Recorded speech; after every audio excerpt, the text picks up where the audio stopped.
Lynch felt a sharp pain in his head, the world spinning before he slowly opened his eyes. What entered his sight was a cramped room plastered with Spider-Man posters, the walls mottled with age while the desk was piled high with textbooks and messy sheets of draft paper. Before he could react, a flood of memories that did not belong to him surged into his mind like a tide. In an instant he understood that he had transmigrated, becoming an ordinary high school student in the Marvel world's Queens, New York. His parents had passed away early, and he struggled to survive on a meager scholarship and odd part-time jobs. What is going on? The Marvel world. Danger lurks everywhere, but it seems there are endless possibilities. Lynch muttered under his breath. Suddenly, a cold electronic voice exploded in his mind's super technology system, binding successful. Immediately afterward, a semi-transparent virtual screen appeared before his eyes. A novice mission, flashing prominently, helps Spider-Man Peter Parker improve his web shooters, making them more stable in function and longer-lasting in endurance. Mission reward, 500 technology points, blueprint for a basic energy shield. Lynch was stunned at first, then wild joy burst forth in his eyes as his heart pounded in his chest. He knew all too well Spider-Man's status in Marvel. This was a perfect chance to get acquainted with the superhero. By coincidence, the school had organized a visit to a Stark Industries exhibition. In the crowd, Lynch recognized Peter Parker at a glance. The youthful, curious expression was exactly the same as in the movies. Lynch approached without drawing attention, and relying on his knowledge of Marvel's plot, he subtly steered the conversation with Parker toward web technology. Hey, look at these Stark Industries materials. If they were used to improve a web shooter, they might solve a few minor issues, like endurance and stability. Parker's eyes lit up. He had indeed been driven to distraction recently by the frequent malfunctions of his web shooters. The two of them instantly hit it off and agreed to study the matter together after class. Back home, Lynch eagerly pulled out his simple toolkit. Combining the modern materials science and circuitry knowledge he had learned in his previous life, he began to work on the web shooters.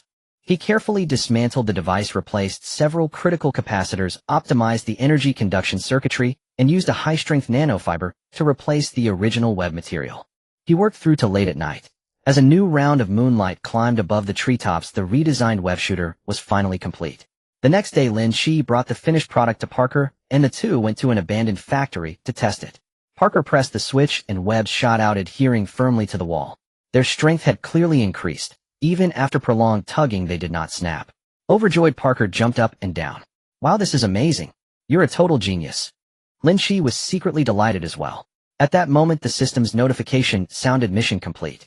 You have obtained 500 technology points and the blueprint for a basic energy shield. Gazing at the system interface, Lynch knew that his path of turning his fate around had officially begun. At this moment, sunlight spilled through the cracks in the abandoned factory's windows, falling upon the two of them. Lynch looked at the newly acquired blueprint for the basic energy shield in his hand, his heart brimming with longing for the future. He understood that in this peril-ridden Marvel world, with the system at his side, he would one day climb step by step to the summit, rewriting the destinies of countless people and safeguarding this vast multiverse. Yet he also knew that the road ahead was thick with thorns, that every opportunity would be accompanied by risk. This small initial success was merely the beginning of a long and arduous journey. Parker was still beside him, excitedly toying with the new web shooter and muttering all sorts of novel ways to use it. Lynch returned to his senses, patted Parker on the shoulder, and said, "Hey man, this is just the beginning. We've got a lot more big things to do in the future." Parker looked up, eyes shining as he nodded vigorously. "Yeah, I believe in you." After packing up their things, the two walked out of the abandoned factory. Outside, the world bustled with traffic and crowds, yet Lynch knew that beneath this seemingly ordinary facade, countless undercurrents were surging.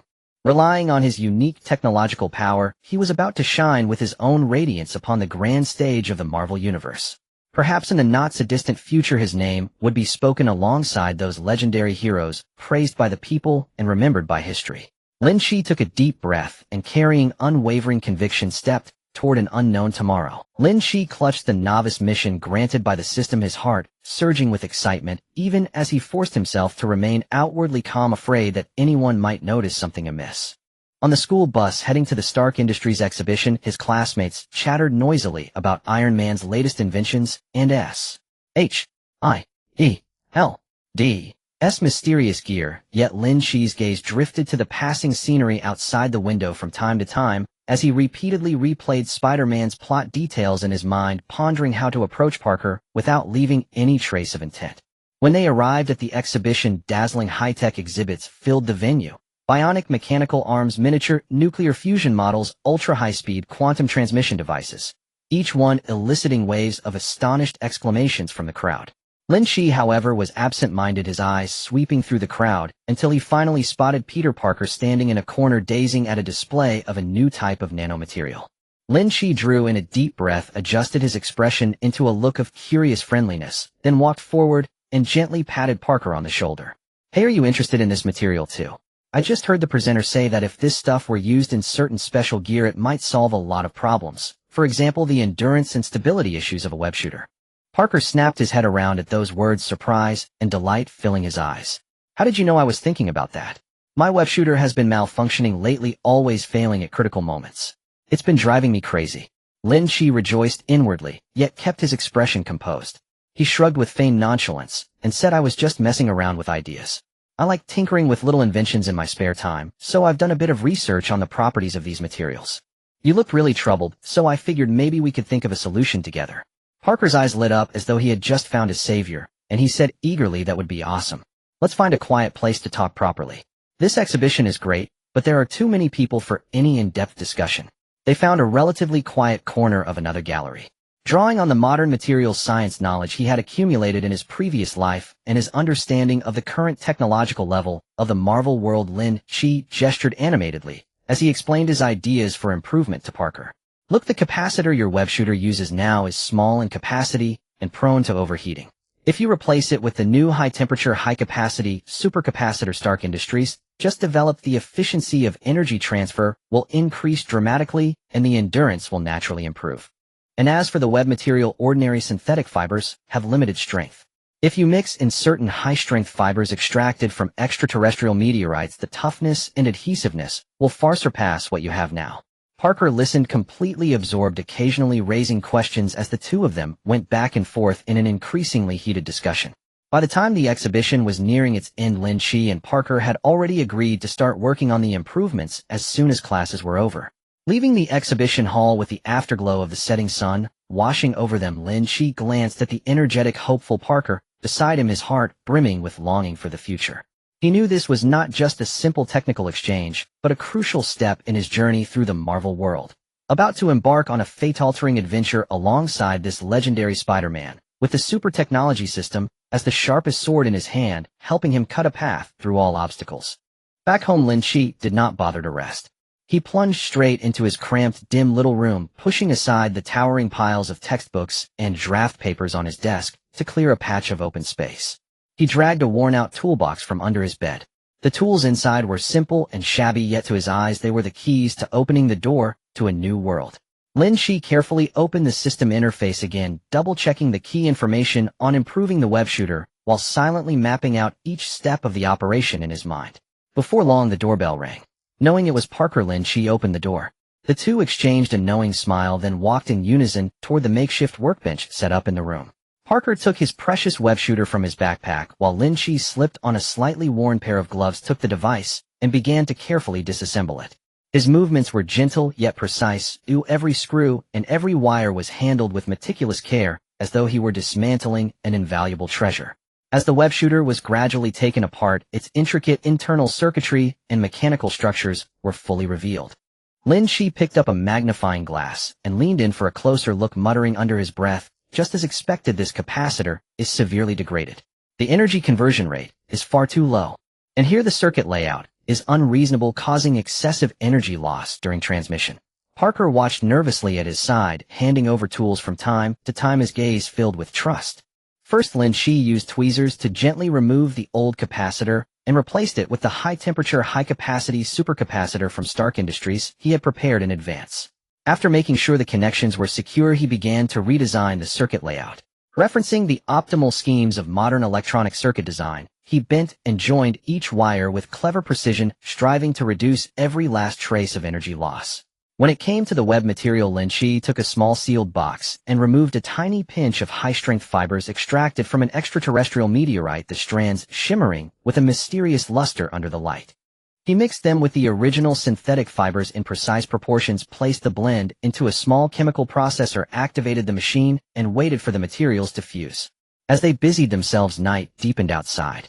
The city beyond the window glowed with countless lights and the roar of traffic, yet none of this disturbed the concentration of the two inside. At last, after several hours of hard work, the new web shooter was finally completed. Lynch exhaled a long breath, gazing at the renewed device in his hand with exhaustion and exhilaration intertwined. Unable to contain his excitement any longer, Parker snatched the web shooter, dashed to the window, and pressed a brilliant strand of web shot out, instantly adhering firmly to the building across the street. Parker tugged hard, yet the web did not budge in the slightest, its strength clearly far superior to before. Whoa, this is incredible. You're an absolute genius. Parker bounced up and down in excitement, his face alight with pure unrestrained joy. Lynch was secretly delighted as well, and at that moment the system's chime sounded in his mind. Mission complete. Reward, 500 technology points, primary energy shield blueprint. Staring at the system interface, Lynch understood that his road to rising up had officially begun. He looked out at the night sky beyond the window where the stars shimmered, as if foretelling the brilliant journey that awaited him in the Marvel Universe. And all of this was merely the beginning. After successfully improving the web shooter with Peter Parker, Lynch's excitement had yet to subside as he eagerly turned his gaze toward the system reward, the design blueprint for a basic energy shield.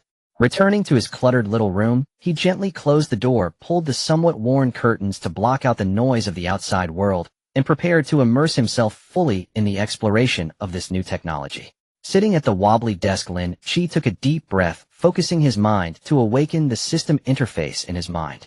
With a flicker of soft light, the design blueprint for the basic energy shield slowly materialized as a holographic projection, showcasing complex circuit diagrams, detailed material annotations, and precise energy parameters right before his eyes. Lynch's eyes instantly lit up, akin to a starving person encountering a feast filled with greed and focus. He understood well that in the perilous world of Marvel, energy shield technology was crucial. With it, whether facing sudden street brawls or the formidable firepower of cosmic invaders, he would have an added layer of security for survival. Lynch carefully studied the blueprint, his fingers tracing the intricate circuits in the air, mapping out the pathways for energy transmission, occasionally murmuring key data and technical points. It seems that to create this shield, the first thing to tackle is the energy core, Lynch muttered to himself, his gaze sweeping over a pile of discarded electronic components in the corner of the room. These were all treasures he had salvaged from the recycling station, and he didn't expect them to come in handy so soon. He rose and began rummaging through the clutter, soon finding several small energy batteries, although warned they might meet the basic requirements for the energy core after some modifications. Drawing on the solid foundation of electronic technology from his past life, Lynch skillfully opened the battery casing using simple tools to carefully adjust the internal electrode structure, enhancing the energy density of the batteries. His hands moved like nimble dancers, weaving through the tiny components, welding, disassembling, and reassembling with precise accuracy. A small desk lamp cast a warm yellow light, projecting his focused figure onto the wall, stretching it long. Having solved the energy core issue, the next task was the shield's generator. The blueprint indicated that a special crystalline material was needed to stabilize energy output, and such materials were extremely rare on the market with a high price tag. Lynch furrowed his brow, lost in thought. Suddenly a light flickered in his eyes as he remembered a new synthetic material he had seen at the Stark Industries exhibition, which shared many similarities with the required crystal. Perhaps it could be modified as a substitute. Lynch quickly opened his computer, searching for information about that material from memory, his fingers flying over the keyboard as the information on the screen scrolled continuously. After some in-depth research, he drafted a modification plan, then got up to rummage through his treasure chest again, pulling out some basic materials to begin mixing. As he conducted repeated experiments and adjustments, time quietly passed, and the light outside the window began to brighten. Rubbing his bloodshot eyes, Lynch looked at the nascent energy shield generator on the table, a satisfied smile breaking through his weary face. He connected the energy core to the generator, following the blueprint for the final assembly and debugging. When everything was ready, Lynch nervously yet eagerly pressed the start button. In an instant, a pale blue translucent dome slowly rose before him, successfully activating the energy shield. It emitted a soft glow with ripples of energy gently undulating on its surface, as if narrating the wonders of technology. Lynch reached out his hand and gently touched the shield, feeling its resilient resistance, his heart brimming with a sense of accomplishment. With this, I have an extra layer of protection when facing danger in the future. Lynch grinned, his eyes sparkling with confidence. At this moment, the system prompt sounded again, congratulating him on successfully unlocking the energy shield manufacturing technology and awarding him an additional 200 tech points. Lynch understood that he had taken another solid step on the path of technological growth, and this was just the beginning. Many more challenges and miracles awaited him to create. In this Marvel universe, he would carve out his own territory with wisdom and technology. Lynch, filled with joy and caution, activated his self-made energy shield to embrace a new day of school life. The morning sun bathed the path of the Queen's District High School, where groups of students laughed and chatted as they headed to the classroom. Meanwhile, Lynch walked with a light, yet determined stride, harboring a secret that could change the world.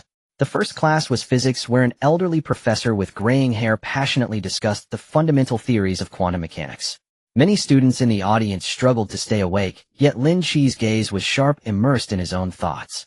When the professor mentioned a challenging problem regarding the practical applications of quantum entanglement, the classroom fell silent. Students exchanged glances, none daring to respond.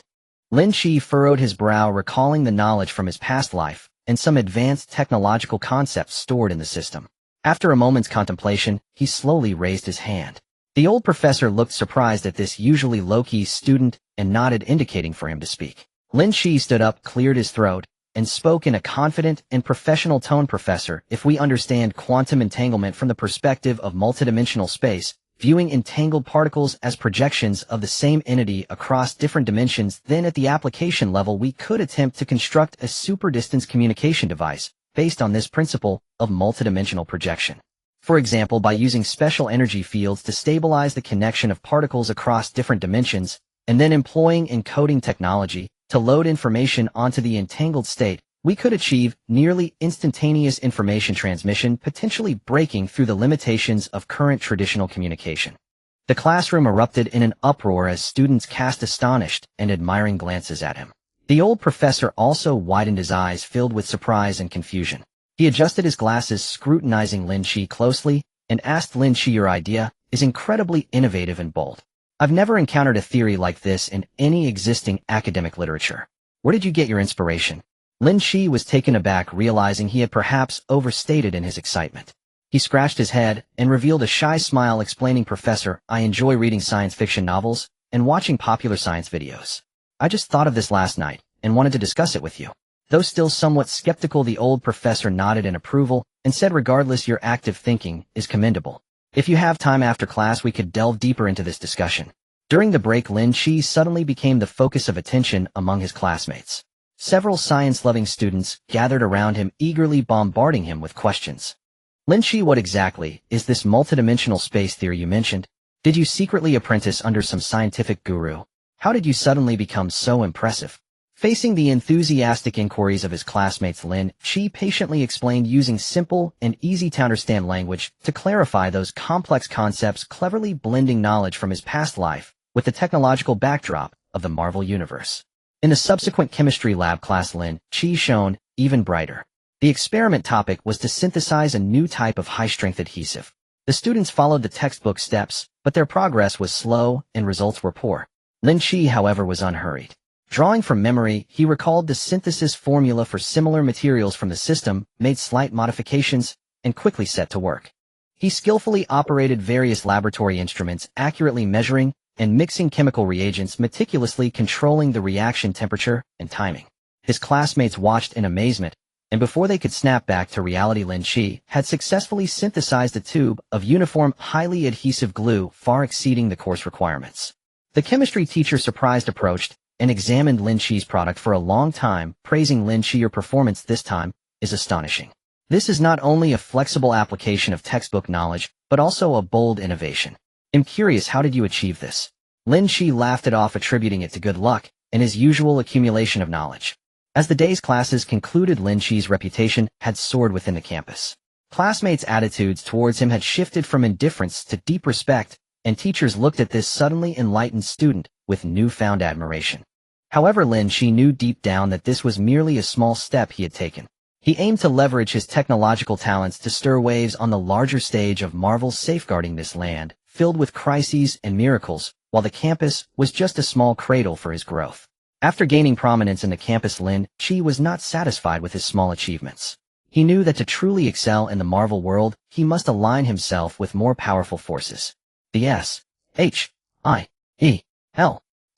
A mysterious organization that controls vast resources and gathers top talents to secretly protect the Earth is undoubtedly his best choice. After several days of meticulous preparation, Lin Chi set off to the S.H.I.E.L.D. headquarters with a self-made energy shield and a detailed technological development plan. Along the way, his emotions were both excited and anxious, his mind filled with images of the legendary agents of S.H.I.E.L.D. and the various doubts and difficulties he might encounter. The S.H.I.E.L.D. headquarters, a grand and austere building, loomed before him, surrounded by tight security, with high-tech defense facilities hidden in the shadows, exuding an aura that warned against approaching.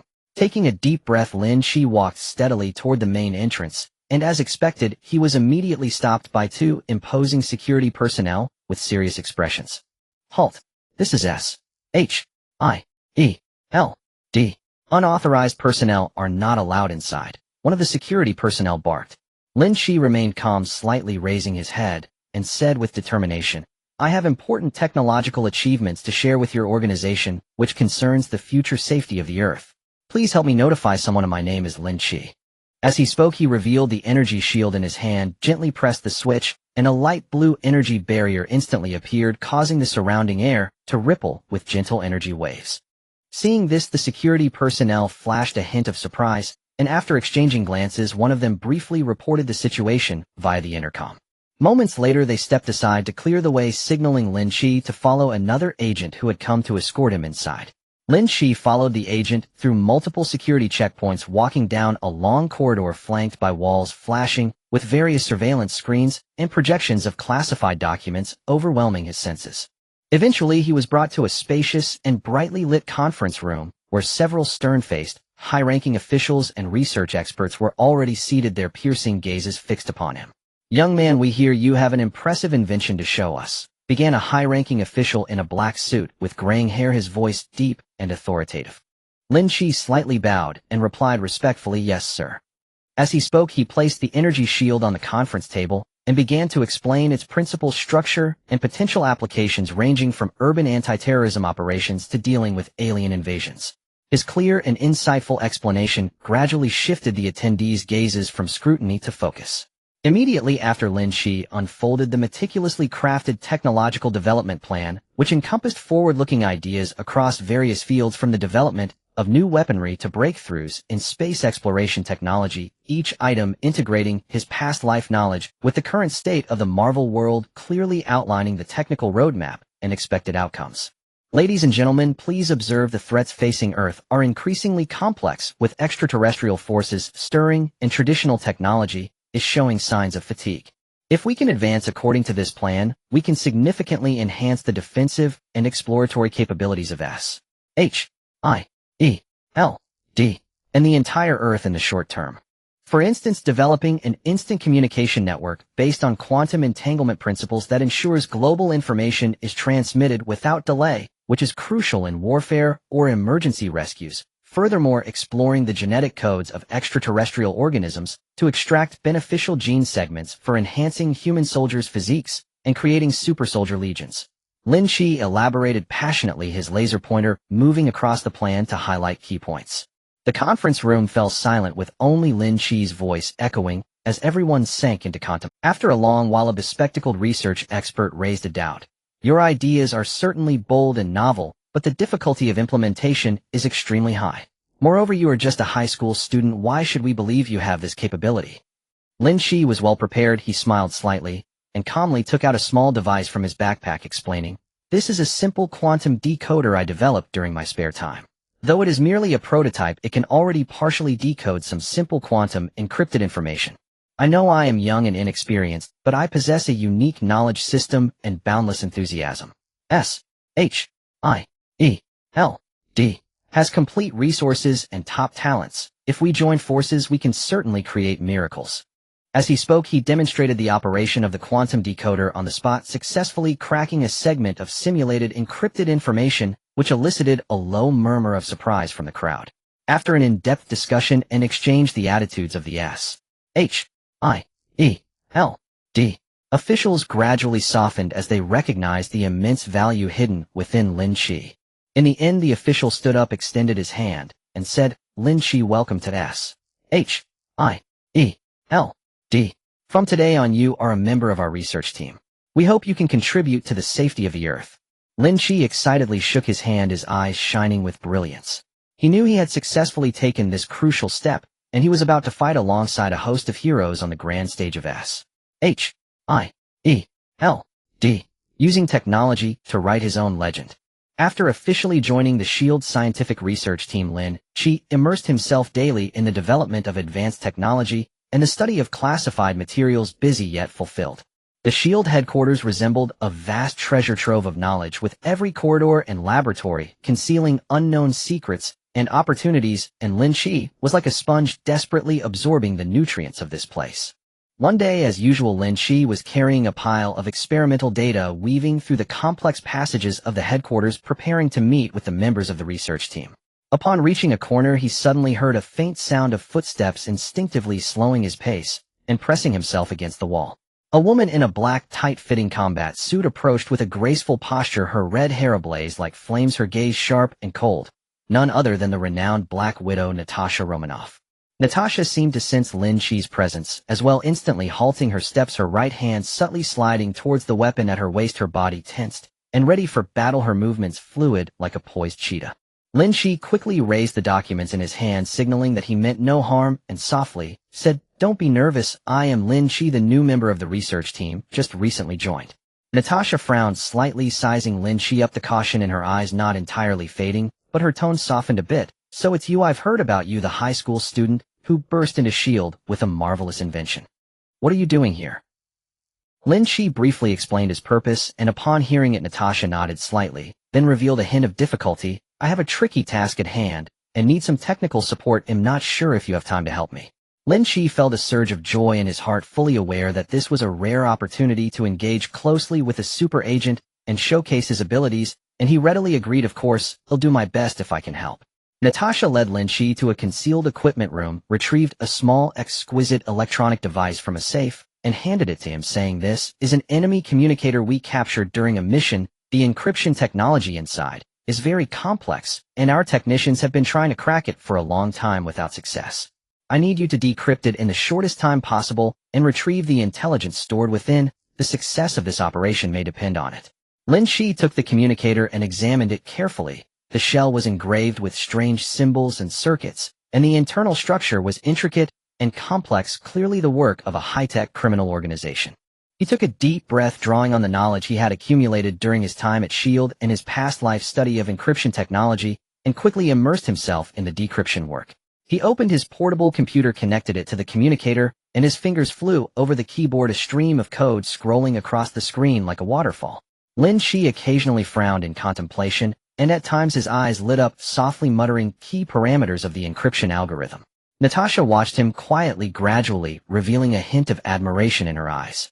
As time passed, beads of sweat formed on Lynch's forehead, yet his gaze grew more resolute. Finally, after nearly an hour of arduous effort, the communicator emitted a faint beep sound, indicating that the encryption had been successfully cracked.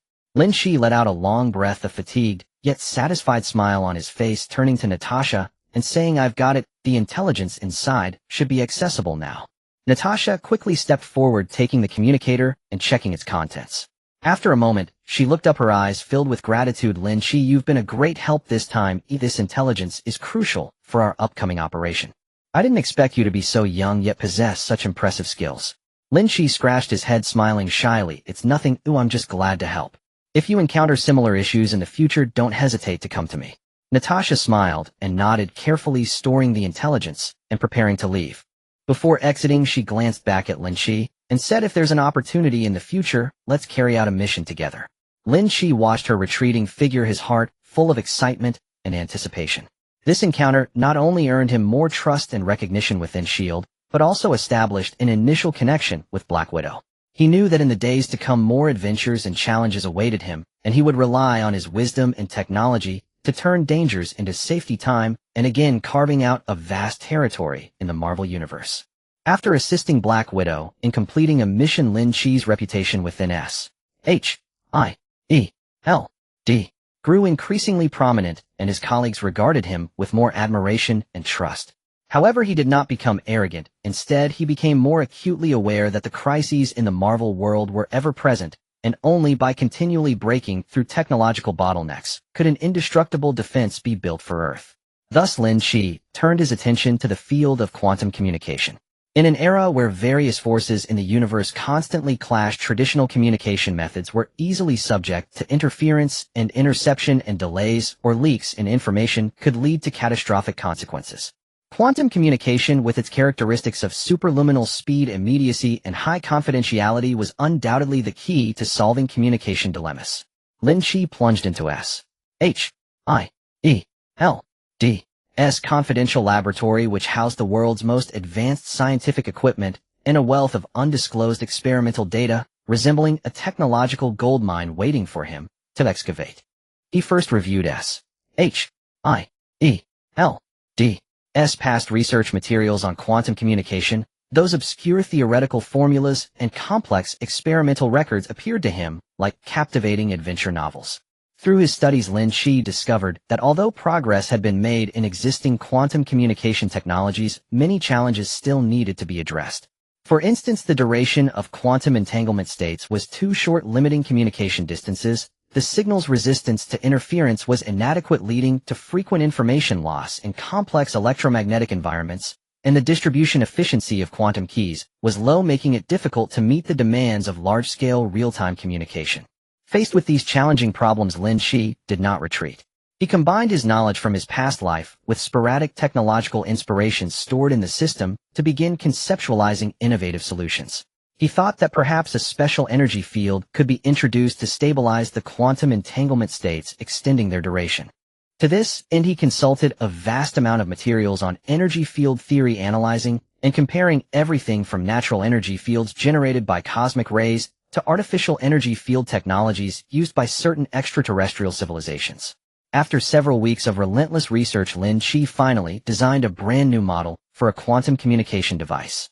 This model centered around a specially modulated dark matter energy field, effectively binding quantum entangled particles and prolonging their entanglement duration several times over.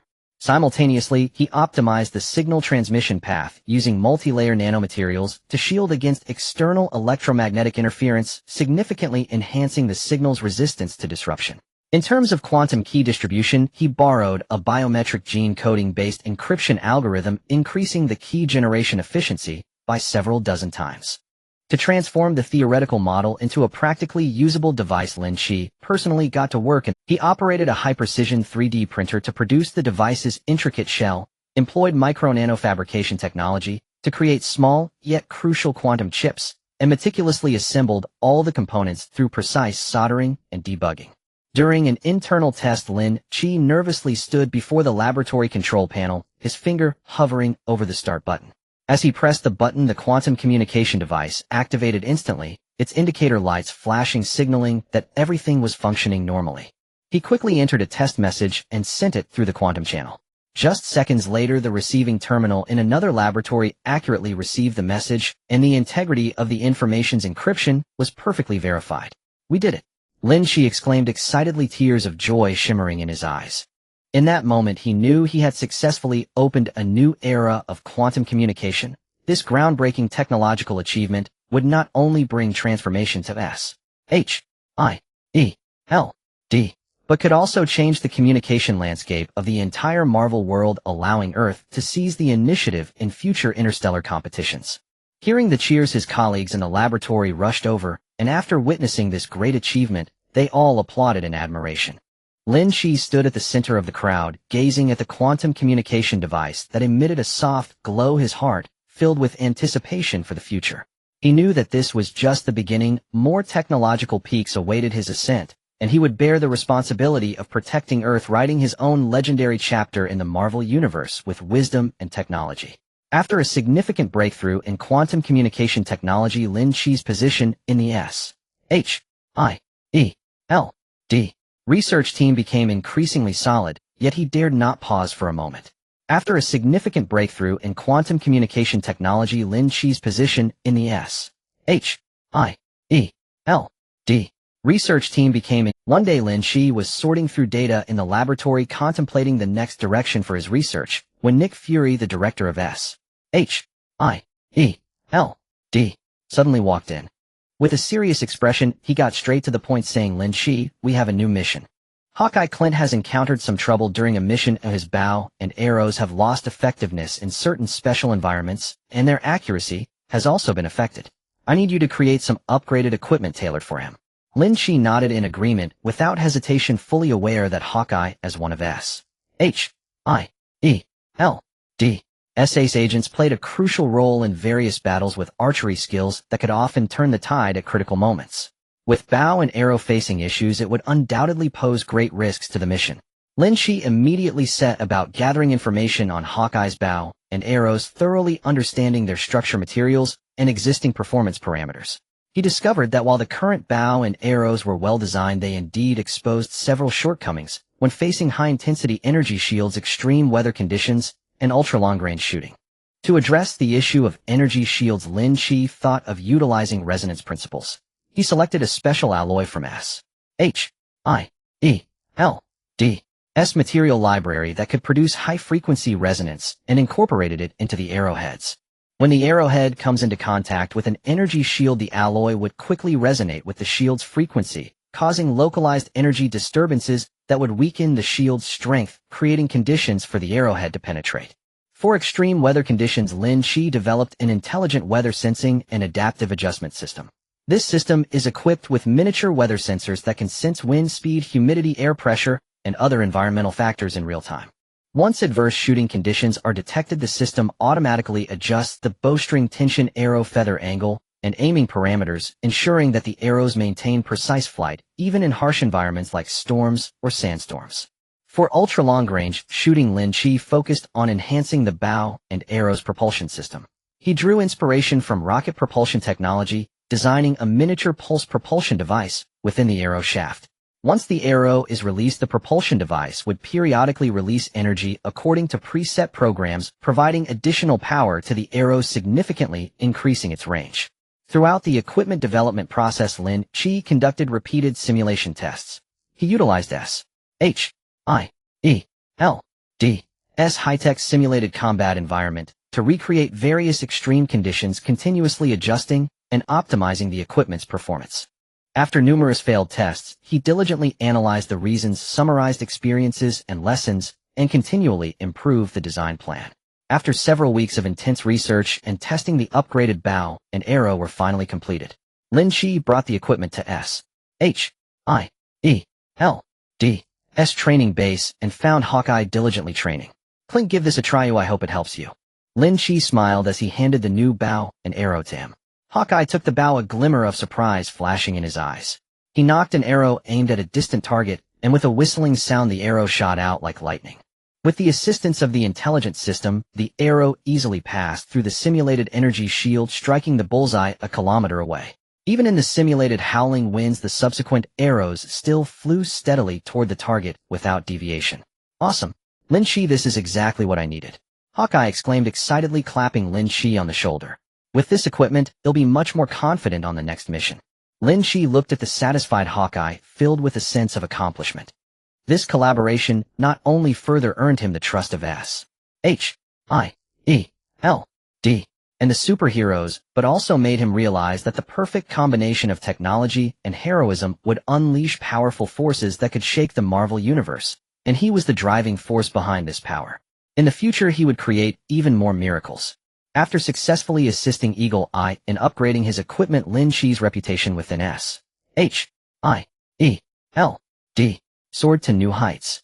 However, he always harbored a greater ambition in his heart: to present the advanced technology he possessed to the public in a more open and shocking manner, igniting a passion for technological exploration in more people and nurturing future talents for the Earth. At this moment, a golden opportunity presented itself. The highly anticipated annual technology competition was about to commence. This event gathered top scientific institutions, universities, and tech prodigies from around the globe, who would showcase their most cutting-edge and innovative research outcomes on this stage, competing for the highest honors and substantial research resources. Lin Shi understood that if he could stand out in this competition, not only would his name resonate throughout the scientific community, but he could also attract like-minded talents to S.H.I.E.L.D. and contribute to the grand endeavor of protecting their homeland. Thus Lin Shi did not hesitate to request approval from the higher-ups at S.H.I.E.L.D. to represent the organization in the competition. Initially, some executives had reservations concerned that exposing S.H.I.E.L.D's cutting-edge technology to the public could pose potential risks. But Lin Shi argued persuasively, pointing out that in the current context of numerous extraterrestrial threats and escalating technological competition facing Earth, a moderate public appearance would not only showcase Earth's technological prowess to deter potential enemies, but also stimulate internal innovation and attract fresh talent. In the end, the higher-ups at S.H.I.E.L.D. were convinced and agreed to fully support his participation. After receiving permission, Lin Shi devoted himself wholeheartedly to preparing his competition entry. He immersed himself day and night in the laboratory, carefully deliberating on the project topic, ensuring that his work was not only innovative and impactful, but also practical and demonstrable. After much contemplation, he decided to focus on a quantum energy-driven multifunctional urban defense system as the core project for the competition. This system integrated his previous research achievements across multiple fields, including quantum technology, energy development, and defense engineering. At its core was a miniaturized high-efficiency quantum energy generator that could continuously extract nearly limitless energy from the microscopic world through quantum fluctuations, providing stable and robust power support for the entire defense system. Based on this, the defense system boasted several astonishing features. First was the city-level energy shield. This was not merely an enlarged version of the basic energy shield Lin Shi had previously developed for personal use, but rather a design that maximized the shield's range and intelligently regulated energy distribution through a completely new energy matrix architecture.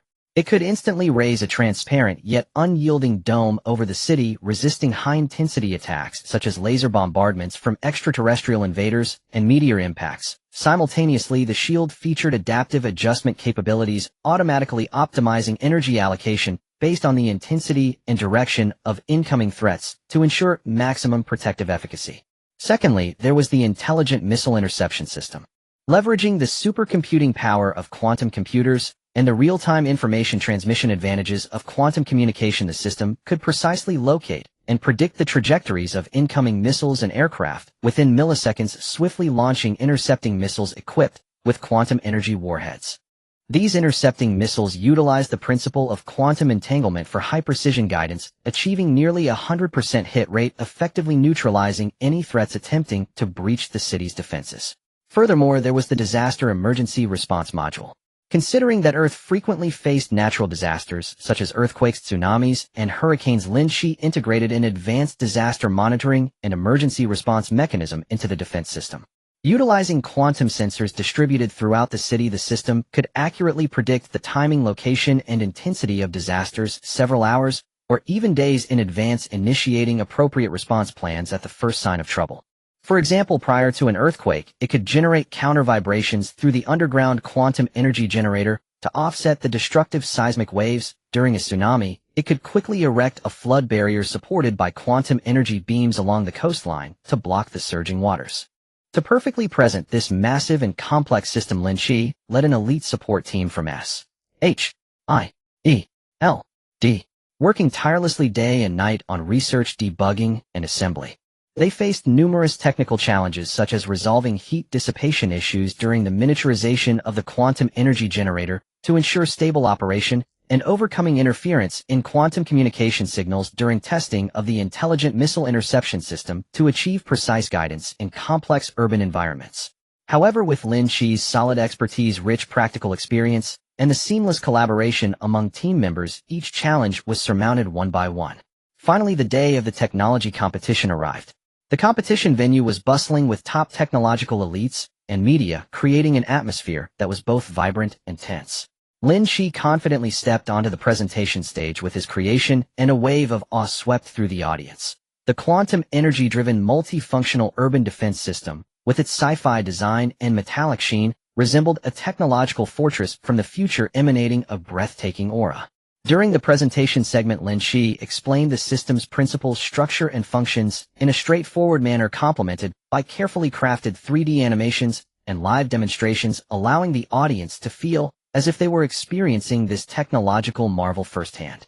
As he demonstrated how the energy shield instantly expanded to repel simulated extraterrestrial laser attacks, how the intelligent missile interception system accurately shot down rapidly approaching simulated missiles, and how the disaster emergency response modules successfully stabilized buildings during a simulated earthquake scenario, the audience erupted into thunderous applause and cheers, with the judges displaying expressions of astonishment and approval. After multiple rounds of intense competition, including expert evaluations, live QA sessions, and audience voting, Lynch's work undoubtedly stood out, clinching the championship title. At the award ceremony, as Lynch held the trophy and gazed at the jubilant crowd below, his heart swelled with pride and contentment. He knew that at this moment he had not only brought honor to SHIELD, but had also proclaimed the rise of Earth's technology to the world, gathering more hopeful lights for the future. The impact of this victory far exceeded his expectations. After the competition, research institutions worldwide extended olive branches to Lynch, hoping to collaborate with him. Countless young people with dreams of technology viewed him as an idol, aspiring to devote themselves to the field of research. SHIELD received a flood of resumes, with many top talents eager to join this vibrant and innovative organization. Lynch understood that this was just the beginning. In the future, he would bear even greater responsibilities, using the power of technology to lead Earth steadily through the turbulent waves of the Marvel Universe. With his stunning victory in the technology competition, Lynch became a hot figure in the global scientific community, with major media outlets vying to report on him, showering him with praise. However, amidst this clamor, a special invitation stood out like the brightest star in the night sky. An invitation from Iron Man Tony Stark, personally requesting him to visit Stark Industries to discuss grand plans for technological development. When Lynch received the invitation, the excitement within him was beyond words. Tony Stark, the symbol of technology and wisdom in the Marvel Universe, synonymous with genius, founded Stark Industries, the cradle of top-notch technology worldwide, driving numerous astonishing inventions into the world. Being recognized and invited by him was not only an unparalleled honor for Lynch, but also an excellent opportunity to reach the pinnacle of advanced technology.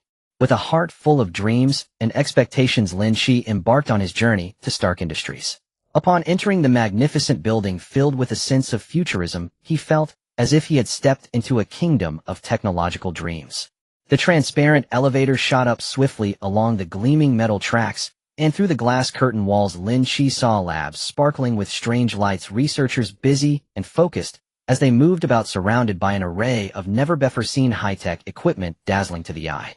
As the elevator doors slowly opened, Lynch immediately spotted Tony Stark, who had been waiting there. Dressed in his signature tailored suit, with a confident and slightly rebellious smile, his eyes shone with boundless enthusiasm for technological innovation, emanating a unique charm. "Welcome to Stark Industries, Lynch." Tony extended his hand, warmly shaking Lynch's hand. "Your performance was truly eye-opening, and I can't wait to see what kind of technological sparks we can create together." Lynch excitedly shook Tony's hand and humbly replied, "Mr. Stark, it is an honor to receive your invitation. I have always admired your inventions and hope to learn a lot from you this time." Tony smiled and patted Lynch on the shoulder, leading him into a spacious and bright conference room. In the conference room, a massive display screen showcased various cutting-edge projects under development at Stark Industries, from new energy reactors to super-fast aircraft, each capable of overturning people's understanding of technology. As soon as they sat down, Tony got straight to the point. "Lynch, I've been following your quantum energy-driven multifunctional urban defense system showcased at the technology competition. It's truly a genius concept. However, I believe we can refine it further. For instance, while the efficiency of quantum energy extraction is already quite impressive, there is still room for improvement. We could try combining it with my latest developed nanomaterial technology to optimize the internal structure of the energy generator, further reducing energy loss and increasing output power." Hearing this, Lynch's eyes lit up, and he immediately engaged in a passionate discussion with Tony.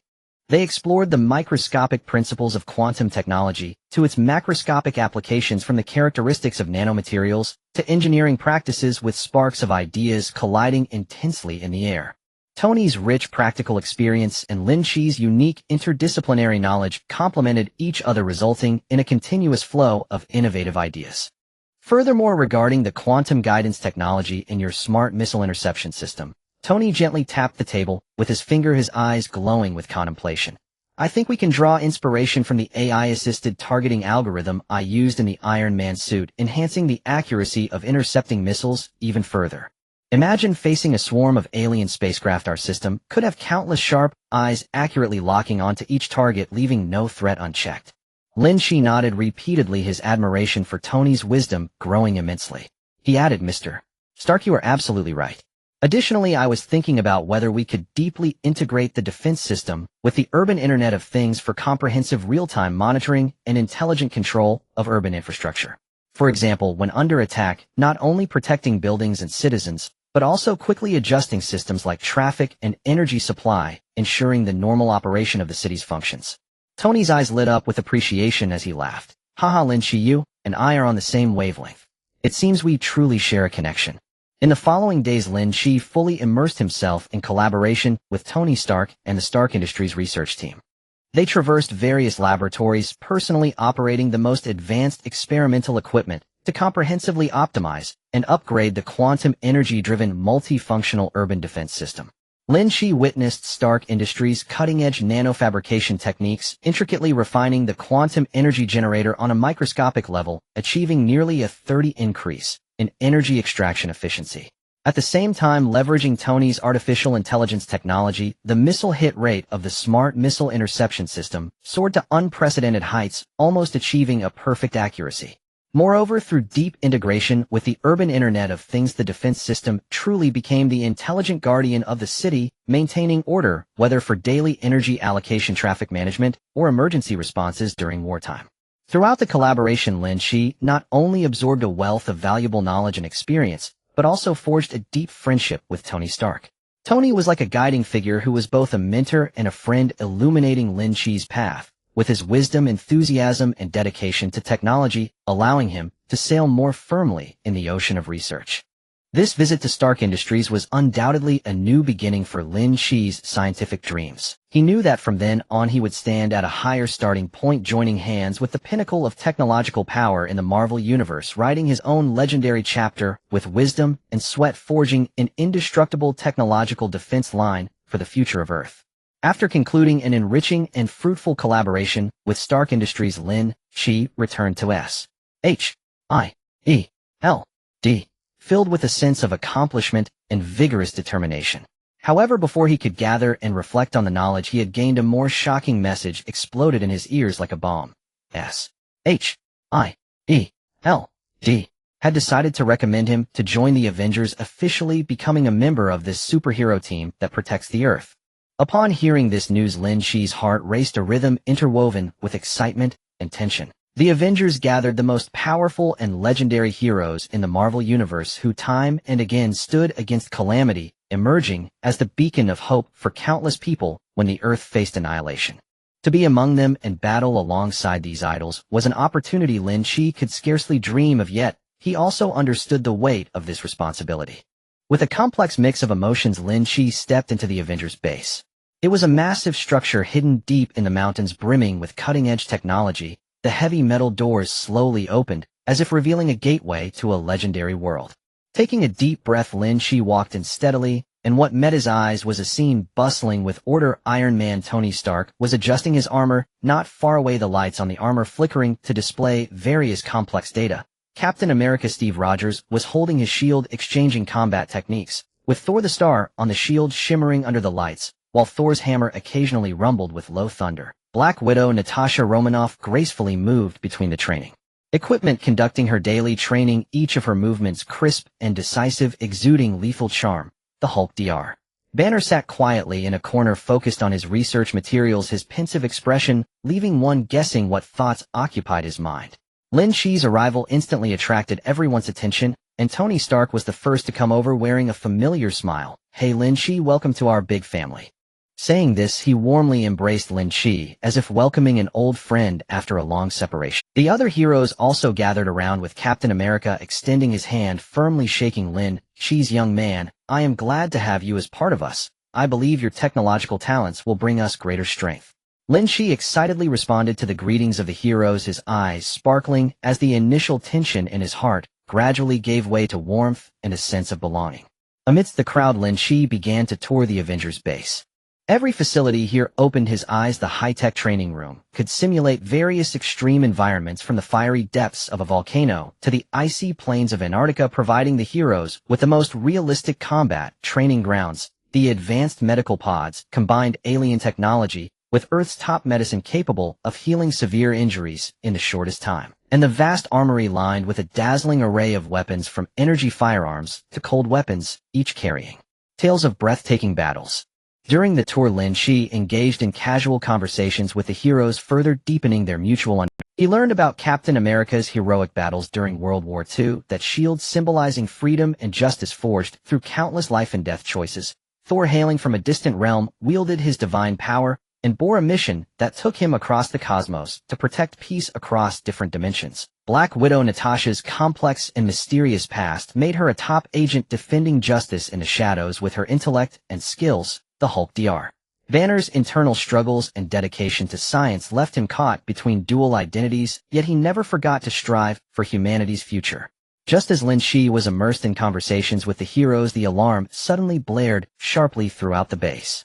The big screen displayed a mysterious energy fluctuation in downtown New York, suspected to be a precursor to an alien invasion. In an instant, the atmosphere in the base became tense, and the heroes sprang into action. Iron Man, Captain America, Thor, and the others rushed to the armory to don their battle gear, preparing to head into the fray. Seeing this, Lynch did not hesitate and dashed towards his designated workstation. He knew that the moment of truth had truly arrived.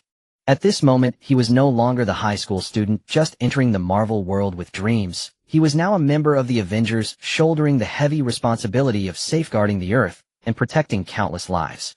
He swiftly opened his computer connected to the base's central control system, and his fingers flew across the keyboard, mobilizing all available technological resources, preparing to provide the heroes heading into battle with the strongest support.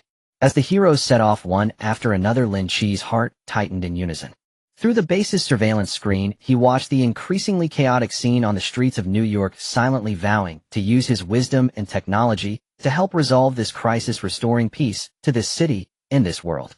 This sudden battle would also mark his debut in the Avengers, commencing a new journey of fighting alongside the heroes and writing legends. With the crisis in downtown New York temporarily resolved, the Avengers returned triumphantly.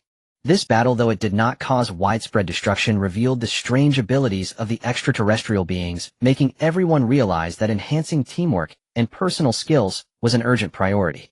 Thus, an intensive team training commenced at the Avengers base, and Lynch faced the critical challenge of integrating into this legendary team. Before the first rays of morning sunlight fully illuminated the base, a sharp assembly whistle shattered the tranquility. Lynch hurriedly made his way from the dormitory to the training ground, only to find his teammates already lined up, each one full of spirit. Captain America stood at the front of the line, his posture as straight as a pine tree.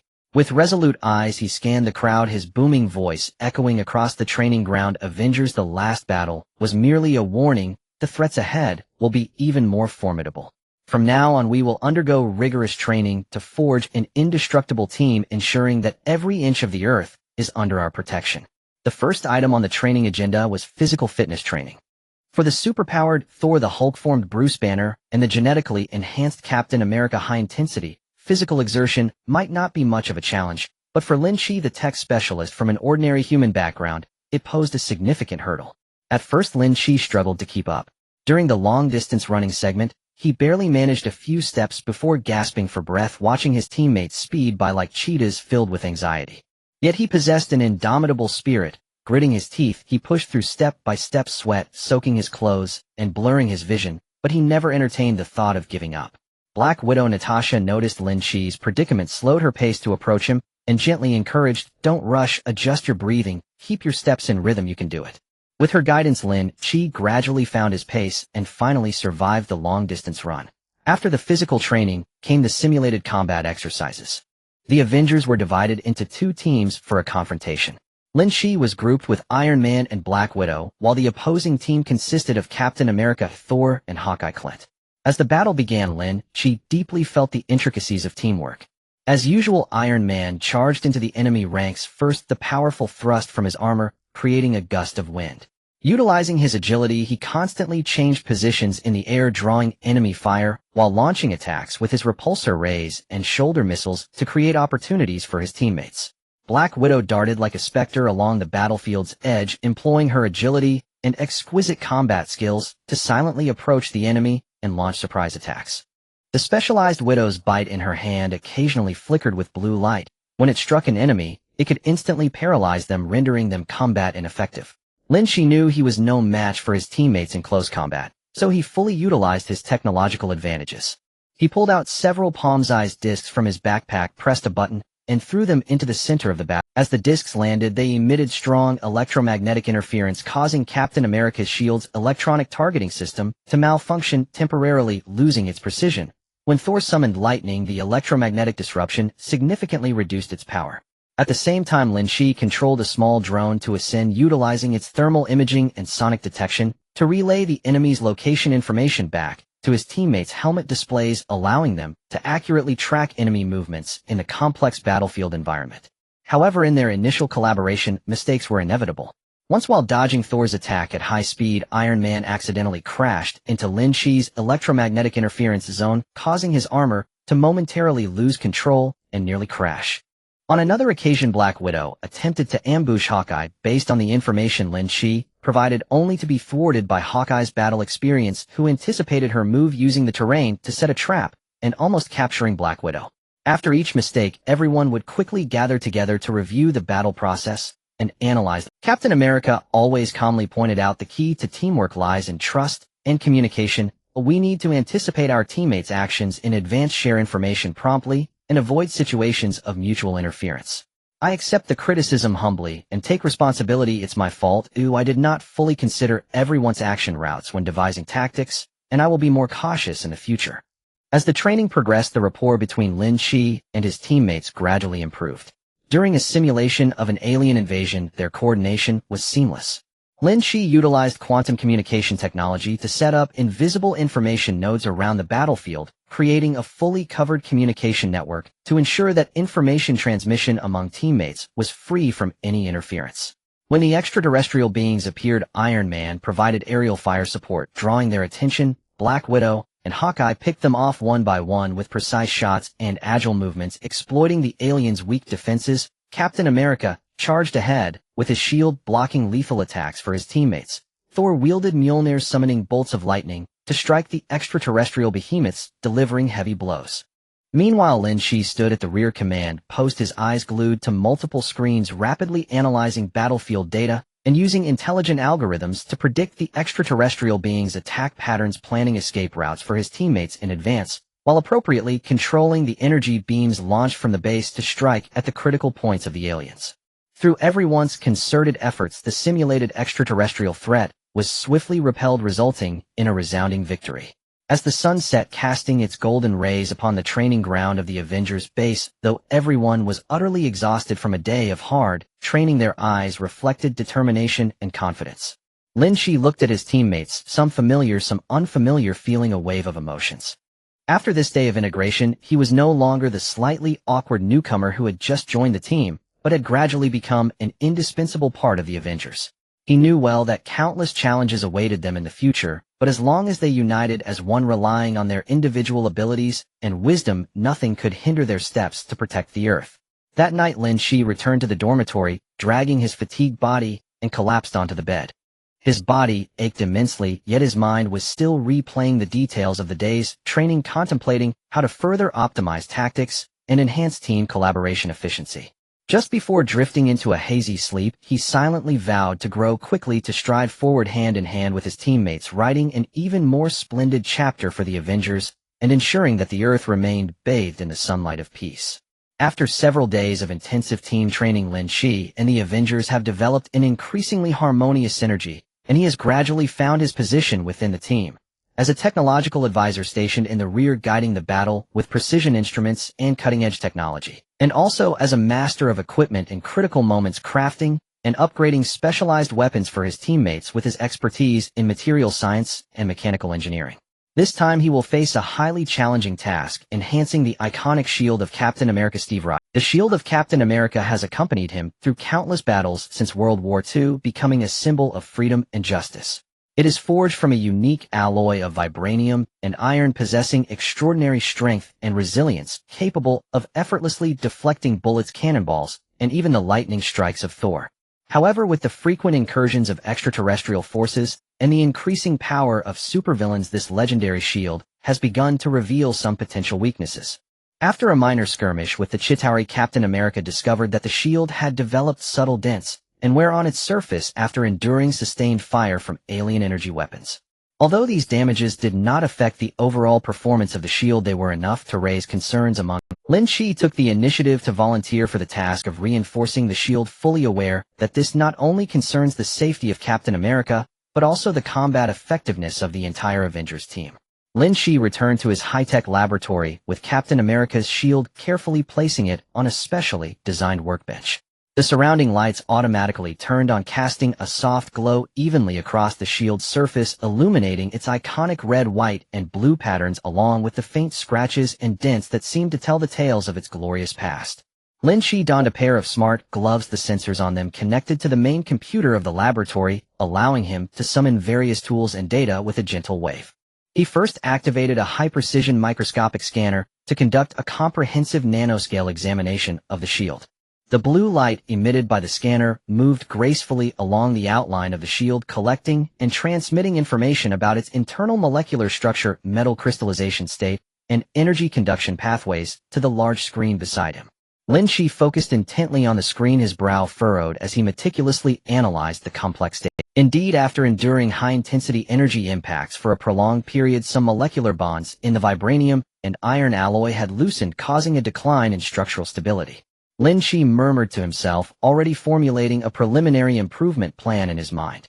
He decided to approach the task from two key directions: first, to repair and reinforce the internal molecular structure of the shield to restore or even surpass its original strength; second, to apply a protective coating on the shield's surface that could efficiently absorb and disperse energy, enhancing its capacity to withstand alien energy weapons.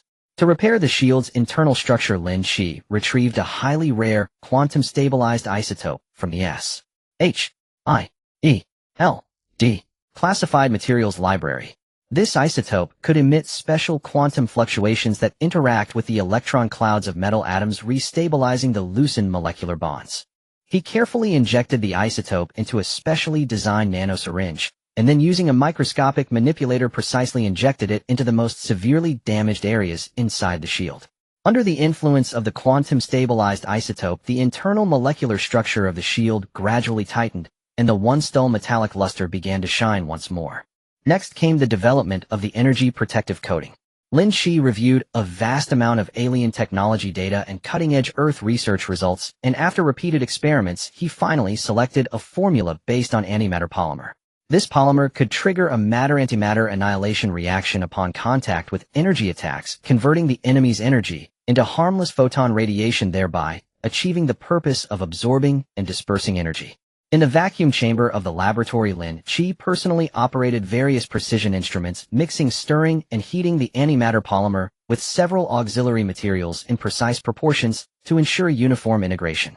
Then he utilized molecular spraying technology to evenly coat the prepared layer onto the surface of the shield, controlling the thickness of each layer at the nanoscale to ensure that it neither affected the shield's original weight and maneuverability nor compromised its protective performance. During the reinforcement process, Lynch encountered numerous challenges.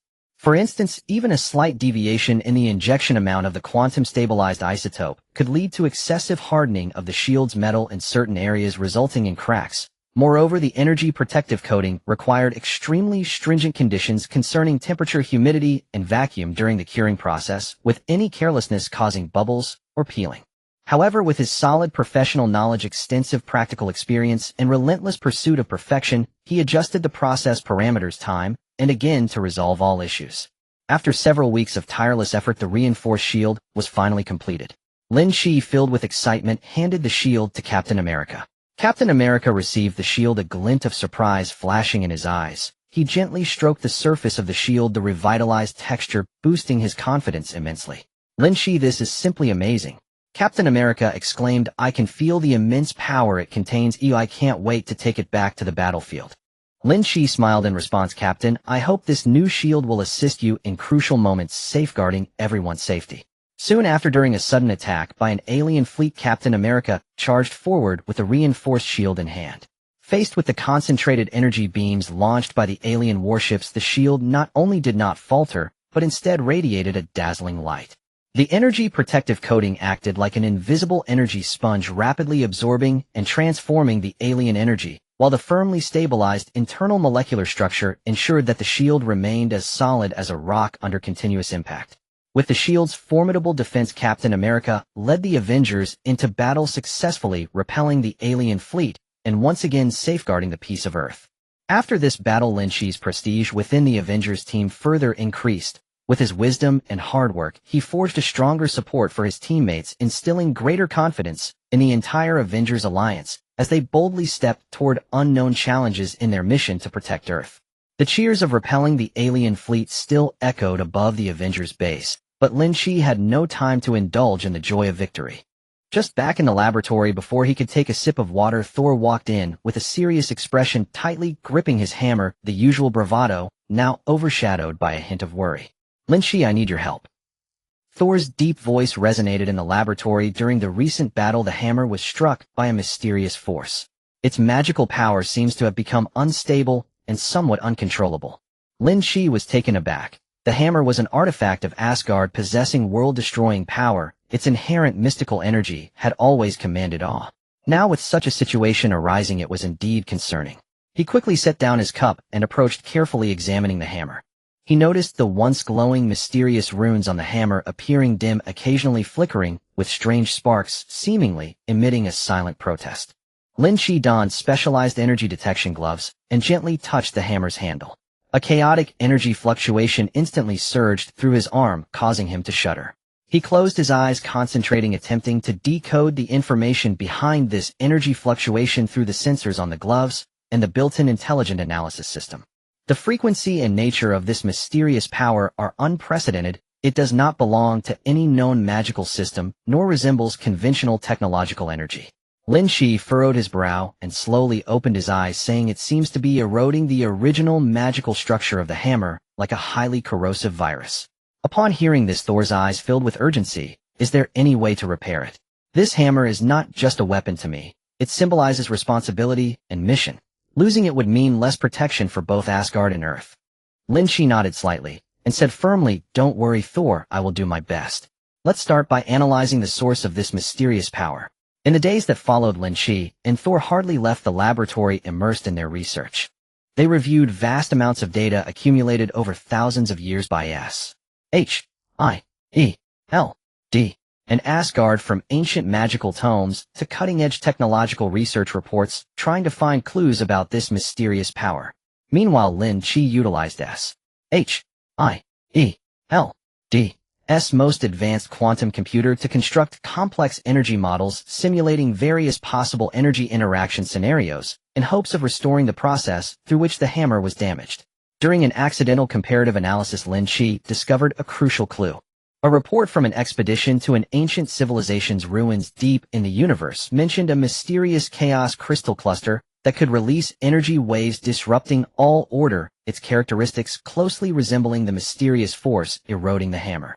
According to records, this crystal cluster was birthed within a dying star containing the chaotic power from the universe's inception.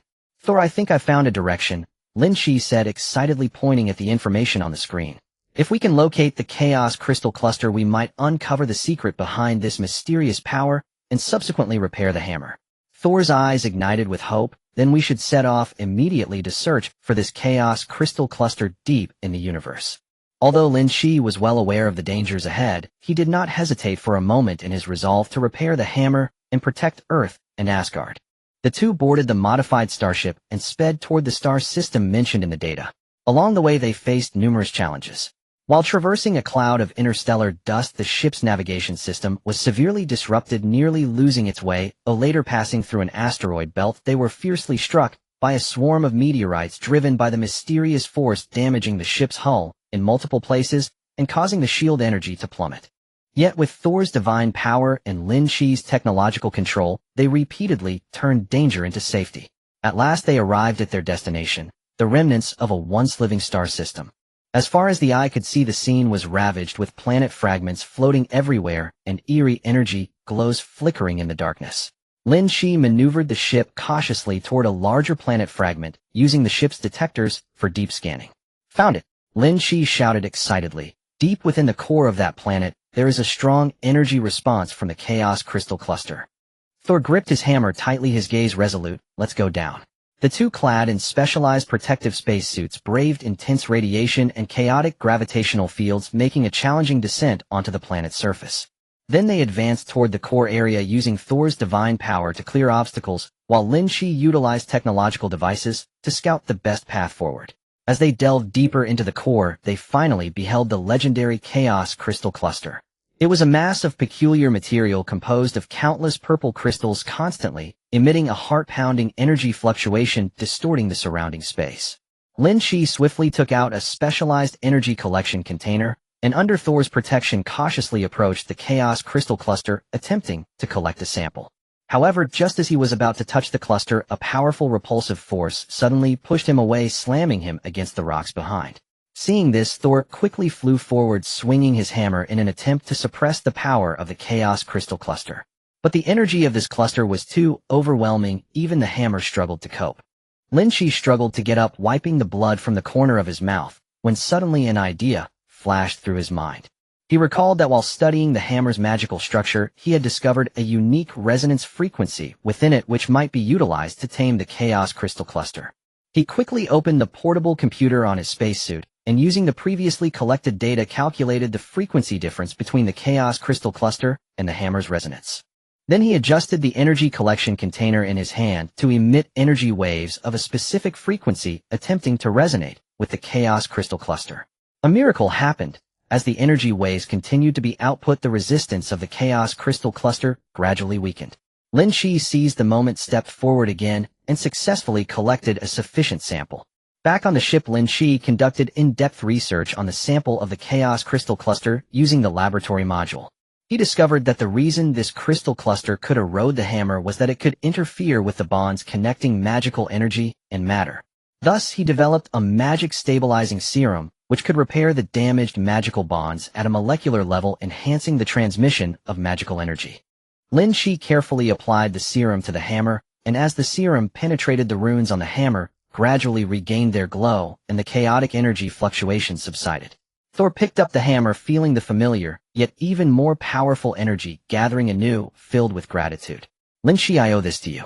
Thor laughed heartily. With this repaired hammer, both Asgard and Earth will have nothing to fear from any threat. Lin Shi smiled in response. Thor, this is our victory together. I hope in the days to come this hammer can continue to protect justice and peace. After this battle, Lin Shi not only repaired the hammer, but also took a solid step forward in exploring mysterious powers. He knew well that the mysteries of the Marvel Universe are endless, and with wisdom and courage he would continue to strive to protect the peace of Earth and various galaxies, writing an even more glorious legend alongside the Avengers. The peaceful days did not last long as the shadow of war once again enveloped the skies above Earth. The Chitauri army surged like a relentless tide of darkness, continuously pouring through the interstellar portal into the skies of New York, plunging the city into a storm of gunfire and smoke. The Avengers quickly assembled, rushing to the battlefield, while Lin Shi prepared to deliver a fatal blow to the Chitauri with his carefully crafted technological arsenal.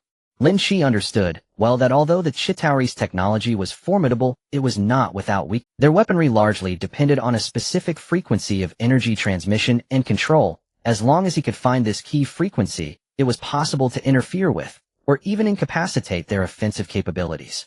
Ever since he heard whispers of the Chitauri potentially staging another attack, Lin Shi had been immersed in the laboratory day and night, conducting reverse analysis on the remnants of Chitauri weapons collected by S.H.I.E.L.D. He placed a core component of a Chitauri energy gun under a high-precision spectrum analyzer, and as the device emitted a soft blue light sweeping across a complex energy frequency graph gradually appeared on the screen. Lin Shi focused intently on the graph, his eyes gleaming with determination as his fingers flew across the keyboard, employing his self-developed intelligent algorithm to filter out the prominent and recurring frequency peaks. After several days of arduous analysis, he finally pinpointed a few suspected key frequencies. To validate the effectiveness of these frequencies, Lynch conducted repeated tests in the simulation combat chamber at the Avengers headquarters. He connected the simulated Chitauri weapon to the control system and successively launched interference waves of different frequencies. At first, the results were not ideal. The interference waves were either nullified by the weapon's built-in defense mechanisms or only momentarily affected its performance. But Lynch did not lose heart. He continuously adjusted the strength waveform and firing mode of the interference waves, optimizing the jamming technology by drawing inspiration from other alien technology materials. Finally, during one test, when Lynch emitted a set of specially modulated interference waves, the simulated Chitauri energy gun abruptly powered down its indicator lights, flashing wildly, as a cacophony of short-circuit noises erupted from within. Success! Lynch shouted excitedly, tears of joy shining in his eyes. In that moment, he knew he had found a powerful weapon against the Chitauri. When the real battle commenced, Lynch boarded the Quinjet of the Avengers. With his developed quantum frequency, the jet roared towards the battlefield above New York. Through the window, Lynch saw the city engulfed in flames as Chitauri, flying vehicles, and mechanical beasts rampaged with terrified civilians fleeing in all directions. His fists clenched tightly, a surge of strong mission awareness rose within him. He must use his technology to protect these innocent lives. Upon reaching the designated airspace, Lynch quickly activated the main control switch of the jammer, setting the power to maximum. In an instant, the launch antenna at the top of the jammer emitted invisible high-frequency energy waves sweeping towards the Chitauri army like blades. On the battlefield, those once fearsome Chitauri energy guns lost their precision, the energy beams becoming erratic. Several weapons even exploded in the hands of soldiers, causing significant casualties. The Chitauri's command system was not spared either. Lynch used satellite positioning to accurately lock onto their command ship hidden in the rear, then switched the frequency of the jammer to a band specifically targeting their communication systems. In an instant, the dashboard inside the command ship flickered wildly, alarms blared, and the commanders shouted at the malfunctioning communication devices, unable to issue effective combat orders. The entire Chitauri army fell into chaos, their offensive rhythm completely disrupted. However, the Chitauri were not going to sit idle. They soon detected the source of the interference and dispatched a squadron of elite aircraft towards Lynch's Quinjet. These aircraft were extremely fast, highly maneuverable, and equipped with defenses capable of countering interference waves. Seeing this, Lynch calmly maneuvered the jet to evade the attacks while activating another secret weapon on the jet, the nanophoton shield. This new shield was developed by combining Stark Industries' nanotechnology with S photon defense research, capable of instantaneously generating a protective layer composed of nanophotonic material, which not only could withstand physical attacks from enemies, but also absorb and convert energy attacks. As the energy projectiles fired by the Chitauri aircraft approached the surface of the nanophoton shield, shimmered with radiant light, resembling a colorful energy cocoon, absorbing all the projectile's energy and converting it into power for the jet. Taking advantage of this, Lynch executed a beautiful maneuver with the jet, using the laser cannon on the underside to unleash a barrage against the pursuing aircraft, knocking them down one by one. On the ground battlefield, the Avengers also felt the supportive strength brought by Lynch.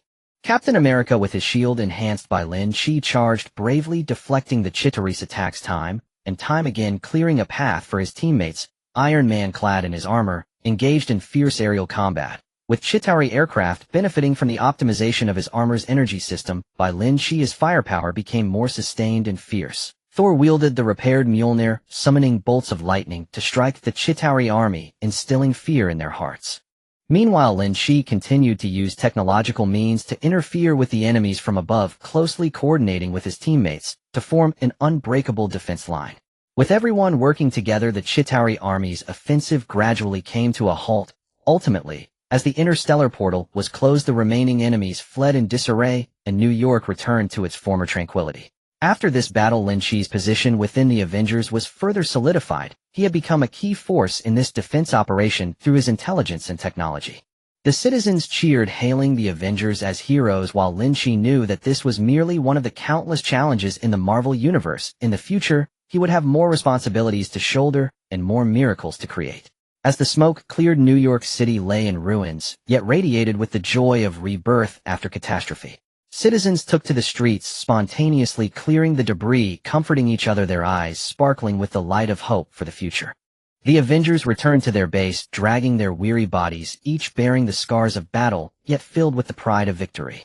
As Lynch stepped into the base, he was warmly surrounded by everyone. Iron Man Tony Stark limped forward, firmly patting Lynch on the shoulder. Despite his damaged armor and several bloodstains on his face, his smile remained radiant. Lynch, we owe a lot to you this time. Your high-tech gadgets were truly killing machines on the battlefield, leaving the Chitauri dazed and confused. Brilliant. Captain America Steve Rogers also stepped forward.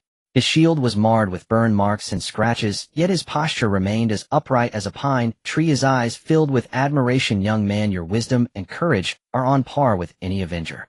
In this battle you were a crucial link, safeguarding countless lives. Thank you. The captain solemnly saluted Lynch, a gesture of the highest respect from a comrade. Thor boisterously laughed, shaking the entire room. Haha, Lynch. With your technological assistance combined with our divine power and bravery, the Chitauri had no choice but to flee. This battle will ensure the entire universe knows of the Avengers' might, and you played an indispensable role. Black Widow Natasha Romanoff gently embraced Lynch and whispered in his ear, well done, little one. We have all seen your growth. After this battle, you have truly become one of us, a solid member. The recognition and praise from his teammates flowed into Lynch's heart like a warm current, moistening his eyes. Before this, although he had joined the Avengers, there had been moments deep within where he felt a tinge of insecurity as an outsider. But now, after this life-and-death battle, he had earned everyone's respect through his strength, thoroughly integrating into this warm and powerful collective. The high-ranking officials of S.H.I.E.L.D. quickly sent commendations upon hearing of the battle's outcome. Director Nick Fury personally arrived at the base to hold a solemn award ceremony.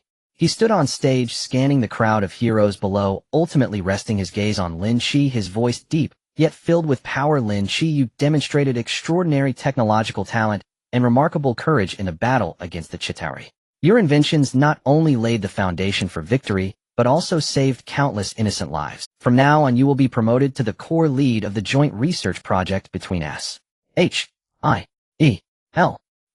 and the Avengers, coordinating resources from both sides to continue developing cutting-edge technology for Earth's safety and progress. As Director Fury announced this decision, thunderous applause erupted from the audience. Lynch excitedly stepped onto the stage, accepting the golden badge, symbolizing honor and responsibility. The badge gleamed under the lights, its weight seeming to carry the expectations of the entire Earth. He gazed at the cheering teammates below and the solemn S.H.I.E.L.D. officials, silently vowing not to let them down, to forge a stronger bastion of peace with technology. After his promotion, Lynch's work underwent a dramatic transformation. Previously, although he had made strides in scientific research, his authority was limited and resource allocation often left him struggling. Now he possessed an independent large laboratory, gathering the finest scientific talents from S.H.I.E.L.D. and the Avengers with access to rare materials and advanced equipment. Lynch swiftly formed his own research team, meticulously dividing tasks according to each member's expertise. Some focused on reverse engineering alien technology, hoping to extract more usable tech from the seized Chitauri equipment. Others dedicated themselves to optimizing energy shields, striving to enhance their defensive capabilities, while yet others worked on expanding quantum communication applications, attempting to construct an instantaneous communication network covering the globe and even the solar system, ensuring information transmission was smooth in any circumstance. During a team discussion, Lynch proposed an audacious idea, combining the properties of vibranium with the principles of quantum entanglement to develop a new quantum vibranium transmission device. If successfully developed, this device would enable ultra-long-distance, instantaneous transmission of objects at the quantum level, allowing for rapid deployment of personnel, strategic material delivery, or response to sudden crises. Seizing the initiative. Initially, team members exchanged glances. The concept seemed too ahead of its time, facing monumental technical challenges. But under Lynch's encouragement, everyone's spirits ignited, sharing ideas and beginning to deconstruct issues and plan research pathways. Thus, the laboratory buzzed with activity day and night, instruments humming, data codes rapidly scrolling across screens, heralding the start of a technological assault. Lynch moved between various experimental areas, personally participating in critical experiments, answering members' questions, and guiding the direction. He understood that every technological breakthrough could be pivotal for the future of Earth, leaving no room for negligence. As research progressed, though faced with numerous difficulties, there were also unexpected discoveries like flickers of light guiding them through the darkness, bringing them closer to that elusive dawn of technology. Amidst the busy research, Lynch also kept in close contact with his teammates. He regularly participated in the Avengers combat drills, promptly adjusting research directions based on issues exposed during the drills, ensuring that research outcomes precisely served the practical needs. Simultaneously, he would take time to share cutting-edge technological knowledge with his teammates, enhancing everyone's proficiency in operating advanced equipment, deeply integrating technology with combat power. Through this ordeal, Lynch not only rose in status, but also took significant strides along the path of responsibility and mission. With technology as his pen and wisdom as his ink, he sketched his legendary trajectory on the magnificent canvas of the Marvel Universe, striving towards the grand goal of protecting Earth and exploring the cosmos. Lynch was immersed in his new research responsibilities, daring not to take a moment's rest. He was acutely aware that in the vast and perilous universe of Marvel, the limitations of existing transportation methods were becoming increasingly apparent. Whether facing sudden attacks from alien races or executing urgent rescue missions across star systems, the speed, maneuverability, and adaptability of conventional aircraft fell far short of meeting the demands. Thus, researching anti-gravity technology and creating a brand new aircraft became an urgent topic that needed to be tackled. Lynch led the research team, diving headfirst into a sea of materials. They sifted through the long-sealed confidential archives of S.H.I.E.L.D., uncovering sporadic research records from the last century regarding anti-gravity phenomena. They also carefully analyzed the enemy equipment seized from the Avengers' alien spoils warehouse, which was suspected to utilize anti-gravity principles. Every document and every component were like pieces of a puzzle, and Lynch attempted to piece together the complete picture of anti-gravity technology. During the research process, Lynch discovered that most existing anti-gravity theories remained at the hypothesis and preliminary verification stage, lacking systematic practical support. To achieve anti-gravity flight for the aircraft, the key lay in mastering a special energy field capable of counteracting the gravitational pull of Earth or any celestial body. He recalled the dark matter energy field he encountered in previous quantum communication research. This mysterious energy field contained immense potential and might serve as the key to unlocking anti-gravity. Lynch decided to start with basic experiments, gradually exploring the subtle relationship between the dark matter energy field and gravity. He and his team constructed a large vacuum simulation chamber in the laboratory equipped with high-precision gravity sensors, energy monitors, and various particle accelerators. By injecting specially modulated dark matter particles into the simulation chamber, they observed its impact on the gravitational environment inside. Initially, the experiment progressed slowly and was fraught with setbacks. Dark matter particles were exceedingly difficult to capture and manipulate. They seemed to drift outside the realm of conventional matter, exhibiting strong resistance to various forces. Once, while attempting to activate the dark matter energy field, an unstable energy input triggered a small energy explosion, causing the entire simulation chamber to shake violently, severely damaging the experimental equipment and frightening the team members. However, Lynch was not defeated by the difficulties. He calmly reassured everyone and re-evaluated the experimental plan.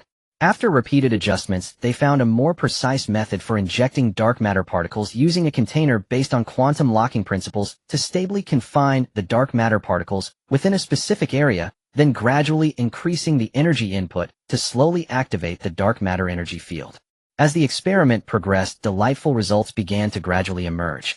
When the dark matter energy field reached a certain intensity, the gravity readings within the simulation chamber showed a noticeable downward trend. Lynch keenly captured this change, further optimizing the parameters of the energy field to achieve a more uniform and stable distribution within the simulation chamber. Finally, in a crucial experiment, the test object placed at the center of the simulation chamber began to slowly levitate, breaking free from the constraints of Earth's gravity. We did it!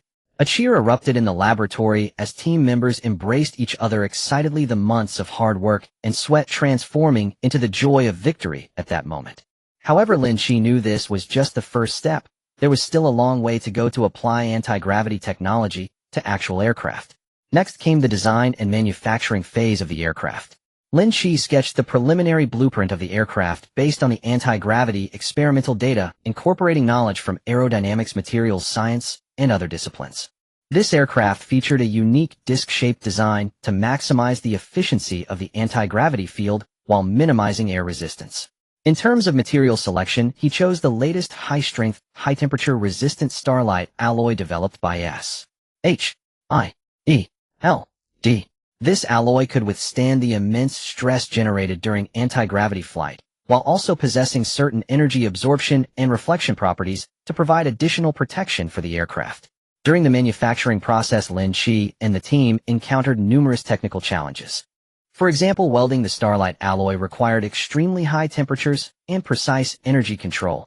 Even a slight deviation could lead to a decline in material performance or even total failure. The integration of the aircraft's power system and anti-gravity device also posed complex energy coupling issues, ensuring both worked in harmony and provided stable output. To resolve these issues, Lynch reached out to invite welding masters and power engineering experts from within SHIELD to join the project team and tackle the challenges together. After countless experiments and optimizations, they finally mastered the welding essence of the starlight alloy, successfully merging the anti-gravity device with the power system. After months of hard work, the first anti-gravity aircraft made its stunning debut on the tarmac of the Avengers base. It glimmered with a silvery metallic sheen, the disc-shaped fuselage flowing smoothly, resembling a divine artifact from a future world. Lynch, filled with excitement, was the first to enter the cockpit of the aircraft. Inside the cockpit, various advanced control instruments were present, and the holographic display screen provided real-time feedback on the aircraft's status. He activated the aircraft, and with a slight buzzing sound, the anti-gravity device slowly powered up, allowing the aircraft to smoothly lift off the ground and hover in the air. Lynch maneuvered the control stick and gently pushed the throttle. The aircraft surged forward like a bolt of lightning, speeding towards the sky. During the flight, it exhibited astonishing maneuverability, easily performing complex actions such as vertical takeoff and landing, high-speed turning, and hovering, rivaling any alien aircraft. As Lynch piloted the anti-gravity aircraft back to the base, the Avengers were already eagerly awaiting on the tarmac. Seeing this miraculous aircraft, everyone was filled with awe and admiration. Lynch, this is simply a revolution in flight technology. Iron Man Tony Stark excitedly ran up, circling around the aircraft, his eyes sparkling with enthusiasm for technology. With this thing, our future missions will be much more convenient, whether traversing rugged mountains or heading to the cosmic battlefield. We can get there faster. Captain America Steve Rogers also smiled, nodding in praise. This is yet another great masterpiece of yours, Lynch. It will bring new possibilities to our battles and rescues, adding an extra layer of security to Earth's safety. Lynch looked at his teammates' excited expressions, feeling a deep sense of accomplishment. He knew that this anti-gravity aircraft was not just a technological achievement, but a testament to the teamwork and relentless effort. It would carry the Avengers' hopes and missions, soaring through the vast universe and safeguarding every inch of peace. The calm days did not last long, as the alarm system of the Avengers suddenly blared sharply, and the big screen displayed a desolate wasteland in a remote area being ravaged by unknown creatures. These creatures were gigantic and grotesque, some with scales as hard as iron, others capable of spewing a highly corrosive slime. Where they passed, the earth cracked, vegetation withered, and nearby villages fell into a state of extreme panic. Lynch quickly gathered with the Avengers and boarded the Kun-style aircraft, racing towards the scene of the incident in the wasteland. Through the porthole, Lynch saw the ravaged land below, igniting a fire of anger within him. He resolved to fight alongside his teammates, using his technology to repel these unknown threats. After the aircraft arrived above the wasteland, the Avengers swiftly launched into action. Iron Man was the first to charge into the enemy ranks, his armor belching forth brilliant flames, with repulsor blasts and shoulder-mounted missiles firing in quick succession, unleashing powerful firepower that exploded amidst the horde of creatures, drawing the attention of many. Captain America followed, closely wielding his shield. After executing a graceful roll in the air, he landed steadily and plunged into the mass of monsters, his shield blocking and striking, clearing a path for his teammates. Thor swung his mighty hammer, summoning thick bolts of lightning that struck the largest of the monsters. Each bolt fell with a thunderous roar, sending the beasts staggering. Lynch controlled the anti-gravity aircraft circling above the battlefield to observe the situation. Using the advanced detection equipment on the aircraft, he quickly scanned the physiological structures, energy fluctuations, and movement patterns of these unknown creatures, transmitting the data in real time back to the Avengers base for analysis by the research team. At the same time, he utilized the aircraft's weapon systems to provide precise fire support to his teammates who were in distress on the ground. However, as the battle progressed, the Avengers discovered that these unknown creatures seemed to possess some bizarre regenerative capability. The monster fragments shattered by Iron Man reassembled shortly thereafter. The giant beast struck by Thor's lightning visibly healed at an astonishing rate. This led to a stalemate in the battle as the team's stamina gradually waned while the creature's onslaught showed no signs of abating.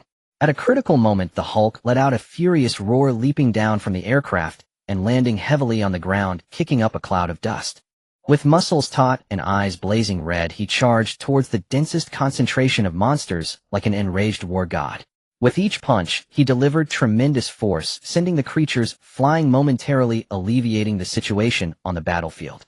Lynch, witnessing this scene from the air, suddenly had an idea. He recalled his earlier research on alien biological genes, where he discovered that some creatures' regenerative abilities were related to a special cellular structure within them, which could rapidly divide and differentiate into various tissues, facilitating bodily repair and regeneration.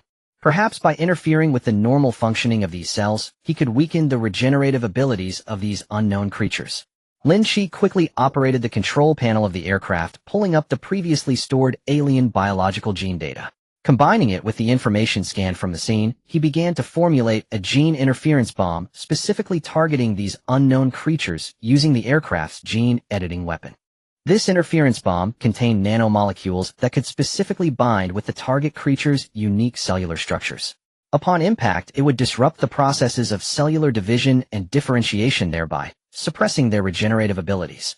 As Lynch was preparing the interference bomb, the ground battle intensified further.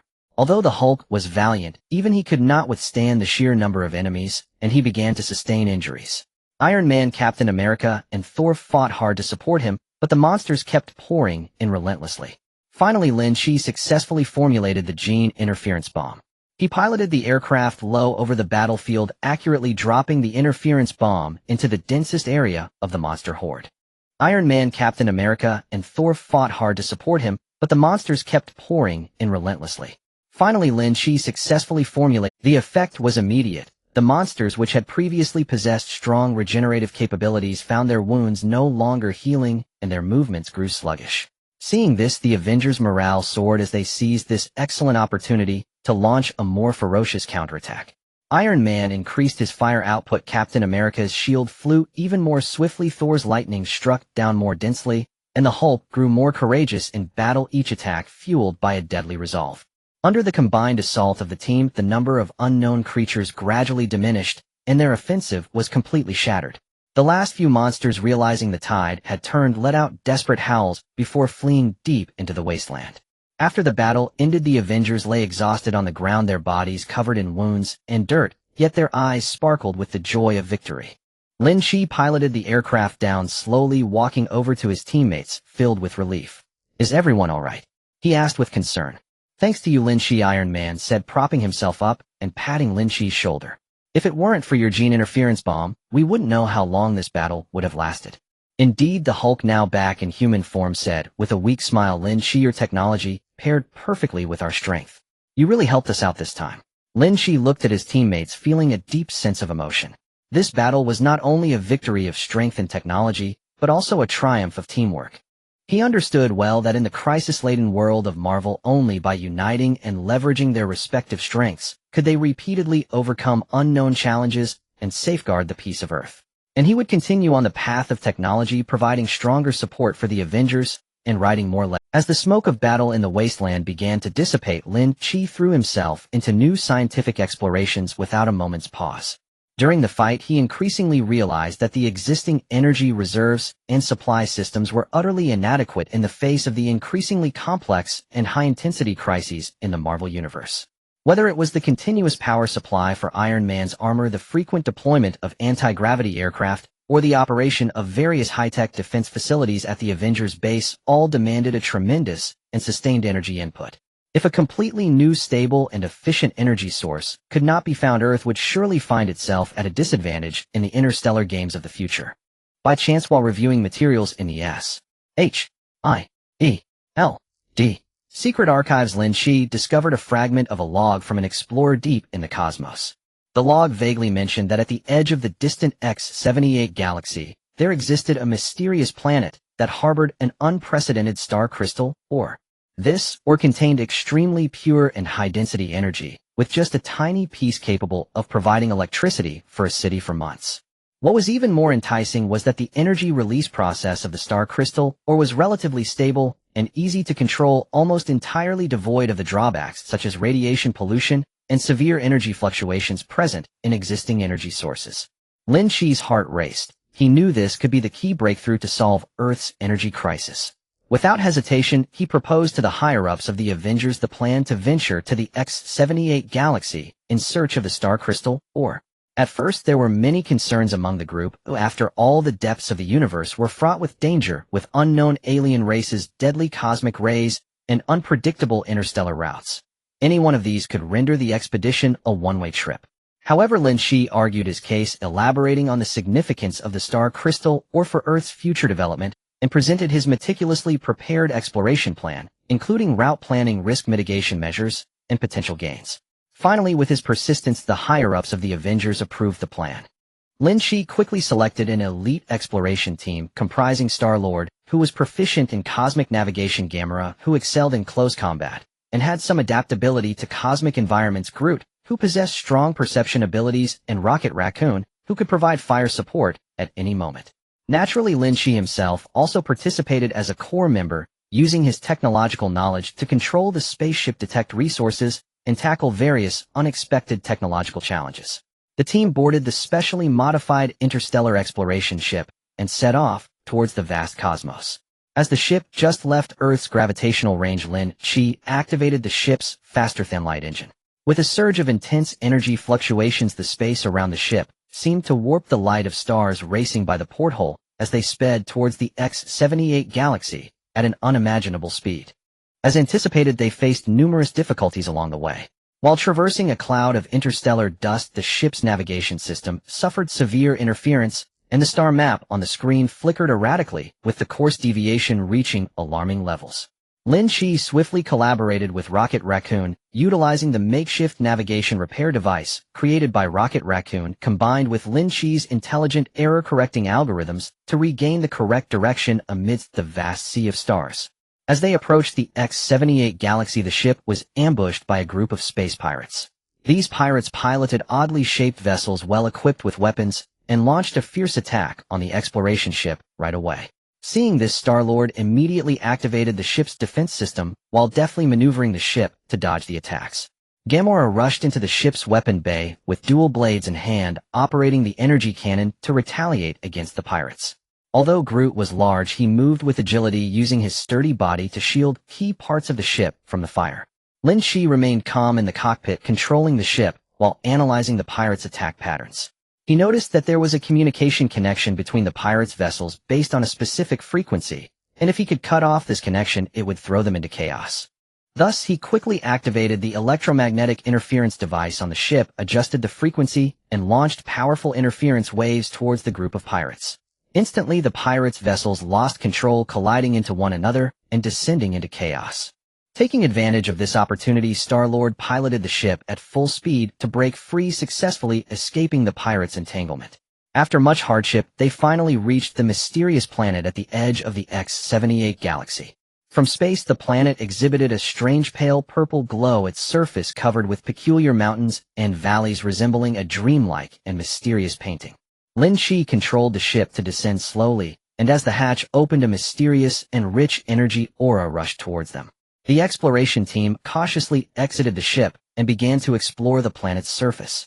Lynch, holding an energy detector, led the team at the forefront, his eyes fixed on the data changes on the detector. Along the way, they discovered many fragments of what seemed to be star crystal, emitting a faint blue light, and upon touching them, they could feel a warm flow of energy.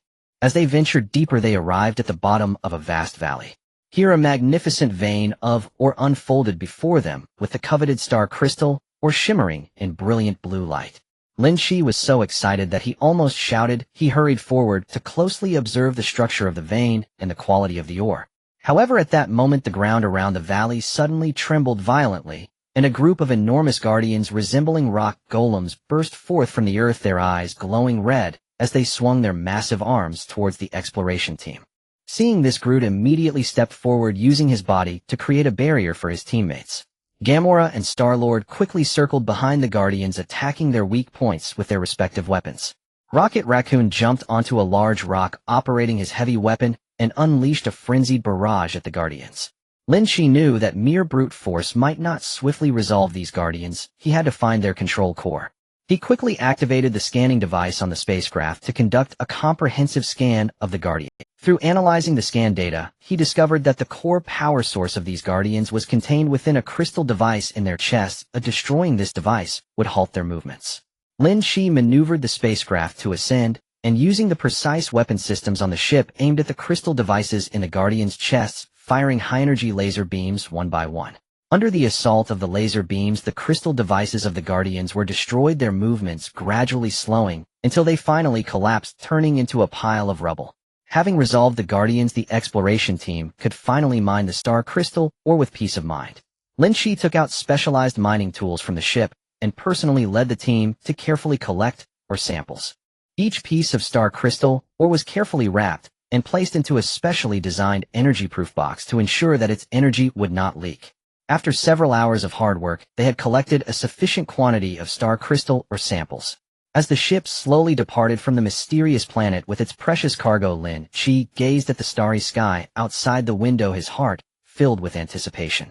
He knew that once these star crystal ores were brought back to Earth, they would usher in a new era of energy, presenting unprecedented opportunities for development for the Avengers and the entire planet.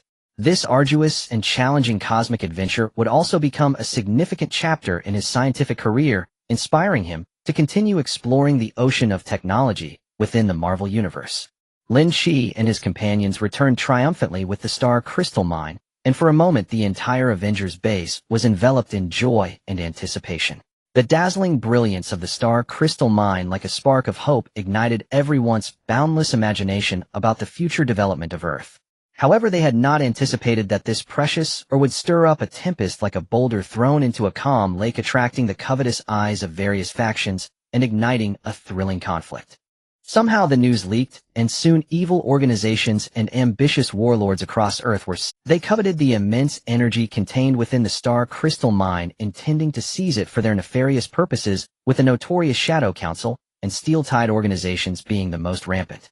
The Shadow Council, a mysterious organization long hidden in the darkness, excelled in manipulating dark magic and bizarre biotechnology, gathering a band of desperados who plotted one conspiracy after another in the shadows, attempting to overthrow the world order. The Steel-Tide consisted of a group of radical tech fanatics who revered brute force and machinery, possessing many highly destructive high-tech weapons, dreaming of dominating Earth through their formidable technological power. These two organizations surprisingly joined forces, amassing a large number of elite troops, and launched a fierce assault on the Avengers base. In an instant, smoke filled the air around the base, and the flames of war erupted. Missiles and energy cannons howled through the sky, unleashing a torrent of firepower upon the base's defenses. The Avengers quickly entered combat mode, standing ready. Iron Man Tony Stark donned his armor at once and soared into the sky, unleashing his palm cannons as he engaged in a fierce aerial battle with the approaching enemy aircraft. With the exceptional maneuverability and powerful firepower of his armor, he traced dazzling arcs in the air, causing enemy aircraft to explode and disintegrate under his attack. Captain America Steve Rogers stood firm at the front of the base with his shield, his gaze resolute as he shouted commands to his teammates, expertly parrying wave after wave of enemy fire with his shield, building a solid defense for his comrades behind him. Thor raised Mjolnir high, summoning surges of lightning that struck the enemy's dense formations. With each bolt of lightning that fell, there was a deafening roar, sending the enemies into disarray. Lynch understood that the key to this battle lay in protecting the star crystal mine. If the ore fell into enemy hands, the consequences would be dire. He swiftly dashed toward the laboratory where the star crystal mine was stored and activated the base's highest-level defense system. Energy shields rose instantly, enveloping the laboratory in layers, their surfaces flickering with intricate energy patterns capable of withstanding high-intensity attacks. At the same time, Lynch controlled various high-tech weapons within the base to launch long-range strikes against the enemies.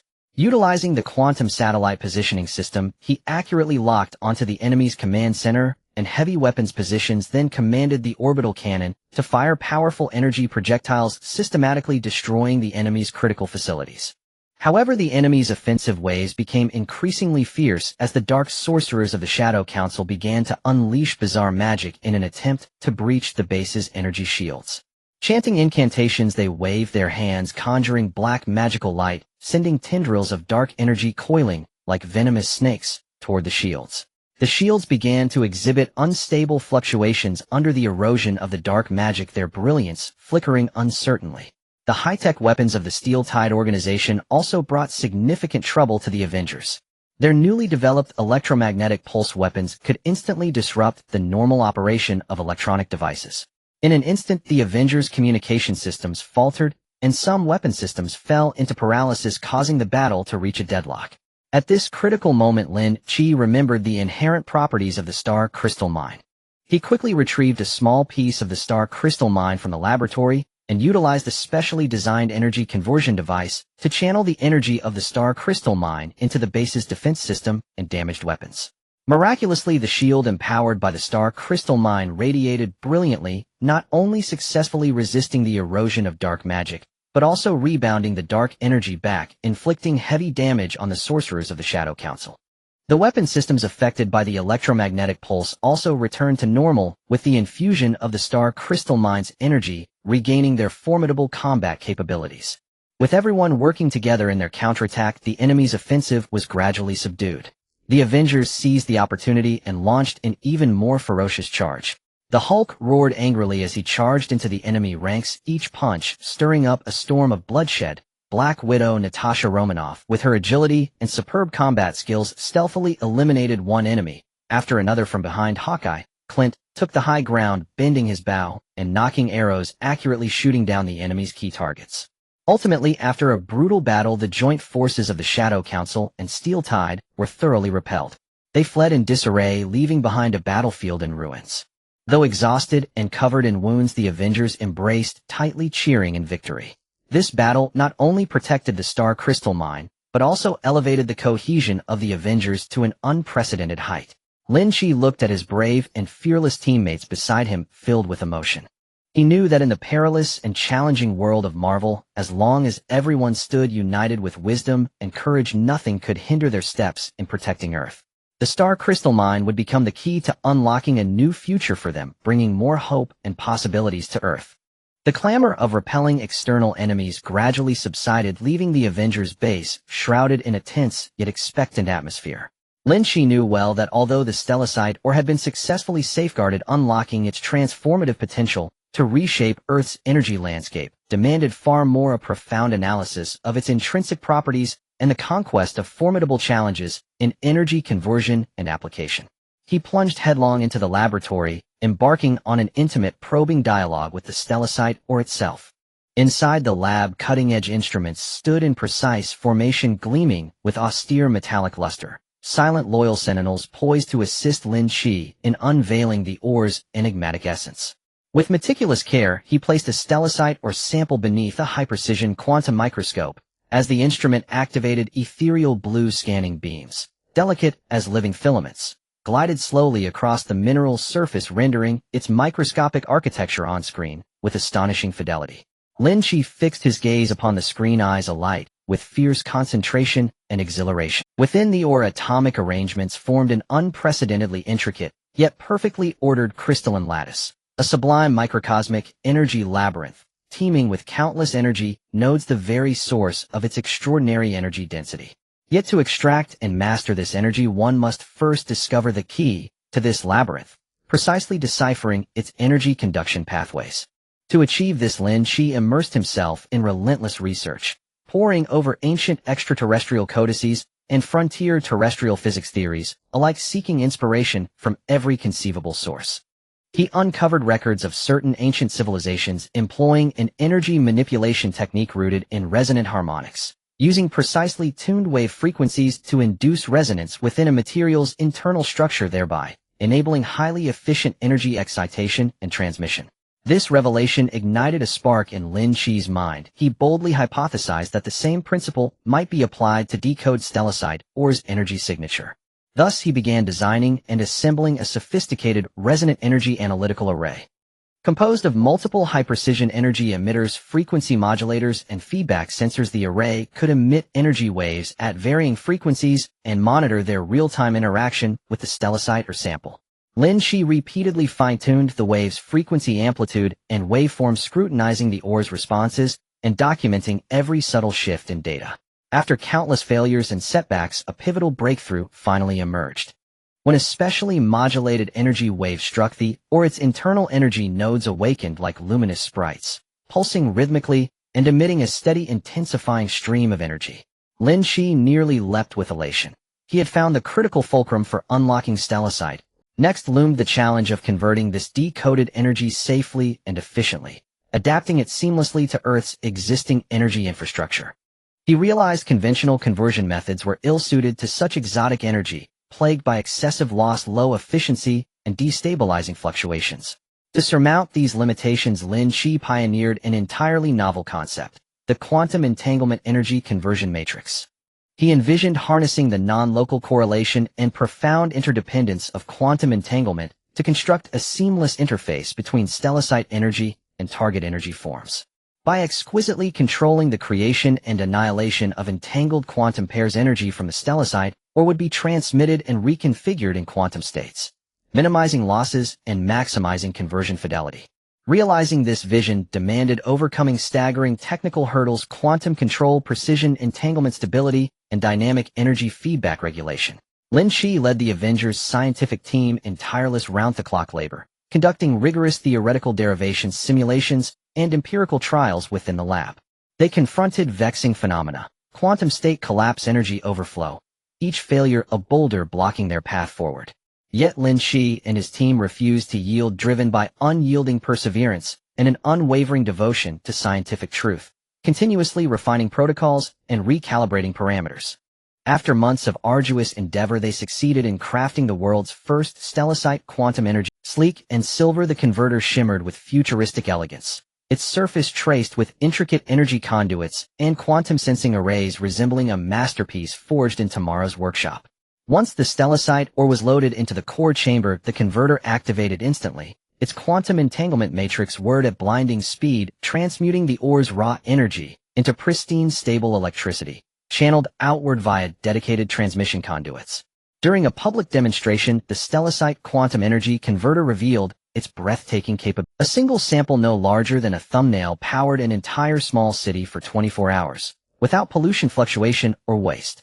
News of the achievement ignited global astonishment. Headlines blazed across media outlets, and jubilant crowds hailed it as the dawn of Earth's definitive solution to the energy crisis. Standing before the humming converter, Lynch watched the ceaseless flow of clean electricity, his heart swelling with quiet pride and deep fulfillment. He knew this breakthrough not only bestowed upon Earth an inexhaustible, pristine energy source, but also marked a watershed moment, the Avengers' most epical stride into the vanguard of science and technology. Henceforth, empowered by stellarcite ore, Earth would transcend its energy constraints and stride boldly toward a future of greater prosperity and harmony. And he, Lynch, would press ever onward along the frontier of innovation, inscribing new legends with intellect and toil. With the successful advent of the quantum energy converter for star crystal mines, Earth seemed to be injected with a shot of adrenaline, ushering in a new opportunity for vigorous development across various fields. Lynch understood that the greatness of technology lies not only in breakthroughs within laboratories, but also in its ability to genuinely improve people's lives and bring welfare to society. Thus, he actively immersed himself in the widespread application and promotion of star energy, striving to illuminate every corner of the Earth with this miraculous power source. The first priority was the innovation of urban energy supply systems. Previously, cities relied on traditional energy generation, with thermal power causing environmental pollution, hydropower restricted by geographical conditions, and wind power lacking stability. Now, thanks to its clean, efficient, and stable characteristics, star crystal mine energy has become the ideal choice for urban power. Lynch led a team to collaborate closely with local governments and energy companies to establish star crystal mine energy stations in major cities around the globe. These stations are designed with a sleek and technological aesthetic resembling silver beacons of the future, standing tall in the suburbs of cities. Inside the stations, the quantum energy converters for star crystal mines operate efficiently, transforming the energy contained in star crystals into electrical energy, which is then continuously transmitted through underground superconducting cable networks to every building and street in the city. In an instant, the city was aglow with lights, yet there was no longer any thick smoke or buzzing noise from traditional energy generation. Residents were delighted to discover that their household appliances were running more stably and efficiently, with electricity costs significantly reduced. In factories, machines still roared, but energy consumption costs plummeted while production efficiency soared. High-tech industries that were once limited by energy shortages, such as electronic chip manufacturing and quantum computer research, now thrived under the ample support of star energy, overcoming technological challenges, launching more innovative products, and propelling global technology to new heights. The transportation sector also underwent tremendous changes. The star energy-driven vehicles developed with Lynch's involvement have officially gone into mass production. These automobiles discarded traditional fuel engines and complex mechanical transmission systems, instead adopting a new power unit centered around star crystal energy. Not only do they boast powerful acceleration, allowing cars to speed up in an instant and easily surpass traditional fuel-powered race cars, but their range is virtually limitless as long as one regularly visits star energy charging stations to replenish a small amount of star crystal energy. They can continue driving. On the city roads, star energy vehicles darted by like silver lightning, quiet and soundless, with zero emissions, significantly improving the urban air quality. The intelligent traffic system deeply integrated with star energy vehicles, using vehicle networking technology to real-time control traffic flow, preventing congestion and making travel more convenient and smooth. People no longer worried about high fuel costs or long charging wait times. The weekend road trips became a leisurely enjoyment, and the boundaries of the city seemed to expand continuously with more convenient transportation. In terms of public facility construction, star energy showcased its capabilities. In urban parks, star energy streetlights automatically adjusted their brightness based on ambient light, providing citizens with a warm and comfortable nighttime leisure environment. Star energy-driven fountains danced joyfully to the rhythm of music, with water splashes illuminated by star energy lights in vibrant colors. In schools, star energy heating and cooling systems ensured classrooms enjoyed a spring-like atmosphere all year round, creating an excellent learning environment for students and teachers while keeping energy costs minimal. In hospitals, star crystal energy provides stable power for high-end medical equipment, making precision instruments like MRI machines and particle accelerators more accurate and stable, aiding doctors in overcoming difficult illnesses and saving more lives. The star energy emergency power system ensures that hospitals can continue to operate normally during unexpected power outages, safeguarding patients' lives. In agriculture, the star energy irrigation system automatically supplies precise water based on soil moisture and crop water needs, paired with star energy lighting to cultivate greenhouses, providing ideal growth conditions for crops. Fruits and vegetables that once had low yields due to natural conditions now enjoy a significant increase in production and quality thanks to star energy support, with organic, fresh, and juicy agricultural products filling supermarket shelves and enriching people's tables. With the widespread application of star energy in various fields, cities have been revitalized with fresh vigor and vitality. Blue skies and white clouds re-emerged, lush waters and green mountains persisted, technology and life perfectly integrated, greatly enhancing people's sense of happiness and fulfillment. Lynch traversed the city, witnessing the beautiful changes brought by his scientific achievements to the world, filled with a sense of accomplishment. He knew this was just the beginning. There were more possibilities waiting to be explored in the future, and he would continue to strive to create more miracles with star energy for the Earth.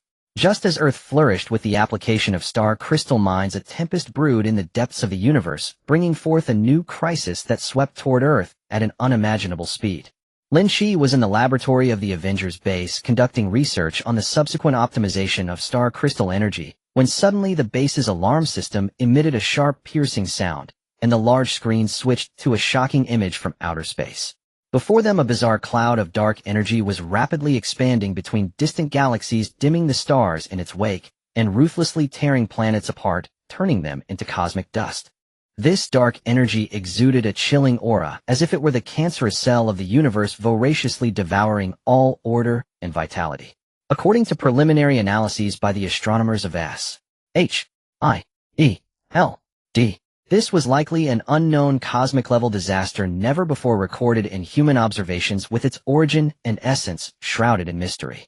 The Avengers swiftly gathered in the command center, each face etched with gravity and concern. Captain America Steve Rogers clenched his fists, his gaze fixed resolutely on the screen, breaking the silence. First, no matter what this thing is, it is heading toward Earth. We must be prepared to protect our home. Iron Man Tony Stark furrowed his brow and quickly operated his armor's control interface, retrieving more data before stating, based on the current energy fluctuation analysis, the intensity of this dark energy far exceeds any threat we have faced before. Conventional weapons and tactics may prove ineffective. Thor, the god of thunder, wore a grave expression as he raised his hammer, seemingly drawing strength from the artifact, and said in a low voice, "This dark energy carries a familiar malevolent aura. I suspect it is related to some ancient evil in the cosmos. We may need to consult the ancient texts of Asgard for a countermeasure." Lynch was equally anxious, fully aware of the gravity of the crisis. On one hand, he immediately arranged for personnel to gather more information about this dark energy, utilizing the detectors deployed by SHIELD throughout the solar system to try to analyze its energy composition, propagation speed, and possible weaknesses. On the other hand, he began urgent upgrades to the existing technological equipment to prepare for the impending battle. However, as the dark energy cloud approached, more bad news followed. In some remote areas of Earth, abnormal phenomena began to appear, with mysterious dark vortices manifesting on the surface, swallowing everything around them, and triggering natural disasters, such as earthquakes and tsunamis, bringing tremendous calamity to local residents. The rescue teams dispatched by SHIELD encountered numerous difficulties in these areas, with communications frequently interrupted and equipment malfunctioning due to interference from dark energy, causing slow progress in rescue operations. Meanwhile, the interstellar routes in the universe were severely disrupted by the dark energy, with many merchant and exploratory ships traveling between galaxies losing contact and falling into dire straits. Trade and intelligence exchanges between Earth and external star systems were almost paralyzed, and the feeling of isolation grew stronger. Faced with such a dire situation, the Avengers decided to take the initiative and not sit idly by. Iron Man, Thor, Captain America, and other key members boarded the modified starship, heading toward the dark energy cloud in an attempt to find a way to stop it before it reached Earth. Lynch remained on Earth, continuing to control the base's technological systems to provide remote support for his teammates, while organizing the remaining forces on Earth to respond to the ongoing crises. In the universe, the departing Avengers faced unprecedented challenges. The space surrounding the dark energy cloud was extremely distorted, causing frequent navigation errors on the starship's systems. A moment's carelessness could lead them to lose their way and fall into an endless abyss of darkness. Moreover, bursts of powerful shocks from the dark energy periodically erupted, causing the starship's shields to tremble precariously, compelling the team to remain vigilant and conduct emergency repairs. As they approached a certain distance from the dark energy cloud, they discovered some strange creatures formed from condensed dark energy hidden within. These creatures were massive, their appearances grotesque, possessing extraordinary strength and bizarre attack methods. They lunged at the starship as if they were the guardians of the dark energy, vowing to block the Avengers' advance at all costs. Meanwhile, on Earth, Lynch watched the tragic scenes unfold through satellite surveillance, feeling an urgency within him. He utilized the supercomputer powered by star crystal energy to quickly calculate the feasibility of various response plans, trying to find a way to alleviate the crisis. He directed the heroes and rescue teams on Earth to evacuate the affected populace as quickly as possible, reinforcing urban defenses while developing special weapons against the dark vortices and dark creatures. Yet the crisis continued to escalate, with the dark energy cloud drawing ever closer to Earth, leaving the Avengers and Earth with little time remaining. This cosmic upheaval resembled a nightmare, shrouding the entire Earth and testing the courage and wisdom of every individual, while also placing the Avengers in yet another harrowing challenge of life and death. The crisis on Earth hangs like a Damocles sword, stirring the hearts of every individual. Lynch, with bloodshot eyes, remained fixated on the screen within the Avengers base, his fingers flying over the keyboard as he raced against time. In the cosmos, the Avengers were locked in a bitter struggle. Iron Man's armor was heavily damaged, the energy indicator flashing wildly as he dodged the black sludge attacks from the dark energy creatures, shouting, "The attack frequency of these damn things is too bizarre. My system is having a hard time analyzing it."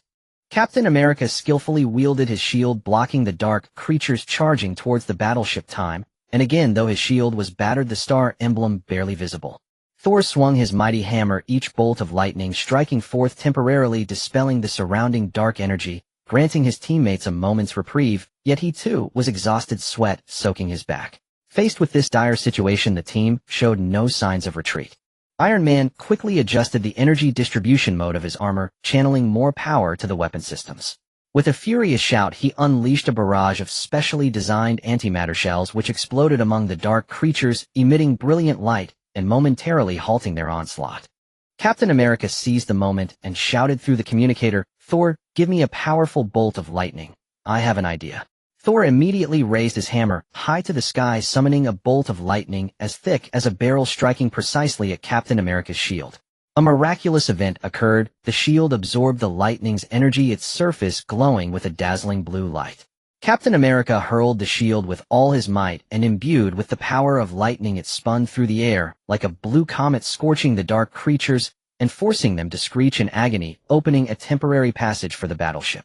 Meanwhile, the situation on Earth was equally grim. Lynch led the remaining heroes and SHIELD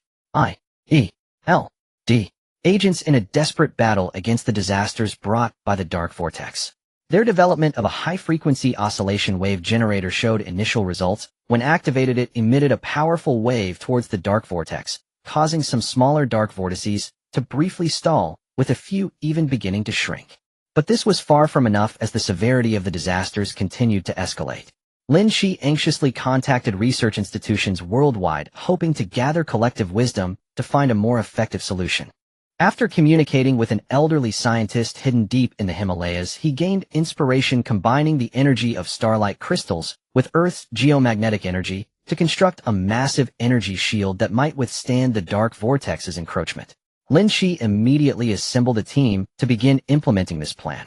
They installed colossal energy conversion devices at several key nodes on Earth, channeling the energy of starlight crystals to merge and enhance it with geomagnetic energy. As the devices activated, visible energy tendrils slowly intertwined above the Earth, gradually forming a translucent shield that radiated blue and white light. When the first dark vortex made contact with the shield, the once ferocious entity that devoured everything was firmly repelled, its edges flickering with eerie light as it struggled in vain to break through. This achievement lifted everyone's spirits, urging them to hasten their efforts to perfect the global shield. Meanwhile, the Avengers in the cosmos seized the opportunity presented by the temporary retreat of the dark creatures, finally nearing the core area of the dark energy cloud. The dark energy here was as dense as a solid, resembling walls of black, blocking their advance. Yet they did not give up. Iron Man utilized the scanning device on his armor to probe the core mysteries of the dark energy cloud, aiming to uncover its energy source and destroy it in one decisive blow. Captain America and Thor stood guard beside him, shielding him from the periodic assaults of dark energy. Just as Iron Man was about to lock onto the target, the dark energy cloud suddenly began to churn violently, a stronger dark force surging forth from its depths, seemingly aware of their intentions and preparing to deliver a fatal blow. At this moment, both the Avengers in the cosmos and Lynch on Earth faced an unprecedented crisis. Yet they all shared a steadfast belief to protect the Earth at any cost. In this dire situation, they united closely, relying on courage, wisdom, and tenacity to seek a glimmer of hope and fight valiantly for the future of Earth. The dark energy clouds in the universe surged wildly, with a powerful force at their core, seemingly ready to devour everything. The warships piloted by the Avengers swayed precariously under this immense pressure. Iron Man gritted his teeth, beads of sweat rolling down his forehead. His armor was severely damaged, energy nearly depleted, yet his gaze remained resolute as his fingers danced swiftly over the control panel, trying to pinpoint the source of the dark energy amidst the chaotic energy fluctuations. Captain America held his shield, glowing with blue light, standing tall like a pine tree. Despite his shield being riddled with holes and his arms aching from prolonged defense, he firmly stood at the bow of the ship, creating a barrier for Iron Man and Thor, shouting loudly, "Hold strong, brothers. We're close to finding its weakness." Thor raised Mjolnir high, his muscles taut, each bolt of lightning he unleashed carried all his divine power, attempting to disperse the thick darkness around him. Yet exhausted, his steps faltered and his face turned pale, but the belief he held in his heart never Just as the dark power was about to unleash a fatal blow, Iron Man suddenly widened his eyes and shouted, "Found it. Prepare for a full-force strike." He swiftly gathered all the remaining energy of his armor into his palm cannon, while Thor expended his last ounce of strength to direct a lightning bolt toward the cannon's mouth. Captain America then hurled his shield charged with lightning power, and the three of them combined their efforts to unleash this decisive strike towards the source of the dark energy. In an instant, light burst forth, and the powerful shockwave caused the warship to shake violently, nearly unbalancing the Avengers. As the light faded, they were delighted to find that the core of the dark energy cloud had briefly succumbed to chaos, as if the surging dark power had been somewhat restrained. "Well done, team." Iron Man gasped for breath, a weary smile appearing on his face. "Don't let your guard down, this is just temporary." Captain America remained vigilant, well aware that the crisis was not yet over. On Earth, Lincoln was also facing tremendous difficulties. Although the initially constructed energy shield blocked some of the dark whirlpools, with the dark energy intensifying, the shield began to crack and teeter on the brink of collapse. The situation in various regions worsened, cities fell into chaos, and people were in a state of panic. Lincoln was anxious, fully aware that he must quickly find a way to strengthen the shield and combat the dark whirlpools. He organized researchers to urgently repair the shield, adjusting energy output and distribution, while also delving into the characteristics of the dark whirlpools to uncover their energy operation patterns. During a video conference with global research teams, a scientist from a mysterious ancient Eastern country proposed a bold idea: utilizing ancient rune formations combined with star crystal energy might alter the energy structure of the shield, making it more stable. Lincoln seized upon this lifeline and immediately set to work. He led the team in inscribing mysterious runes at critical nodes of the shield, these runes glowing faintly, as if imbued with ancient and mysterious power. At the same time, they injected star crystal energy in a special manner, adjusting the energy frequency to resonate with the runes. After much arduous effort, the shield finally showed new changes. The originally translucent surface of the shield shimmered with a golden glow as the runes flowed within it like a layer of impenetrable armor. When the dark whirlpool struck again, the shield not only held firm, but also rebounded the dark energy, purifying part of the dark whirlpool. "We did it." Cheers erupted within the base, boosting everyone's morale. However, just then a new crisis emerged. SHIELD received news that a mysterious force was taking advantage of the chaos on Earth to launch a covert attack, attempting to seize the star crystal resources. They operated stealthily, equipped with advanced gear, and had already breached several lines of defense. Lincoln understood that if the star crystals fell into enemy hands, the consequences would be dire. He immediately arranged for some heroes to intercept the mysterious force while he stayed behind at the base to maintain the shield and combat the dark whirlpools. The heroes who went out encountered fierce resistance. This mysterious force was well-versed in various tactics and had very advanced weaponry, using invisibility technology and powerful arms to create numerous troubles for the Avengers.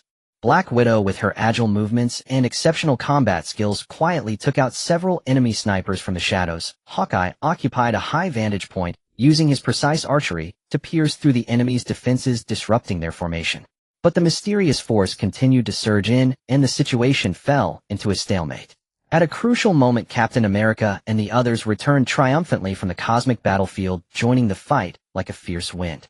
With Captain America's command, Iron Man's firepower support, and Thor's divine might intimidating the foes, the mysterious force gradually faltered and began to retreat. Eventually, the mysterious force was repelled, giving Earth a temporary respite. However, the dark energy clouds still loomed ominously in the sky, threatening Earth's safety. The Avengers understood that this battle was far from over. They must continue searching for ways to thoroughly defeat the dark energy. Lincoln gazed at his weary yet resolute teammates, filled with emotion. He knew that in the face of such overwhelming crises, only through unity, wisdom, and courage could they protect their home Earth, and the path ahead would be fraught with even greater challenges. After repelling the mysterious forces, Earth welcomed a brief moment of tranquility, yet the dark energy clouds lingering in the sky served as a constant reminder that the crisis was far from over. The Avengers returned to the base, their weary bodies and wounds along with their damaged equipment, all telling tales of the fierce battle. Lynch, ignoring the need for rest, immediately gathered everyone to discuss the next course of action. In the conference room, the atmosphere was tense. Everyone looked exhausted, but their eyes were resolute. Iron Man limped in, and after sitting down, the first thing he did was open the armor panel on his arm to check the collected data. Frowning as he said the core structure of that dark energy is extremely complex. Our previous attacks merely scratched the surface. To destroy it completely, we must find a more precise approach. Thor tapped the table, his expression worried. I sensed in battle that this dark energy might be related to some ancient evil forces. Perhaps we should seek clues from ancient texts. The Library of Asgard holds many cosmic secrets. We might find a strategy there. Everyone nodded in agreement, and Lynch also found it to be a feasible direction. Thus he set out with Thor on the journey to Asgard. They arrived in the legendary realm through the rainbow. The grandeur of Asgard was beyond imagination. Golden palaces and towering spires shone in the sunlight, yet a faint haze enveloped it, and the faces of the residents were marked with unease. Thor led Lynch directly to the library, a magnificent structure filled with massive bookshelves crammed with ancient texts exuding the scent of old paper and knowledge. They buried themselves in the ancient texts, flipping through volumes that recorded the origins of the universe, the legends of the gods, and mysterious powers.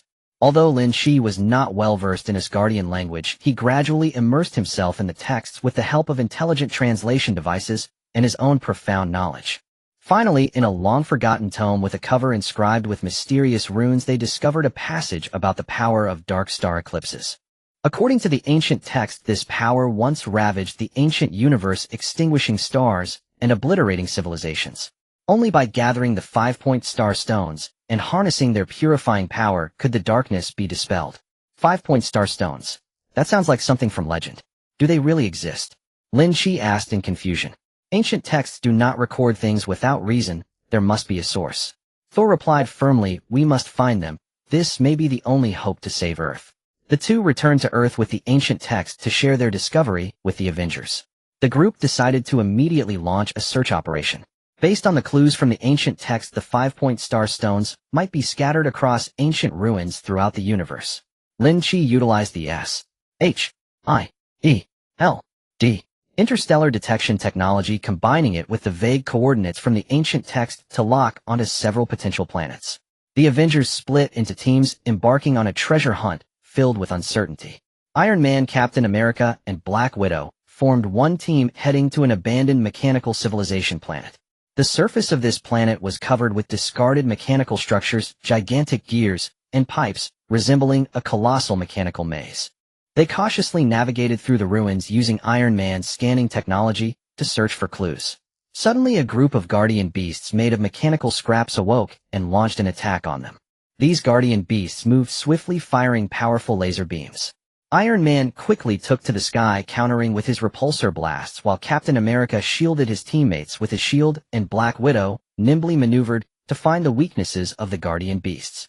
In the heat of battle, they discovered that the core power source of the guardian beasts seemed to resonate faintly with the energy fluctuations of the 5-point star stones. Following the clues, they delved into an ancient factory, finding a fragment of the 5-point star stone that emitted a dim glow among the ruins. Meanwhile, Thor teamed up with Hawkeye and the Hulk to head to a mysterious elemental planet. The environment of this planet was harsh, filled with violent elemental storms where lightning, flames, and frost intertwined. They pushed through the storm with Thor using his hammer to sense energy and search for traces of the 5-point star stones. As they approached a volcanic crater, a wyvern made of fire elements roared out. The Hulk charged, fearlessly roaring as he engaged the wyvern in close combat, each punch igniting flames. Hawkeye looked for an opportunity from a distance, shooting arrows to hit the wyvern's vital spots. Thor seized the moment, drawing lightning with his hammer to strike the wyvern, causing a fragment of the 5-point star stone to fall from its body as it dissipated. Lynch stayed on Earth, continuing to study the ancient text, trying to decipher more secrets about the 5-point star stones. At the same time, he had to maintain Earth's defenses against the dark vortex. He discovered that by utilizing the energy of the star crystal, or he could simulate some of the energy characteristics of the 5-point star stones, temporarily stabilizing the dark vortex and buying more time for his teammates. As various teams reported back with news of finding fragments, a light of hope ignited in everyone's hearts. However, gathering the 5-point star stones was just the first step. How to activate their purifying power to combat the dark energy remained a significant challenge. Lynch knew well that this race against darkness had only just begun. They must race against time, using wisdom and courage to open the door of hope that would save the Earth. As the Avengers tirelessly searched across the universe, fragments of the stellar pentagram stone were gradually brought back to Earth. Lynch anxiously awaited at the base, feeling a deep sense of comfort as he saw his teammates return weary, yet filled with hope. Before them lay the challenge of piecing together these fragments and activating their purifying power. Lynch carefully placed the stellar pentagram stone fragments onto a specially designed energy stabilization platform, utilizing a high-precision scanner for comprehensive detection. The scanning results indicated that although these fragments contained immense energy, their power was chaotic and weak due to their age and dispersion. A special key was needed to awaken them and allow them to function in harmony. Through deeper study of ancient texts, Lynch discovered a close connection between the stellar pentagram stone and an ancient cosmic melody. Legend has it that at the dawn of the universe the stars played a harmonious melody, and the stellar pentagram stone was birthed from this symphony, absorbing the power of the music. To activate it, the melody had to be recreated. Lynch immediately summoned the music experts and physicists from S.H.I.E.L.D. to research how to simulate this ancient tune. Based on the vague records in the ancient texts and combining modern acoustics principles, they designed a complex sound wave generating device. This device consisted of multiple energy resonance chambers and frequency modulators capable of emitting sound waves of specific frequencies and waveforms. During a tense experiment, as Lynch activated the device to produce the simulated ancient melody, something miraculous occurred. The fragments of the stellar pentagram stone began to tremble slightly, their surfaces glowing brighter, and they slowly moved closer to one another, as if drawn by an invisible force, automatically piecing themselves together. As the melody continued to resonate, the stellar pentagram stone gradually restored itself, radiating brilliant multicolored light, and a powerful purifying energy surged forth from within. "We did it!" Cheers erupted within the base, and the eyes of the Avengers sparkled with tears of excitement. Yet the crisis was not over. At that moment, the dark energy clouds in the sky seemed to sense the power of the stellar pentagram stone growing even more violent as the dark vortex rampaged, attempting to break through Earth's defenses. Lynch understood that time was of the essence. They had to immediately use the stellar pentagram stone to purify the dark energy. Together with his teammates, he loaded the stellar pentagram stone onto a modified aircraft piloted by Iron Man and flew towards the core of the dark energy clouds. All the way the aircraft was subjected to intense impacts from the dark energy. The shields were on the verge of collapse as Iron Man deftly maneuvered, dodging left and right, progressing with great difficulty. As they approached the core area, dark creatures surged once again. Captain America, Thor, and others fought valiantly to buy Iron Man some time. Iron Man seized the moment, pressed the launch button, and released the stellar pentagram stone. The stone hovered at the core of the dark energy cloud, and the purifying light burst forth, illuminating the dark universe like a radiant sun. The sound waves spread with the purifying light, melting the dark energy wherever they went as dark creatures screamed in agony, turning to ashes under the brilliance. The dark energy clouds began to rapidly shrink, their violent force gradually subsiding. The Earth's sky cleared up, sunlight piercing through the clouds and showering the scarred land, as people cheered and celebrated this hard-won victory. The Avengers returned to the base weary, yet smiling triumphantly despite their injuries. Lynch looked at his teammates, his heart filled with emotion. This victory is the result of our unity earned through wisdom and courage. Although Earth is temporarily safe, countless unknowns in the universe await our exploration. The path of guardianship is endless. After this battle, the Avengers' reputation resonated even more throughout the universe, and Lynch grew into a true leader. He knew that more challenges lay ahead, and he would continue to protect Earth alongside his teammates, writing their own legend through technology and wisdom. The dark energy clouds dissipated, and the Earth welcomed a long-awaited dawn of peace. Yet the scars of war lay visible and painful. In the city, skyscrapers stood in ruins, the streets were filled with cracks, dust lingered in the debris, and the displaced populace wore expressions of terror and helplessness. The bustling metropolis seemed to have experienced a nightmare. Once busy streets now lay in eerie silence, only interrupted by the occasional sound of collapsing ruins, piercing the heart with anxiety. Lynch understood that the immediate priority was to lead the Avengers into the urgent work of restoration and reconstruction. In the base's conference room, a seminar concerning the future of Earth was quickly convened. Scientists, engineers, and urban planning experts from around the world gathered, collaborating with the Avengers to discuss the grand plan for reconstruction. The atmosphere in the conference room was heavy yet filled with hope as people sat around a large conference table, the projector illuminating satellite images of the disaster-stricken areas of Earth, the shocking ruins piercing every heart. Lynch spoke first, presenting a detailed reconstruction blueprint on the big screen. We must start with infrastructure utilizing star crystal mine energy to establish a more efficient, environmentally friendly, and sturdy urban energy transportation and communication system. This will not only ensure the daily lives of the populace, but also provide strong support in future crises. His voice was firm and powerful, revealing an undeniable determination in his eyes, which lifted the spirits of those present previously low. Everyone nodded in agreement and began to divide tasks. Iron Man Tony Stark took the initiative to assume the responsibility of reconstructing the city's energy system. He led Stark Industries' top technical team, delving into every corner of the city, systematically dismantling damaged power plants and replacing them with new energy devices centered around star crystals. These devices not only generated a continuous supply of clean energy, but also featured smart regulation capabilities, optimizing power supply in real time according to the city's electricity demand, preventing energy waste. Above the ruins of a large power plant, Iron Man hovered in the air, directing engineering robots as they worked busily. His armor gleamed with metallic luster under the sunlight, and the display screen on his arm continuously flashed data, ensuring every installation step was precise and accurate. To restore the transportation network, Captain America Steve Rogers organized a team of volunteers and construction workers. They operated engineering machinery, working day and night on the damaged roads and bridges. The captain, with his remarkable leadership skills, systematically directed everyone in clearing debris and laying new pavement. In some critical bridge repair projects, Lynch developed ultra-tough construction materials using nanotechnology, ensuring the bridges not only regained their former strength, but also possessed a degree of self-repair capability able to withstand potential future natural disasters. Captain America moved between various construction sites, his shield slung on his back, tightly gripping a walkie-talkie, constantly encouraging the workers, giving them strength and confidence. Thor, the god of thunder, rushed to the most severely affected mountainous regions. Their landslides had buried many villages and roads were completely blocked. Thor wielded his mighty hammer, smashing and moving large boulders, opening up pathways for subsequent rescue and reconstruction efforts. He also used the power of lightning to help restore electricity supplies in some remote areas, rekindling hope in the villages shrouded in darkness. In a small village buried by mudslides, Thor raised his hammer high, summoning bolts of lightning that accurately struck the boulders blocking the road. As the stones shattered, the villagers saw a glimmer of hope, their eyes filled with gratitude and reverence. Black Widow Natasha Romanoff and Hawkeye Clint Barton moved between various temporary shelters, soothing the emotions of the affected populace. They brought food, medicine, and daily necessities, providing warmth to those who had lost their homes.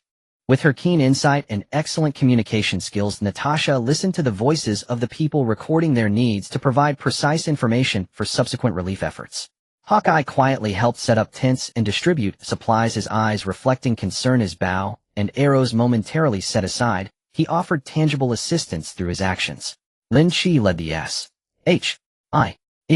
SHIELD research team in fully repairing the damaged communication network. They launched multiple communication satellites powered by star crystal energy into the sky, which not only covered a wider range, but also provided a more stable signal. At the same time, they developed a new type of ground communication base station, complementing the satellites and ensuring that every corner of Earth could maintain seamless communication. In the command center of SHIELD, Lynch focused intently on the screen, his fingers flying over the keyboard, adjusting the satellite's orbital parameters to ensure the communication network was flawless. During the reconstruction process, challenges were prevalent. Some areas faced resource shortages with a high demand for construction materials. In others, construction equipment frequently malfunctioned due to residual dark energy. At one construction site, a large crane was suddenly disrupted by dark energy, its arm shaking violently, about to crush the workers below. In that critical moment, Captain America dashed in, throwing his shield with all his might, striking the crane's critical component, accurately stabilizing it and averting disaster. Facing resource shortages, Iron Man utilized Stark Industries' global supply chain to urgently allocate materials, ensuring the project did not halt. Yet the Avengers were not daunted by difficulties. They collaborated, overcoming challenges with wisdom and tenacity. After months of hard work, Earth gradually regained its vitality. In the city, skyscrapers rose anew, vehicles flowed along the newly laid roads, parks were lush with green trees, and the laughter of children echoed in the air. The populace gradually moved back into their new homes, their faces beaming with happiness and gratitude. At a grand celebration marking the completion of reconstruction, people gathered in the city center square, cheering the names of the Avengers. Colorful flags fluttered in the square, flowers bloomed abundantly, and on the massive stage the Avengers stood in a row clad in their iconic costumes, bearing the scars of battles, yet shining with relief in their eyes. Lynch stood on the stage, gazing at the jubilant crowd below, filled with a sense of accomplishment. He knew that this victory was not just about defeating the dark energy, but also about safeguarding the hope and future of Earth. And all of this stemmed from everyone's unity and relentless efforts. In the future, no matter what challenges they faced, they would bravely move forward protecting this beautiful land. The crowd below raised their flowers in tribute to these heroes, their cheers and applause intertwining, echoing in the sky above the city, becoming the most beautiful melody of Earth's rebirth. The reconstruction of Earth was successfully completed, and people were immersed in the joy of peace and prosperity. However, deep within the cosmos, mysterious echoes once again broke this tranquility. Inside the Avengers base, the instruments monitoring cosmic signals suddenly emitted a rapid beeping sound, and the large screen flickered with a series of mysterious codes and images from distant star systems. The sound resembled the low growl of an ancient beast, or perhaps a call from a mysterious civilization, carrying an irresistible force that penetrated the thick walls of the base, reaching deep into the hearts of those present. Lynch and his teammates quickly gathered in the command center, their brows furrowed as they gazed at the perplexing information. Iron Man Tony Stark swiftly operated the control panel, attempting to decipher the meaning behind these signals. This is not ordinary cosmic noise. It contains some complex coding resembling a distress signal, yet it also seems to conceal deeper cosmic secrets. His fingers flew across the keyboard, and the data on the screen rolled like a tide. The eyes behind his glasses revealed focus and determination, leaving no potential clue unexamined. Thor's expression was grave as he gripped Mjolnir tightly, sensing a familiar, yet strange aura from the mysterious echoes. This fluctuation of power is somewhat similar to the dark energy we encountered before, yet distinctly different. I fear that an unknown disaster is befalling some corner of the universe, desperately in need of our assistance. He slightly tilted his head, gazing into the endless depths of the cosmos, as if trying to pierce the truth hidden in the darkness with divine power. Captain America Steve Rogers' gaze was resolute as he straightened his back, looking at his teammates. No matter what kind of crisis this is, we cannot stand idly by. Earth has regained its vitality. Now is the time for us to give back to the universe and uphold justice. The captain's words rang out like a clarion call, instantly rallying the resolve of everyone present, dispelling the complacency that had arisen from peace. Everyone nodded in agreement. Lynch understood that this might be an even more arduous challenge, but as Avengers, it was their unshakable duty to safeguard the peace of the universe. Thus they quickly began to prepare for the expedition. Lynch utilized the advanced interstellar navigation technology of SHIELD to plan a route traversing multiple star systems based on the source of the signal. This route was fraught with uncertainty, needing to navigate through dangerous interstellar dust clouds, violent energy storm fronts, while avoiding those inscrutable black holes and gravitational traps. In the base's operations room, a massive interstellar map was projected onto the table. Lynch held an electronic pen, sketching and marking potential danger points, while discussing countermeasures with his teammates, meticulously considering every detail to ensure nothing went awry. Iron Man conducted a comprehensive upgrade of his armor, integrating the latest antimatter energy technology, enhancing its power and protection. He also added a quantum communication module to the armor, ensuring real-time contact with Earth and his teammates even in the far reaches of the universe. In Stark Industries' underground laboratory, mechanical arms wave sparks flew, and Iron Man was personally supervising the modification of his armor. He occasionally issued commands, adjusting various parameters, his focused expression resembling that of a sculptor refining a rare treasure. Thor returned to Asgard, seeking artifacts in Odin's treasury capable of resisting unknown energy attacks.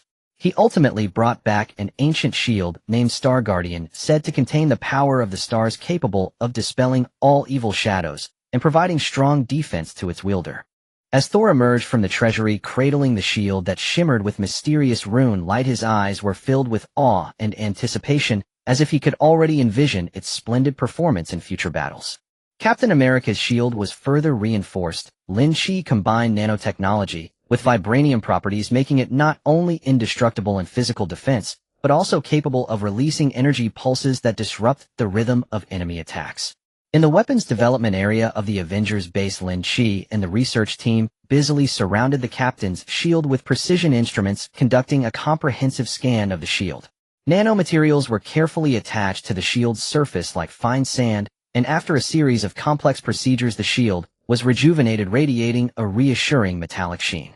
Other Avengers were also making their preparations. The Hulk underwent emotional control training to ensure he could strike accurately at critical moments without being overwhelmed by anger. Black Widow enhanced her espionage skills, preparing to gather intelligence in unfamiliar alien environments.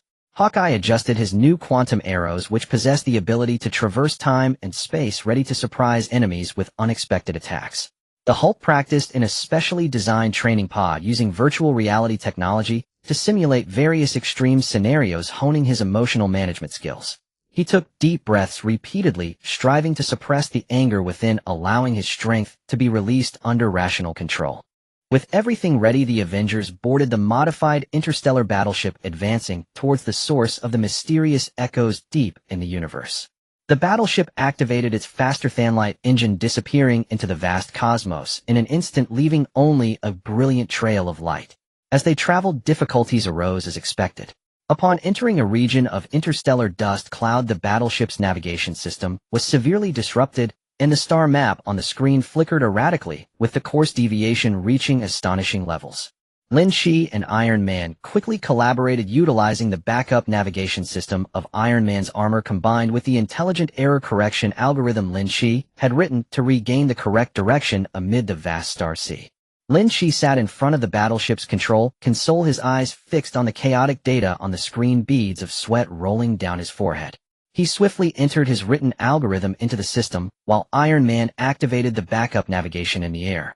The two worked closely together like travelers groping in the dark, finally finding a glimmer of hope. As they approached the star system where the mysterious signal source was located, the battleship was ambushed by a group of space pirates. These pirates piloted bizarrely shaped vessels equipped with advanced weaponry, launching a fierce attack on the exploratory ship. Star-Lord immediately activated the ship's defense systems, while skillfully maneuvering to evade the attacks. Gamora wielded dual blades, charging into the ship's interior, directing energy cannons to retaliate against the pirates. Though Groot was large in stature, he was agile, using his resilient body to shield the vital parts of the ship from cannon fire. Star-Lord maneuvered the ship left and right, continuously cracking jokes in an attempt to ease the tense atmosphere, yet he never dared to relax his grip on the controls, his expression conveying determination and courage. Lynch sat calmly in the cockpit, controlling the ship while analyzing the pirates' attack patterns. He discovered that there was a communication link among the pirates' vessels based on a specific frequency. If they could sever this connection, the pirates would fall into chaos. Thus, he swiftly activated the ship's electromagnetic jamming device, adjusted the frequency, and launched powerful interference waves at the pirate group.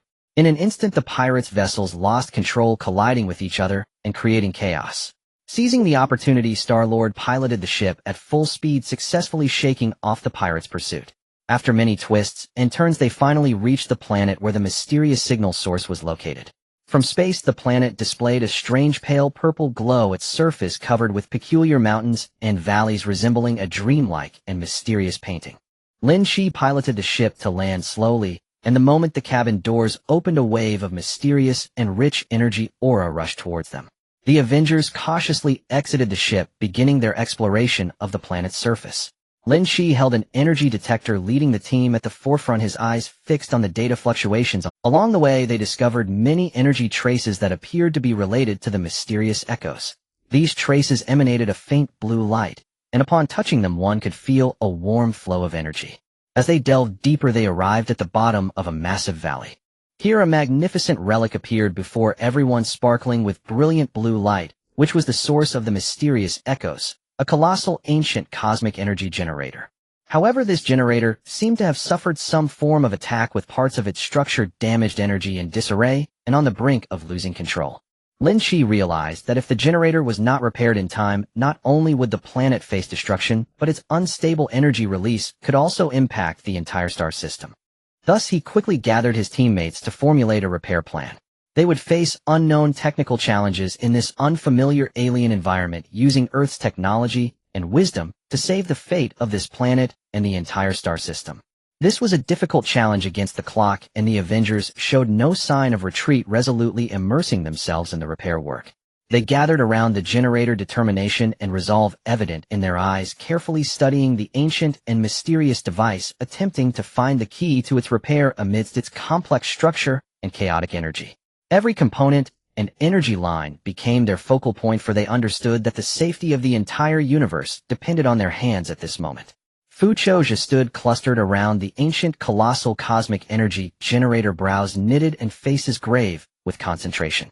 Lynch crouched lightly, laying a hand upon the generator's damaged casing, feeling the faint shocks of chaotic energy and quietly gauging the difficulty of the repairs.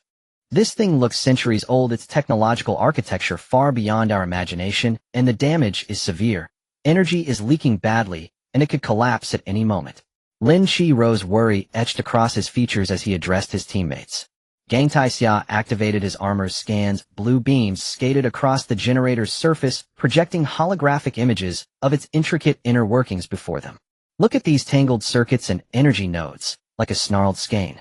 Untangling and repairing them will not be easy. He adjusted the scan parameters and clicked his tongue. Megua Duezhong tightened his grip on his shield, sweeping his gaze around with steely resolve. No matter how great the difficulty, we must try. The fate of this planet, even the whole star system, lies before us. We have no retreat. His words were a tonic, restoring the wavering courage of the others. Leishan Sur hefted Leishan Ji Chue. A bolt of lightning split the sky, briefly illuminating the dim valley. I can sense the mighty power bound within this generator. If we can restore it, disaster will be averted. He stepped forward and tapped the generator with his hammer, attempting to glean further faults from the vibration feedback. The team quickly divided tasks and began a race against time. Lin Chi led several researchers versed in alien technology, poring over the generator's energy transmission conduits in search of the source of the disruption. They wielded specialized energy detectors, gingerly inserting probes into the generator's ports, reading data and cross-referencing analyses. Sweat beaded on their brows, falling onto the dust-laden ground as tension and focus took hold.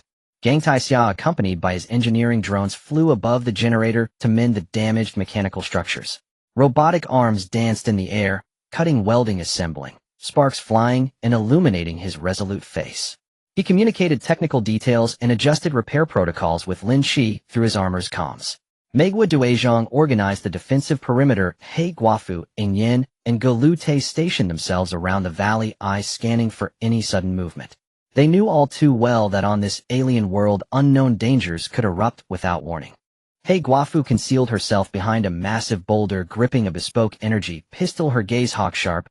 Ingyan took the high ground, bow ready, an arrow knocked. Golu Te rooted himself to the earth, his vast frame forming a steadfast bulwark for his comrades. As the repairs progressed, new complications arose one after another. When attempting to restore a critical energy node, Lin Chi discovered that it required an exceptionally rare energy-stabilizing crystal to function properly, an element non-existent on Dichio and absent from their supplies. Just as the team found themselves in dire straits, Leishan Sur, guided by a sense of arcane power, discovered a hidden cavern deep within the valley. Within the cave, a faint blue glow shimmered, bearing an energy signature strikingly similar to what they required. Suar led Lin Chi and the others deeper. Set into the cave walls were crystals that emitted a blue light, precisely the energy-stabilizing crystals they had been desperately seeking. But the cave proved far from welcoming. No sooner had they stepped inside than a pungent odor assailed their nostrils, forcing them to cover their faces. Then a swarm of bat-like alien creatures dove from the ceiling, snarling with razor fangs, and surrounded by eerie energy auras as they launched a frenzied assault. Leishan Sauter swung Leishan Ji Chue, lightning detonating through the cavern and singeing the advancing creatures until they blackened and smoked. Leishan Sauter swung Leishan Ji Chue, lightning detonating through the cavern and singeing the advancing creatures until they blackened. He Guafu and Ingyan rushed in from outside to reinforce them. He Guafu moved with lithe grace among the beasts, striking with deadly precision. Ingyan loosed arrow after arrow, each imbued with devastating force, felling the creatures. After a fierce struggle, they repelled the swarm and harvested enough energy-stabilizing crystals. Victorious, they hurried back to the generator to resume repairs. Lin Chi delicately seeded the crystals into the energy nodes, while Gang Taixia completed the mechanical reconstruction and reinforcement. When the final weld was fused, all eyes fixed upon the generator as silent prayers went up. At the moment of activation, the generator trembled violently and uttered a harsh, piercing hum. Gradually, the chaotic energies smoothed and brilliant blue light flowed within like ordered rivers. The once unruly power began to be tamed, releasing gentle, yet potent waves that bathed the valley in illumination. It worked. Cheers echoed through the valley as the exhausted faces of Fu Cho glowed with relief and pride.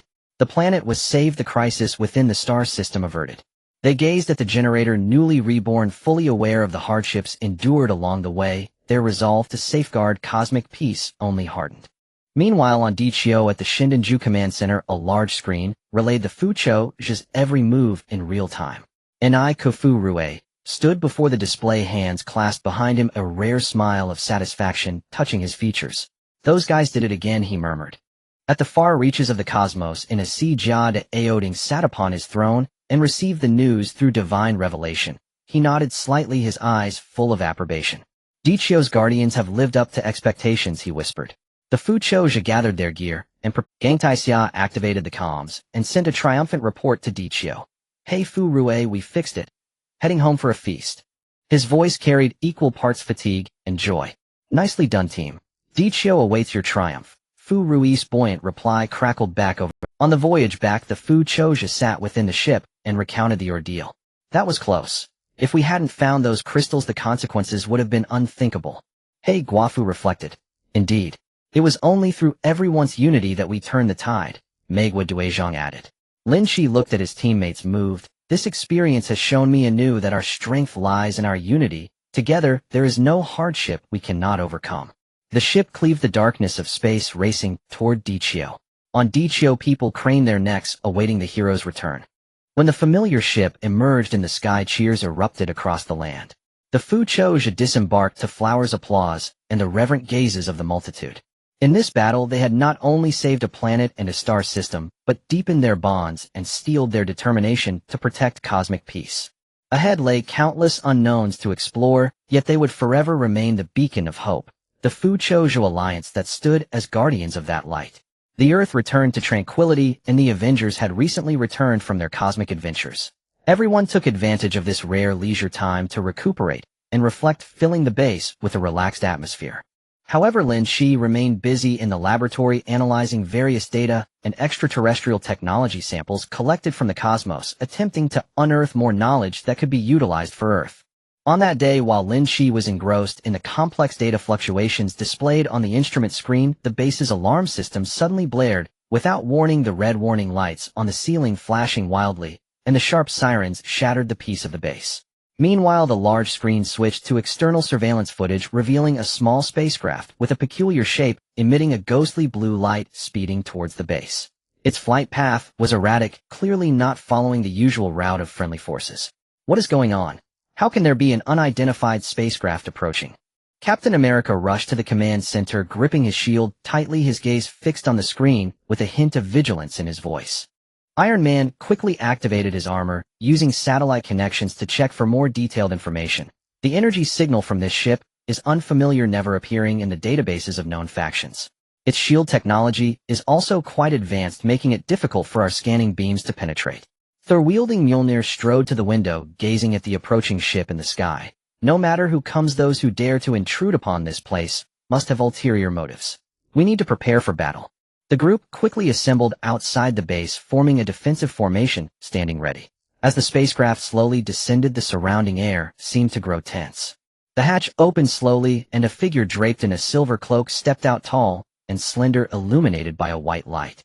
When the figure fully revealed himself, everyone couldn't help but be taken aback. He had a stern expression, skin shimmering with a pale blue hue, eyes like brilliant stars, and a diamond-shaped crystal emitting a faint glow embedded in his forehead.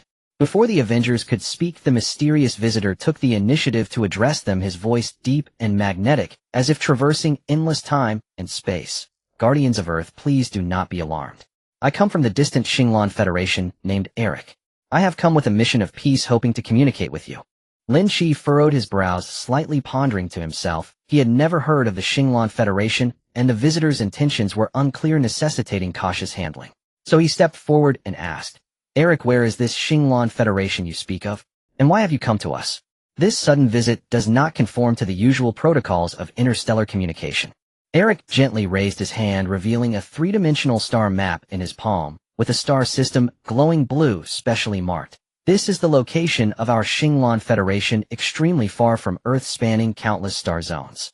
We are aware of the actions of your Avengers on Earth and in the recent cosmos, and we admire you greatly. Currently, our Federation is facing a crisis of life and death. A mysterious dark plague is consuming our planet. Countless lives are perishing. Technology is failing, and conventional methods are completely ineffective. Hearing that you excel at solving various difficult problems, we have come seeking your assistance. As he spoke, a flash of pain and despair crossed Eric's eyes. With a wave of his hand, horrifying images materialized in the air. Cities shrouded in darkness, people in agony, collapsing technological facilities. These scenes tightened the hearts of the Avengers. Captain America displayed a hesitant expression, turning to look at his teammates. They exchanged glances, all seeing the internal struggle within each other.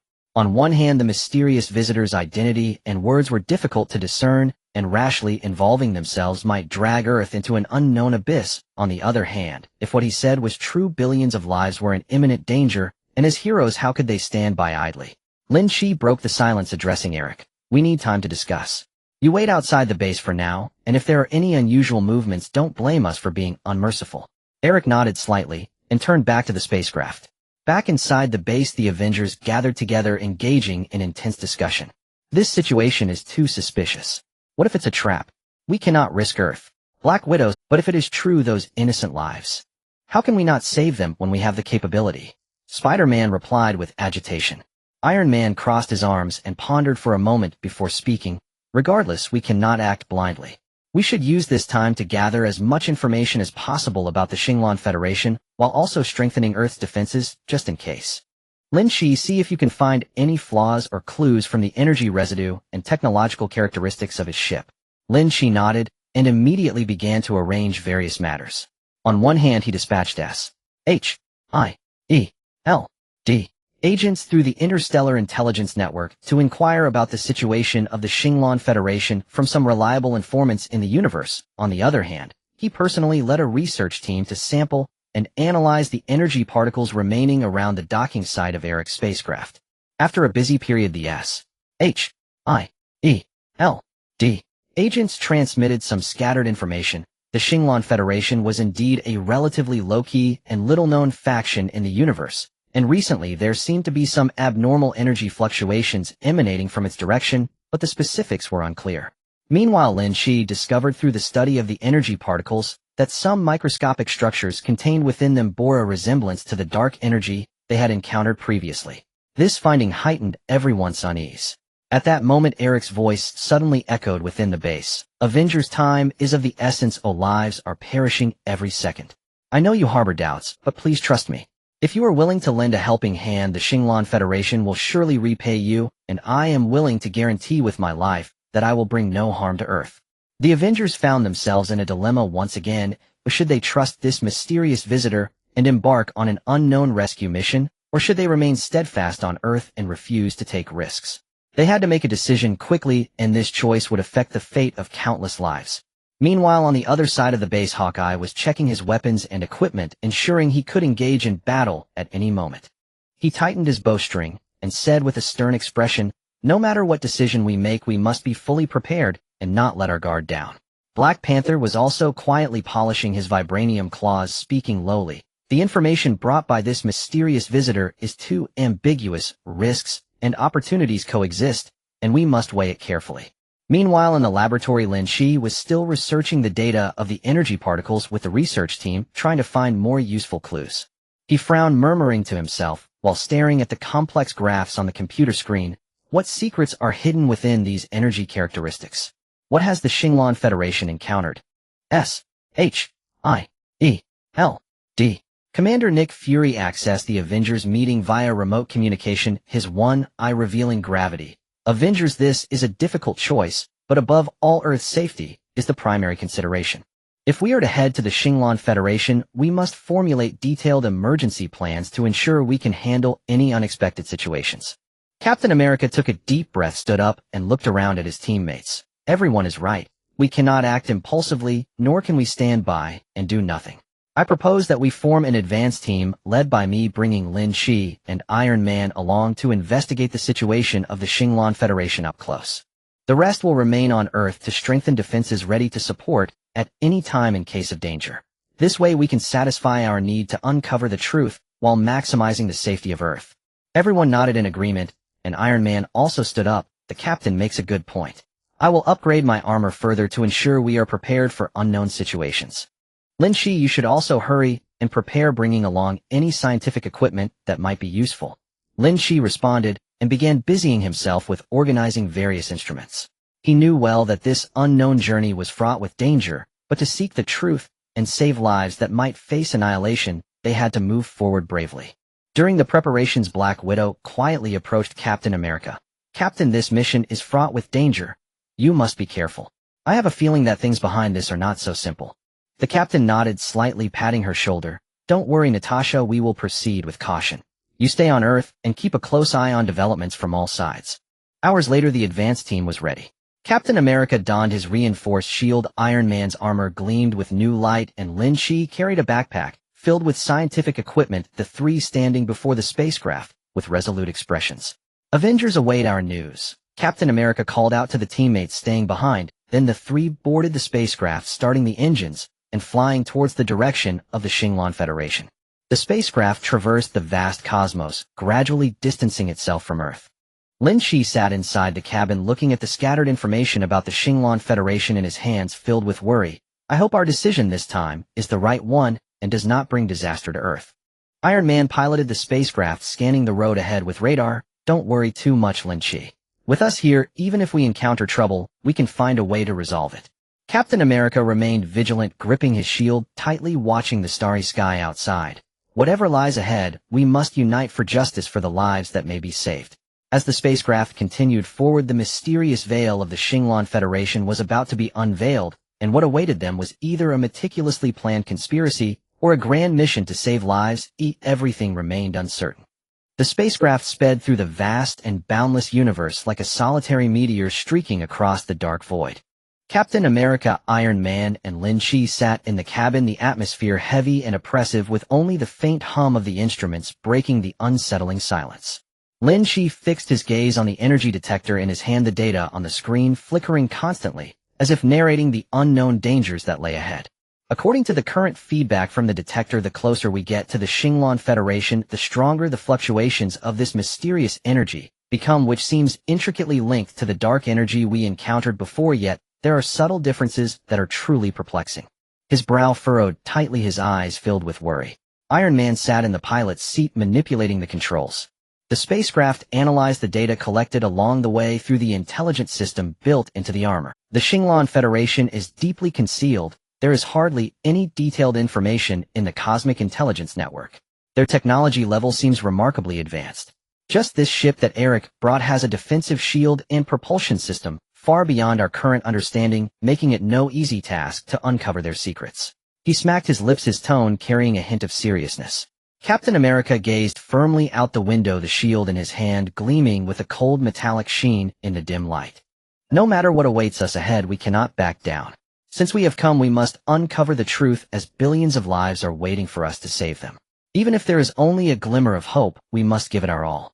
His words were deep and powerful, like a reassuring pill for everyone.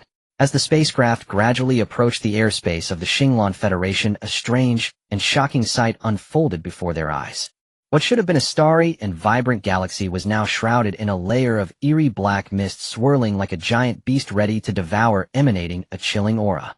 Through the gaps in the mist, faint glimpses of planets could be seen flickering with weak light, as if struggling in agony. Is this the Shinglong Federation? How could it have turned into this? Lynch couldn't help but gasp, his anxiety intensifying. Iron Man quickly activated the spacecraft's cloaking device and defensive shield, reducing the speed to its lowest as they cautiously navigated into the depths of the mist. Everyone stay alert. This mist surely harbors mysteries. Perhaps there are traps hidden here. Specifics aside, a CSS animation was included in the previous code to simulate a swinging effect for an element. In detail, an animation named Swing was defined with a duration of 2 seconds, set to loop. In the keyframes of the animation, the rotation angles of the element were set at different time points, starting from 0 degrees, rotating to 10 degrees at 20, rotating back to 5 degrees at 40, and so on before returning to 0 degrees, creating a visual effect of swinging. Here is a detailed explanation of this piece of code selector and animation declaration. Swing. This is a CSS class selector used to select the HTML elements to which the animation will be applied. Any element with the swing class will be affected by the swing animation defined later. Animation swing to's infinite. This line declares the animation to be applied to the selected elements. Swing is the name of the animation corresponding to the keyframes rule defined later. To's indicates the duration of the animation is 2 seconds. Infinite indicates that the animation will loop indefinitely, meaning the element will continuously perform the swinging action. Keyframes rule. Keyframe swing defines a keyframe animation named swing. In this animation, the rotation angles of elements are controlled by setting the transform rotate property at different time percentages, creating the swinging effect. 0 transform rotate 0 degrees. At the start of the animation, 0 time point the element does not rotate with a rotation angle of 0 degrees. 20 transform rotate 10 degrees. At the 20 time point of the animation, the element rotates 10 degrees clockwise, creating a visual effect of swinging to the right. 40 transform rotate 5 degrees. At the 40 time point, the element rotates 5 degrees counterclockwise, beginning to swing back to the left. 60 transform rotate 5 degrees. At the 60 time point, the element rotates 5 degrees clockwise again, continuing to swing to the right. 80 transform rotate 10 degrees. At the 80 time point, the element rotates 10 degrees counterclockwise, increasing the swing amplitude to the left. 100 transform rotate 0 degrees. At the end of the animation, 100 time point, the element returns to its initial state of no rotation, completing a full swing cycle. Since the animation is set to loop infinitely, it will continue to repeat this cycle. This CSS animation is often used to add lively, interactive effects to web elements, such as making icons or buttons appear to sway or wobble to attract users' attention or enhance the page's appeal. In the context of the code mentioned above, it might be used to create a swinging effect for an icon or interface element related to the spacecraft controls, hinting to users that the spacecraft is cautiously navigating through the mist, enhancing the visual feedback and allowing users to more intuitively sense the tense state of the spacecraft. "Wait for you," he reminded softly. After the spacecraft had delved a certain distance into the mist, suddenly a strong energy shock hit from the side, causing the spacecraft to lurch violently, with alarms echoing throughout the cabin. Iron Man quickly checked the dashboard and shouted, "This is bad. We triggered some kind of energy defense mechanism. This mist is filled with invisible energy pulse cannons, and they are locking onto us." Captain America immediately stood up, gripping his shield tightly. "Prepare for battle. We can't let the spacecraft be shot down." Lynch was frantically operating various instruments, trying to disrupt the locking system of those energy pulse cannons. "They'll see if I can use electromagnetic interference waves to temporarily disable them." Just as the three were nervously responding, Eric's voice came through the communication channel. "Don't panic, Avengers. This is the outer defense of our Shinglong Federation. They'll turn it off right away." As Eric's words fell, the attacks from the energy pulse cannons indeed stopped, and the mist gradually dispersed, revealing a passage leading to the core area of the Shinglong Federation. The spacecraft slowly advanced along the passage and eventually landed on a planet that appeared to be the main star. The surface of the planet was desolate, with ruins of crumbling cities scattered everywhere, the remnants of walls appearing particularly forlorn under the gray sky. The streets were filled with a pungent smell, and from time to time faint sounds of agonized moans could be heard, as if this place had just undergone a catastrophic disaster. Eric had long been waiting at the landing site, his expression still stern, yet his eyes revealed a hint of fatigue and relief. "Welcome to the Shinglong Federation, Avengers. I apologize for greeting you in such a manner, but we have truly run out of options." Captain America was the first to disembark, cautiously surveying the surroundings. "Eric, what on earth is going on? What exactly is the dark plague you mentioned?" Eric sighed slightly, raising his hand to signal everyone to follow him. "Come with me, I'll show you so you can understand the predicament we are facing." They followed Eric through a stretch of ruins, arriving at the entrance of a massive research facility. The doors of the facility slowly opened and a strong stench assaulted them, with black mist swirling inside, various instruments flickering with eerie lights haphazardly arranged. In the center of the facility stood a colossal energy reactor with thick, black, viscous substance surging within constantly, emitting a nauseating odor and chaotic energy fluctuations. "This is the source of the dark plague." Eric pointed at the energy reactor and said, "A few months ago, during an experiment involving hyperspace jumps, we accidentally opened a portal to an unknown dimension. A mysterious dark force surged out instantly, consuming our researchers, and began to spread throughout the entire Federation. This force not only erodes life, but also destroys all technological facilities, rendering our defense systems and energy supplies incapacitated. We have tried every means, but still cannot stop its spread. Lynch stepped forward, carefully observing the black substance within the energy reactor, the detector in his hand beeping wildly. The energy structure of this substance is extremely complex. It seems to be a conscious life form capable of continuously evolving and adapting to its environment. Conventional purification methods are ineffective against it. His expression turned grim, realizing that this problem was far beyond imagination. Iron Man activated the scanning function of his armor, circling the energy reactor. From a technical standpoint, shutting down this reactor and cutting off the source of the Dark Plague requires immense energy support, and also finding a special element that can neutralize this dark substance. Otherwise, if we forcefully shut it down, it could trigger a more violent energy explosion, potentially annihilating the entire planet and even the star system. After listening to the analyses from the two, Captain America's brow furrowed even tighter. It seems we've encountered a true formidable enemy this time, but we will not give up easily. Eric, you lead us to see if there are any survivors and understand what measures you previously took. Then we will discuss countermeasures together. Eric nodded and led them deeper into the facility. Along the way, they saw many residents of the Shinglong Federation trapped in isolation pods, their bodies eroded by black mist, writhing in pain, their eyes filled with despair and helplessness. These sights deeply pierced the hearts of the Avengers, further solidifying their resolve to save this Federation.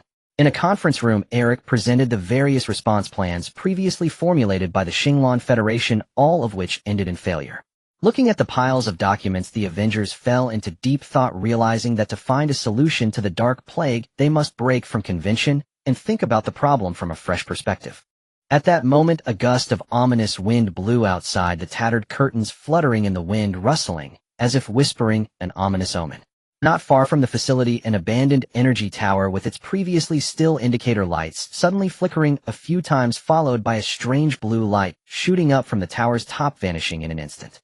This series of sudden phenomena intensified the already tense atmosphere, as if an invisible force was manipulating everything in the dark, waiting for the Avengers' next move, either to deliver a fatal blow or to guide them toward a path of survival, all shrouded in the heavy mist of the Shinglong Federation, making it utterly inscrutable.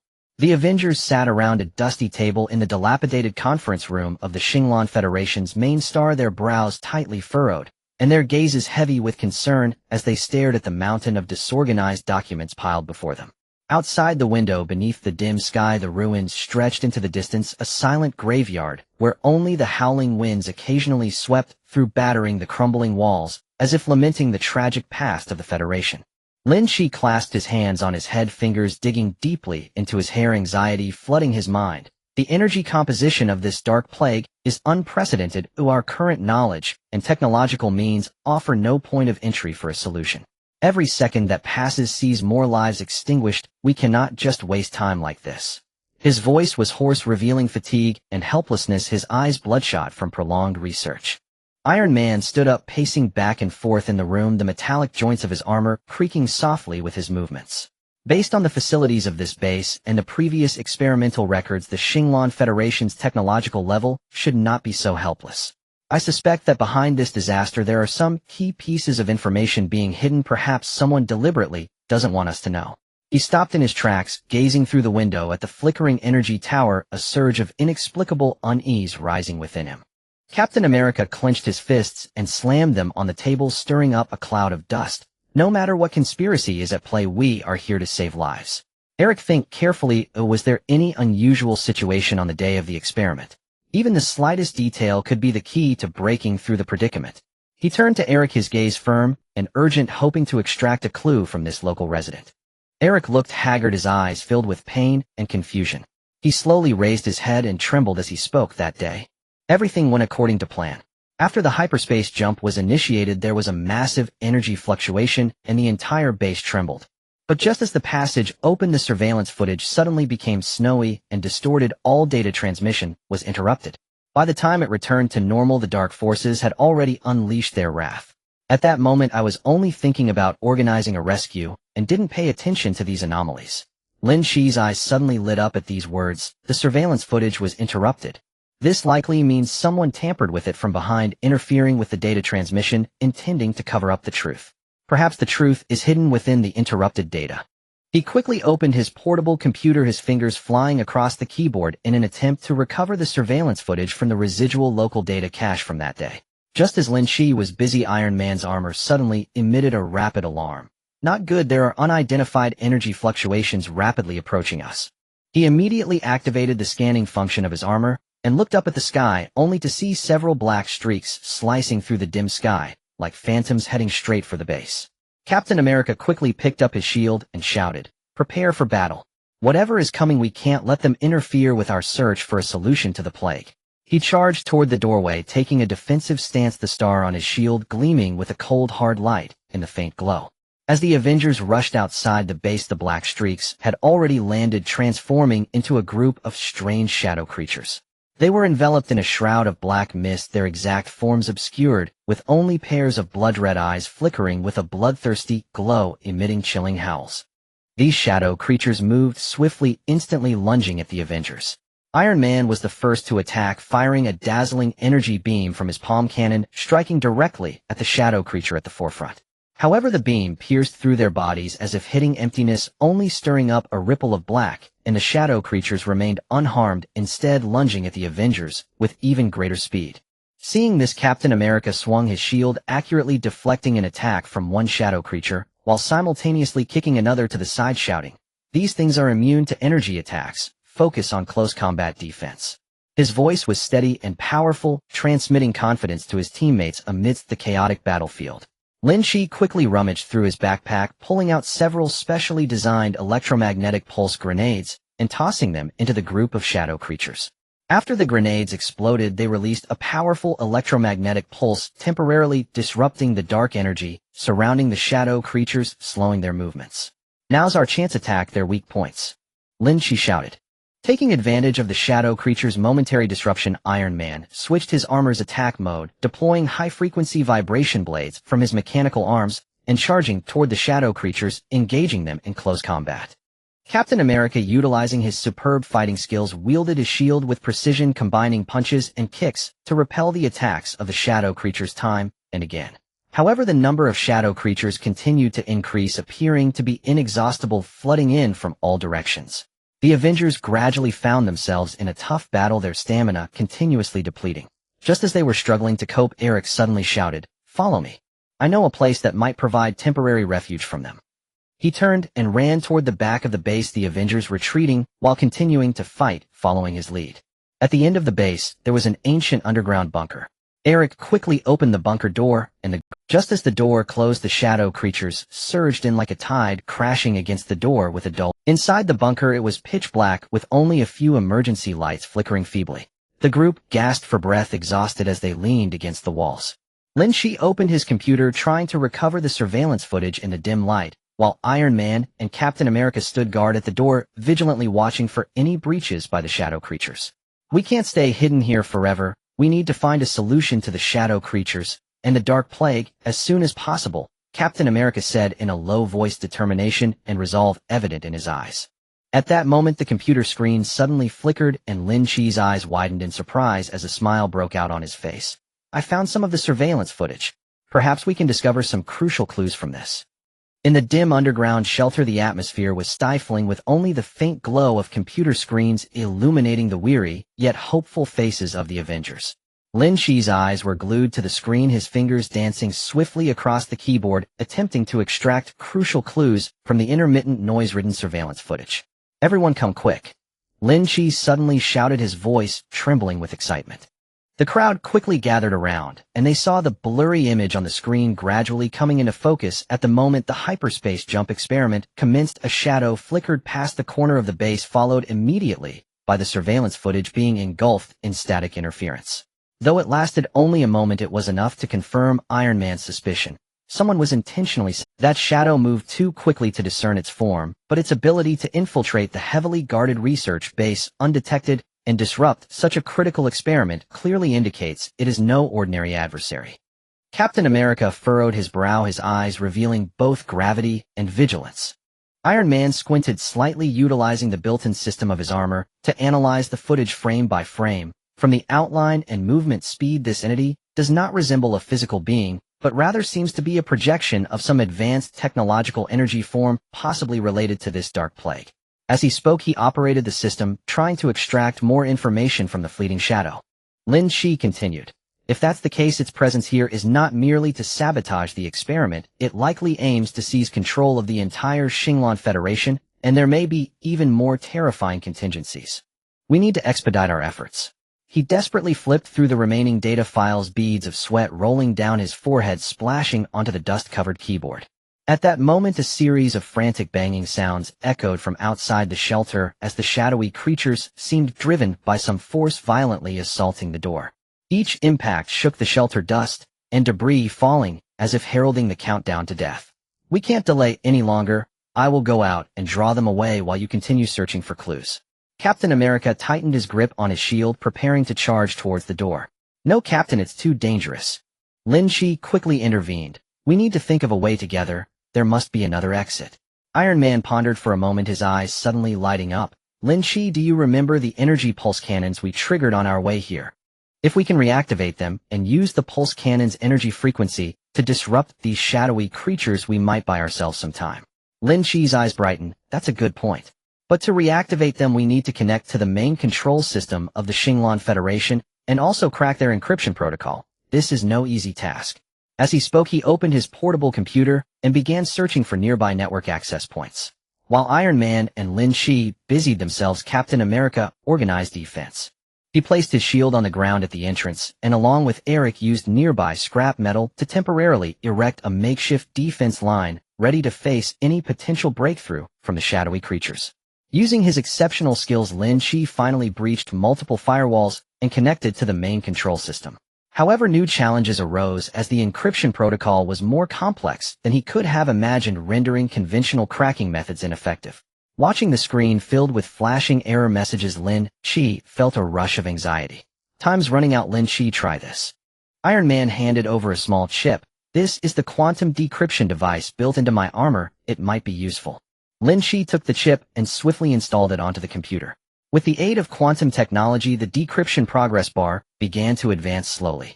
Every second felt like a hammer striking the hearts of the group, and the banging from outside grew increasingly fierce. So life and death hung in the balance, and time had never felt so urgent. Finally, with a crisp notification sound, the encryption protocol was successfully cracked. Lynch quickly inputted commands to activate the energy pulse cannons. Instantly, the outside of the base illuminated with brilliant light. Powerful energy pulses flashed and shot out like lightning. The shadowy creatures caught in the pulse emitted piercing shrieks, their bodies twisting and dissipating under the energy impact, and the black mist faded away. We did it! The crowd cheered, but their joy was short-lived as they knew this was only a temporary reprieve. Taking advantage of this brief moment to catch their breath, Lynch continued to dig into the surveillance footage and discovered unusual energy fluctuations emanating from the underground energy reserve of the research base just before the shadow appeared. Could all the problems be linked to that place? He questioned. Captain America decisively replied, Let's go. Even if there's only a glimmer of hope, we can't let it slip away. The group cautiously left the shelter, heading towards the energy reserve. Along the way, the scenery was devastated. The former splendor of the Shinglong Federation had vanished, leaving only ruins and despair. Yet the fire of hope in the hearts of the Avengers burned brighter. They understood that the closer they got to the truth, the greater the hope for salvation. Upon reaching the entrance of the energy reserve, the heavy door stood closed with the control panel beside it flickering with chaotic lights. Lynch stepped forward to attempt to crack the door's password, while Iron Man and Captain America stood guard on either side, preventing another assault from the shadowy creatures. With a whirring sound of machinery, the door slowly opened, releasing a strong rancid odor that was even worse than before. The group covered their mouths and noses as they entered the vault, only to see a massive energy container filled with a viscous black substance identical to the dark plague, surrounded by a bewildering array of energy transmission lines continuously channeling dark energy in all directions. This is the core breeding ground of the dark plague, Lynch exclaimed. If we can cut off these transmission lines, we can prevent the further spread of the dark plague.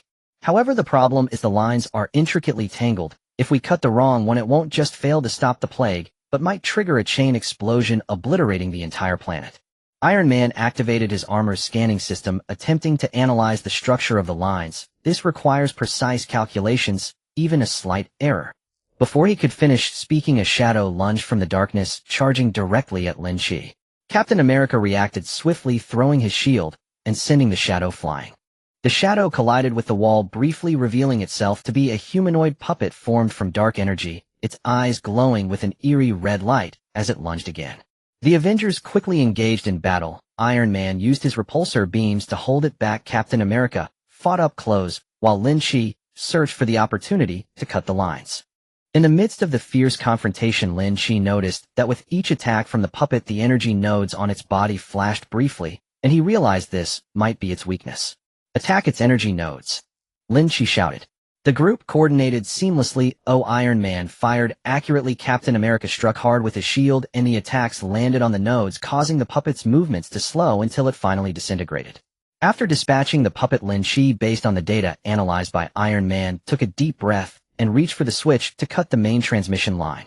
In that moment, the world seemed to freeze. Everyone held their breath, knowing success or failure hinged on this one action. Lynch yanked down the switch, and in an instant the black substance inside the energy container ceased its flow, and the spreading aura of the dark plague rapidly diminished.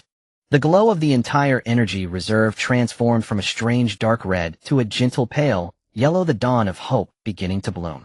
We did it. Cheers echoed within the vault as the Avengers embraced and wept.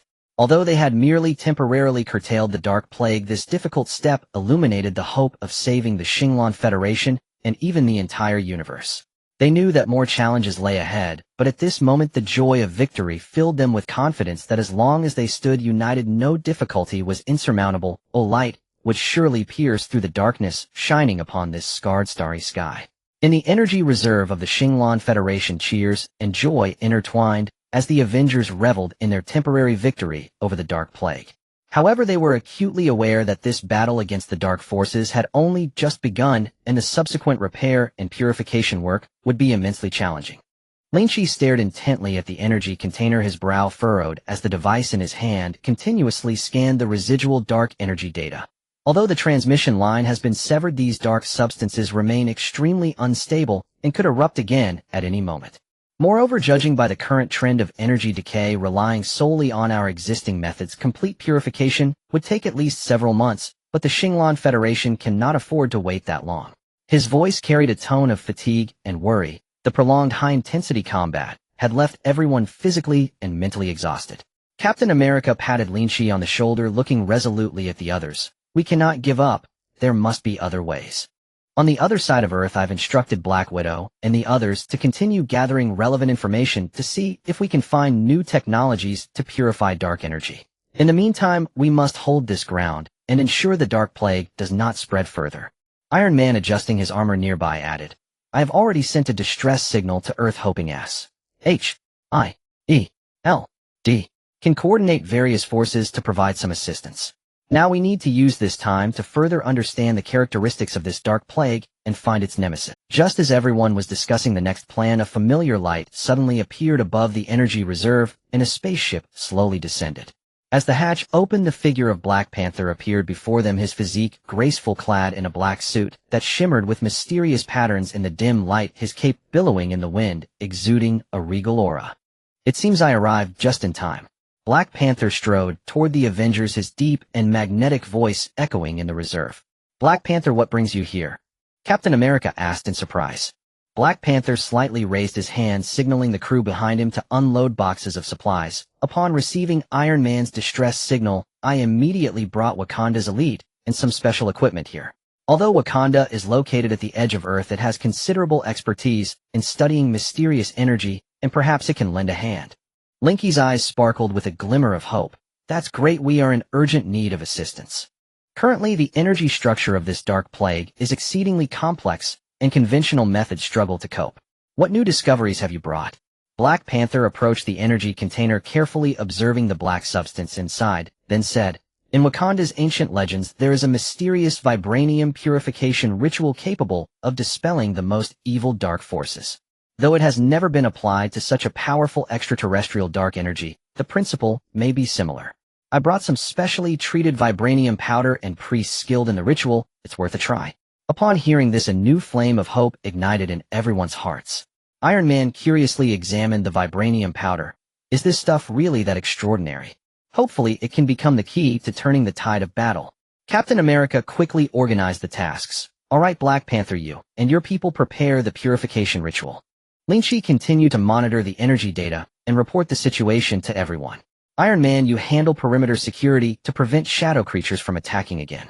I will assist Black Panther to ensure the ritual goes smoothly. As the orders were given, everyone sprang into action.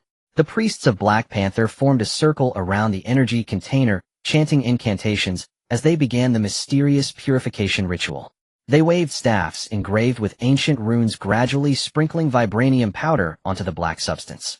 Upon contact with the dark energy, the powder emitted a faint glow, seemingly countering it. Lynch kept his eyes glued to the instrument, not daring to blink. The energy readings are changing. The activity of the dark substance is decreasing, but the pace is slow. At this rate, it will take a long time to achieve complete purification. Iron Man shouted from a distance, "This won't do. A time is not on our side. We need to think of a way to accelerate the process. Is there any method to enhance the efficacy of the vibranium powder?" Black Panther pondered for a moment, suddenly recalling something. In Wakanda, there is a natural energy crystal that can unleash powerful purification powers when resonating with vibranium. I set off in a hurry and didn't have time to bring any, but I know there might be similar crystals in a mountain range within the Shinglong Federation. Captain America decisively said, "Black Panther, and I will go search for the crystals. Iron Man and Lynch, you must hold this place and ensure that our previous efforts are not in vain." With that, Captain America and Black Panther swiftly left the energy reserve, speeding toward the direction of the mountains. Along the way, the desolation was overwhelming. The land of the Shinglong Federation was riddled with the scars of the Dark Plague, and remnants of shadow creatures occasionally leapt from the ruins to attack them. Captain America swung his shield, repelling the enemies time and again. "Black Panther, we need to pick up the pace. Every second we delay increases the danger to the Shinglong Federation." Black Panther agilely maneuvered among the enemy ranks, his claws shimmering with cold light. "Don't worry, Captain, we will definitely find the crystal and save this federation." Deep within the mountains, they encountered a far more powerful guardian beast. The massive creature towered like a mountain, surrounded by raging energy, its blood-red eyes glaring at the intruders. It opened its massive jaws, unleashing beams of energy in a fierce attack against Captain America and Black Panther. Captain America used his shield to deflect the beams, shouting, "This thing is tough to deal with. We need to come up with a plan." Black Panther observed the giant beast's attack pattern and noticed that after each energy beam it fired, its energy core in the chest would briefly expose itself. "Attack its chest. That's its weak point," Black Panther shouted. The two coordinated seamlessly. Captain America drew the beast's attention, while Black Panther seized the opportunity to leap high and strike the energy core in the beast's chest with his sharp claws. The beast let out a pained roar, crashing to the ground and dissipating into a cloud of energy. In the cave behind the beast, they discovered an energy crystal emitting a blue glow. "This is it," Black Panther exclaimed excitedly. They quickly returned to the energy reserve with the crystal, where the priests placed the crystal beside the energy container, resonating with the vibranium powder. Instantly, a radiant glow burst forth, and the purification speed surged. The dark substance began to decompose and dissipate at a visible rate, and the noxious stench gradually faded. "We did it." Cheers once again filled the energy reserve as the Avengers and Black Panther's team embraced in celebration. This time they had truly repelled the Dark Plague, allowing the Shinglong Federation to see the light of day. In this arduous battle, unity and wisdom enabled them to overcome what seemed to be an invincible enemy, and in the future, they would continue to guard the peace of the universe, no matter how many challenges lay ahead. The Shinglong Federation finally welcomed the long-awaited dawn after the Dark Plague receded. Amidst the ruins, reconstruction efforts were in full swing as the Avengers fought alongside Black Panther and his team, transporting supplies and repairing buildings, their busy figures weaving through every corner. Lynch led a team of researchers in a makeshift laboratory, conducting in-depth studies on the purified energy residue, attempting to uncover the source of the Dark Plague to prevent its resurgence. However, the calm did not last long.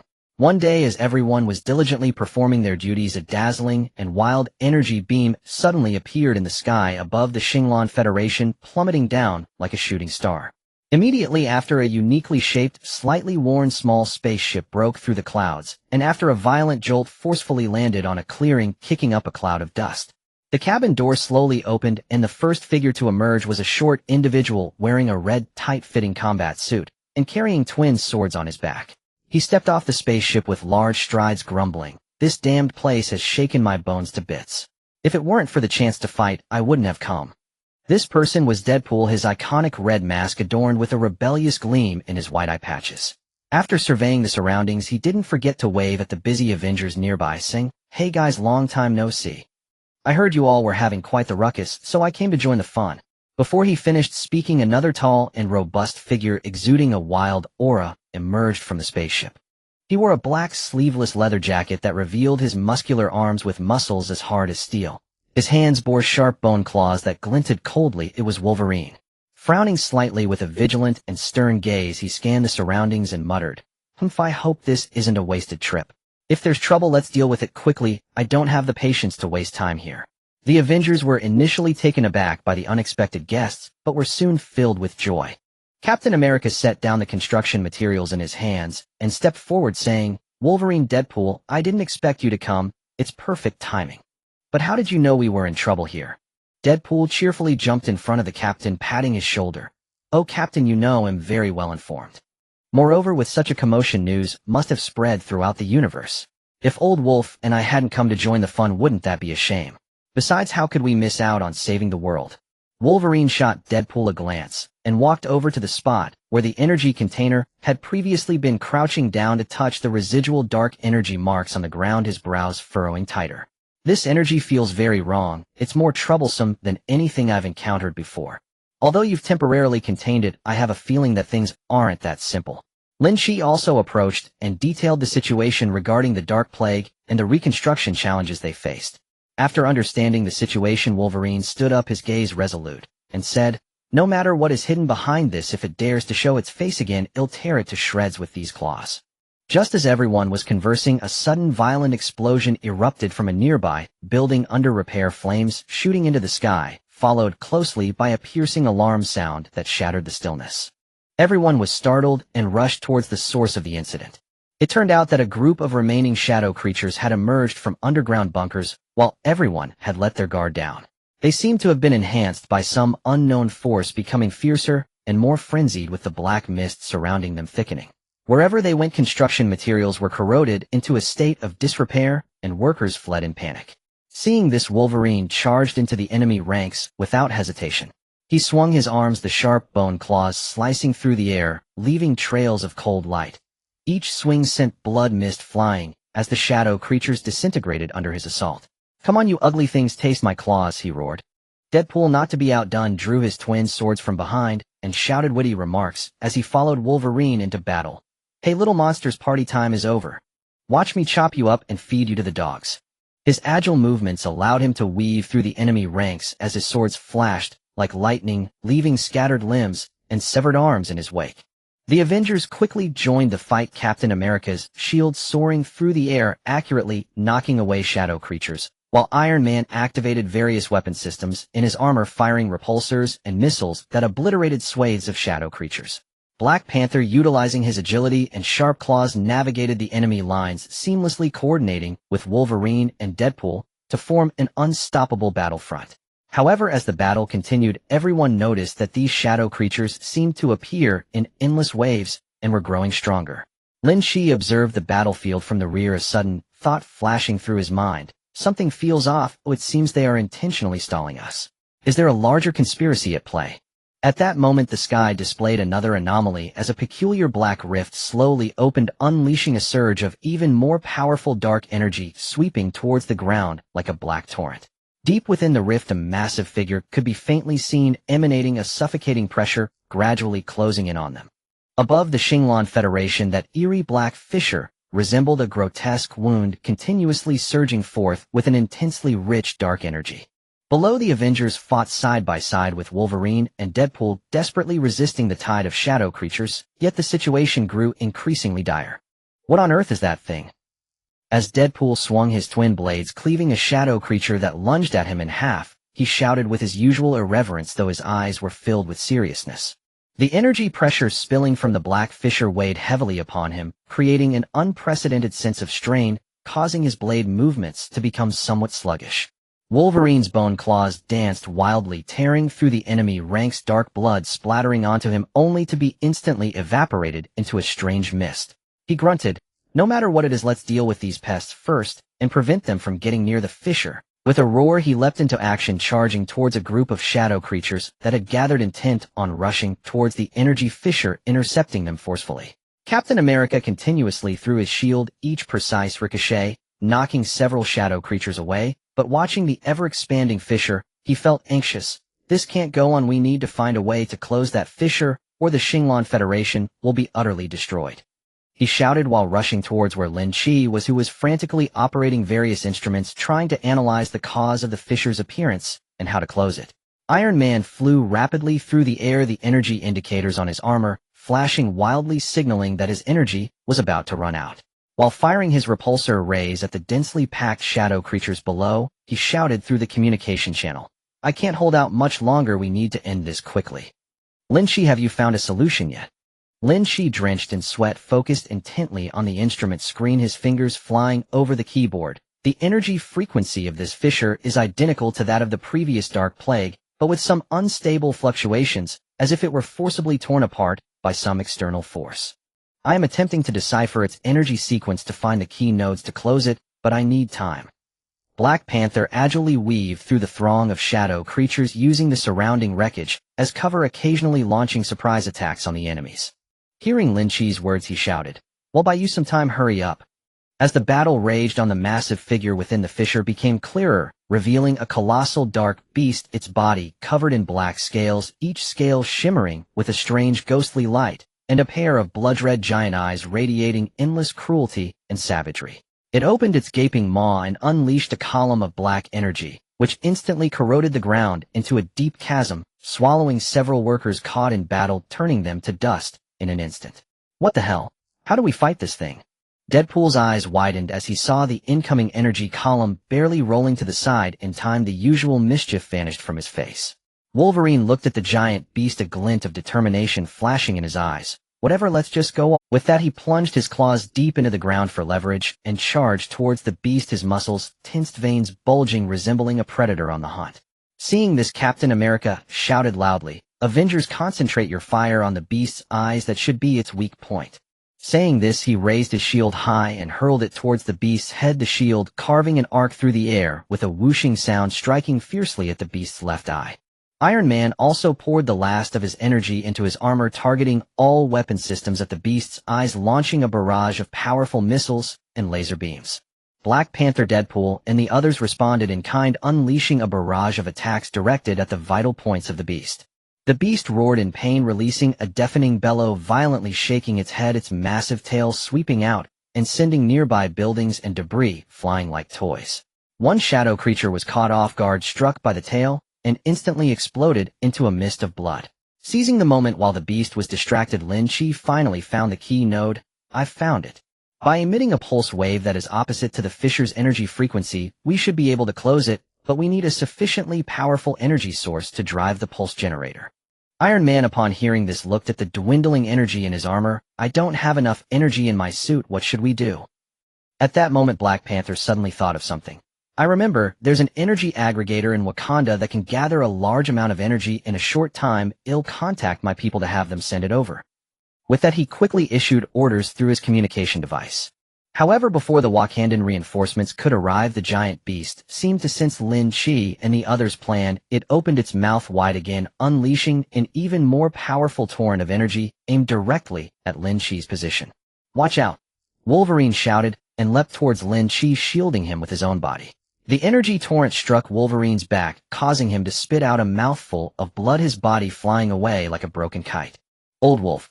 Deadpool's eyes turned red at the sight, and he rushed towards the giant beast, recklessly slashing at its legs with his twin blades. "If you dare to hurt him, I'll fight you to the death." Captain America and the others, equally anxious, intensified their attacks, trying to draw the beast's attention away to buy time for Wolverine and Deadpool. Just as the situation seemed hopeless, the Wakandan ship finally arrived, bringing the energy aggregator. Lin Chi suppressed his grief and rapidly installed and calibrated the energy aggregator, with Iron Man and the others aiming it at the fissure and firing a dazzling white pulse wave. The pulse wave collided with the dark energy of the fissure, producing a deafening roar, as if the very heavens and earth were trembling. In this fierce confrontation, the fissure began to slowly shrink, and the dark beast seemed to be bound by some force, its movements growing sluggish. "Keep pushing, we're almost there," Captain America shouted, encouraging everyone. As the pulse wave continued to emit, the fissure finally closed completely in a burst of brilliant light, and the dark beast dissipated into a cloud of black mist, vanishing without a trace. Everyone breathed a sigh of relief, but before they could collect themselves, they noticed that the remaining shadow creatures did not disappear with the closure of the fissure. Instead, they began to rapidly gather in one direction, as if responding to some mysterious command. On the land of the Starry Federation, the smoke of battle had not yet dissipated. The Avengers, along with Wolverine and Deadpool, watched the erratic movements of the remaining shadow creatures, filled with doubt and vigilance. Having just endured a life-and-death struggle, everyone was bruised and exhausted, yet this inexplicable situation left them no room for respite. What the hell are these guys up to? Deadpool propped his dual swords against the ground to support his wobbling body. His battle suit was in tatters, revealing wounds seeping with blood, yet the flames of defiance still burned in his eyes as he fixed his gaze on the direction where the shadow creatures gathered. Wolverine gritted his teeth against the searing pain in his back and slowly got up from the ground, blood still drying at the corner of his mouth, his bone claws trembling as they retracted. No matter what conspiracy this is, they won't succeed easily. He clenched his jaw, his voice deep and resolute, each word seeming to be squeezed out between his teeth. Captain America surveyed the area, observing the weary but determined faces of his teammates, silently assessing the situation. "Everyone hold your positions for now. Lynch, see if you can detect the intentions of these shadow creatures. Iron Man, check if your armor is still operational. We might face a new battle at any moment." The captain efficiently assigned tasks. His shield, though scratched, remained firmly in his grasp. Lynch quickly activated the portable scanner, furrowing his brows as he focused intently on the data flashing on the screen. Strange, the energy signals from these shadow creatures are converging on the same coordinates, as if they are receiving some form of remote control, and this coordinate. He suddenly widened his eyes, points to the core database of the Starry Federation. That database stores all information regarding the experiments on hyperspace jumps and the Dark Plague. If they destroy or tamper with it, all our previous efforts will be in vain, potentially triggering even more horrifying disasters. Iron Man looked down at the status display of his armor, shaking his head in resignation. "My armor's energy system is severely damaged. I can at best maintain low-altitude flight and some basic defense, but my attacking power has greatly diminished. But to protect the database, I'll risk it all." Saying that, he forcibly activated his armor and wobbled into the air, preparing to provide aerial support for his teammates. Black Panther approached Wolverine, handing him a bottle of Wakandan healing elixir. "Friend, first heal your wounds. We will need you in the battles ahead." Wolverine nodded slightly, took the elixir, and drank it in one gulp. In moments, he felt warmth spreading from his wounds, and his stamina gradually began to recover. Without a moment's delay, the group sprinted towards the core database. The harrowing sights along the way, the collapsed buildings, the charred earth, and the bodies that had not been buried in time, told the brutal tale of this disaster. Yet they had no time to mourn. Every second that passed could exacerbate the crisis. As they neared the core database, they found it shrouded in dense black fog, with shadow creatures weaving effortlessly through it, emitting chilling howls. The door to the database was tightly shut, yet the surrounding protective barrier flickered with weak light under the relentless assault of the shadow creatures, teetering on the brink of collapse. "We need to get in quickly. We can't let them breach our defenses," Captain America shouted, charging towards the door. He swung his shield, knocking several shadow creatures out of his way, clearing a path for his teammates. Wolverine followed closely behind. Though his injuries were not fully healed, he had forgotten the pain, his claws springing forth, once more pouncing into the enemy ranks like an enraged tiger. With each swipe, he accurately tore through the bodies of the shadow creatures, black blood splattering onto him, yet he paid it no mind. Deadpool fought on, muttering to himself, "You filthy creatures, can't you take a break? Always causing destruction and never tiring a bit." His dual swords danced like lightning among the shadow creatures, leaving a trail of severed limbs in their wake. But there were simply too many shadow creatures. Just as he felled one group, more emerged from the mist. Lynch and Black Panther attempted to crack the password to the database door. Working in tandem, Lynch utilized his exquisite technical skills to disrupt the interference from the shadow creatures on the door's control system, while Black Panther relied on his keen perception of energy fluctuations to find key clues for the password. Just as everyone was embroiled in a fierce battle, Iron Man spotted an anomaly in the sky. On the roof of the database, a shadowy figure flickered into view, emanating powerful dark energy. It appeared to be holding a device that radiated an eerie glow, continuously sending commands to the shadow creatures. "Captain, there's something on the roof." Iron Man shouted through the communication channel, then concentrated what little energy he had left to fire a laser beam at the dark figure. The dark figure sensed the attack, evading the laser beam with ease. It let out a piercing laugh that echoed throughout the area. "You foolish beings, do you really think you can stop me? Today marks the end of the Starry Federation, and your graves as well." Captain America was taken aback by the voice, thinking, could it be the mysterious shadow that destroyed the hyperspace jump experiment? At that moment, Lynch finally succeeded in cracking the password, and the door to the database slowly opened. "Everyone get in," he shouted. The team rushed into the database, but before they could steady themselves, they found the interior already occupied by shadow creatures with precious data and equipment being wantonly destroyed, leaving chaos in their wake. "Protect the remaining data," Black Panther shouted as he and his teammates engaged in a desperate fight against the shadow creatures inside.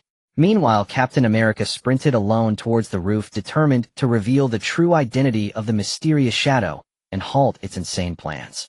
Racing up the stairs, when he burst onto the roof, he found the dark figure standing at the edge, overlooking the cave. "Who are you? Why are you doing this?" Captain America glared, tightly gripping his shield, ready to attack at any moment. The dark figure slowly turned around, revealing blood-red eyes that glowed eerily in the darkness. "Who I am is not important. What matters is that you so-called heroes will witness your own failure, witnessing this universe being consumed by darkness." Saying this, it suddenly raised the device in its hand, shooting a powerful dark pulse into the sky. The entire sky was instantly dyed black, with dark lightning weaving through the clouds, as if the apocalypse had arrived. Meanwhile, within the database, the shadow creatures, empowered by this overwhelming dark force, became even more frenzied, their attacks intensifying. The Avengers, Wolverine, and Deadpool found themselves gradually cornered. Could they, in this critical moment, uncover the conspiracy, turn the tide, and protect the last glimmer of hope for the Starry Federation? Everything hung in the balance. On the rooftop of the core database of the Shinglong Federation, the howling wind raged and black lightning ravaged through the clouds. Captain America faced off against a mysterious shadow, while below his teammates were embroiled in a fierce struggle, the situation perilous. Captain America's gaze was piercing as he focused intently on the mysterious shadow, mentally assessing his opponent's strength. From the powerful dark energy emanating from the shadows, every move, it was clear that it was no ordinary foe, but rather the mastermind behind this calamity. "No matter what your scheme is, I will not let you succeed," the captain roared, swinging his arm to hurl his shield at the shadow. The shield spun rapidly through the air, accompanied by the sound of rushing wind, aiming directly for the shadow's throat. The shadow, seeing this, let out a disdainful laugh, its form flickering as it effortlessly dodged the shield's attack. "With your limited abilities, you think you can stop me, eh? Overestimating yourself." Its voice seemed to penetrate the soul, sending chills down the spine. The dark pulse device in the shadow's hand flickered with light, each flash accompanied by a powerful wave of energy radiating outward, worsening the already violent weather. The captain caught the returning shield with steady hands, knowing that conventional attacks would be ineffective against this mysterious shadow. He looked around, trying to find a weakness in the shadow, while shouting through the communication channel to his teammates, "Hang in there, everyone. They'll hold this guy off on the rooftop. We must protect the database." Inside the database, the Avengers, Wolverine, and Deadpool formed a tight defensive circle, fighting desperately against the torrent of shadow creatures. Lynch was frantically operating various instruments, trying to utilize the remaining defense systems in the database to counterattack the shadow creatures. In attempting to activate the energy shield to buy us some breathing room, he shouted, beads of sweat rolling down his forehead and dripping onto the keyboard. Iron Man's armor was running low on energy, forcing him to rely on the melee weapons on his mechanical arm to engage the shadow creatures in close combat. Each swing of his weapon was accompanied by the sound of metal clashing and sparks flying. "These guys are getting more difficult to deal with," he gritted his teeth, his eyes revealing determination and resolve. Despite his extreme fatigue, his fighting spirit had not waned. Wolverine was soaked in blood, his bone claws already stained with dark blood, resembling a wounded yet fierce beast savagely tearing through the enemy swarm. Every claw mark ripped into the bodies of the shadow creatures, yet his wounds continued to multiply, his stamina gradually dwindling. "I can still hold on." He let out a low growl, enduring the pain and continuing to fight. Deadpool swung his dual blades with relentless speed, his mouth never ceasing to dish out quips attempting to lighten the tense atmosphere. Hey you ugly freaks, today is your day to die. Once this is over, I'm going for a good drink. However, there was a hint of bitterness in his laughter as he faced the relentless tide of enemies, feeling unprecedented pressure. Black Panther, with his agile movements and precise control over energy, darted along the edge of the defense circle, occasionally launching surprise attacks on the vital points of the shadow creatures. His suit was also torn in several places, yet his gaze remained steadfast, protecting his teammates' backs. The power of Wakanda will not be defeated by this darkness, he shouted, rallying everyone's spirits. Just as they struggled to hold on, Lynch finally succeeded in activating the energy shield of the database. A blue light suddenly rose, enveloping everyone, temporarily blocking the attacks of the shadow creatures. Great. We have time to breathe. Lynch breathed a sigh of relief, collapsing to the ground, exhausted from the prolonged high-intensity operation. However, before anyone could regain their composure, the mysterious shadow sensed the activation of the energy shield from the rooftop. It let out an angry roar, aiming the dark pulse device at the database, firing a more powerful beam of dark energy that struck the energy shield directly. The shield trembled violently under this powerful attack, its light flickering uncertainly on the verge of collapse. No, the shield can't hold. Iron Man exclaimed in alarm, knowing that if the shield were breached, everyone would once again be exposed to the frenzied attacks of the shadow creatures, with catastrophic consequences. At this critical moment, Captain America noticed the fleeting moment when the shadow attacked on the rooftop, revealing a brief energy convergence point on the device in its hand. Lynch, listen to me. The energy convergence point on the shadow's device is its weakness. We must find a way to attack there to have a chance of turning the tide, the captain shouted through the communication channel. Hearing this, Lynch struggled to get up from the ground, looking towards the rooftop. I understand, Captain. But how can we hit that weak point? At that moment, Iron Man had a sudden idea. I have a plan. My armor may be low on energy, but I still have some spare small missiles. If I can get them to the rooftop and hit that weak point accurately, we might be able to destroy the Shadow's device in one blow. But how do we get them up there? Black Panther asked. Suddenly Deadpool jumped in. I'll do it. I'm fast and agile, let me take the missiles up there. He looked at everyone with excitement, a wild gleam in his eye. No way, that's too dangerous. Wolverine grabbed Deadpool. Going up there is a death sentence. Hey old wolf, stop being such a worrywart. This is our only chance. Do you want to just sit back and wait for death? Deadpool shook off Wolverine's hand, looking into his eyes. Don't worry, I'm not that easy to kill. Everyone fell into a brief silence, knowing that Deadpool was right. This was indeed their only chance. All right, Deadpool, be careful. Captain America finally nodded in agreement. We'll provide you with cover from below. Deadpool grinned, taking the small missiles Iron Man handed him, slinging them over his back. Watch me go. With that, he dashed towards the rooftop. Under the cover of his teammates' firepower, Deadpool zipped through the shadow creatures like a red flash. He skillfully avoided enemy attacks, using the surrounding debris as cover, inching closer to the rooftop. The mysterious shadow noticed Deadpool's movements, trying to attack him with dark energy beams, but each time Deadpool deftly evaded. If you think you can stop me? Not a chance. Deadpool shouted as he ran. Finally, he reached the rooftop, spotting the dark pulse device in the shadow's hand and the flickering energy convergence point. Goodbye, you vile thing, he shouted, pressing the launch button on the missile in his hand, sending several missiles screaming towards the shadow. The shadow was taken aback, attempting to block the missiles with dark energy, but it was already too late. The missiles hit the energy convergence point dead on, triggering a violent explosion. The shadow let out a scream, blasted away its dark pulse device, turning to ashes in the explosion. With the shadow's defeat, the uncontrolled shadow creatures fell into chaos, their attack power significantly reduced, and their movements became sluggish. Now's our chance, take them out, Captain America ordered, and everyone rushed out from the energy shield, launching a final assault on the remaining shadow creatures. With everyone's combined efforts, the shadow creatures were completely annihilated, and the crisis at the core database of the Shinglong Federation was finally resolved. Everyone collapsed to the ground, exhausted, looking at each other's battered forms, yet their hearts were filled with the joy of victory. In this desperate battle, they had triumphed through courage, wisdom, and unity, successfully safeguarding the beacon of hope for the Shinglong Federation. However, they knew that this struggle against dark forces might not be truly over, and more challenges awaited them in the future. In the sky of the Shinglong Federation, the haze gradually dissipated as golden sunlight pierced through the clouds, illuminating the scarred earth below, as if narrating the hope of rebirth. The Avengers along with Wolverine and Deadpool dragged their weary bodies out of the ruins of the core database, each step echoing with endless hardship. Lynch gazed at the stabilizing data on the analyzer in his hand, letting out a long sigh. The residual dark energy has dropped to a safe level, at least for the short term. The Shinglong Federation will no longer be threatened by the Dark Plague and shadow creatures. His voice was hoarse, tinged with deep fatigue, his eyes bloodshot. The continuous battles over the past few days had utterly drained him. Captain America raised his head, his gaze sweeping over the injured faces of his teammates, filled with emotion and gratitude. Everyone has worked hard.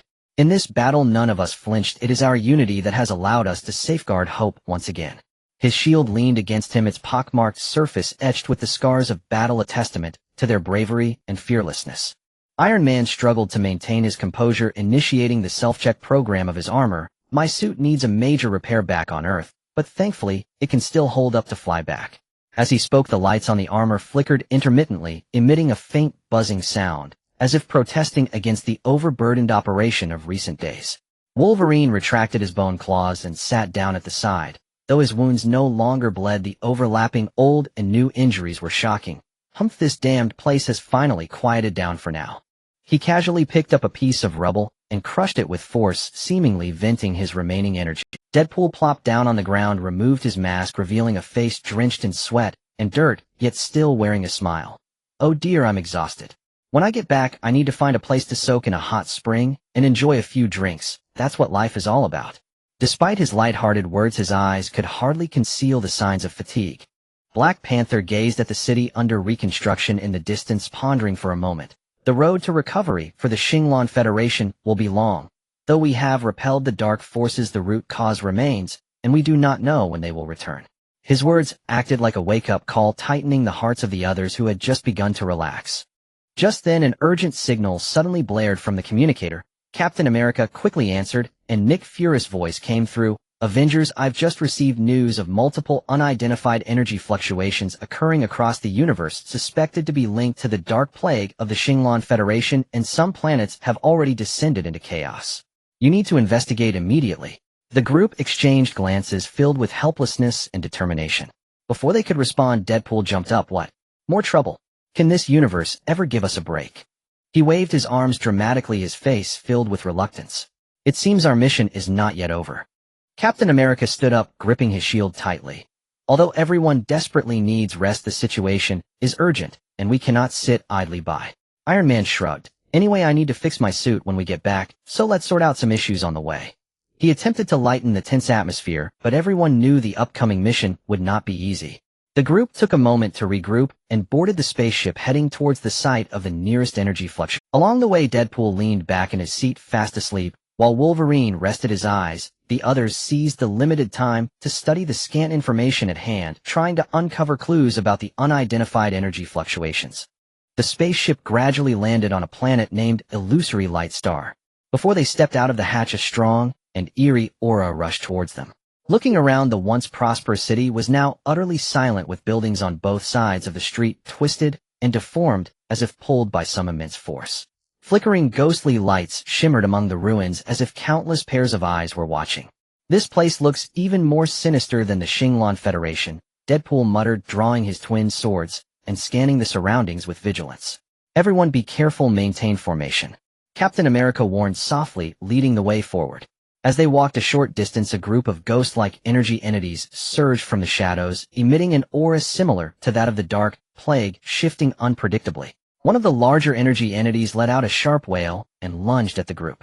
Iron Man quickly fired his repulsor beam, but the beam passed through the entity without causing any damage. This is bad. These things are as troublesome as the shadow creatures, he exclaimed. Seeing this, Wolverine charged forward without hesitation, swinging his claws in an attempt to attack up close. However, as soon as his claws touched the energy entity, he was jolted back by a powerful recoil, causing his arm to go numb. What the hell are these things? He roared. The Avengers, along with Wolverine and Deadpool, quickly adjusted their tactics.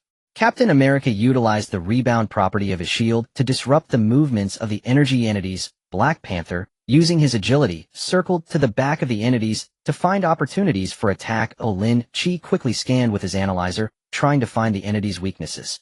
Just as the group was caught in a fierce battle, Deadpool suddenly noticed that when the energy entities attacked, their core would briefly flicker with different colors of light.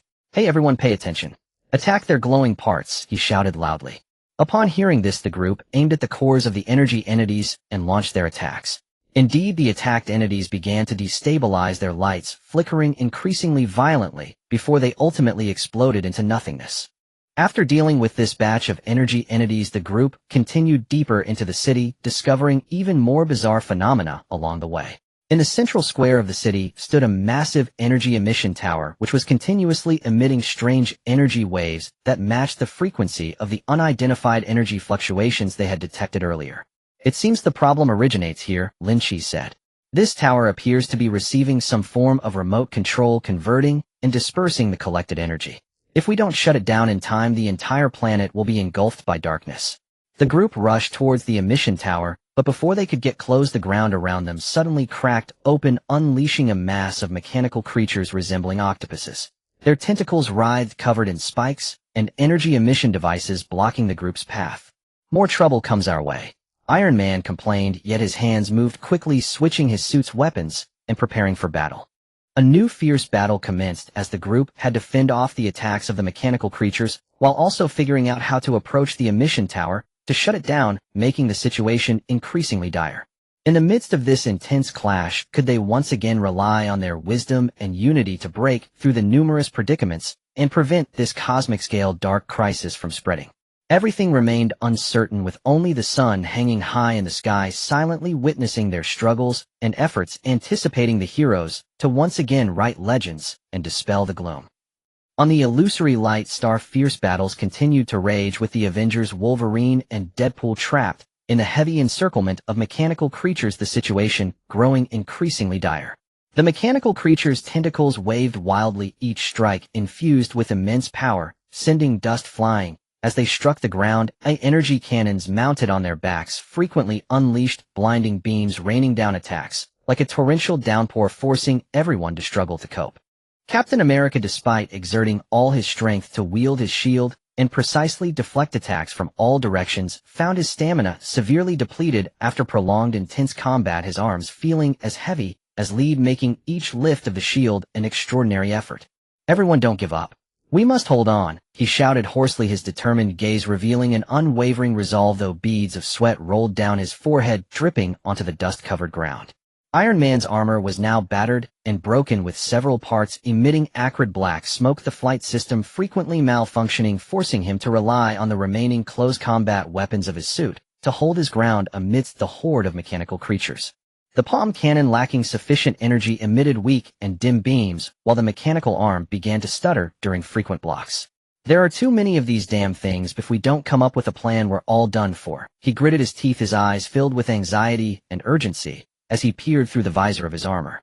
Wolverine's wounds crisscrossed his body, his clothes soaked in blood, and his bone claws began to show signs of wear from the intense swinging, yet he charged at the mechanical creatures like a frenzied beast, reckless and unyielding. With each swipe of his claws came his furious roar, black blood splattering across his face, yet he seemed oblivious, his eyes filled only with the fervor of battle. "Come on, he'll tear apart as many as there are."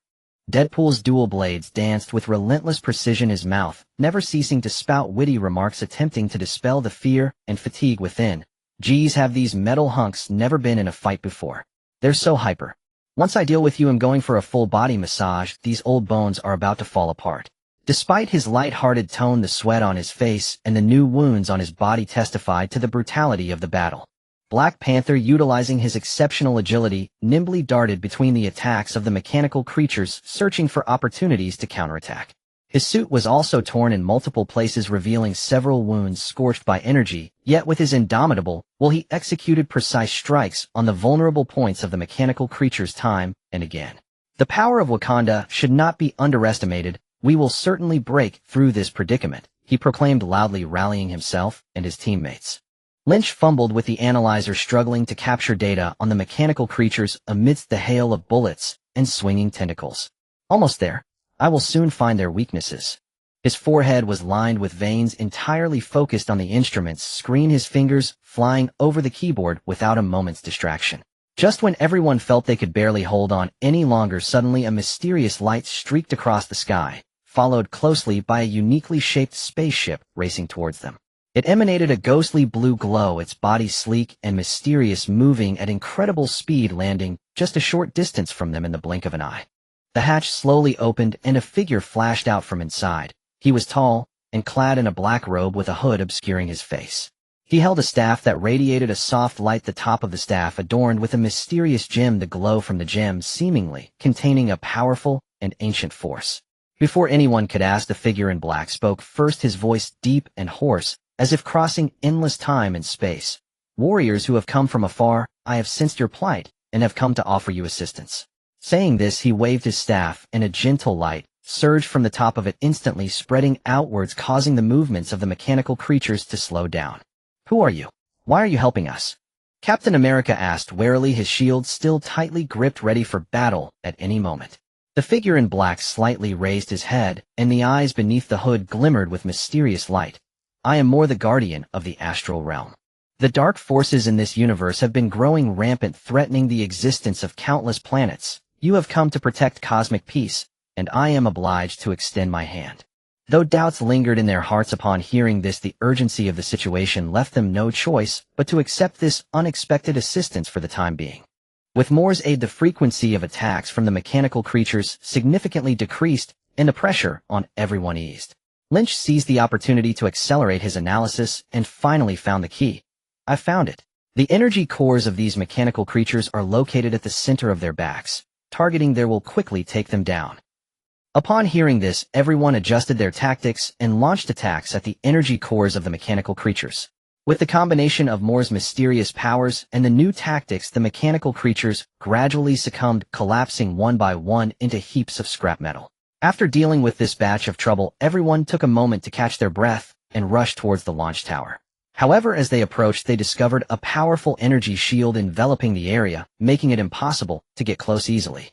Lynch quickly stepped forward, scanning the energy shield with the analyzer. The energy structure of this shield is very complex, composed of multiple mixed energies. We need to find the corresponding method to break it. Moore stepped forward, gazing at the shield, his staff trembling slightly in his hand. "This shield contains the power of ancient forbidden spells, and ordinary methods cannot break it, but I know a way that may work. It just requires everyone's cooperation." Next, will they be able to break the shield under Moore's guidance, shut down the launch tower, and stop the spread of dark energy? What twists will the appearance of this mysterious figure in black bring to their subsequent adventure? Everything is filled with uncertainty, and the hero's footsteps continue to tread laboriously on this perilous, illusory light star. Around the launch tower on Illusion Star, which emanated a strange energy, the energy shield stood like an invisible yet indestructible wall, blocking the advance of the crowd. The Avengers, Wolverine, Deadpool, and the mysterious ally Moore gathered before the shield, their brows furrowed as they pondered ways to break it. Lynch focused intently on the data flickering on the analyzer, muttering, "This shield is a fusion of various energies, some of which are exceedingly rare. Conventional energy interference methods simply won't work." His voice carried a hint of fatigue and urgency as long hours of battle and research left his eyes bloodshot. Moore held his staff, the gem at its tip shimmering, seemingly resonating with the energy of the shield. "As I said, this is a shield empowered by ancient forbidden spells. To break it, we need to direct opposing energies to impact the key nodes in a specific sequence." As he spoke, he waved the staff, tracing several mysterious arcs in the air, indicating the faint luminous trajectories. "This is the path of the energy impact. We must synchronize our efforts. Any mistake could not only prevent us from breaking the shield, but could also trigger an energy backlash." Captain America nodded slightly, his eyes resolutely fixed on his teammates. "Everyone listen up. Follow Moore's instructions. This is a crucial step to shut down the launch tower and stop the spread of darkness. We must be cautious and meticulous." He gripped his shield tightly, positioning himself to brace for the impending challenge. Iron Man activated the remaining energy reserves of his suit, the mechanical arm crackling as it adjusted to optimal output. "I hope this works. My suit can't take much more strain." He half-joked to motivate himself, yet deep down, he felt a twinge of anxiety, fully aware of the high risks involved in this mission. Wolverine flicked his still-bloodied claws, saying gruffly, "Enough chatter, let's get to work." His muscles were tense like a coiled leopard, ready to spring forth for a deadly strike at any moment. Deadpool was nearby, stretching his limbs as he twirled his dual blades. Hey, watch me show off this time and tear this shield to shreds. Despite his light tone, there was a focus in his eyes. After all, everyone knew the stakes were high. The group took their positions, gathering their energy and waiting for Mower to give the signal. With a deep command from Mower, he first shot a beam of light from the gem atop his staff, accurately striking the initial node of the shield. Immediately, Captain America threw his shield, using the rebound force to propel the energy it carried along the predetermined path. Iron Man simultaneously fired his repulsor ray, the orange-red energy beam merging with the other energies as it hurtled towards the shield. In an instant, various colors of light intertwined and flashed on the shield, producing a deafening roar. The surface of the shield rippled, its brightness fluctuating as if it were about to collapse, yet it held firm. Increase the power.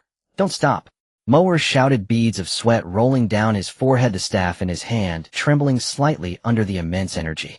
The group gritted their teeth and persisted, exerting all their strength to maintain the energy output. Just at that critical moment, a surge of powerful dark energy erupted from deep within the launch tower, rushing towards them like a black torrent. The Shadow Guardians seized the opportunity to appear, towering in stature, their dark robes fluttering ominously in the gusts of dark energy, wielding sinister weapons that glimmered with cold light as they launched a fierce assault on the group. Be careful! Captain America shouted, swinging his shield to deflect a beam of dark energy rolling sideways to evade a close-range slash from a Guardian. Iron Man was buffeted by the dark energy, his suit wobbling in midair as he quickly adjusted his flight posture and switched weapon modes. These guys just won't quit. With that, missiles and lasers fired simultaneously, engaging in fierce combat with the Shadow Guardians in the air. Wolverine charged fearlessly into the enemy ranks, his claws slashing through the air, creating a mist of blood. Come on, taste my claws. Each swipe was aimed perfectly at tearing through the defenses of the Shadow Guardians, but as the enemies kept coming, he gradually found himself surrounded. Deadpool, while complaining, weaved through the enemy ranks with his dual blades like lightning. Oh dear, just finished dealing with the machines, and now I've got a whole bunch of magic users to deal with. Is there no end to this? Yet he was nimble, skillfully avoiding one lethal attack after another, occasionally striking back successfully. Seeing this, Mower hurriedly waved his staff, channeling part of his power to create a protective barrier for the group. Focus on breaking the shield, it'll hold them off for a moment. His voice was firm and powerful, and despite the immense pressure, he steadfastly held the line. In this chaotic battle, could the group stabilize their position and successfully break the shield to shut down the launch tower amidst the dual threats of shadows and energy? Every second that passed was crucial to the fate of Illusion Star and the entire universe as the heroes' battle reached a life-and-death critical phase. On Huangguang Xing, the battle raged fiercely. A dual barrier of an energy shield and the Shadow Guardians had driven the conflict into an unprecedented stalemate. The Fushus Jingyanglang, Sishi, and Mower endured a storm of gunfire and assaults of dark energy, struggling to hold their ground, yet never ceasing to resist. Megwa Duezhang charged left and right, his shield seeming to come alive in his hand, skillfully striking away dark beams and warding off each close attack with pinpoint precision. His gaze was as resolute as steel, ever watching the battlefield, and he shouted to direct his comrades, hold formation. Keep the rhythm. Do not falter. The shield breach operation must not stop. Though sweat drenched his back and exhaustion surged like a tide, he remained the steadfast pillar of the team, embodying leadership through action. In the sky, Iron Man weaved with nimble grace. The suit's power indicators flickered wildly, warning of an impending drain. He gritted his teeth and, relying on masterful control, evaded the Shadow Guardians while pouring relentless fire into the energy shield. Jiawazi, squeeze out the last reserves. Hold on, he murmured, as if fighting shoulder to shoulder with the suit's artificial intelligence. Oh, every weapon discharge was infused with his absolute resolve.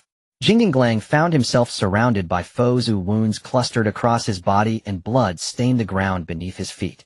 Yet his fighting spirit burned like an unquenchable blaze. His bone claws struck with ferocious force, tearing approaching Shadow Guardians into bleeding shreds with every swing. I will never fall, he roared, eyes alight with indomitable fire, a feral defiance that made the enemy recoil. Sishi cavorted across the field with a devil-may-care air blades tracing silver arcs through the air as he harvested the lives of the Shadow Guardians. But beyond his jests and invectives lay a relentless pursuit of victory. You black little fiends, bad luck met you today running into me. He bellowed, his unique brand of bravado bolstering morale and adding an odd combustible color to the tense combat. Mower stood firm before the energy shield, his staff glowing as he strained to sustain the protective barrier, buying precious time for the shield breach attempt. His features twisted from the exertion, sweat sliding down his cheeks and seeping onto the reneged black robe at his feet. Almost there, almost there. He muttered silently, counting the rhythm of the energy surges and yearning for that decisive moment. Lynch worked at the rear, manipulating diagnostics to monitor the energy shield's fluctuations while fumbling through his pack for spare power modules in a bid to replenish Iron Man's suit. "Hold on, Tony, give me a little more time," he cried, anxiously, eyes full of tension and concern. Just as everyone felt their strength nearing exhaustion and hope growing faint, a subtle change rippled across the battlefield. The Shadow Guardians' assault began to falter, their strikes came less frequently, and their movement slowed, as if some unseen restraint had taken hold.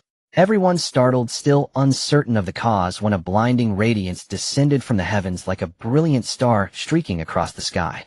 When the light dispersed, an angel in golden armor with pristine white wings stood before them. She held a long sword suffused with holy radiance, and the aura it emitted drove back the surrounding dark energy. "Brave warriors, I have felt your plight, and have come to aid you." The angel's voice chimed like celestial music, clear and melodious, yet imbued with unquestionable power. She swept her sword, and a sacred wave of light burst forth. Wherever it passed, the Shadow Guardians writhed in agony and dissolved into nothingness. "Who are you?" Megwa Duezhang asked warily. Though gratitude stirred within him, he maintained cautious reserve in the face of this unexpected savior. "I am Xingyao Tianshir Alexia from the distant Guangming Tianyu. The dark forces in this universe spread wantonly. I cannot stand idly by," she replied with a smile that warmed like sunlight and dispelled some of the gloom in their hearts. With Alexia's arrival, the tide turned at once. The Shadow Guardians were swiftly purged, pressure on the team eased, and they redirected their focus to breaching the energy shield.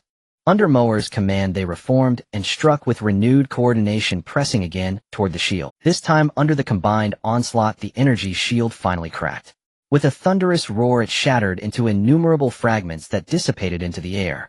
"We did it!" Cheers rose across the battlefield as the fighters embraced exhaustion, washed away by the radiant joy of victory. Yet they knew the battle was not over. Their true objective remained to shut down the launch tower and eradicate the dark energy once and for all. With renewed hope, they raced toward the tower's core. But the sight inside the launch tower made their hearts lurch once more. Inside the launch tower of Illusory Light Star, it was dark and damp, permeated by a pungent stench of decay, intertwining with the acrid smell of gunpowder from the fierce battle outside, making one feel nauseous. The Avengers, Wolverine, Deadpool, Mower, and the newly joined Star Angel Alicia cautiously stepped inside, gripping their weapons tightly and scanning their surroundings with vigilance. Eerie glimmers flickered on the walls, reminiscent of ancient and malevolent runes dancing, as if whispering of the dark past that had unfolded here. The ground beneath their feet was sticky and slippery, every step accompanied by an unsettling sizzle sound, as if something was lurking in the shadows, ready to burst forth at any moment. "Everyone be careful. There must be hidden traps here," Captain America said in a low voice, holding his shield in front, his gaze sternly sweeping every corner. His words echoed in the empty tower, seemingly swallowed by the darkness, failing to elicit even the slightest echo. Iron Man activated the night vision function of his armor, the faint blue light illuminating the surroundings. He discovered that the layout inside the tower was complex and intricate, filled with pipes and wires of various sizes crisscrossing like a labyrinth. "This place is like a giant trap. We need to find the core control console quickly." He frowned and quietly reminded his teammates through the communication channel. Suddenly, a sharp whistling sound came from above, causing everyone to look up. They saw a swarm of shadowy creatures resembling bats surge out from the gaps in the ceiling, exuding a strong aura of darkness, with blood-red eyes glinting with a predatory light as they dove toward the group with their sharp claws extended. "Watch out for the airstrike," Captain America shouted, swinging his shield and knocking several of the first attacking shadow creatures away. The shield struck the wall with a dull thud, sending sparks flying. Wolverine roared as he extended his bone claws, leaping into the fray against the swarm of shadow creatures. His claws sliced through the air, tearing apart the bodies of the shadow creatures, with precision, black blood raining down. "Bring on as many as you want. They'll kill them all," he bellowed, his voice echoing in the tower filled with primal power. Deadpool spun his dual swords, muttering, "Hey, these ugly freaks think changing their outfits will make me not recognize them. Watch the blades." He moved agilely, weaving through the attacks of the shadow creatures, leaving a trail of severed limbs and dismembered bodies in his wake. Alicia swung her holy sword, unleashing a radiant light that formed arcs of light. Wherever the light touched, the shadow creatures emitted piercing screams, their bodies instantly turning to ash. In the name of the light, I purify you, evil beings. Her voice was clear and resolute, like a declaration of justice. Mower held his staff, chanting softly as the gem at the top of the staff emitted mysterious beams of light, weaving a protective net around the group, blocking some of the attacks from the shadow creatures. Don't panic, maintain formation, he shouted loudly, beads of sweat on his forehead, his gaze focused on stabilizing the protective net. As they battled and advanced in the midst of the chaotic fight, Lynch, with his keen observation, noticed that these shadow creatures seemed to be continuously surging out from a massive ventilation duct deep within the tower. Captain, I think the core control console might be in that direction, he shouted, pointing at the ventilation duct. Captain America nodded, leading the team onward toward the duct.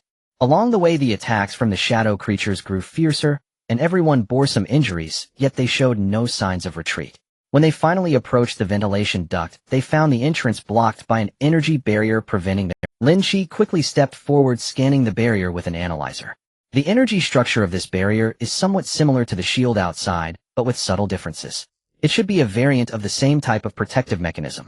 His voice carried a hint of urgency, as his fingers flew across the keyboard, trying to find a way to break. At that moment, a deep rumbling sound emanated from the ventilation duct, followed by a powerful pulse of dark energy, surging out, causing everyone to stagger back a few steps. Iron Man's armor was impacted, emitting a piercing alarm. This is bad. This energy pulse might be the launch tower's self-defense mechanism. If we get hit a few more times, we won't be able to take it. Alicia's eyes were resolute as she stepped forward. Let me give it a try. On my holy power might be able to suppress it somewhat. With that, she plunged her sword into the ground, clasped her hands together, and began to chant, her entire being radiating dazzling light. The light surged toward the energy pulse like a tidal wave. When they met, a deafening explosion erupted, and for a moment the brightness was blinding, forcing everyone to close their eyes in avoidance. When the light dissipated, everyone noticed that the intensity of the energy pulse had indeed weakened, but Alicia's face was pale, her body trembling slightly, clearly having expended a great deal of energy. I can only temporarily suppress it. You all need to hurry up, she said weakly. Seeing this, Mower walked over to Alicia, lightly touching her shoulder with his staff. A gentle light flowed from the staff into her body. Hang in there, girl, we will do this together. With Mower's help, Alicia regained some strength, and everyone redirected their focus back to the energy. Based on the data from the analyzer, Lynch proposed a solution. We need to simultaneously input opposing pulses of energy from 3 points to break it. I have a small pulse generator here that can provide energy for 1 point. The rest will rely on Iron Man and Mower. The group quickly divided tasks, acting according to Lynch's instructions. Iron Man adjusted his armor's energy output, while Mower concentrated the power of his staff. The three of them simultaneously directed energy toward the 3 critical nodes of the barrier. With a crisp sound of shattering, the energy barrier finally broke apart, dissipating into specks of. They passed through the ventilation duct and entered a spacious hall where a massive control console stood in the center, flashing with various complex indicator lights and buttons, the very core of the launch tower. However, before they could approach, a transparent protective shield suddenly rose around the console, tightly encasing it. What the hell is this? Deadpool complained, waving his dual swords in frustration. Lynch observed the shield closely and discovered a small energy receiver on it, continuously drawing energy signals from the outside. This shield is maintained by an external energy source. We need to find and cut off its energy supply to disable it, he said. Captain America scanned the surroundings and noticed a closed door on one side of the hall glowing with the same energy light. I guess the energy source is behind that door. Let's go. He led the charge toward the door. When they opened it, they found a cramped room filled with large energy containers, each connected by a tangle of wires leading in all directions.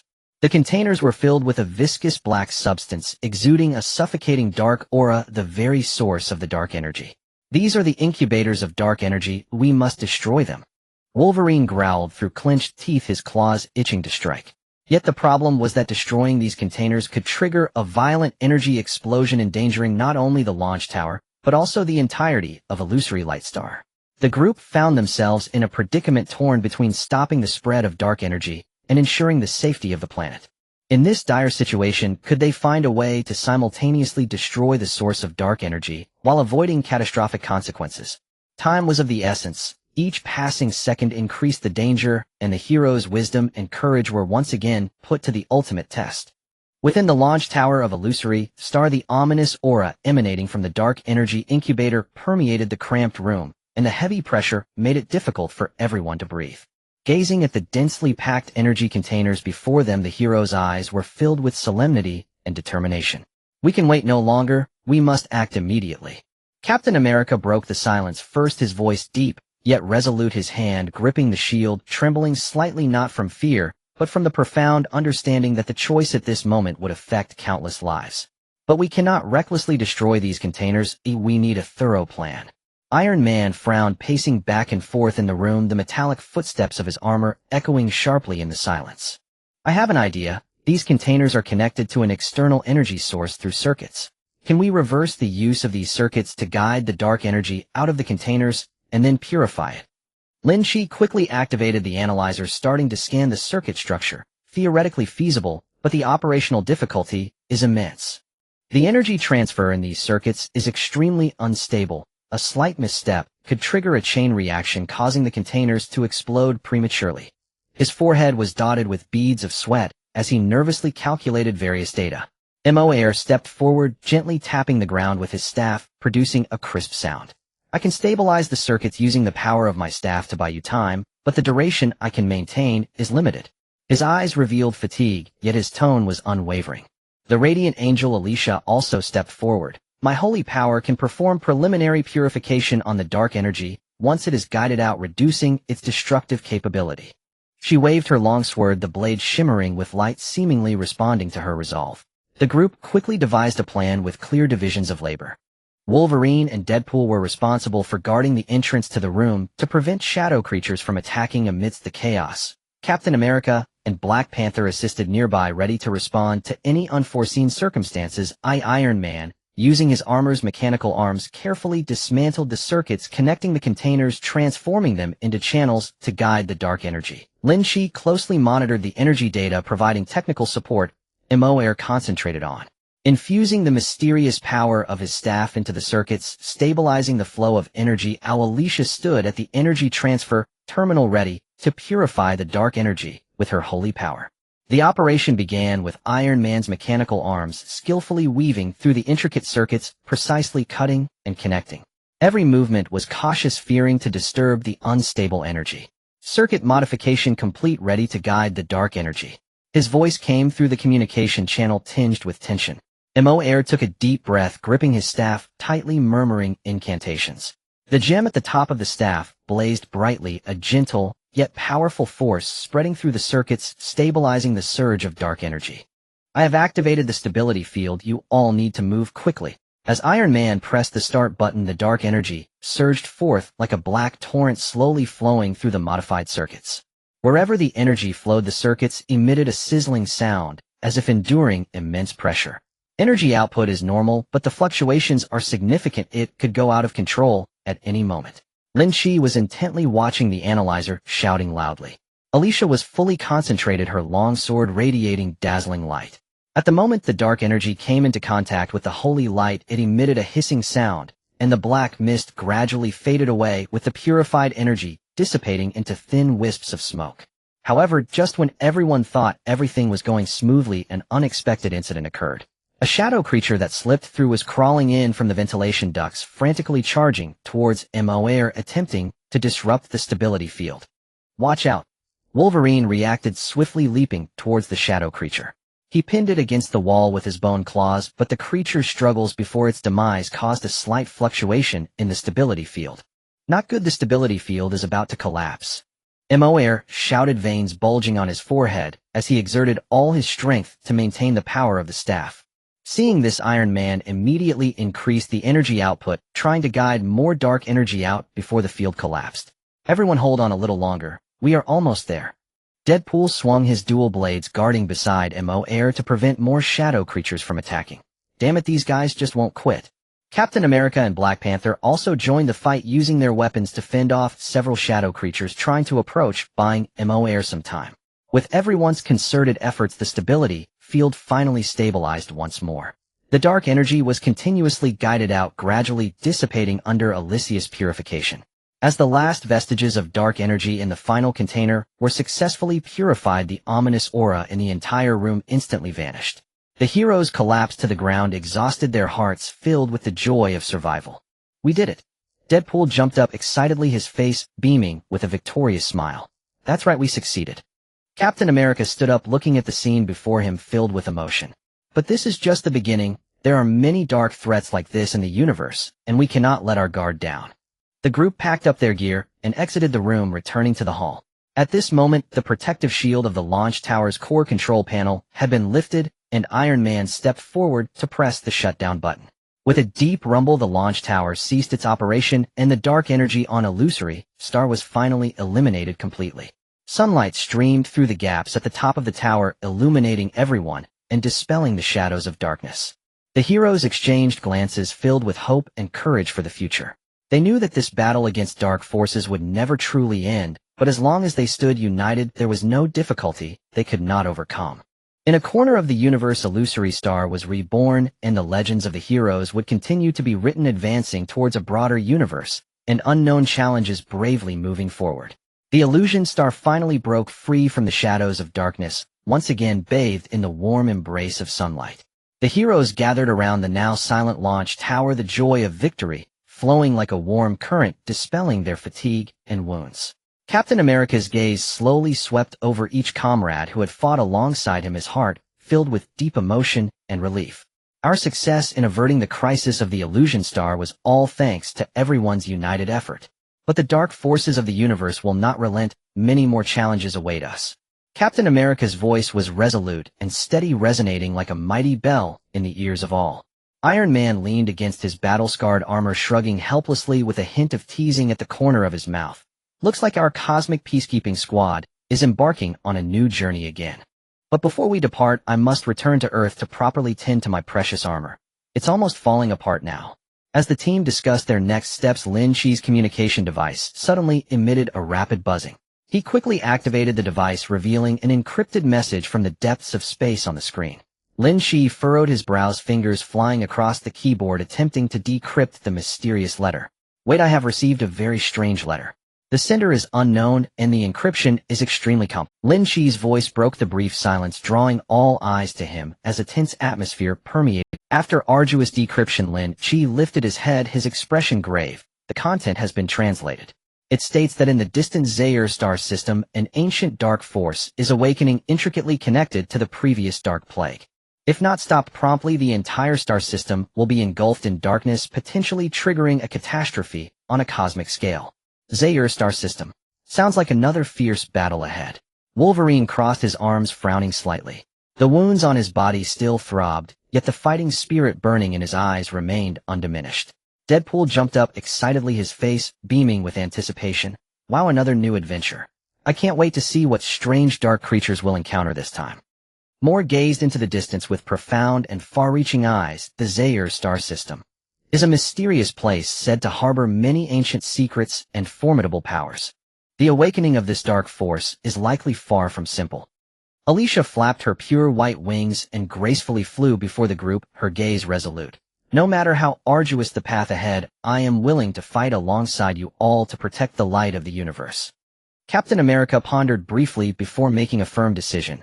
"Very well, then we depart immediately. Iron Man, you return to Earth first to repair your armor, then rejoin us. The rest prepare to board the spaceship and head to the Zaire star system."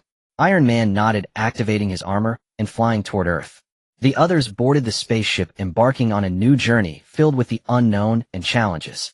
After a long interstellar voyage, the spaceship finally arrived at the Zaire star system. Upon entering the system's vicinity, an oppressive aura engulfed them. The sky was shrouded with thick clouds, casting most planets into darkness, as if the entire system was cloaked by an invisible shadow. "This place doesn't look promising." Black Panther watched vigilantly outside the window, claws clenched tightly, ready to face any looming danger. The spaceship slowly descended onto Zaire 5 planet, where the environment was extremely harsh. Howling winds and swirling sandstorms sent massive rocks flying, their sharp whistles piercing the air. The team cautiously disembarked, finding the surroundings deathly silent, devoid of any signs of life. "Strange, why is there not a single soul here?" Deadpool brandished his dual blades, scanning the area warily, a strange unease stirring within him.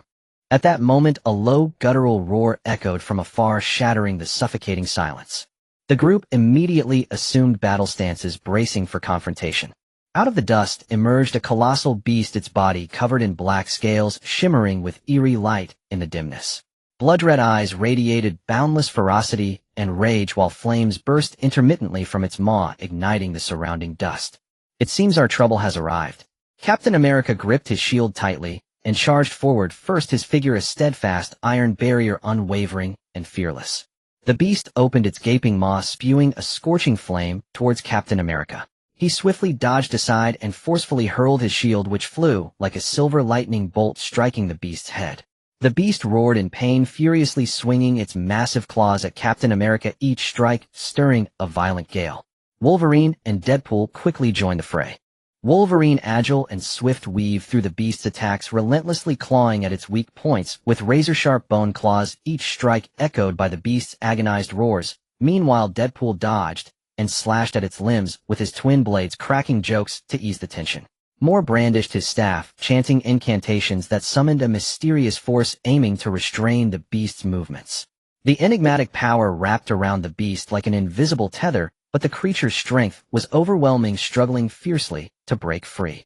Alicia hovered in the air, her long sword gleaming with sacred light.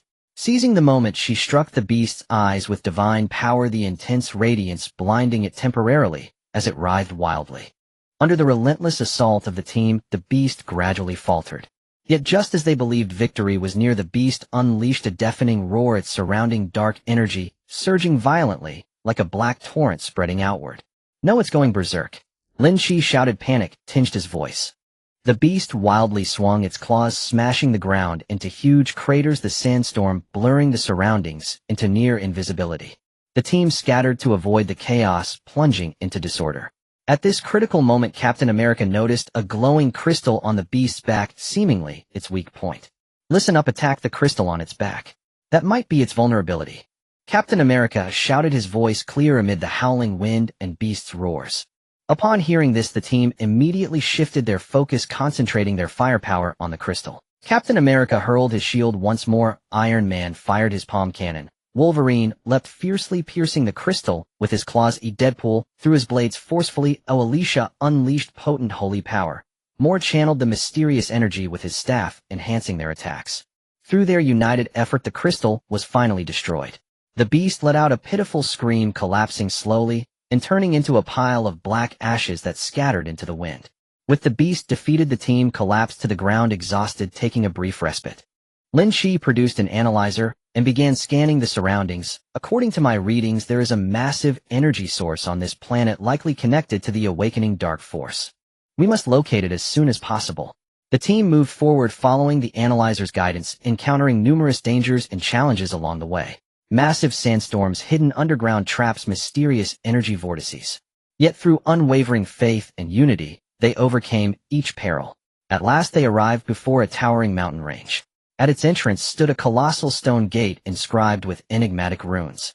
These runes exuded an ancient and mysterious aura, as if narrating a forgotten history. It seems this is the location of the energy source. Captain America stared at the stone gate, an inexplicable unease swelling within him, as though unseen eyes watched them from the darkness. Moore stepped forward, scrutinizing the runes on the gate, his expression growing more solemn. "These runes are ancient and arcane, containing formidable power. Rashly opening this gate could trigger unforeseen consequences." "Then what should we do?" Deadpool asked, anxiously, a trace of worry in his eyes. As the team pondered their options, the stone gate suddenly trembled violently and slowly opened.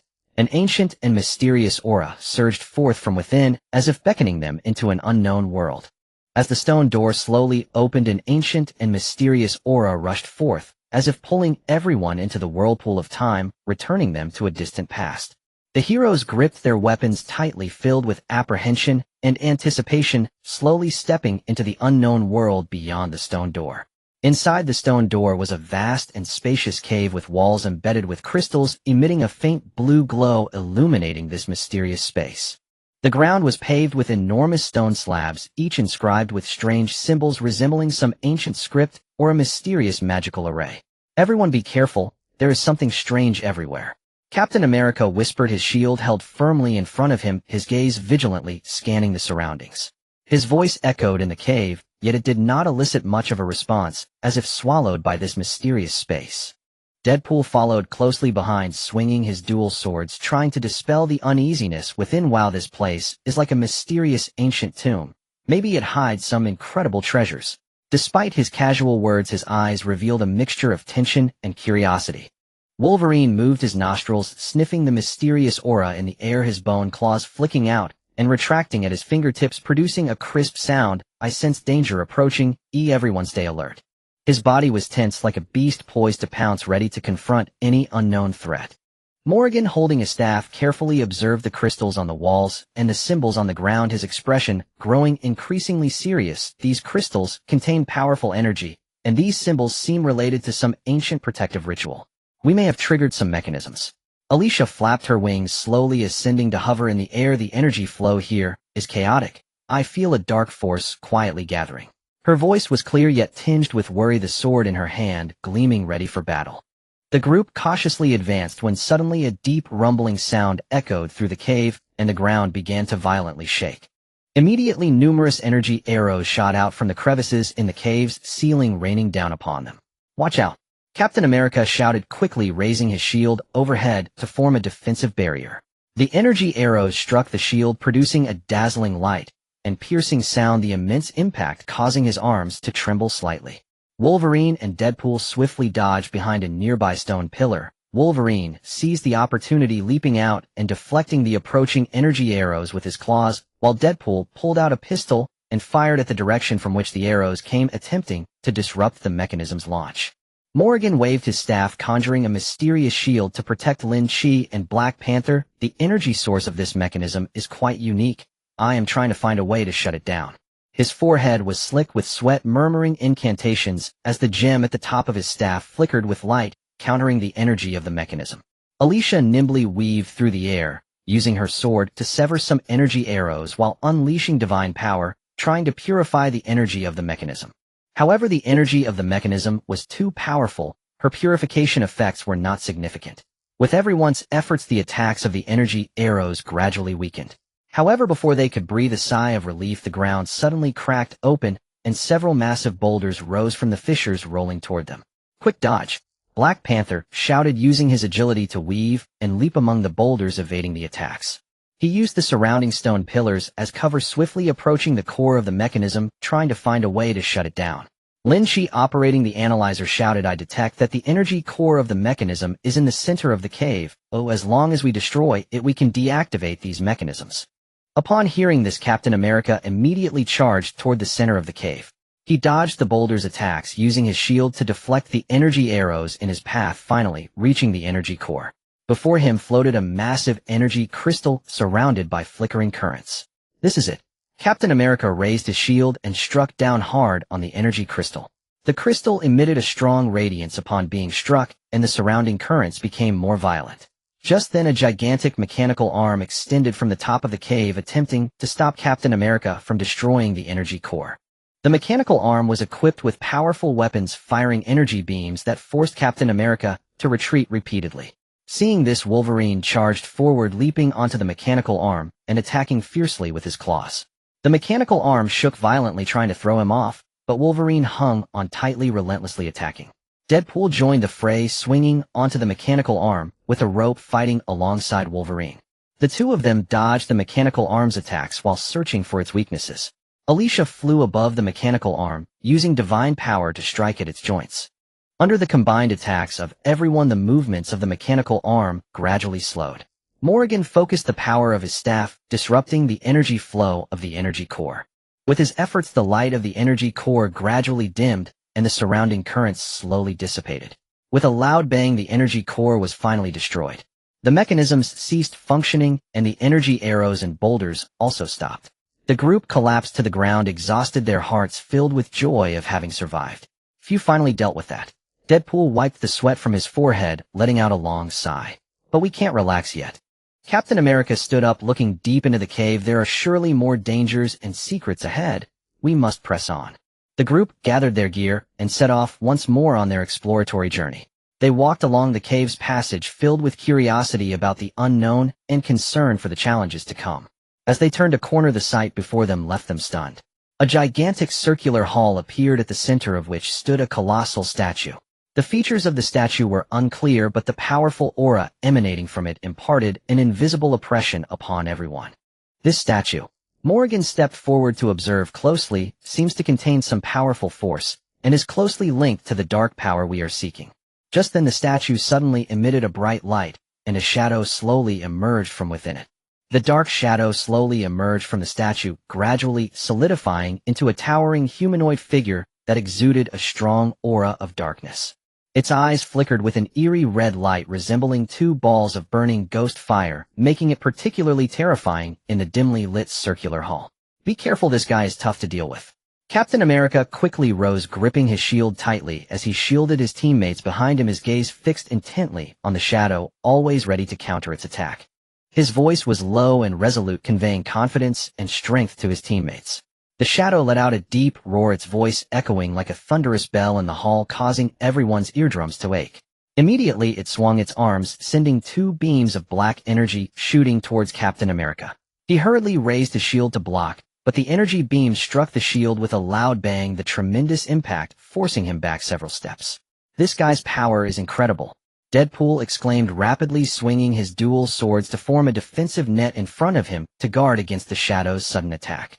A hint of tension flickered in his eyes, yet a roguish smile remained on his lips, attempting to ease the tense atmosphere.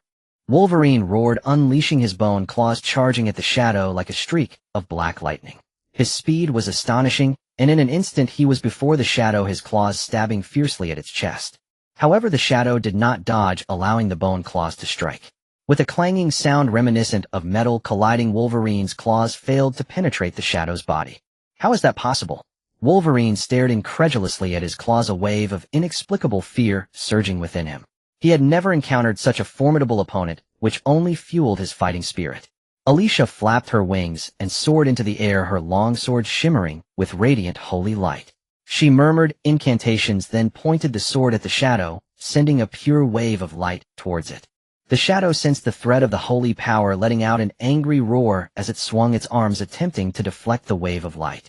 Moore, holding his staff, recited incantations, while the gem atop the staff glowed brilliantly. He swung the staff with force, sending a wave of mysterious powers sweeping towards the shadow. The shadow swayed slightly under the impact of the mysterious force, but quickly steadied itself. This shadow's power is too strong. We must find a way to uncover its weakness, Lynch shouted while operating the analyzer. Sweat beaded on his forehead, his eyes revealing urgency. Black Panther observed the shadow's movements nearby, trying to find a flaw. He noticed that when the shadow attacked, the red light in its head flickered more violently, as if that was its weak point. Everyone pay attention, attack its head, Black Panther shouted loudly, then quickly approached the shadow using the surrounding stone columns as cover. Upon hearing this, Captain America immediately threw his shield, which shot towards the shadow's head like a silver flash. The shadow hurriedly waved its arms to block the shield, striking its arm with a loud noise. Taking advantage of the moment, Wolverine jumped up, aiming his claws at the shadow's head. The shadow quickly retreated, dodging Wolverine's attack. Deadpool also refused to back down, forcefully throwing his dual swords, which spun towards the shadow's head. The shadow swung its arms, deflecting the swords. Meanwhile, Alicia unleashed powerful holy energy from the air, engulfing the shadow. Under the binding of the holy energy, the shadow's movements became sluggish. Seeing this, Moore immediately concentrated the power of his staff and shot a mysterious energy beam towards the shadow's head. The energy beam struck the shadow's head, and it let out a painful roar, its body beginning to tremble violently.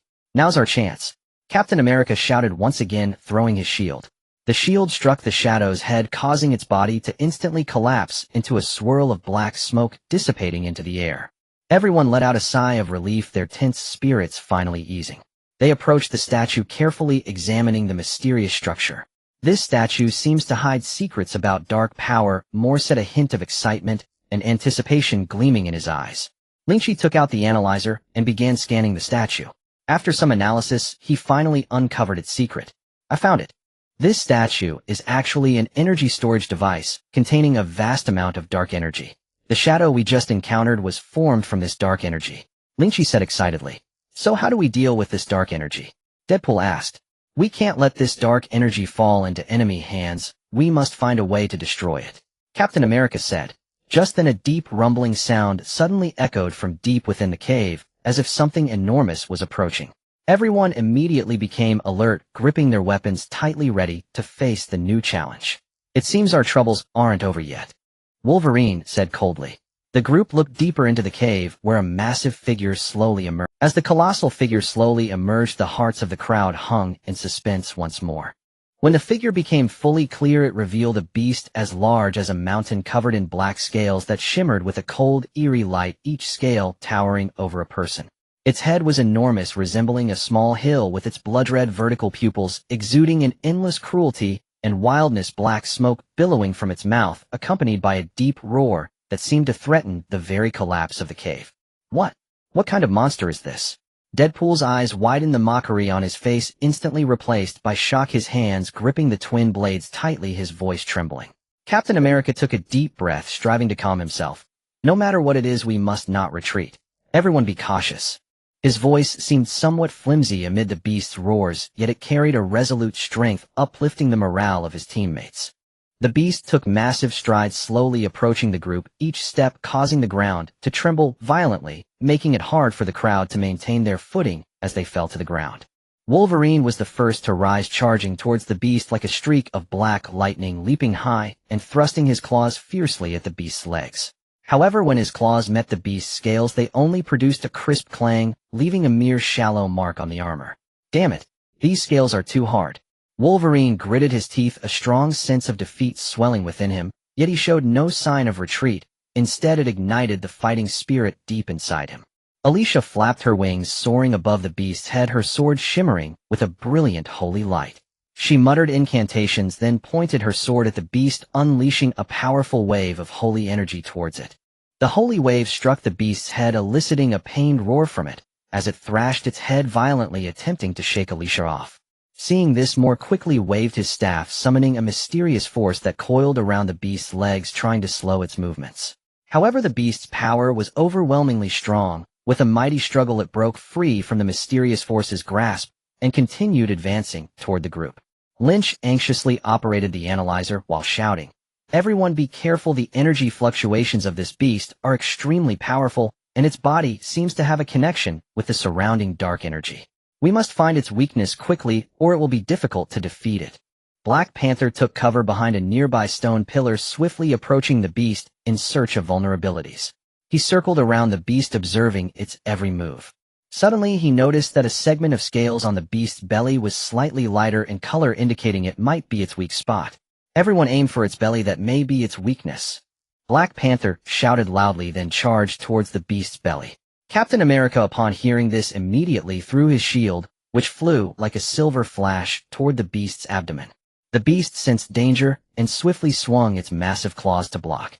The shield struck its claw with a thunderous noise, the powerful impact causing Captain America's arm to tremble slightly. Deadpool was not to be outdone. He hurled his twin blades with force, sending them spinning toward the beast's belly. The beast swung its other claw, knocking the blades away. Alicia adjusted her position in midair and unleashed a powerful surge of holy power, once more directing it at the beast's belly. The holy energy struck the beast's abdomen, causing it to emit a painful roar as its body began to tremble violently. Just as everyone thought they were about to find a breakthrough, the beast suddenly opened its massive jaws and spewed forth a torrent of black flames, rapidly engulfing the group. The crowd hurriedly dodged, plunging into chaos. "Not good, this fire contains dark energy that will erode our bodies." Moore shouted loudly, waving his staff to summon a protective barrier that shielded everyone within. Under the protection of the barrier, everyone was temporarily safe, but they also realized that this beast was far more powerful than they had imagined. They had to find a way to break through this predicament, or they would fall into despair. Captain America looked at his teammates and resolutely said, "Everyone don't panic. Let's think of a way together. This beast may be strong, but it is not invincible. We will surely find a way to defeat it." The group nodded in understanding, fully aware that unity was their only path to overcoming this formidable foe. They began to reassess the beast, analyzing its attack patterns and weaknesses, searching for opportunities to counterattack. At that moment, the beast, cloaked in flames, advanced towards them, once more, its eyes glinting with a bloodthirsty light, as if proclaiming its impending victory. Beyond the protective barrier, black flames surged violently, the foul-smelling dark energy continuously bombarding the defenses constructed by Moore emitting a nauseating hissing sound. Inside the barrier, the heroes wore grave expressions, yet they were not intimidated by the seemingly desperate situation. Captain America's gaze was sharp. Amidst the tense atmosphere, he calmly observed the giant beast's every move, attempting to discern a flaw in its attack pattern. "Everyone stay steady. This flame won't last long. We must seize the opportunity." His voice was steady and powerful, cutting through the roar of the flames and gradually calming the hearts of his panicked teammates. Lynch stared intently at the data flickering on the analyzer, loudly declaring, "The dark energy of this giant beast is indeed formidable, but it is not without patterns. I've noticed that every time it breathes fire, there is a brief disruption in the energy fluctuations." His words illuminated the darkness like a lamp, providing direction for everyone. Deadpool frowned slightly, striving to recover from his shock, regaining his usual cheekiness. "So what you're saying is when it breathes fire again, that's our cue to counterattack. Then I'd better prepare myself well and show this big guy some color." Saying this, he tightened his dual swords and spun them rapidly in his hands, the cold gleam of the blades intermingling with the flames. At that moment, the giant beast seemed to sense the intentions of the group. It let out a deafening roar, the fires spouting even more fiercely, and the glow of the protective barrier began to flicker, as if it could shatter at any moment. "Hold on." Mower's forehead veins throbbed, gripping his staff tightly, as he exerted all his strength to maintain the protective barrier. His eyes revealed fatigue, but more so determination, refusing to allow this dark power to harm his teammates. Alicia circled inside the barrier, her wings trembling slightly, having just exhausted a considerable amount of energy by using divine power consecutively. But seeing the determined looks on her teammates' faces, she took a deep breath, once more channeling her divine power, preparing to face the impending counterattack. Sure enough, moments later, the giant beast's fire spouting gradually weakened, and the energy fluctuations exhibited notable disruption. "Now's the time!" Captain America shouted loudly, leading the charge. He raised his shield before him, cleverly evading the residual flames, with its rebound rushing towards the beast's abdomen. Wolverine followed closely behind, his bone claws glimmering coldly in the darkness. As he ran, he continuously jumped and dodged, using the surrounding stone pillars and terrain to quickly approach the giant beast. "This time I will definitely tear through your defenses," he growled softly, his voice filled with fighting spirit. The Black Panther, relying on his agility, flanked from the side. His figure flickered in and out of sight in the darkness like a nimble leopard. When he got close to the giant beast, he suddenly leapt, his claws viciously aimed at the slightly lighter scales. The giant beast sensed a strong threat. It frantically swiped its claws, attempting to repel the group. Captain America blocked one of the beast's strikes with his shield, the immense impact causing him to slide several meters on the ground, yet he did not falter, instead using that force to charge at the beast again. Deadpool was equally undeterred. He leapt high, driving his dual blades into the giant beast's knee joint. Although the blades did not fully penetrate, they did hinder the beast's movements. Alicia seized the moment, diving from the air with her long sword radiating brilliant divine light, aiming for the giant beast's eye. The giant beast howled in agony, wildly shaking its head in an attempt to throw her off. Lynch, meanwhile, provided real-time data analysis for his teammates from the rear using the analyzer. Its energy core seems to be located in its chest, where the defense is relatively weak. His voice echoed in everyone's ears through the communication device. Upon hearing this, everyone immediately adjusted their attack direction. Captain America, Wolverine, and the Black Panther coordinated with each other, drawing the giant beast's attention and creating an opportunity for Alicia. Taking a deep breath, Alicia concentrated all her divine power and flew towards the giant beast's chest. The moment the divine power made contact with the beast's chest, a dazzling light erupted. The giant beast let out a desperate roar, its body beginning to tremble violently. Its scales gradually shed and black blood gushed from the wounds, emitting a pungent odor. As divine power continuously surged in, the giant beast's strength waned. Ultimately, it crashed to the ground, raising a massive cloud of dust.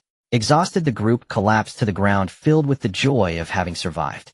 "We did it!" Deadpool panted, a victorious smile spreading across his face. Captain America rose to his feet, gazing at the giant beast before him, reflecting deeply. "This is just the beginning. We do not yet know what lies behind this, but as long as we stand united, there are no challenges we cannot overcome." His voice echoed in the cave, brimming with hope and strength. The group nodded in agreement, knowing that this adventure was far from over. Deep within the cave, there may be more dangers and secrets waiting for them to explore. As the dust gradually settled, the crowd emerged from their fatigue, and joy gazing at the massive body of the colossal beast that had fallen, still haunted by lingering fears. Captain America was the first to rise, brushing off the dust from his attire, his gaze resolutely fixed on the depths of the cave. "We cannot relax. We must press on, for the true secret may lie ahead."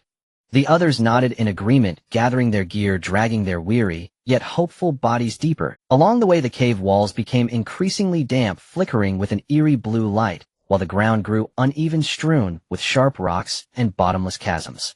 "This place feels more and more sinister," Deadpool murmured, lowering his voice, his dual swords poised in readiness, as his eyes constantly scanned the surroundings.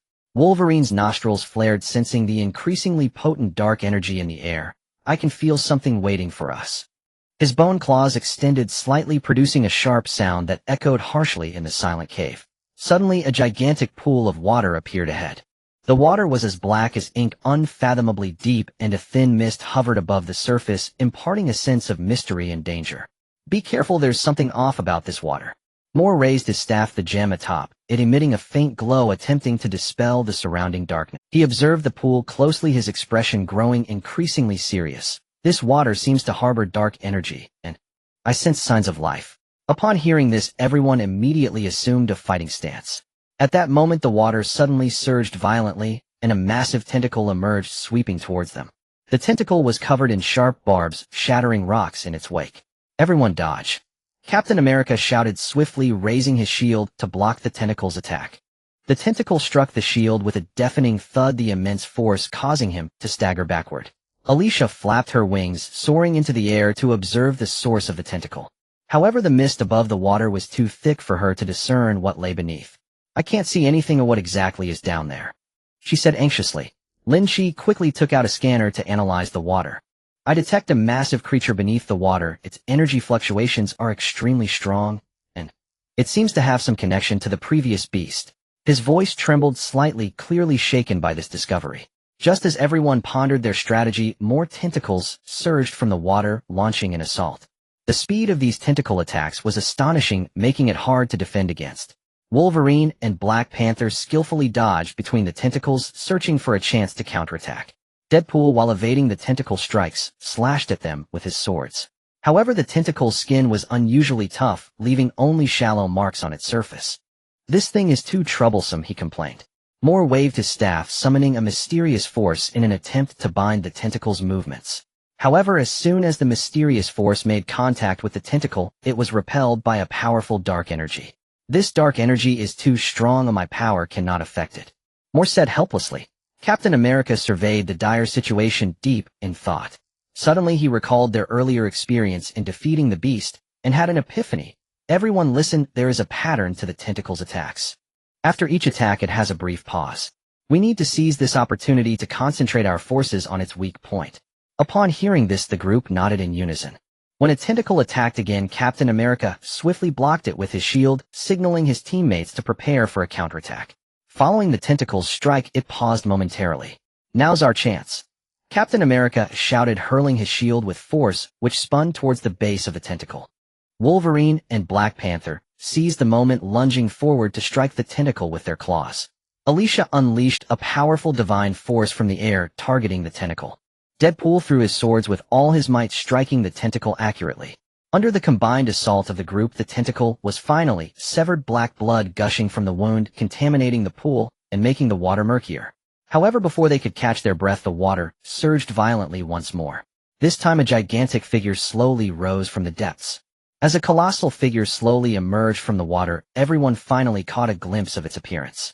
It was a monstrous beast, towering dozens of meters high, its body covered in black scales that shimmered with an eerie glow. Its head resembled that of a gigantic octopus with 8 thick tentacles thrashing wildly in the water, their barbs glinting like sharp blades in the light. Its mouth was filled with sharp fangs, continuously dripping black slime, exuding a nauseating stench. What kind of monster is this?" Deadpool exclaimed, his expression shifting from shock to fear. The twin swords in his hands trembled slightly. Despite his efforts to remain calm, the unease within him was hard to conceal. "No matter what it is, we must stop it." Captain America tightened his grip on his shield, his gaze resolute as he stared at the beast. His voice was steady, but inside he knew this would be an unprecedentedly difficult battle. The beast let out a deafening roar, the sound reverberating through the cave, causing everyone's eardrums to throb. Then it swung its tentacles, launching a fierce attack on the crowd. The tentacles lashed out like enormous whips, striking the surrounding rocks and sending countless sparks flying. Captain America quickly raised his shield above his head, forming a solid line of defense. The tentacles struck the shield with a dull thud, the powerful impact causing his arms to tremble slightly. "Everyone be careful, this monster's strength is beyond imagination," he shouted loudly, warning his teammates to stay safe. Wolverine and Black Panther nimbly weaved through the tentacles with their agile movements. Wolverine seized the opportunity and lunged at the beast's tentacle with his bone claws. However, the beast's scales were incredibly hard, leaving only a shallow mark on the surface. "Damn, why are these scales so tough?" Wolverine gritted his teeth, yet his fighting spirit burned even brighter. Black Panther, meanwhile, used the surrounding rocks for cover, constantly searching for the beast's weakness. He discovered that the beast's eyes seemed to be its weak point, so he quietly approached, preparing to deliver a lethal blow. Alicia soared through the air, her long sword radiating with dazzling holy light. She chanted softly, then aimed her sword at the beast, unleashing a powerful wave of holy energy toward it. The wave struck the beast's head, prompting it to emit a painful roar as it thrashed its head wildly. Moore swung his staff, attempting to summon mysterious forces to bind the beast's movements. However, the creature's dark energy was too powerful, his strength had no effect. "This dark energy is too strong, we must find a way to weaken it," Moore said anxiously. Lynch operated the analyzer while shouting, "Everyone pay attention, the energy core of this beast seems to be located in its abdomen. The energy fluctuations there are the strongest. If we can strike there, we might inflict fatal damage." Upon hearing this, everyone immediately adjusted their attack strategy. Captain America drew the beast's attention continuously, using his shield to block its attacks. Wolverine and Black Panther seized the chance to move closer to the beast's abdomen. Deadpool was equally unyielding, hurling his twin swords with great force, the blades spinning toward the beast's abdomen. However, the beast swung its tentacles and easily knocked the swords away. Just when everyone felt a sense of despair, Captain America suddenly noticed that during the beast's attacks, a brief gap appeared in the scales of its abdomen. "Everyone listen, there's a gap in its abdominal scales. We must seize this opportunity," he shouted. The others immediately understood his meaning. As the beast swung its tentacles to attack again, Captain America quickly blocked with his shield while signaling his teammates to prepare for an attack. After the beast finished its strike, a brief gap appeared in its abdominal scales.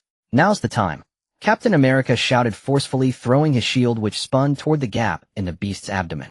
Wolverine and Black Panther charged in as well, attacking the beast's abdomen with their bone claws and sharp claws. Alicia unleashed powerful holy energy from the air, shooting toward the beast's abdomen. Deadpool picked up a weapon from the ground and launched another attack on the beast. Under the combined efforts of everyone, the beast's abdomen was finally torn open. Black blood gushed from the wound, flowing into the water and making it murkier. The beast let out a desperate roar, its body beginning to tremble violently. It seemed to realize its peril and began to struggle frantically.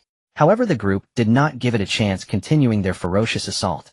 With a tremendous crash, the beast finally collapsed to the ground, splashing a massive wave of water. Exhausted, everyone fell to the ground, filled with the joy of having survived a catastrophe. "We did it!" Deadpool gasped for breath, a victorious smile on his face. Captain America stood up, looking at the fallen beast, deeply moved. "This is just the beginning. We still do not know what lies behind this, but as long as we unite, there is no difficulty we cannot overcome." His voice echoed in the cave, filled with hope and strength. Just then, Lynch suddenly noticed some strange. He picked up the analyzer and carefully scanned the surrounding environment. "Everyone come and take a look. There seems to be some hidden passages here that might be related to the secrets of the dark powers," he said excitedly. Upon hearing this, everyone immediately gathered around. They looked at the images displayed on the analyzer, their hearts filled with anticipation. Perhaps the true secret lies hidden within these passages. Passing through a hidden passage, the group arrived at a spacious circular hall. The walls of the hall were etched with strange runes, emitting a faint blue light, as if whispering ancient secrets. On the ground lay a massive star map, countless stars twinkling with mysterious radiance, some of which were interconnected by black lines, forming an eerie pattern. "This place feels off," the Black Panther said, watchfully scanning the surroundings, its claws slightly extended, ready to respond to any potential danger. A hint of unease flickered in his eyes. In this strange and mysterious environment, every detail made him feel tense. These runes and the star map must be hiding some important information. Mower stepped forward carefully, observing the runes on the wall, lightly tapping his staff against the ground. His brow furrowed as he attempted to decipher the meanings of these ancient runes, beads of sweat forming on his forehead. As everyone studied the runes and star map, a massive black stone pillar suddenly rose in the center of the hall. The pillar was covered with twisted human faces, their expressions filled with pain and grimace, as if enduring endless torment. At the top of the pillar, a gigantic black crystal emitted a potent dark energy, distorting the air around it. What is this thing? Deadpool's eyes widened as he stared at the stone pillar, a wave of inexplicable fear surging within him. He subconsciously tightened his grip on his twin swords, trying to remain calm, but his voice trembled slightly. Captain America gripped his shield tightly and took a few steps forward. Be careful, this thing gives off an eerie vibe. Everyone stay alert and don't approach it carelessly. His gaze was resolute, constantly monitoring the surroundings. Despite the doubts and unease within, as the captain, he had to remain calm and guide his teammates. As soon as he finished speaking, the black crystal on the pillar suddenly emitted a strong light, followed by a deep voice echoing throughout the hall. The voice seemed to emanate from the abyss, filled with pain and resentment, sending chills down their spines. Do you think you can stop me? Too naive. The voice reverberated through the hall, each word striking the hearts of everyone like a heavy hammer. Who are you? Captain America shouted, trying to locate the source of the voice. His voice was firm and powerful, bringing a glimmer of courage to his teammates in this oppressive atmosphere. I am the master of darkness in this universe. Your resistance is meaningless. You will all be consumed by the darkness. The voice echoed again, accompanied by a chilling laugh. Alicia flapped her wings and flew into the air, her sword shimmering with sacred light. No matter who you are, we will not let your scheme succeed. Her eyes revealed a steadfast belief as sacred power surged around her, attempting to dispel the surrounding dark aura. Just then, a group of shadows suddenly appeared around the pillar. These shadows resembled phantoms flickering in and out of the darkness, slowly approaching the group. Each shadow radiated a chilling aura, as if carrying the omen of death. Be careful, these shadows are problematic. Wolverine roared, popping out his bone claws ready for battle. His body tensed, muscles bulging, emanating a strong fighting spirit poised to pounce on the enemy. The shadows charged forward in an instant, moving at incredible speed. Wolverine was the first to dart forward, viciously stabbing at a shadow with his claws. However, the claws passed right through the shadow, causing no harm. What's going on? I can't hit this thing. Wolverine exclaimed in surprise, filled with confusion. He swung his claws again, yet still failed to inflict damage on the shadows. Seeing this, Mower waved his staff, summoning a mysterious force. The mystical power surged towards the shadows, but was similarly absorbed, proving ineffective. These shadows seem unaffected by conventional forces, Lynch said, anxiously manipulating the analyzer in an attempt to find the shadow's weaknesses. His fingers flew across the keyboard, beads of sweat dotting his forehead, his gaze revealing urgency and tension. Just as the group found themselves in a predicament, Captain America suddenly noticed that whenever the shadows approached the black crystal on the pillar, their forms became clearer. Everyone pay attention. These shadows are related to the black crystal. If we attack the crystal, we might weaken them, he shouted. Upon hearing this, the group immediately adjusted their attack direction. Alicia unleashed a powerful sacred force from the air, aiming at the black crystal. The sacred force struck the crystal, causing it to tremble violently, and the surrounding shadows began to sway as well. Wolverine and the Black Panther seized the opportunity to charge at the pillar, attacking the crystal with their claws. Deadpool hurled his twin swords forcefully, the blades spinning as they flew towards the crystal. Under the combined assault of the group, the light of the black crystal gradually diminished, and the surrounding shadows became fainter. Ultimately, with a loud crash, the black crystal shattered into countless fragments, and the shadows vanished without a trace. The hall returned to tranquility, but the group's emotions remained unsettled. They knew this was merely a test of the dark forces, and the true challenge lay ahead. At that moment, a door slowly opened at the other end of the hall, a more intense aura of darkness spilling forth from within. The group exchanged glances, took a deep breath, tightened their grips on their weapons, and walked towards the door. Everyone, filled with tension and anticipation, slowly passed through the door that exuded a strong aura of darkness. The space beyond the door was vast and dim, illuminated by a flickering, eerie purple light that cast a glow over this mysterious place. A black liquid flowed across the ground, emitting a pungent, putrid odor, as if it were the very embodiment of dark power. The dark energy in this place is even stronger than what we encountered before. Mo Air furrowed his brow, his tone revealing deep concern. He gripped his staff tightly, the gem at its top emanating a faint light, attempting to resist the encroaching dark energy. Everyone be careful. There may be greater dangers hidden here, Captain America said softly, his vigilant gaze scanning the surroundings as his shield remained firmly in front of him.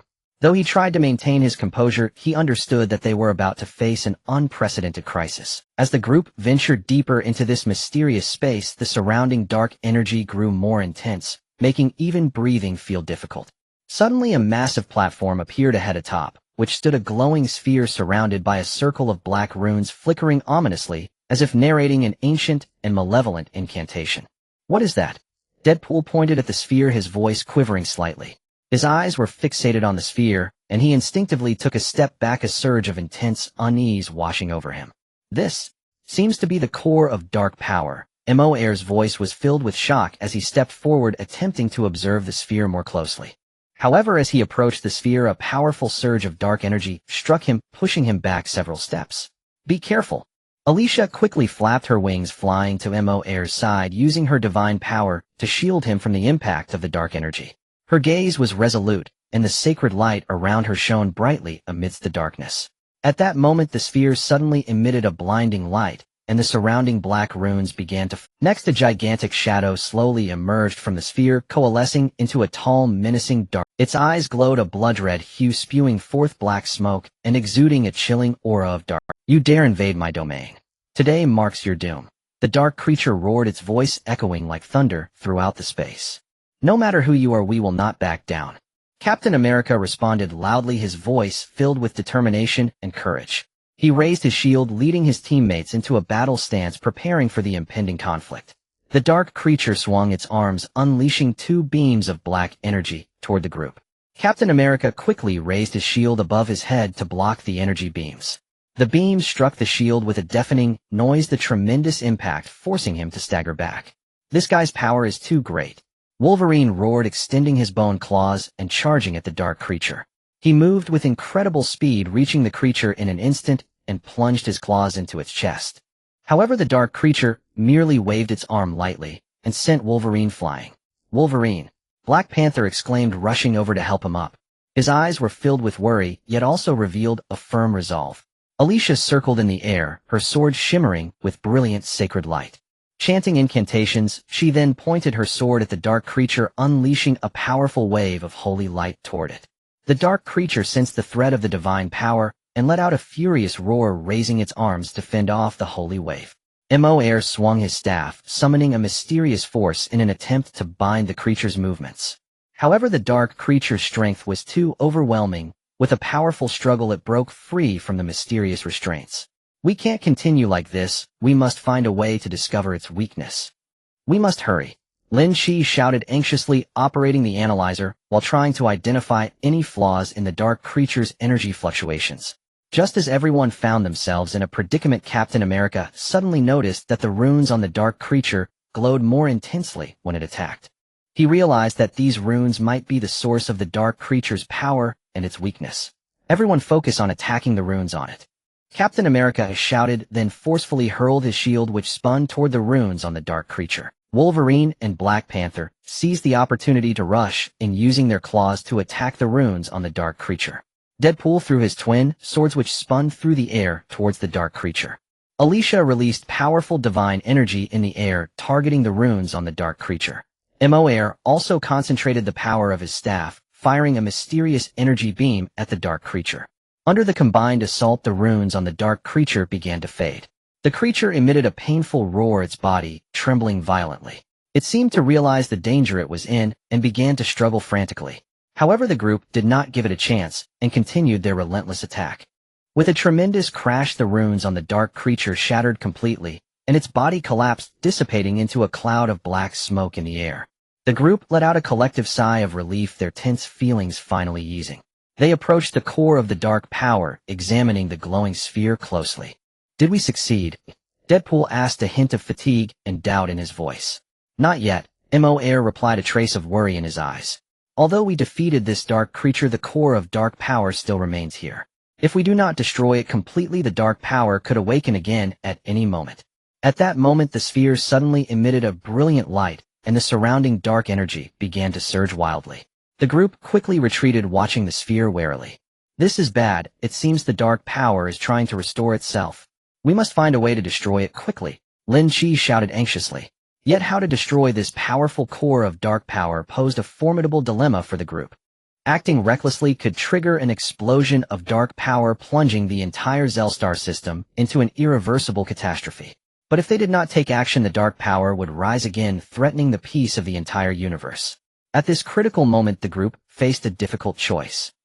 Around the core of dark power, dark energy surged like a tumultuous black tide, each wave accompanied by a haunting low rumble, as if demonstrating its might to all. The heroes stared intently at the glowing sphere, their faces etched with gravity and anxiety, aware that this was a difficult choice that could determine the fate of the Zel galaxy, and even the entire universe, weighing heavily on everyone's hearts.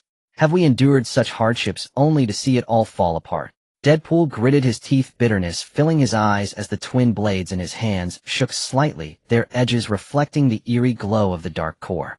Captain America furrowed his brow, his gaze shifting between the dark core and his teammates, seeking a glimmer of hope amidst the dire circumstances. We cannot give up. There must be a way to destroy the core and avoid catastrophe.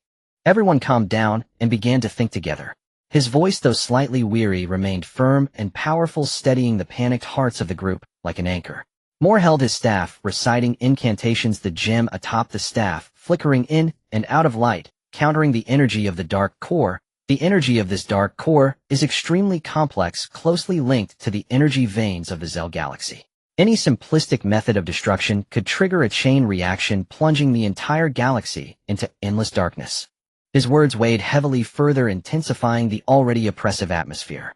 Lynch feverishly pounded the keyboard of the analyzer, his eyes glued to the constantly shifting data on the screen, beads of sweat dotting his forehead. I'm trying to analyze the core's energy composition to find a safe entry point, but this will take time. His voice trembled slightly, clearly feeling the immense pressure of time running short.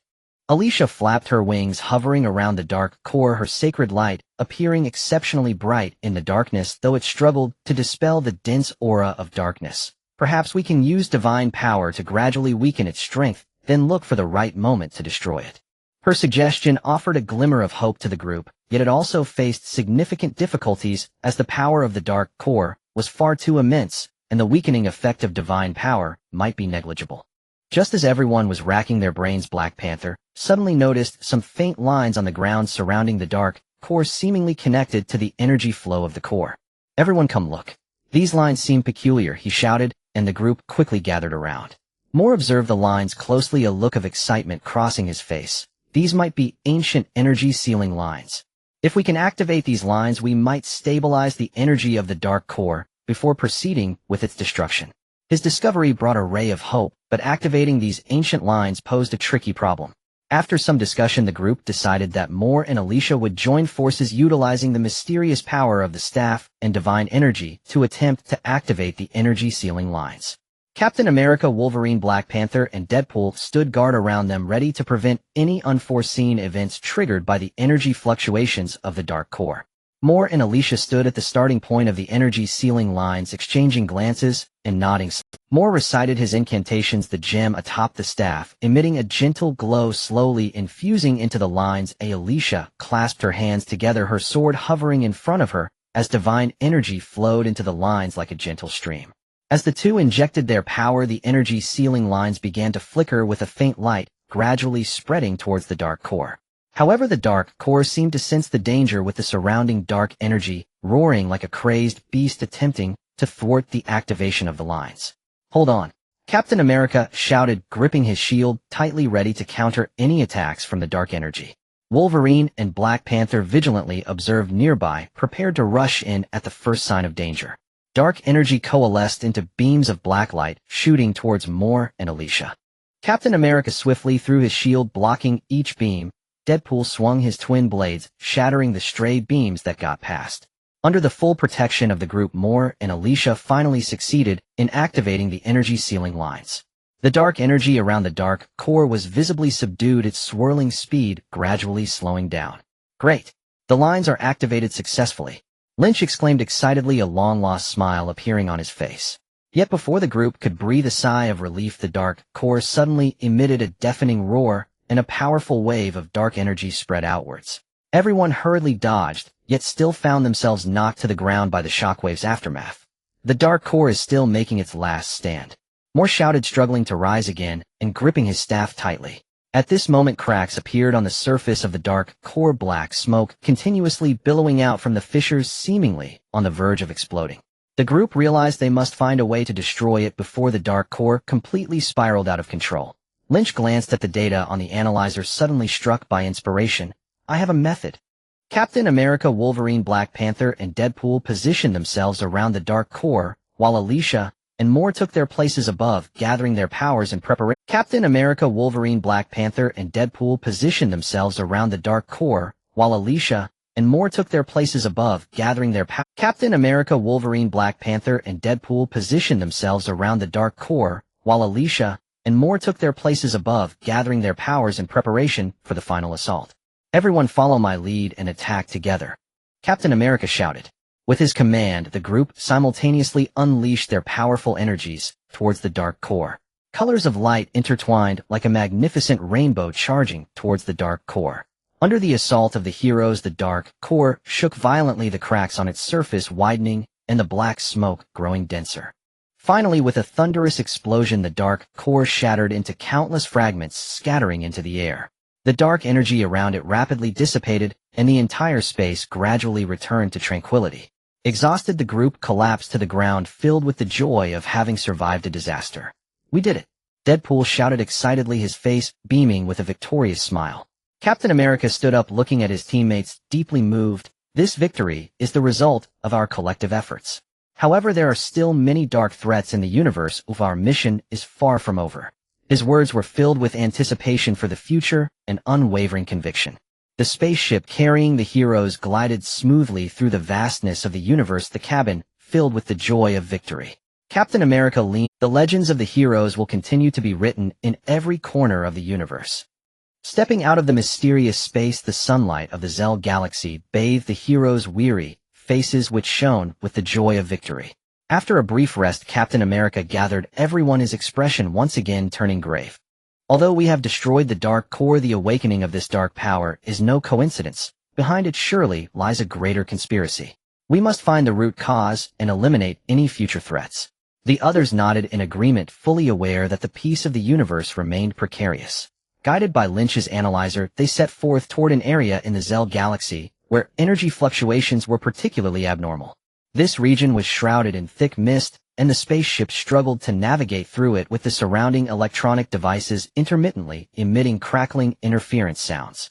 This mist is peculiar, it seems to be interfering with our equipment. Lynch stared intently at the dashboard, his hands deftly operating various buttons in an attempt to stabilize the ship's flight. As the spaceship slowly descended onto a barren planet, the moment the team stepped out of the cabin, they were met with a bone-chilling cold wind. Surrounding them was a desolate expanse of black rock devoid of any signs of life.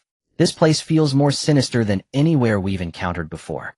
Deadpool rubbed his hands together, exhaling a puff of white mist, gripping his dual swords tightly and vigilantly scanning the surroundings. They proceeded along a narrow valley, the rocks on either side etched with strange symbols reminiscent of the runes they had seen in the cave. Moore leaned in for a closer look, a puzzled expression on his face. These symbols seemed to tell of an ancient curse closely linked to the resurgence of the dark power. Just then a shadow suddenly streaked across the sky at high speed. Before they could get a clear look, it vanished. What was that just now? Black Panther asked, alertly lifting his head to search the skies. Before they could react, the ground began to tremble violently, and a horde of massive mechanical monsters surged from the depths of the valley.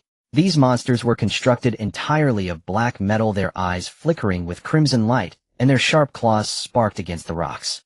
Looks like we're in trouble again. Wolverine popped his bone claws, letting out a low growl as he prepared for. The mechanical monsters quickly surrounded the group, emitting piercing shrieks as they launched their assault. Captain America was the first to charge forward, using his shield to block one monster's attack, the tremendous impact causing him to stagger back several steps. These monsters are incredibly strong. Everyone be careful, Captain America shouted. Alicia flapped her wings and soared into the air, her sword shimmering with a holy light. She dove down and severed one monster's arm with her sword. However, the monster appeared unfazed, continuing its frenzied assault. Moore waved his staff, summoning a mysterious force in an attempt to bind the monster's movements. Yet the monster's shells were too hard, rendering the mysterious power ineffective. While dodging the monster's attacks, Lynch operated the analyzer. The energy source of these monsters is quite peculiar. It seems to be some kind of unknown crystal. If we can find their energy core, perhaps we can destroy them. Deadpool nimbly weaved through the horde of monsters, noticing that they paused briefly when turning around. "Hey, everyone, pay attention. They have vulnerabilities when they turn around," he shouted, simultaneously stabbing at a monster's leg joint with his dual swords. Wolverine and Black Panther also exploited the monster's weaknesses, continuously attacking their vulnerable spots. Under the combined assault of the group, several monsters finally fell, but more continued to pour out from the valley. As the battle wore on, the group gradually felt their stamina waning. These mechanical monsters seemed endless, and each one was extraordinarily powerful. Just as they were falling into despair, Captain America suddenly noticed that the monster's eyes flickered more intensely right before they attacked. He realized this might be their energy core. "Listen up, aim for their eyes. That might be their weak point," Captain America shouted. Upon hearing this, the group immediately adjusted their attack direction. Alicia unleashed her powerful holy energy from the air, targeting the monster's eyes. Wolverine and Black Panther seized the moment to close in and attack the monster's eyes with their claws. With their combined efforts, the mechanical monsters fell one after another. In the end, only rubble remained in the valley, and the group collapsed on the ground exhausted. Few finally dealt with them. Deadpool panted, a hint of satisfaction on his face. However, before they could rest, a deep, rumbling sound suddenly echoed from a distance, as if something enormous was approaching. The group immediately stood up, gripping their weapons tightly, ready to face a new challenge. "It seems our troubles are far from over." Captain America gazed into the distance, determination reflected in his eyes. As the rumbling grew closer, a massive figure slowly emerged from the mist. The booming sound caused the ground beneath their feet to tremble, slightly quickening the heartbeats of the crowd. As the massive figure gradually emerged from the mist, what appeared before them was a gigantic mechanical fortress. The fortress was surrounded by a black energy halo, densely packed with various weaponry, with the gun barrels flickering with a chilling blue light, as if ready to unleash a lethal attack at any moment. This is too exaggerated. Deadpool looked up at the mechanical fortress, his mouth agape in shock, and his dual blades dropped from his hands unconsciously. "No matter what it is, we cannot retreat." Captain America tightened his grip on his shield, his gaze as resolute as steel. Though he was aware that this would be an exceptionally difficult battle, he would not allow himself to feel even a hint of fear. Before anyone could react, the mechanical fortress initiated its attack. Energy beams shot out from the fortress gun barrels like bolts of lightning, piercing through the mist and heading straight for the crowd. Captain America quickly raised his shield over his head and shouted, "Everyone scatter and find cover." The energy beam struck the ground, instantly kicking up a massive cloud of dust, and the force of the explosion sent everyone tumbling. Alicia flapped her wings, soaring into the sky in an attempt to evade the attack. The long sword in her hand shimmered with a sacred light, illuminating the surrounding mist. "This won't do, we need to take the initiative." Wolverine roared, extending his bone claws and charging towards the mechanical fortress. His figure flickered in and out of visibility in the mist, moving at incredible speed. However, the mechanical fortress seemed to sense his intent, and its weaponry quickly adjusted its aim, unleashing a barrage of fire upon Wolverine. Wolverine dodged left and right, using the surrounding rocks as cover as he desperately approached the fortress. Moira waved her staff, summoning a mysterious force in an attempt to disrupt the energy system of the mechanical fortress. The gem at the top of the staff shone brightly, and the mysterious force surged like an invisible wave towards the fortress. However, the fortress defense system was incredibly robust. The mysterious force merely caused a slight ripple in its energy halo before being neutralized. "The fortress defenses are too strong. If our attacks are completely ineffective," Moira exclaimed anxiously. Lynch, dodging attacks, operated the analyzer, trying to find the fortress weak points. His fingers flew over the keyboard, eyes glued to the data flickering on the screen. "I found that the energy core of the fortress is at the bottom, but it is protected by a powerful shield, preventing us from getting close." Just as everyone was in a predicament, Black Panther suddenly noticed that when the mechanical fortress moved, a brief gap would appear in the shield at the bottom. "Everyone pay attention, the shield at the bottom has a flaw. When the fortress moves, we can take this opportunity to attack its energy core," he shouted loudly. Upon hearing this, everyone immediately understood his meaning. Captain America, Wolverine, and Deadpool were tasked with drawing the fortress attention, while Alicia, Moira, and Black Panther would look for opportunities to strike. Captain America swung his shield and charged towards the mechanical fortress, loudly calling out to attract the attacks from the fortress weapons. Wolverine and Deadpool were equally determined, nimbly weaving around the fortress using their claws and blades to strike at the fortress exterior. Alicia circled above, searching for the perfect moment to attack. As the mechanical fortress began to move, she swiftly dove down her long sword imbued with powerful sacred energy, aiming for the gap at the bottom of the fortress. However, the fortress moved with incredible speed, and her attack only grazed the edge of the shield. Moira and Black Panther quietly approached the mechanical fortress, utilizing the surrounding terrain. When the fortress moved again, Black Panther leaped up, his claws stabbing fiercely into the gap in the shield. Meanwhile, Moira waved her staff, channeling mysterious power into Black Panther's attack. With a loud bang, Black Panther's attack finally broke through the shield's defenses, revealing the energy core inside. "Now's our chance!" Captain America shouted loudly, throwing his shield with great force, sending it spinning towards the energy core. Just then, a deep laugh suddenly echoed from within the mechanical fortress. "Do you really think you can destroy me like this? So naive." As the laughter echoed, a powerful surge of dark energy erupted around the energy core, knocking the shield away. Following this, a figure slowly rose from the mechanical fortress. It was a person dressed in a black robe, their face obscured by a sinister mask. In their hand was a black staff topped with a massive black gemstone, emanating a strong aura of, "You are the so-called heroes. Today marks your end." The man in the black robe coldly declared, his voice filled with mockery and murderous intent. The crowd stared in shock at the figure in the black robe, a wave of intense unease washing over them. They realized that this black-robed figure was the mastermind behind all the dark forces, and what they were about to face would be an ultimate confrontation that would determine the fate of the universe. The figure in the black robe hovered in the air, emanating a strong aura of darkness resembling a demonic deity from the abyss, causing the surrounding temperature to plummet. He gently swayed the black staff in his hand, the black gemstone at its tip flickering with a strange light, seemingly gathering immense power. "Who are you? Why are you creating all this chaos?" Captain America questioned loudly, his voice firm and powerful, echoing through the mist, attempting to break the oppressive atmosphere brought by the figure in black. The figure in black let out a sinister laugh, reverberating through the valley, sending chills down spines. "Who I am is not important. What matters is that you self-righteous heroes will all become sacrifices to my dark plan today. The entire universe will fall under my control, plunging into eternal darkness."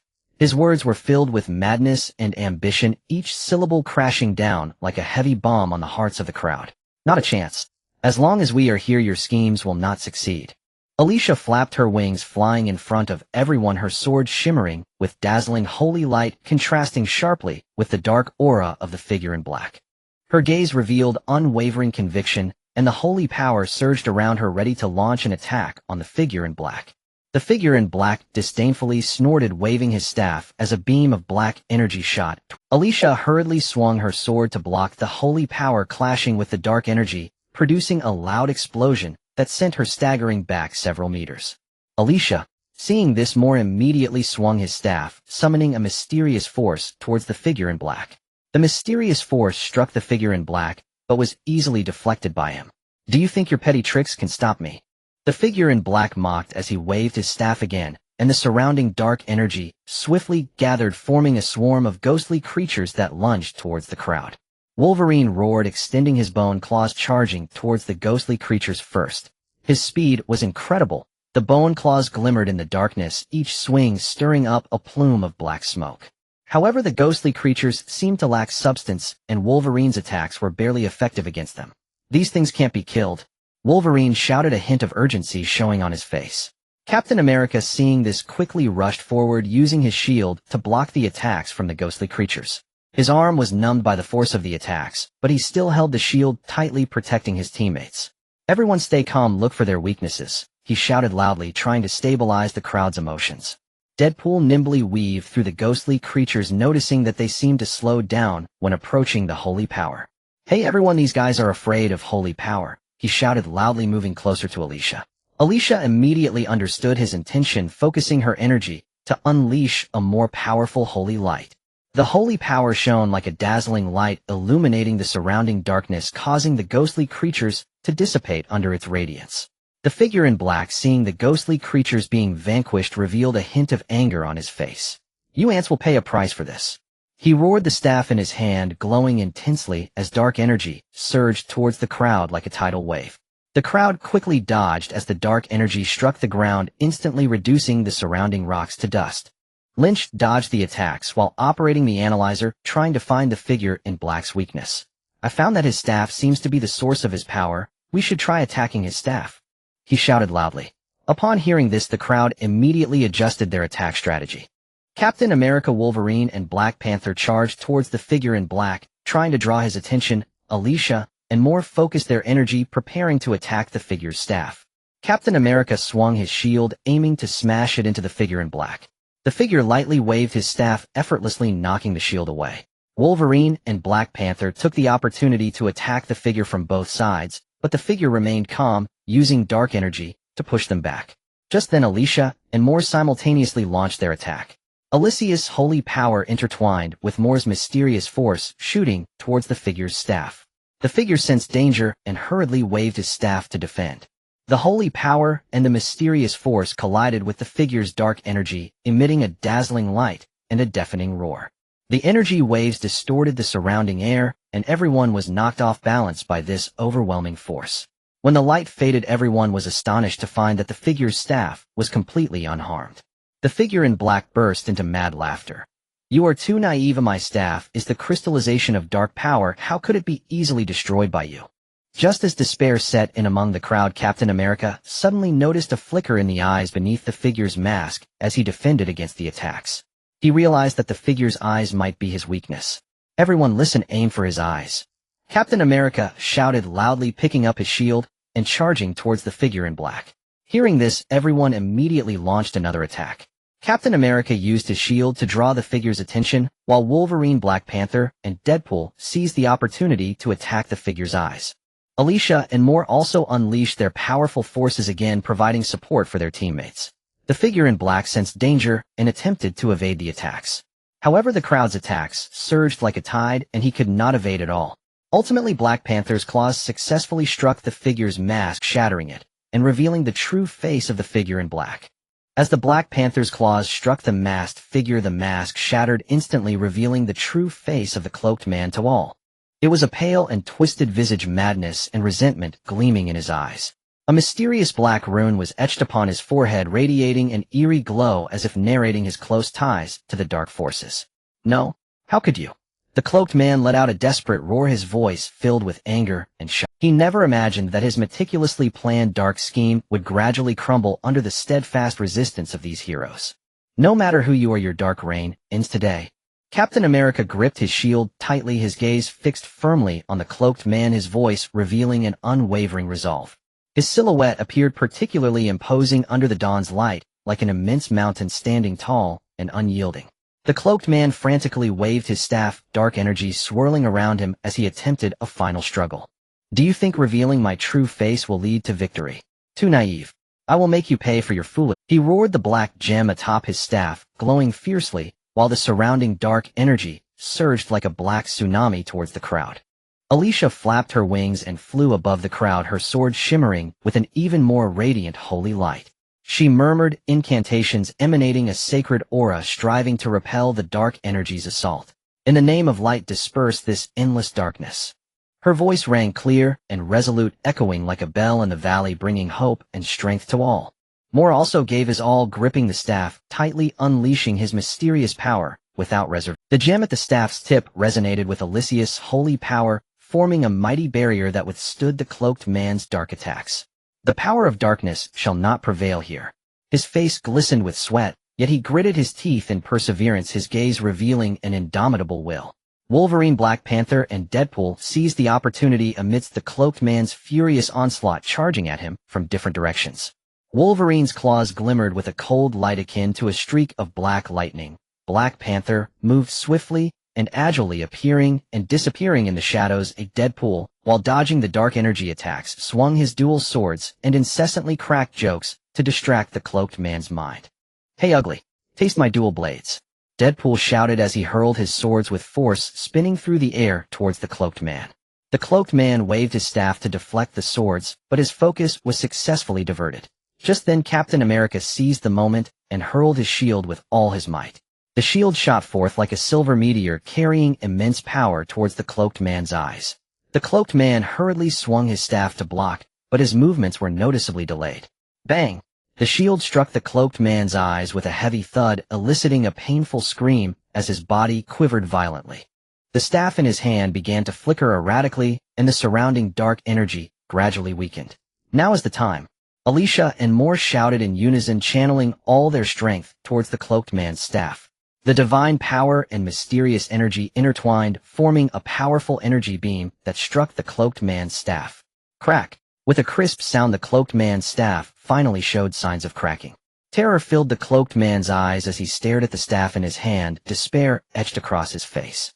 No, this can't be, he screamed frantically, attempting to use dark energy to repair the staff, but it was all under the collective assault of the heroes. The cloaked man's staff was utterly shattered.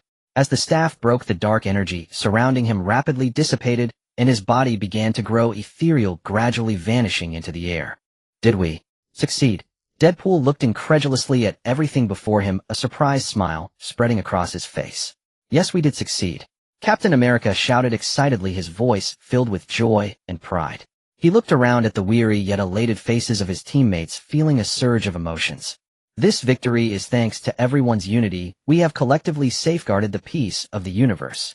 The crowd erupted in cheers, their voices echoing in the valley, breaking the long-standing darkness and silence. Sunlight pierced through the clouds, casting life and hope upon the barren planet. With the downfall of the cloaked man, the dark forces of the Zell galaxy also vanished completely.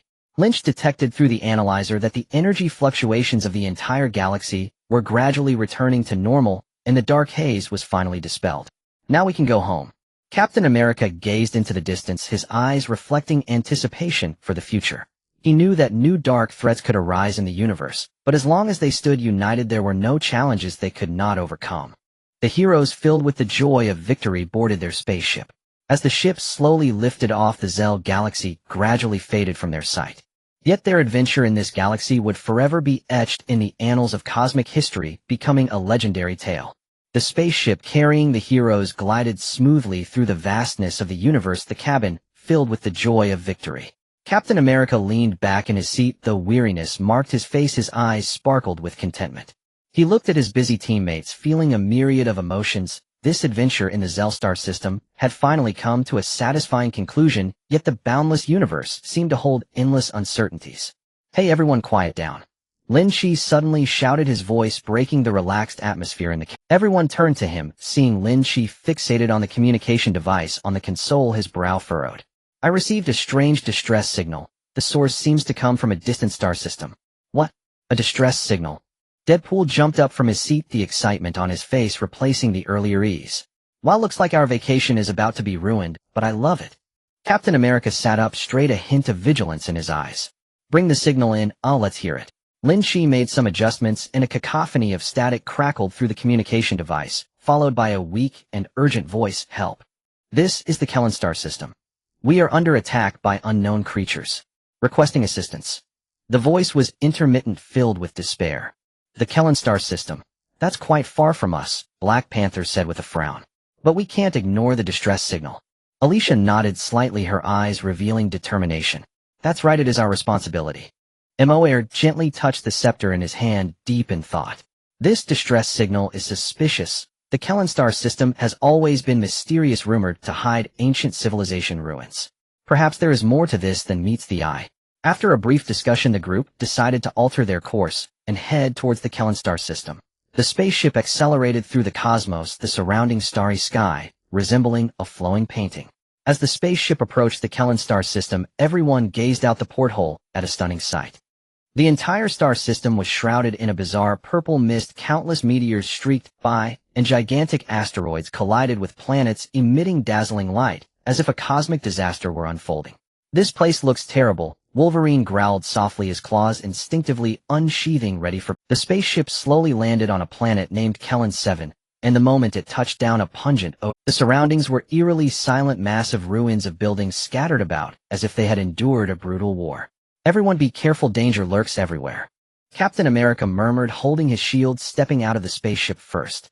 The group advanced cautiously when suddenly a sharp howling sound echoed from above. They looked up to see a swarm of bat-like creatures bursting out of the purple mist, their wings shimmering with an eerie glow, eyes glowing red, emitting chilling cries. "Looks like our troubles have arrived," Deadpool exclaimed, swinging his dual swords, a thrilled smile on his face. "Just in time. I haven't had enough fun yet." Captain America quickly raised his shield overhead, forming a defensive barrier that blocked the initial attackers. "Everyone, maintain formation, stay calm," he shouted loudly. Alicia flapped her wings, soaring into the air, her sword shimmering with divine light. She dove down, slicing through several creatures with her sword. "These creatures exude a dark aura. We must respond cautiously," she shouted. Wolverine and Black Panther, with their agile skills, darted through the swarm, continuously targeting their weaknesses. Wolverine's claws glinted with cold light in the darkness, each swing creating a spray of blood. Black Panther used the surrounding debris as cover, launching surprise attacks. Air swung his scepter, summoning a mysterious force that ensnared several creatures. The movements of these creatures seemed to be controlled by some kind of power. "We must quickly identify the mastermind," he said. Lynch, stationed at the back, operated the analyzer while observing the battlefield. "I detect a peculiar energy fluctuation within these creatures, somewhat similar to the dark energy we encountered before, but not entirely the same." Just as the group engaged fiercely with these creatures, a massive figure slowly emerged from the mist. As the massive figure became increasingly clear through the mist, a giant beast, as towering as a mountain, appeared before everyone. Its body was covered in hard black scales, each shimmering with a strange, eerie glow. Its stout limbs thudded against the ground, causing the surrounding ruins to tremble. It opened its enormous maw and let out a deafening roar, a putrid stench assaulting the senses. What kind of monster is this?" Deadpool's eyes widened, and the smile on his face vanished in an instant, replaced by shock and fear. The dual blades in his hands trembled slightly. Despite his efforts to remain calm, his inner unease was hard to mask. "No matter what it is, we cannot back down," Captain America shouted, his voice filled with determination and resolve, trying to steady the morale of the group. He gripped his shield tightly, his gaze fixed on the beast, preparing to face its attack. The attacks from Wolverine and Black Panther seemed ineffective against the beast. Their weapons struck its tough scales with a sharp sound, leaving no marks whatsoever. Alicia continuously unleashed her holy power in the air, attempting to weaken the beast's strength, but it merely swayed slightly under the impact before launching another attack. Moore waved his staff, summoning mysterious forces to try and bind the beast's movements. However, the beast's strength was overwhelming. It broke free from the mysterious restraints with a forceful struggle and continued to close in on the group. "Everyone be careful, this beast's power is beyond imagination," Captain America shouted, his voice somewhat thin against the beast's roars, yet it conveyed firm conviction to his teammates. Just as everyone was in dire straits, a dazzling golden light pierced through the purple mist descending from the sky. As the light faded, Captain Marvel Carol Danvers appeared before them. She wore a suit that radiated brilliance, her eyes exuding confidence and power, surrounded by a golden aura resembling a brilliant star. "Looks like you all need some backup." Captain Marvel's voice was strong and steady, particularly calm on this tense battlefield. "Carol, you finally made it," Captain America exclaimed upon seeing Captain Marvel, a glimmer of surprise in his eyes accompanied by a surge of hope. He knew well the immense power of Captain Marvel. Her arrival might turn the tide of battle. Captain Marvel nodded slightly, her gaze sweeping over the giant beast before her, a hint of coldness flashing in her eyes. "This monster looks tricky, but we will not lose." As she spoke, the beast swung its enormous claw towards Captain Marvel. Unfazed, she gently raised her hand, gathering powerful energy into her palm, forming a golden energy shield. The claw struck the shield with a tremendous sound, and the immense force distorted the surrounding air, yet Captain Marvel stood firm without budging. "What incredible power!" Deadpool couldn't help but exclaim, a look of excitement returning to his face. "With Captain Marvel here, this battle is bound to be spectacular." Captain Marvel looked at everyone and quickly said, "Listen up, although this beast's power is formidable, it must have a weakness.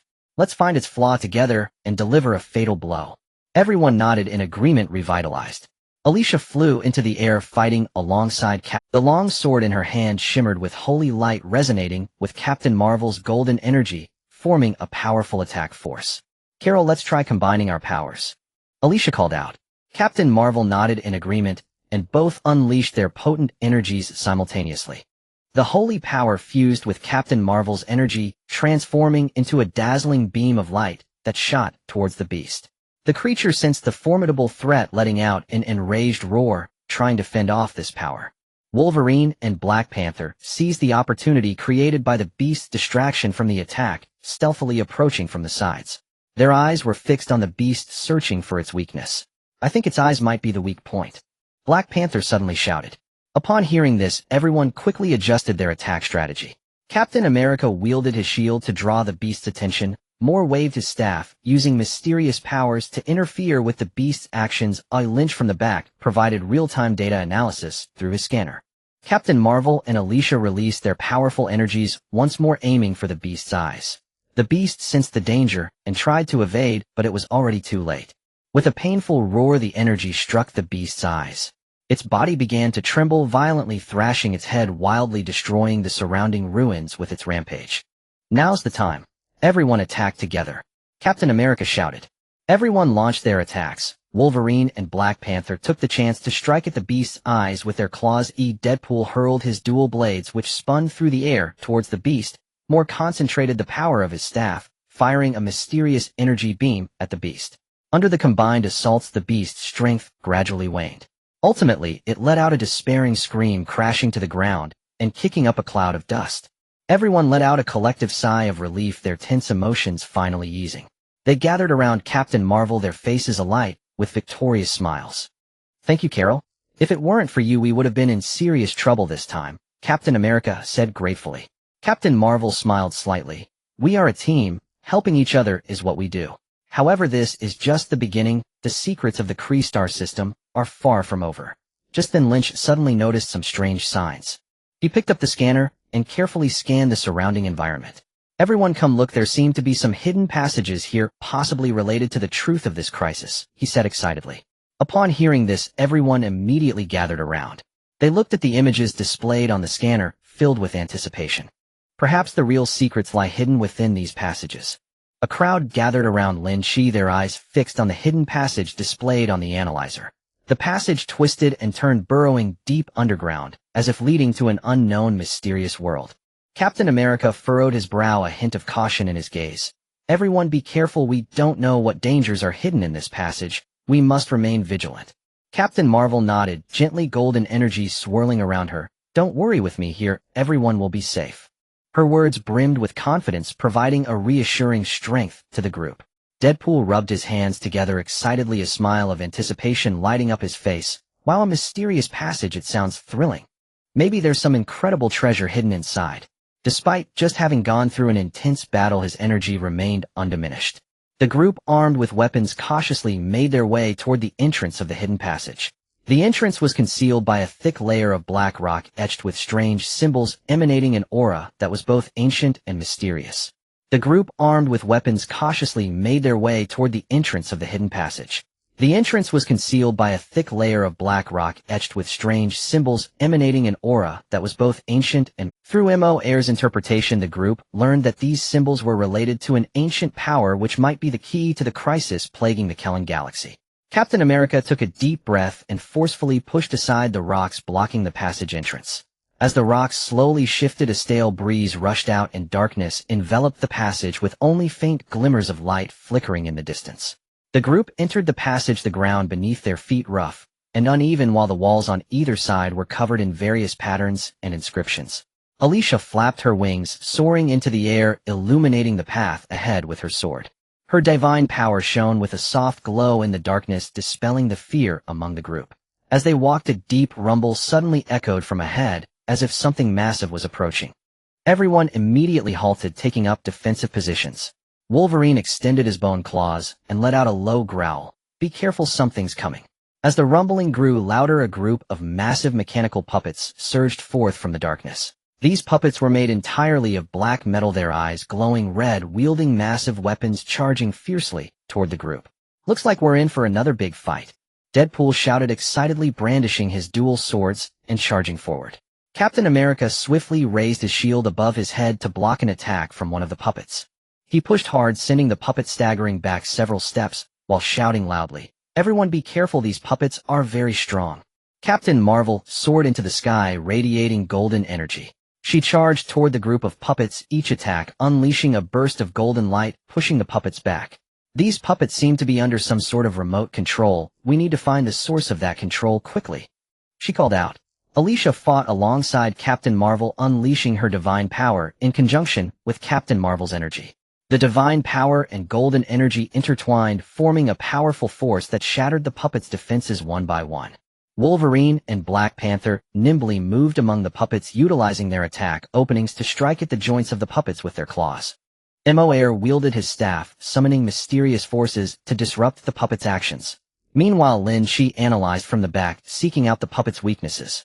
I've discovered that the energy core of these puppets is located on their backs. If we destroy that, they will lose their ability to move, Lynch shouted. Upon hearing this, everyone immediately adjusted their attack strategy. Captain America drew the puppets' attention, creating openings for his teammates. Captain Marvel and Alicia focused their strength to attack the puppets' backs. With everyone working together, the mechanical puppets fell one after another. However, just when they thought the battle was nearing its end, a more intense rumble erupted from the depths of the passage, and a much larger mechanical puppet slowly emerged. This giant mechanical puppet was several times bigger than the previous ones, radiating powerful energy waves. It wielded a gigantic battle axe, its blade glinting ominously, sending chills down their spines. This is too exaggerated. Deadpool's eyes widened, a hint of tension on his face. Captain Marvel's expression grew serious. Everyone be careful, this puppet is stronger than the ones before. We must give it our all. The group rallied together, preparing to face the challenge of this giant mechanical. They understood deeply that the outcome of this battle would determine the fate of the Kellen Galaxy, and whether they could uncover the truth behind this crisis. The giant mechanical puppet approached with heavy steps, each movement causing the ground to tremble violently, dust cascading down the passage. It raised the enormous battle axe high, glinting coldly, as if ready to cleave everyone in half at any moment. This guy looks tough to handle. The Wolverine stared intently at the giant mechanical puppet, growling softly, his bone claws flicking in and out, producing a crisp sound. It was his habitual pre-battle gesture, a reflection of his inner desire to fight. No matter how powerful it is, we cannot back down. Captain America's voice echoed firmly in the corridor. He gripped his shield tightly, determination gleaming in his eyes. That shield was not merely a weapon, it symbolized the spirit of the team, imparting boundless courage to his comrades. Captain Marvel was surrounded by surging golden energy, her radiance illuminating the entire. She launched the first attack, dashing toward the giant mechanical puppet like a streak of golden lightning, her right fist packed with formidable energy, crashing heavily against the puppet's arm. A loud bang resonated as the puppet's arm trembled slightly from the punch, causing the battle axe to veer off course. Everyone attacked together. Alicia flapped her wings and flew above the puppet, her sword shimmering with dazzling holy light. She muttered incantations, and then pointed her sword at the puppet, sending forth a wave of pure light. The wave struck the puppet's head, sparking a shower of flames. However, the puppet merely shook its head and continued advancing toward the group. Black Panther took cover behind a stone pillar in the corridor, swiftly darting around the puppet. His gaze was focused, constantly searching for the puppet's weak points. Seizing the moment, he leaped up abruptly, his claws aiming fiercely at the puppet's leg joint. However, the puppet's metallic exterior was too resilient, leaving only shallow scratches from Black Panther's claws. Damn it, this defense is too strong, Black Panther muttered under his breath, yet he did not back down. Instead, he quickly jumped aside, searching for another opportunity to attack. Morpheus waved his staff, summoning a mysterious power to try and bind the puppet's movements. The mysterious energy resembled invisible ropes wrapping around the puppet. The puppet's movements clearly slowed, but with a powerful struggle it broke free from the binding force. This puppet's strength is beyond imagination. We must find a way to locate its core weakness, Morpheus exclaimed anxiously, beads of sweat forming on his forehead as he constantly adjusted the energy output of his staff, attempting to interfere with the puppet again. Deadpool agilely jumped around the puppet, dodging its attacks, while slashing with his dual blades at its body. He kept chatting playfully. "Hey big guy, your dance moves are pretty clumsy." Despite his seemingly relaxed demeanor, his eyes revealed tension and focus. Lynch watched attentively from the back, his fingers flying over the keyboard of the analyzer. His eyes sparkled and suddenly he shouted, "I've found it." Although the puppet's energy core was located on its back, there was an energy transfer node on its chest. Destroying this node would sever part of its energy supply. Upon hearing this, everyone quickly adjusted their attack strategy. Captain America forcefully threw his shield, which whirled like a silver tornado toward the puppet's chest. The puppet swung its battle axe, attempting to block the shield's attack. Just as the axe and shield collided, Captain Marvel seized the opportunity and charged toward the puppet once more. Surrounded by a golden energy shield, she cleverly dodged the puppet's attack. As she neared the puppet's chest, she gathered immense energy in both hands and forcefully pushed toward the energy transfer node. A deafening explosion erupted, creating a massive gash in the puppet's chest where unstable. Now's the time. Alicia and Wolverine shouted simultaneously. Alicia unleashed powerful holy energy resonating with Captain Marvel's golden energy. Wolverine seized the chance to leap onto the puppet's body, clawing vigorously towards the energy core. Black Panther and Deadpool also refused to fall behind, continuously attacking the puppet's legs on the ground, trying to make it lose balance. Morpheus waved his staff, providing energy support to his teammates. With everyone working together, the giant mechanical puppet's strength gradually diminished. Its movements slowed, and the battle axe fell from its grasp. In the end, with a thunderous crash, the puppet collapsed, raising a cloud of dust. Everyone lay exhausted on the ground, filled with the joy of surviving the ordeal. Yet they knew this crisis was not over. We cannot relax. This is only the first step in unraveling the crisis of the clearing galaxy. Captain America stood up, gazing deep into the passage, determination evident in his eyes. At that moment, the walls of the passage suddenly emitted a glow. The previously inscribed patterns and texts began to flicker, as if conveying some kind of message. Morpheus stepped forward, closely observing these changes. I think I know the truth behind this. Morpheus' voice carried a hint of shock. All of this is related to the ancient civilization of the clearing galaxy. They once harnessed a powerful force, but this power was coveted by dark forces. To seize this power, the dark forces instigated this crisis. Hearing this, everyone was filled with shock and anger. They understood that they bore the heavy responsibility of safeguarding the peace of the universe, and this adventure had only just begun. Everyone was filled with shock and anger as they listened to Moir recount the truth behind the crisis in the Karen galaxy. Captain America took a deep breath, calming his emotions, and looked resolutely toward the depths of the corridor. No matter what schemes the dark forces have, we will not let them succeed. For the Karen galaxy, for the peace of the universe, we continue forward. Under Moir's lead, everyone delved deeper into the corridor. The corridor grew increasingly narrow, with patterns and texts shimmering on the walls, as if guiding their direction. An oppressive atmosphere filled the air, as if darkness was quietly encroaching. Suddenly, a massive stone door appeared ahead, covered in strange symbols, exuding a strong aura of darkness. Behind this door may lie the lair of the dark forces, Moir said, frowning as his staff trembled slightly, seemingly in resistance to the dark aura. Captain Marvel stepped forward, golden energy swirling around her. Whatever is inside, we will face it together. Her voice was filled with power, injecting a surge of courage into everyone. Captain America pushed the stone door with force, and it slowly creaked open, a wave of black smoke rushing toward them. Everyone tightened their grip on their weapons and cautiously stepped inside. The space beyond the door was spacious yet dim, filled with various strange instruments that flickered with eerie light. Everyone be careful, danger lurks everywhere here. Captain America reminded them in a low voice, his shield held tightly in front of him. Just then a figure slowly emerged from the darkness. The figure was cloaked in black, with only a pair of eyes radiating a red glow, sending chills down their. Do you think you can stop me? You are too naive. The figure in the black robe said coldly, his voice filled with mockery and murderous intent. Are you the mastermind behind all this? Captain America questioned loudly, his eyes revealing anger and determination. The figure in the black robe let out a chilling laugh. Indeed, I intend to plunge the entire Karen galaxy and even the universe into darkness. And you will become the first sacrifices of my dark reign. As soon as he finished speaking, the figure waved his staff, and the surrounding dark energy rapidly gathered, forming a group of ghostly creatures that lunged at them. Everyone be careful. Captain America shouted, charging forward, first using his shield to block the attacks of several ghostly creatures. Captain Marvel leaped into the air, golden energy coalescing in her hands into a beam that shot toward the ghostly creatures. Wherever the beam struck, the ghostly beings dissipated. These ghostly creatures are merely minions of the dark forces. We need to find the weakness of the figure in the black robe and attack him directly. Captain Marvel shouted. Alicia flapped her wings, soaring into the air, unleashing powerful holy energy.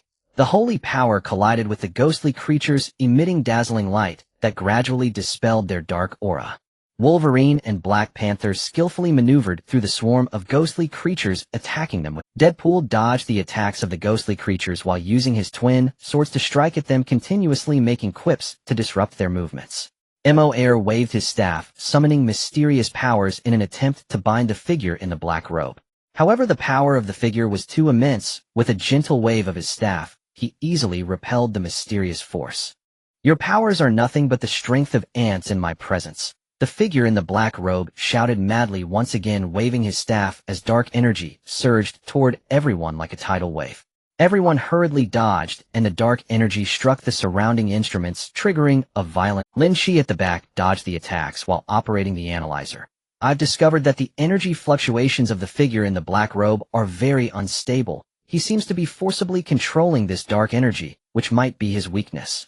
Upon hearing this, everyone immediately adjusted their attack strategy. Captain America, Wolverine, and Black Panther would draw the figure's attention. Captain Marvel and Alicia would concentrate their power, preparing to attack the energy core of the figure in the black robe. Captain America swung his shield and charged toward the figure in the black robe, shouting loudly to attract his attacks. Wolverine and Black Panther seized the opportunity to attack the figure from the sides. Although their attacks did not inflict substantial harm, they successfully distracted his attention. Captain Marvel and Alicia exchanged glances, simultaneously unleashing powerful energy. The golden energy intertwined with the holy power, forming a powerful energy beam that shot toward the energy core of the figure in the black robe. The figure in the black robe sensed the danger and attempted to evade, but it was too late. The energy beam struck his energy core, and he let out a cry of pain, his body beginning to tremble violently. "Now's the time. Everyone attack together," Captain America shouted loudly.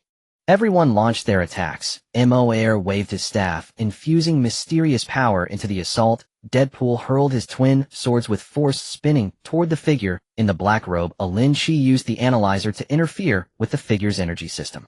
Under the combined assault of everyone, the power of the figure in the black robe gradually waned.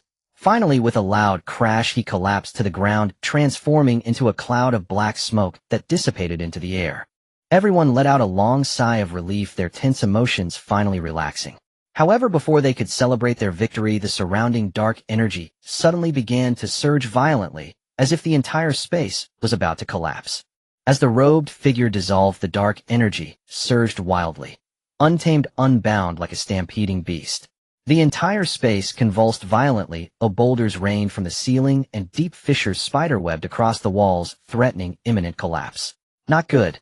The place is coming down." Deadpool shouted, his usual grin vanishing, instantly replaced by raw tension and dread. Dodging falling debris, he sprinted toward the exit. Captain America swiftly assessed the situation and bellowed, "Stay calm. Follow me. We must reach the exit, now." He swung his shield with precision, deflecting incoming rocks and carving a path for his allies. Captain Marvel's golden aura flared outward, coalescing into an impenetrable barrier that enveloped the team. Shielding them from cascading stone and roiling darkness, she soared toward the tunnel's mouth. "Hurry, we can't hold this shield much longer," she cried urgently. Alicia unfurled her wings and ascended, bathing the path ahead in radiant holy light. Sweat glistened on her brow, yet her gaze burned with unwavering resolve. "I'll guide us. I need you to follow without hesitation." Wolverine and Black Panther darted through the chaos with feline grace and razor-sharp reflexes. They wove between hazards, shielding comrades from falling rubble and lashing tendrils of shadow. Meanwhile, Mole wielded his staff, chanting incantations to stabilize the unraveling space-time around them. Beads of sweat glistened on his forehead as he gripped the staff tightly, murmuring fervently, "I'll buy you time. Get out, now." Lynch worked frantically at his analyzer, scanning for the exit. "The exit's just ahead. I've confirmed it. Hold on. Just a little longer," he called out. Just as the team neared the threshold, a colossal boulder plummeted from above, hurtling straight toward Captain Marvel. She raised her arm, instinctively summoning her golden shield, but the impact was cataclysmic, fracturing the luminous barrier like splintered glass. "Carol!" Captain America roared, and without pause he lunged forward, interposing his shield against the crushing blow. The force slammed him to the ground, searing pain erupting up his arm. "Captain!" the others cried in unison. "I'm fine. Don't stop. Go!" he gritted out, hauling himself upright once more to guard their retreat. United in purpose and grit, they burst from the collapsing lair, just as the structure imploded behind them in thunderous ruin. Emerging into open air, they collapsed onto the scorched earth, exhausted, breathless hearts swelling with the quiet euphoria of survival. They stared wordlessly at the smoldering wreckage before them. Did we actually do it? Deadpool gasped, a weary, genuine smile softening his features. Yes, we did. Captain America rose slowly, surveying his battered but radiant allies. A profound stillness settled over him. This crisis is over, for now. The Krun system is safe. Yet before celebration could take root, Mole stiffened, his staff humming faintly. He closed his eyes, attuning to the ambient resonance. Wait, this isn't over. I sense another darkness drawing near. The team snapped to alertness. Weapons drawn, stances hardened, every sense sharpened for what came. Then, without warning, a vast rift tore open across the sky, spilling torrents of abyssal energy. From its depths emerged a towering silhouette. It radiated palpable malevolence, far more potent than the robed sorcerer, its eyes blazing crimson, its maw exhaling coils of inky vapor that chilled the marrow. It seems the real trial has only just begun, Captain America murmured, his voice low but unshakable, eyes alight with ironclad resolve. But no matter what lies ahead, we will not yield. We are guardians of the cosmos, and we fight, not for glory, but for peace. Nods rippled through the ranks, courage gleamed in every pair of eyes. Though the road ahead bristled with uncertainty and peril, they stood certain of one truth: united, no trial was insurmountable. As the colossal entity advanced, the heroes reformed their lines. Shields raised, fists clenched, spirits unbroken, ready to meet the storm anew. A massive black shadow slowly emerged from the crack, each step causing the ground to tremble as the surrounding air seemed to freeze under its intense aura of darkness.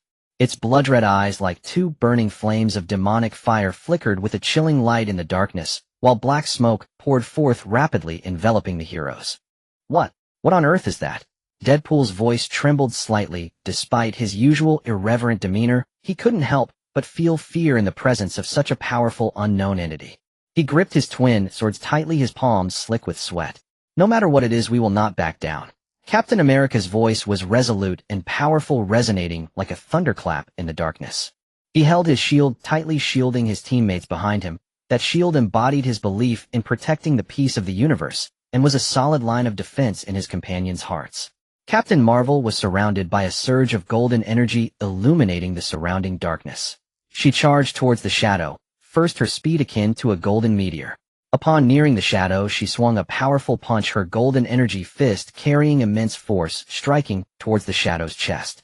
However, the shadow merely swayed slightly and effortlessly blocked the blow. This shadow's power is beyond imagination.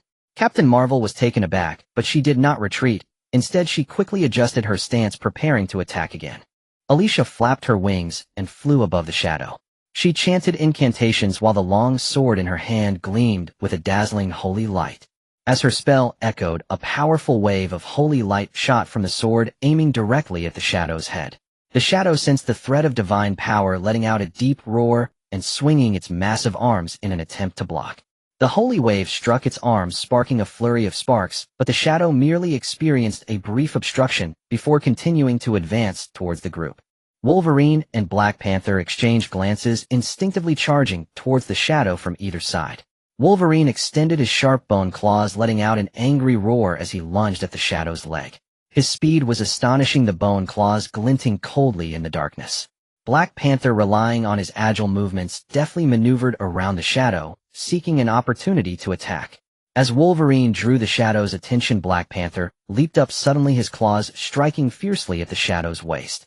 However, the shadow's skin was as hard as iron, and their attacks left only shallow marks on its surface. Damn it, this defense is too strong. Wolverine gritted his teeth, his fighting spirit only growing stronger. Moira wielded her staff, summoning mysterious power. The mysterious force acted like an invisible rope, attempting to entangle the shadow's movements. The shadow sensed the bindings and struggled fiercely, its immense strength breaking free from the mysterious power. Seeing this, Moira's forehead was beaded with sweat as she intensified her output, trying to restrain the shadow's movements once more. Lynch focused intently on the analyzer, his fingers flying across the keyboard. His eyes revealed urgency and concentration, trying to find the shadow's weakness from its energy fluctuations. I found that the shadow's energy core is located on its back, but there's a powerful energy shield protecting it, making it difficult for us to approach. He shouted loudly. After hearing Lynch's words, Captain America quickly thought of a strategy. He looked at his teammates and shouted, "Listen up, we need to find a way to distract the shadow, then look for an opportunity to attack its energy core." Everyone nodded and launched their attacks again. Captain America swung his shield and charged towards the shadow, calling out loudly to draw its attention. Captain Marvel and Alicia unleashed powerful energy from above to attack the shadow. Wolverine and Black Panther continued to assault the shadow's legs and waste on the ground, trying to destabilize it. Under the onslaught of the group, the shadow's movements were somewhat restricted. It roared in anger, continually swinging its arms and legs in an attempt to repel them. However, the heroes did not back down. They coordinated closely and gradually discerned the shadow's attack patterns. Just then, Deadpool suddenly had a brilliant idea. He shouted loudly at the shadow, "Hey big guy, look over here." At the same time, he forcefully hurled his twin swords, which spiraled towards the shadow's head. The shadow, drawn by Deadpool's actions, instinctively raised its arm to block. "Now's our chance," Captain America shouted as he seized the moment of distraction to hurl his shield. The shield shot forth like a silver lightning bolt towards the shadow's back. Captain Marvel, seeing this, immediately gathered all her golden energy and followed closely behind the shield. When the shield struck the shadow's energy shield, Captain Marvel reached it as well. She pushed against the shield with all her might, her golden energy colliding with the shield, emitting a dazzling light and a deafening roar. Under the powerful attack, cracks began to appear in the shadow's energy shield. The group saw hope and intensified their assault. Alicia unleashed an even stronger divine power, resonating with Captain Marvel's golden energy. Moira swung her staff, infusing mysterious power into the attack. Lynch utilized the analyzer to disrupt the shadow's energy system. With a loud bang, the shadow's energy shield was finally shattered. Captain America quickly retrieved his shield and charged towards the shadow's energy core. His eyes reflected determination and resolve, with the shield in his hand gleaming with silver light. Just as Captain America was about to reach the energy core, the shadow suddenly let out a frenzied roar. It abruptly turned, swinging its massive arm towards Captain America. Captain America hurriedly raised his shield to block, but the tremendous force sent him flying. "Captain!" the others exclaimed in shock. However, Captain America did not give up. He struggled to rise and charged at the shadow once more. At this moment, the other teammates rushed in to assist, surrounding the shadow and launching their final attack. With everyone working together, Captain America finally succeeded in striking the shadow's energy core. With a loud crash, the shadow's body began to tremble violently, letting out a desperate howl before crashing to the ground and dissolving into a cloud of black smoke. Exhausted, the group collapsed to the ground, their hearts filled with the joy of victory. They gazed at the dark rift in the sky, gradually disappearing, unable to speak for a long time. We did it!" Deadpool exclaimed excitedly, a victorious smile spreading across his face. Captain America stood up, looking at his weary yet joyous teammates, feeling a surge of emotion. "The victory in this battle is the result of our collective efforts. We have protected the KLYNN galaxy, as well as the peace of the universe. But we know that there are still many unknown dangers waiting for us in the universe, or our mission will never end." Everyone nodded. They understood deeply that as guardians of the universe, their journey had only just begun. The gentle sunlight bathed the land of the Karen galaxy, dispelling the gloom left by darkness. Heroes lay on the ground, marked by the scars of battle, sweat and dust intermingling on their tired, yet smiling faces. Deadpool was the first to bounce up from the ground, excitedly brandishing his twin blades and shouting, "We did it! This is so cool!" His voice echoed across the land that had just witnessed a fierce battle, carrying the joy of survival. Captain America slowly stood up, his eyes reflecting both the contentment of victory and the worries for the future. He looked around at the war-torn land, filled with emotion, saying, "This victory was hard-earned. We have saved the Karen galaxy, but there are countless places in the universe waiting for us to protect." His voice was steady and firm, like a tolling bell resonating in the hearts of his teammates. Captain Marvel's golden energy gradually dissipated around her as she breathed heavily, a hint of fatigue mixed with a gratifying smile on her face. "Indeed, the dark forces will not vanish easily. We must remain vigilant at all times." Her eyes revealed a steadfast belief in universal peace, a determination that would not waver in the face of any difficulty. Alicia slowly descended with her wings, and the light of the sword in her hand gradually dimmed. She gently closed her eyes, feeling the residual sacred energy in the air, silently praying for the Karen galaxy to regain its former tranquility. "I hope all these sacrifices are worth it, that the Karen galaxy can rejuvenate." Her voice was soft, but filled with power, like a gentle spring breeze that brings hope. Moore leaned on his staff, frowning slightly, as if sensing something. Although the dark forces have been temporarily repelled, I can't shake the feeling that some secrets are still hidden within this galaxy. We cannot let our guard down. His words caused the expressions of everyone to grow grave, the relaxed mood tightening once again. Lynch sat nearby, his analyzer flashing data continuously. As he wiped the sweat from his forehead, he excitedly shouted, "Everyone come look." While scanning the energy waves of the Karen galaxy, I found an anomalous signal source. The signal was faint, but its fluctuation frequency had a subtle connection to the dark energy we encountered earlier. His discovery immediately drew everyone's attention, and they gathered around. "Are you saying there are remnants of dark forces?" Black Panther asked, frowning, his eyes revealing wariness, his body instinctively tensing up, ready to confront new dangers. Lynch nodded, saying, "We can't be sure yet, but the location of this signal source is quite peculiar. It seems to originate from the oldest planet in the Karen galaxy, where according to legend the secrets of Karen civilization's origin are hidden." His words filled everyone with curiosity and doubt. They understood that every new discovery could bring fresh challenges and opportunities. After some discussion, they decided to venture to the mysterious planet to explore. They boarded their spacecraft and traversed the cosmos, surrounded by a dazzling starry sky that seemed to narrate the mysteries of the universe. As the spaceship slowly landed on the planet, an ancient and mysterious aura enveloped them. The surroundings were desolate, with enormous rocks and ancient building ruins scattered around, as if witnessing the passage of time. "The energy fluctuations here are very unstable. Everyone be careful," Captain America quietly said, gripping his shield tightly, as he was the first to exit the spaceship. Everyone proceeded cautiously, when suddenly a massive stone door appeared ahead. The door was engraved with strange symbols and patterns emanating a mysterious aura. Moore stepped forward, carefully examining the symbols, murmuring, "These symbols seem to tell an ancient legend about Karen civilization related to an artifact capable of controlling the powers of the universe." At that moment, the stone door slowly opened, and a powerful wave of energy surged out from within. Everyone tightened their grip on their weapons, ready to face a new challenge. However, upon entering the stone door, they found it completely empty, with only a massive energy crystal floating in the air, radiating dazzling light. "What is this?" Deadpool exclaimed, his eyes fixed on the energy crystal, his twin blades instinctively tightening in his grip. Lynch hurriedly took out his analyzer and began scanning the energy crystal, saying, This crystal contains incredibly powerful energy, and its fluctuation frequency matches exactly with the signal source we detected earlier. I think this might be the key to unraveling the secrets of the Karen galaxy." His voice was filled with excitement and thrill, as if he had discovered a treasure of immense value. However, before everyone could react, a group of bizarre creatures suddenly appeared around them. These creatures radiated a black light, their eyes flickering with a red glow, and they lunged at everyone with claws bared. "Looks like we have trouble again." Wolverine growled softly, popping out his bone claws and preparing for battle. Captain America quickly raised his shield above his head and shouted, "Everyone hold your formation, stay calm. No matter what these things are, we can defeat them." His voice was strong and powerful, injecting a dose of courage into his teammates. Captain Marvel, Alicia Moore, and the others quickly sprang into action, each unleashing their abilities as they engaged in fierce combat with the strange creatures.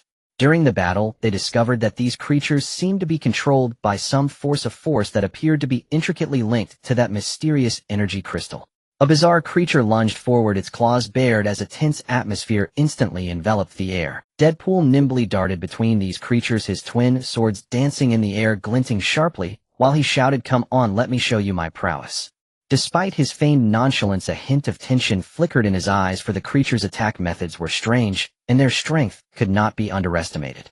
Captain Marvel's golden energy erupted around her once again, illuminating the surrounding darkness. Like a flash of golden lightning, she charged into the throng of creatures, each punch sending ripples of golden energy that repelled those nearby. "Everyone be careful, these creatures are very agile, and their strength seems to be increasing," she warned her teammates loudly while intensifying her attacks to try and suppress the onslaught. Alicia flapped her wings and soared into the sky, her sword shimmering with sacred light.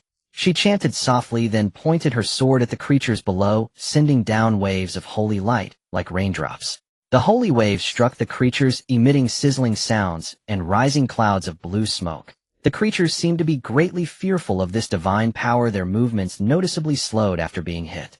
Wolverine, relying on his keen instincts and agile movements, dashed through the swarm of creatures, his bone claws glinting coldly in the darkness, dealing heavy blows with each swing.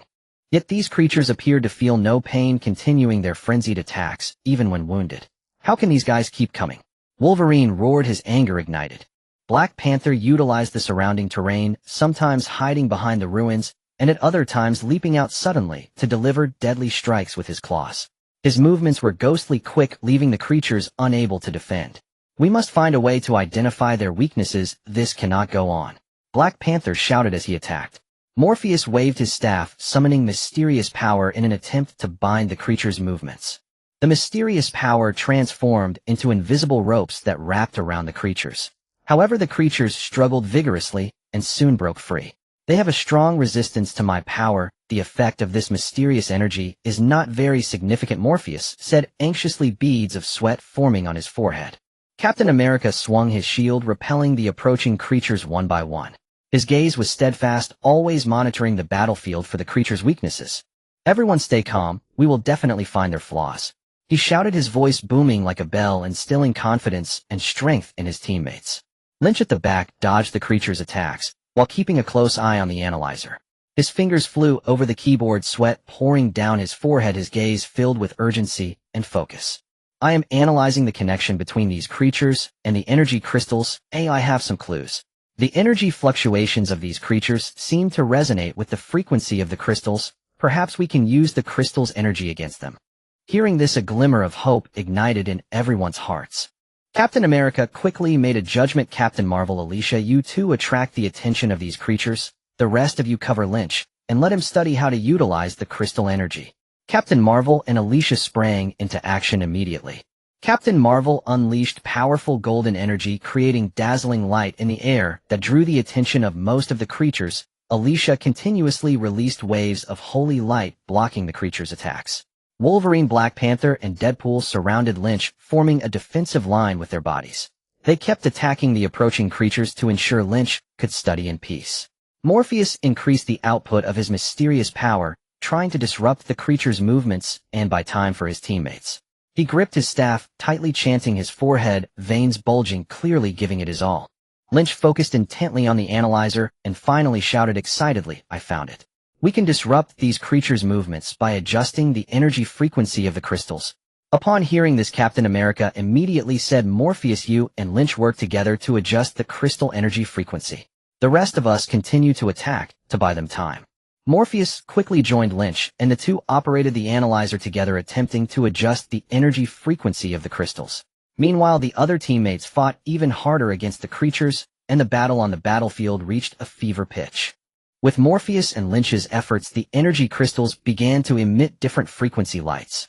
The strange creatures sensed the changes in the crystal energy and became even more chaotic in their movements. They collided with each other, and their attacks became utterly disordered. Now is the time, everyone intensify your attacks. Captain America shouted. Everyone unleashed their full potential. Captain Marvel's golden energy, Alicia's divine power, Wolverine's bone claws, Black Panther's razor-sharp claws, and Deadpool's twin swords, all aimed at the chaotic swarm of creatures. Under the combined assault, these bizarre creatures finally fell one by one. As the last creature collapsed, everyone breathed a sigh of relief, their tense emotions finally easing.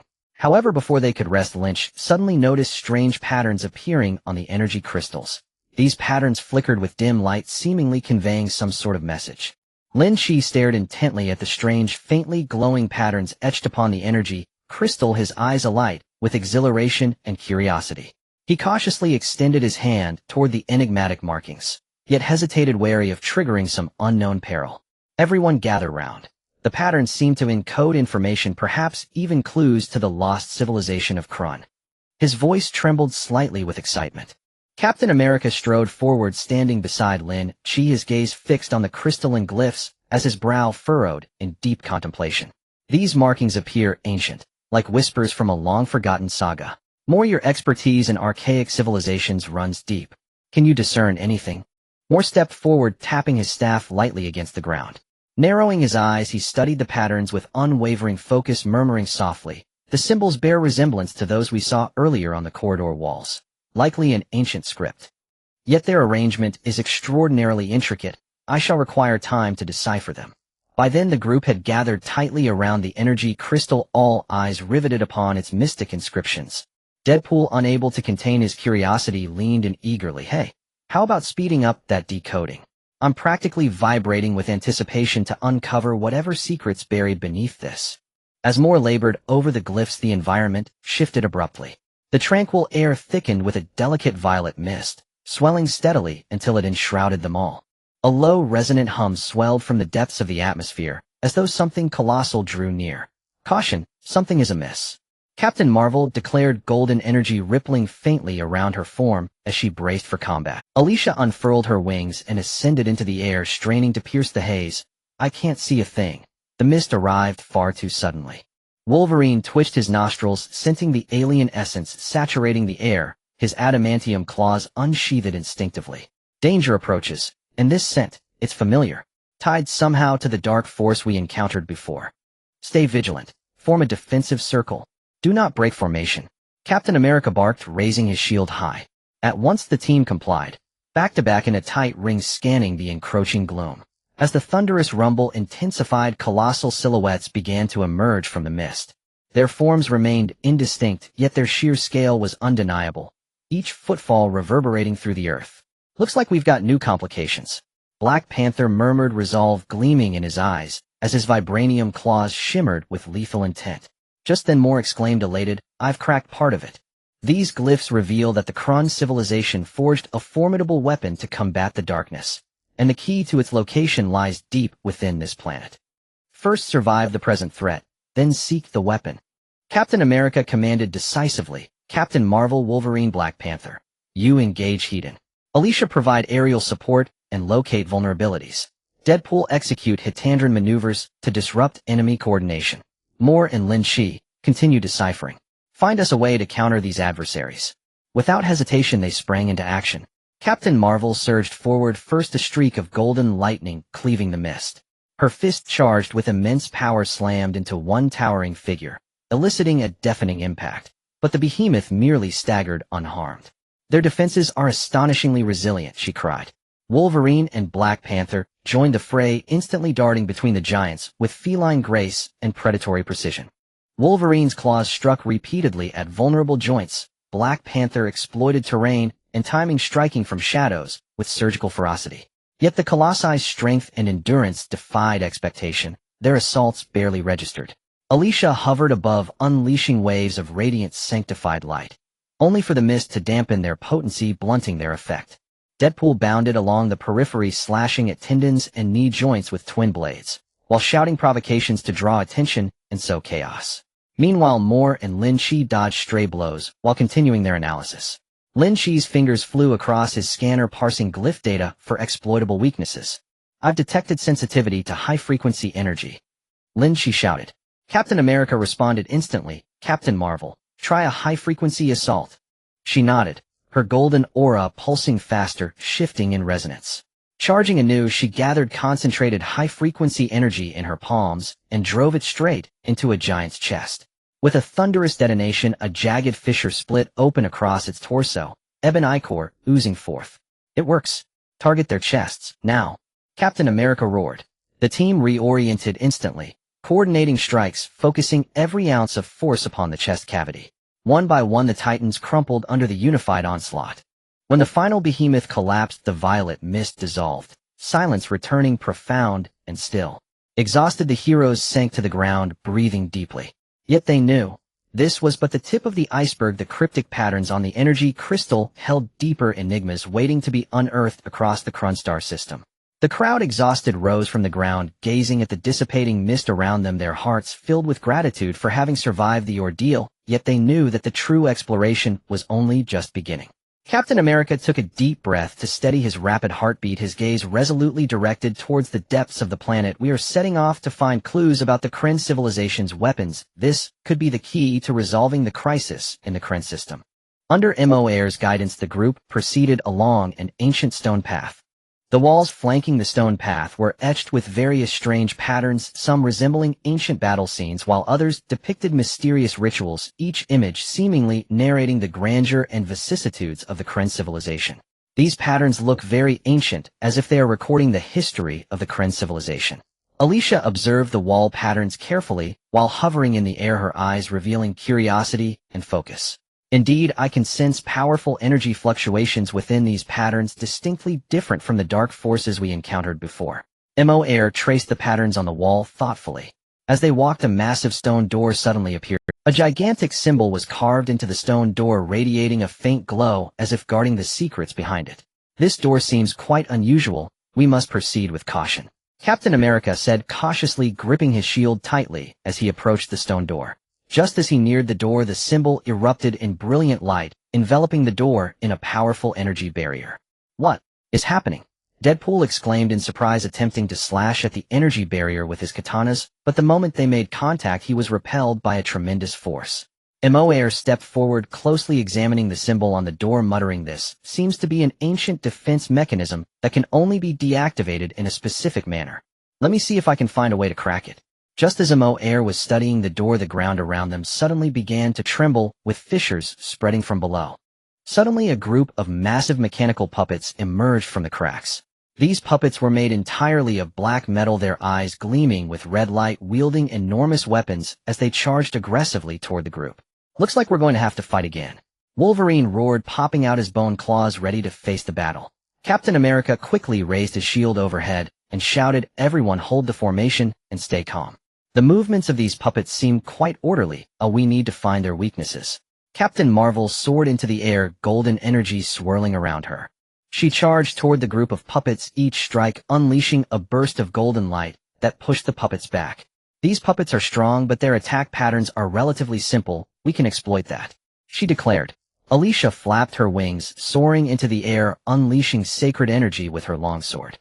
The sacred power shone like a dazzling light, illuminating the surrounding darkness and disrupting the puppets' movements. Black Panther and Deadpool nimbly maneuvered on the ground, using the terrain as cover to strike at the joints and weak spots of the puppets. Black Panther's movements were agile, hitting the puppets' vital points with precision. Deadpool meanwhile attacked, while cracking jokes to distract the puppets. Mo Air dodged the puppets' attacks while continuing to study the symbols on the door. His forehead was beaded with sweat as he gripped his staff tightly, continuously reciting incantations. Suddenly he shouted excitedly, "I found it. This symbol needs to be activated with a specific energy frequency. Lynch, quickly help me adjust the energy frequency of the staff." Lynch quickly took out an analyzer and began adjusting the energy frequency of the staff. With his efforts, the gem atop the staff emitted a glow matching the frequency of the symbol on the stone door. As the light flickered, the energy barrier on the door gradually vanished, and the stone door slowly opened. An ancient and mysterious aura wafted out from within, as if beckoning to the group. "Everyone be careful. The door is open and there may be greater dangers hidden inside," Captain America whispered, stepping through the stone door, first his shield firmly held in front of him. The group cautiously followed behind. Upon entering the stone door, they discovered a vast cavern. In the center of the cavern floated a massive metal device, shimmering with various strange lights, surrounded by a circle of mysterious runes. "Is this the weapon of the Kryn civilization?" Deadpool asked in surprise, his eyes fixed on the metal device, gripping his katanas tightly. At that moment, a group of shadows suddenly appeared on the walls of the cavern, rapidly charging toward the... In the cave, a sudden shadow surged towards the crowd like a tidal wave. In the dim light, these shadows appeared vague, yet emanated a chilling aura that sent shivers down one's spine. "Be careful," Captain America shouted, swiftly raising his shield in front of him, while pulling Deadpool, who was closest behind him. Deadpool's eyes widened as he tightly gripped his dual swords, staring at the approaching shadows with a trembling voice. "What the hell are these things?" Captain Marvel reacted quickly, golden energy exploding around her, illuminating the entire cave. Under the glow, the group finally saw that these shadows were a swarm of creatures resembling bats, yet as large as giant eagles, their wings covered in sharp barbs, with eyes flickering a bizarre red light. These creatures looked dangerous, and everyone be cautious of their attacks. Alicia flapped her wings, soaring into the air, her sword gleaming with a holy light, attempting to dispel these dark beings with sacred power. However, these creatures seemed to possess a certain resistance to sacred power. They only paused briefly before charging forward again. Wolverine roared and charged into the swarm of shadows. His bone claws glimmered coldly in the darkness, each swing sending a flurry of black feathers flying. Yet with so many shadows, just as he repelled one batch, more shadows would rush at him. "Why are there so many of these guys?" he yelled while fighting fiercely. Black Panther, agile as ever, darted through the swarm of shadows.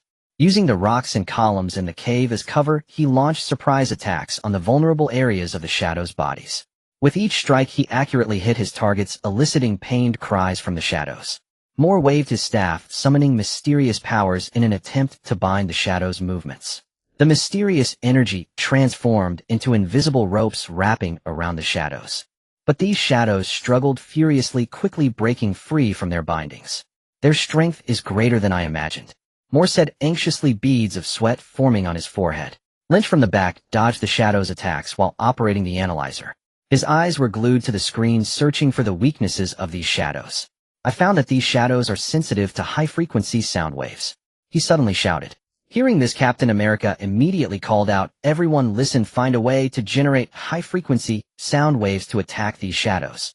Captain Marvel quickly understood. She focused, gathering golden energy in her hands, then rapidly compressed and released it, forming high-frequency energy waves. The energy waves shot towards the swarm of shadows, causing their movements to slow, and they began to plummet. Alicia also adjusted the frequency of her sacred power, transforming it into high-frequency sound waves. Chanting softly, her sword sparkled as high-frequency sound waves shot out, resonating with Captain Marvel's energy waves, further confusing the shadows' movements. Black Panther and Deadpool picked up stones from the ground and hurled them at the shadows. Their goal was not to hit the shadows directly, but to create echoes by striking the cave walls, generating high-frequency sound waves. With everyone's combined efforts, the onslaught of the shadow swarm gradually diminished. The last shadow let out a piercing scream before vanishing into the darkness of the cave. Everyone let out a long sigh of relief, collapsing to the ground in exhaustion. Yet they knew this was just a temporary victory. More dangers awaited them in the cave.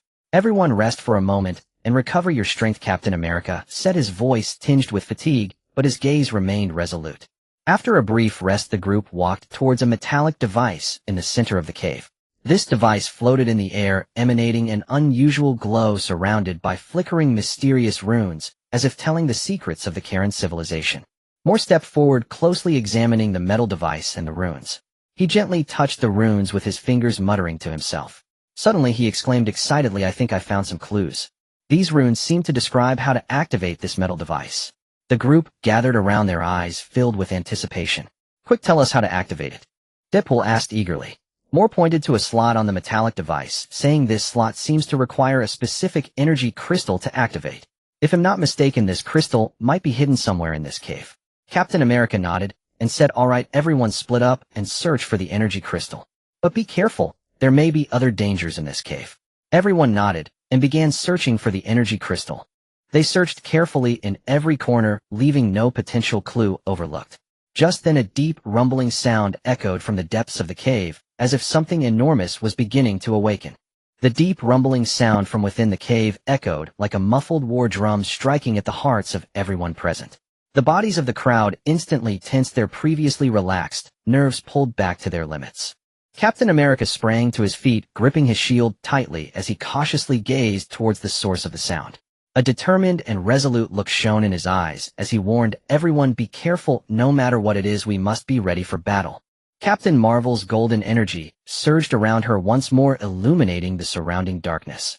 Her voice was calm and powerful as she stated, "It seems that the dangers within this cave extend far beyond those shadowy creatures." Wolverine unsheathed his bone claws with a low growl, his eyes fixed intently on the depths of the cave, ready to face whatever challenge lay ahead. "No matter what comes, I will not back down." The group cautiously advanced deeper into the cave, each step taken with extreme care, fearful of triggering hidden dangers. As they drew closer, the rumbling grew clearer, and the ground began to tremble slightly, as if a sleeping giant was about to awaken. Suddenly the ground ahead split open violently, revealing a massive fissure before their eyes. A black mist poured out from the crack, within which vague silhouettes of enormous figures began to emerge. These figures slowly rose, revealing a group of gigantic stone golems. They were composed of hard rock, exuding an ancient and mysterious aura, causing the ground to tremble with each step they took. "These stone golems do not look easy to handle," Black Panther remarked with a furrowed brow, his body slightly crouching, ready to strike. Captain America quickly made the arrangements. "Captain Marvel, you will restrain their movements. Wolverine and Black Panther look for their weaknesses to attack. Alicia provides support from the air. Deadpool, stay agile and look for opportunities to disrupt them. Moira and Lynch continue searching for clues to the energy crystals. while keeping an eye on the battlefield. Captain Marvel took to the air first, gathering powerful golden energy in her hands as she launched a beam towards the stone golems. The beam struck the stone golem, creating a shower of sparks, but the golem merely swayed slightly before continuing its advance toward the group. Wolverine and Black Panther exchanged a glance, and in unison charged at the stone golems. Wolverine, with his agile movements, weaved between the legs of the stone golems, attacking their joints with his claws. Black Panther utilized the rocks within the cave as cover, suddenly leaping out to strike the golems back with his claws. However, the golems' shells were incredibly hard, and their attacks only left shallow marks. Alicia flapped her wings, soaring above the stone golems to unleash her holy power. The holy power shone like a dazzling light, attempting to weaken the stone golem's strength. Yet the golems seemed to possess a strong resistance to the holy power, merely pausing momentarily before continuing their advance. Deadpool jumped around the stone golems, evading their attacks, while slashing at their legs with his dual sword. He continued to chatter away, trying to disrupt the stone golem's movements. "Hey there, big guys, your dance moves are..." Meanwhile, Moira and Lynch stayed in the back, dodging the attacks of the stone golems, while continuing their search for clues to the energy crystals. Moira waved her staff, attempting to use mystical powers to disrupt the golem's actions, but the effect was minimal. Lynch focused intently on the analyzer, hoping to find the golem's weaknesses in the data. Just as the group was locked in a fierce battle with the golems, Lynch suddenly shouted, "I've found it." The energy source of these stone golems seems to be located in their chests, where there is an energy core. If we destroy it, they will lose their ability to move. Hearing this, Captain America immediately called out, "Listen up, everyone, concentrate your attacks on their chests." Everyone adjusted their attack strategies accordingly. Captain Marvel gathered her stronger golden energy and shot it towards the stone golem's chest. Wolverine and Black Panther ceased their scattered attacks, and together launched a fierce assault on the golem's chest. Alicia continuously unleashed holy power from the air to support her teammates. Deadpool hurled his swords with force, aiming to hit the golem's core. With their combined efforts, a crack finally appeared in the chest of one stone golem. With a loud crash, the energy core was destroyed, and the golem fell to the ground, crumbling into a pile of rubble. Encouraged by this success, the group fought even harder, and the other stone golems fell one after another. When the last stone golem collapsed, everyone let out a long sigh of relief, their tense spirits finally easing somewhat. However, before they could catch their breath, another round of rumbling echoed through the cave. This time the sound seemed closer than before, as if a more potent danger was approaching. Despite the lurking perils, the group did not abandon their quest for the energy crystals. They understood that only by finding the energy crystals and activating the weapons of the Kellan civilization could they possibly resolve the crisis in the Kellan system. Thus, after a brief moment of adjustment, the group spread out once again, cautiously searching every corner of the cave, leaving no potential hiding place for the energy crystals overlooked. The booming sound echoed through the cave once more like a heavy hammer, shattering the brief moment of relaxation among the group. Captain America wore a grave expression, quickly scanning his teammates before shouting, "Everyone stay alert. Whatever comes next, we face it together." His voice was firm and powerful, injecting a dose of courage into his teammates. They immediately halted their search, huddling closely together, gripping their weapons tighter. Captain Marvel's golden energy flowed, illuminating the surrounding darkness as she tried to discern the impending danger. Wolverine's bone claws glimmered ominously in the dim light. He flared his nostrils, striving to catch the scent of danger in the air. As the booming grew closer, the ground trembled violently, forcing the group to slightly bend their knees to maintain balance. Suddenly, rocks began to fall from the cave ceiling, and a massive shadow swooped down from above. It turned out to be a gigantic flying beast, its wings spanning over 10 meters wide, covered in black scales that flickered with an eerie glow. "What kind of monster is that?" Deadpool exclaimed, his eyes wide with shock, but he quickly regained his nonchalant demeanor. "Looks pretty interesting, just the thing to stretch my muscles." With that, he brandished his dual katanas, striking a combat stance. Captain America quickly assessed the situation. "Captain Marvel, you distract its flight, don't let it gain an aerial advantage." Wolverine and Black Panther, look for opportunities for close attack. Alicia, use your divine power to disrupt its movements. Moira and Lynch, keep searching for energy crystals. It's too dangerous here, try to find somewhere to hide. Captain Marvel shot toward the flying beast like a bolt of golden lightning, her fists charged with immense energy, striking the beast repeatedly. The beast flapped its wings, stirring up a fierce wind in an attempt to blow Captain Marvel away. However, with her incredible strength and agility, she skillfully dodged the gusts and continued her assault. Wolverine and Black Panther used the rocks and pillars in the cave as cover, quickly closing in on the beast. Seizing the moment, Wolverine leaped up his bone claws, aiming for the beast's leg. The beast let out a sharp cry of pain, violently swinging its leg and tossing Wolverine aside. Black Panther seized the opportunity to leap onto the beast's back, tearing at its scales with his claws. Alicia flapped her wings, flying above the beast's head, unleashing her divine power. The divine energy enveloped the beast like a dazzling light. Under the influence of the divine power, the beast's movements slowed and the red light in its eyes dimmed. Meanwhile, Moira and Lynch dodged falling rocks and the beast's attacks while continuing their search for energy crystals. Moira waved her staff, attempting to provide support to her teammates with mysterious powers, but the beast's strength was overwhelming, rendering her efforts ineffective. Lynch focused intently on the analyzer, his fingers flying over the keyboard, hoping to find the beast's weakness within the data. Just as the battle raged on, Lynch suddenly shouted, "I found that this beast is particularly sensitive to cold energy." Hearing this, Captain America immediately called out, "Alicia, try to convert your divine power into cold energy to attack it." Alicia nodded in agreement, concentrating her efforts to transform her divine power into cold energy. Frost accumulated on the long sword in her hand, and she subsequently aimed the sword at the beast, releasing a wave of cold energy toward it. The energy wave struck the beast, instantly covering its body in frost, further slowing its movements. Captain Marvel seized the opportunity to gather all her golden energy and directed it toward the beast's head. With a tremendous roar, the beast's body swayed, the red light in its eyes gradually fading before it collapsed to the ground. The group exhaled a collective sigh of relief, collapsing wearily to the ground. Yet they knew the crisis was not yet averted. More dangers could be lurking in the cave. After a brief rest, they began searching again for energy crystals. They meticulously searched the cave, leaving no corner unchecked. Suddenly, Moira discovered a hidden recess in one of the walls, its shape resembling the outline of an energy crystal. "Everyone come quick, there might be a clue here," Moira shouted excitedly. The group quickly gathered around, and Lynch took out the analyzer to scan the recess. "I detect weak energy fluctuations here. This is likely the location of the energy crystal," he stated. However, just as they attempted to find a way to open the recess, another booming sound echoed through the cave. This time the sound seemed to come from all directions, making it impossible to discern the source of the danger. A strange rumble swelled from all corners of the cavern, as if countless unseen hands were clutching at their hearts. Megwa Duezhang rose swiftly, holding his shield before him, his gaze sweeping the surroundings with wary intensity as he searched for signs of danger.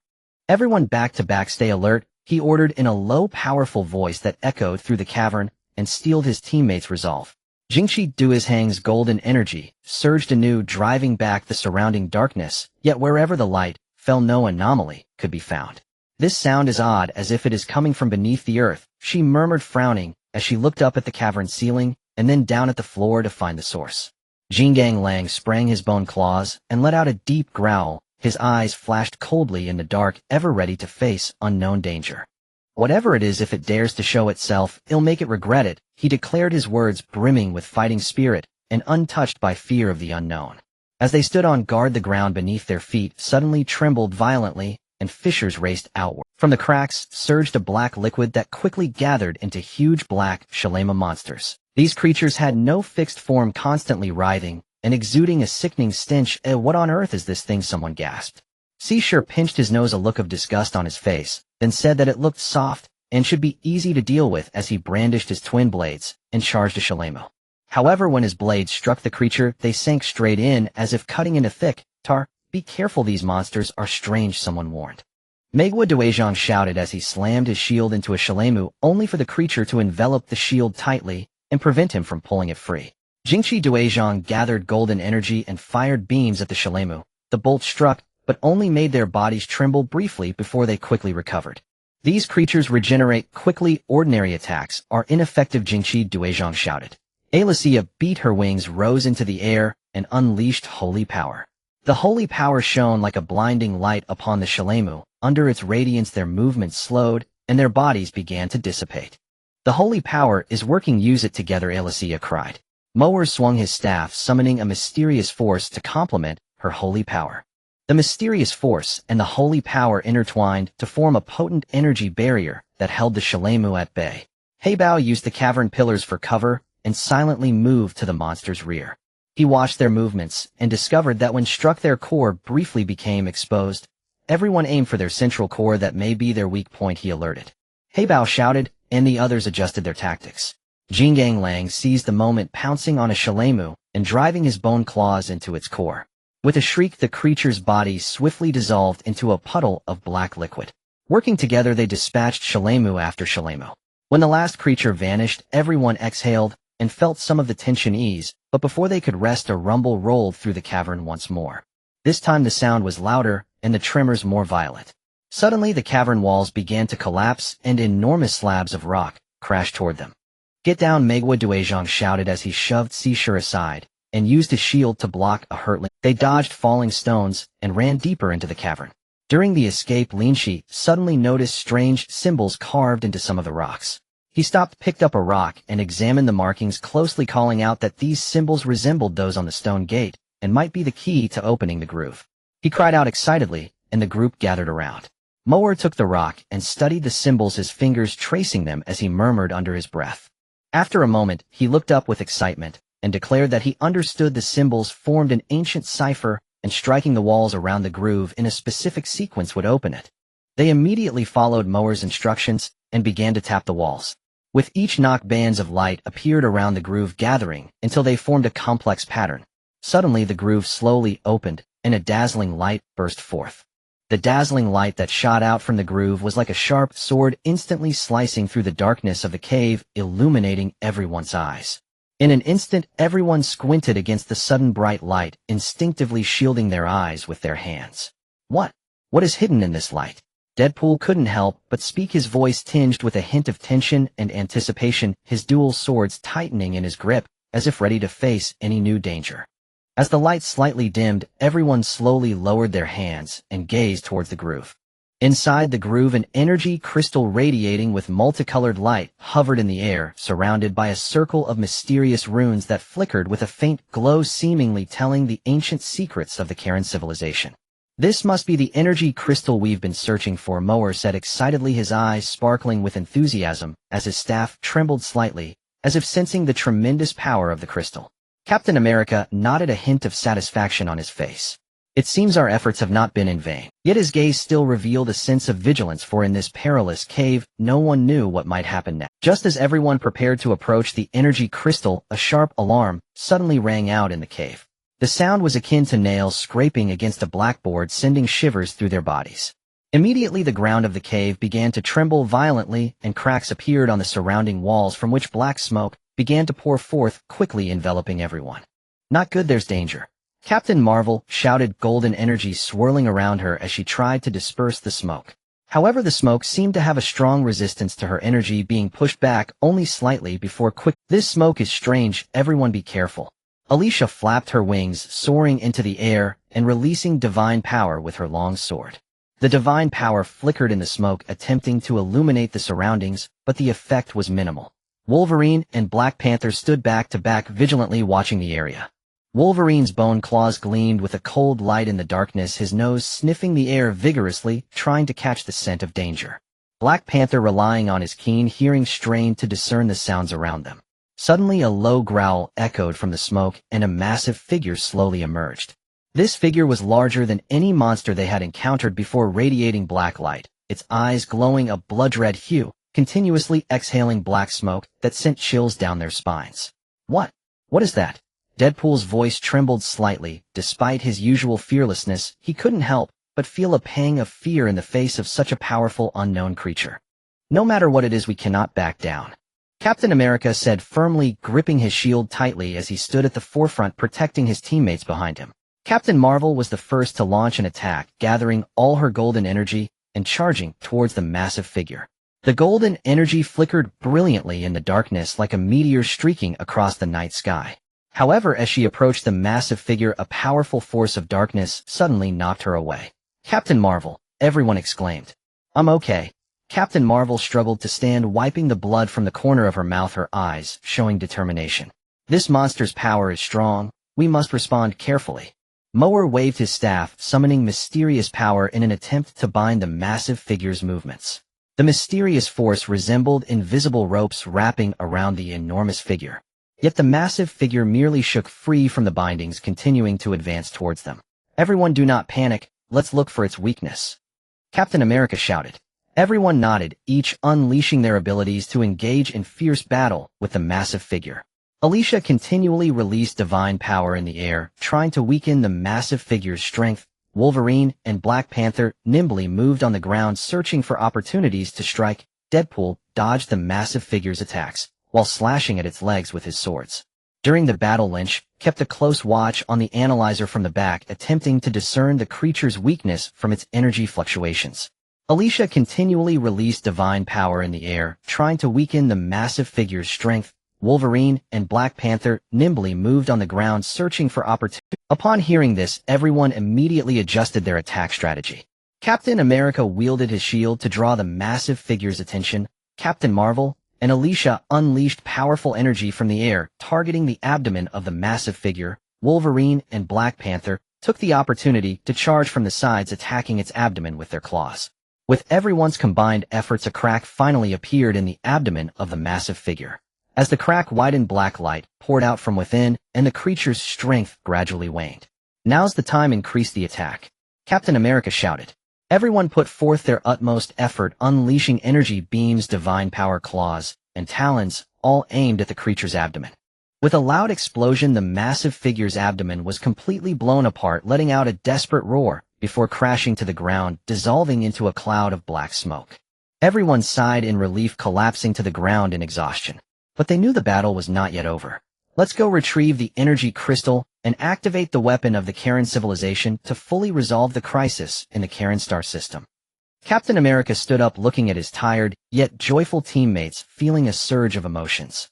Everyone nodded and walked towards the groove. As they approached the energy crystal, the runes surrounding it suddenly glowed brilliantly, and the crystal began to rise slowly, heading towards the metallic device in the center of the cave. As the energy crystal embedded into the metallic device, the runes on the device began to flicker, and a powerful wave of energy surged forth from it. Feeling the surge of energy, everyone was filled with hope. "The weapon of the Karen civilization is finally about to be activated," Mower said excitedly, tears glistening in his eyes, as if envisioning the day when the Karen star system would return to peace. As the energy crystal embedded itself into the metallic device, a powerful wave of energy enveloped the entire cave. The runes on the metallic device glowed brightly, resembling a dazzling star, illuminating the entire cavern. Moer was overwhelmed with excitement, his eyes reddening as he stammered, "The weapon of the Kellen civilization has finally activated." His words were filled with joy and anticipation, as if he could see the dawn of peace returning to the Kellen star system. Captain America gazed at the scene before him, feeling a sense of unease creeping into his heart. He looked around and cautioned everyone, "Stay alert. The dark forces will not let us succeed easily. Be ready for battle at all times." His gaze was resolute and sharp, constantly monitoring the movements around him. Just then a violent tremor suddenly shook the cave, as if the entire planet was quaking. Immediately a beam of black light shot in from outside the cave, instantly shrouding the entire cavern in darkness. In the shadows, a sinister voice echoed, "Do you think activating this piece of junk can save the Kellen star system? So naive." The crowd was startled, quickly adopting fighting stances. Captain Marvel's golden energy surged around her, attempting to dispel the darkness. "Who is it? Show yourself." Her voice was firm and powerful, filled with fighting spirit. As a sinister laugh echoed, a figure slowly emerged from the darkness. This person was cloaked in a dark cape, revealing only a pair of eyes glowing with a red light. It was one of the underlings of the previously defeated dark-robed man. He held a black staff, the tip of which flickered with eerie light, countering the radiance emitted by the Kellen civilization's weapon. "You have ruined our plans. Today is your day of reckoning." The dark-robed man's minion snarled, waving his staff as dark energy surged towards the crowd like a tidal wave. Captain America quickly raised his shield above his head and shouted, "Everyone be careful." The dark energy struck the shield with a tremendous bang, the powerful impact forcing him back several steps. Captain Marvel and Alicia immediately took to the air, unleashing powerful energy in an attempt to counter the dark energy's assault. Captain Marvel's golden energy intertwined with Alicia's holy power, forming a solid barrier that temporarily blocked the onslaught of dark energy. Wolverine and Black Panther exchanged glances, instinctively charging towards the dark-robed man. Wolverine unsheathed his claws with a roar, lunging at the underling's legs, while Black Panther used his agility to weave through the darkness, seeking an opportunity to strike. Seeing this, the dark-robed man's minion waved his staff and summoned a swarm of black, ghostly creatures which lunged at Wolverine and Black Panther.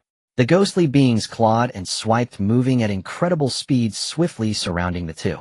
These ghostly beings are a bit tricky, Wolverine shouted as he fought to fend off their attacks. Black Panther utilized the surroundings to evade the ghostly creatures while searching for their weaknesses.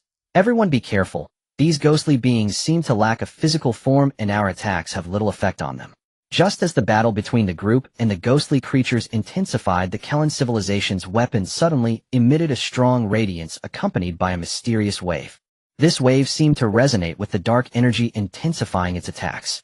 Not good. The activation of the weapon seems to have triggered a backlash of dark energy.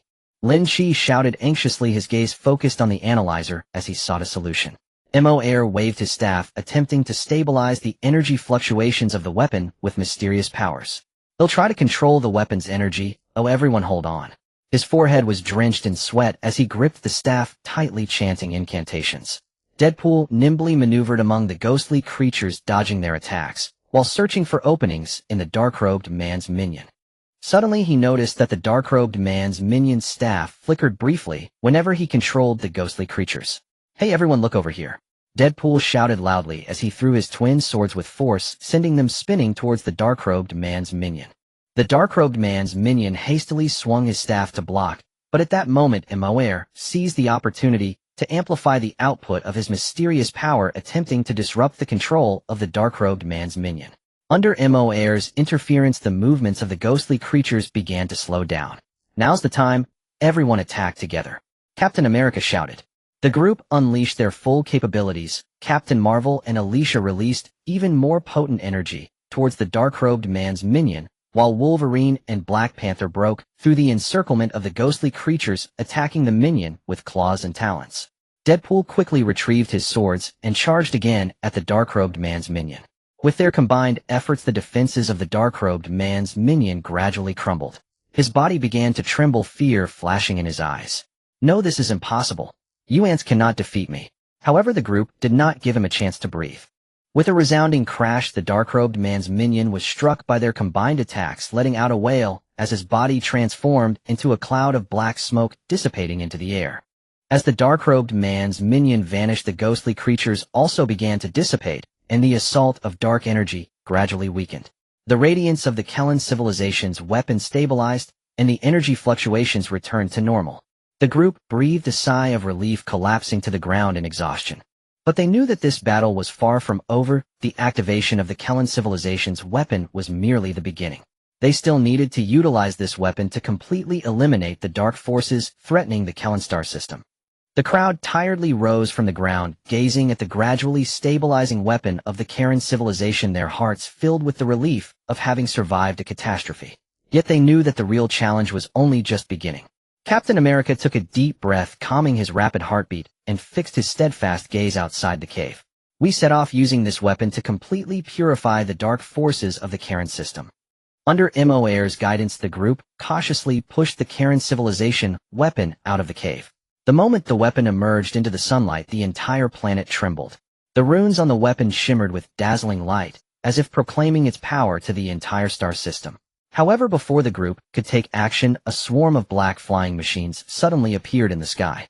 These flying machines were triangular in shape, their surfaces flickering with eerie black light, rapidly flying towards the group at incredible speed.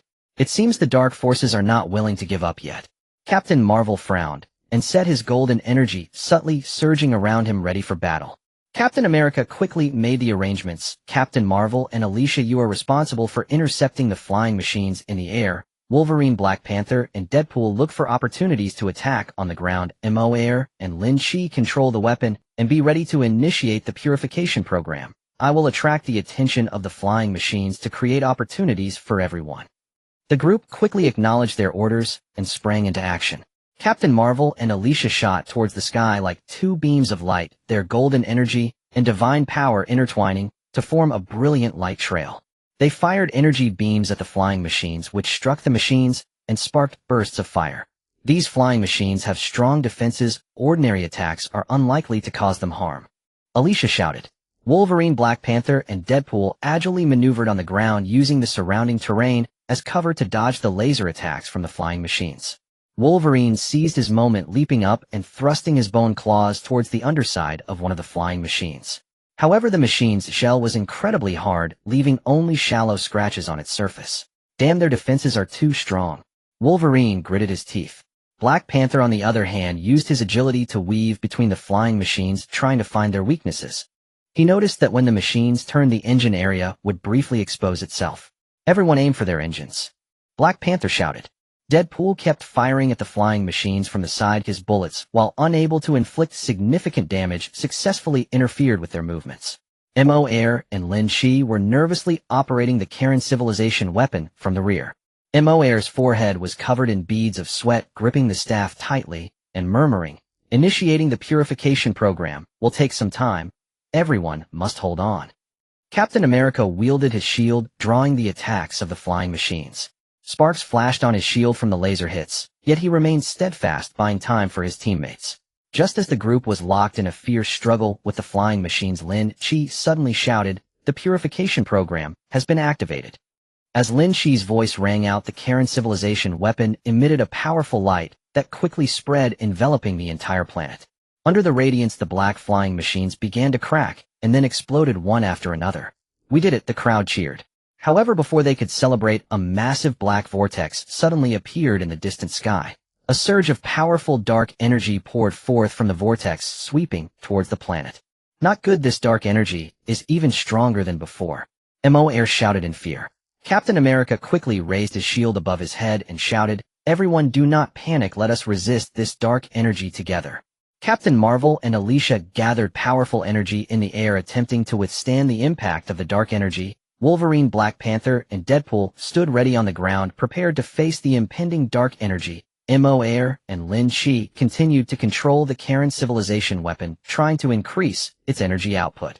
The dark energy surged like a tidal wave, colliding with the energies of the group, producing deafening. Faced with the overwhelming dark energy, the group's energies were gradually suppressed, and their bodies involuntarily began to retreat. "Everyone hold on, we cannot give up." Captain America shouted loudly, his voice firm and powerful, injecting a dose of courage into it. Just as everyone was about to be overwhelmed, the Karen civilization weapon suddenly emitted an even more dazzling light, accompanied by a mysterious wave. This wave countered the dark energy, gradually pushing it back. As the dark energy receded, the black vortex also began to disappear. The group let out a long sigh of relief, collapsing wearily onto the ground.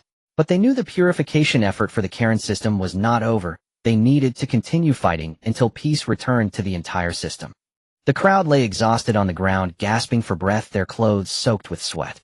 But after a brief rest, Captain America slowly stood up, his gaze resolutely fixed on the depths of the Karen galaxy, in that area still shrouded in darkness. "We cannot rest yet. The purification of the Karen galaxy has only just begun, and more planets await our salvation." His voice, though hoarse, was filled with strength, resonating across the land that had just experienced fierce. Under Mo Air's further explanation, the group learned that Karen civilization's weapons could not only purify planets, but also resonate with the defensive mechanisms that might exist on other planets through specific energy fluctuations, thereby initiating the purification process. Thus, they carefully placed the weapons on the ship and set off towards the next planet tainted by darkness. As the ship approached that planet, the group caught sight of a scene of utter desolation through the portholes. The surface of the planet was covered by a thick layer of black mist with no signs of life in sight. The dark aura of this planet is denser than any we've encountered before. Everyone must be cautious. Captain Marvel furrowed his brow, vigilance evident in his eyes. The ship slowly landed on the planet, and a pungent odor assaulted them, the air thick with despair and decay. In the next moment, a group of enormous tentacles burst forth from the fissures, sweeping towards the group. These tentacles were covered in sharp barbs, each as thick as a barrel, moving swiftly and agilely. In the next moment, a group of enormous tentacles burst forth from the fissures, sweeping towards the group. These tentacles were covered in sharp barbs, each as thick as a barrel, moving swiftly and agilely. "Watch out for those tentacles." Captain America shouted, quickly raising his shield to block the first tentacle that lunged at him. The tentacle struck the shield with a dull thud, the powerful impact forcing him back several steps. Captain Marvel soared into the air, golden energy swirling around her, forming beams of energy that shot towards the tentacles. The energy beams hit the tentacles, causing plumes of black smoke to erupt, but the tentacles merely paused for a moment before resuming their assault. These tentacles have a strong regenerative ability. Normal attacks are unlikely to inflict any substantial damage. Captain Marvel exclaimed. Alicia flapped her wings, soaring into the sky, unleashing her The holy power shone like a dazzling light, illuminating the surrounding darkness, and under its glow the tentacles began to move more sluggishly. However, soon more tentacles surged from the ground, surrounding the group. Wolverine and Black Panther stood back to back, deftly maneuvering between the tentacles.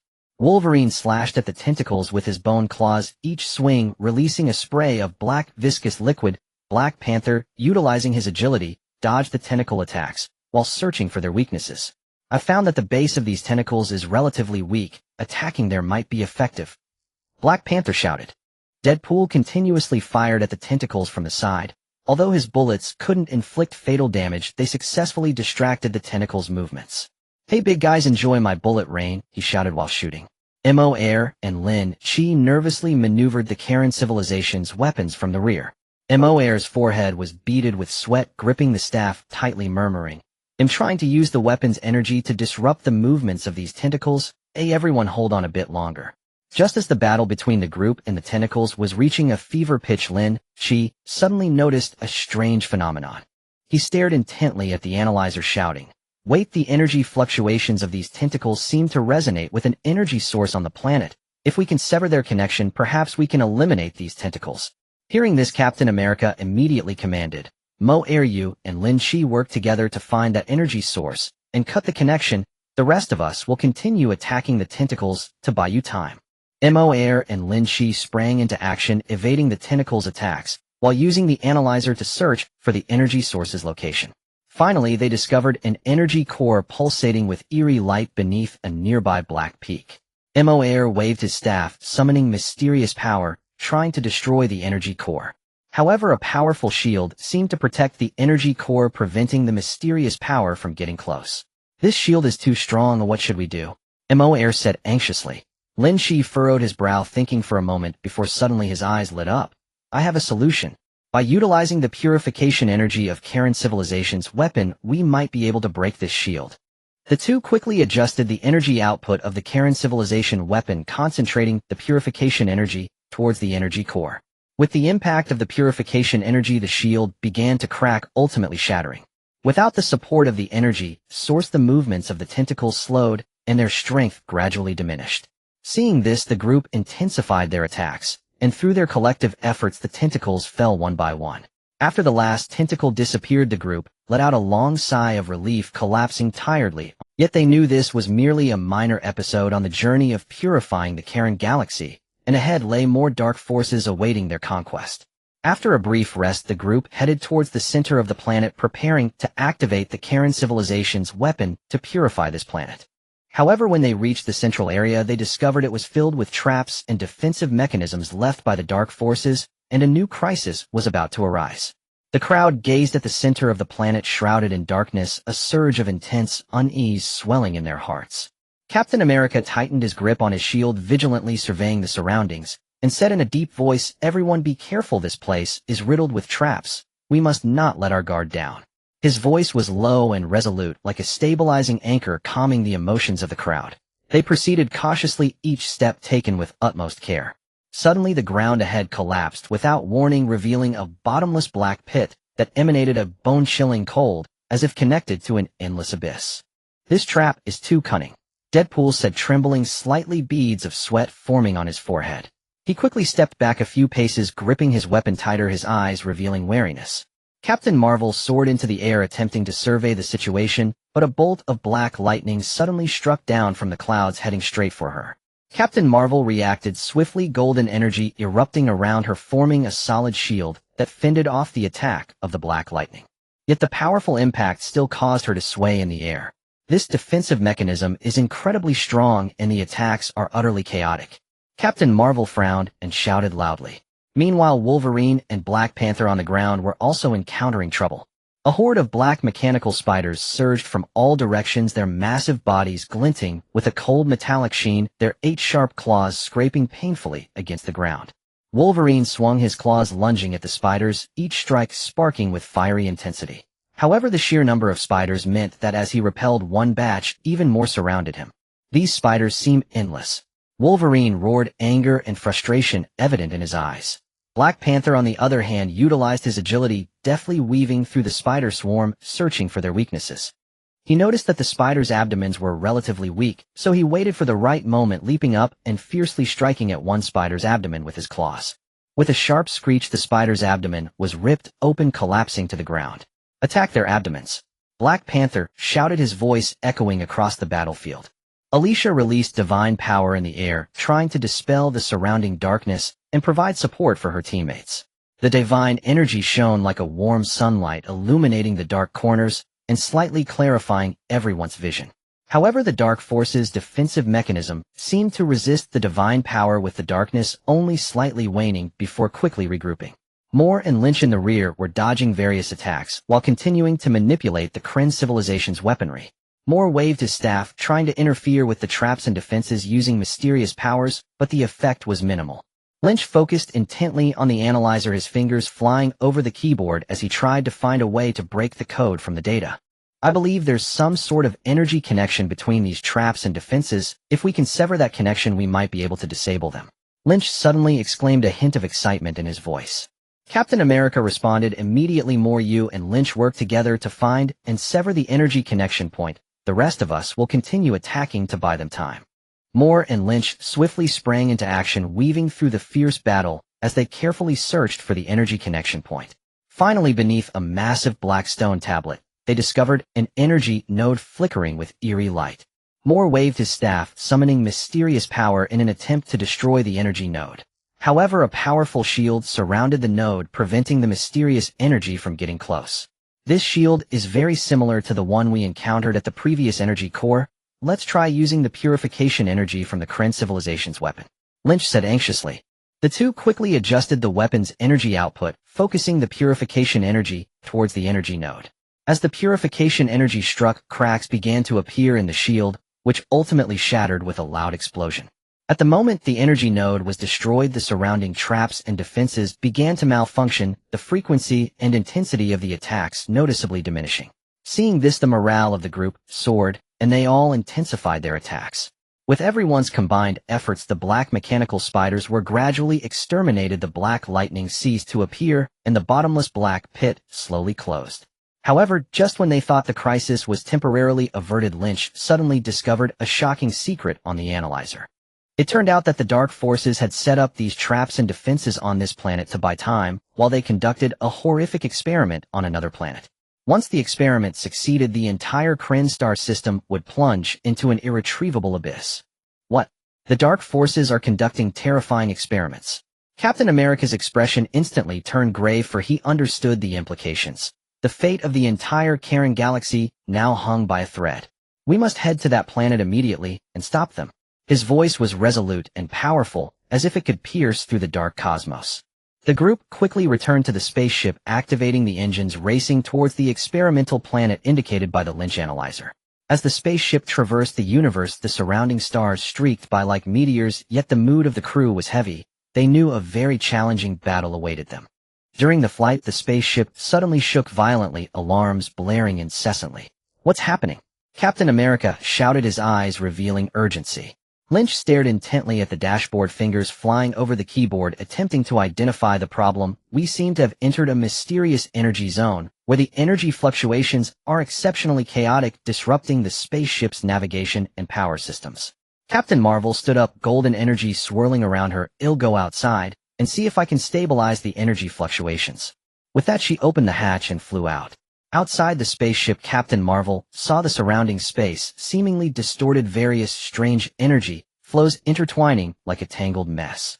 Taking a deep breath, she concentrated, gathering golden energy in her hands, trying to untangle the chaotic energy. However, the energy was exceptionally violent, constantly battering against Captain Marvel's energy shield. Her body swayed precariously in the energy flow, but she never gave up, gritting her teeth and increasing her energy output. Inside the spaceship, the others were also busy.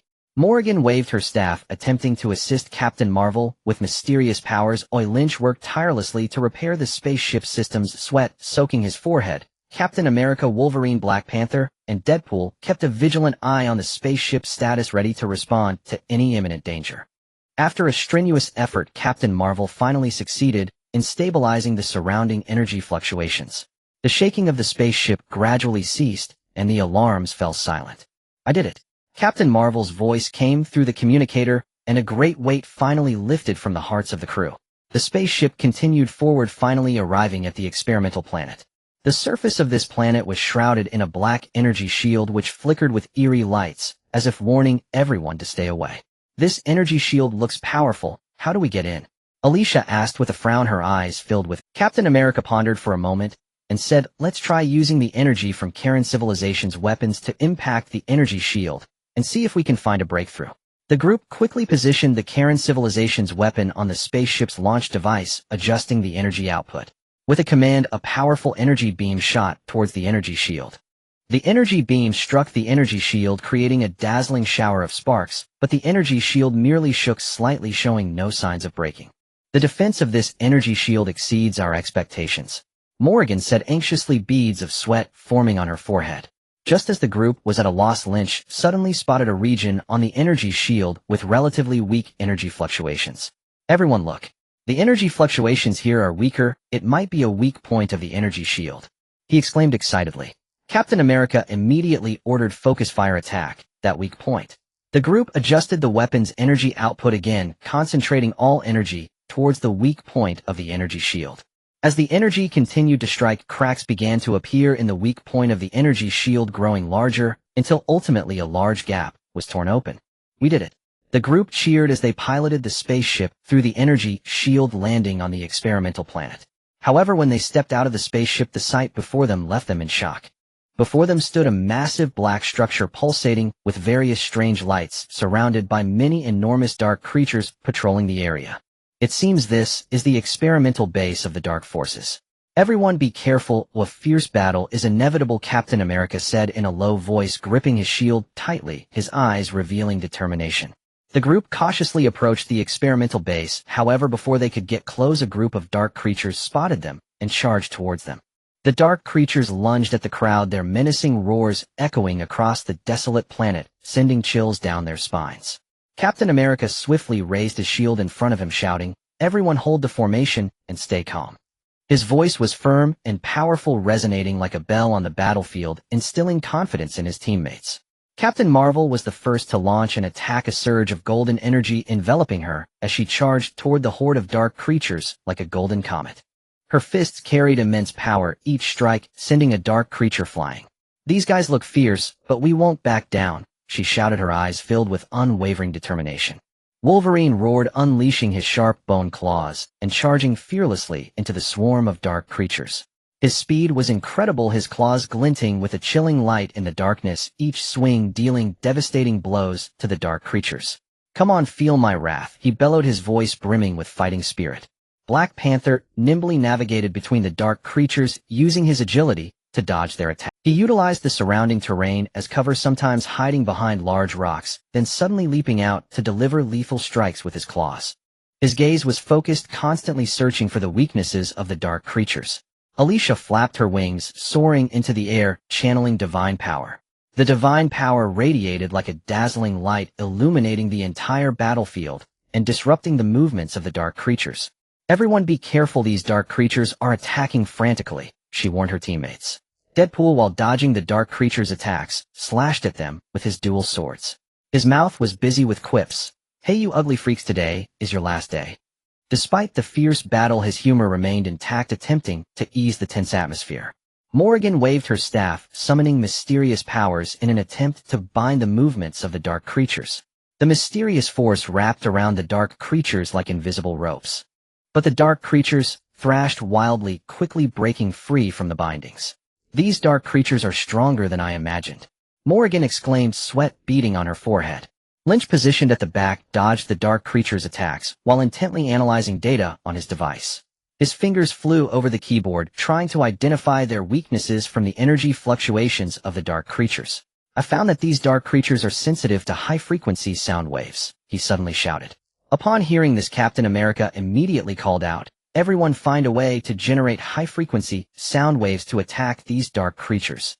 Captain Marvel quickly understood, concentrating her energy, gathering it in her hands, and then swiftly compressing and releasing it to form waves of high-frequency energy. The energy waves shot toward the swarm of dark creatures, causing their movements to slow down, and they began to fall to the ground. Alicia also began to adjust the frequency of her divine power, transforming it into high-frequency sound waves. She chanted incantations, her sword shining brightly as waves of high-frequency sound erupted from the sword, resonating with Captain Marvel's energy waves, further disorienting the dark creatures. Through the combined efforts of the group, the attacks of the dark creatures were gradually suppressed. However, just when they thought the battle was nearing its end, a massive dark creature charged out from the experimental base. This dark creature was several times larger than the others, emanating a black glow, its eyes flashing with a blood-red light, continuously spewing forth black smoke. What is that?" Deadpool exclaimed in surprise, a hint of tension on his face. "It seems this is the ace of the dark forces. Everyone be careful," Captain America said sternly, gripping his shield tightly, readying himself for an even fiercer battle. The colossal dark creature swung its massive arms toward the crowd. Everyone dodged out of the way as the giant arm crashed to the ground, kicking up a cloud of dust. Captain Marvel swiftly flew into the air, gathering all her golden energy, and shot it at the dark creature's head. The energy beam struck the dark creature's head, sparking a shower of sparks, but the creature merely shook its head and continued to advance toward the crowd. "This monster's defense is too strong," Captain Marvel shouted. Just as everyone found themselves in trouble, Lynch suddenly noticed a glowing crystal on the dark creature's abdomen. "Everyone look, there's a crystal on its abdomen. That might be its weakness," he shouted loudly. Captain America quickly made a decision. Captain Marvel and Alicia, you two distract it. Wolverine, Black Panther, and Deadpool look for opportunities to attack its abdomen. Morrigan, use your mysterious powers to interfere with its movements. I will restrain its actions. The team sprang into action, launching their attacks according to Captain America's strategy.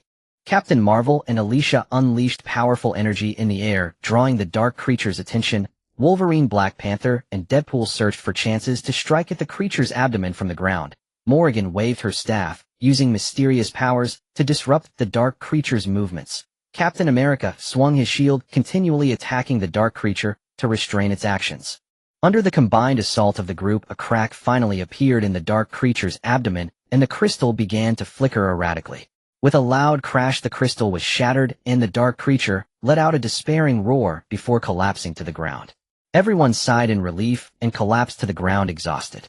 But they knew this was merely a temporary victory. More dangers and secrets lay hidden within the experimental base. After a brief rest, the group continued toward the experimental base. As they approached, they found the main door tightly shut, surrounded by various defensive mechanisms. "It seems we'll need to go through some trouble to enter the base," Captain America said, furrowing his brow. Just then Lynch discovered a strange signal on his analyzer. "Everyone come look at this. This signal seems to be coming from inside the base, possibly related to the Dark Forces experiments," he exclaimed with excitement. The team gathered around to examine the signal on the analyzer, filled with both anticipation and concern. They knew this signal could be the key to unraveling the secrets of the Dark Forces experiments, but it might also conceal even greater dangers. A crowd gathered around Lynch, their eyes fixed on the strange signals flickering on the analyzer, filled with both anticipation and trepidation. Captain America was the first to break the silence, his gaze resolute as he looked towards the laboratory's entrance, saying, "No matter what lies behind this signal, we must enter and thwart the Dark Forces conspiracy." To breach the base's defenses, Lin Chi and Mo Air began to meticulously study the data on the analyzer, attempting to find a flaw in the defense system. Lin Chi's fingers flew over the keyboard, beads of sweat forming on his forehead as he focused intently on the data, suddenly exclaiming, "I found it. There exists a brief gap in the energy supply of these defense mechanisms. We can exploit this window to forcefully disable part of the defenses." Mo Air waved his staff, murmuring incantations as he combined his mystical powers with Lin Chi's technical expertise, attempting to disrupt the control system when the energy gap in the defenses appeared. With their efforts, some of the defense mechanisms around the base indeed ceased operation. "Now's our chance," Captain America shouted, leading the group swiftly towards the base's entrance.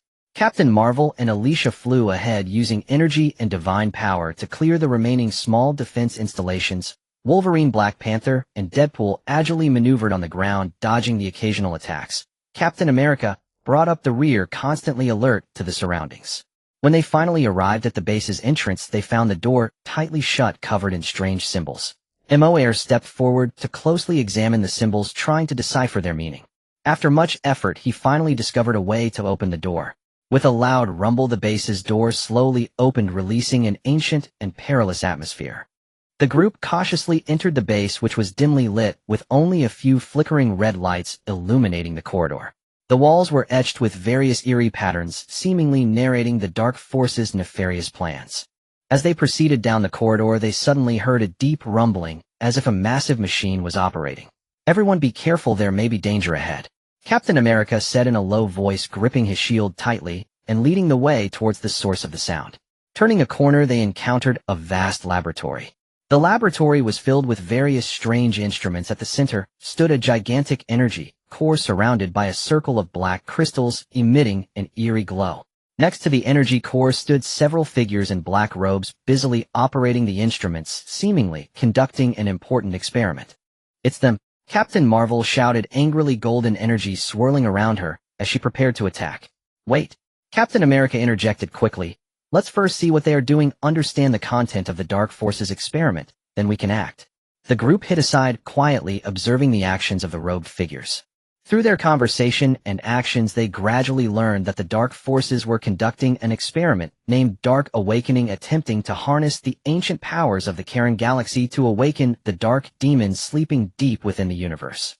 Once the dark demon awakens, the entire universe will plunge into endless darkness. "We must stop them immediately," Captain America said with a grave expression. "This experiment is too dangerous. If the dark demon is truly awakened, the consequences would be unimaginable." The group nodded in agreement, each preparing for battle. At that moment, one of the robed figures seemed to sense something amiss, suddenly turning to look in the direction where the group was hiding. "Who is there?" Captain America realized they had been exposed. He decisively stood up and shouted, "Everyone charge!"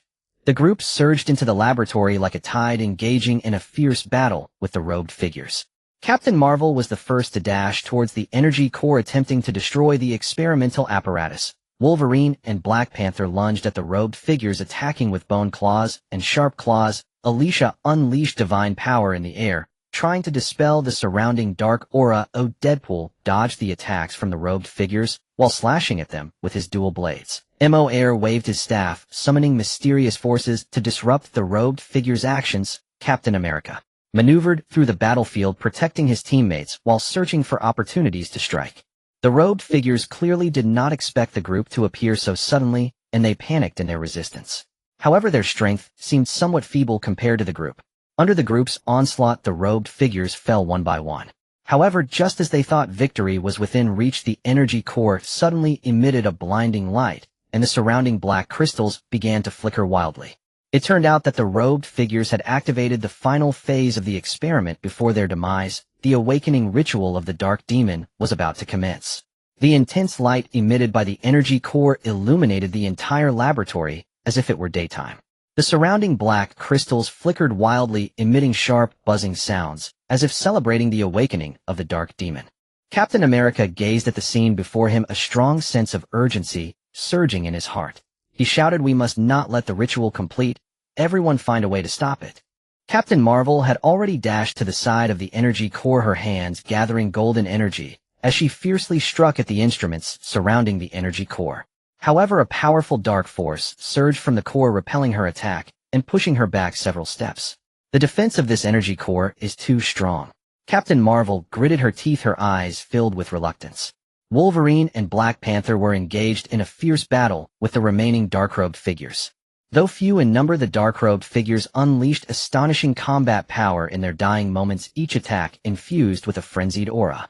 Wolverine's bone claws left deep gashes on the dark-robed figures, while Black Panther utilized his agility to continuously search for their weaknesses. "These guys have gone insane. Everyone be careful," Wolverine reminded his teammates as he fought. Alicia continuously released divine power in the air, trying to dispel the dark aura permeating the laboratory. The divine power collided with the dark energy, creating dazzling light, and sizzling sounds. But the dark force was too overwhelming, the divine power could only barely suppress its spread. This dark aura is too dense, I can hardly hold on. Alicia's voice carried a hint of Deadpool darted around the battlefield evading the attacks of the dark-robed figures while tossing various weapons toward the energy core. However, these weapons were all deflected by the powerful dark force as they approached the energy core. This thing is way too sinister. Deadpool mumbled, but showed no signs of backing down. Morbius wielded his staff, summoning mysterious power in an attempt to disrupt the operation of the energy core. The mysterious power transformed into invisible ropes wrapping around the energy core. Yet the energy core shook violently, breaking free from the mysterious power one by one.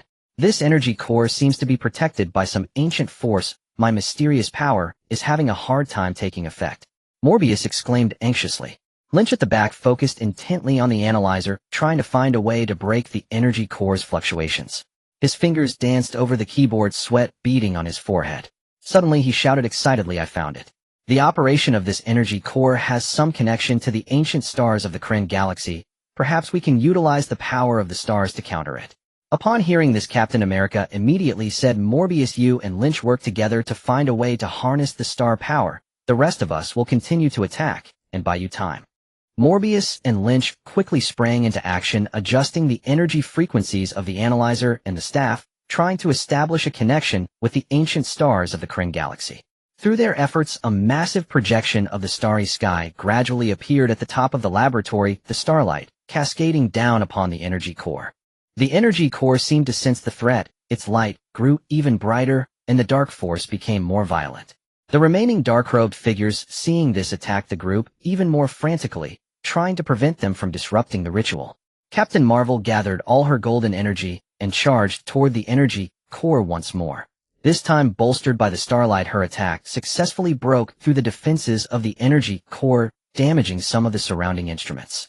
The energy core's light flickered erratically, seemingly affected to some extent. Wolverine and Black Panther intensified their attacks, teaming up to defeat the last few dark-robed figures. Afterward, they also joined the effort to destroy the energy core. Alicia continuously released divine power in the air, responding to the starlight and further weakening the dark force. Deadpool cheered for his teammates from the side, while looking for opportunities to attack the weak points of the. With everyone's concerted efforts, the light of the energy core gradually diminished, and the surrounding black crystals stopped flickering. The awakening ritual of the Dark Demon seemed to have been successfully halted. However, just as everyone breathed a sigh of relief, a chilling laughter suddenly echoed through the laboratory. A massive figure slowly emerged from the darkness. It was the phantom of the Dark Demon. The shadowy figure of the Dark Demon slowly emerged, its massive form nearly filling the entire laboratory space. Its eyes, radiating a dark red glow, resembled two blood moons coldly gazing at everyone, an invisible sense of oppression enveloping them, making it hard for them to breathe. Is this the Dark Demon? The voice of Deadpool trembled slightly. Despite his usual fearlessness, he could not help but feel a chill in the presence of such a formidable entity. He tightly gripped his dual blades, trying to bolster his courage. Captain America took a deep breath, striving to calm himself as he firmly held his shield in front of his teammates, proclaiming loudly, no matter what it is, we will not back down. We are the guardians of the universe, and we cannot let the Dark Demon prevail. His voice resonated powerfully in the laboratory, instilling a strong belief in his teammates. Captain Marvel's golden energy erupted once more, illuminating the shadow of the Dark Demon. She fearlessly met its gaze and shouted, do you think this can scare us? So naive. Saying this, she gathered all her golden energy and charged at the shadow of the Dark Demon, her energy beams akin to golden cannonballs shooting towards it. However, the Dark Demon merely waved its arm, effortlessly deflecting Captain Marvel's attack. The powerful impact sent her flying, crashing heavily against the laboratory wall with a muffled groan. Captain Marvel! Everyone exclaimed. I'm fine, she replied. Struggling to stand, Captain Marvel wiped the blood from the corner of her mouth, determination gleaming in her eyes. The power of the Dark Demon is too formidable. We must find a way to uncover its weakness. Wolverine and Black Panther exchanged a glance, silently charging towards the shadow of the Dark. Wolverine unleashed his sharp claws with a roar, lunging at the Dark Demon's legs. Black Panther, utilizing his agility, darted around the Dark Demon, searching for an opportunity to strike. The Dark Demon sensed their attack and raised its enormous foot to stomp down on Wolverine and Black Panther. The two quickly dodged, but its foot crashed heavily onto the ground, shaking the entire laboratory. This guy's attacks are too fierce. Wolverine gritted his teeth, a defiant light flashing in his eyes. Alicia flapped her wings, flying above the dark demon, unleashing her holy power. The holy power radiated like a dazzling light, enveloping the shadow of the dark demon. It seemed to fear the holy energy, its body trembling slightly as it let out a deep growl. Everyone listen, the holy power is effective against it. Let's attack together with holy power. Alicia shouted loudly. Moore wielded his staff, merging mysterious power with holy energy to form a powerful energy beam directed at the shadow of the dark demon. Lynch remained in the back, constantly analyzing the energy fluctuations of the dark demon with the analyzer, trying to find its weakness. I've discovered that although the shadow of the dark demon is strong, its energy core seems to be located in its chest, and its connection to the real world is unstable. We can use this to our advantage, Lynch suddenly exclaimed. Captain America immediately responded, everyone listen up. Focus your power on attacking the energy core in the dark demon's chest, while also figuring out how to disrupt its connection to the real world. Everyone nodded, each unleashing their powers to initiate a new wave of attacks on the shadow of the dark demon. Captain Marvel gathered golden energy, merging it with Alicia's holy power and Moray's mysterious energy, forming a powerful energy torrent aimed at the energy core in the dark demon's chest. Wolverine and Black Panther sought opportunities on the ground, using their claws to attack the legs of the dark demon, attempting to disrupt its balance and its connection to the real world.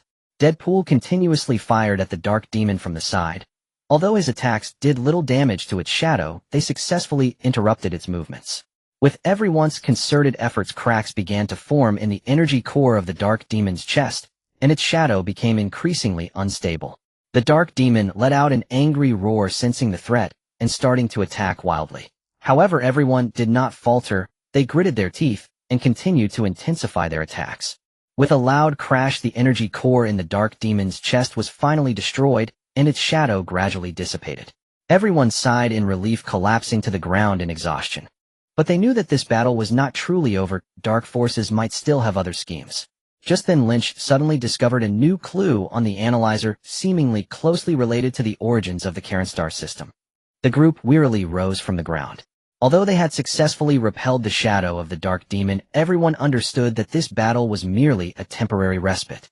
The analyzer in Lin Chi's hand flickered with the light of new clues, as if beckoning everyone to unveil the mysterious veil surrounding the origins of the Star system.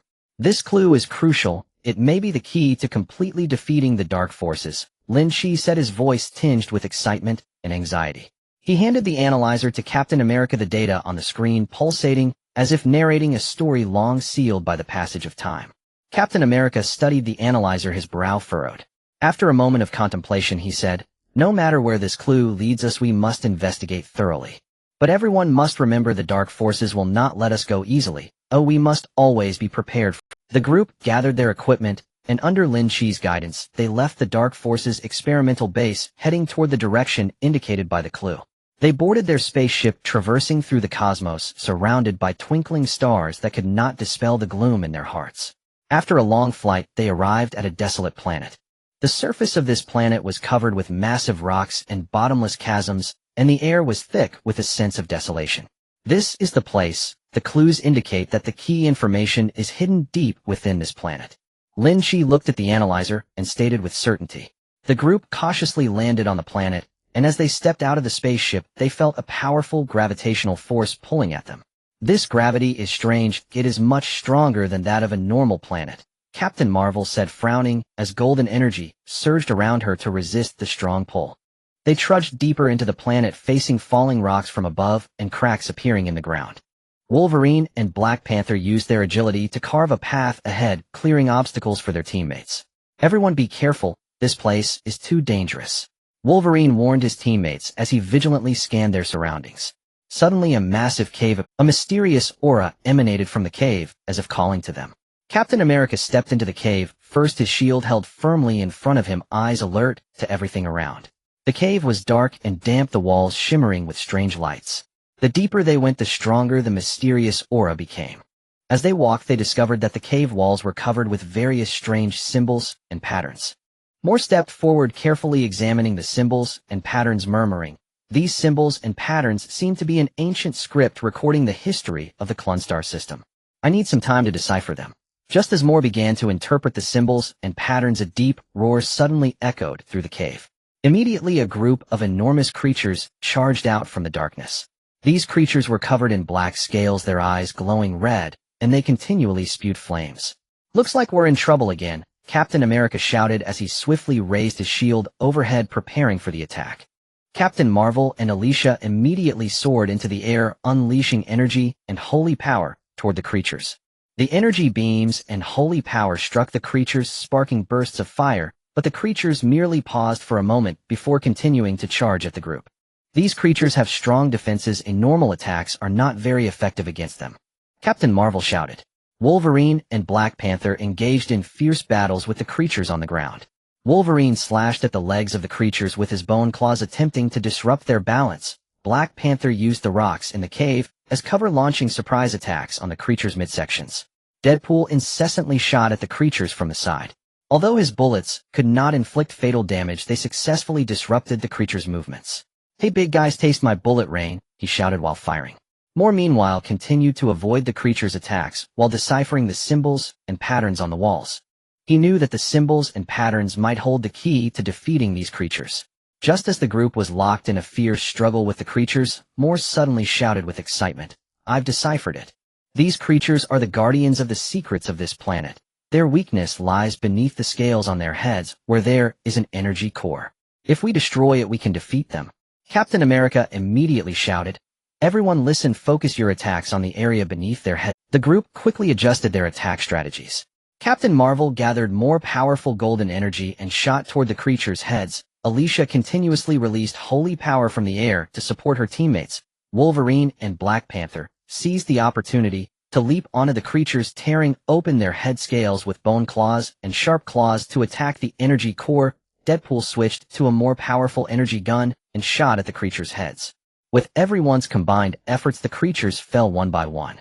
When the last creature collapsed, the group let out a long sigh of relief, their tense emotions finally easing a bit. However, before they could rest, a sudden burst of intense light emanated from deep within the cave, seemingly concealing the ultimate secret of the origins of the Klunstar system. The intense light emanating from deep within the cave resembled a mysterious key, seemingly on the verge of unlocking the origin of the Karen galaxy. Everyone moved cautiously toward the light, filled with tension and anticipation. Captain America led the way, his shield shimmering slightly, reflecting the light, his eyes revealing vigilance and determination. "Everyone be careful, this light appears strange, and we don't know what dangers await us." Captain America lowered his voice, warning his teammates behind him. As they drew nearer, the light grew ever more dazzling, and the temperature around them began to rise, as if an invisible force was blocking their advance. Captain Marvel was surrounded by swirling golden energy, attempting to dispel the unusual heat around them and clear a path for her teammates. "The energy within this light is peculiar. Everyone must not let their guard down," she announced loudly. Just then, the ground of the cave suddenly shook violently, and cracks swiftly. Black smoke poured out from the cracks, and amidst the smoke, faint silhouettes began to emerge.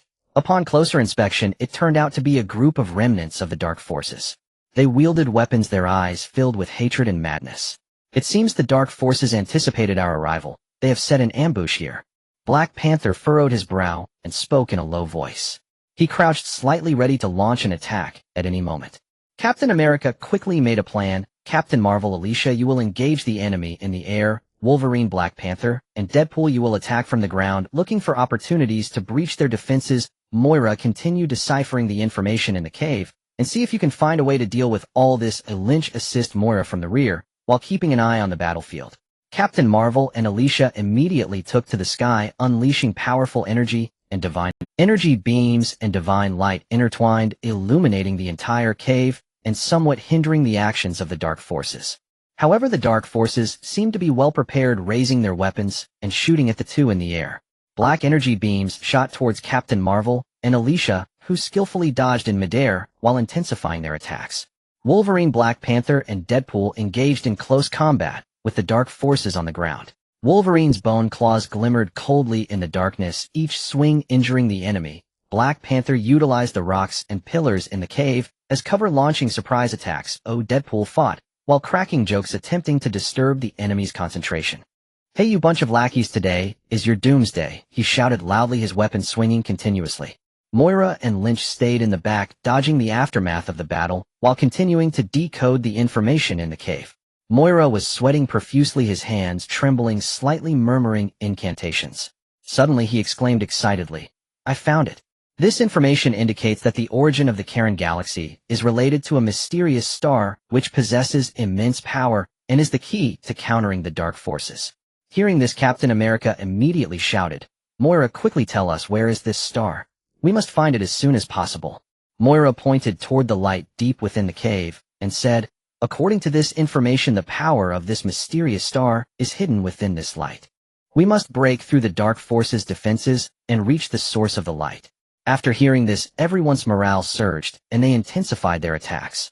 Captain Marvel gathered all her golden energy, forming a powerful torrent of energy that charged towards the dark forces. The dark forces' defenses began to falter under this immense energy impact. Wolverine and Black Panther seized the opportunity to launch their attacks, breaching the defenses of the dark forces and charging deeper into the cave. Deadpool, unwilling to fall behind, closely followed behind them. However, just as they were about to reach the source of the light, the dark forces suddenly launched a frenzied counterattack. Ignoring their own safety, they charged at everyone, attempting to prevent their approach to the light. "Everyone be careful, they're going all out," Captain America shouted loudly. He swung his shield to fend off the enemy's attacks, while looking for opportunities to counterattack. In this critical moment, Alicia unleashed a powerful divine force in the air. The divine force shone like a dazzling light, enveloping the dark forces and slowing down their movements. Seizing this opportunity, everyone worked together, finally breaking through the dark forces' last line of defense and arriving at the source of the light. There they saw a massive crystal shimmering with mysterious light, seemingly containing boundless power. The crowd stood before the massive crystal, awestruck by the mysterious light it emitted. The light flowed within the crystal like undulating ripples, seemingly telling the tale of the universe's inception. Captain America slowly stepped forward, his eyes filled with reverence and caution, as his shield quivered slightly, reflecting the crystal's radiance. "This is the crystal containing the mysterious power of the stars. We must proceed with caution." His voice was deep and resolute, echoing in the cave. Moir also stepped forward, his hands trembling slightly, his face alight with excitement and anticipation. "Let me try to see if I can activate this crystal and harness its power." As he spoke, he waved his staff, muttering incantations as mysterious energy surged from the tip of the staff, slowly approaching the crystal. The moment the mysterious energy touched the crystal, its radiance flared intensely, and a powerful wave of energy emanated from within. The crowd recoiled warily, eyeing the crystal. Suddenly, strange images began to appear on the crystal's surface, flashing rapidly, depicting the history of the Karen galaxy from its birth to the present. The scenes of the mysterious stars were the most striking, with their light fiercely opposing the dark forces. "So this is the secret of the Karen galaxy's origin. The power of the mysterious stars has been protecting the galaxy against the darkness," Moir exclaimed excitedly. However, before the crowd could delve deeper into their research, a sinister laughter echoed from outside the cave. "Do you think finding this crystal will allow you to defeat us? So naive." With that, a group of Dark Force warriors appeared at the cave entrance. Leading them was a towering figure in a black robe, his face twisted in a menacing grin, wielding a staff that radiated black light. "It seems the dark forces will not let us go easily. This is a final battle," Captain America said gravely, quickly turning to face the dark forces, gripping his shield tightly, ready for combat. The black-robed figure waved his staff, and dark energy surged toward the crowd like a raging tide. Captain America immediately raised his shield overhead, shouting, "Everyone be careful." The dark energy struck the shield with a deafening boom, the tremendous impact forcing him back a few steps. Captain Marvel and Alicia swiftly ascended into the air, unleashing powerful energy and divine force. Captain Marvel's golden energy intertwined with Alicia's divine power, forming a sturdy barrier to withstand the impact of the dark energy. "We won't let you prevail," Captain Marvel shouted. Wolverine and Black Panther exchanged a glance, charging toward the black-robed figure in unison. Wolverine extended his bone claws with a roar, lunging at the black-robed man's legs, while Black Panther agilely maneuvered through the darkness, seeking an opportunity to strike. Seeing this, the black-robed figure waved his staff, summoning a swarm of black, ghostly creatures to charge at Wolverine and Black Panther. The ghostly beings with claws bared surrounded the two with incredible speed. These ghostly creatures are quite troublesome. Wolverine yelled as he fought off the attacks from the ghost. Meanwhile, Black Panther utilized the surrounding environment to evade the ghostly attacks while searching for their weaknesses. Everyone be careful. These ghostly beings seem to lack a physical form and our attacks have little effect on them. At this moment, Mo Air and Lynch were at the back dodging the battle's aftermath, while attempting to control the crystal to harness more star power. Mo Air's forehead glistened with beads of sweat as he firmly gripped his staff, continuously chanting spells. Lynch quickly helped me adjust the energy frequency. We must master the star power as soon as possible, he said anxiously. Lynch swiftly operated the analyzer, adjusting the energy frequency. With their combined efforts, the crystal's glow gradually stabilized, and a powerful surge of star power was directed outward. Mo Air concentrated the star power onto his staff, and then released it toward the dark forces. The star power struck the dark forces, emitting a dazzling light that instantly weakened the dark energy. Seeing this, the black-robed figure's expression changed drastically as he frantically waved his staff, increasing the output of dark energy. Everyone hold on to the star power is effective against them. We can definitely defeat them, Captain America shouted loudly. The crowd unleashed their full strength as they engaged in a fierce battle with the dark forces. Captain Marvel and Alicia continually released powerful energy in the air, suppressing the aerial forces of the dark side. Wolverine and Black Panther fought desperately against the ghostly creatures and the Dark Force warriors on the ground. Deadpool agilely maneuvered across the battlefield using various weapons to attack enemies and disrupt their movements. With everyone's concerted effort, the attacks from the Dark Forces gradually diminished. Seeing this, the black-robed figure attempted to flee. Captain America shouted, "We can't let him get away." With that, he hurled his shield with all his might. The shield shot through the air like a silver lightning bolt, striking the black-robed figure. The black-robed figure let out a cry of agony and collapsed to the ground. As the black-robed figure fell, the dark forces crumbled instantly, and the ghostly beings dissipated. The crowd let out a long sigh of relief, collapsing wearily to the ground. Yet they knew that this victory was only temporary. They still needed to utilize the mysterious star's power to thoroughly purify the Karen galaxy of darkness. The crowd wearily rose from the ground, gazing at the dissipating dark aura around them, filled with a sense of relief after surviving the catastrophe. However, Captain America knew well that the Real challenge was just beginning. He took a deep breath to calm his rapid heartbeat and fixed his determined gaze towards the cave entrance. We must not let our guard down. The darkness of the Karen galaxy has not yet been completely eradicated. We must harness the power of the mysterious stars to embark on our purification journey. Mower and Lynch cautiously approached the enormous crystal, striving to gain further control over the power of the stars. Mower gripped his staff tightly, beads of sweat forming on his forehead as he chanted incantations, attempting to establish a deeper connection with the crystal.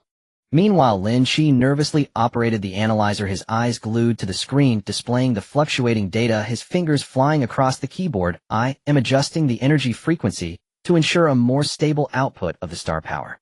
Through their efforts, the crystal's glow became softer and more stable as a powerful, yet gentle force slowly emanated from it, enveloping everyone. We did it.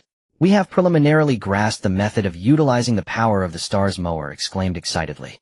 With this mysterious star power, the group left the cave and set forth on their journey to purify the Karen galaxy. They boarded their spaceship, traversing the cosmos towards the planets that had been corrupted by darkness. As they approached the first planet shrouded in darkness, they gazed through the porthole at a scene of desolation. The planet's surface was covered by a thick layer of black mist devoid of any signs of life. The dark aura of this planet is still quite intense. Oh, everyone must be cautious. Captain Marvel frowned, her eyes revealing a sense of vigilance. The spaceship gradually descended onto the planet, and a pungent odor hit them, the air filled with a sense of despair and decay.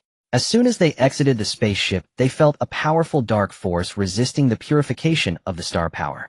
Suddenly the ground began to tremble violently, and a horde of gigantic dark creatures emerged from the depths. These creatures radiated a black glow, their eyes flickering with crimson light as they spewed forth clouds of black smoke. It seems the dark forces still retain some strength, trying to thwart our efforts to purify the planet, Captain America stated seriously, gripping his shield tightly as he stood at the forefront of the group. Captain Marvel initiated the attack, golden energy swirling around her, forming beams of energy that shot towards the dark creatures. The energy beams struck the dark creatures, causing clouds of black smoke to erupt, but the creatures merely paused momentarily before continuing to advance towards the group. Alicia flapped her wings and soared into the air, unleashing divine power. The divine energy resonated with the star power, creating a powerful radiance in an attempt to disperse the dark creatures. Under the illumination of the radiance, the dark creatures became sluggish in their movements. Wolverine and Black Panther stood back to back, skillfully weaving through the dark beings. Wolverine relentlessly slashed at the dark creatures with his bone claws, each swing releasing a spray of black goo. Black Panther, utilizing his agility, evaded the attacks while searching for their weaknesses. I've noticed that the joints of these dark creatures are relatively weak. Attacking there might be effective, Black Panther shouted. Deadpool continuously fired at the dark creatures from the side. Although his bullets couldn't cause fatal damage to the dark beings, they successfully disrupted their movements. "Hey there, big guys, taste my bullet storm," he shouted loudly while shooting. Meanwhile, Mower and Lynch continued to manipulate the mysterious star power from the back. Mower waved his staff, channeling the star power into waves of energy that shot towards the dark creatures. The star power struck them, causing cracks to appear in their bodies as the black glow gradually diminished. With everyone working together, the dark creatures fell one after another. When the last dark creature vanished, the group let out a long sigh of relief, their tense spirits finally easing. However, before they could rest, a colossal black vortex suddenly appeared on the planet. A surge of powerful dark energy erupted from the vortex, sweeping towards the group. "Not good, this dark energy is stronger than anything we've encountered before," Mower exclaimed in horror. Captain America quickly raised his shield above his head, shouting, "Everyone stay calm. We will face this dark energy together." Captain Marvel and Alicia gathered powerful energy in the air, attempting to withstand the impact of the dark energy. Wolverine, Black Panther, and Deadpool braced themselves on the ground, prepared to confront the dark energy. Mower and Lynch continued to manipulate the mysterious star power, trying to enhance its output against the dark energy. The dark energy surged like a tidal wave, colliding with the group's energy, producing deafening sound. Faced with the overwhelming dark energy, the group's energy began to wane, and their bodies involuntarily started to retreat. "Everyone hold on. We cannot give up." Captain America shouted, his voice resolute and strong, injecting a surge of courage into his team. Just when everyone was about to falter, the mysterious star power suddenly emitted an even more brilliant light, accompanied by a wave of mysterious resonance. This resonance countered the dark energy, gradually forcing it back.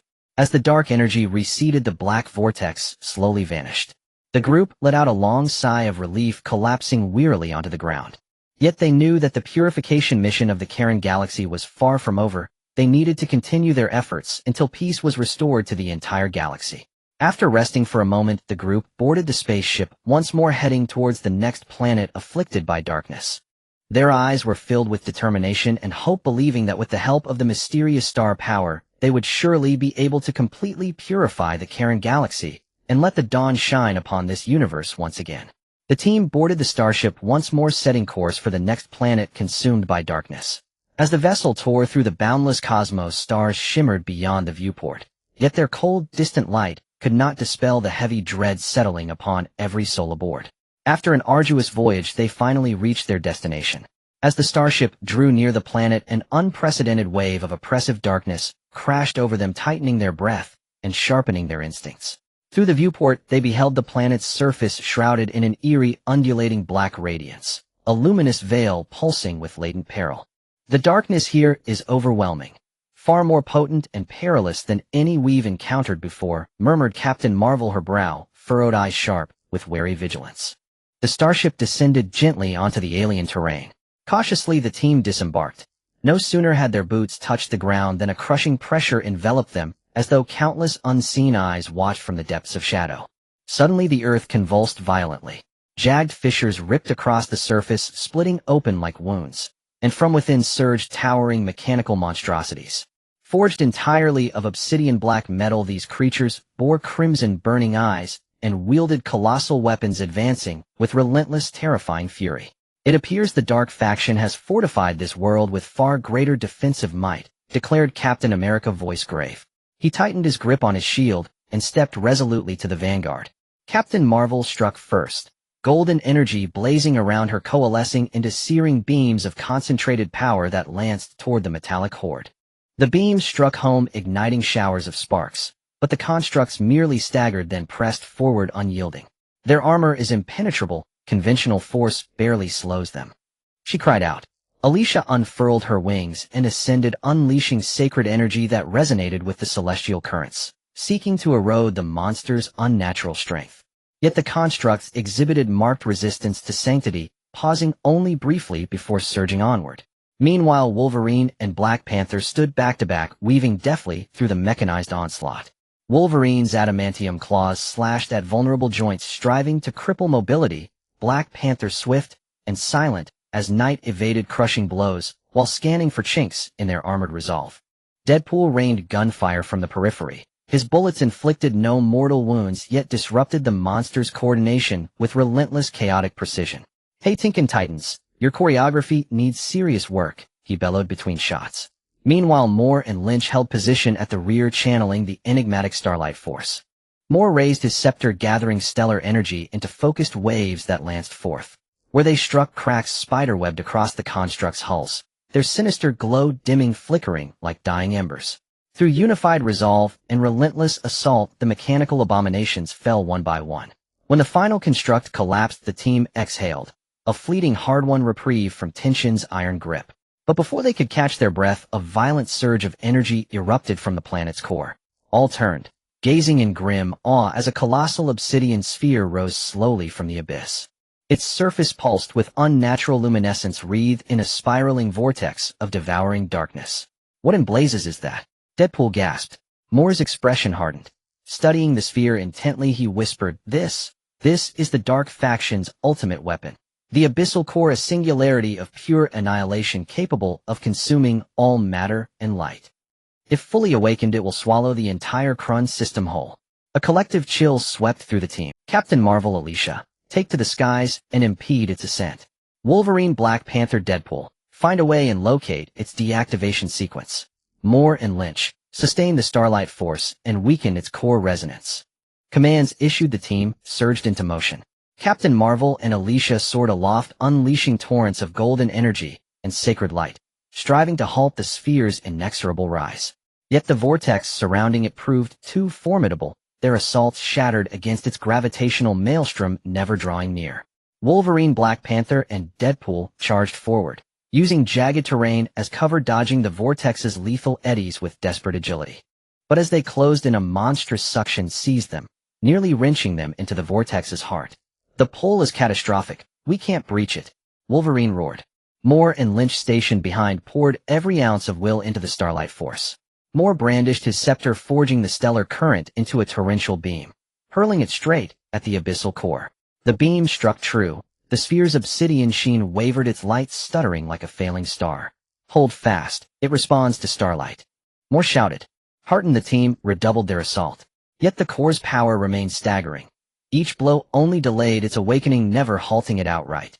Just as despair threatened to take root, Lynch spotted a faint pulsing node at the sphere's base. Look there, a convergence node beneath it. Destroy that, and the weapon may collapse. Captain America barked orders instantly. Captain Marvel, channel Starlight with me. We breached the node together. Everyone else, maintain suppression. Captain Marvel nodded, golden aura and stellar radiance converging around her, as she and Captain America surged forward, racing headlong toward the heart of oblivion. Captain America and Captain Marvel charged towards the ominous black sphere, emanating a deadly threat as the surrounding air seemed to warp, the powerful suction appearing to draw everything into an endless abyss of darkness. Captain America gritted his teeth, his shield held forward as he valiantly resisted the surging energy currents, every step forward feeling like a struggle against immense force. Captain, push a little harder, we're almost there.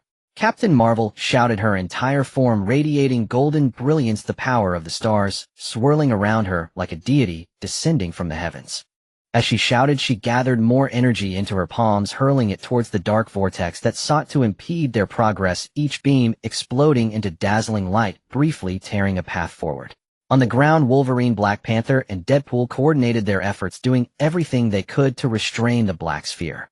Wolverine seized the moment, leaping several paces forward, his bone claws sinking deep into the remains of a mechanical monster, using the leverage to launch himself like a projectile towards the area near the sphere, his claws slicing through the air to fend off the dark energy tendrils attempting to disrupt them. Don't underestimate us. He roared, his eyes burning red, determined to create an opportunity for Captain America and Captain Marvel. Black Panther moved with agility, navigating the complex terrain with ease. Using boulders and ruins as cover, he stealthily approached the other side of the sphere. His claws glimmered with cold light as he pinpointed a moment of weakness in the energy vortex, suddenly throwing several sharp fragments, causing chaos in the vortex and relieving some pressure from his airborne comrades. "Hold on, victory is within reach," he whispered firmly, his gaze resolute and fearless. Deadpool, meanwhile, moved like a mad dancer, dodging bullets and the impacts of dark energy with wild leaps. His dual guns fired with full force, the specially made ammunition erupting into brilliant fireworks. Though unable to land a fatal blow on the sphere, it successfully drew some attention from the dark forces. "Come on, you ugly brutes, if you have the guts, come at me," he shouted, the scars on his face appearing more pronounced under the glow, his reckless audacity instilling a sense of caution in the dark powers. Moore and Lynch in the rear did not dare relax for a moment. Both drenched in sweat, they concentrated fully on manipulating the mysterious stellar energy. Moore waved his staff, chanting incantations guiding the stellar energy in a surging waves of power that continuously struck the black sphere. Lynch focused intently on the analyzer, his fingers flying over the keyboard, fine-tuning the energy frequency based on feedback data, striving to ensure that every wave of stellar energy could strike precisely at the sphere's critical points. "Stay steady, we can do this." Lynch's forehead was lined with veins, his eyes filled with determination. Just as Captain America and Captain Marvel were about to reach the bottom of the black sphere, a sudden pulse of darkness shot out from the sphere, striking them like black lightning. Captain America responded quickly, turning sideways to absorb the impact with his shield. The force sent him flying sideways, crashing heavily to the ground, and deep cracks appeared on his shield. "Captain!" everyone exclaimed in shock. "I'm fine, keep moving." Captain America struggled to his feet, wiping the blood from the corner of his mouth, and raced towards the sphere once more. Seeing this, Captain Marvel felt a surge of anger. She unleashed all her energy, without reservation, transforming it into a towering golden pillar of light directly clashing with the dark pulse. In an instant, light and darkness collided violently, shaking the ground around them, causing it to crack and debris to scatter. Under this immense force, Captain Marvel pressed on against the pressure, slowly advancing towards the energy node at the bottom of the sphere. At this moment, Wolverine seized the opportunity created by the energy collision that briefly unbalanced the sphere. Disregarding his own safety, he lunged towards the edge of the energy vortex. Caught in the powerful suction, his body was instantly distorted, but with sheer will and immense strength, he managed to carve deep gashes into the vortex wall, with his bone claws inching closer to the bottom of the sphere. "Hurry!" he roared, encouraging Captain Marvel. Black Panther also seized the chance, following the path Wolverine had carved, leaping to the area beneath the sphere. After reuniting with Captain Marvel, the three joined forces, pooling their powers together. Captain Marvel's stellar golden light, Black Panther's fierce claws, and Wolverine's savage bone strength all struck towards the critical energy node. "Break for me!" With a furious roar, the energy node finally revealed fine cracks under the impact of their combined force. Seeing the opportunity, Deadpool unleashed all the remaining ammunition in his hands towards the crack. The explosion created by the ammunition acted like the last straw that broke the camel's back, causing the energy node to shatter. In an instant, the black sphere dimmed, and the surrounding energy vortex deflated like a punctured balloon, rapidly dissipating. The suffocating dark aura weakened, and the entire planet seemed to breathe a sigh of relief. Everyone collapsed to the ground, utterly exhausted, yet their faces were filled with the joy of surviving a calamity. "We did it!" Captain America murmured, his eyes filled with relief. However, before they could catch their breath, Lynch's analyzer suddenly sounded an urgent alarm. On the edge of the Karen star system, a mysterious and powerful energy fluctuation was detected, rapidly sweeping towards them. Upon hearing the alarm emitted by Lynch's analyzer, the group's nerves momentarily relaxed, tightened once more. Captain America struggled upright from the floor, his body weary, yet resolute, his gaze fixed gravely upon the edge of the Krun system, where an unknown darkness seemed to stir with the birth of a new storm. "Whatever it is, we cannot afford complacency." Clutching his shield, cracked and scarred though it was, Captain America stood firm, its battered surface somehow still radiated strength. "Rally yourselves. We must prepare for what lies ahead." Leaning on one another, the team rose to their feet, adjusting gear and replacing exhaustion in their eyes with unyielding resolve.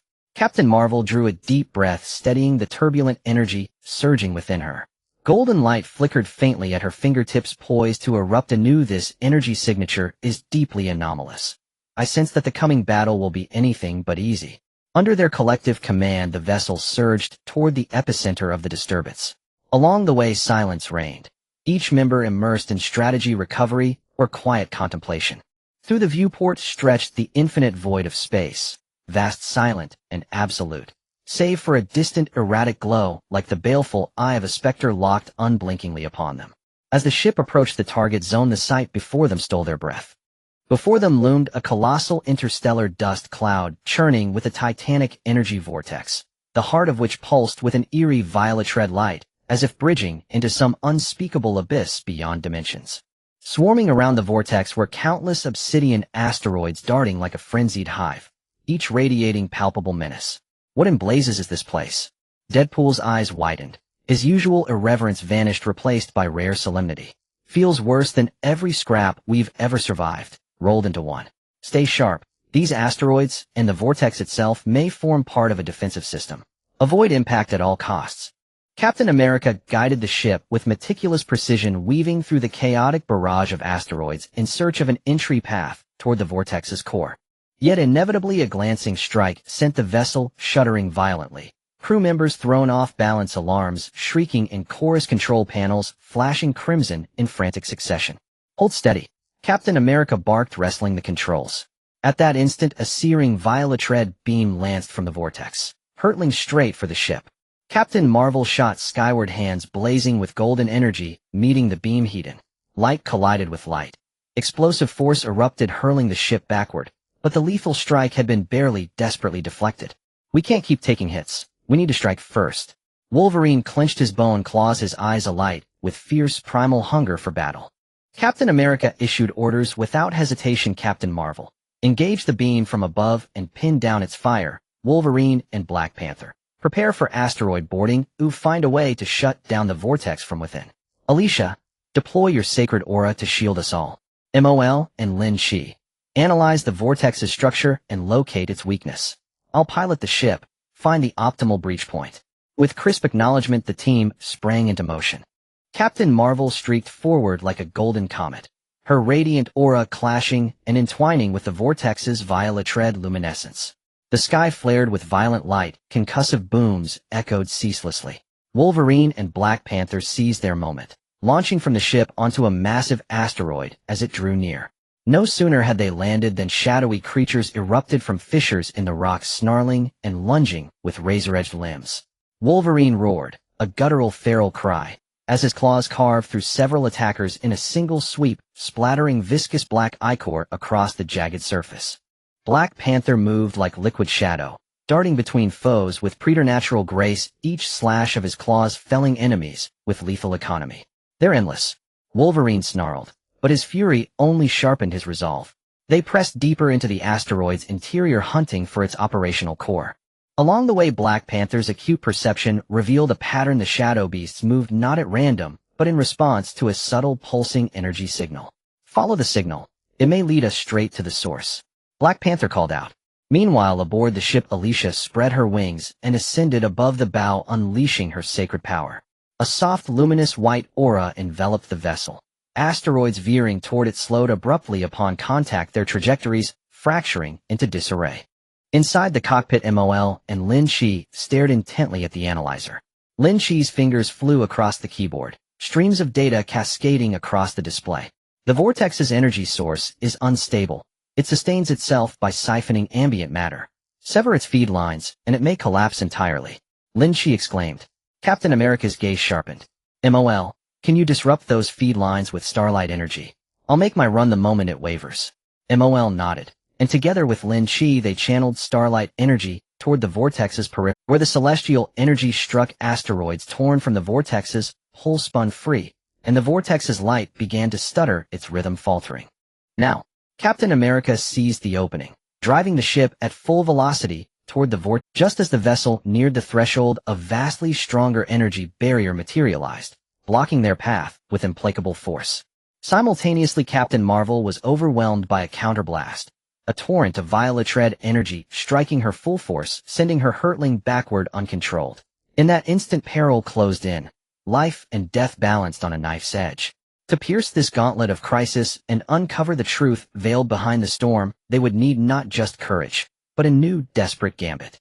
An energy barrier loomed ahead. Captain Marvel was struck with devastating force, plummeting backward like a broken-winged bird, hope itself seeming to vanish into the encroaching darkness.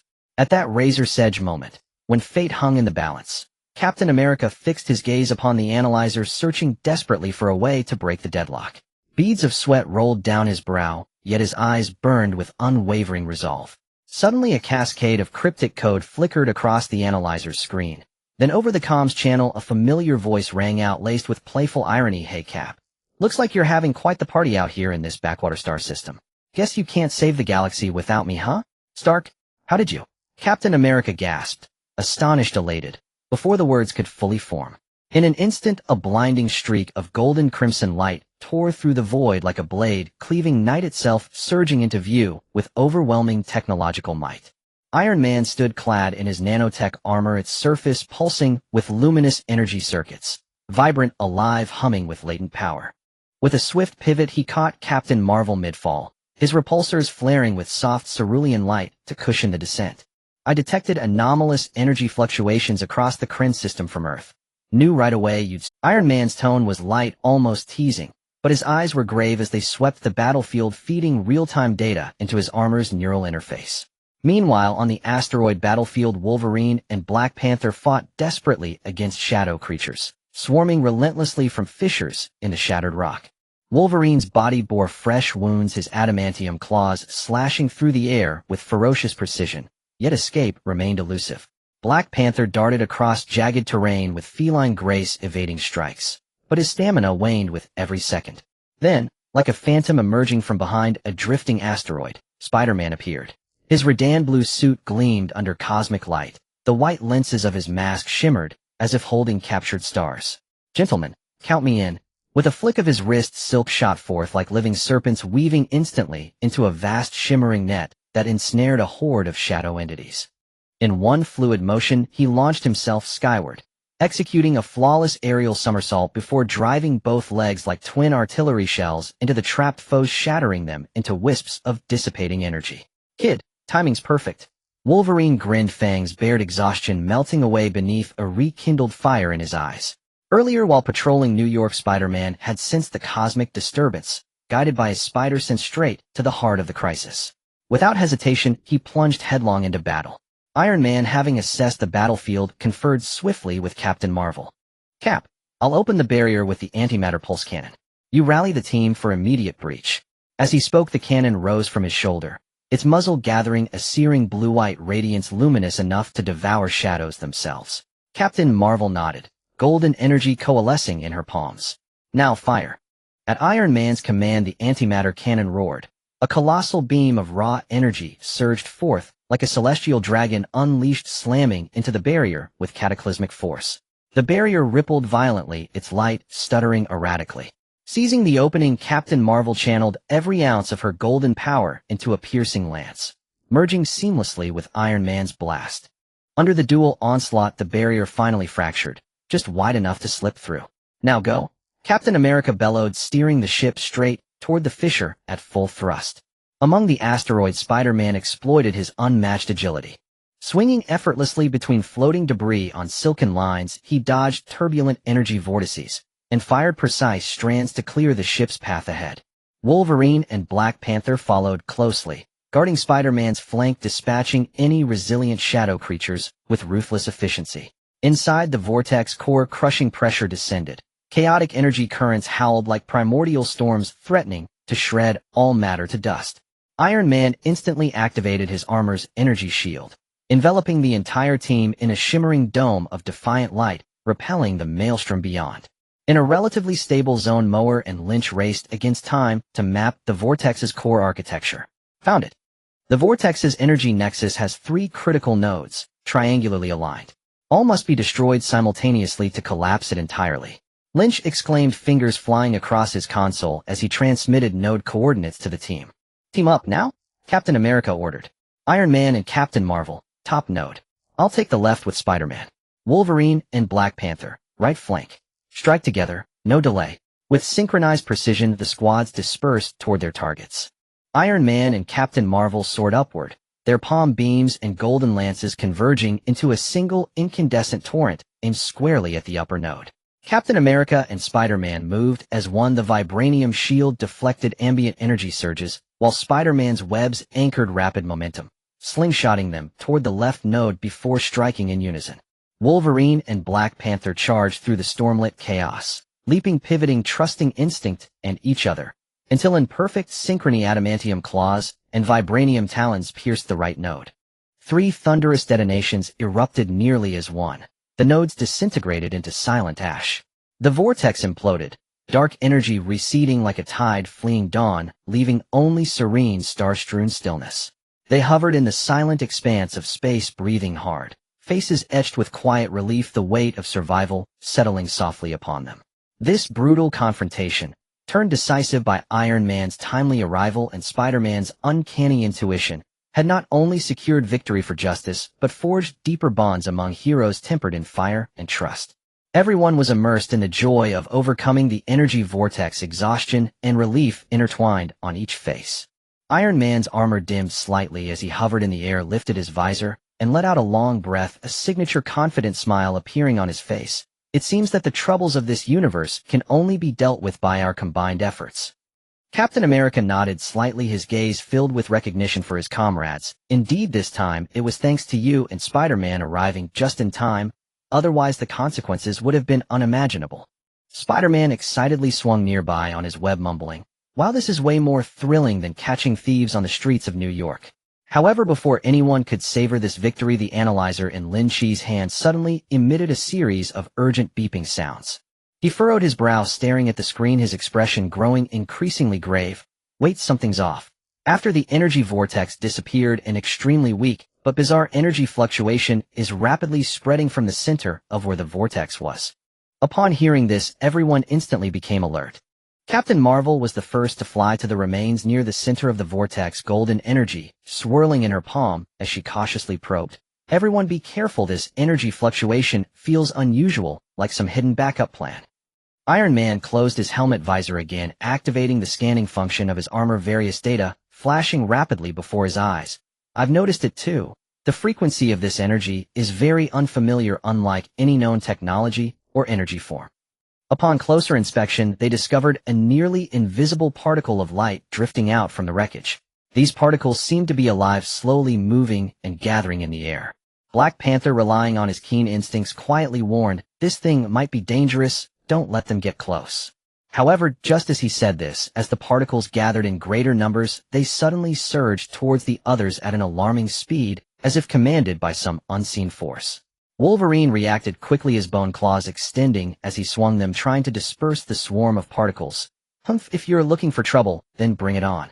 But to his astonishment, the particles easily penetrated his attack, directly clinging to his arm. In an instant, a chilling sensation spread throughout his body, and he felt his strength gradually draining away. "What the hell is this thing?" he growled.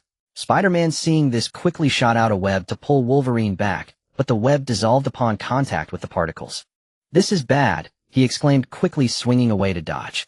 Captain America, witnessing the chaos, decisively shouted, "Everyone scatter, don't let the particles gather on you." Saying this, he hurled his shield with all his might towards the densest part of the particle swarm, hoping to disrupt their movement. Iron Man quickly flew to a high altitude, activating both his palm cannon and the energy concentrators in his chest, firing high-intensity energy beams at the particles, attempting to incinerate them on a grand scale. "Everyone back off, let me see if I can burn these things to ashes." However, he was frustrated to find that after the beam passed through the particle swarm, they merely scattered briefly before quickly regrouping, seemingly unfazed. Captain Marvel was anxious, rapidly circling in the air as she pondered her next move. Suddenly an idea struck her. She clasped her hands together, compressing the golden energy to its utmost limit, then released it forcefully towards the ground. The powerful energy shock triggered a small explosion, sending a shockwave filled with dust towards the particle swarm.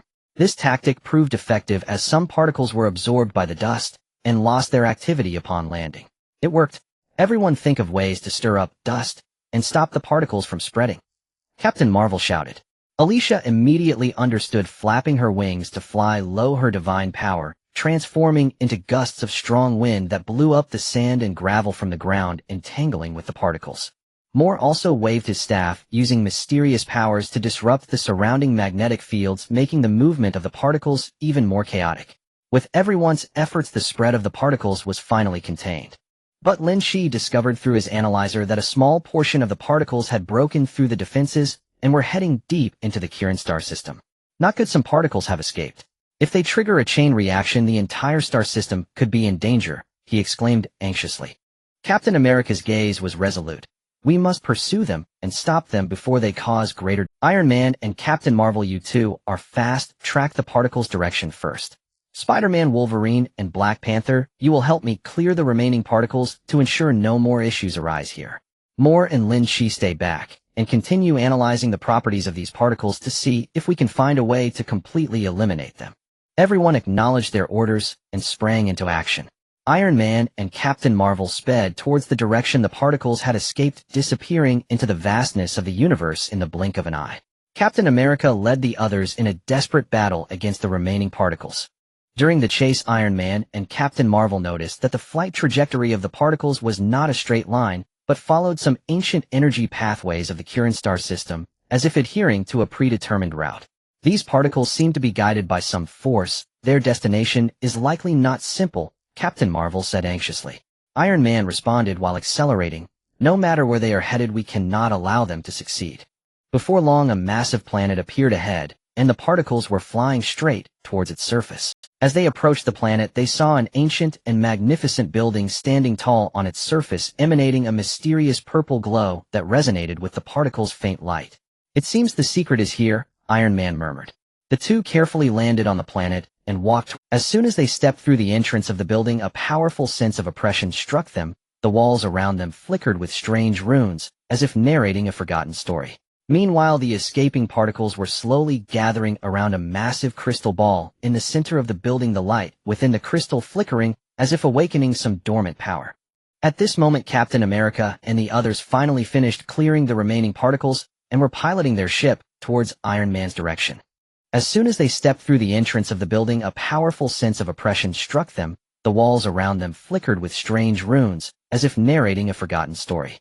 Iron Man and Captain Marvel stepped into the ancient building that radiated a mysterious purple light, the interior vast and deep, with a chill permeating the tranquility. The runes on the walls flickered in and out, as if whispering ancient warnings. The two stood back to back, cautiously moving forward, every step taken with utmost care, vigilant for any unknown dangers that might arise. This place exudes an eerie energy, feeling more treacherous than all the challenges we've faced combined, Iron Man muttered through the helmet's communications, his suit's energy sensors fully activated, scanning every movement around them. Indeed, these runes seem to conceal messages related to the origins of the Kirin galaxy. We must tread carefully, Captain Marvel responded, golden energy shimmering in her palms, ready to respond to any sudden developments. At that moment, the crystal ball in the center of the building blazed brightly, those strange particles accelerating into it, gradually revealing a blurred figure within. As the light continued to flicker, the figure became clearer. An enormous ancient beast surrounded by dark energy, its every scale exuding an ancient and malevolent aura, its eyes like blood-red abysses fixating intently on the intruders. What kind of monster is this? Iron Man instinctively stepped back, his shoulder weapons rapidly entering combat mode. No matter what it is, we need to find a way to prevent it from fully awakening, or the Kirin galaxy will be doomed. Captain Marvel shouted, launching the first attack. She soared into the air, her golden energy converging into a dazzling beam, piercing toward the beast like a meteor. The beam struck the beast's chest, but only caused it to sway slightly, the black sparks that erupted scattering like withering flower petals. The beast let out a thunderous roar, opening its massive jaws. A wave of black energy surged toward the two like a raging tsunami. Quickly reacting, Iron Man activated the energy shield of his suit, unleashing a barrage from his palm cannons, attempting to withstand the overwhelming attack. The energy wave collided with the shield and cannon fire, triggering a violent explosion, the powerful shockwave sending both of them flying back, crashing heavily against the wall. This guy is too fierce. Normal attacks are completely ineffective. Iron Man climbed to his feet, dusting himself off, his resolve growing even stronger. He swiftly adjusted the suit's systems, activating a brand new energy super frequency program. The light on the suit's surface becoming even more dazzling, the energy patterns moving as if alive. Captain Marvel was equally undeterred, stabilizing her form in the air, taking a deep breath, and beginning to channel a more powerful and pure cosmic energy within her. Her hair danced in the energy stream, her eyes flashing with resolute light, as if transformed into a brilliant star. I refuse to believe I can't bring you down. At the same time, Captain America and the others raced towards them in their ship. Through the porthole, they saw the dark energy pillar erupting from the building, their hearts tightening. Speed up, Iron Man and Captain Marvel are in danger, Captain America urged. As soon as the ship landed, everyone surged out like a tide, racing toward the building. Spider-Man took the lead, using his agility to swiftly navigate the rugged terrain. Hang in there, everyone, we're almost there. Upon entering the building, the sight before them left them gasping. Iron Man and Captain Marvel were locked in a fierce battle with the terrifying beast, the interior in disarray, energy chaos wreaking havoc. Well, lend you a hand, Captain America shouted, hurling his shield with force toward the beast's head. The shield arced through the air with a silver gleam, striking its target with a whistling sound, but it felt as if it had hit a solid wall, bouncing back. Wolverine roared as he charged forward, bone claws unsheathed, glinting with a cold light. He aimed for the beast's leg, launching himself to tear a gash, hoping to weaken its mobility. The beast suddenly lifted its leg, kicking Wolverine away, but he somersaulted in the air, landing steadily, his fighting spirit ever stronger. Black Panther circled behind the beast, using his agile form and environmental advantages to constantly seek opportunities to attack. He zeroed in on a joint on the beast's back, his claws striking down fiercely, yet the beast's scales were incredibly tough, leaving only a shallow white mark. Alicia soared into the air, releasing holy power. The divine energy transformed into soft white light, trying to dispel the dark energy enveloping the beast, but the dark energy was too strong, and the white light could barely hold its ground. Moore and Lynch quickly set up equipment in the back, analyzing the beast's energy structure. I discovered its energy core is located in the chest area, the source of its power. If we can hit and destroy it, perhaps we can defeat it. Upon hearing this, everyone's spirits lifted, rapidly adjusting their tactics. Iron Man and Captain Marvel attracted the beast's attention in the air, continuously harassing it with high-intensity attacks, leaving it unable to focus on what was beneath. Captain America picked up his shield, and along with Wolverine and Black Panther, surrounded from 3 ground directions, looking for an opportunity to strike at the chest core. Alicia amplified her output of holy power, fully assisting her teammates to suppress the beast's dark force.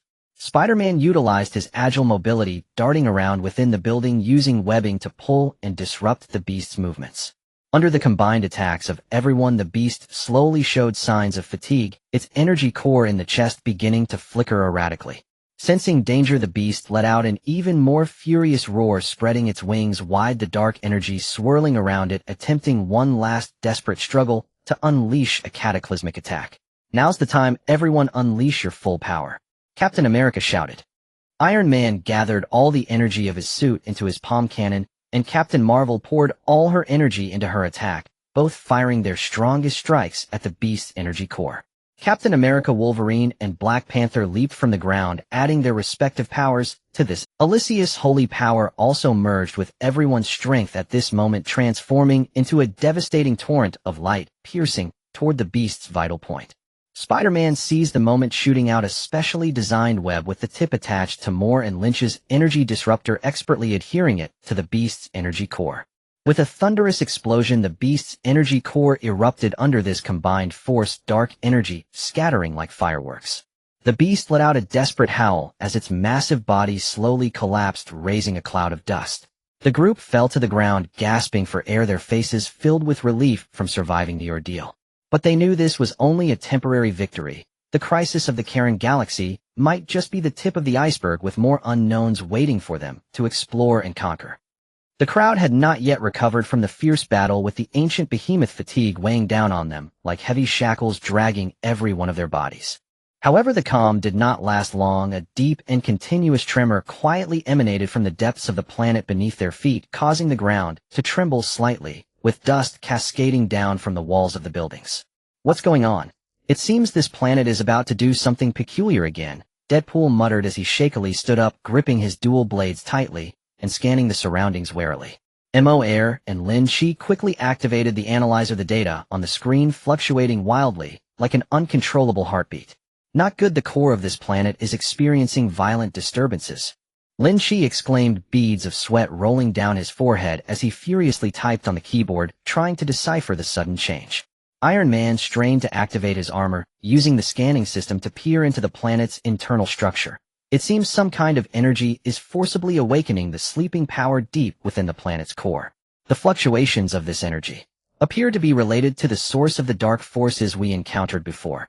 Captain America tightened his grip on his shield, his gaze resolute, as he looked towards the direction of the tremors. Whatever it is, we cannot stand idly by. If this planet loses control, the entire Kellenstar system will face utter disaster. The group rallied their spirits and set off towards the core of the planet. Along the way, the cracks in the ground widened and scorching magma seeped from the fissures flowing along the road, forming dangerous rivers. Spider-Man swung gracefully through the complex terrain, using his webs scouting the path ahead. Wolverine and Black Panther cautiously leaped across the searing ground, avoiding the onslaught of magma. Captain America, Captain Marvel, and Iron Man flew in the air, constantly alert to potential threats around them. As they approached the core area, a powerful gravitational force slammed into them, causing their bodies to lean forward involuntarily, making movement increasingly difficult. This gravity is too strong. Everyone be careful not to get sucked in. Captain Marvel loudly warned, her golden energy surging as she tried to resist the pull. Above the planet's core, the group witnessed a massive energy vortex forming, with strange blue light flickering at its center, resembling a giant eye leading to an unknown abyss. Within the blue light, vague images began to materialize. Ancient runes, bizarre biological forms, and familiar traces of dark energy fluctuations, as if telling a long-buried secret. This scene, could it be some kind of ancient call? Moair murmured, his staff trembling slightly in his hand, as he sensed a mysterious power far beyond imagination. Prepare for battle, Captain America commanded, throwing his shield at the leading creature. The shield collided with the creature, producing a deafening sound and a shower of sparks, but it did not stop its advance. Instead, it prepare for battle, Captain America commanded, throwing his shield at the leading creature. The shield collided with the creature, producing a deafening sound and a shower of sparks, but it did not stop its advance. Instead, it rebounded back. Iron Man immediately fired his repulsor blasts, the high-temperature energy beams intertwining with the flames on the creature's body, resulting in a standoff. Captain Marvel also joined the fray, gathering golden energy in her hands, transforming it into sharp beams of light that shot towards the burning creatures. However, the sheer number of these creatures was overwhelming, and they seemed capable of absorbing energy attacks, converting them into their own power, growing increasingly ferocious. Wolverine and Black Panther engaged in close combat with the rushing, burning creatures on the ground. Wolverine's claws glimmered red in the high heat, each swipe sending burning debris flying. Black Panther used his agility to weave between the creatures, searching for their weaknesses. These guys have hard shells, but their joints are relatively weak, Black Panther shouted, seizing the opportunity to pierce a creature's leg joint with his claws, causing it to let out a howl and stagger. Spider-Man flew back and forth in the air, occasionally shooting webs in an attempt to entangle the movements of the burning creatures. Yet as soon as the webs touched the flames, they ignited and turned to ashes. Oh dear, this is quite tricky.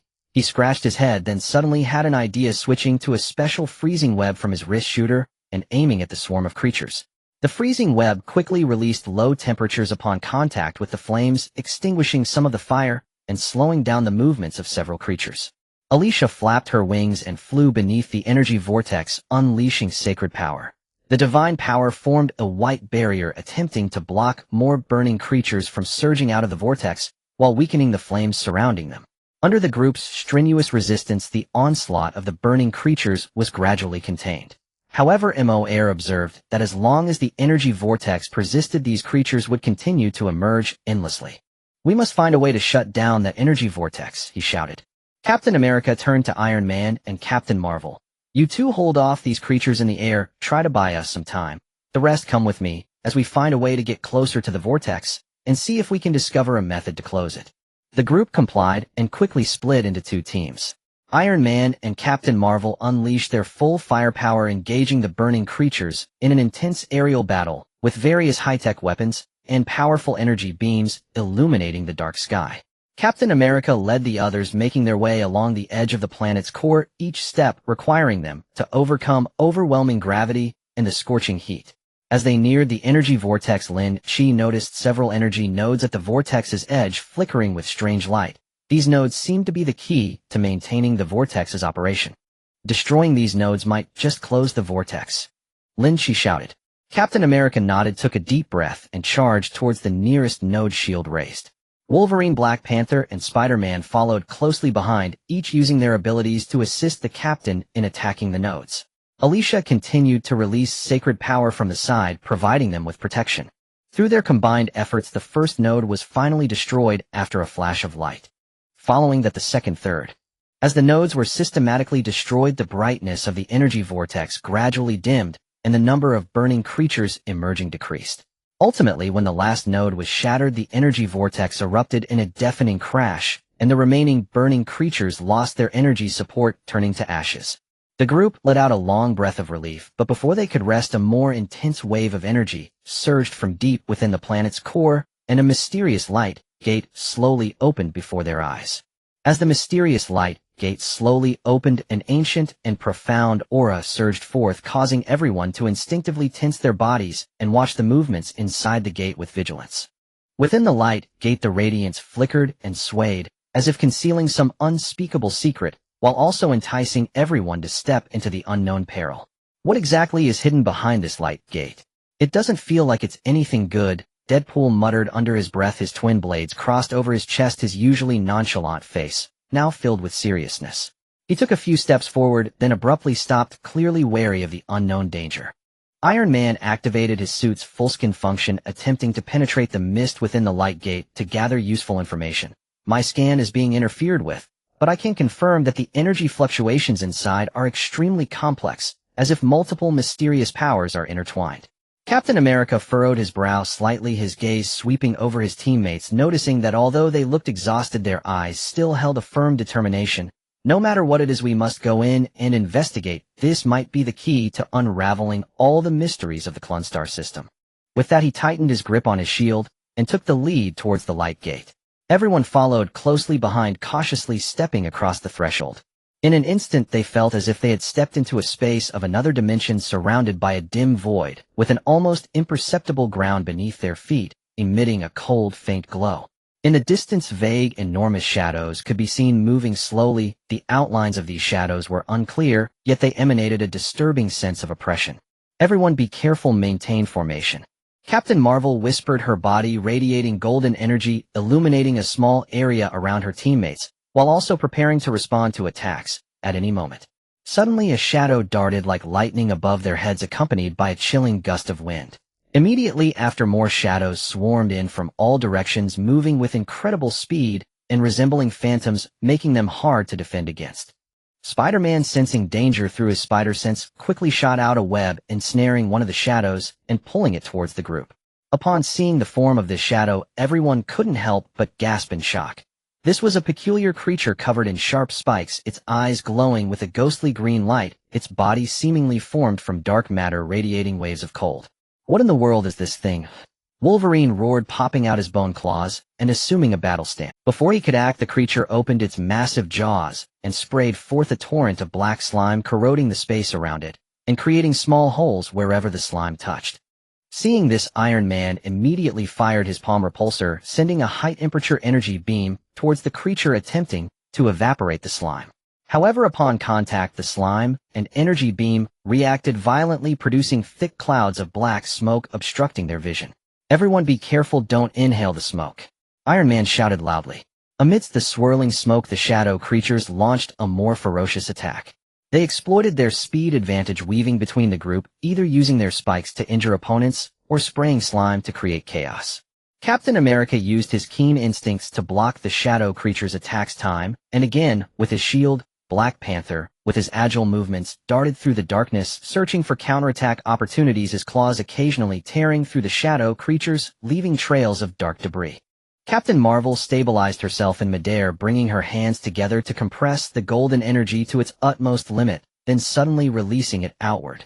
The powerful energy shockwave exploded like golden bombs, instantaneously dispersing some of the smoke and forcing back some of the shadow creatures. We can't let them attack recklessly like this, we need to take the initiative, Captain Marvel shouted. Alicia flapped her wings, soaring to a height, unleashing a divine power.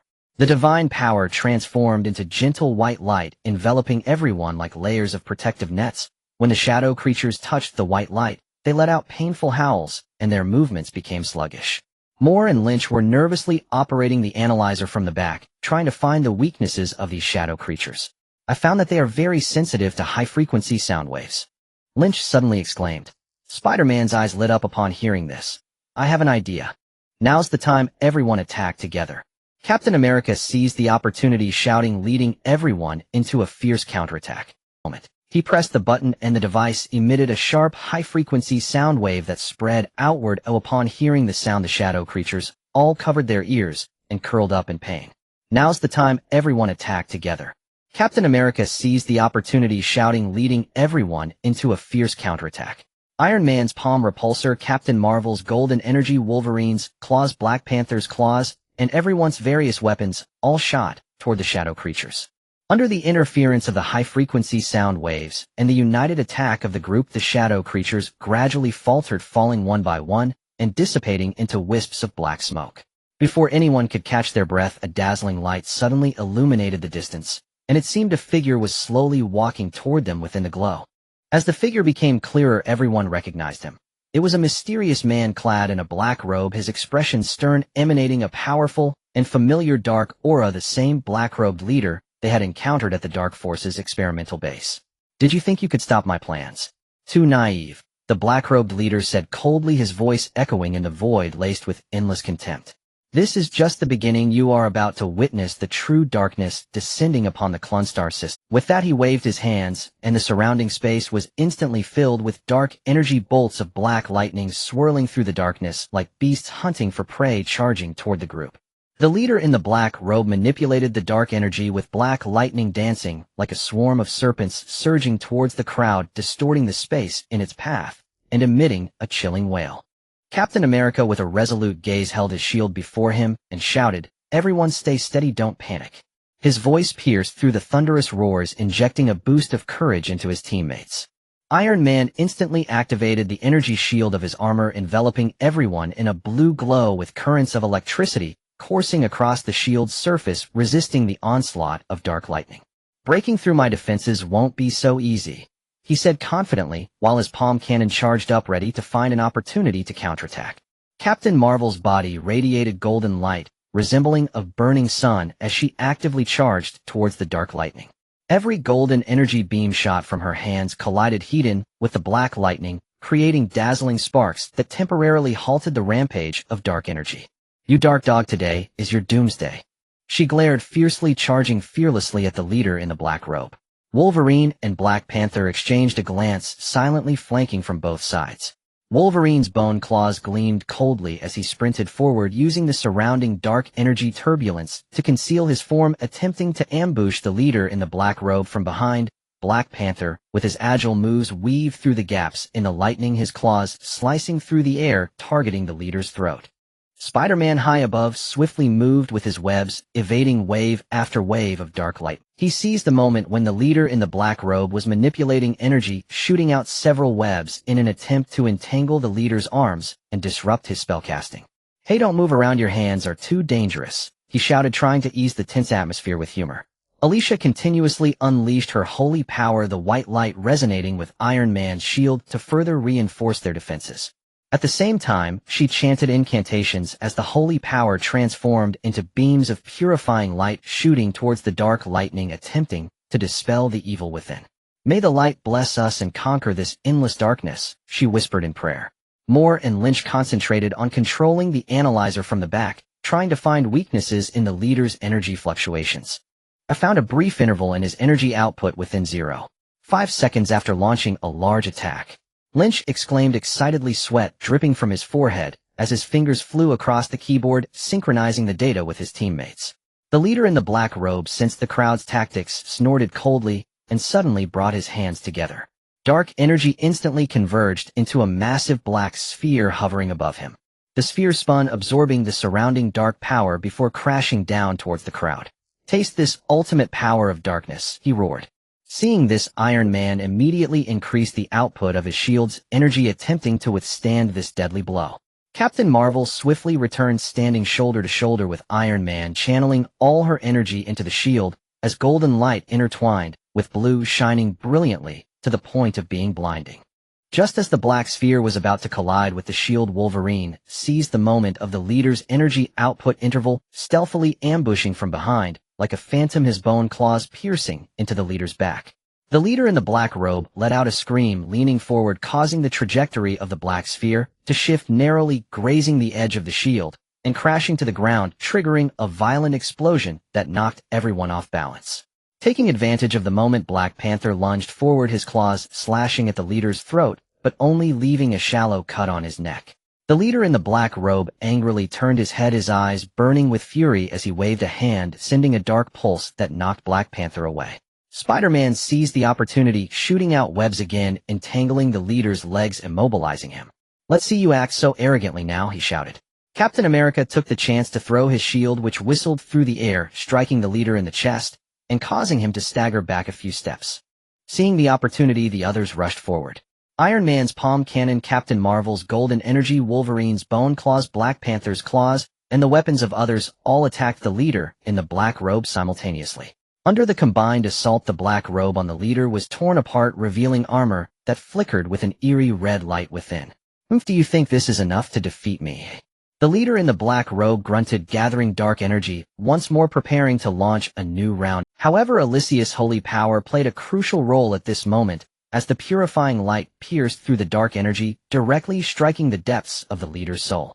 The leader in the black robe let out a painful howl, clutching his head, his body trembling uncontrollably. Seeing this, Moore waved his staff, merging the mysterious star power with the holy power, transforming it into a powerful energy beam directed at the leader. The leader in the black robe couldn't dodge in time, hit by the energy beam, his body instantly enveloped in light, emitting a series of explosive sounds. When the light dissipated, the leader lay on the ground, gasping for breath. He stared wide-eyed at everyone, seemingly unable to believe his defeat. "You will not succeed." Before he could finish, his eyes gradually dimmed, losing all signs of life. As the leader in the black robe fell, the surrounding dark space began to collapse, beams of light piercing through the darkness and showering upon the crowd. Exhausted, everyone collapsed to the ground, yet their faces radiated joy of victory.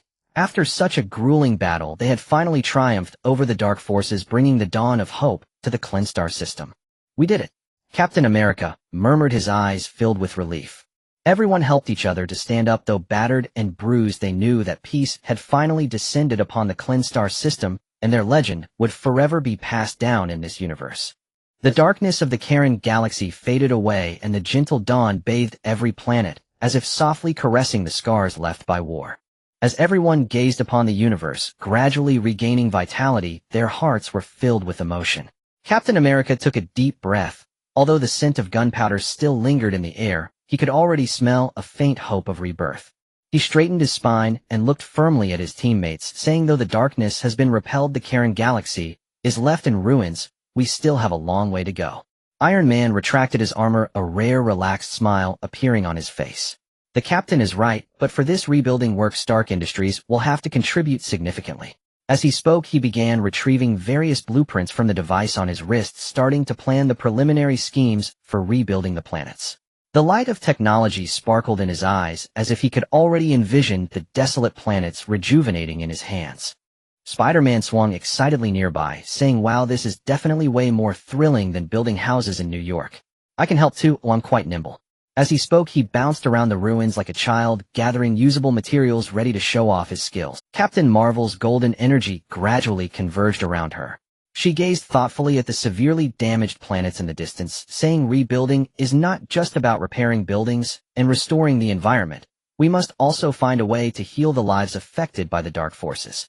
Moore and Lynch nodded in agreement. Moore waved his staff, and a gentle, mysterious power radiated outwards, beginning to assess the damage to the surrounding planets. "I will first use this power to roughly understand the extent of the damage. Lynch, please assist me in recording the data and formulating a detailed repair plan." Lynch immediately activated the analyzer, his fingers busily dancing over the keyboard as he diligently recorded every parameter. Wolverine and Black Panther approached the damaged fortifications from the battle. Wolverine patted Black Panther on the shoulder, saying, "Let's clear this wreckage first to make room for the upcoming rebuilding efforts." Black Panther nodded slightly, his claws extended as he began dismantling the twisted metal debris. Wolverine helped cut through with his bone claws, and the two worked in perfect harmony, clearing a large area in no time. Alicia spread her wings and flew high into the sky, the sacred power cascading down like fine rain upon the earth. Wherever it fell, the land, tainted by darkness, began to revive, tender green shoots breaking through the soil, adding a touch of life to the bleak planets. "May this sacred power hasten the healing of this land," she whispered. Amidst the bustling figures, rescue ships from Earth and other friendly planets arrived one after another. The ships were filled with construction materials, medical supplies, and various professionals, all eager to join the rebuilding efforts. Earth scientists worked closely with Iron Man's team, designing more efficient repair plans based on the data provided by Moore and Lynch. Medical teams, with the assistance of Captain Marvel and Alicia, rushed to various planets to heal injured lives. Spider-Man led a group of young, strong volunteers weaving through the ruins, delivering supplies, and constructing temporary shelters. As time passed, the appearance of the Karen galaxy gradually changed. The once shattered surfaces of the planets were restored, skyscrapers rising from the ground, the city's lights illuminating the night once more. The desolate lands became lush rivers, crystal clear, with fish happily swimming within. Those lives harmed by dark forces gradually regained their health under careful treatment, their eyes rekindling hope for life. In the rebuilding process, everyone not only repaired the material wounds, but also established knowledge transmission centers on each planet, imparting the wisdom of Earth and other civilizations to local residents, helping them elevate their technological levels and enhance their self-protection abilities, ensuring that dark forces could no longer easily ravage this galaxy. One day, Captain America stood on a newly rebuilt planet, gazing at the bustling scene with satisfaction. He gathered all his comrades, saying, "Today, we stand here witnessing the rebirth of the Karen galaxy. This is our shared victory. Oh, every person's contribution is invaluable." Iron Man teased with a smile, "Yes, Captain, without my genius technological support, some planets would probably still be groping in the darkness." Upon hearing this, everyone burst into laughter. Spider-Man eagerly interjected, "And me. I moved so many bricks, my sweat is in these skyscrapers." Captain America smiled and nodded, saying, "What everyone said is true. We come from different places with different abilities, but we have come together to protect this universe. Now the Karen galaxy has welcomed peace, but our mission is not yet complete. Countless unknowns in the universe await our exploration, and potential dangers await our vigilance." Everyone's expression turned solemn as they responded in unison. They knew that this victory was just a new starting point. The road ahead was still long, but as long as they stood shoulder to shoulder, nothing could deter their determination to guard the universe. Amidst the cheers, everyone boarded the spacecraft, embarking towards the vast universe. Their figures gradually disappeared among the stars, but their stories would be passed down on every planet, inspiring generations of lives to bravely pursue peace and light. The spaceship glided steadily through the vast universe, with twinkling stars outside the window resembling jewels embedded in the black sky, serene and profound. The group sat around in the cabin, the atmosphere a mix of relaxation after the great battle and an undercurrent of serious contemplation about the journey ahead. After enduring numerous hardships, the current tranquility felt especially precious.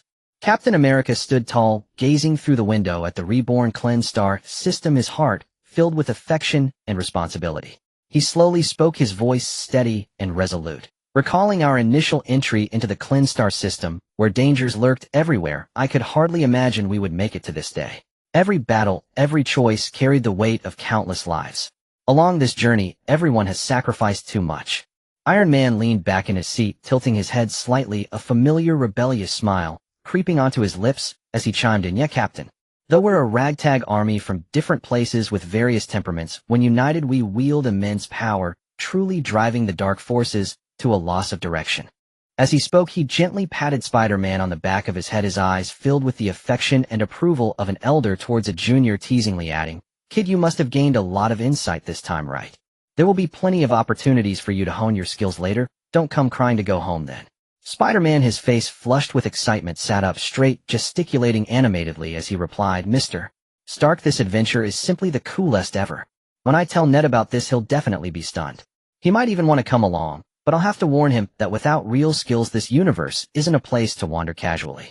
I performed exceptionally well this time, right?" Just thinking about his friend's astonished expression made him laugh out loud, his eyes sparkling with the unique light of youth. Captain Marvel folded her arms, nodding slightly, her expression serious as she spoke coldly. The cleansed star system has temporarily regained its calm, but do not be deceived by appearances. The dark forces excel at lurking in the shadows, and it could be any day before they resurface to create chaos. We must remain vigilant at all times and can't afford to let our guard down. This universe has never lacked those who seek to disrupt peace. Morrison gently stroked his staff, his expression grave as he added, "During the rebuilding phase, I detected subtle energy fluctuations multiple times. Although they haven't yet formed a clear threat, they are likely the remnants of darkness stirring. They might be gathering strength in some hidden corner, waiting for the right moment to strike back. We cannot be careless." Hearing this, the group fell into deep thought, realizing the long and endless road of guardianship ahead. Just then, the spaceship's communicator suddenly emitted a series of urgent beeps. Lynch quickly stood up to check, and moments later, with a frown, he said anxiously, "Everyone, the situation is dire. We have received distress signals from multiple planets, and it seems the universe is engulfed in localized turmoil, with unknown forces wreaking havoc, leaving destruction in their wake." His eyes revealed deep concern, and his fingers swiftly slid over the screen, trying to decode more critical information. Captain America suddenly stood up, his gaze sharp as an eagle's, fists clenched tightly as he shouted, "It seems a new challenge has arrived.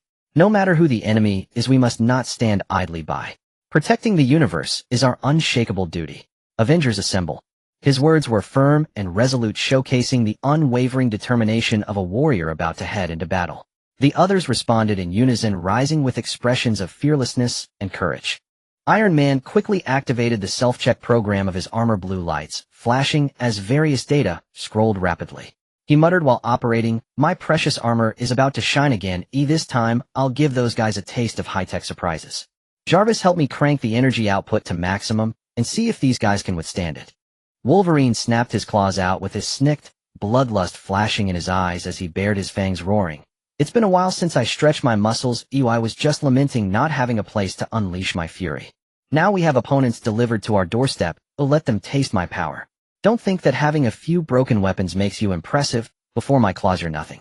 He stretched his neck, exuding a wild and unruly battle aura, as if he couldn't wait for the impending fierce battle. Black Panther slightly bowed his head, gazing at his sharp claws, whispering softly, "The glory and strength of Wakanda will once again fight for justice. I will not disappoint my people. I must cut down these villains who seek to destroy peace. The land of my ancestors shall not be defiled. Justice will prevail." His voice was soft but filled with a profound love for his homeland and justice, this strength propelling him forward, fearlessly unafraid of any adversity. Alicia spread her wings, divine power surging at her fingertips like flowing ribbons of light as she softly prayed, "May the power of light shine forever, dispelling all dark shadows. No matter how many difficulties lie ahead, I will use this sacred light to protect all beings. May the gods grant me strength to safeguard this fragile peace." The spaceship swiftly adjusted its course, speeding toward the area with the most concentrated distress signals. Along the way, the group seized the opportunity to regain their strength while sitting together discussing battle strategies. Lynch constructed a simulated battlefield on the analyzer based on the received intelligence, with mountains, rivers, and city ruins all clearly visible. Captain America stood before the simulated battlefield, holding a command stick, analyzing the map as he pointed out, "Everyone, look, the terrain here is complex. The enemy is likely to ambush from the ruins. We need to break through while spreading out and supporting each other. Iron Man, you provide aerial fire support. Captain Marvel, you launch a frontal assault to draw the main forces. Wolverine and Black Panther, you flank from the sides." Iron Man crossed his arms, nodding in agreement. "No problem, Captain. I'll take out their heads and show them what high-tech warfare looks like." Wolverine grunted, "I don't care about tactics. I'll tear apart any enemy I see. Whoever blocks me will be destroyed." Black Panther cast a glance. "Don't be impulsive. We need to act in coordination to achieve maximum victory at minimal cost." When the spaceship arrived at the destination, the scene before them was shocking. Planets were engulfed in flames, cities reduced to ruins, and innocent lives were crying out in agony amidst the flames of war. Seeing this, the group's anger ignited, and they rushed unhesitatingly into battle.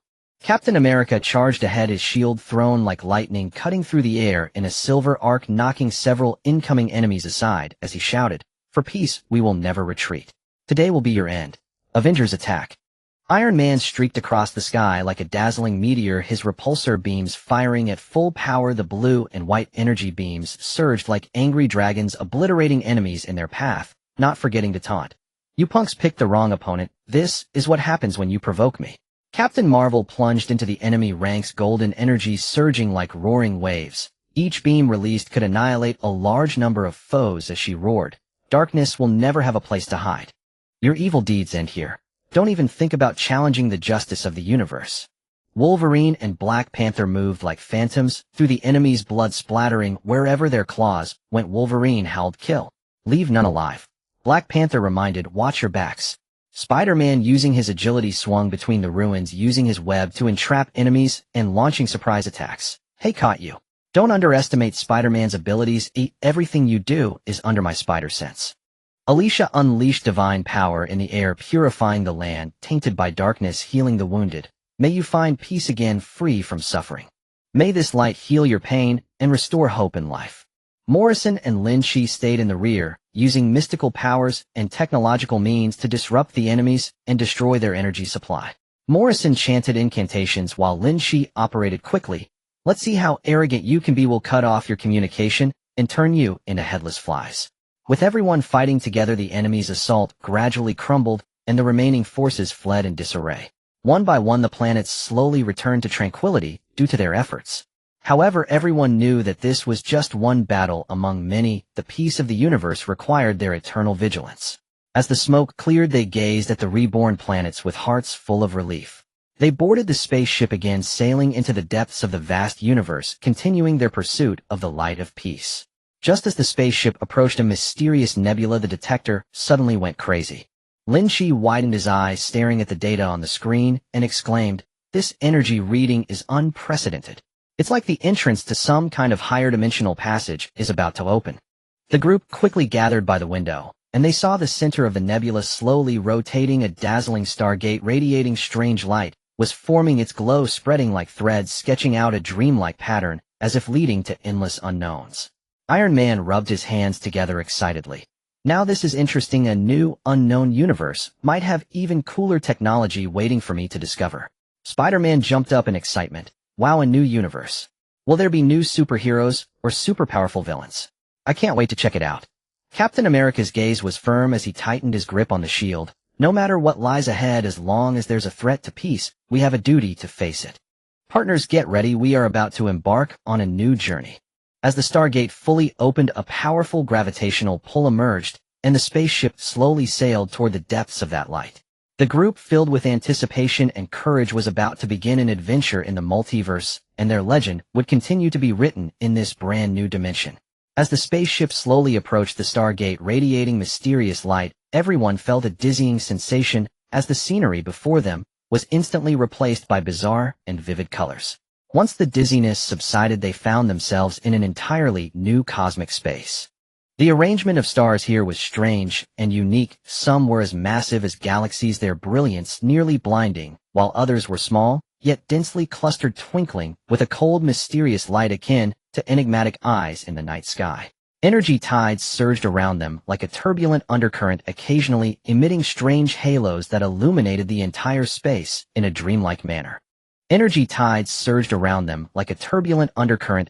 Captain America stood beside him, his gaze steady as he surveyed the unfamiliar territory, his shield slightly glowing, seemingly resonating with the unusual energy around them. "Everyone stay alert. We know nothing about this place." And Captain America stood beside him, his gaze steady as he surveyed the unfamiliar territory, his shield slightly glowing, seemingly resonating with the unusual energy around them. "Everyone stay alert. We know nothing about this place, and danger could strike at any moment." Iron Man was fully focused on the data flickering on the spaceship's dashboard, occasionally adjusting various parameters through his smart assistant. "The energy fluctuations in this place are too complex. It feels like we've walked into a super energy mishmash. But don't worry, my precious armor is already collecting data and preparing for upgrades." The spaceship cautiously navigated through this strange universe and soon approached a planet emitting a faint blue glow. This planet was enveloped in a barely perceptible energy shield, and from the outside one could see the rolling mountains and cities scattered across its surface, the architectural styles distinctly different from what they had previously encountered, filled with streamlined beauty and mysterious runic carvings. It looks like there is civilization here. Perhaps we can find some clues to understand the situation in this universe. Captain Marvel said, her golden energy subtly swirling around her, ready to respond to any potential changes. The spaceship slowly landed, and the group stepped out of the hatch, immediately awed by the sight before them. The roads in the city seemed to flow with a soft glow, and the buildings appeared almost alive with runes on their surfaces shimmering with a gentle light, as if conveying some kind of message. On the streets, a variety of alien beings moved about, each with unique forms. Some were tall, with transparent wings, their backs shimmering with energy light, while others were small and agile, resembling walking crystals that refracted colorful light. This is way livelier than Times Square in New York, and it's so sci-fi. Spider-Man exclaimed, curiously glancing around, his web shooters itching to swing out and explore. However, before they could fully appreciate the wonders of this city, a commotion erupted from the city center. The group exchanged glances and hurried toward the source of the disturbance. They saw a group clad in black mecha wielding energy weapons, clashing with local guards' laser beams and energy shields colliding, sparking dazzling fireworks, while the crowd fled in panic. "Looks like trouble follows us wherever we go," Wolverine grunted, popping his bone claws with a snapping sound, a bloodthirsty gleam flashing in his eyes. "Just the right opportunity to stretch my muscles." Captain America decisively commanded, "Avengers, assemble. Protect the civilians and drive back these invaders." As he spoke, he hurled his shield at a mecha warrior, which flew through the air in a precise arc and struck the opponent's head, knocking him unconscious. Iron Man instantly activated his armor, unleashing a barrage of repulsor blasts toward the enemy. Taste the power of Stark Industries. As he attacked, he utilized the armor's scanning capabilities to rapidly analyze the construction and energy sources of the mecha's J.R.V.I.S. Log the data and prepare for armor upgrades. Captain Marvel also charged into the fray, gathering golden energy in her hands, transforming it into sharp beams of light that destroyed the mechas in her path. In this universe, you will not act recklessly. Spider-Man, using his agility, swung between the city's buildings, ensnaring enemies with his webs and launching surprise attacks. "Hey, caught you by surprise. You big guys are way too slow." Black Panther and Wolverine coordinated seamlessly. Black Panther maneuvered swiftly among the enemies, his claws searching for weak joints in the mechas to deliver lethal strikes. Wolverine roared as he lunged at the foes, his bone claws effortlessly tearing through the mecha's outer shell, exposing the pilot within. Alicia flapped her wings, soaring into the sky, releasing divine power. The divine power transformed into gentle white light, enveloping the civilians, providing them shelter from the chaos. "May the light protect you all, free from fear." With everyone's concerted effort in battle, the enemy's offensive gradually crumbled, and the remaining mecha warriors fled. The local civilians gathered around, their eyes filled with gratitude and awe. An alien elder, tall and glowing blue, stepped forward, speaking in an incomprehensible language, waving his staff, and miraculously everyone understood his words. "Thank you, heroes from afar. These invaders have troubled us for a long time, and we were powerless to resist. Your arrival is like stars illuminating the darkness," the elder said. Captain America nodded slightly. "We are the Avengers. It is our duty to protect peace. May I ask, where is this place? Can you tell us about the situation in this universe?" The elder sighed. "This is the City of Stars, part of the Shinglong Federation. However, in recent years, a dark force has quietly risen in the universe, plundering resources and destroying civilizations, and we have suffered greatly. What you just defeated was only a small advance unit of theirs." Iron Man frowned. "It seems we have a big task ahead. However, this also means new technological challenges, just in time for my armor to get another upgrade." Back on the spaceship, Iron Man immediately dove into his work, combining the data collected during the battle and the unique energy principles of this universe to overhaul his armor. A new energy core was implanted, allowing it to better adapt to the energy fluctuations of the multiverse. The weapon system was also optimized, increasing the power of the repulsor by several times and adding an energy disintegration ray capable of breaching complex energy shields. Spider-Man was also busy collecting some special materials from the city and using his scientific knowledge and the properties of his webs to create an entirely new type of web. This new web was not only more resilient and able to withstand immense tension, but also had energy conduction capabilities, able to absorb and store external energy, releasing it at critical moments to strike enemies unexpectedly. Captain America's shield also underwent remarkable changes upon contact with the energy of this unit. The patterns on the shield resonated with the energy of the new universe, significantly enhancing its defensive power and allowing it to repel a portion of enemy energy attacks, transforming it into a true artifact of both offense and defense. Captain Marvel, after communicating with local energy practitioners, mastered a new technique for utilizing. She could compress the surrounding cosmic energy into tiny energy spheres and throw them like grenades. The explosive force and destructive power generated were astonishing, greatly enhancing her close combat abilities.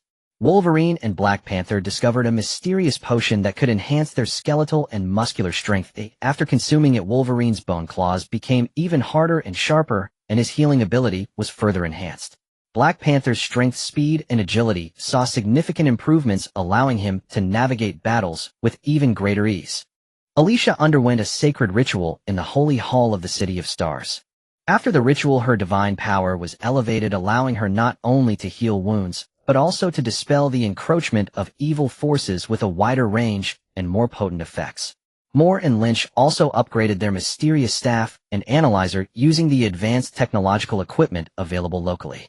The staff could mobilize more mysterious stellar power, while the analyzer could more accurately detect energy fluctuations and analyze the enemy's weaknesses. As everything was ready, the group stood before the spaceship looking revitalized. Captain America gazed at his teammates filled with pride and satisfaction. Now we are stronger than ever. This multiverse needs our guardianship, so let us set forth and embrace new challenges. As the spaceship once again ascended, the Avengers, armed with newfound powers, sailed into the depths of a universe, their names destined to create waves in this new cosmos, writing their legendary saga. The Avengers piloted their spacecraft, traversing the interstellar pathways of this strange universe, filled with unprecedented confidence, fueled by their upgraded equipment and newfound abilities. Inside the spacecraft, however, the atmosphere was not entirely relaxed. Everyone understood that in this unknown multiverse, danger lurked like a beast hidden in the shadows, ready to pounce at any moment. Iron Man sat at the control panel, his gaze occasionally sweeping over the data on the dashboard. The newly implanted energy core was functioning smoothly, and all parameters indicated that the armor was in excellent condition. He broke the silence, saying, according to the information provided by the Elder from the City of Starlight, the range of activities of this dark force seems quite extensive, and they are well organized. We need to find their lair quickly and catch them off guard. Captain America nodded slightly, tightly gripping his newly rejuvenated shield. That's right, but before that we need more allies and more information about the enemy. With just the few of us, confronting an entire Dark Empire is no small challenge. Spider-Man was fiddling with his web shooters nearby, the newly crafted webs swirling around his fingertips, emitting a strange glow. Maybe we can return to the City of Starlight and see if we can organize a resistance force. The more the better. Just as everyone was discussing, the spaceship's alarm suddenly blared sharply. Lynch quickly checked the monitors, his expression turning grave. Not good. A group of unidentified flying objects is approaching us at high speed. From the energy readings, they don't come in peace. Everyone immediately entered battle mode. Iron Man activated his armor and flew out of the cabin. Looks like trouble is coming to us. It's a good chance to test the new equipment. Through the window, they saw a group of flying machines resembling gigantic black bats swooping in, surrounded by eerie purplured energy. As their wings flapped, the space seemed to be torn apart, emitting a piercing howl. Captain America stood at the cabin door, his gaze stern. Avengers, prepare for battle. With that, he threw his shield with all his might. It sliced through the air, accurately hitting the head of a bat-like flying machine. With a loud explosion, that flying machine instantly exploded into fragments of energy. Captain Marvel followed closely, her hands quickly forming seals. The compressed energy ball flickered in her palm as she shouted, throwing the energy ball towards the enemy group. When the energy ball struck the bat-like flying machine, it exploded violently, sending powerful shockwaves that knocked the surrounding flying machines off balance. Spider-Man seized the moment, shooting his web and swinging between the flying machines. He utilized the energy conduction properties of his webs to absorb stray energy from the surroundings, and then released it in one concentrated burst, instantly destroying several flying machines. Wow, this new web is amazing, he exclaimed excitedly. Wolverine and Black Panther leaped out from another exit of the spacecraft. Wolverine roared as his bone claws tore through the air, pouncing towards the approaching flying machines. Each swipe of his claws left deep scratches on the flying machine's hard shells, while the purplured energy clashed with his claws, creating dazzling sparks.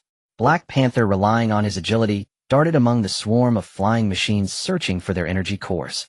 Once spotted, his claws would swiftly pierce and causing internal energy to go out of control and leading to the machine's downfall.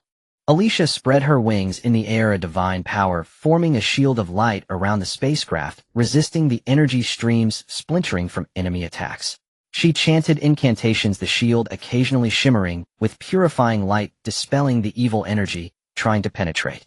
Iron Man maneuvered flexibly in the air, alternating between his palm cannon and the newly added energy disintegration beams. Wherever the energy disintegration beam struck, the energy shields of the bat-like flying machines melted away like snow, followed by a lethal shot from the palm cannon, shattering them into pieces. Too easy to defeat, he mocked. However, as the battle continued, everyone noticed that these flying machines seemed to be endless, and they began to alter their tactics, no longer charging blindly, but instead surrounding the Avengers, gradually closing in. Everyone be careful, don't get surrounded. Captain America shouted, recalling his shield and continuously blocking attacks from all directions. Moore and Lynch were inside the spacecraft, fully focused on operating the instruments, trying to disrupt the enemy's communication and navigation systems. Quick, cut off their connections and turn these guys into headless flies. Lynch shouted, his fingers flying over the keyboard. But the enemy's counterattack was swift. A massive command ship slowly emerged from behind the swarm of bat-like flying machines. It was pitch black, covered in menacing spikes and flashing red energy cannon ports. With the appearance of the command ship, the attacks of the bat-like flying machines became more organized, and their power increased significantly. That must be their command center. We need to find a way to destroy it. Captain Marvel shouted, determination in her eyes. Iron Man's eyes lit up. I have a plan, everyone cover me. With that, he activated the maximum power of his armor and flew at full speed towards the command ship, trailing a brilliant energy wake behind him. Upon hearing this, the Avengers unleashed their full firepower, creating a path for Iron Man. Captain America's shield flew like lightning, knocking away one bat-like flying machine after another as Spider-Man wove protective nets, with his webs intercepting enemy attacks. Wolverine and Black Panther launched frenzied assaults, holding back a large number of enemies. Captain Marvel and Alicia released powerful energy, suppressing the enemy's firepower. As Iron Man approached the command ship, the missile launchers on his shoulders quickly opened, unleashing a series of specially designed missiles. These missiles were equipped with his newly developed intelligent tracking and energy penetration technology, specifically targeting the command ship's energy defense system. The missile struck the command ship, instantly triggering a series of violent explosions, creating massive holes in its surface with flames and thick smoke billowing up. We did it, Spider-Man cheered. But before everyone could catch their breath, the command ship, after sustaining heavy damage, suddenly released an extremely powerful wave of dark energy from its bottom. The energy wave, like a black tsunami, surged outward with overwhelming force. Get away, Captain America shouted, as everyone hurriedly scattered to evade it. However, some of the energy waves still swept across the spacecraft, causing it to shake violently, and the alarm blared through the cabin once again. As the energy wave dissipated, everyone looked at the command ship, which, though severely damaged, still stubbornly hovered there. The energy cannons on its hull began recharging, preparing to launch a new round of attacks. At this point, the Avengers had also sustained varying degrees of injury, their combat effectiveness drastically reduced. Things don't look good, we need to retreat and devise a new plan, Captain America decisively stated. Supporting each other, they piloted the battered spacecraft away into the distance. Behind them, the Dark Force did not pursue, as if waiting for the next opportunity to strike a fatal blow. This battle made the Avengers acutely aware that the darkness of the multiverse was far deeper than they had imagined, and the road ahead remained fraught with hardship. The spaceship struggled to escape through the vastness of the universe, dragging its wounded body, while behind it dark energy fluctuations pursued relentlessly, like a relentless parasite. Inside the cabin, alarms blared incessantly, the red lights on the control panel flickering wildly, and the acrid smell of burnt materials permeated the air. Captain America forced himself to rise from the ground, beads of sweat rolling down his forehead. He gritted his teeth, his gaze still resolute. How is everyone holding up? Hold on, we need to shake them off. Iron Man lay partially reclined in his seat, his armor damaged in multiple places, the energy indicator flickering erratically. He coughed a few times and weakly replied, "This is tougher than I expected, but don't worry, we're not in dire straits yet." While speaking, he struggled to lift his hand, operating the control panel of his armor, trying to stabilize the spaceship's power system. Spider-Man slumped beside him, bruises covering his body and his web shooters malfunctioning. He chuckled bitterly, saying, "Now I understand just how deep the waters of this multiverse are." Captain Marvel was similarly injured, her golden hair slightly disheveled. Leaning against the cabin wall, she panted, "We can't keep taking hits passively. We need to find a place to hide, repair our gear, and re-strategize. Just as everyone was in a predicament, the ship's communicator suddenly crackled with static followed by a strange, yet somewhat urgent voice. Attention, alien spaceship, you are being pursued by dark forces. Follow me, I will lead you out of danger. Everyone exchanged glances filled with confusion and wariness. Captain America pondered for a moment and decisively said, currently, there are no other options, we will follow him. The spaceship turned toward a hidden interstellar route, as directed. Guided by the mysterious voice, it twisted and turned until a massive asteroid belt appeared before them. Within the asteroid belt, naturally formed caverns were intricately complex, resembling a maze. Follow me, enter here, the mysterious voice echoed again. The spaceship cautiously entered the asteroid cavern, skillfully weaving through the narrow passages. Behind them, the dark force pursuers seemed hesitant, lingering at the edge of the asteroid belt before ultimately retreating unwillingly. Once safety was confirmed, the spaceship slowly landed in a relatively spacious cavern. Everyone disembarked and surveyed their surroundings, noticing the cavern walls embedded with softly glowing minerals that illuminated the small space. Thank you for your assistance, friend. Captain America called out into the empty cavern. May I ask who you are? A faint sound of footsteps approached, and soon a figure stepped out from the shadows. It was a tall extraterrestrial being, its skin a deep blue, resembling the night sky of the universe. It had a pair of curved antennae atop its head, the tips glowing with a soft blue light, and it wielded a uniquely designed energy weapon on its back. I am Karen, the guardian of this asteroid belt. Your battle made quite a commotion, attracting the attention of dark forces, and it also led me here. Chiron spoke in fluent universal language, his voice gentle, yet tinged with weariness. Iron Man stepped forward, curiously examining Karen. You guard this asteroid belt alone. That's no small feat. Chiron smiled slightly. This is my home. Although humble, it is not to be violated. You all look quite injured and in need of assistance. Everyone nodded gratefully. Under Karen's guidance, they arrived at a simple camp deep within the cavern. The camp was equipped with some old repair tools and medical supplies. Though outdated, they were fully functional. Alicia began treating her injured teammates, her divine power transforming into warm light that slowly flowed into their wounds, accelerating their healing. Mole and Lynch, with Karen's assistance, utilized the equipment to repair the spaceship and their gear. Spider-Man watched Chiron busily working and couldn't help but ask Karen, how much do you know about these dark forces? Why are they causing destruction everywhere? Chiron paused his work, his expression grave. They call themselves the Shadow Council, a group of madmen attempting to dominate the multiverse. They plunder resources to enhance their powers, creating those terrifying weapons. Wherever they go, civilizations crumble and lives are devastated. Captain America frowned. If that's the case, we must stop them quickly. But with our current strength, we are far. Chiron pondered for a moment, a glimmer of hope in his eyes. In this universe, many forces are secretly resisting the Shadow Council. Perhaps we can unite. I know of a place that gathers warriors from various planets who have long been seeking an opportunity to fight against the darkness. Iron Man's eyes lit up. Sounds like a great idea. With allies, our chances will increase significantly. After some time for rest, both the spaceship and the team's equipment had been partially repaired. Under Karen's guidance, they set off on their journey, once more heading toward that hopeful place of resistance.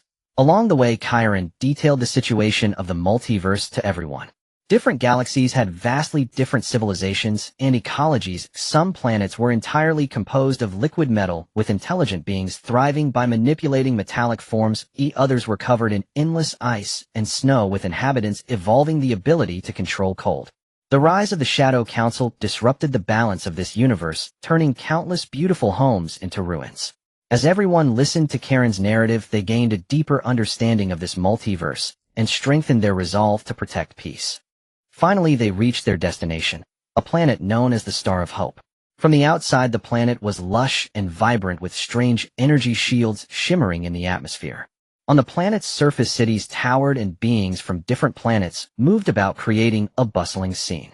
This is the base of the resistance. I hope we can find friends to fight alongside us. Captain America said, his eyes filled with anticipation. The spaceship landed slowly, and as everyone stepped out, they were immediately surrounded by a group of armed alien warriors. At the forefront was a tall, muscular red-skinned being gripping a massive energy axe in his hands, with molten lava patterns flowing along the blade, his gaze scrutinizing the newcomers vigilantly. Outsiders, state your names and your purpose for coming here, he shouted. Captain America stepped forward and stated respectfully, we are the Avengers from another universe, seeking allies to combat a common enemy, the Shadow Council. The red-skinned being blinked in surprise, then exchanged glances with his companions, a hint of excitement flashing in his eyes. The Avengers. We've heard of your deeds, oh we never expected you to come here. Welcome to the Resistance, we truly need your strength. Hearing this, everyone felt a surge of joy. In this unfamiliar multiverse, they had finally found partners to fight alongside them, and a grand confrontation of good versus evil was about to unfold. On the Star of Hope, sunlight cascades between the towering city buildings, refracting a kaleidoscope of colors, as if welcoming these far-traveled Avengers. As the leader of the Resistance, the red-skinned giant named Hawk warmly welcomed them, the tense atmosphere dissipating somewhat. Having long heard of the Avengers punishing evil and upholding justice across the universe, seeing them today, their reputation was indeed well-deserved. Hawk laughed heartily, his voice like a bell, causing the surrounding air to tremble slightly. He stepped forward, shaking hands with each individual, his eyes filled with sincerity and anticipation. Captain America nodded slightly, returning a firm smile. Hawk, it's great to find you. The threat from the Shadow Council is imminent. We must join forces to protect the peace of this multiverse. Iron Man surveyed the surroundings, observing the diverse warriors from different planets, excitement glimmering in his eyes. This lineup is powerful enough. With everyone here, we can surely make the Shadow Council's gang run for cover. As he spoke, he gently patted Spider-Man's shoulder, a confident smile playing at his lips. Spider-Man was equally thrilled, like a curious child looking around and murmuring, wow, so many impressive aliens, it's way livelier than the streets of New York. I have to meet them all. With that, he eagerly approached a group of warriors with 3 eyes and scaly armor, eager to learn more. Seeing this, Hawk chuckled and shook his head, then led everyone to the command center of the base. Inside the command center, a massive holographic screen flickered with real-time updates from various galaxies in the multiverse, data flowing like a torrent, displaying the latest movements of the Shadow Council and battle reports from different planets. The current situation is grim, Hawk said solemnly, pointing at the screen. The Shadow Council's influence is expanding. They have just conquered several nearby small planets, plundering resources and capturing local residents as slaves to bolster their army. Everyone gazed at the planets shrouded in the chaos of war on the screen, their hearts igniting within. Captain Marvel clenched her fists, golden energy flickering in her palms. We can't let them run rampant any longer. We must take the initiative and catch them off guard. That's right, but before that we need to understand each other's strengths and devise a detailed battle plan. Black Panther calmly added, his deep gaze sweeping over everyone present, silently assessing their combat capabilities.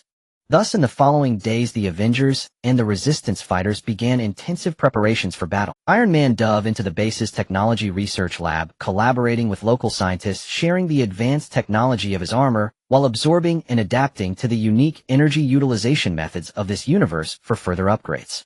New nanomaterials were integrated into the armor, making it not only more durable and lightweight, but also equipped with an adaptive camouflage function, allowing it to hide in various complex battlefield environments. The weapon systems also received a significant upgrade, with the palm cannon capable of switching between multiple attack modes, from high-energy laser beams to energy pulse waves to counter different enemy defenses.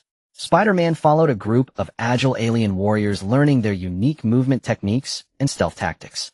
He combined these techniques with his web-slinging skills to create an entirely new combat style. Now he could not only swing between skyscrapers, but also utilize the alien warrior's phantom step technique in complex interstellar battlefields, disappearing from the enemy's sight in an instant and launching a surprise attack from behind.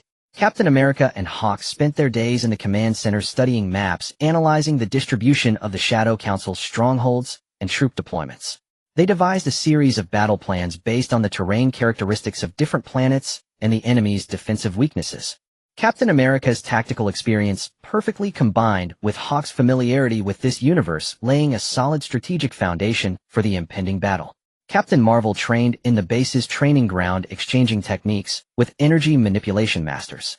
Through continuous learning and practice, she mastered a more refined energy compression technique. Now she could compress universal energy into minuscule particles and fire them like bullets. These energy particles possessed strong, penetrating, and destructive power, capable of piercing through the enemy's most formidable defenses in an instant.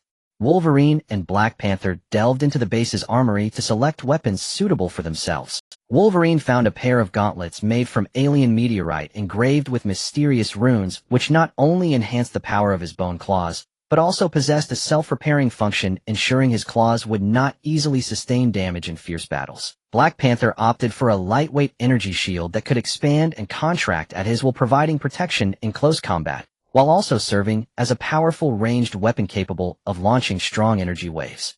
Alicia held a grand prayer ceremony with the Resistance's priests in the Sacred Hall. After the ceremony, her divine powers experienced a qualitative leap. Now she could not only heal wounds, but also bless her teammates, enhancing their strength, speed, and endurance. In battle, she resembled a guardian angel, constantly shielding everyone, allowing them to stand firm amidst the hail of bullets.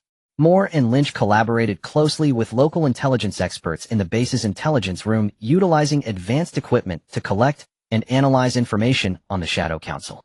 By decrypting the enemy's communication codes, they intercepted a wealth of crucial information, including the Shadow Council's next attack targets, troop movements, and the progress of core weapon development. This intelligence served as a beacon in the darkness, guiding the Avengers and the Resistance in their fight. After several days of meticulous preparation, everyone felt rejuvenated and brimming with confidence. At this moment, intelligence arrived, indicating that the Shadow Council was about to launch a large-scale attack on a peaceful planet known as Dawnstar. This planet serves as a refuge for many weak civilizations inhabited by countless innocent lives. If captured, the consequences would be dire. Avengers, fighters of the Resistance, it's time to show our strength. For the peace of the multiverse, for those innocent lives, we fight side by side, never retreating. Captain America stood in the base's square, raising his arm high, his voice resonating like a stirring battle drum, echoing in everyone's hearts. Everyone responded in unison, blood boiling. Spaceships slowly ascended, laden with the warriors' determination and hope, speeding toward Dawnstar. A battle determining the fate of the multiverse was about to unfold beneath this vast starry sky. The fleet of spaceships sliced through the profound night sky of the multiverse like silver arrows, racing toward Dawnstar. Inside the cabin, the atmosphere was heavy and fervent. The Avengers and the rebel warriors were all eager to fight, their eyes revealing fearlessness and determination. Captain America moved between the ships, rallying the morale through the communication channel. Listen up, everyone. Dawnstar is the home of countless lives, and we cannot allow the Shadow Council to succeed.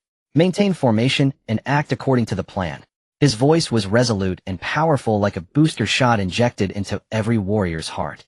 Iron Man was seated at the helm of the spaceship, intently gazing at the dashboard. The newly upgraded armor was perfectly connected to the ship's systems, with various data flashing rapidly before his eyes. He murmured to himself, J-R-V-I-S. Activate all weapon systems. This time we need to show the Shadow Council our strength.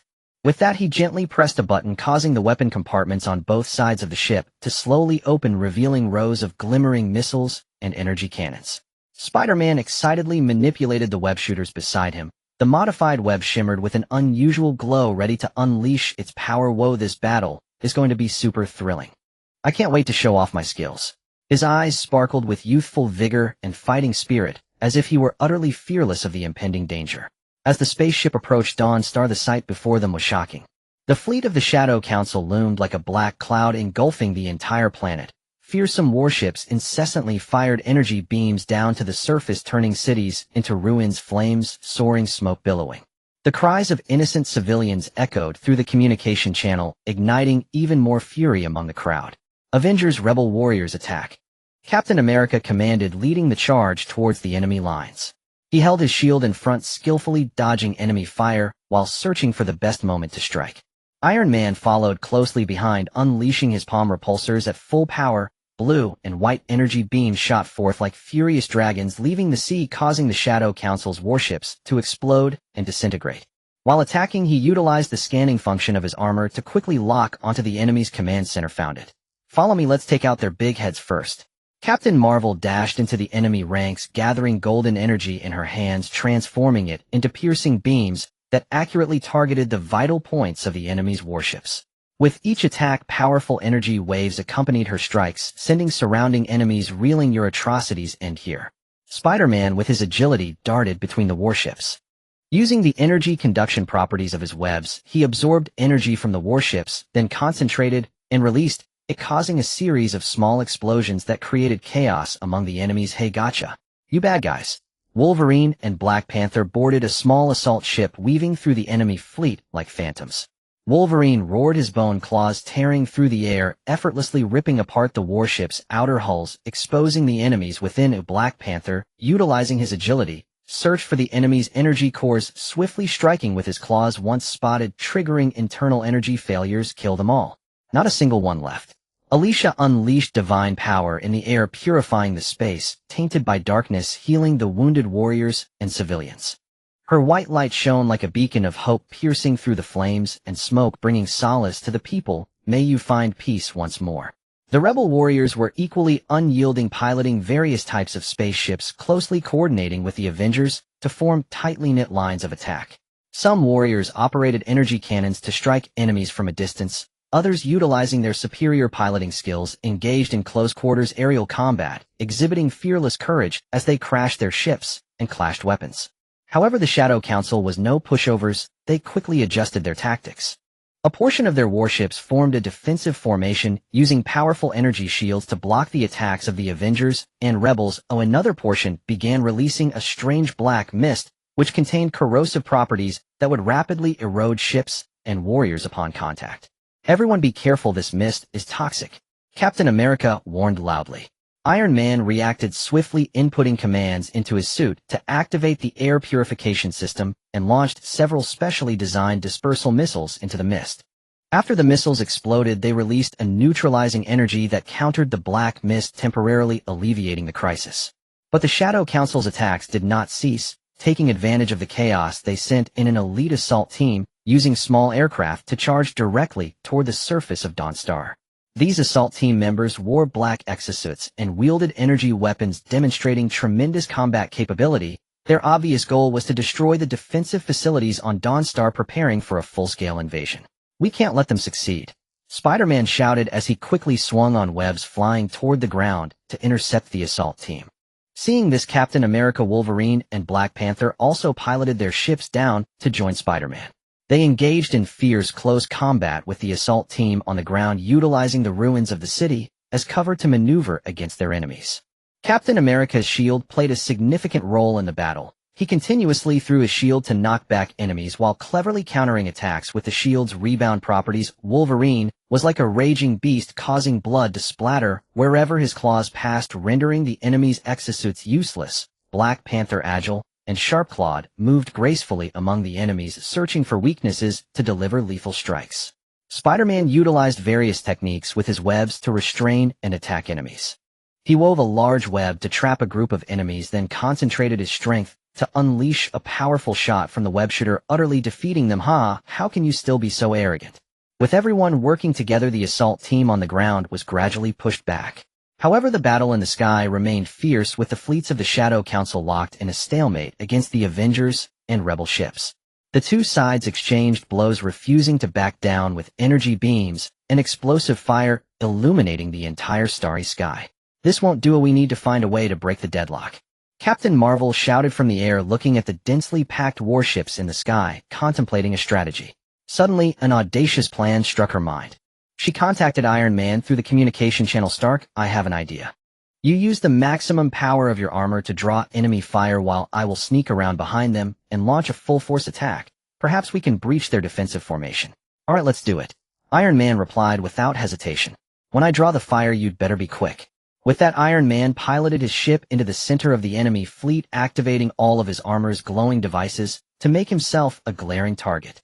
As he flew, he unleashed a barrage of palm repulsors and missiles, taunting the enemies. Come on, you coward. The Shadow Council indeed took the bait, focusing most of their firepower on Iron Man. Using his superior piloting skills and the formidable defense of his armor, Iron Man dodged left and right through the hail of gunfire. Though it was perilous, he was never hit by the enemies. At this moment, Captain Marvel seized the opportunity as she used her incredible agility to circle around to the back of the enemy fleet. Taking a deep breath, she compressed all her golden energy to the limit, and then thrust her hands forward, unleashing a powerful golden energy beam like a falling star, piercing straight toward the enemy's rear. Boom! The energy beam struck the enemy fleet, triggering a massive explosion. The enemy's defensive formation collapsed instantly, and their warships lost control, fleeing in all directions. We did it! The Avengers and rebel warriors cheered with joy. They pressed their advantage and launched a final offensive against the remaining enemies. With everyone working together, the fleet of the Shadow Council was completely defeated and the remaining forces fled. The sky over Dawn Star gradually returned to calm, and the smoke slowly dissipated. Everyone gazed at the surviving Dawn Star filled with relief. But they knew that this was just a direct confrontation with the Shadow Council, and future battles would be even tougher. However, as long as they stood united, nothing could obstruct their determination to protect the peace of the multiverse. We did it. This is a victory for everyone. Captain America stood atop the ruins of Dawn Star, raising his shield and shouting loudly. The crowd cheered, their voices echoing among the stars as if proclaiming their unwavering commitment to safeguarding the multiverse. Although the fires of war on Dawn Star have temporarily ceased, the air is still thick with the acrid smell of gunpowder. In the city, ruins, broken walls, and debris are everywhere. The people navigate the wreckage, some searching for lost relatives, while others salvage the scant resources left. Sadness and fatigue are etched on everyone's faces. The Avengers and the rebel fighters have little time to bask in the joy of victory. They quickly immerse themselves in the post-war rescue and reconstruction efforts. Captain America organizes personnel to clear obstacles from the streets and set up temporary shelters, saying, "Everyone, let's hurry. We need to give the people a place to stay. We must restore order here as quickly as possible." His voice is hoarse, yet powerful, sweat trickling down his cheeks, soaking his collar. Iron Man operates several engineering robots using their immense strength to move the massive building debris. He speaks through the built-in communication channel of the mech, saying, "These robots are a huge help. If we relied on human power, who knows how long it would take to move all this." At the same time, his gaze constantly sweeps around, vigilant for any potential dangers. After all, the remnants of the Shadow Council are like snakes hiding in the shadows, ready to strike again at any moment. Spider-Man scurries back and forth among the ruins, using his web to help rescue workers lift the injured or search for survivors buried beneath the rubble. "Is anyone there? Hang in there, I'll be there to save you soon," he shouts, his sharp spider sense allowing him to detect even the faintest signs of life. Each time he finds a survivor, a relieved smile spreads across his face, as if that smile could dispel some of the gloom hanging over the city. Captain Marvel uses her immense power to stabilize the precarious building structures. She lifts a massive beam, golden energy swirling in her palms, providing solid assurance for the rescue efforts. Everyone be careful not to cause any secondary injuries. At this moment, Lynch is also busy moving through the ruins with a modified analyzer firmly in hand.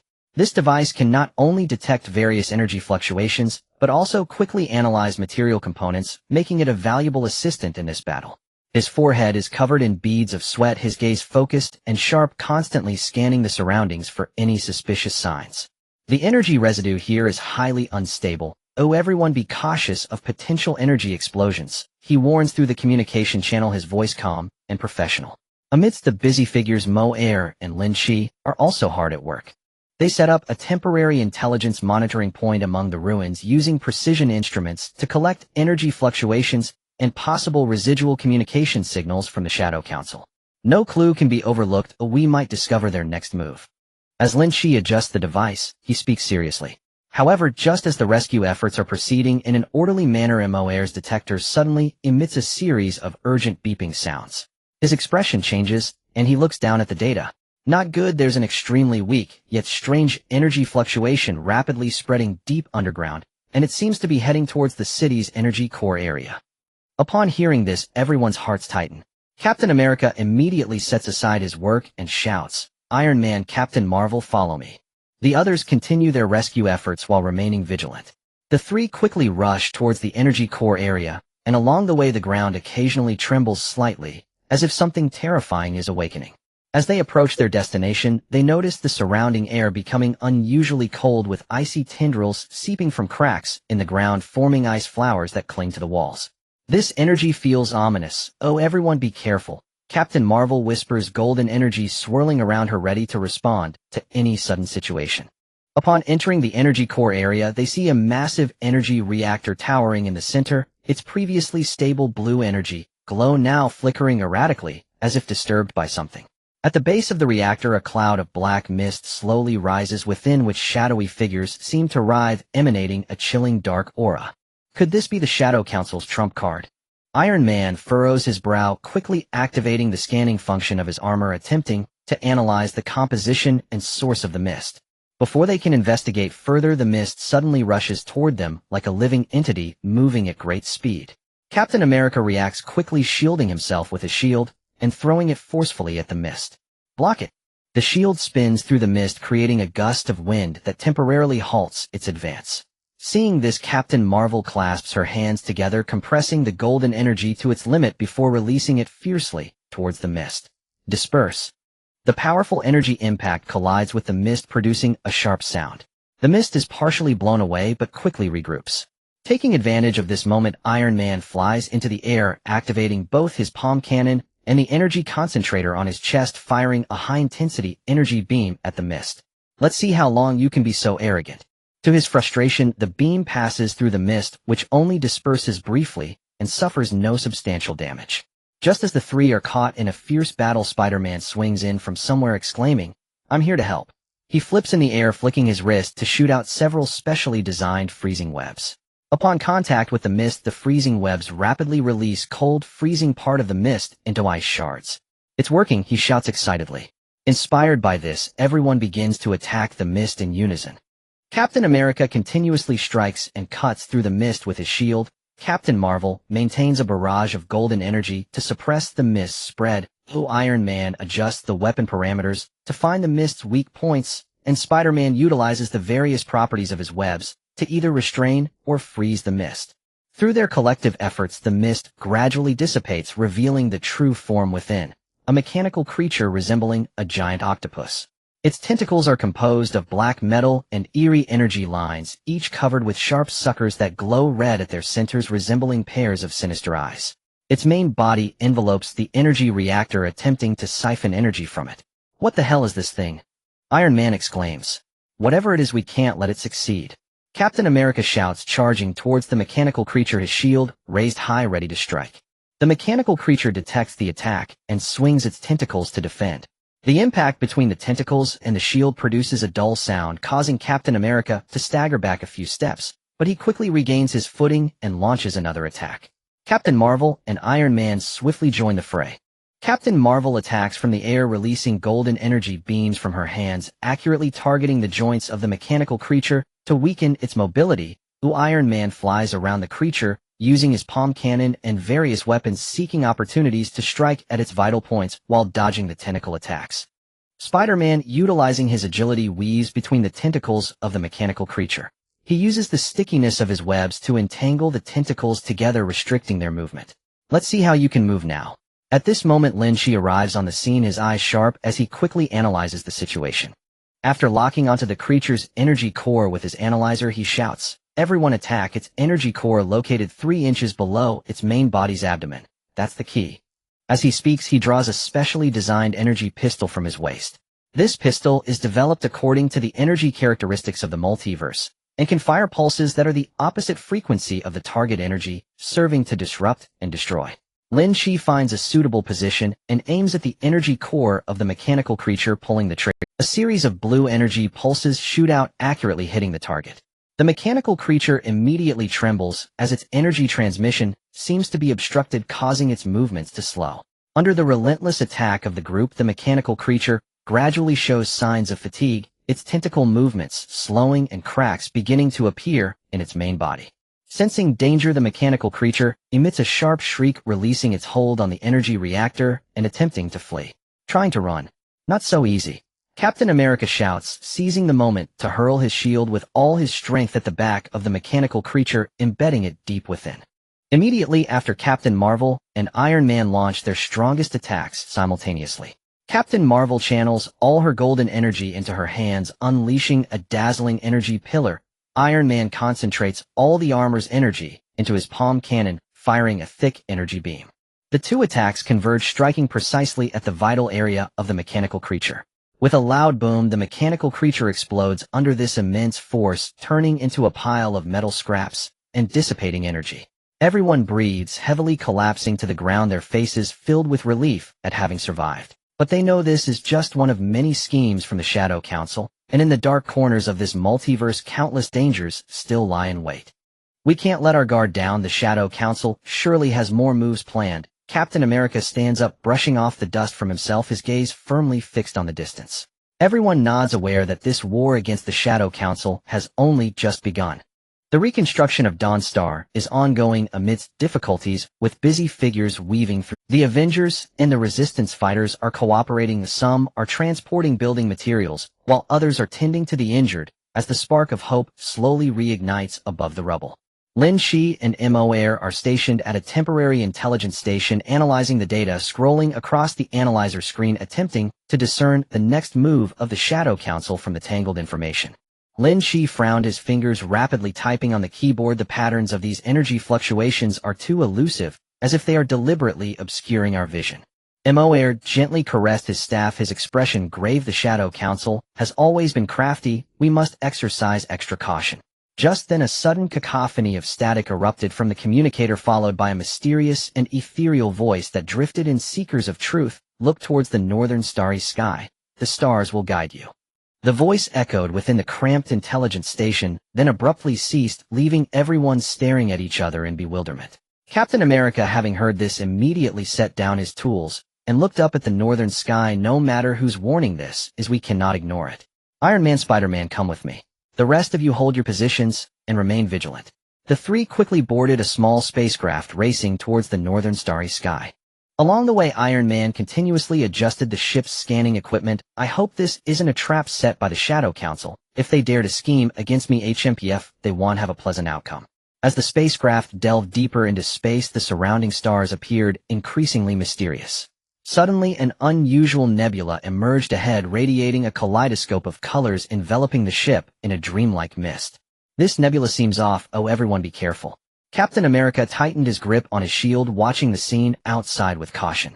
Spider-Man curiously leaned closer to the porthole. Wow, this looks like a gigantic cosmic cotton candy. Who knows what treasures might be hidden inside? Before he could finish, the spacecraft suddenly jolted violently, as if being pulled by an invisible force.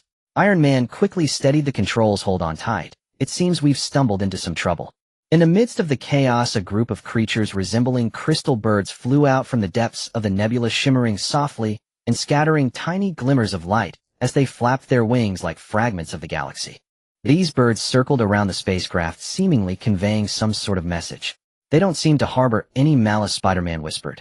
Captain America nodded slightly. Stay calm and see what they intend to do. Moments later, the birds led the spacecraft to a gentle landing on a mysterious planet within the nebula. The surface of this planet was covered in glowing crystals, resembling a dreamlike realm. As soon as the ship landed, a tall figure clad in a white robe emerged slowly from the light. His face was stern, yet his eyes exuded profound wisdom, with silver hair billowing in the wind, holding a staff that emanated a soft glow. Welcome to the land of Star Awakening, distant warriors. His voice was calm, but resonant. Captain America was the first to step out of the spacecraft, cautiously asking, "Who are you? Why have you brought us here?" "I am the Star Awakener, guardian of this nebula for countless ages. I am aware of your battle with the Shadow Council, and have witnessed the suffering of Dawnstar. The balance of the universe is being disrupted, and I cannot stand by idly." Iron Man followed, closely scrutinizing the surroundings. "What can you do to help us?" "We don't have time for idle chatter. The Shadow Council could cause trouble at any moment." The Star Awakener gently waved his staff, causing the crystals on the ground to reveal images displaying the secret base's troop deployments and new weapons being developed by the Shadow Council. "This should assist you. Wow, this is way better than us fumbling around." Spider-Man's eyes lit up. Captain America felt a surge of hope, but remained cautious. "Why do you want to help us? What do you gain from this?" "The Shadow Council's rampage is affecting the stability of the entire multiverse. The tranquility I guard cannot remain unscathed. Only by defeating them completely can we restore the peace of your." Iron Man stepped forward, carefully studying the crystal images. "This intelligence is detailed, but we also need methods to counter their new weapons. As far as I know, the weapons developed by the Shadow Council are becoming increasingly sinister." The Star Awakener nodded slightly, tapping the ground with his staff. A set of equipment imbued with strange energy appeared before them. This equipment integrates the special energy of the Land of Star Awakening, capable of resisting some of the Shadow Council's dark energy incursions, while also enhancing your own strength. I hope it can lend you a helping hand. Captain America picked up his shield, feeling a new energy resonate with it. "We will remember this kindness. If there's ever a need in the future, we will surely repay you." The Star Awakener waved his hand. "No need for thanks. Guarding the universe is our shared responsibility. However, the influence of the Shadow Council is deeply rooted. Your upcoming battles will be even more arduous. After bidding farewell to the Star Awakener, the three returned to Dawn Star carrying precious intelligence and equipment. Upon hearing the news, morale surged. With these we are far more confident to take on the Shadow Council. Wolverine exclaimed, his claws gleaming with determination. Lynch quickly integrated the intelligence, formulating a new battle plan based on the information provided by the Star Awakener. We can first launch a surprise attack on their secret base located in the Silent Galaxy, which seems to be their new weapon development center. Destroying it could significantly weaken their combat power. Captain America looked at the map and nodded in agreement. All right, let's proceed. But everyone must be careful. The Shadow Council has surely set up heavy defenses around the base. The group began to prepare fervently for the raid. Iron Man optimized his armor based on the new equipment's characteristics. Spider-Man practiced how to better utilize the new gear to enhance his agility and attack power. The others also adjusted their states, readying themselves for this life-and-death battle. When all preparations were complete, the fleet of spacecraft ascended once more, speeding towards the Silent Galaxy. Along the way, everyone felt a mix of tension about the unknown battle and a yearning for victory. They understood that this battle would determine the fate of the multiverse, and they were the last glimmer of hope. The spaceship formation sliced through the dark void of the multiverse, like silver arrows racing at full speed towards the desolate star system. The desolate star system lived up to its name, with planets along the way resembling lifeless giants, barren and uneven, exuding a cold and lonely aura, as if recounting their tragic fates after being plundered by the Shadow Council. Captain America stood in the command cabin, his gaze resolutely fixed ahead as he addressed everyone through the communication channel, saying, this raid mission is arduous, so everyone must maintain close cooperation and act according to the predetermined plan. Once we enter the base's attack range, Iron Man and Spider-Man, you are responsible for breaking through from the air and drawing enemy fire. Captain Marvel, Wolverine, and Black Panther will flank from the ground, seeking weak points in the defenses. Lynch Air and I will command from the rear, while using new equipment to disrupt the enemy's energy systems. Alicia provided support in the air, healing and purifying the dark energy afflicting her teammates. Everyone take your positions and prepare for battle. His voice was steady and powerful, like a stirring drumbeat, inspiring each team member's heart. Iron Man sat at the helm of the spaceship, skillfully manipulating the dashboard as the newly upgraded armor seamlessly integrated with the ship's systems, parameters flashing rapidly before his eyes. A confident smile curled at the corners of his mouth. Jarvis, activate all weapon systems at maximum power. This time we will let that bunch from the Shadow Council experience our might and turn their lair upside down. Spider-Man excitedly checked his gear nearby, the web shooters on his wrist shimmering with a strange glow, a manifestation of the new energy bestowed by the Starbringer. Wow, this battle is going to be super exciting. I can't wait to show off and make those bad guys regret it. As the spaceship formation approached the Shadow Council's secret base, the sight before them was breathtaking. The base resembled a massive dark fortress standing at the center of a barren planet, surrounded by layers of energy shields that flickered with eerie purplish red light, like the gaping maw of a beast ready to devour. The surface of the fortress was riddled with various weapon launch ports, ominous and poised for action. Everyone be careful, this defense won't be easy to handle. Captain America warned, his gaze growing increasingly stern. Iron Man initiated the attack, first piloting the spaceship like a meteor towards the base, unleashing a torrent of fire from his palm cannon as blue-white energy beams surged forth like furious dragons, crashing against the energy shield and creating dazzling sparks. Meanwhile, Spider-Man leaped out from the side of the spaceship, skillfully swinging through the air, using his webs enhanced by the energy boost from his new gear, quickly weaving through the hail of gunfire as he approached the base. He periodically shot out specially crafted webs that not only had adhesive properties, but also contained disruptive energy capable of temporarily disabling the weapon launch ports upon contact. Hey, watch this! Spider-Man shouted, his webs dancing like agile serpents.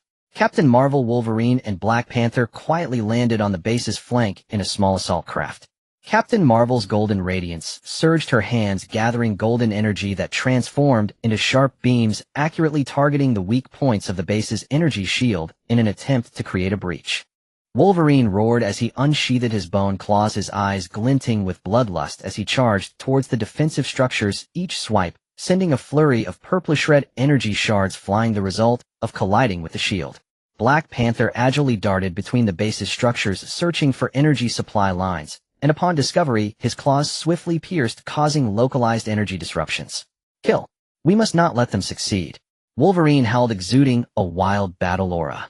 Alicia spread her wings in the air, the sacred power manifesting as gentle white light enveloping her battling teammates. Chanting softly, wherever the white light touched her teammates' injuries rapidly healed, and the parts affected by dark energy gradually returned to normal. May the gods bless us, grant us strength to overcome this evil darkness, she prayed softly. Captain America Lynch and Mo Air concentrated on operating various instruments on board the command ship.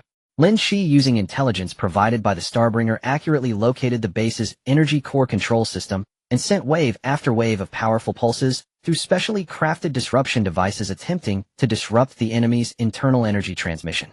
Mo Air waved his staff, unleashing mysterious stellar energy that resonated with Lynch's disruption pulses, further weakening the base's defensive capabilities. Captain America kept a close eye on the battlefield situation, calmly directing through the communication channel. Iron Man, watch the left flank. Spider-Man, cover Captain Marvel.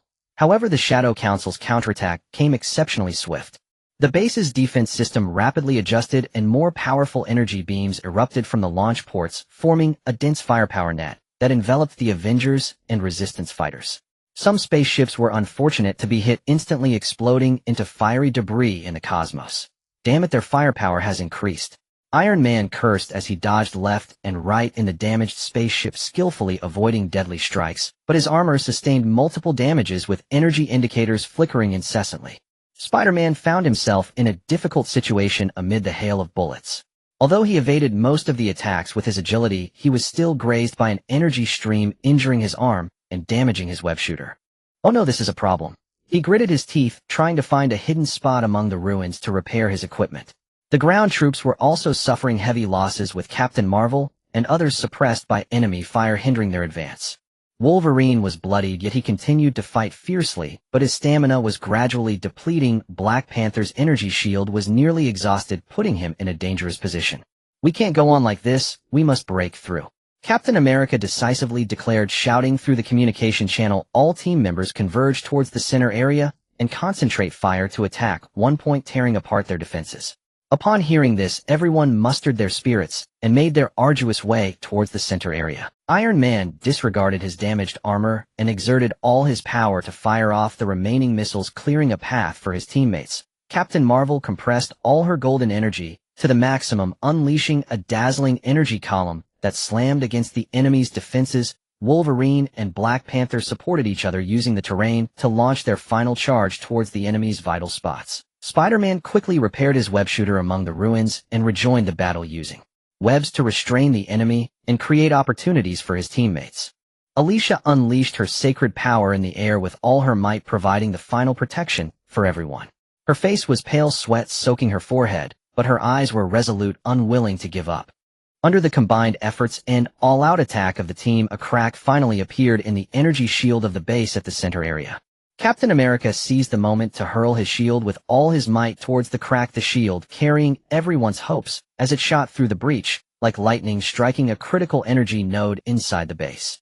Boom. With a tremendous explosion, a violent blast rocked the inside of the base, the energy shield instantly collapsing, and the entire fortress was engulfed in flames. The soldiers of the Shadow Council panicked and fled in all directions. We did it. The Avengers and Resistance fighters cheered despite their numerous injuries, their eyes gleaming with the joy of victory. However, Captain America knew all too well that this was merely a Pyrrhic victory. They had paid a heavy price, with most of their ships and equipment destroyed, and many warriors courageously sacrificing themselves. Yet this victory also earned them a precious respite, and more importantly, they conveyed a steadfast message to the Shadow Council: no matter how powerful the darkness may be, the force of justice will never yield. Everyone, pull yourselves together.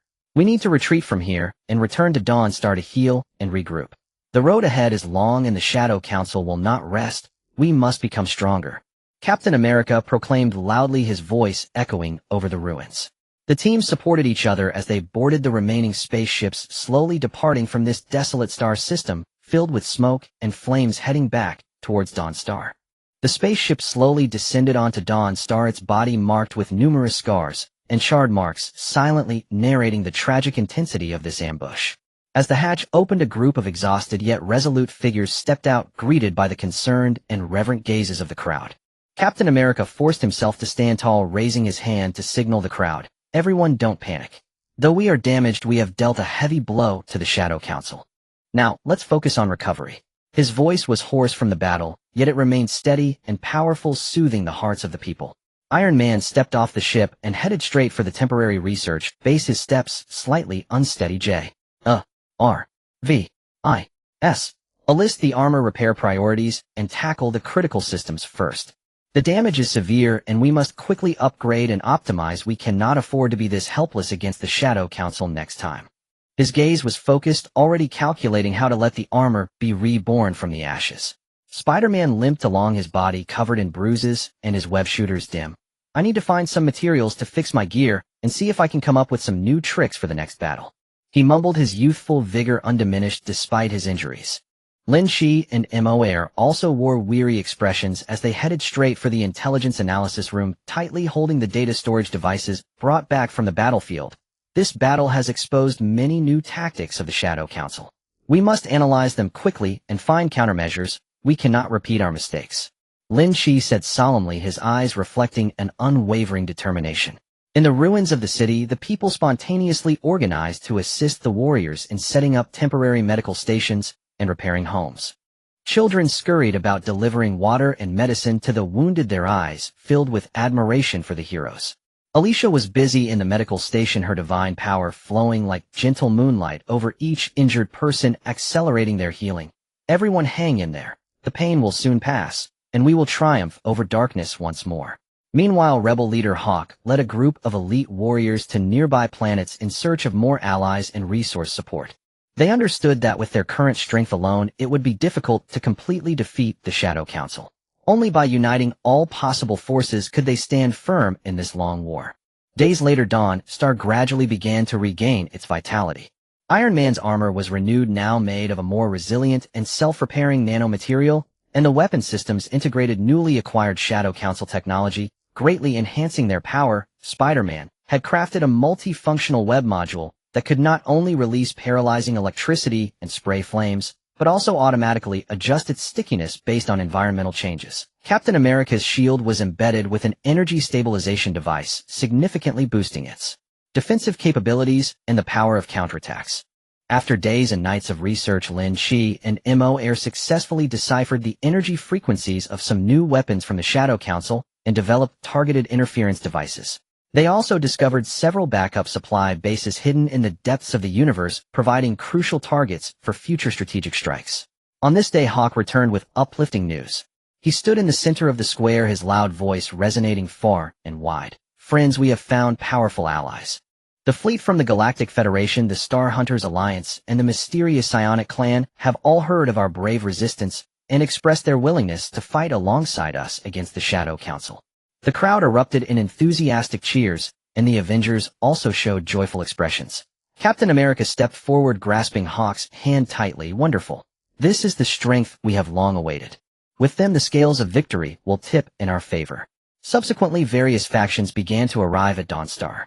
The fleet of the Galactic Federation blotted out the sun with advanced energy weapons on the warships, shining with a cold light. Soldiers clad in silver battle armor disciplined. The Star Hunters Alliance was composed of a group of unruly yet highly skilled lone wolves. Their ships varied in design, weapons diverse, yet their eyes reflected a commitment to adventure and justice. The Psionic Clan was the most mysterious, with members wearing ancient robes, their foreheads glowing with strange psionic light, skilled in manipulating mental powers, capable of invisibly disrupting enemies and healing allies.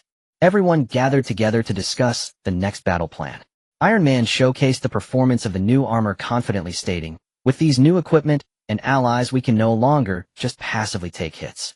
I suggest we take the initiative and strike directly at the core stronghold of the Shadow Council to destroy it in one fell swoop." Spider-Man jumped up excitedly. "I agree. Let's make them regret it and show them our might." The leader of the Psionic Clan, an old man with white hair, yet piercing eyes, shook his head slightly. "We must not act rashly. The Shadow Council will undoubtedly strengthen their defenses after their last defeat, and their stronghold is hidden. A frontal assault will only result in heavy casualties. We should proceed cautiously, first cutting off their supply lines, then gradually weakening their wings." Everyone fell into deep thought, and Captain America nodded in agreement. "The Elder speaks wisely. We will follow this strategy and proceed steadily. All factions will leverage their strengths and cooperate in battle. Thus the new alliance swiftly took out. The fleet of the Galactic Federation was responsible for patrolling the cosmic highways, intercepting the Shadow Council's supply transport ships. The Star Hunters Alliance, leveraging their exceptional tracking skills, infiltrated enemy territory to scout the troop movements and hidden bases of the Shadow Council. The Psionic Clan coordinated closely with the Avengers and the Rebels, using their psionic abilities to disrupt enemy communications and bolster the protective and offensive capabilities of the combat units. During an assault on a Shadow Council supply base, Iron Man piloted his armor, charging into the enemy lines like a silver lightning bolt, firing his repulsors and shoulder missiles simultaneously, instantly destroying several defensive turrets. Taste the power of technology, he shouted, drawing enemy fire. Spider-Man behind Iron Man used his webs to swing between the buildings, accurately hitting the enemy gunners with paralyzing webbing, rendering them immobile. Not a single one gets away, he exclaimed playfully, his webbing dancing like a serpent. Members of the Psionic Clan stood behind, closing their eyes in concentration, their foreheads glowing brightly, casting mental shields over their teammates to fend off enemy psychic attacks, while disrupting the enemy commander's thoughts, leading to confused orders. Rebel soldiers charged alongside the Galactic Federation and Star Hunters Alliance fighters, with gunfire and shouts intertwining like a surging tide, sweeping through the entire base. After this battle, the Shadow Council's supply reserves suffered heavy damage, and their morale plummeted. Meanwhile, the Avengers and their allies grew bolder and more in sync. They understood that each victory was a step closer to ultimate triumph. Though the road ahead was long and fraught with thorns, as long as they united as one, nothing could stop them from protecting the peace of the multiverse. With a series of tactical strikes executed flawlessly, the Alliance's morale soared like the midday sun. Victory itself seemed to beckon from just beyond the horizon. Yet the Shadow Conclave was no foe easily vanquished. Lurking in darkness like venomous serpents, they bided their time, poised to strike with lethal precision. While the Alliance reveled in its hard-won provisional triumph, busying itself with reorganization and strategizing its next move, the Shadow Conclave launched a ferocious counteroffensive without warning. Seizing a moment when Alliance forces were strategically dispersed, they assembled an elite assault contingent armed with the most advanced and devastating weaponry, and struck directly at the Alliance's heart, Dawnstar. That day, Dawnstar's skies had been clear and serene. Civilians bustled through streets rebuilding their homes, while soldiers inspected gear or exchanged tactical insights. Suddenly, a wailing spectral alarm pierced the planet's atmosphere. Lynch burst from the intelligence chamber, face ashen alert. Unknown fleet has breached outer defenses and is closing fast on Dawnstar. Captain America reacted instantly, sprinting toward the command center while shouting over comms, all units, battle stations now. This is a Shadow Conclave ambush. Hold your posts and protect the civilians. Iron Man, disregarding his armor's final calibration phase, slammed it on and initiated emergency protocols. Jarvis, prioritize flight and weapon systems. All other modules self-diagnose later. The suit blazed with incandescent light as he rocketed skyward, palm cannons charging, determined to intercept the enemy before they reached orbit. Spider-Man, testing the tensile limits of his new webbing between city spires, heard the alarm and swung immediately toward the threat. Looks like it's time to shine again. His gaze hardened, strands of web shimmered with lethal potential. Above them, the Shadow Conclave fleet descended, a vast suffocating shroud of obsidian cloud. At the vanguard, colossal battleships charged their main batteries. Their gun muzzles pulsed with eerie violet red light, then unleashed torrents of energy beams like divine judgment, slamming into Dawnstar's surface.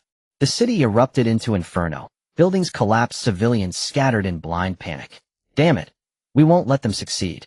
Captain Marvel blazed with golden radiance, hurtling into the enemy formation like a comet.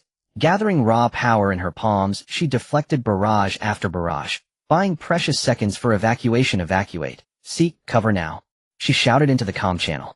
From the rubble, Wolverine and Black Panther surged forward, racing toward the enemy landing zones. Wolverine roared, bone claws erupting, eyes wild with feral fury. Come at me, I'll tear you all apart. Fresh wounds still bled across his torso, yet he felt none of it, only the burning need to rend his enemies limb from limb. Black Panther moved with liquid grace, vibranium claws gleaming coldly. Using terrain as both shield and springboard, he struck with surgical lethality. Each blow precise, each kill silent and absolute. Alicia unfurled her wings midair, sacred energy cascading down like gentle rain, enveloping the wounded, soothing terror, mending flesh and spirit alike. May the gods watch over you. Never lose hope. Her voice, soft yet unshakable, rose above the chaos, pure, resonant, and divine. Yet the Shadow Conclave's assault intensified, relentless, calculated, unyielding. They deployed not only overwhelming firepower, but also a ground force composed of genetically augmented warriors and autonomous mechanized constructs. These warriors towered, musculature forged like tempered steel, skin etched with pulsing arcane glyphs, impervious to most physical trauma. The constructs wielded high-energy plasma lances and volatile self-destruct mechanisms, swift and merciless in execution.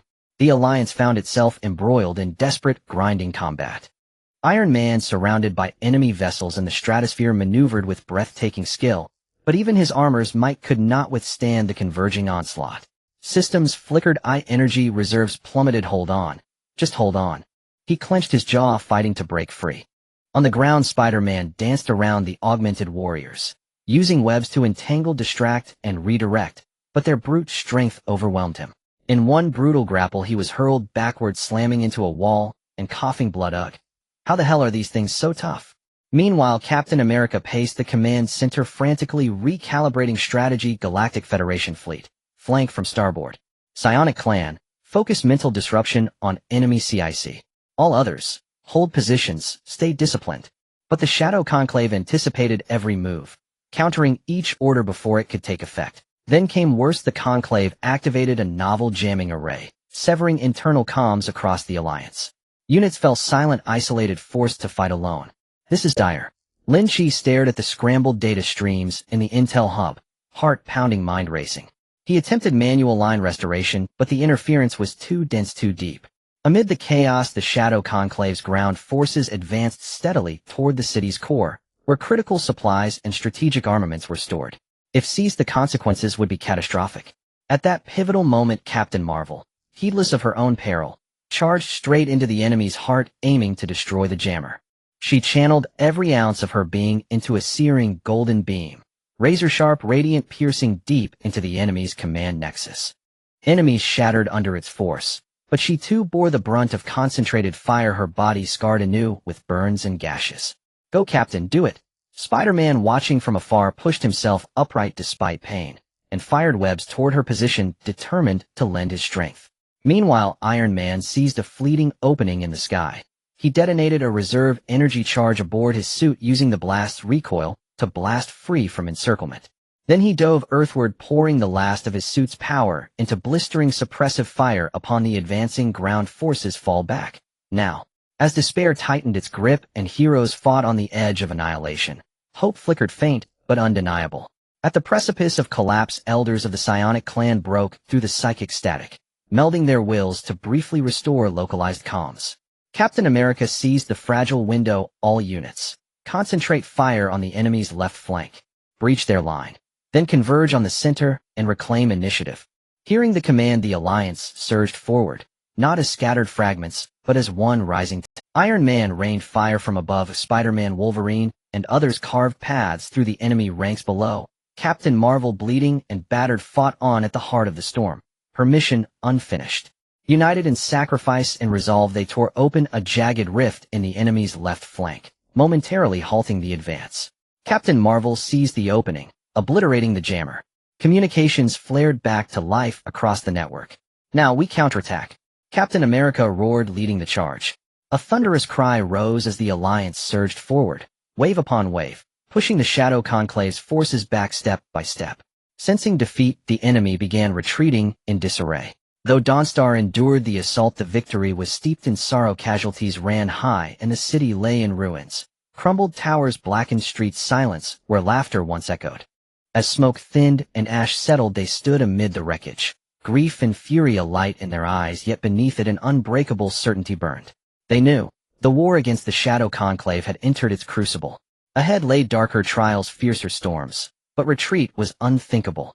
Their vow to safeguard the peace of the multiverse burned eternal and undimmed like a star forged in fire. The smoke of Dawnstar had not yet dissipated, and the acrid smell of charred remains permeated the air. Amid the ruins, the shattered walls appeared especially desolate under the dim starlight. The soldiers of the Alliance dragged their weary and battered bodies through the debris, rescuing the wounded and assessing the losses, their faces etched with grief and determination. Captain America stood atop a pile of rubble gazing at the ravaged scene, his fists clenched tightly, knuckles turning white from the strain. The Shadow Council's devastating blow cannot go unpunished. They think this will break us. How utterly deluded. His voice was deep, yet filled with power, echoing like a bell in the silent night, igniting the flames of vengeance in the hearts of every soldier. Iron Man limped over, his armor battered, and the energy indicators flickering weakly. Captain, we need to reassess our combat capabilities and repair our equipment swiftly. The Shadow Council's ambush has exposed too many of our weaknesses. His gaze was cold and steely despite the pain coursing through his body. His mind remained sharp, rapidly calculating the next course of action. Spider-Man, his injured arm hanging limply, clambered out from a pile of rubble, his face covered in dust, yet still showing a hint of defiance. I have a few new ideas. Once I fix my web shooter, those guys won't know what hit them. His words carried the tenacity of youth, bringing a warmth to the hearts of the surrounding soldiers, as if they could see a glimmer of hope in the darkness. Lynch and Mo were tirelessly busy in the makeshift intelligence center day and night. The data on the analysis screen rolled continuously like a waterfall as they meticulously compared and filtered each piece of information, attempting to discern the Shadow Council's next moves and potential vulnerabilities. From the intelligence we've gathered so far, it seems the Shadow Council is regrouping after their retreat, preparing to launch a larger offensive. We don't have much time left. Lin Shi's brow was furrowed, his voice tinged with deep concern. In this dire situation, the Alliance had not been defeated, but had instead become even more united. The Galactic Federation's fleet sent its most elite engineering team to assist Iron Man in repairing and upgrading the warships and armor.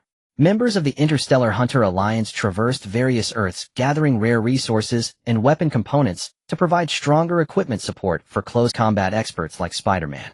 The elders of the Psychic Clan initiated a grand spiritual ritual to bestow mental shields upon all soldiers, enhancing their willpower and resistance to interference, while also working tirelessly to restore the damaged mental lines on the battlefield. The civilians were equally unwilling to back down, spontaneously organizing to deliver water and meals to the soldiers caring for the wounded, while children helped transport supplies with their small hands, and women gathered to produce bandages and clothing. On this wasteland, everyone became a source of strength against the darkness.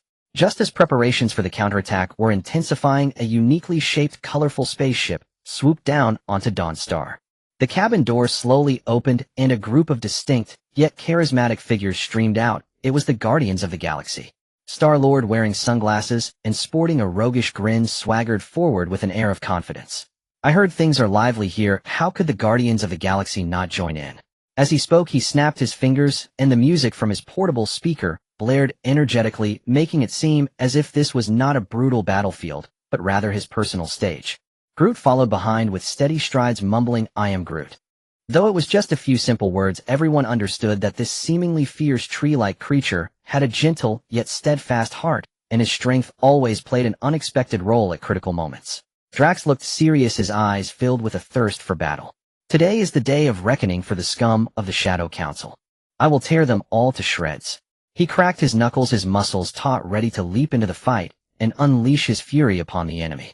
Gamora held her blades, her figure agile, a cold and fierce expression on her face. We are here to end this dark scourge. Don't waste time. Let's quickly formulate a battle plan. Her voice was crisp and decisive, embodying the resolve of a warrior woman. Rocket Raccoon hoisted his signature large gun, jumping onto a rock to survey the crowd from above. These guys are tough, but with the Guardians of the Galaxy on board, the Shadow Council is guaranteed to take a beating. He shook his gun, a confident gleam in his eyes. Though small in stature, he possessed formidable courage and combat prowess. Captain America, seeing the reinforcements arrive, felt a flicker of surprise in his eyes as he quickly approached and extended his hand. Great to see you all. Thank you for coming to our aid. We are facing serious challenges at the moment, and every bit of strength counts. Star-Lord shook Captain America's hand vigorously.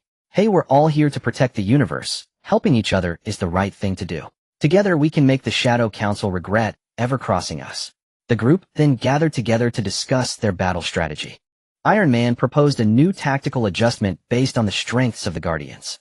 The Guardians are familiar with the hidden paths and power distributions in the universe. We can use this to our advantage, having them lead the charge to ambush the Shadow Council's supply lines and cut off their reinforcements. Once successful, the enemy's morale will surely plummet. Gamora nodded slightly, acknowledging the plan. That's a wise move. We know the surrounding star systems like the back of our hands, and are aware of their crucial supply points. Acting swiftly will yield great results. Spider-Man jumped up excitedly. Wow, with the Guardians leading us, this will definitely be exhilarating. I can't wait to show off my skills. Thus the new alliance sprang into action. The Guardians piloted their ship, leading the way, skillfully avoiding the Shadow Council's patrol fleets thanks to their familiarity with cosmic routes, speeding towards the supply line. The other alliance forces followed closely behind, standing ready to deliver a lethal blow. Upon reaching the first supply point, the sight before them made everyone realize the daunting nature of this battle. The area around the stronghold was covered with energy shields and dense defensive turrets, while Shadow Council soldiers patrolled back and forth inside on high alert. Star-Lord whispered through the communication channel, "Everyone be careful, don't act rashly. We need to figure out a way to break through this shield and charge in." Groot stepped forward, extending his branch-like arms. "I am Groot." As he spoke, his body began to transform, branches rapidly growing and intertwining, reaching towards the energy shield. He inserted part of his branches into the energy nodes of the shield, utilizing his unique energy absorption and transformation abilities to start interfering with the shield's operation. Seeing this, Drax shouted, "I'll lend you a hand." He wielded his twin blades, charging towards the defensive turrets, using his immense strength and agility to destroy them one by one, creating a better environment for Groot to disrupt. Gamora darted like a ghost among the enemies, her blades flashing as they fell, taking down foes wherever she moved. She skillfully avoided enemy attacks, searching for the location of the shield control device. Once spotted, she would not hesitate to destroy it. Rocket found a high point in the distance, propping up his large gun to provide fire support for his teammates. "Just charge ahead, oh, I've got your backs."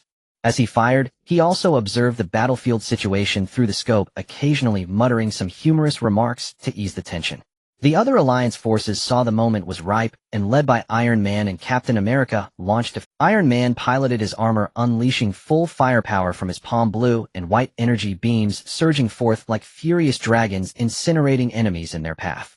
Captain America held his shield before him, bravely leading his team through the enemy's defenses and pushing toward the stronghold.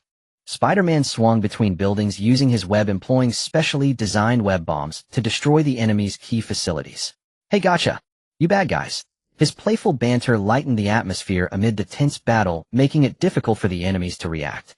Through their collective efforts, the first supply point was successfully captured. Yet they knew this was just a small victory in a long battle. Other supply points of the Shadow Council awaited them to conquer, and this war against the Shadow Council was destined to be a grueling and protracted struggle. However, at this moment the Alliance was filled with confidence, for they understood that unity is strength, and as long as they stood shoulder to shoulder, nothing could obstruct their resolve to safeguard the peace of the multiverse. With the joy of victory, they continued to advance towards their next target, composing a magnificent epic belonging to heroes under the vast starry sky. After conquering the first supply base, the morale of the Alliance army soared like a blazing torch, dispelling the dark clouds hovering over their hearts. But everyone knew that this life-and-death struggle against the Shadow Council was only the beginning of a brutal chapter, with more daunting challenges awaiting ahead. The Guardians of the Galaxy and other forces took a brief rest before swiftly heading towards their next target. The spaceship raced through the interstellar route at full speed, with Star-Lord standing in the cockpit, his gaze fixed on the navigation screen, his fingers tapping the control panel in rhythm with the music. "Our next stop is a crucial supply hub of the Shadow Council, and the defenses will surely be tighter. Everyone stay alert." Groot quietly sat beside him, occasionally murmuring, "I am Groot."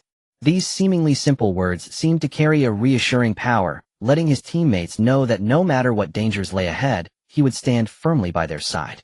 Drax tightened his grip on his twin daggers, his eyes ablaze with fierce battle intent, as he continuously sharpened the blades, producing a shing-shing sound. "This time, I want to slay more enemies, and make the Shadow Council pay a heavy price for their actions." Gamora sat in a corner, deep in thought, with her blade firmly in hand, seemingly rehearsing the upcoming battle in her mind, and searching for every possible flaw in the enemy's defenses.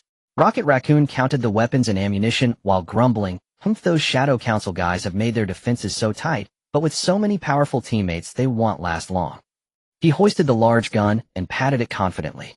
On the Avengers ship following behind, Captain America was also busy devising the battle plan. "Iron Man, you take charge of aerial fire suppression, using the suit's mobility and firepower to tear apart their air defense network. Spider-Man, you coordinate with the Guardians of the Galaxy for a ground assault, using your web-slinging agility to strike key facilities for a deadly blow. I will lead the others in a frontal assault to draw the enemy's main force and create opportunities for you. Remember, we must end this quickly. If we get drawn into a protracted battle, it will be unfavorable. Iron Man sat inside his armor as data flashed rapidly before his eyes, replying, "Don't worry, Captain, my beloved suit is eager to make its mark. This time, we must obliterate their supply lines." Spider-Man excitedly fiddled with his web shooters. "Wow, a new mission. I'm sure he'll nail it. When I get back to Earth, Ned will be amazed to hear about my adventures." When the spaceship reached the target supply base, everyone gasped in shock. The base was enveloped in layer upon layer of energy shields resembling a giant onion, with the shields flickering in eerie shades of purple and red woven into a complex defense network. Various caliber energy cannons peeked out from concealed positions in the defenses, glaring at the void poised to strike. On the ground, squads of Shadow Council soldiers stood in formation with mechanical puppets moving among them, their enormous frames exuding a cold metallic sheen, each movement accompanied by heavy footsteps. "This is quite a tough nut to crack," Iron Man murmured softly. But the Alliance army showed no signs of retreat, and the battle instantly erupted. Iron Man shot forward like a dazzling meteor, charging above the enemy lines with his repulsor and shoulder missiles activating simultaneously, blue and white energy beams and whistling missiles raining down on the energy shields. The surface of the shields rippled violently. Under the tremendous impact, the shields briefly distorted in certain areas but quickly returned to their original form. "I'm a bit resilient, but I want to see how long you can hold out." Iron Man increased his firepower while activating the suit's scanning function to search for weak points in the shields. Captain America led his team as they landed in front of the base in an assault ship. He raised a shield in front of him, shouting, "Avengers attack." He charged towards the enemy's main force like an arrow released from a bow. The shield flew through the air, accurately knocking back the nearby enemies, while his teammates' closely coordinated guns blazing, engaging in fierce close combat with the Shadow Council soldiers and mechanical puppets. Spider-Man and the Guardians of the Galaxy quietly approached from the flank. Groot stepped forward again, his body rapidly swelling, branches becoming thicker and sturdier as he charged towards the energy shield. Under his tremendous impact, a fine crack appeared in the shield. Drax seized the opportunity, roaring as he rushed forward, swinging his twin daggers like the wind, striking fiercely at the crack in an attempt to widen it. Gamora moved agilely, weaving like a specter among the enemies, her blade glinting with a cold light, leaving a trail of blood wherever she went. Using her keen insight, she located the energy control center of the shield and was about to strike when she was surrounded by a group of mechanical puppets. Seeing this, Rocket Raccoon set up his gun from a distance, unleashing a barrage of fire. "Don't panic, Gamora. I'm coming to save you." Dense bullets swept towards the mechanical puppets, freeing Gamora from her encirclement. Spider-Man seized the chaos, using the stickiness and agility of his webs to swing rapidly between. His web shooters continuously fired specially designed webs, some embedded with powerful electromagnetic pulses that would short-circuit enemy weapons upon contact, while others released paralyzing toxins, rendering nearby foes immobile. "Hey, try out my new tricks," he shouted excitedly. Under the Alliance Army's all-out fierce attack, the energy shield finally could not withstand the pressure, emitting a piercing hum before shattering. The base was instantly thrown into chaos, alarm bells ringing loudly. "Charge!" Captain America shouted, taking advantage of the moment to lead his team into the base like a surging tide. However, the Shadow Council's counterattack did not cease. They activated the backup defense system, instantly sealing off the passages inside the base with energy barriers, dividing it into smaller cramped areas, scattering the Alliance Army members and plunging them into a predicament of fighting alone. "Everyone stay calm and look for a way to break through," Captain America shouted over the communication channel, but the noisy interference made his voice intermittent. Iron Man noticed the situation was dire from the air and quickly adjusted his tactics. "Jarvis, activate the anti-jamming protocol. I'm going down to assist the captain." As he spoke, he piloted the ship down rapidly, using the cutting weapons of his suit to attempt to break the energy barriers. In a narrow passage, Spider-Man and Drax were back-to-back, surrounded by a group of Shadow Council soldiers. Spider-Man shot out webs, creating swings from the ceiling, and using inertia to kick away the approaching enemies. "Drax, we need to find a way out." Drax swung his twin daggers with ferocity. "Don't worry, little Spider, I'm here."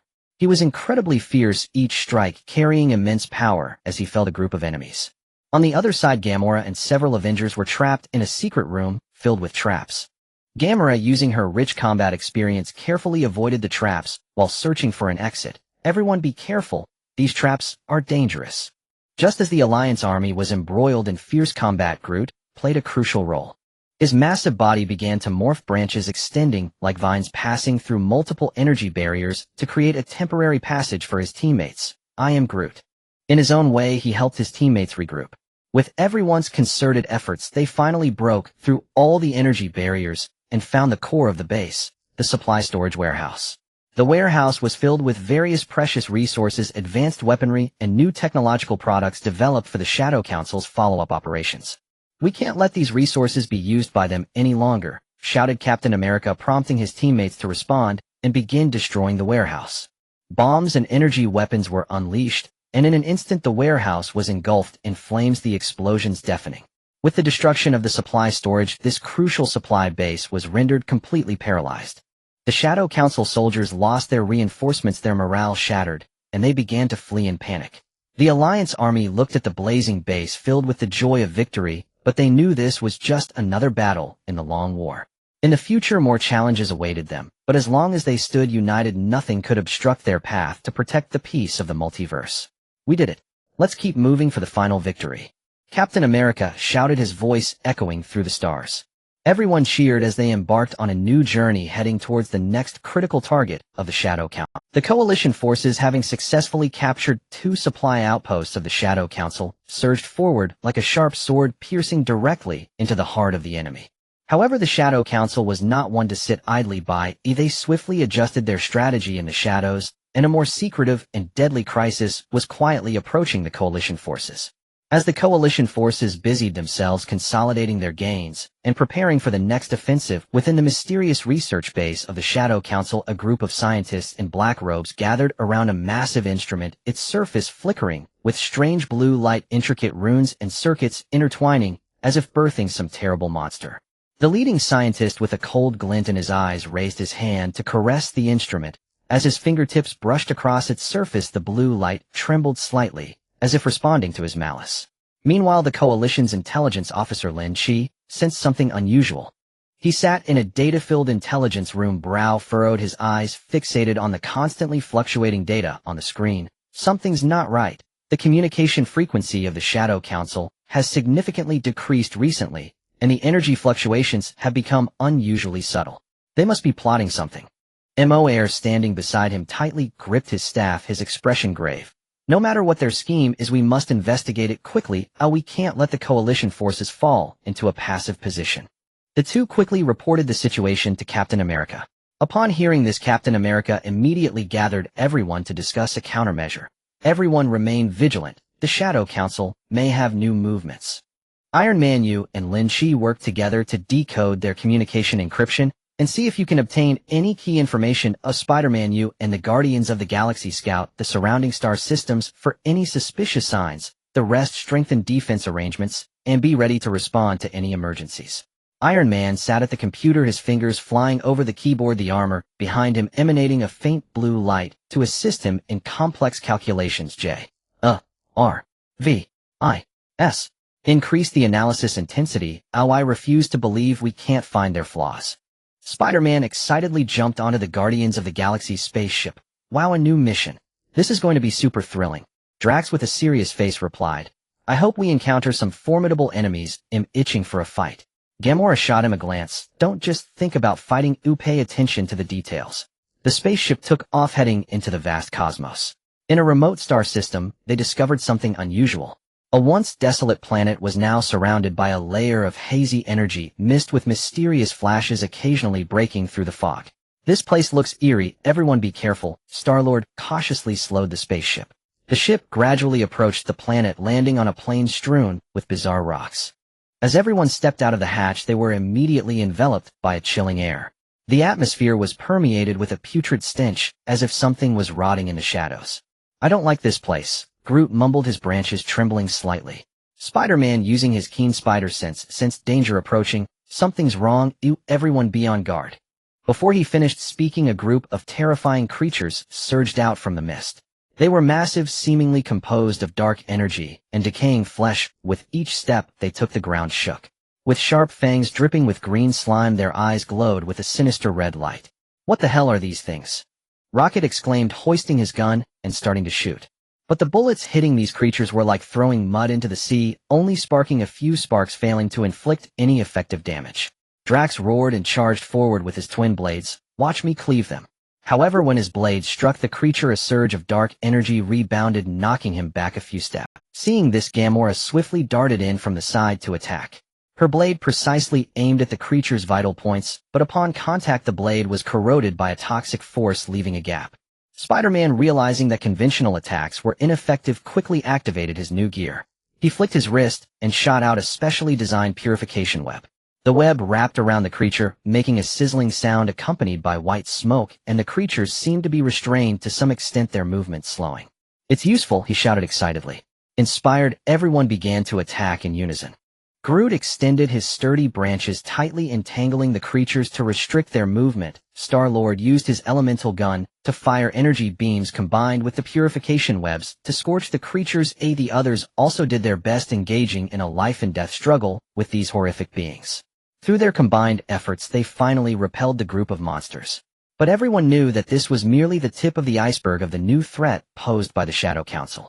Upon returning to the Coalition base, Spider-Man and the Guardians of the Galaxy reported the situation, and Lynch analyzed the samples they brought back, stating, "These creatures were created by the Shadow Council by fusing dark energy with biological genes.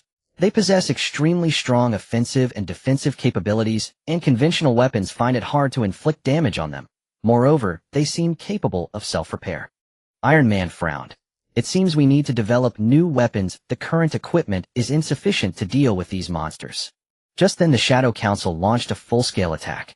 This time they not only sent out regular troops, but also unleashed a large number of these new biological weapons, overwhelming the Coalition forces' positions. The Coalition forces quickly entered combat mode.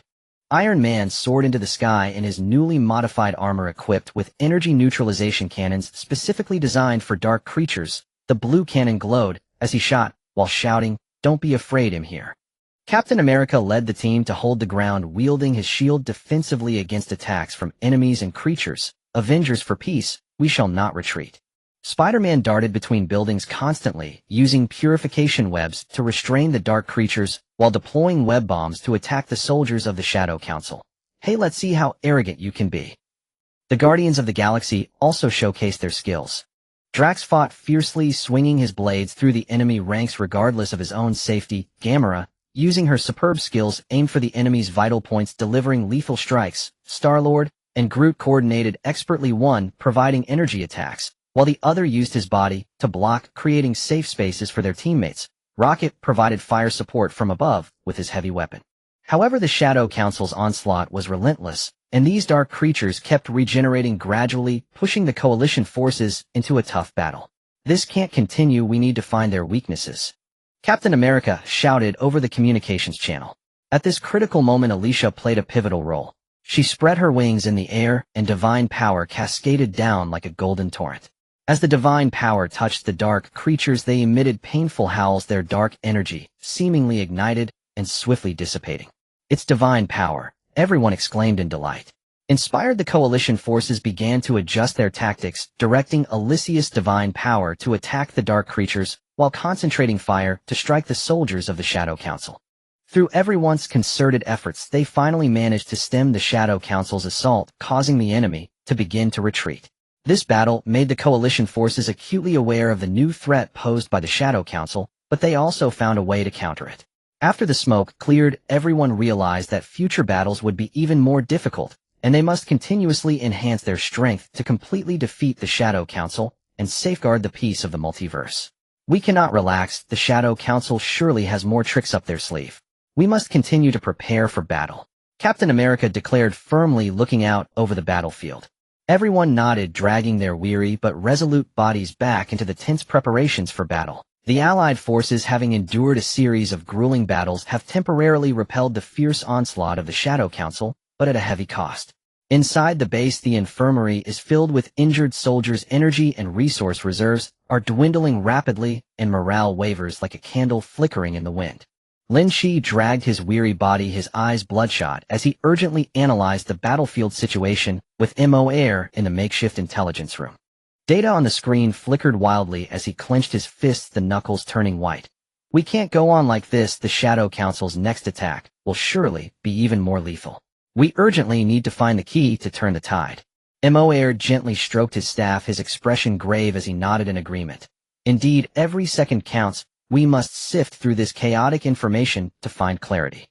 At that moment, Captain America walked in, his determined face shadowed by fatigue as he scanned the room, and spoke in a deep voice. Friends, the situation is critical, but we cannot give up. I just discussed with the commanders of each division, and we've decided to consolidate our remaining forces and take the initiative to strike, catching the Shadow Council off guard. We cannot sit idly by. Lynch, the intelligence gathering depends on you. Make sure to accurately identify the target. Lynch straightened his back, determination shining in his eyes. Rest assured, Captain, I will find their vulnerabilities, even if it costs me my life. With that, he immersed himself in the torrent of data, his fingers striking the keyboard like a tempest. Iron Man was in the repair bay working tirelessly with engineers to fix his armor. The armor was severely damaged, and the energy circuits were burned out. He furrowed his brow, yet his gaze burned with fire. Come on, we'll get through this together. I'm going to teach those guys from the Shadow Council a lesson they won't forget. He personally adjusted the newly installed energy stabilizer, ensuring the armor wouldn't fail. Spider-Man darted through the camp, delivering supplies to the wounded and boosting morale. Everyone cheer up. Little Spider is waiting to fight alongside you and send the Shadow Council packing. Though young, he understood the importance of both spiritual support and material assistance at this moment, his youthful face radiating determination. As the action approached, Lynch finally caught a glimmer of hope amidst the vast sea of intelligence. He sprinted to the command center, shouting all the way, Captain, I have a discovery. The Shadow Council is concentrating a large number of new weapons and critical energy supplies at a secret stronghold. It is heavily defended, but once destroyed, they will be unable to counterattack for a while. Captain America's eyes gleamed with intensity as he immediately summoned everyone. This is our chance, warriors. We must seize this opportunity. Iron Man and Spider-Man, you will lead the charge. The Guardians of the Galaxy will launch a flanking assault to create chaos with their maneuverability. The remaining forces will provide us with fire support from the rear. Let's go. The fleet of ships shot through the dark universe like arrows racing toward their target. As they approached the stronghold, everyone gasped in awe at its formidable defenses. Energy shields were layered, flashing with ominous light. Turrets stood ominously poised to strike. Patrolling ships darted about like ravenous sharks. Iron Man was the first to strike, his armor shining brightly as he fired both his palm repulsors and shoulder missiles. Blue and white energy beams surged forth like furious dragons, crashing violently into the energy shield. Come on, let's see how I break through your turtle shell. Spider-Man followed closely, using his agility to dodge and weave through the heavy fire, aiming for the weak spots in the shield as he launched specially designed web bombs. As the bombs exploded, the shield rippled, creating brief distortions in certain areas. Captain America piloted the ship, skillfully avoiding enemy attacks while commanding the overall strategy. Everyone hold steady and proceed according to plan. Guardians of the Galaxy prepare to cut in. Star-Lord received the order, a smile spreading across his face as he activated the ship's cloaking device, leading the Guardians stealthily toward the flank. When the time was right, he gave the command, and the ship opened fire, instantly throwing the enemy into chaos. Haha, did we catch you off guard? Drax bellowed as he charged out of the ship, swinging his dual blades like the wind, cutting down a swarm of enemies. Shadow Council scum, meet your end. Gamora moved gracefully through the enemy ranks like a specter, her blades glinting with lethal light as she aimed for vital spots. Don't waste time, let's finish this quickly. The enemy inside the stronghold was thrown into disarray, and the Allied forces seized the opportunity to launch a full-scale assault. But the Shadow Council would not concede easily. They quickly unleashed newly developed dark creatures, clawing and snapping at everyone.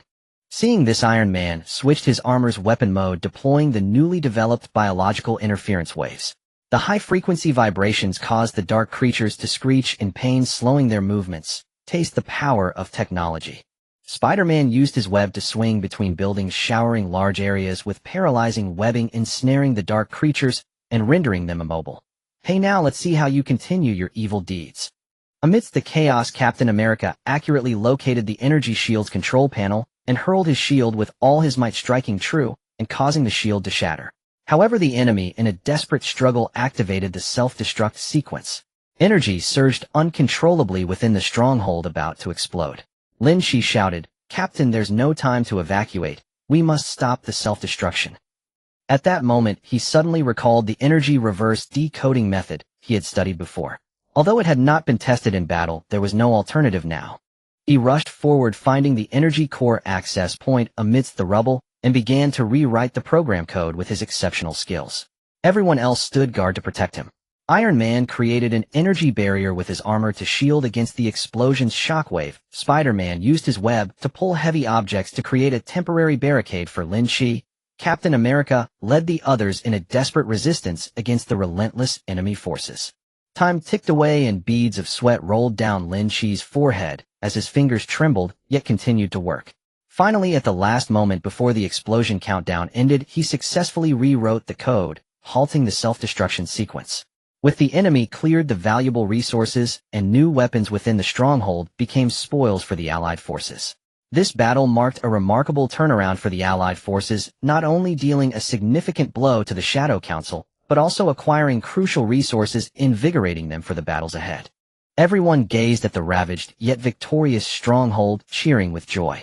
Captain America patted Lynch on the shoulder, his eyes filled with pride. "Well done, Lynch. You are the greatest hero of today." Lynch smiled shyly, feeling tired yet proud. "This is everyone's achievement. We are one step closer to ultimate victory." In that moment, dawn reignited above the ruins. The Allied forces knew the road ahead would be long, but their faith was as solid as rock. With the momentum of victory and an unyielding resolve, they set out once more to protect the peace of the multiverse. The Allied forces returned to Dawnstar adorned with the glory of victory and seized supplies. Along the way, the atmosphere inside the spaceship was heavy yet filled with hope. The wounds on the soldiers and the damage to their armor were badges of honor from this arduous battle. On Dawnstar, the citizens had long been waiting eagerly, their cheers rising and falling like waves, welcoming the heroes of their hearts back home. Children held flowers in their hands, their eyes sparkling with admiration as they rushed towards the returning soldiers. Women, teary-eyed, presented carefully prepared food and water, offering their heartfelt solace. Captain America stepped off the spaceship, his posture still tall, though his face showed signs of weariness, yet could not conceal the satisfaction and pride in his eyes. He waved to the crowd, saying loudly, "Your support is our driving force. This victory belongs." But the Shadow Council had not been completely defeated. "Oh, we must remain vigilant." Iron Man removed his helmet, his hair, disheveled, sweat soaking his forehead. He took a deep breath, savoring the joy of victory. "It feels great to be home, but I haven't forgotten those guys. Next, I need to revamp this new gear to surprise them next time." Spider-Man excitedly weaved through the crowd, his web shooters repaired, occasionally shooting out webbing that made the children laugh heartily. "Wow, this adventure was so cool.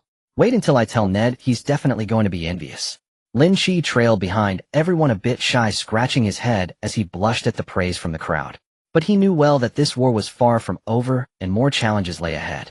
He quietly walked toward the intelligence center, preparing to conduct a thorough analysis of the newly acquired data, hoping to uncover more secrets of the Shadow Council.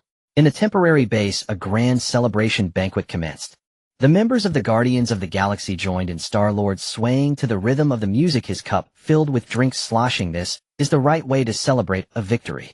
Groot sat nearby, laughing happily, occasionally saying, "I am Groot." His smile was like the warm sun of spring, warming those around him.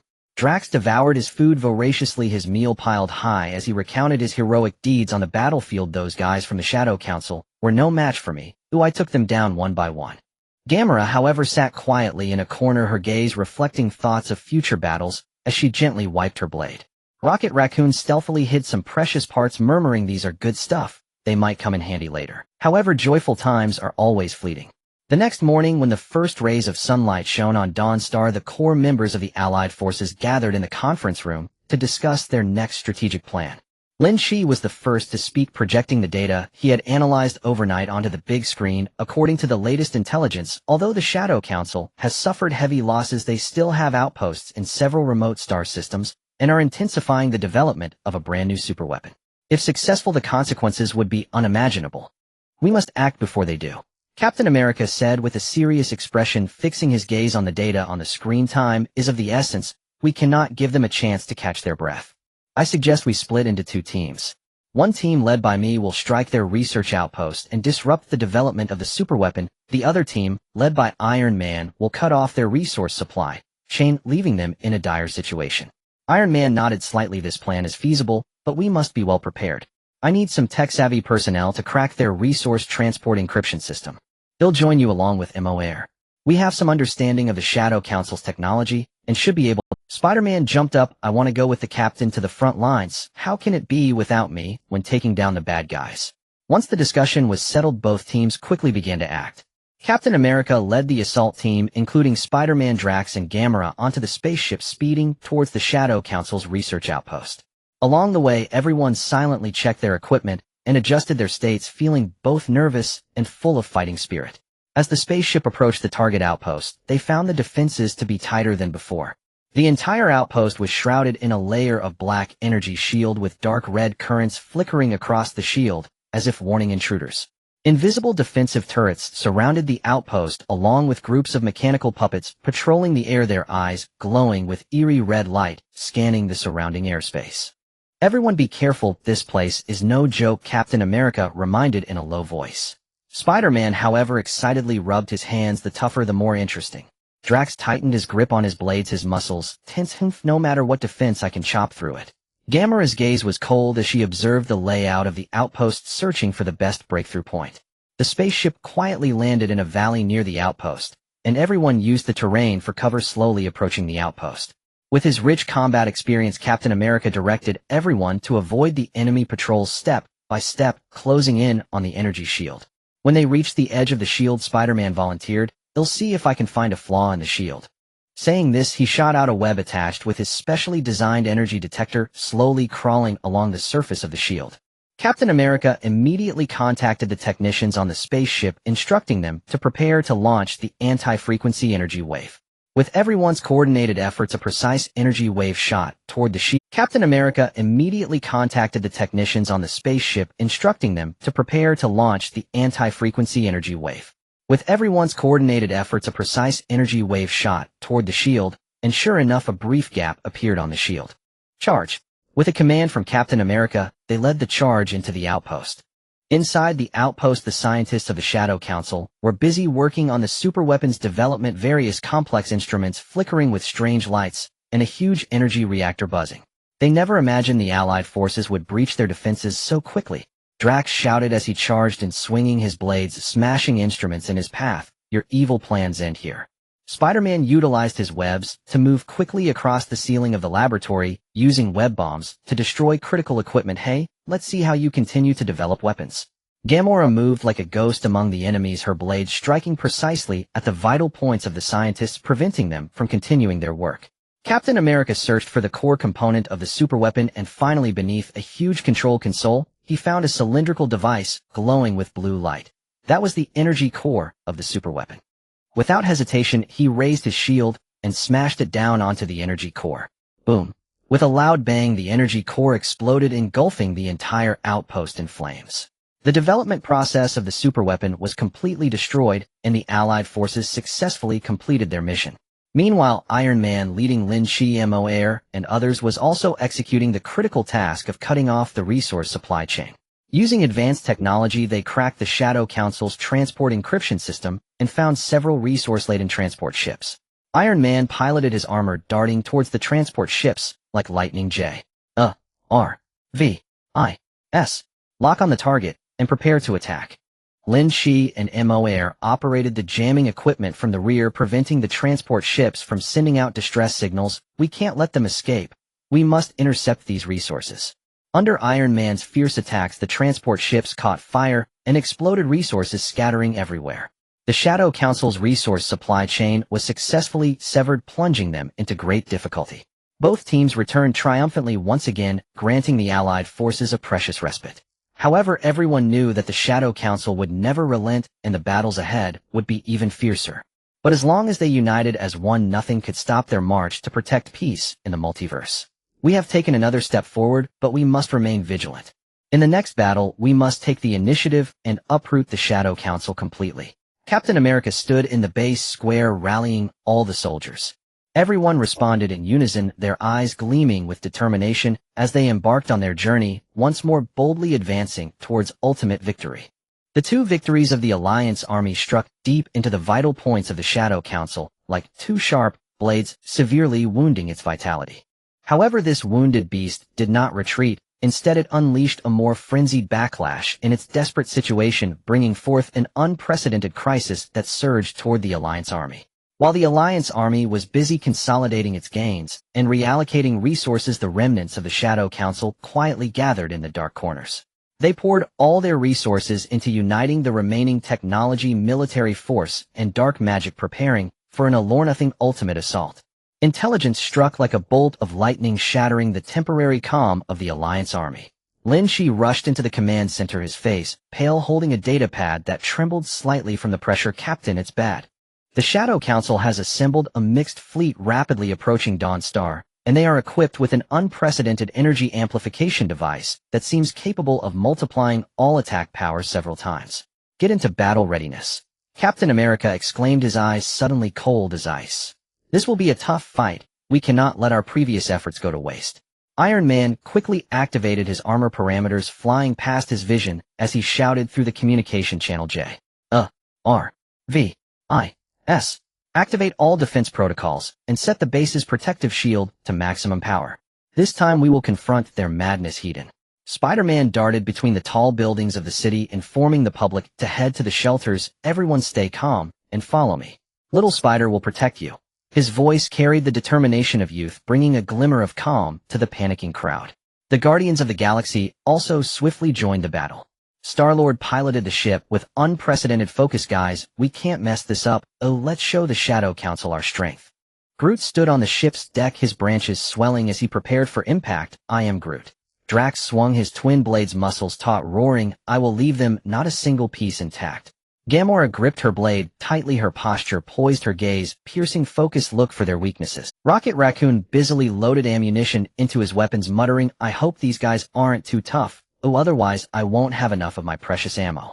When the fleet of the Shadow Council appeared over Dawnstar, everyone gasped. It was a mixed formation of black metal warships, mechanical puppet aircraft, and strange energy beings resembling a dark cloud that blotted out the sky, exuding a suffocating sense of oppression. At the center of the fleet, a massive energy amplification device shone with blinding red light, like an evil heart, continuously supplying violent energy to the surrounding weapons. "Fire!" Captain America commanded, and the defensive turrets of Dawnstar roared to life, first unleashing beams of energy like furious dragons toward the enemy formation. However, these attacks were easily deflected by the shield enhanced by that strange energy amplification device as soon as they touched the fleet of the Shadow Council, transforming into a shower of light. Seeing this, Iron Man dove into the enemy ranks like a shooting star, firing his repulsor and shoulder missiles. "Don't get cocky, watch me break your shield." But as he approached, he was entangled by a swarm of mechanical puppet aircraft that emitted electromagnetic interference, causing his armor's systems to malfunction and slow down. Spider-Man utilized his webs on the ground, attempting to restrain the enemy's landing troops. He shot out specialized webs, some sticky enough to bind the enemy's legs, others contained paralyzing currents that would instantly incapacitate foes. However, the soldiers of the Shadow Council seemed to have prepared in advance, wearing insulated protective suits and wielding energy cutters that easily sliced through the webs, closing in step by step. Drax and Gamora fought side by side, charging into the most densely packed area of the enemy. Drax fought valiantly, each slash of his blades sending a spray of blood. Gamora, with her exquisite skills, weaved effortlessly through the enemy ranks, her blades striking precisely at their vital points. But the enemies kept pouring in, and they gradually fell into encirclement, suffering more and more wounds. Groot stood in front to protect his teammates with his massive body. His branches were hit by the enemy's energy weapons, igniting into fierce flames, yet he stood firm, roaring, "I am Groot." Star-Lord and Rocket Raccoon coordinated in the air, with Star-Lord using an elemental gun to fire energy beams, while Rocket provided fire support with a heavy gun. But faced with the formidable anti-air firepower of the Shadow Council, their attacks seemed insignificant, and the ship sustained considerable damage, wobbling unsteadily. The Alliance army gradually found itself in a tough battle, and the situation grew increasingly dire.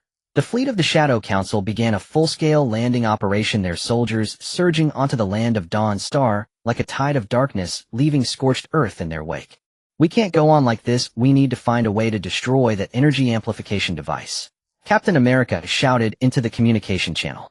At that moment, Lynch suddenly had a brilliant idea. He remembered discovering an energy frequency vulnerability while studying the technology of the Shadow Council. He quickly contacted Iron Man. "Tony, I've found a solution." Use the maximum power of your armor to launch an energy wave at a frequency of 321 Hz aimed at that energy amplification device. It might interfere with its operation. Iron Man, upon hearing this, disregarded the damage to his armor, forcibly breaking free from the entanglement of the mechanical puppet aircraft, adjusting his armor parameters, and launched a specific frequency energy wave with all his might. A miracle occurred. The energy wave struck the amplification device, causing the red light on its surface to flicker erratically, and the shield briefly weakened. Now's our chance. Captain America seized the moment and led everyone into a fierce charge. Spider-Man, utilizing the agility of his webs, swiftly approached the energy amplification device, holding Lynch's specially made energy disruptor, and hurled it toward the core of the device. The disruptor embedded itself successfully, and explosions echoed from within the device, with the red light gradually dimming. At the same time, the other members of the Alliance army fought desperately, launching a full counterattack against the landing forces of the Shadow Council. Iron Man regained the initiative in the air, bombarding the enemy fleet fiercely. Drax and Gamora broke through the encirclement, pouncing on the enemy. Like tigers, Groot, though the flames on him had not extinguished, continued to fight, sweeping away enemies with his branches. Star-Lord and Rocket Raccoon steadied the ship, unleashing firepower to support the ground troops. With everyone working together in fierce combat, the offensive of the Shadow Council was finally curbed, and their fleet began to retreat in panic. In this battle, although the Alliance army held Dawnstar once again, they paid a heavy price, with many warriors bravely sacrificing themselves, and the city left in ruins. When the smoke cleared, everyone looked at the battle-scarred Dawnstar, filled with grief and determination. They knew this was the Shadow Council's desperate struggle, and the most critical moment of this war. As long as they persisted a little longer and completely defeated the Shadow Council, true peace would be within reach. We will not be defeated. For our fallen comrades, for the peace of the multiverse, we will continue to fight. Captain America stood on the ruins, raising his arm high, his voice echoing in the starry sky. Everyone responded in unison, dragging their weary yet unyielding bodies back onto the path, launching a final assault on the remnants of the Shadow Council. Above the ruins of Dawnstar, the smoke had yet to dissipate, and a pungent odor mingled in the air, infused with the blood and sweat of the warriors. Members of the Allied forces, though each injured and scarred, possessed resolute gazes like sharpened swords tempered in a crucible of sorrow and defiance. Captain America stood amidst the remnants of crumbled walls, gazing at the ravaged city, his heart a tumult of emotions. He clenched his fists, the knuckles paling from the strain, his determined face etched with the memory of fallen comrades, and a deep-seated hatred for the Shadow Council. Their sacrifice will not be in vain. This is the path we must take towards ultimate victory. The Shadow Council is cornered. We must unite all our strength to deliver a decisive blow and bring this war to a complete end. His voice was deep and powerful, resounding like a tolling bell over the silent ruins, igniting the flames of vengeance and protection in the hearts of every warrior. Iron Man limped forward, his armor battered and bruised, the energy indicator flickering weakly, mirroring his exhausted yet resilient life force. He raised a hand to wipe the blood from his forehead, determination gleaming in his eyes. Captain, I have conducted emergency repairs and upgrades on the remaining armor and ships. Although resources are limited, they are sufficient for our final offensive. This time we must ensure the Shadow Council is obliterated. Spider-Man, dangling with an injured arm, struggled to crawl out from a pile of rubble, his face covered in dust, yet still exuding a stubborn youthful vigor. I still have some new tricks up my sleeve. Once I enhance the web shooters a bit more, those Shadow Council scoundrels won't know what hit them. He bore the pain, fiddling with his gear, a spark of defiance shining in his eyes, as if the pain were merely a badge of honor from battle. Lynch and more were tirelessly working in a makeshift intelligence center day and night. Data on the analysis screen flowed like a waterfall as they meticulously compared and sifted through every piece of information, attempting to locate the hideout of the remaining forces of the Shadow Council and any potential weaknesses from the intelligence gathered so far. The remnants of the Shadow Council have retreated to a star system known as the Silent Abyss, where the environment is harsh, gravitational forces are abnormally strong, and it is filled with dangerous energy vortices. But places like this are also more likely to be their last stronghold. Lynch's brow furrowed with deep concern, yet his gaze burned with an unwavering resolve to find the enemy. The Guardians of the Galaxy showed no signs of retreating. Star-Lord dusted himself off, put his sunglasses back on, and wore a roguish yet determined smile. Hey, sounds like an exciting place. We Guardians of the Galaxy fear no danger. It's time to confront the remnants of the Shadow Council and show them that the universe is not their playground. Groot walked steadily behind, murmuring, "I am Groot." Though it was just a simple phrase, everyone understood that this seemingly fierce tree creature had a gentle and steadfast heart. His strength always proved invaluable in critical moments, and regardless of the dangers ahead, he would stand shoulder to shoulder with his teammates until the end. Drax, with a serious expression and a glint of battle lust in his eyes, cracked his knuckles, his muscles taut, as if ready to engage in combat, unleashing his pent-up fury upon the enemy. "I will personally sever the head of the Shadow Council leader to avenge my fallen comrades." His voice roared like a raging beast, releasing the hatred and anger within him. Gamera blade in hand, agile and poised, bore a cold countenance. "We've come this far. There is no turning back. Prepare your weapons, devise a detailed plan, and annihilate them in one fell swoop." Her words were crisp and decisive, reflecting the courage and determination of a female warrior. Rocket Raccoon hoisted his signature large gun, leaping onto a rock and surveying the crowd from above him. "Those Shadow Council folks sure picked a hell of a place for their last bastion, but with so many formidable teammates they won't last long. I've got plenty of ammo ready, just waiting to take off." He shook his gun, confidence gleaming in his eyes, his small stature belied by his formidable courage and combat prowess. As everyone was busily preparing, the Allied forces welcomed an unexpected wave of reinforcements. Volunteers from various planets, inspired by the determination of the Allied forces to protect the peace of the multiverse, organized themselves, piloting various spacecraft and bringing weapons and resources from their home planets to converge at Dawnstar. Among them were the towering warriors of the Rock Clan, capable of manipulating the power of stone, frost elves adept at controlling ice and snow, creating low-temperature obstacles on the battlefield, and mind wizards skilled in mental magic, capable of dispelling fear and bolstering allies' willpower. The arrival of these reinforcements greatly boosted the morale of the Allied forces. Captain America looked at these warriors from different planets and races, his eyes filled with gratitude and comfort. "Thank you all for lending a hand. This is our collective battle. For the peace of the multiverse, let us join forces and launch a final assault on the Shadow Council." Everyone cheered with joy and quickly immersed themselves in the intense pre-battle preparations. Iron Man collaborated with technological elites from various planets, integrating advanced technologies from different races into the armor and ships for further enhancements. Spider-Man learned from the Frost Elves how to utilize low-temperature environments to reinforce the stickiness and resilience of his web, creating specialized webs that would function in extreme conditions. Lynch and more consulted with the Mind Wizards to enhance their intelligence gathering and analysis capabilities, using mental magic aiming to pinpoint the key vulnerabilities of the Shadow Council. With everything ready, the vast fleet of the Allied forces set forth towards the Silent Abyss. Along the way, the fleet navigated through numerous dangers, carefully avoiding perilous energy vortices as they proceeded cautiously toward their destination. As they neared the last stronghold of the Shadow Council, everyone was once again taken aback by the sight. The stronghold stood on a dark planet surrounded by layers of energy shields that flickered with ominous purplured light, weaving a complex defensive network. The surface of the planet was dotted with energy cannons of various calibers, their muzzles ominous and poised for action. The remnants of the Shadow Council, like cornered beasts, stood guard inside and outside the stronghold, ready for their final resistance. Everyone steady, proceed according to plan.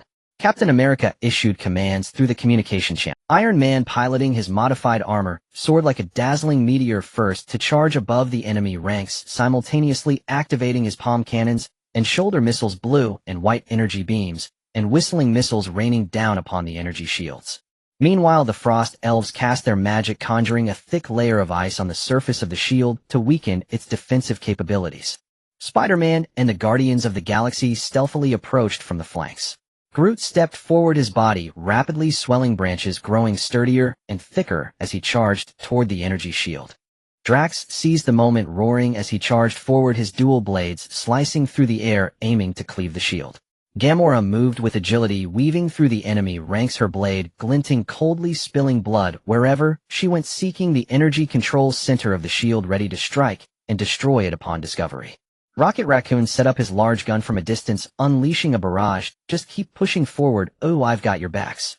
As he shot, he observed the battlefield situation through his scope, occasionally mumbling humorous quips to ease the tense atmosphere. Other units of the Allied forces, seeing the opportunity ripe, launched a fierce charge led by the Rock Clan warriors. The Rock Clan warriors manipulated the power of stone, hurling massive boulders at the enemy to clear a path for the charging troops.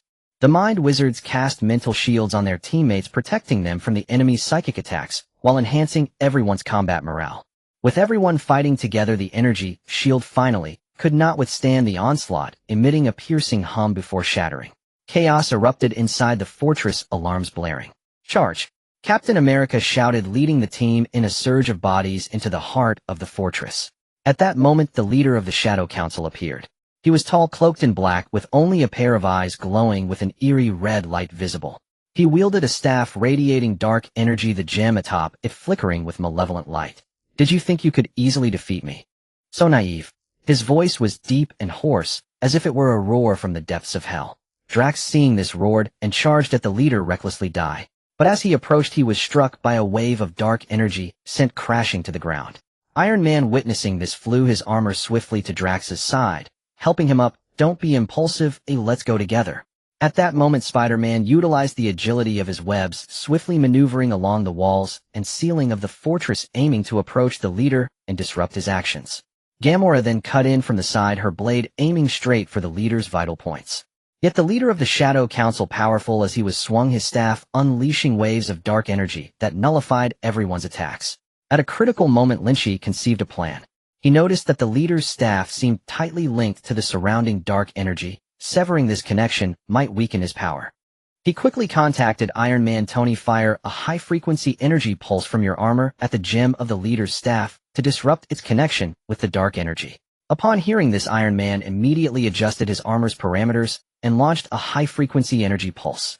When the pulse struck the staff's gem, its glow dimmed instantly, and the leader's power was visibly reduced. Now's our chance. Captain America seized the opportunity, leading everyone in a final assault. With the collective attacks from everyone, the leader of the Shadow Council finally caved under the pressure, crashing to the ground. As the leader fell, the remnants of the Shadow Council also lost their fighting spirit and fled in all directions. The Allied forces gazed at the conquered fortress, their hearts brimming with the joy of victory. This arduous war had finally come to an end. They had protected the peace of the multiverse with their blood and lives, and the fallen comrades would forever be remembered in the hearts of all. We did it. Captain America raised his fist in triumph, his voice echoing through the stars. Everyone cheered with joy, their figures gradually fading in the vast starry sky, returning to their homes with the glory of victory, embarking on a new chapter of life. As the leader of the Shadow Council fell with a thud, the darkness that had shrouded the multiverse for so long dissipated slowly, like remnants of clouds cleaved by a sharp sword. The cheers of the Alliance army echoed through the silent abyss above the planet, piercing through the ruins and debris rushing towards the endless vastness of the Starry River. Captain America stood atop the ruins of the fortress, his posture as straight as a pine tree, who, despite his battered armor and weary face, the victorious light in his eyes could not be concealed. He raised his shield high and shouted into the distance, "We have won. This glory belongs to everyone. For the sake of peace, we have never flinched." His voice rang like a bell across the battlefield, igniting the blood of every warrior. They either raised their arms in cheers or embraced in tears, releasing all the pressure and emotions brought by this arduous war. Iron Man slowly descended beside the captain, the glow of his armor flickering in the smoke. He lifted his mask to reveal a face covered in dust, yet adorned with a relieved smile. It's finally over. The hardships of this journey are known only to us. But look at now, the universe will return to peace once more. It was all worth it. He patted the captain's shoulder, and they exchanged a smile, their years of fighting side by side reflected in this glance. Spider-Man swung excitedly among the remnants of the fortress, his web shooters shooting out colorful lights, a special effect he modified to celebrate victory. Wow. We are superheroes, we saved the universe. When I get back to Earth, I have to tell MJ and Ned all about this legendary experience. They will definitely be amazed. The youthful energy and vitality of the young man infused the victorious scene with a unique festive atmosphere. Members of the Guardians of the Galaxy also gathered around. Star-Lord, wearing sunglasses, swayed to the rhythm of the dynamic music from his Walkman, pulling Drax into a hug. "Hey buddy, we've triumphed once again. This universe must be protected by us, right?" Drax laughed heartily and patted Star-Lord's back, his cheerful laughter echoing around. Groot walked over with large strides, murmuring, "I am Groot." His branches swayed gently, as if sharing in the joy. Gamora stood aside, her stern expression softened for once, a slight smile gracing her lips as she looked at her teammates, her eyes filled with contentment. Rocket Raccoon busily rummaged through the ruins for any collectible trophies, muttering, "Maybe I can find some high-tech gadgets from the Shadow Council. They will definitely be useful in the future." Lynch and more emerged from the makeshift command center. Although they did not charge into the front lines like the warriors, the fatigue on their faces was replaced by the joy of victory. Lynch held tightly to the analyzer that had recorded so much crucial information along the way, witnessing every step of the Alliance army from adversity to triumph. Finally, we can relax. This data will be precious historical material in the future. Moore gently stroked his staff, nodding in agreement. Yes, it's time to let future generations know about this grand history. The Alliance army began to withdraw from the battlefield in an orderly fashion, with spaceships loaded with injured soldiers and seized supplies heading back to Dawnstar. Along the way, the atmosphere inside the spaceship was both relaxed and solemn. The relaxation came from finally shaking off the shadow of war, while the solemnity was a remembrance of fallen comrades. When the spaceship arrived at Dawnstar, the crowd had long been waiting, their cheers and applause thunderous. Flowers and ribbons flew through the air as people welcomed the heroes back in the warmest way. Children surrounded Spider-Man, their eyes filled with admiration, clamoring to hear him tell adventure stories. Women presented carefully prepared food and consolation gifts to the soldiers, their eyes brimming with gratitude, while the elderly stood quietly, wiping away tears from the corners of their eyes, grateful for this hard-won peace. Captain America stepped down from the spaceship, surrounded by the crowd. He continuously shook hands and embraced everyone, expressing his gratitude. Your support is the driving force behind our progress. Without you, there would be no victory today. This peace is hard-won, and we will cherish it dearly. Iron Man spotted Pepper in the crowd, hurried over, and embraced her tightly, whispering in her ear, "I'm back. This time it's truly over." Pepper was in tears, gently punching his chest. "You bad guy, you can't leave me again from now on." A grand celebration banquet soon unfolded in the city square. People from all races gathered together, sharing food and drinks, singing and dancing. The sounds of music and laughter intertwined, dispelling the remnants of war and reviving the vitality of Dawnstar. Members of the Guardians of the Galaxy also had a great time at the banquet. Star-Lord pulled several friends into a dance of his own creation, making everyone laugh heartily. Drax was eating with his mouth full, not forgetting to boast about his bravery on the battlefield. Groot sat nearby, happily watching everyone, occasionally saying, "I am Groot." Gamora was exchanging combat techniques with some of the women, her face beaming with smiles. Rocket Raccoon was secretly hiding some precious parts, preparing to modify his weapons when he returned. Spider-Man encountered MJ at the banquet, and they embraced tightly. MJ, with tears in her eyes, said, "Do you know how worried I was about you?" Spider-Man gently wiped away her tears. "I'm back now, and I even brought back news of victory. From now on, we can do many things together that we've always wanted to do." However, behind this celebration, some were quietly contemplating the future. Lynch and Moore avoided the bustling crowd and went to the intelligence center. They understood well that although peace had arrived, there were still many unknown dangers in the universe that required constant vigilance.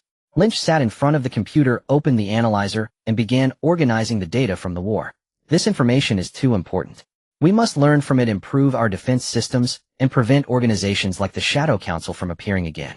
Lynch and Moore avoided the bustling crowd and went to the intelligence center. They understood well that although peace had arrived, there were still many unknown dangers in the universe that required constant. Meanwhile, core members like Captain America and Iron Man were also discussing the establishment of a cosmic peacekeeping alliance. This alliance aimed to promote communication and cooperation between planets to address potential threats. Alliance members would include elite warriors, scientists, and volunteers from various planets, all contributing to the peace and development of the universe.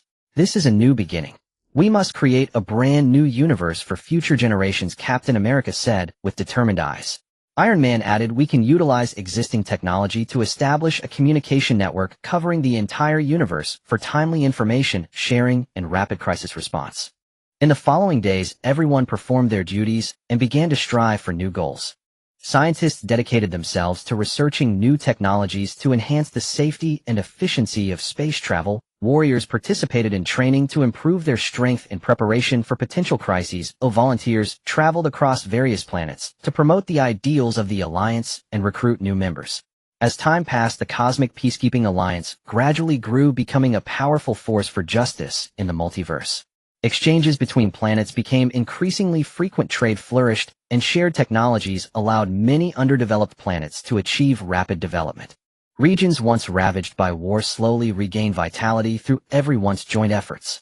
Years later, when people looked back on this history, they would be filled with deep emotion.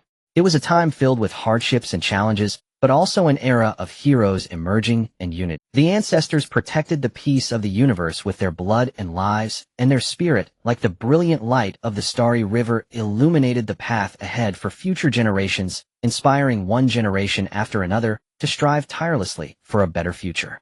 In the Hero Square of Dawnstar, statues of heroes stood quietly. Captain America held his shield firmly, Iron Man's armor gleamed with metallic luster, and Spider-Man nimbly climbed atop models of high buildings.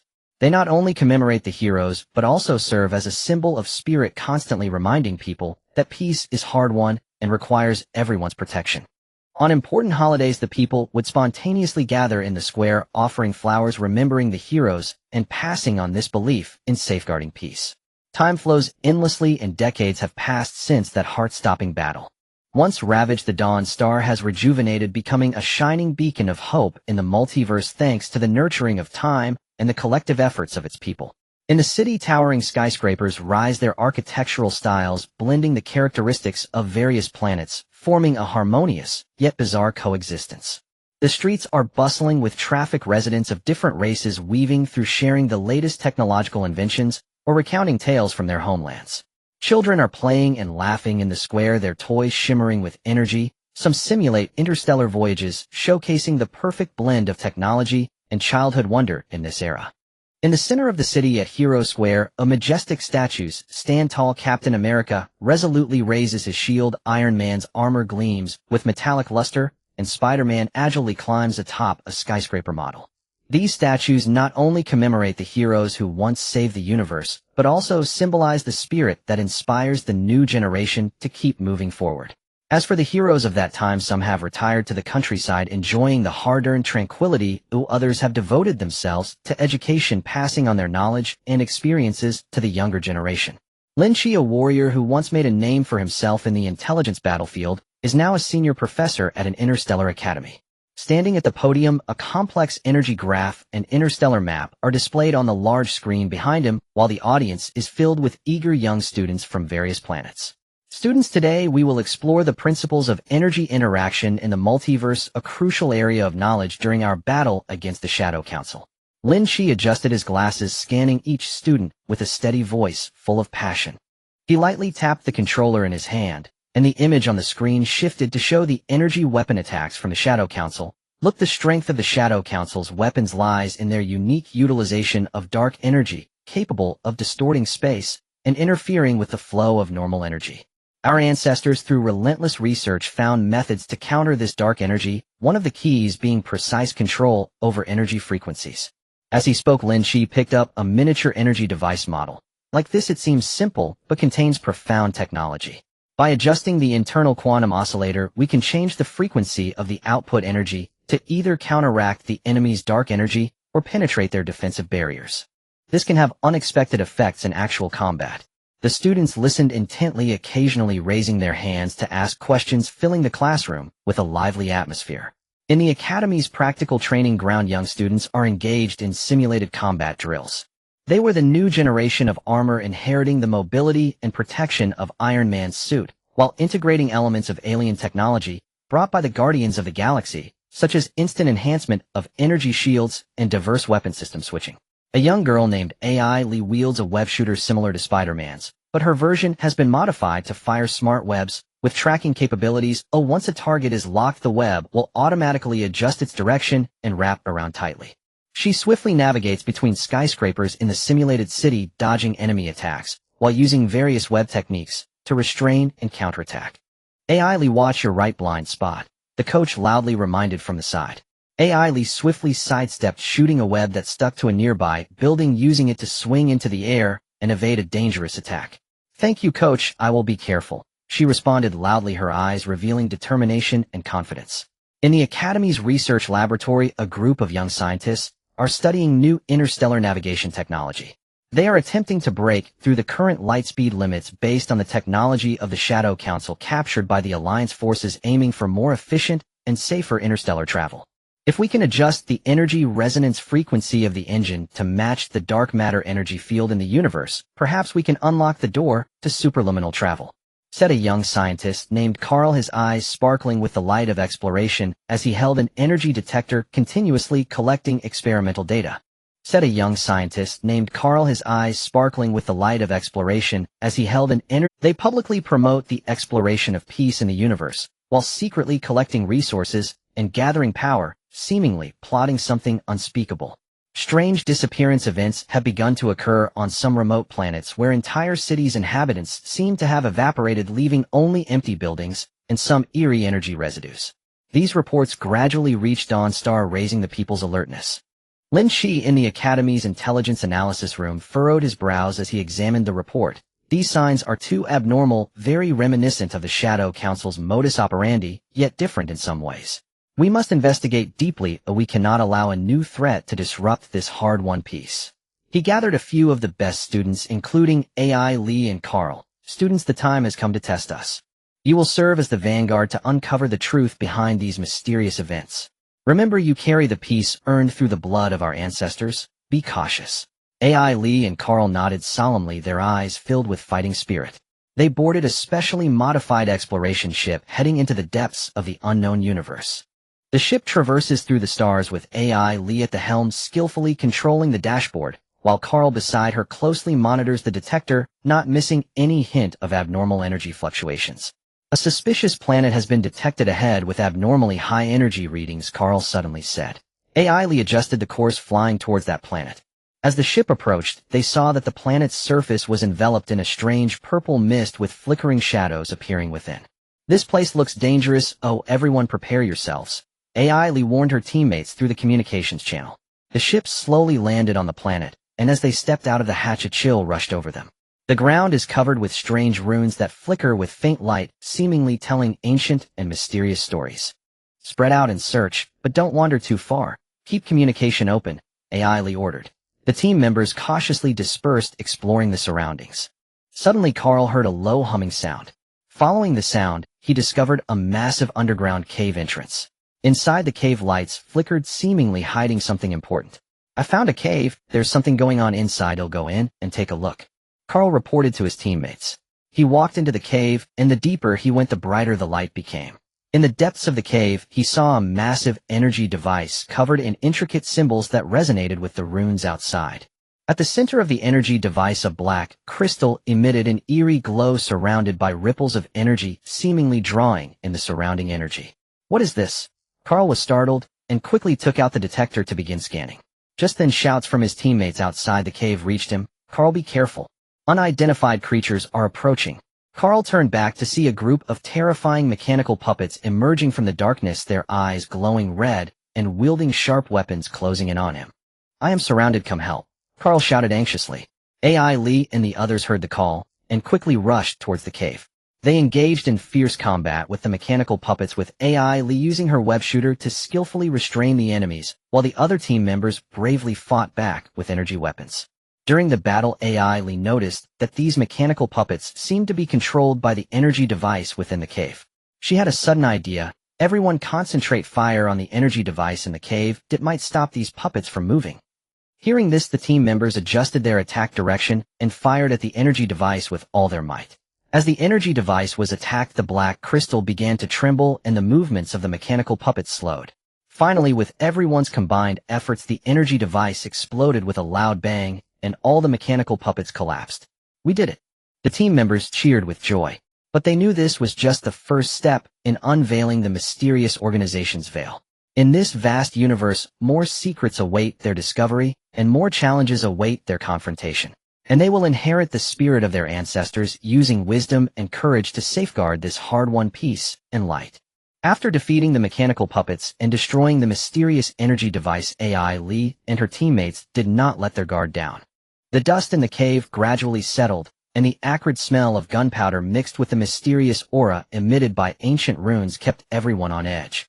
Everyone be careful, this planet is full of anomalies, and there must be hidden truths behind the energy device, AI Lee said, holding the web shooter, her vigilant gaze sweeping around to ensure no danger was overlooked. Carl got up from the ground, brushed off the dust from his body, tightly gripping the detector with a frown. According to the scan data, this energy device seems to be a hub for energy collection and transformation, closely linked to the runes we found on the planet's surface, possibly a core node of a massive energy network. As the team gathered around looking at the complex data and images on the detector, they were filled with confusion. At that moment, a low, indistinct humming sound came from deep within the cave, as if whispering some ancient power. "There's something inside, we must delve deeper," one team member said, his eyes reflecting both fear and a desire to explore the unknown. Everyone cautiously made their way deeper into the cave using their flashlights and the illumination systems of their battle armor, discovering walls covered with ancient murals. These murals, although faded, still revealed their outlines, depicting a mysterious race wielding immense energy and constructing grand structures, with some figures resembling the mechanical puppets they had encountered earlier. It seems there was once a highly developed civilization here, and these murals may hide the key to unraveling the mystery. AI Lee whispered, gently tracing the lines of the mural with her fingers, attempting to feel the secrets within. As they advanced, the cave grew increasingly narrow and damp, with a sizzle sound occasionally emanating from beneath their feet, the sound of stagnant water reacting with the rocks. Suddenly, a stone door appeared ahead, shimmering with faint light, covered in intricate patterns similar to the previous runes, but more complex, seemingly preventing outsiders from entering. "How do we open this door?" A team member stepped forward, attempting to push the stone door with all his might, but it did not budge. Carl examined the stone door closely and noticed a small groove next to it containing several crystals that flickered with a weak blue light, resembling some sort of energy receiver. He had a sudden inspiration, took out a fragment he had collected from the energy device earlier, and placed it in the groove.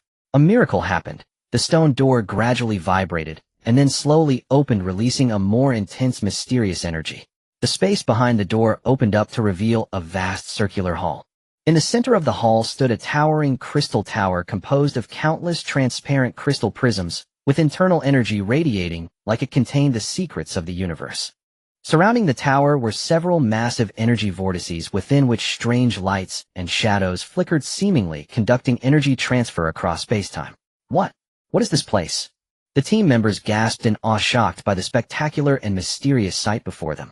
AI Lee cautiously surveyed her surroundings and noticed some console-like facilities at the edge of the hall, with various indicator lights and runes flashing. She led her teammates over, trying to understand the purpose of these consoles. At that moment, their communication devices suddenly suffered a strong interference, emitting a sharp noise followed by a deep, authoritative voice echoing in the hall. "Intruders, you have triggered forces that should not be disturbed. This is a forbidden domain bearing the ultimate secrets of an ancient race that guarded the universe. Your ignorance will bring about destruction." "Who are you? What is all of this about?" AI Lee shouted, attempting to communicate with the mysterious voice. However, the only response was an endless silence, and then the light of the crystal tower suddenly became dazzling, shooting beams of energy from the top and illuminating every corner of the hall. The team members quickly dodged, thinking it was an attack, but found that these beams projected three-dimensional images upon hitting the ground or walls.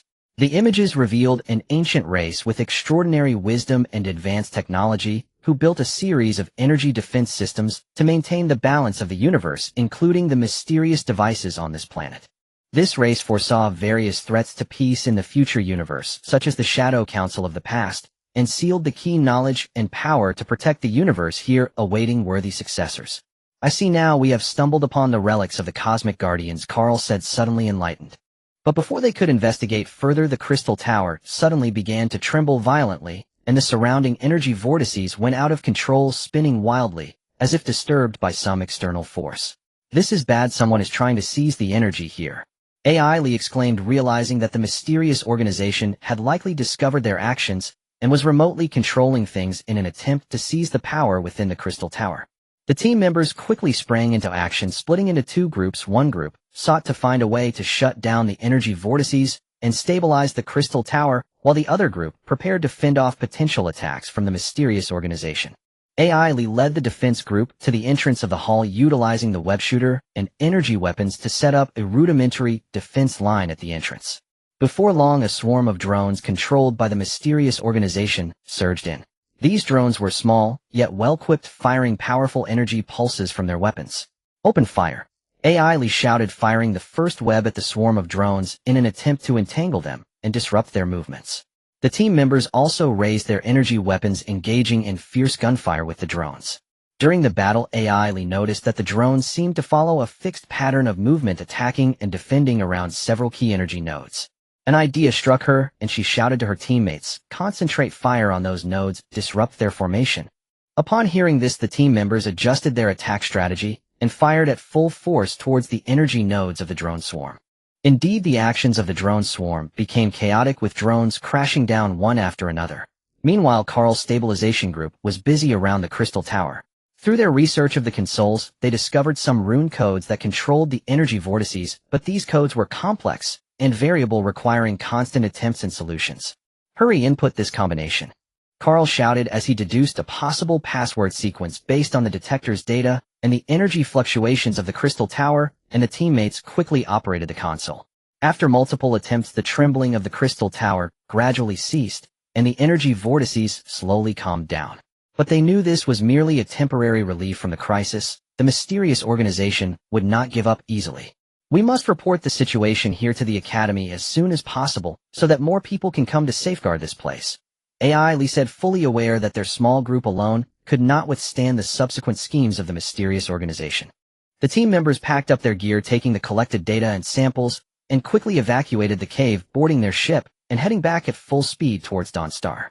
Along the way, they felt a mix of shock at the discoveries from this adventure and concern for the challenges that lay. Meanwhile, in the vast universe behind the spaceship, the crystal tower on the mysterious planet continued to emit a soft glow, as if silently awaiting the next test of fate. Ailey and her companions hurriedly returned to Dawnstar aboard their spaceship, which sliced through the interstellar darkness like a comet eager to return home. Along the way, the group's mood was heavy and urgent, with haunting images of the shocking scenes from the mysterious planet and the looming threat of the enigmatic organization flooding their minds. On Dawnstar, the Interstellar Academy had already entered a state of high alert.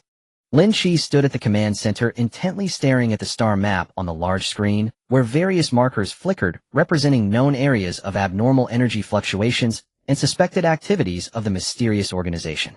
He was anxious, pacing back and forth in the room, gripping the communicator tightly, waiting for news from Ailey and the others. Professor Lynn, Ailey and her team have returned. An assistant rushed into the command center, a look of relief on his face. Lynch immediately went out to greet them as the spaceship slowly descended, the hatch opening to reveal Ailey and her teammates, weary yet resolute. "What's the situation?" Lynch asked eagerly. Ailey stepped forward, handing over the documents in her hand to Lynch. "Professor, we have uncovered a significant secret. On a mysterious planet, there exists an ancient race guarding the ruins of the universe, where a crystal tower imbued with immense energy stands along with complex devices for energy collection and transformation. However, the mysterious organization seems to have noticed this place. They are attempting to seize the energy of the crystal tower, and we have only just managed to stabilize the situation temporarily." Lynch took the documents, flipping through them rapidly, his expression growing increasingly grave. "This is more complicated than I imagined. If the mysterious organization succeeds in harnessing such powerful energy, the consequences would be unimaginable." He immediately gathered all the experts and teachers from the academy to hold an emergency meeting. In the conference room, the atmosphere was tense and oppressive, with everyone seated around the table watching the video materials brought back by Ailey and her team, occasionally gasping in astonishment. Based on the current situation, the strength of the mysterious organization cannot be underestimated. They not only possess advanced drone control technology, but can also remotely interfere with energy devices to seize energy. "We must formulate a counter-strategy as soon as possible," a senior scientist said anxiously. Lynch nodded in agreement. "First, we need to strengthen the defenses of Dawnstar, activating all energy shields and defense turrets to prevent any sudden attacks from the mysterious organization. Secondly, we need to form a specialized scientific expedition team to return to that mysterious planet, delve deeper into the mysteries of the Crystal Tower and the ruins, and find a way to completely seal or control the energy, ensuring that the mysterious organization has no opportunity to exploit it." Everyone expressed their agreement and then set about their respective tasks. Above Dawnstar, a massive energy shield slowly rose, glowing with blue light, like an inverted bowl covering the entire planet. Defense turrets were also activated, their barrels aimed at the interstellar void, standing ready. Young students actively responded to the call, signing up to join the expedition team. After a rigorous selection process, a scientific expedition team composed of elites from various fields was quickly formed, including Ailey and Carl. Before the expedition team set off, Lynch gave them his final instructions. "This task is daunting. You bear the heavy responsibility of safeguarding the peace of the universe. You must be cautious and in any situation report back to the Academy promptly. Remember, you are not alone in this fight. Dawnstar will always be your support." The expedition team boarded specially modified spaceships, once again heading towards the mysterious planet. Meanwhile, the mysterious organization did not cease their actions. In a secret interstellar base, a group of mysterious individuals clad in black robes surrounded a massive control console with screens displaying real-time dynamics of the Crystal Tower and the expedition team's spaceship. "Those little ones have returned. It seems they have caught on to our intentions," a hoarse voice resonated in the dark. "Ignore them. Continue executing the seizing plan. This time we must intensify our efforts. We can't let the opportunity slip away," another cold voice replied. The mysterious organization controlled more drones and mechanical puppets gathering towards the mysterious planet. These drones and puppets had been upgraded and modified, boasting greater combat capabilities and deadlier weapons. As the expedition team's spaceship approached the mysterious planet, it was immediately attacked. A swarm of drones surged like a swarm of bees, firing dazzling energy pulses that battered the spaceship's shields. "Activate the defense system. Prepare for counterattack," the expedition team leader shouted. The spaceship's shields instantly boosted their power, resisting the assault. Ailey, Carl, and the others quickly made their way to the spaceship's weapon bay, controlling energy weapons to fire at the swarm of drones. "These guys are even more troublesome than last time." Ailey frowned, her silk thread launcher continuously firing specially designed threads, trying to entangle the drones and disrupt their movements. In the heat of battle, the spaceship was unfortunately struck by an energy pulse, causing a breach in the shields and some systems to fail. "We need to find a way to land and repair the spaceship," the leader decisively commanded. The spaceship struggled to land on the planet, and the expedition team members quickly jumped out, using the terrain for cover as they engaged in close combat with the drones and mechanical puppets.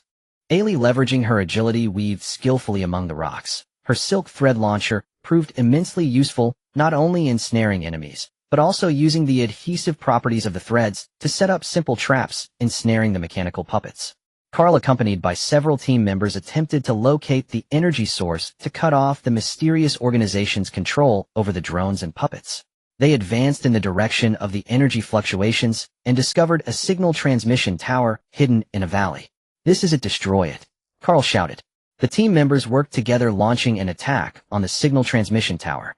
Under a barrage of fierce gunfire, the signal transmission tower collapsed, causing the actions of the drones and mechanical puppets to become sluggish and chaotic. "Well done," the expedition team members cheered. But before they could catch their breath, the mysterious organization sent a squad of elite troops riding small assault ships racing towards them. "Everyone be careful. Prepare for a new battle," the leader reminded once more. The expedition team members quickly adjusted their status, bracing for the confrontation. They knew that this battle against the mysterious organization was just beginning, and behind them lay the peace and hope of the entire universe. They could not retreat. The scientific expedition team found themselves locked in fierce combat with the advanced forces of a mysterious organization on the surface of a mysterious planet, as bullets and gunfire intertwined and cries of battle echoed throughout the valley. Ellie and her teammates stood back to back, fiercely resisting with their superb skills and unyielding will, but the enemy continued to pour in and the situation grew increasingly dire. "We can't go on like this. We need to break through and head towards the Crystal Tower," the leader of the expedition team shouted, his gaze resolute like a torch as he unleashed the full power of his energy weapon, attempting to carve a path. Ellie nodded in response, her web shooter humming as it fired the specially designed threads, dancing like ethereal serpents, either entangling the enemy's limbs or sticking to their weapons, disrupting their movements. "Follow me," she called out, using her familiarity with the terrain to lead her teammates deeper into the valley where the path to the Crystal Tower lay. Carl followed closely behind, his detector constantly scanning, trying to identify vulnerabilities in the enemy's troop deployment and hidden energy lines. "Watch the left side. There's an unusual energy fluctuation. It could be a trap," he warned loudly, his steps unceasing, his gaze vigilant. The assault spacecraft whirred overhead, occasionally dropping bombs that sent debris flying. The members of the expedition team dodged left and right, using rocks and trenches for cover as they advanced with great difficulty. Suddenly, they came upon an area shrouded in energy mist, with sparks of electricity flickering and crackling within. "What is this strange thing?" one team member exclaimed, instinctively slowing their pace. "Don't stop. This might be an energy barrier set by the mysterious organization. I charge through it." The captain made a decisive call, leading the charge into the mist. The team members gritted their teeth and followed suit. Once inside the mist, everyone felt a numbness spread through their bodies, and the effectiveness of their energy weapons drastically diminished. Ellie's web shooter malfunctioned, the threads sputtering out erratically, making it difficult to fire properly. Damn it. She cursed under her breath, relying on her agility to leap and roll through the mist, evading the occasional cold shots that pierced through the fog. Seeing this, Carl swiftly pulled out several specially designed energy neutralizers from his backpack, throwing them vigorously around the mist. Once on the ground, the neutralizers emitted a soft blue light, countering the energy within the mist and gradually thinning it out. "Hurry," he shouted. The group seized the opportunity to dash out of the mist, finding themselves in a clearing where the outline of the Crystal Tower was faintly visible in the distance. However, the path to the Crystal Tower was heavily fortified with various defensive installations and mechanical puppets densely packed, like an impenetrable wall. "Everyone hold steady, we charge together." The captain once more rallied the spirits, organizing the team to charge forward. At this moment, the mysterious organization seemed to sense the expedition team's intent, and a low rumble emanated from the direction of the Crystal Tower. Soon after, a powerful energy shield rose from the base of the tower, encasing it in layers with glowing runes shimmering on the shield, radiating an overwhelming sense of invulnerability. "They've activated the defenses of the Crystal Tower. This is bad." Ellie furrowed her brow, feeling anxious. Yet the expedition team did not retreat. They engaged in close combat with the mechanical puppets, each team member showcasing their strengths. Some were skilled in hand-to-hand combat, smashing nearby puppets to pieces with their fists and feet. Others were proficient in energy manipulation, gathering light in their hands to strike against the enemy's defenses. Ellie, on the other hand, utilized her repaired web shooter to climb to higher ground, attacking the weak points of the enemies from above, creating opportunities for her teammates. During the fierce confrontation, Carl discovered that the commands of the mechanical puppets seemed to originate from an underground control room near the Crystal Tower. "Captain, I've found the key. If we destroy that control room, these puppets will be incapacitated," he shouted through the communicator. Upon hearing this, the captain immediately adjusted the strategy. "Ellie, take a few people to cover Carl. The rest of you continue to hold back the enemies with me."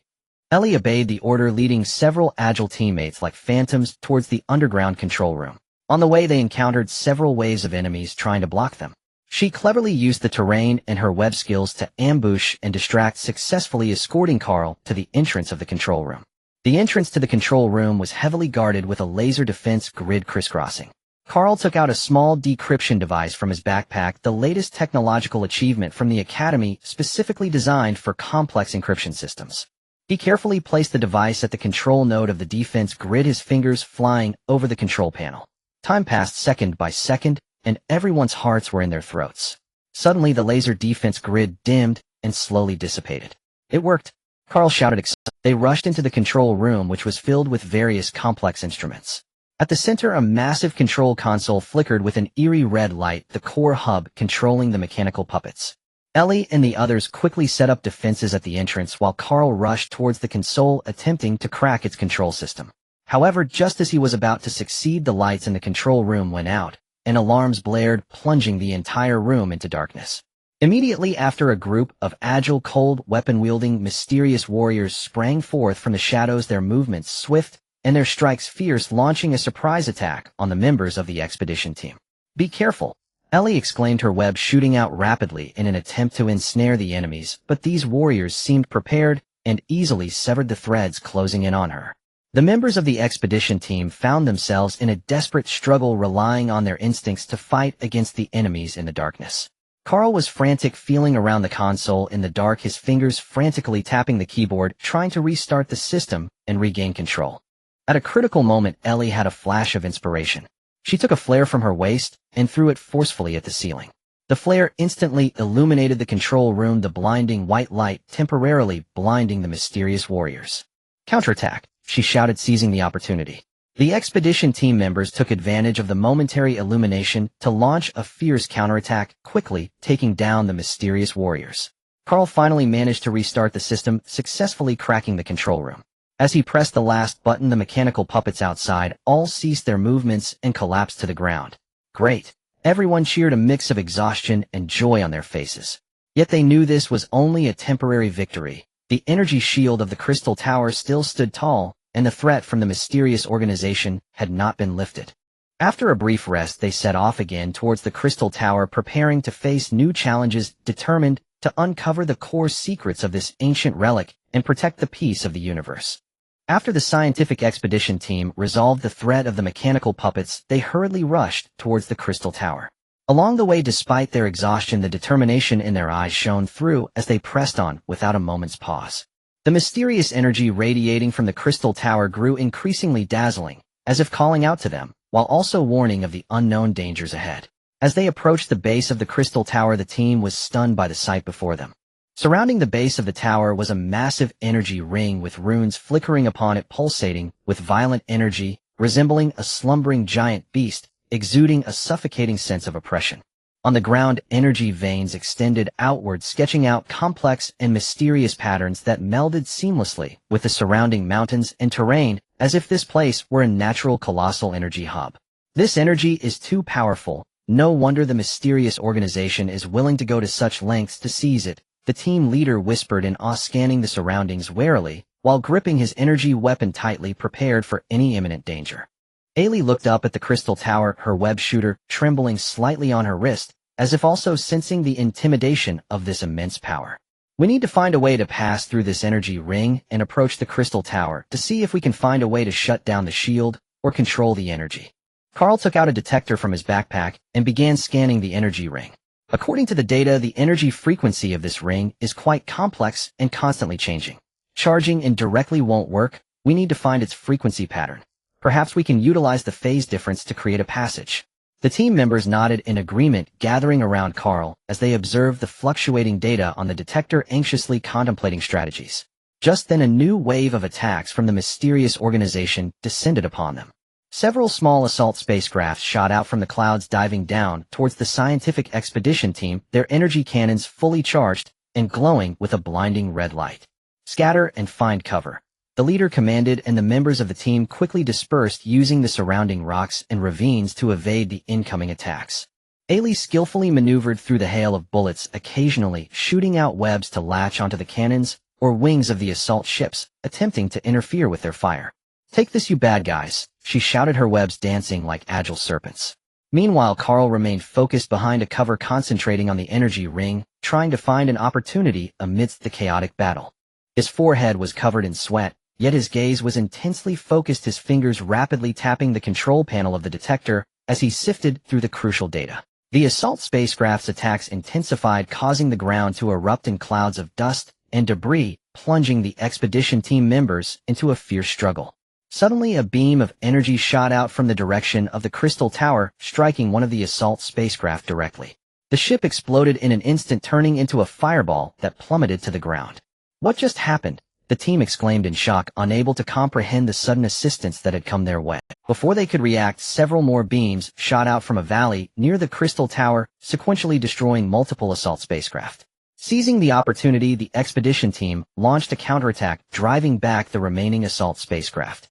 "Could there be others helping us?" Ailey asked, looking at the leader in confusion. The leader, equally perplexed, stood up and gazed towards the direction from which the beams had emerged. "Whoever it is, let's go see what's happening." The scientific expedition team cautiously advanced towards the valley, and as they got closer, they saw a figure dressed in ancient armor, wielding an energy spear, slowly walking out from the valley. The figure was tall and imposing, with a stern countenance. The armor was covered in mysterious runes, emanating an ancient and powerful aura that harmonized perfectly with the mysterious atmosphere surrounding the crystal tower. "Who are you? Why have you intruded here?" His voice was deep and authoritative, echoing like a tolling bell in the valley. The leader stepped forward respectfully and replied, "We are from the Interstellar Academy of Dawnstar, here to prevent the mysterious organization from seizing the energy of the crystal tower and to safeguard cosmic peace." "May I ask who you are?" The armored figure nodded slightly. "I am the guardian of this relic, tasked for generations with protecting the crystal tower. Now the actions of the mysterious organization have disturbed the peace here, and I cannot stand idly by." "That's great. With your help we are much more confident. You must know how to pass through this energy ring, right?" Ailey exclaimed, her eyes shining. The guardian looked at the crystal tower. "This energy ring is the first line of defense for the crystal tower, containing ancient defensive wisdom. To pass through it, one must use a pure heart to sense the changes in its energy frequency and resonate with their own energy to find the passage."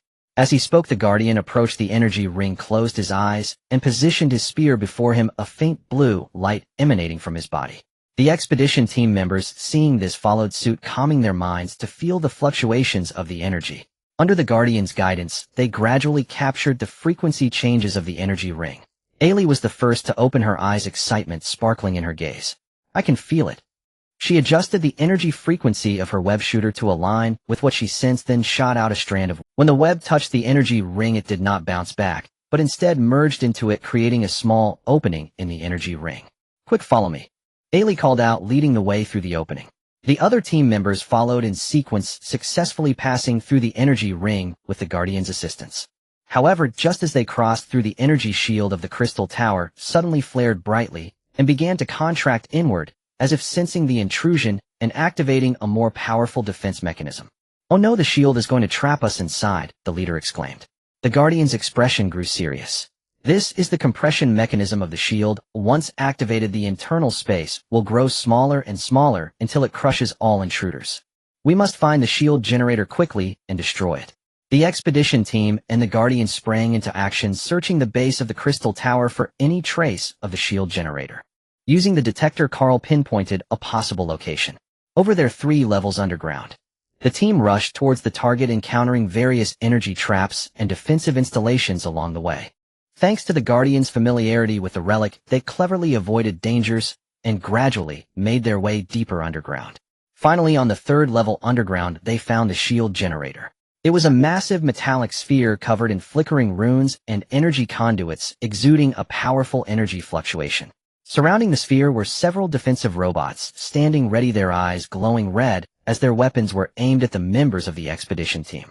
"Prepare for battle," the leader shouted, and the expedition team members fought alongside the Guardian, launching an attack on the defensive robots.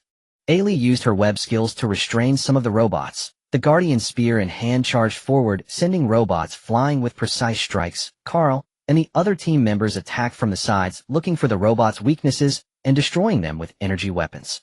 With everyone working together, all the defensive robots were eliminated. The Guardian approached the shield generator, channeling powerful energy into his spear before thrusting it forcefully into the core of the sphere. With a loud explosion, the shield generator detonated, causing the energy shield of the Crystal Tower to dissipate with a thunderous roar. "We did it!" The expedition team members cheered, their joy overflowing. But they knew this was just a critical first step. The Crystal Tower still had many unknown secrets, and the mysterious organization would not rest easy. After a brief rest, they set off towards the interior of the Crystal Tower, preparing to face new challenges and explore the core mysteries that could change the fate of the universe. The research team and the Guardian stepped into the Crystal Tower, where dazzling light illuminated the interior, resembling a dreamlike galaxy. The walls were formed by transparent crystals with beams of energy weaving through them, depicting ethereal patterns that seemed to narrate the glorious past of an ancient race. The ground was as smooth as a mirror, reflecting the silhouettes of the people. Each step echoed faintly, as if disturbing the tranquility that had slumbered for 1,000 years. "This place is incredible," Ailey murmured in awe, captivated by the wonders surrounding her, while the spider silk launcher on her wrist fell silent momentarily. The captain surveyed the surroundings with a serious expression, saying, "Everyone be cautious. The more beautiful a place is, the more dangerous it may be. Maintain formation and stay alert." The Guardian led the way in front, lightly tapping the ground with his spear, producing a rhythmic sound, as if conversing with the Crystal Tower. He occasionally paused to gaze at a particular crystal wall, as if deciphering hidden messages within. The group ascended slowly along a spiral passage with ancient reliefs occasionally flashing on either side, their images hazy, yet discernible, telling stories of cosmic creation, the evolution of stars, and the mysterious race guarding all things. Carl held the detector, collecting energy data along the way, attempting to find clues to enter the core area from the mysterious symbols and energy fluctuations. Halfway through, the Crystal Tower suddenly trembled violently, its lights flickering erratically. A deep, resonant hum emanated from within, resembling an angry roar or a painful moan. "Not good, the mysterious organization is up to something," the captain warned. Just as he finished speaking, several dark shadows swiftly swept past from above, bringing a gust of cold wind. Immediately after, a group of ghostly mechanical flying beasts swooped down, covered in dark metallic scales, their eyes glowing with an eerie red light, unleashing blade-like gusts of wind with each flap of their wings. "Spread out and defend," the Guardian shouted horizontally, positioning his spear, generating an energy shield that blocked all the incoming wind blades. The research team members reacted swiftly, seeking cover. Ailey, using her spider silk launcher, quickly climbed and swung along the passage walls, evading the attacks from the flying beasts, while entangling their wings or claws with silk to hinder their movements. "Let's see how arrogant you are now," she shouted. Carl noticed that the flying beasts seemed to be controlled by a certain energy source at the top of the tower. He reported to the captain through the communicator, "Captain, attack that glowing source at the top of the tower. It might incapacitate them." The captain nodded, organizing the team to concentrate their fire, shooting towards the top of the tower. Energy beams collided with the flying beasts' wind blades in the air, creating dazzling sparks. With everyone working together in their assault, the light from the energy source at the tower's top dimmed, and the attacks from the flying beasts became chaotic, causing them to fall one by one. After repelling the flying beasts, the group continued forward, finally reaching the core area of the crystal tower. It was a vast circular space with an extremely high dome, resembling a place deep within the universe. Suspended in the center was a massive crystal ball, its lights swirling, as if containing all the mysteries of the universe. Beneath the crystal ball stood an ancient stone platform surrounded by several stone pillars, their runes shimmering and resonating with the crystal ball, exuding a solemn and majestic aura. "This is the core," the Guardian said softly with reverence in his voice. As Ailey and the others approached the stone platform, they discovered it was covered with dense inscriptions resembling an ancient language, conveying key information about the utilization of the crystal tower's energy and the legacy of cosmic guardianship. Carl eagerly scanned with the detector, attempting to decipher this precious information. Just then, the leader of the mysterious organization, a figure cloaked in black robes, suddenly appeared on the other side of the crystal ball. His face was shrouded in darkness, revealing only a pair of eyes emanating a chilling blue light. Gripping a twisted scepter, the gem atop the scepter flickered with evil and greed. "Do you think you can easily obtain the power here? Too naive." His voice was hoarse and cold, echoing through the space, sending shivers down the spine. "It's you." The captain glared angrily, declaring, "Today is your end. I will not let you succeed." The cloaked leader sneered, waving his scepter, causing the energy around the crystal ball to instantly become chaotic, transforming into violent energy chains that lashed out at the members of the research team. Seeing this, the Guardian stepped forward, wielding his spear to deflect the incoming chains. "Run! I'll hold him off," he shouted. The members of the research team were reluctant to retreat, but the situation was critical. The captain made a decisive call. "We need to find a way to resolve this energy chaos and help the Guardian." The group dispersed, surrounding the stone platform to search for clues. Ailey noticed a connection between the runes on the pillars and the inscriptions on the platform. After careful comparison, she suddenly had a bright idea. These runes might be the password to control the crystal ball's energy. If we activate them in a specific order, we might stabilize the situation. Hearing this, the team members quickly assisted Ailey, following her lead, to touch the runes on the pillars in sequence. As the runes were activated, the energy of the crystal ball gradually stabilized, and the violent chains ceased their attacks. Seeing this, the cloaked leader became infuriated. He poured all the power of his scepter into a deadly strike against the Guardian. The Guardian fought bravely to resist, but due to the disparity in power, he was thrown back, crashing heavily into a pillar and spitting blood. "No!" Ailey cried out, wanting to rush forward to rescue the Guardian, but was held back by the captain. "Right now, we must harness the power of the crystal ball to defeat him." The captain's gaze was resolute.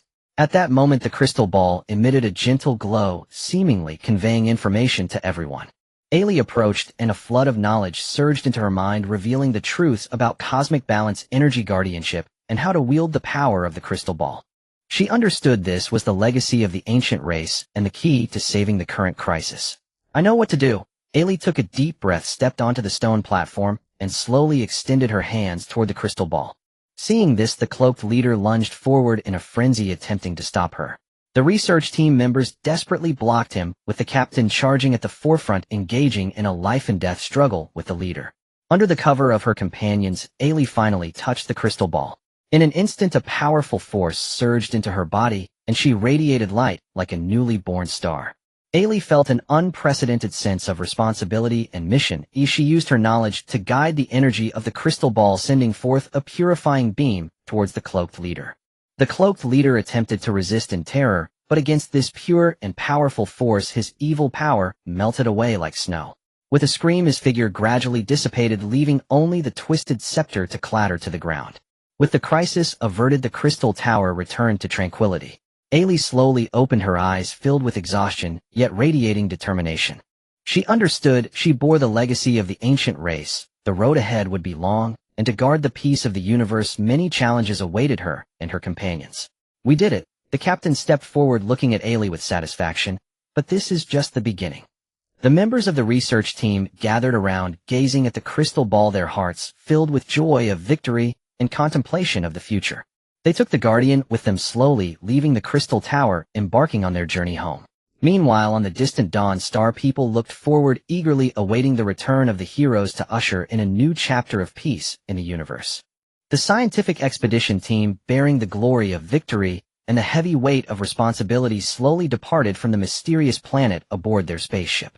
Through the porthole, the Crystal Tower continued to emit a soft and mysterious glow, as if silently guarding the peace of this universe and witnessing their departure. Inside the spaceship, the atmosphere was tense yet filled with hope.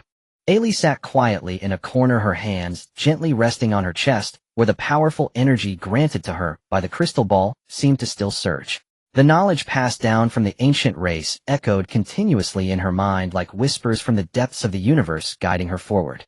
The Guardian, severely injured, leaned against a nearby seat. His face was pale, but his gaze was resolute. The members of the expedition team gathered around him, either handing over medical supplies or casting concerned glances, their gratitude evident. Had it not been for the Guardian stepping up at a critical moment, the outcome of the confrontation with the mysterious organization would have remained uncertain. "Thank you. Without you, we might have lost our lives here today." The captain spoke sincerely, his voice trembling slightly, filled with respect.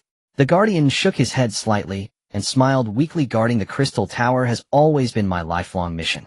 Now being able to thwart the conspiracy of the mysterious organization alongside you is also living up to the trust of my predecessors.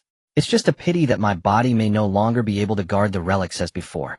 Ailey raised her head, her gaze firmly fixed on the Guardian. "Rest assured, we will share this responsibility together. From the moment I stepped into the Crystal Tower, I felt that powerful energy and mission. I will not let you down, nor will I allow the universe to fall into crisis again." The Guardian nodded appreciatively, a glimmer of expectation flashing in his eyes. "Good child, I believe. On your journey back, you must thoroughly study the knowledge within the Crystal Tower. It is key to guarding the universe.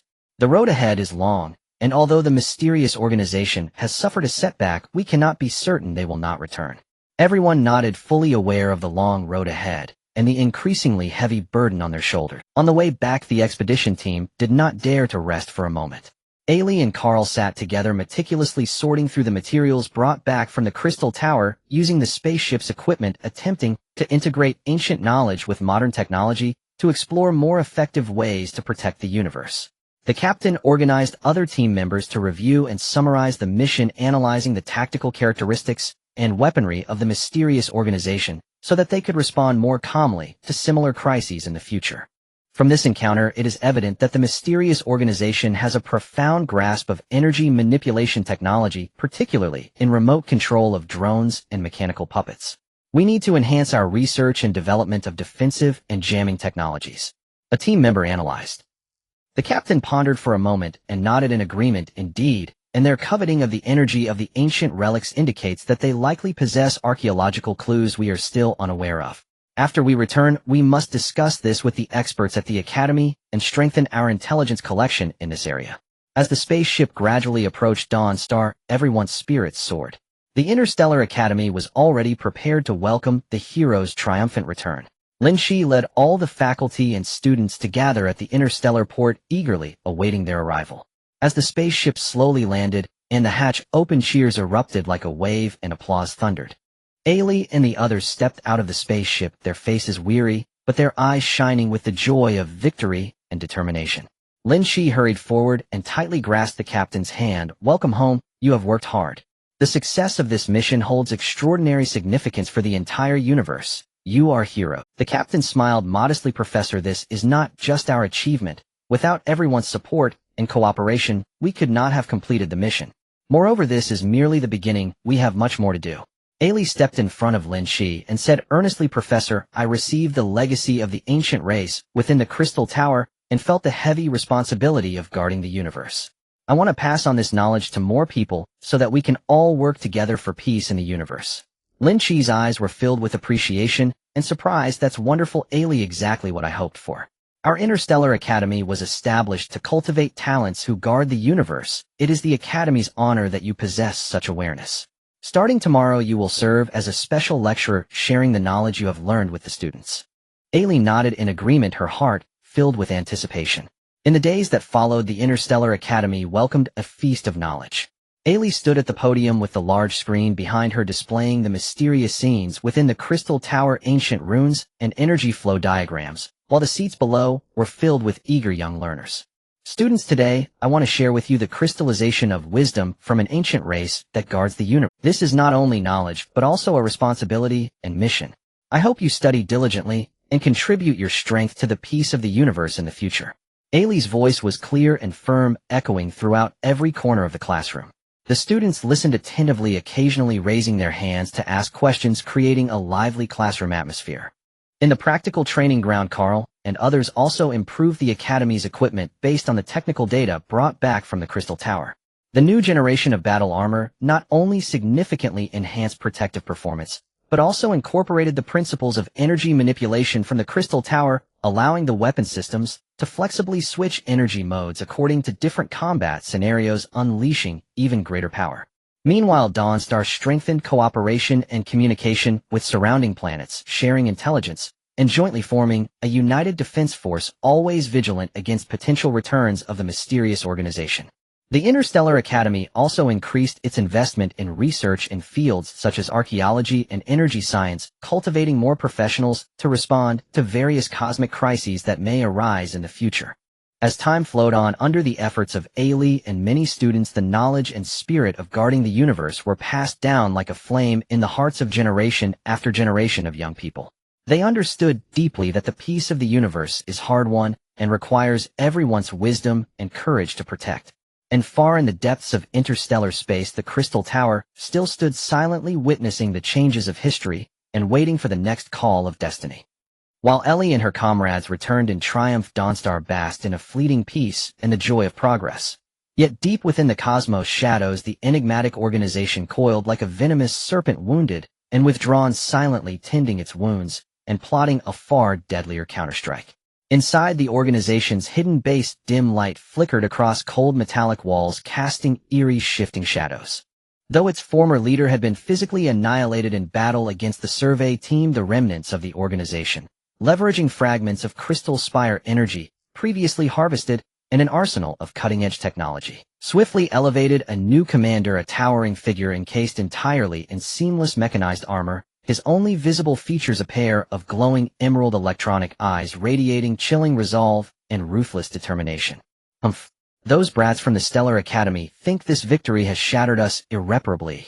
The new commander slammed both fists onto the massive control console before him, sending vibrations rippling through surrounding instruments with a low resonant hum. We have already secured a portion of the Crystal Spire's energy. Once studied and refined, it will elevate our power to unprecedented heights. And when that day comes, the entire cosmos shall tremble beneath our feet. Below him, a cohort of black-robed technicians nodded in unison, their eyes blazing with fanaticism and avarice. Day and night, they labored feverishly around that small captured fragment of Crystal Spire energy, seeking to unravel the cosmic secrets it concealed and integrate them into next-generation weapons and equipment. Within a classified laboratory, researchers succeeded in developing a devastating weapon dubbed the Shadow Pulse Cannon. Powered by Crystal Spire energy, it fired hyper-concentrated pulses of dark energy, capable not only of cataclysmic destruction, but also of disrupting enemy energy systems, plunging them into total paralysis. Commander, once mass-produced, the Shadow Pulse Cannon will allow us to sweep across the stars unchallenged. A researcher announced, eagerly, eyes gleaming with ambition. The commander rose slowly and strode toward the prototype cannon, still undergoing trials. With a glacial metal hand, he traced its sleek obsidian barrel, and a cruel smile curled his lips. Excellent. Accelerate development. And what intelligence have our spies gathered? Commander, intoned a black-robed intelligence officer stepping forward, our infiltrators have successfully embedded themselves on Dawnstar. Reports confirm that the Stellar Academy is intensively training new recruits and strengthening defensive alliances with neighboring planets. Yet they remain ignorant of the full knowledge contained within the Crystal Spire, and utterly unaware of how we intend to wield the energy fragment now in our possession. Good. Let our spies deepen their cover. Monitor every move, every breath of theirs. Await the perfect moment to strike with lethal precision. A flash of frosty light pierced his gaze as he issued his command. We shall shatter their complacency and plunge Dawnstar once more into chaos. On Dawnstar, students of the Stellar Academy continued their rigorous studies and training. Ellie, serving as a distinguished lecturer, moved tirelessly between classrooms and laboratories. She not only distilled the profound knowledge of the Crystal Spire into accessible lessons for her students, but also collaborated closely with Carl and others to refine equipment engineered upon its energy principles. Today's session is a live tactical simulation designed to test your mastery of prior concepts. Remember, real combat unfolds unpredictably. Adapt swiftly. Apply knowledge fluidly. Think beyond the textbook. Ellie stood atop the command platform overlooking the simulated battlefield, addressing a cohort of eager, poised cadets. As the drill commenced, students assumed their roles instantly, piloting advanced combat armor through ruins of a simulated metropolis, engaging in dynamic high-stakes maneuvers. Some activated their armor's energy shift function to unleash searing beams, obliterating enemy fortifications, while others relied on agility and specialized gear, like spiderweb launchers, to strike vital targets with surgical surprise. Lynch observed quietly from the periphery, nodding approvingly at moments of brilliance, yet pausing to offer precise, incisive feedback where needed. Watching these young guardians mature filled him with quiet pride and quiet dread. Pride for the legacy of cosmic stewardship was being carried forward. Dread for so long as the enigmatic organization endured peace remained a fragile, imperiled illusion. Professor Lin, urgent intelligence, anomalous energy fluctuations have been detected near several adjacent planets. Patterns strongly suggest activity by the enigmatic organization. A junior aide approached Lin Chi, voice hushed. Lin Chi's expression hardened. They are stirring again. Alert all Academy divisions to heightened readiness, and dispatch a reconnaissance team immediately to investigate. We cannot allow this shadow to corrupt the hard-won tranquility we've forged. The reconnaissance squad assembled without delay, boarding a compact scout vessel that streaked toward the source of the disturbance. As the ship neared the target planet, they beheld a sinister shroud, a roiling black mist veiling the atmosphere, crackling with jagged arcs of violet lightning and thrumming with a subsonic guttural resonance, as if something monstrous were gestating in the void. This place reeks of wrongness. Stay sharp, the squad leader's voice crackled over the comm channel. The vessel settled gently onto the surface, and as the hatch opened, a wave of bone-deep cold rushed in. The ground was pockmarked with bizarre craters. Surrounding rock bore strange glassy textures, melted and refrozen under unimaginable heat, then warped by forces beyond known physics. Fenau, collect energy samples. Seek any trace, any signature, of the organization. The leader commanded. Team members dispersed cautiously, scanners sweeping the desolation. Captain, over here. Something's happening. The squad converged instantly. Before them yawned a colossal subterranean entrance, its depths pulsing with ominous crimson light, punctuated by the rhythmic whirring of heavy machinery. Move in. Without hesitation, the leader led them down. Deeper they descended, the light growing brighter, sharper, more unnerving. At the cavern's heart, they beheld a sight that froze their blood. Row upon row of colossal energy reactors linked by labyrinthine conduits and precision instrumentation, feeding raw power into prototypes of shadow pulse cannons and other forbidden armaments. In a shadowed alcove, blackrobe technicians adjusted final calibrations on the weapons. It's their weapons forge. Alert the Academy. Before the words left his mouth, Klaxon shrieked, a piercing mechanical wail. The technicians had to. Instantly, legions of mechanized sentinels surged from hidden recesses, encircling the squad. Open fire. The captain barked, and energy rifles flared, igniting a blistering, desperate exchange. But the automatons outnumbered them, and fought with flawless, terrifying coordination. The squad was quickly pressed into a brutal, grinding defense. Then, memory struck. Ellie's lecture on resonant frequency disruption flashed in his mind. Concentrate fire on the reactors. Disrupt their energy harmonics. Maybe we can cripple them. The squad pivoted instantly, focusing volleys on the reactor's core matrices. As cascading instabilities erupted across the grid, the automatons staggered, movements jerking, optics dimming, limbs locking mid-motion. United in purpose and precision, they overwhelmed the failing constructs, broke free, and raced back to their vessel. With data secured and urgency burning in their veins, they blasted skyward, hurtling home to deliver the dire warning.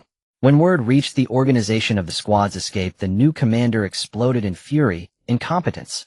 They slipped through our grasp. then we advance. Now, no more waiting. Prepare total assault. This time, we erase Dawnstar from the star charts forever. A new cosmic crisis loomed. Dawnstar and the enigmatic organization hurtled once more toward cataclysmic confrontation. The intelligence brought back by the reconnaissance team was like a heavy bomb creating ripples across Dawnstar. The Starry Academy instantly entered a state of highest alert with alarm bells resounding hauntingly across the campus, shattering the originally tranquil atmosphere. Lynch stood solemnly in the command center, the large screen displaying real-time dynamics of the surrounding planets, as well as satellite images of the mysterious organization's base. He clenched his fists tightly, his gaze piercing. The mysterious organization is coming fiercely this time. We must race against time and prepare for battle. Notify all departments to activate the Level 1 emergency response plan. In every corner of the academy, students hastily put down their books and rushed to their respective posts.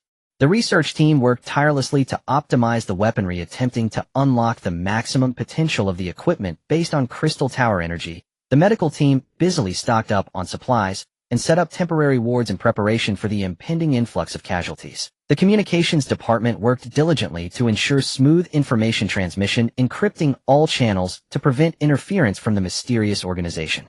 Ailey rushed to the command center in a state of anxiety, determination evident in her eyes. Professor, I request to join the front lines. I am most familiar with the utilization of crystal tower energy and may play a crucial role at a key moment. Lynch looked at her and nodded slightly. I understand your determination, but your knowledge is equally valuable. It's crucial to stay back and guide the students in operating the new equipment. This battle requires not only courage, but also wisdom. Ailey wanted to argue further, but was stopped by Lynch's raised hand. Rest assured there are enough brave warriors on the front lines, you must have faith in them. Now go help the students prepare so they can grow through real combat. Ailey gritted her teeth, ultimately nodded, and turned to leave quickly. Meanwhile, Carl led a team of technical elites urgently repairing and upgrading the defense shield of Dawn. Around the shield, generator beams of energy crisscrossed as technicians sweated profusely, their tools glimmering with light. Increase the power output of the stabilizer, recalibrate the shield frequency, and ensure it can withstand the shadow pulse cannon attacks from the mysterious organization. Carl commanded loudly, beads of sweat rolling down his forehead, yet his gaze remained intensely focused. On the city streets, the citizens spontaneously organized to assist the military in transporting supplies and evacuating crowds. Though fear flickered in the children's eyes, they imitated the adults, helping to pass small items. The women gathered together, making bandages and preparing food to provide logistical support for the soldiers about to be deployed. Everyone, let's put in more effort. A Dawnstar is our home, and we must not allow the mysterious organization to trample it easily. An elder shouted, his voice slightly hoarse, yet filled with power, inspiring everyone around him. The interstellar fleet was also gathering rapidly. One by one, warships ascended from the port, engines roaring blue light, flashing, resembling giant steel beasts rushing to the battlefield. The fleet commander stood in the flagship's command cabin, coldly examining the tactical display screen, his fingers swiftly tapping on the control panel, planning the battle routes. Attention, all warships, maintain tight formation, activate energy shields, and warm up weapon systems. Once we encounter the mysterious organization's fleet, follow my command, coordinate our attack, and ensure we deliver a heavy blow to the enemy. The commander issued orders through the communication channel, his voice steady and powerful, echoing within every warship's cabin. As preparations progressed, Dawnstar resembled a volcano on the verge of eruption, ready to unleash its power. However, amidst this tense atmosphere, a glimmer of hope shone through. Some alien races that had once fought alongside the Alliance army, upon hearing of Dawnstar's crisis, hastily sent reinforcements. Spaceships of various designs pierced through the stars, converging towards Dawnstar. The Guardians of the Galaxy were among them. Star-Lord still wore his iconic sunglasses, a smirk of playful defiance yet determination gracing his lips. Hey, Dawnstar is in trouble. We can't just stand by. This time let's show the mysterious organization what we're capable of. Groot took steady strides behind him, murmuring, I am Groot. Those simple words served as a reassurance, letting his teammates feel his unwavering support. Drax had a serious expression, gripping his twin blade's muscles taut, with fierce battle intent burning in his eyes. I will chop these bastards who seek to disrupt peace into pieces, purging the universe of their menace. Gamora held her blade, moving gracefully, her cold and beautiful face reflecting determination. Concentrate and follow Dawnstar's battle plan to coordinate our actions. This battle concerns the survival of the universe and cannot afford any mistakes. Rocket Raccoon hefted his large gun, jumping onto a rock to look down at the crowd. Humph, what's so great about the mysterious organization? We have so many formidable reinforcements along with Dawnstar's own strength, we will surely make them regret their actions. The arrival of the reinforcements greatly boosted the morale of Dawnstar. Lynch personally came forward to welcome them, his gratitude evident. Thank you all for extending a helping hand. In this critical moment, our unity is our greatest confidence in overcoming the mysterious organization. Let us stand shoulder to shoulder and protect the peace of the universe. Everyone gathered together to rapidly discuss the battle plan. Combining the characteristics and strengths of the reinforcements with the latest intelligence on the mysterious organization, a detailed and meticulous battle plan gradually took shape. The shadow pulse cannon of the mysterious organization is the greatest threat. Our primary task is to concentrate firepower and destroy their launch devices. The Guardians of the Galaxy, familiar with cosmic routes, would conduct flanking maneuvers to ambush the enemy's rear supply lines and cut off their ammunition supply. The interstellar fleet would engage from the front, drawing the enemy's main force to create opportunities for the Guardians. The ground forces would hold their ground on Dawnstar, utilizing defensive structures to repel enemy landings, while coordinating with the fleet to launch counterattacks as necessary. Lynch pointed at the tactical display screen, clearly outlining the battle plan. Commanders of all units nodded in understanding. Soon after, everyone quickly dispersed, rushing to their respective battlefields to prepare for the impending storm. Above Dawnstar, dark clouds gathered, lightning flashed, and thunder rumbled, as if the universe was setting the stage for this life-and-death struggle. The fleet of the mysterious organization approached like a tide of darkness. At the center of the fleet, the massive shadow pulse cannon pulsated with eerie red light, exuding a suffocating sense of oppression. On the side of Dawnstar, warships stood ready, shields glowing brightly. Ground forces were armed and steadfast. Students operated new equipment with resolute expressions, prepared to engage in battle at any moment. A battle that would determine the fate of the universe was about to ignite. The universe resembled a vast dark arena where the fleet of the mysterious organization faced off against the coalition of Dawnstar, both sides on edge. The atmosphere tensed to the extreme, as if a single spark could ignite the raging war amidst the starry void. The fleet of the mysterious organization struck first, the chilling shadow pulse cannon emitting a deep rumble, its muzzle gathering a brilliant light, followed by a highly concentrated pulse of dark energy shooting forth like black lightning, slicing through the dark void and heading straight for the defensive shield of Dawnstar. The surface of the shield instantly rippled violently, the blue-white energy light clashing fiercely with the dark pulse, producing a deafening roar, the dazzling light blinding to the point of nearly closing one's eyes. Steady the shield. Increase energy output. The commander of the Star Fleet shouted, veins bulging on his forehead, his eyes revealing determination and resolve.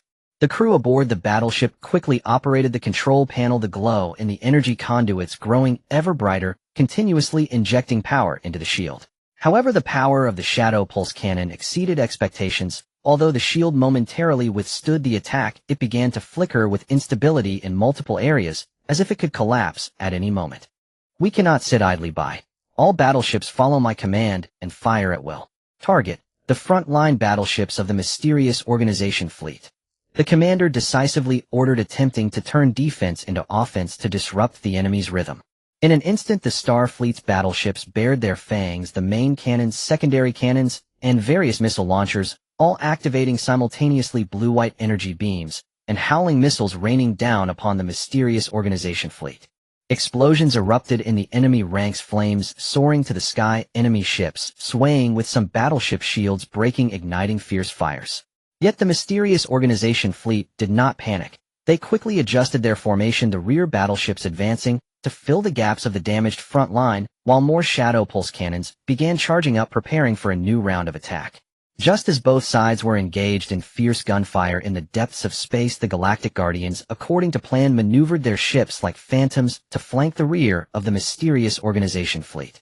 Star-Lord focused on the navigation screen, a smirk appearing at the corner of his mouth. All right, team, it's showtime. The ships stealthily approached the enemy's supply line, heavily guarded with patrol ships continuously darting about. But the Galactic Guardians were no ordinary foes. A Drax roared, swinging his dual blades, leaping from the ship like a tiger pouncing on its prey towards a supply ship. Die, scum.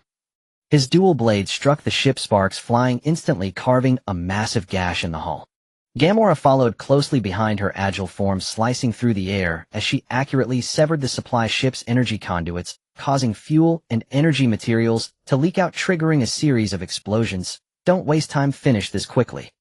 Rocket Raccoon found a vantage point in the distance, setting up a heavy gun to provide fire support for his teammates. Just keep charging forward, I'll hold them off here. His aim was precise, every shot striking the enemy's vital spots, forcing patrol ships to flee in all directions. Groot unleashed his unique power, his body swelling rapidly as he ensnared the enemy ships with thick branches, rendering them immobile. I am Groot. Simple words, yet imbued with immense power, thrusting the enemies into confusion. Instantly, the rear of the mysterious organization fleet descended into chaos, alarms blaring. The commander realized the rear was under attack and urgently withdrew part of the forces for support, playing right into the hands of the coalition of Dawnstar, who seized the opportunity to intensify their assault, tearing through the defenses of the mysterious organization fleet once more. On the ground of Dawnstar, the battle was equally fierce and tangled. The landing troops of the mysterious organization boarded assault ships, breaking through the atmosphere like black raindrops falling in various parts of the city. The trainees operated new equipment, bravely resisting.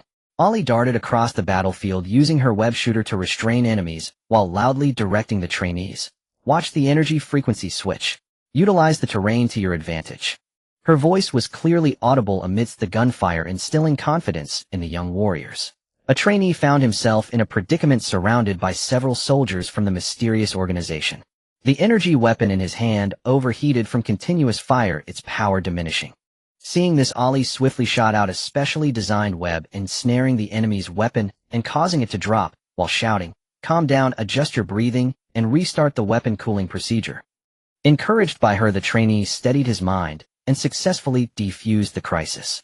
Lynch closely monitored the overall battle situation from the command center, his fingers flying over the control panel as he constantly adjusted the combat deployment. Ground troops, 3rd Squad, moved northeast to support the line, their airfighter formations. Be sure to cover the Galactic Guardians and prevent them from being surrounded by the enemy.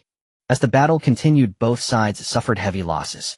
Although the shadow pulse cannons of the mysterious organization were powerful, their energy consumption was rapid, causing some cannon barrels to malfunction due to overheating. Many of the coalition's battleships also sustained damage, their shields on the brink of collapse, and the ground troops' casualties gradually increasing. At a critical moment, Ollie discovered a fatal weakness of the mysterious organization fleet, the energy coordination hub of the shadow pulse cannons. It was responsible for regulating the launch frequency and energy distribution of all pulse cannons. Once destroyed, the entire shadow pulse cannon system would fall into paralysis. "Professor, I found their weak point," Ollie shouted through the communication channel to Lynch. "At the bottom of the central flagship of the fleet, there is a device flashing blue light. That is the energy coordination hub. We must concentrate our forces to destroy it." Lynch immediately issued the order, "Starfleet, adjust the attack target, concentrate all firepower to bombard the energy coordination hub at the bottom of the mysterious organization flagship. Galactic Guardians, try to pin down the enemy forces and create opportunities for the fleet. Ground troops, hold your positions and don't give the enemy a chance." The coalition forces quickly responded, with the Starfleet channeling all their firepower, the battleships' main cannons converging into a brilliant torrent of energy rushing towards the bottom of the mysterious organization flagship. The Galactic Guardians also did their utmost, creating chaos in the enemy ranks to draw attention away. The mysterious organization fleet realized the coalition's intent and fought desperately to protect the energy coordination hub. But under the united effort of the coalition, the defenses were ultimately breached. The energy coordination hub flickered uncertainly under the intense assault, then emitted a deafening explosion, rendering it completely paralyzed. With the threat of the shadow pulse cannons neutralized, the mysterious organization fleet was thrown into disarray. The morale of the Dawnstar coalition soared, seizing the momentum to launch a full-scale counterattack. The battleships surged like a tidal wave into the enemy ranks, and the ground troops launched a fierce counteroffensive, gradually pushing back the landing forces of the mysterious organization. Seeing the tide turning, the mysterious organization fleet began to scatter and flee. The Dawnstar coalition did not relent. They pressed the advantage, striving to completely eradicate the mysterious organization and eliminate future threats. This breathtaking showdown ablaze with war saw the Dawnstar Coalition, through courage, wisdom, and unity, turn the tide in dire straits, taking a solid step towards peace in the universe. However, they knew well that the shadow of war had not completely dissipated. The future required constant vigilance to protect the hard-won fruits of victory. As the mysterious organization's fleet fell into chaos and fled, the Dawnstar Alliance returned triumphantly amidst cheers. The interstellar port was bustling with people holding flowers, their eyes brimming with tears, eagerly awaiting the hero's return. Children excitedly ran through the crowd waving homemade flags adorned with images of their superheroes. The elderly looked on with contentment, murmuring prayers of gratitude for the return of peace. The battleship slowly descended, the hatch opened, and the soldiers poured out, their exhaustion evident, yet unable to conceal the joy and pride of victory. The commander of the interstellar fleet stood tall, striding forward to salute the welcoming crowd. With a standard military gesture, a response to all the support and trust, the members of the Galactic Guardians showcased their distinct personalities, with Star-Lord removing his sunglasses and blowing a kiss to the crowd, eliciting cheers and laughter, conveying a sense of relief after the ordeal. Groot walked with steady steps, muttering, "I am Groot." Everyone felt the tranquility and satisfaction emanating from him. Drax hoisted his twin blades, laughing heartily, the scars on his body resembling medals of bravery. Gamera's lips curled in a subtle smile, her stern face rarely displaying tenderness, her eyes reflecting hopes for the future. Ollie walked in the middle of the procession, her gaze sweeping over the cheering crowd, filled with emotions. This hard-won victory was the result of countless sacrifices and sweat from many. She understood deeply that the responsibilities she bore were not lessened by this victory. Rather, they felt even heavier. Transmitting knowledge and safeguarding the universe was her unwavering mission. Lynch quickly stepped forward, firmly grasping the hands of the soldiers, his eyes glistening. "You've worked hard. In this battle, you have not only defended the Dawnstar, but have also established an indelible merit for the peace of the universe." His words were filled with respect and gratitude for everyone. The celebration banquet commenced in a fervent atmosphere. The square of the Interstellar Academy was filled with sumptuous food, and people sang and danced in celebration of victory. However, behind this joy lay profound contemplation for the future. Ollie found Lynch, her expression grave. "Professor, although we have repelled the mysterious organization, their remnants still lurk in the shadows. We must prepare for the worst and strengthen our defenses."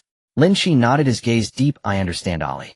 This battle revealed our shortcomings and uncovered much potential yet to be realized. Next, we must enhance our capabilities across education, research, and military fields." In the following days, the Interstellar Academy intensified its recruitment efforts, welcoming outstanding talents from across the universe.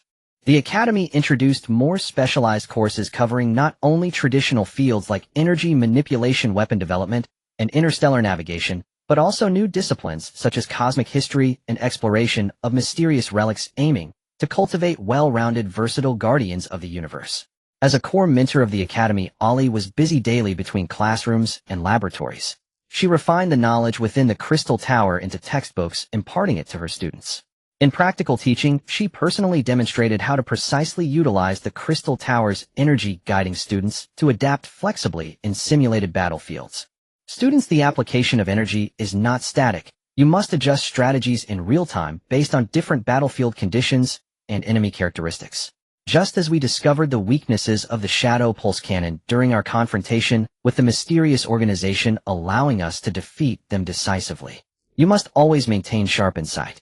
Ollie stood at the command platform of the simulated battlefield, patiently explaining, while focusing her gaze on each student below, hoping they would quickly grow into capable warriors. Carl led the research team to delve into the weapons and equipment seized from the mysterious organization. Using these as a foundation combined with the principles of the Crystal Tower's energy, they developed a new generation of defensive systems, the Starshine Shield. This shield not only possesses exceptional energy resistance capable of withstanding various types of attacks, but also has a self-repair feature allowing it to quickly restore itself after sustaining damage.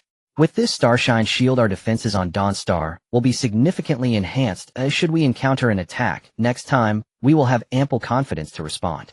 Carl proudly introduced it to the crowd, his eyes shimmering with the brilliance of technological innovation. Meanwhile, cooperation between Dawnstar and surrounding planets became increasingly close. At the regularly held Interstellar Alliance meetings, representatives gathered to share intelligence and discuss grand plans for cosmic development.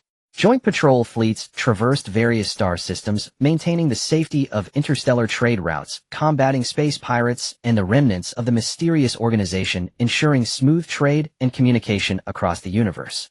As time flowed gently under the efforts of Ollie and generations of Guardians, Dawn Star gradually evolved into a beacon of civilization and a cornerstone of peace in the universe.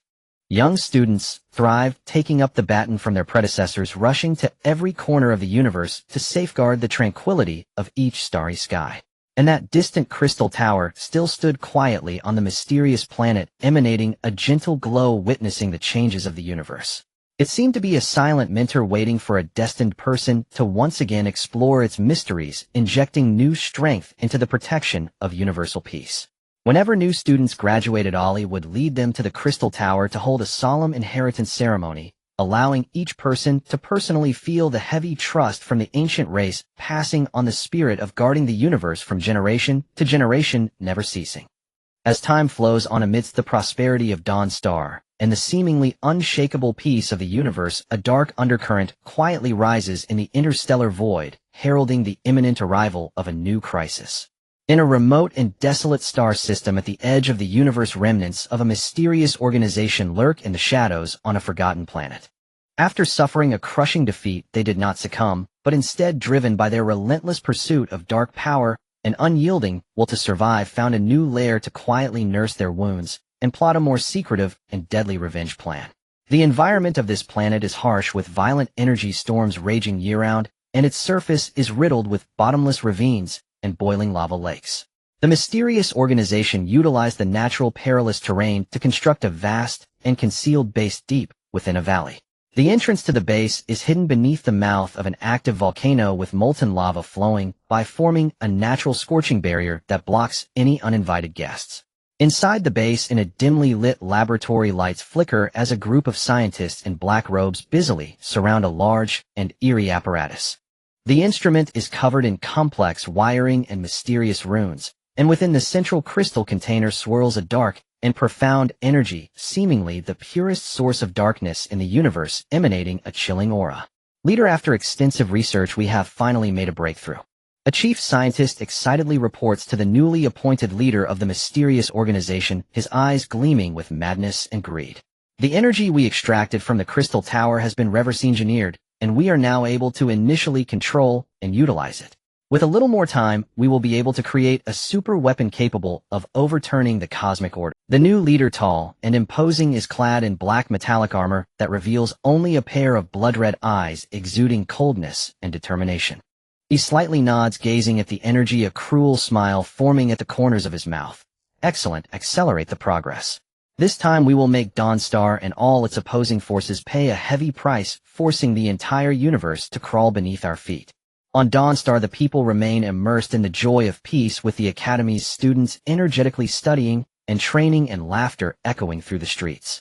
However, the vigilant Guardians have sensed a slight anomaly. Lynch sits in the intelligence analysis room, deep in thought, staring at the data on the screen as an ominous premonition rises within him. Recently, energy anomalies have frequently appeared in some remote areas of neighboring planets. Although the fluctuations are extremely weak, they exhibit a regular cyclical pattern unlike any known natural phenomenon or human activity. This is no coincidence, Lynch murmurs to himself, then promptly calls a meeting with core members, including AI Lee and Carl. AI Lee speaks first. Professor, I have also noticed these anomalies. I fear that the mysterious organization has not truly been eradicated. They may be brewing new conspiracies in the shadows. Carl nods in agreement. Based on the characteristics of the energy fluctuations, they resemble a type of energy manipulation technology once used by the mysterious organization, but with differences that seem more covert and efficient. We must quickly investigate the cause and take preventive measures. Lynch contemplates for a moment before issuing orders. AI Lee lead an elite reconnaissance team to investigate the areas with the most frequent energy fluctuations. Carl organize a research team to develop new detection equipment to enhance our ability to identify and track this mysterious energy. Everyone else strengthen the defense deployments on Dawn Star and raise the alert level. We cannot allow the enemy any opportunity. AI Lee accepts the order, quickly selecting a few agile and experienced students to form the reconnaissance team. They board a specially modified scout ship, heading into the unknown darkness. As the ship navigates through the stars, it gradually approaches the target area. Along the way, AI Lee's unease grows stronger. When the ship reaches a seemingly tranquil planet, the sight before them takes their breath away. On the planet's surface, the once thriving city has become a wasteland with eerie purple mist swirling among the ruins, intermittently flashing with faint blue light, as if countless souls were whispering. The streets are deserted with only strange energy traces indicating that fierce battles once took place here. Everyone be cautious, this place feels ominous. AI Lee quietly warns her team, gripping her silk thread launcher tightly and scanning the surroundings warily. The reconnaissance team cautiously delves deeper into the city ruins, each step taken with utmost care. Suddenly, a low hum resonates from underground, followed by violent tremors of the ground, as black energy fissures spread like a spider web beneath their feet. Not good, there's danger. AI Lee exclaims, and before her words fade, a horde of monsters made of dark energy surges forth from the cracks. They are massive, crackling with black electric arcs with sharp fangs in their mouths, charging toward the reconnaissance team with such speed that they cannot react in time. Open fire! AI Lee shouts as she fires the specially designed silk thread at the monsters, attempting to entangle them and disrupt their movements. The team members raise their energy weapons, engaging in a desperate battle with the creatures. However, the strength of these monsters is beyond imagination. Ordinary energy weapons strike them like a drop in the ocean, only sparking minor flares without causing any effective damage. The silk threads are instantaneously corroded by the dark energy enveloping them, rendering them ineffective. What should we do? One member cries out anxiously, fear evident in his eyes. AI Lee, frantic, suddenly recalls methods of purifying dark energy from the knowledge passed down within the Crystal Tower. She closes her eyes, concentrating, attempting to summon the mysterious power from within her that originates from the Crystal Tower. Moments later, AI Lee opens her eyes, thrusting her hands forward as a gentle white light surges from her palms, shooting toward the horde of monsters. Wherever the light reaches, the dark energy on the monsters appears to ignite, emitting anguished howls as their movements gradually slow. Now's the time, concentrate fire on their weak points. AI Lee shouts loudly. The team, inspired, adjusts their attack strategies, aiming at the monsters' heads and hearts, firing with all their might. Under their combined efforts, the monsters are finally repelled, dissipating into clouds of black smoke. Yet the reconnaissance team understands that this is merely the beginning, and the new threat posed by the mysterious organization is far more troublesome than anticipated. They evacuate the planet with the intelligence they have gathered, swiftly returning to Dawnstar to report this urgent situation to Lynch as a new cosmic defense battle is about to commence. The reconnaissance team hurried back to Dawnstar with a heavy and urgent heart. As soon as the spaceship landed, AI Lee rushed to the command center, presenting the thrilling encounters and the intelligence gathered along the way without reservation to Lynch and the others. Lynch's expression grew increasingly grim. After hearing the report, he slammed his fist heavily on the table and said, "The mysterious organization has come prepared this time. We must not let our guard down. We must immediately adjust our strategy to comprehensively respond to this new crisis." The atmosphere in the command center was stifling. Carl then spoke up, "Professor, according to the energy samples brought back by AI Lee and the others, the mysterious organization seems to have mastered a brand new dark energy fusion technology, capable of deeply combining ordinary matter with dark energy to create these highly aggressive and nearly indestructible monsters. Our current weapons and equipment are inadequate to deal with this new type of threat." AI Lee added anxiously, "Moreover, judging from the locations and attack patterns of those monsters, the mysterious organization is likely already laying out plans across multiple planets, attempting to gradually devour the universe and establish their dark dominion. We must find a way to crack this before they take further action." Lynch pondered for a moment, his gaze resolutely sweeping across everyone. "Our top priority now is to strengthen our own power. Carl, you will lead the research team and develop weapons and equipment that can effectively counter dark energy at all costs and as quickly as possible. AI Lee, you will be responsible for selecting and training a group of elite warriors, imparting the energy utilization techniques of the Crystal Tower, and forming a special operations unit specifically to respond to attacks from the mysterious organization." Everyone took their orders and swiftly headed to their respective posts. Carl's research team plunged into the laboratory, working day and night. They focused on the energy of the Crystal Tower, integrating various advanced technologies, conducting repeated experiments and improvements. After countless failures, they finally developed a new weapon called the Purification Pulse Gun. This weapon fires pulse energy that can accurately identify and neutralize dark energy, possessing immense lethality against the monsters created by the mysterious organization. Meanwhile, AI Lee was sweating profusely on the training ground, carefully selecting dozens of trainees with strong physical abilities and tenacious fighting will. She taught not only combat techniques, but also focused on cultivating the trainees' perception and utilization of the Crystal Tower's energy. Everyone remember, in battle always stay calm, and feel the flow of the Crystal Tower's energy with your heart, adjusting your attack methods flexibly according to the enemy's changes. AI Lee demonstrated while patiently explaining, her eyes filled with hope. As preparations intensified on Dawn Star, the actions of the mysterious organization became increasingly rampant. They frequently launched small-scale raids, attacking the remote areas of surrounding planets, seizing resources, and capturing residents for their evil experiments. Fear and unrest permeated the universe, and many planets sent distress signals to Dawn Star. Lynch knew that they could no longer remain passive. He decisively decided to take the initiative. He assembled the interstellar fleet, the Galactic Guardians, and the Special Operations Unit led by AI Lee to form a powerful expeditionary force heading towards the lair of the mysterious organization, a planet hidden in a harsh environment. The expeditionary force traveled in spaceships, overcoming numerous obstacles, and finally reached their destination. As they approached the mysterious organization's base, everyone was shocked by the sight before them. The base was surrounded by a powerful dark energy shield shimmering with eerie red light, and electric sparks danced around, resembling an insurmountable chasm. This shield won't be easy to deal with. Everyone be careful, the commander of the interstellar fleet reminded through the communication channel. AI Lee, with a determined gaze, said to her team, "Don't be afraid, we have the purification pulse gun, and we will surely find a breakthrough. Everyone act according to the previous strategy, disperse and search for the weak points of the shield." The Special Operations Unit quickly sprang into action, darting through the valleys and ravines around the base with agile movements. AI Lee utilized her energy sensing ability from the Crystal Tower to carefully search for the energy fluctuations of the shield. Suddenly, she discovered a relatively weak area of energy fluctuation, like an energy node of the shield. "Right here, concentrate, fire, and attack." AI Lee shouted, raising her purification pulse gun first and shooting at the target point. The team members responded one after another, pure white pulse beams shooting towards the shield node.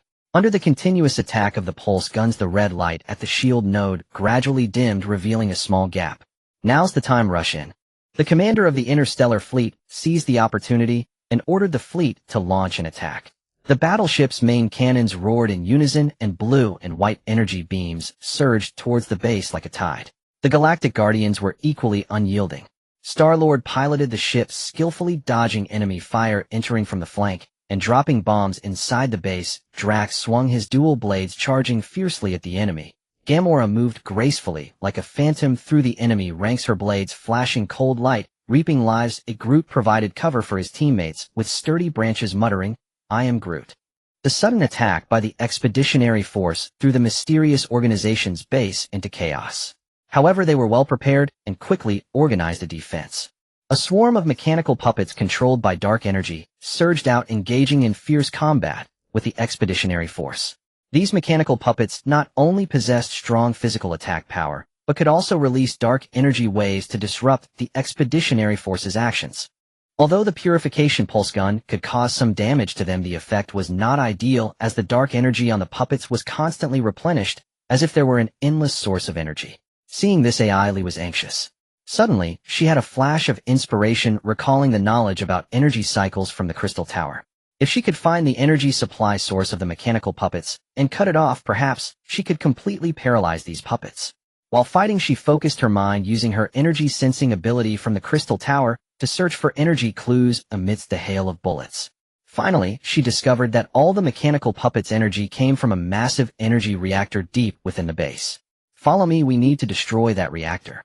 AI Lee shouted, leading the Special Operations Unit towards the reactor. Along the way, they encountered heavy resistance, but with their strong will and exceptional skills, they broke through the enemy's defenses. However, as they approached the reactor, they found it surrounded by formidable defensive structures and energy traps. "Everyone be careful, don't trigger the traps." AI Lee reminded, carefully observing the surrounding environment. The team members coordinated closely, using the characteristics of the purification pulse gun to clear obstacles step by step. Just as they were about to get close to the reactor, the leader of the mysterious organization appeared in person. He was cloaked in a black robe with only a pair of cold red eyes visible, holding a twisted staff, the gem atop the staff, flashing with an evil glow. Do you think you can easily destroy my plans? Too naive. His voice was deep and hoarse, as if it came from the roar of hell. AI Lee stood fearless, stepping forward. Today is your end. We will never let you harm the universe again. With that, she and her teammates launched an attack on the leader of the mysterious organization. The battle escalated fiercely between both sides. With the support of the Crystal Tower's energy, AI Lee fought fiercely against the leader. However, the leader was powerful and his staff frequently unleashed powerful dark energy waves, forcing AI Lee and the others to retreat step by step. At the critical moment, the Interstellar Fleet and the Galactic Guardians broke through the outer defenses and came to support. Everyone worked together, surrounding the leader of the mysterious organization. Under the powerful offensive from everyone, the leader gradually began to falter. AI Lee seized the opportunity, using the energy of the Crystal Tower to unleash a powerful purification beam that struck the leader's chest. With a scream, the leader dropped his staff and slowly collapsed. With the leader's fall, the dark energy within the base rapidly dissipated. The mechanical puppets all became paralyzed, and the reactor ceased operation. The lair of the mysterious organization was completely destroyed, and this crisis was finally temporarily alleviated. The expeditionary force set off on their return journey, filled with the joy of victory. However, they knew well that although the mysterious organization had suffered a heavy blow, the remnants had not been eliminated, and the road ahead was still long. The mission to protect the peace of the universe remained arduous. The expeditionary army returned triumphantly, and Dawnstar was immersed in a sea of celebration. The townspeople rushed to share the news, their cheers echoing through the skies while flowers and applause surged towards the returning heroes. In the square of the Star Academy, a grand victory banquet was underway, with people singing and dancing to celebrate this hard-won triumph. AI Lee stood among the crowd, watching the jubilant citizens, yet felt little relief in her heart. Despite the successful destruction of the mysterious organization's stronghold, delivering a heavy blow to them, she knew well that this was merely a temporary victory. Numerous hidden dangers still lurked in the shadows of the universe, like ferocious beasts waiting for the right moment to strike. Lynch seemed to see through her thoughts, and stepped forward, patting her shoulder. AI Lee, I know what you are worried. This victory is indeed worthy of joy, but we must not let our delight cloud our judgment. The challenges ahead are likely to be even greater. Indeed, AI Lee nodded slightly, her expression grave. Professor, the remnants of the mysterious organization will certainly not give up easily, and the dark energy manipulation techniques they have displayed are becoming increasingly sophisticated. Our current defense system may not withstand their next counterattack. Lin Shi's gaze was deep as he looked into the distance.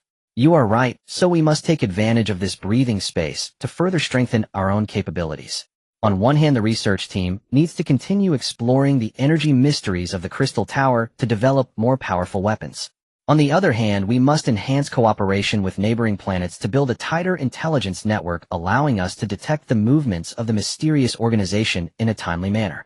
In the following days, the research team at the Star Academy once again plunged into intense and busy. They centered their research around the Crystal Tower, utilizing some materials confiscated from the mysterious organization's base to try and crack the key technologies for merging dark energy with ordinary energy. After countless arduous experiments, they finally developed a brand new energy shield, the Crystal Radiance Shield. This shield not only possesses extraordinary defensive power capable of resisting the erosion of dark energy, but can also automatically absorb and convert a portion of energy when under attack, turning it into their own use.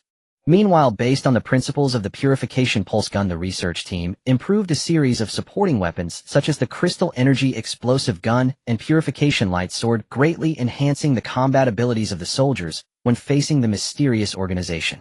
AI Lee devoted herself to the training of soldiers, carefully summarizing lessons learned from practical combat experiences and integrating them into daily training courses.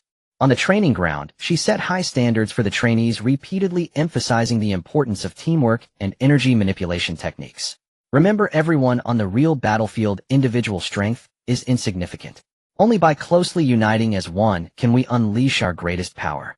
At the same time, one must skillfully master the control of various weapons and equipment to adapt to changing circumstances and defeat the enemy. AI Lee explained loudly while patrolling the trainees, her eyes revealing determination and hope. As time passed, the defensive power of Dawnstar improved significantly. Neighboring planets inspired by Dawnstar also began to strengthen their military capabilities, and intelligence sharing became increasingly frequent. A cosmic defense alliance centered around Dawnstar gradually took shape, jointly safeguarding the peace of the universe. However, the calm days did not last long. One day Lynch was busy in the intelligence analysis room, when suddenly an assistant burst in pale-faced. "Professor, something's wrong. Our long-range detector has detected large-scale energy fluctuations in a star system tens of light-years away from Dawnstar. From the characteristics, it is highly likely that the remnants of the mysterious organization are up to something, and their energy intensity far exceeds anything we've encountered before." Lin Chi's expression darkened upon hearing this, and he immediately summoned AI Lee and other key members for an emergency meeting. In the meeting room, the atmosphere was tense like the calm before a storm. It seems the mysterious organization is prepared to go all out. This disturbance is no trivial matter. We must take action immediately. Lin Chi's gaze was stern as he surveyed the crowd. AI Lee furrowed her brow. "Professor, based on the current intelligence, we know very little about the enemy's specific situation. Acting rashly could pose too great a risk. I suggest we send a reconnaissance team to closely ascertain the enemy's strength before formulating a detailed combat plan." Everyone nodded in agreement. AI Lee then selected a few of the most elite trainees to form the reconnaissance team, boarding a specially modified high-speed reconnaissance spacecraft racing towards the direction of the energy fluctuations. The reconnaissance team swiftly traversed the stars, proceeding cautiously and remaining vigilant. As they approached the target star system, the sight before them left them speechless. Before them was a massive planet shrouded in a thick cloud of dark energy, with flashes of lightning illuminating the mist and low rumbling sounds echoing, as if a colossal beast from ancient times was about to awaken. On the surface of the planet, dense mechanical structures crisscrossed, connected by various bizarre energy conduits, continuously channeling energy into the sky, forming a towering black light beam that pierced the clouds. What is that?" A team member couldn't help but exclaim. AI Lee's expression was grave as she whispered through the communication channel, "Everyone be cautious. This is surely another evil creation of the mysterious organization. It seems they are constructing some sort of superweapon. The consequences would be unimaginable once it's completed. We must report the situation here to the professor as soon as possible." Just as the reconnaissance team was preparing to retreat, suddenly a group of ghost-like flying creatures surged out of the dark energy clouds surrounding the planet. They radiated a dark glow, their wings stirring up ripples of black energy, moving at incredible speed and quickly surrounding the reconnaissance team's spacecraft. "Activate the defense system, prepare for battle," AI Lee decisively shouted. The ship's shield activated instantly, energy radiating brightly. The team members quickly operated the weapon systems, engaging in fierce gunfire with these ghostly flying creatures. However, these beings were highly maneuverable and could easily penetrate the ship's conventional shields, causing significant trouble for the reconnaissance team. "We can't continue like this. We need to find a way to break out." AI Lee thought frantically while dodging enemy attacks and considering strategies. Suddenly, she remembered a secret weapon she carried, a crystal energy explosive bomb, a new weapon developed by the research team, based on the principles of the crystal radiance shield, capable of releasing powerful purification energy effective against dark energy creatures. "Everyone cover me, I'm going to use the crystal energy explosive bomb to break through," AI Lee shouted. Upon hearing this, the teammates unleashed their firepower, creating a brief window of opportunity for AI Lee to attack. Seizing the opportunity, AI Lee threw the crystal energy explosive bomb with all her might. The bomb streaked through the air, emitting a dazzling light before exploding with powerful purification energy surging outward like a tidal wave. The ghostly flying creatures let out piercing screams under the impact of the purification energy, their bodies gradually dissipating. Taking advantage of this, the reconnaissance team piloted their spacecraft at full speed, racing towards Dawnstar. Meanwhile, on Dawnstar, Lin Chi and the others anxiously awaited news from the reconnaissance team. They understood that a more severe trial was about to unfold, and this time it was a matter of life and death for the universe. The reconnaissance team piloted their spaceship at full speed through the stars, leaving behind the terrifying star system shrouded in darkness, yet the gloom in their hearts showed no signs of abating. Elena stared intently at the dashboard, beads of sweat forming on her forehead as she tightly gripped the communicator, trying to break through the interference set by the remnants of the mysterious organization to relay critical information to Dawnstar. "Everyone hold steady, we must endure." Elena shouted, her voice tinged with urgency and determination. The spaceship trembled violently as the energy shield neared collapse under the relentless attacks from the phantom flying creatures, warning lights flashing wildly in the cabin, emitting blinding red light. The team gritted their teeth, controlling the weapon systems to retaliate continuously. Despite their exceptional skills, they felt overwhelmed by the sudden and bizarre onslaught from the mysterious organization. "Captain, the shield won't last much longer. What should we do?" A young team member shouted anxiously, fear evident in his eyes. Elena's gaze was resolute as she quickly scanned the control panel. "Activate the backup energy and concentrate all power to the engines. We must break through." As the backup energy was injected, the spaceship's engines roared, the speed suddenly increasing. However, just as they were about to shake off their pursuers, a black energy beam screamed from behind and struck the rear of the spaceship with precision. The spaceship lurched violently, its speed plummeting, and thick smoke billowed within the cabin, making the alarms blare even louder. "Damn it!" Elena cursed, forcing herself through the choking smoke to assess the damage. "The engine is severely damaged. Some systems are failing. We need to make an emergency landing." In this critical moment, Elena utilized her superb piloting skills to search for planets suitable for landing in the vastness of space. Finally, a desolate asteroid appeared in their view. She carefully maneuvered the spaceship, struggling to land on the asteroid. The spaceship scraped along the surface of the asteroid, sending up a cloud of dust before finally coming. The team collapsed in their seats, gasping for breath, their relief at surviving the ordeal intertwined with worries about their current predicament. "Everyone check your gear and see if anyone is injured." Elena coughed as she issued the command. Fortunately, the team had only minor scrapes and nothing serious. They quickly organized their equipment, preparing to face any potential dangers. Elena attempted to use the remaining energy of the spaceship to repair the communication device and send a distress signal to Dawnstar. Meanwhile, on Dawnstar, Lynch and the others grew increasingly anxious as they had not received any news from the reconnaissance team. "We can't wait any longer. The threat from the mysterious organization is imminent. We must act." Lynch decisively commanded. "Carl, take the research team and bring the latest developed weaponry. Set out with the fleet. Everyone else notify the allied planets nearby for support. We must gather the strength of the Alliance to collectively combat the mysterious organization." Carl accepted the order and quickly organized the researchers to load boxes of new weapons onto them. These weapons included the photon shock cannon, capable of releasing powerful purifying light waves, the electromagnetic disruptor, which could disturb dark energy magnetic fields in a short time, and the crystal core armor-piercing shells, all developed as trump cards against the mysterious organization's dark energy manipulation technology. After receiving the distress signal, the nearby planets responded one after another. The Galactic Guardians were the first to arrive, and Star-Lord, with a serious expression, removed his sunglasses and said, "Dawnstar is in trouble. We cannot stand idly by. This time we must settle the new and old scores with the mysterious organization." Groot followed behind with steady strides, muttering, "I am Groot." His simple words served as a stabilizing force, instilling a sense of unwavering support among the crowd. Drax gripped his dual blades tightly, muscles tense, his eyes ablaze with battle intent. "I will chop these scum who seek to disrupt the peace of the universe into pieces and make them understand our might." Gamera, wielding her sharp blade with agility, her cold and fierce expression revealing determination, said, "Focus and act according to the battle plan. We cannot let the mysterious organization succeed." Rocket Raccoon, hoisting his large gun, jumped onto a rock, looking down at everyone. "Humph, with so many powerful reinforcements and Dawnstar's own resources, we must turn the mysterious organization's lair upside down." Soon after, warships and fighters from various planets converged above Dawnstar. Warriors of different races gathered, whether they were the massive and incredibly strong giants, the elemental mages of the elves who could summon winds and rains, or the mentalists of the Mind Clan skilled in disrupting the enemy's minds.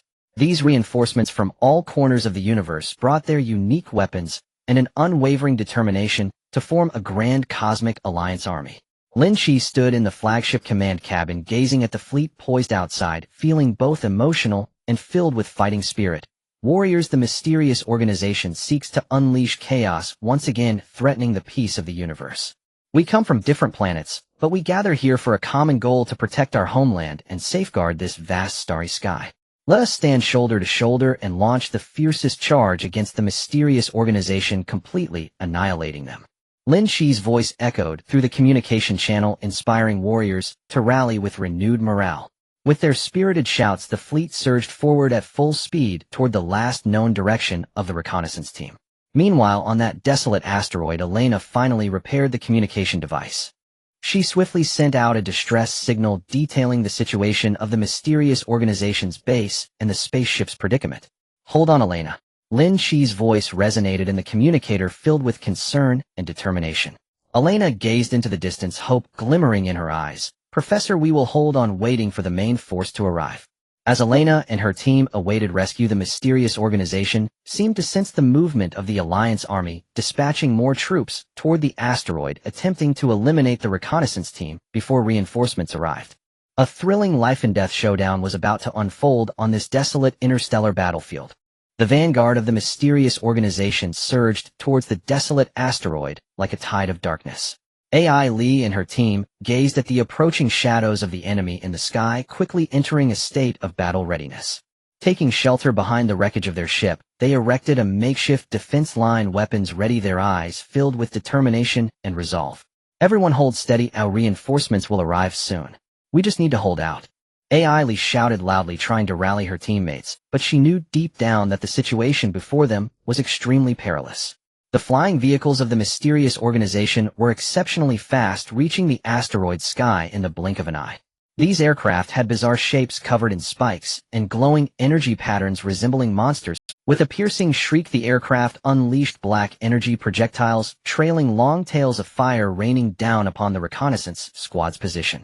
"Scatter and evade," AI Lee shouted. The team reacted immediately, swiftly dispersing in all directions.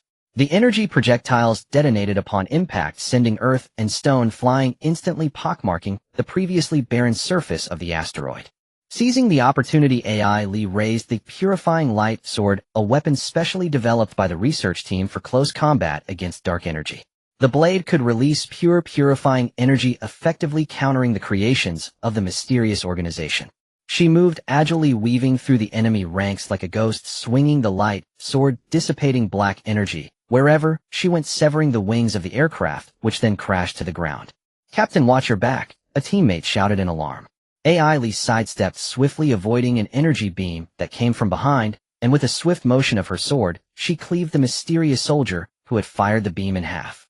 The mysterious soldiers were clad in black armor, their faces obscured by strange masks, moving nimbly and coordinating seamlessly, launching wave after wave of assaults against the reconnaissance team. Although the team fought valiantly, they were ultimately outnumbered, and their defense line was gradually being... At a critical moment, AI Lee noticed that the attacks of the mysterious soldiers seemed to be controlled by a command ship hovering above. The ship emitted a particularly bright glow of dark energy, continuously sending out command signals. "Concentrate fire on that command ship," AI Lee shouted, and the team quickly redirected their weapons, channeling all their energy to shoot at the command ship. Beams of light and ammunition flew towards the command ship, but a powerful shield surrounded it, absorbing the attacks, which merely created ripples on its surface, failing to inflict any real damage. Just as everyone was growing anxious, a brilliant light illuminated the starry sky in the distance as the Allied forces descended upon the battlefield like divine warriors. The Starfleet opened fire first, their main cannons roaring as blue and white energy beams surged towards the forces of the mysterious organization. The Guardians of the Galaxy were equally fierce. Star-Lord piloted his ship like lightning, cutting through the enemy ranks, while the turrets on either side unleashed a barrage, catching the enemy off guard. Drax leaped from the ship with a roar, his dual blades slicing through the air, charging into the dense cluster of mysterious soldiers, blood splattering wherever he went. Gamora wielded her blades with dexterity, weaving through the enemies like a specter, targeting their commanders with lethal precision. Groot used his physical advantage to provide cover for his teammates, chanting, "I am Groot." The troops of the mysterious organization were thrown into chaos, their offensive waning. However, they were well prepared and quickly regrouped, using the peculiar properties of dark energy to engage in a fierce battle with the Allied forces. On the battlefield, energy beams crisscrossed, the sounds of explosions echoed, and both sides fell into a stalemate. Inside the flagship's command cabin, Lynch coldly surveyed the situation, his fingers flying over the control panel as he adjusted battle strategies. Starfleet advance on the left wing, compressed the enemy's right flank. Guardians of the Galaxy coordinate with the ground reconnaissance team to destroy the enemy's command system. All support units provide cover to prevent enemy flanking attacks. With the arrival of the Allied forces, AI Lee and her team felt a sudden relief. Seizing the opportunity, they coordinated their attacks with the Guardians of the Galaxy and launched another assault on the command ship of the mysterious organization. Empowered by the purifying light sword, AI Lee performed several flips in the air, approaching the weak point in the command ship's shield, plunging her sword deep into it. A gap instantly appeared in the shield. Upon seeing this, the team immediately threw their crystal core penetrating shells into the opening. A tremendous explosion followed, engulfing the command ship in flames, which slowly began to descend towards the ground. With the loss of the command ship, the soldiers of the mysterious organization became even more disorganized, their combat effectiveness drastically reduced. The Allied forces pressed the attack, gradually forcing the enemy back. However, the leader of the mysterious organization was unwilling to concede easily. He personally piloted a massive dark battleship charging in from the rear. This battleship was enveloped in a thick shroud of dark energy, and its main cannon could unleash devastating dark energy blasts, shattering the shields of the Allied warships wherever it went, plunging them into crisis. Concentrate fire on the leader's battleship, Lynch ordered loudly, and the Allied warships quickly adjusted their cannons, firing with all their might at the leader's vessel. However, the dark energy surrounding the battleship was too powerful for conventional attacks to penetrate. At a critical moment, Carl led the research team to the front lines, controlling the photon shock cannon. This cannon could release powerful purifying light waves, a natural nemesis of the dark energy of the mysterious organization. After charging, the photon shock cannon fired a dazzling white light wave like a sword, shooting directly towards the leader's battleship. The dark energy and purifying light waves collided violently in the air, producing a deafening roar, the brilliance blindingly bright. Under the continued assault of the purifying light wave, the dark energy surrounding the leader's battleship gradually dissipated, revealing vulnerabilities in its defenses. Seizing the opportunity, the Allied warships unleashed a barrage of attacks on the leader's ship. The battleship sustained multiple hits, billowing thick smoke as its flight became unsteady. Seeing that the situation was dire, the leader of the mysterious organization, enraged and humiliated, poured the remaining energy of the battleship into a final strike, attempting to take the Allied forces down with him. "Get out of the way," Lynch shouted, and the Allied warships quickly scattered to avoid the attack. However, a few ships were still caught off guard, struck by the dark energy, and exploded instantly. AI Lee, witnessing this, felt a surge of anxiety. She knew that if she did not stop the leader now, the Allied forces would suffer significant losses. She concentrated her mind, mobilizing the mysterious power derived from the crystal tower, thrusting her hands forward as a powerful purifying light beam surged from her palms, striking towards the leader's battleship. The purifying light beam countered the dark energy, successfully neutralizing the leader's final strike. As the leader's battleship lost combat capability, the remnants of the mysterious organization collapsed, completely scattering in flight. The Allied forces did not relent, pursuing the remnants, vigorously aiming to eliminate the mysterious organization entirely. This life-and-death struggle finally reached its conclusion through the bloody efforts of the Allied forces. With peace returning to Dawnstar, the universe regained its tranquility. AI Lee watched the retreating shadows of the enemy, filled with emotion. She knew that the journey had been incredibly arduous, but as long as the belief in protecting universal peace remained, Dawn would forever be ahead. As the smoke gradually dissipated, the Allied forces embarked on their journey home amidst cheers. The warships pierced through the stars, racing towards Dawnstar, with twinkling stars along the way, seemingly illuminating the return of these triumphant heroes. Standing by the spaceship's window, AI Lee gazed out at the vast universe, her heart a tumult of emotion. After enduring a series of fierce battles, the pain and fatigue surged upon her, but seeing her teammates beside her equally weary, yet unable to hide their joy, along with the increasingly clear outline of Dawnstar in the distance, her lips unconsciously curved upward, her eyes filled with the light of hope. On Dawnstar, the populace had long been eagerly awaiting their return. The interstellar port was a sea of people, with flowers and ribbons flying through the air, and the cheers rose and fell like waves. Children rode on their parents' shoulders, waving homemade hero flags, their eyes brimming with admiration and excitement. The elderly were teary-eyed, murmuring blessings, grateful for the return of peace. The warships slowly landed, the cabin doors opened, and the soldiers streamed out in succession. Clad in battle armor that was tattered yet adorned with glory, their steps, though slightly heavy, remained steadfast and strong.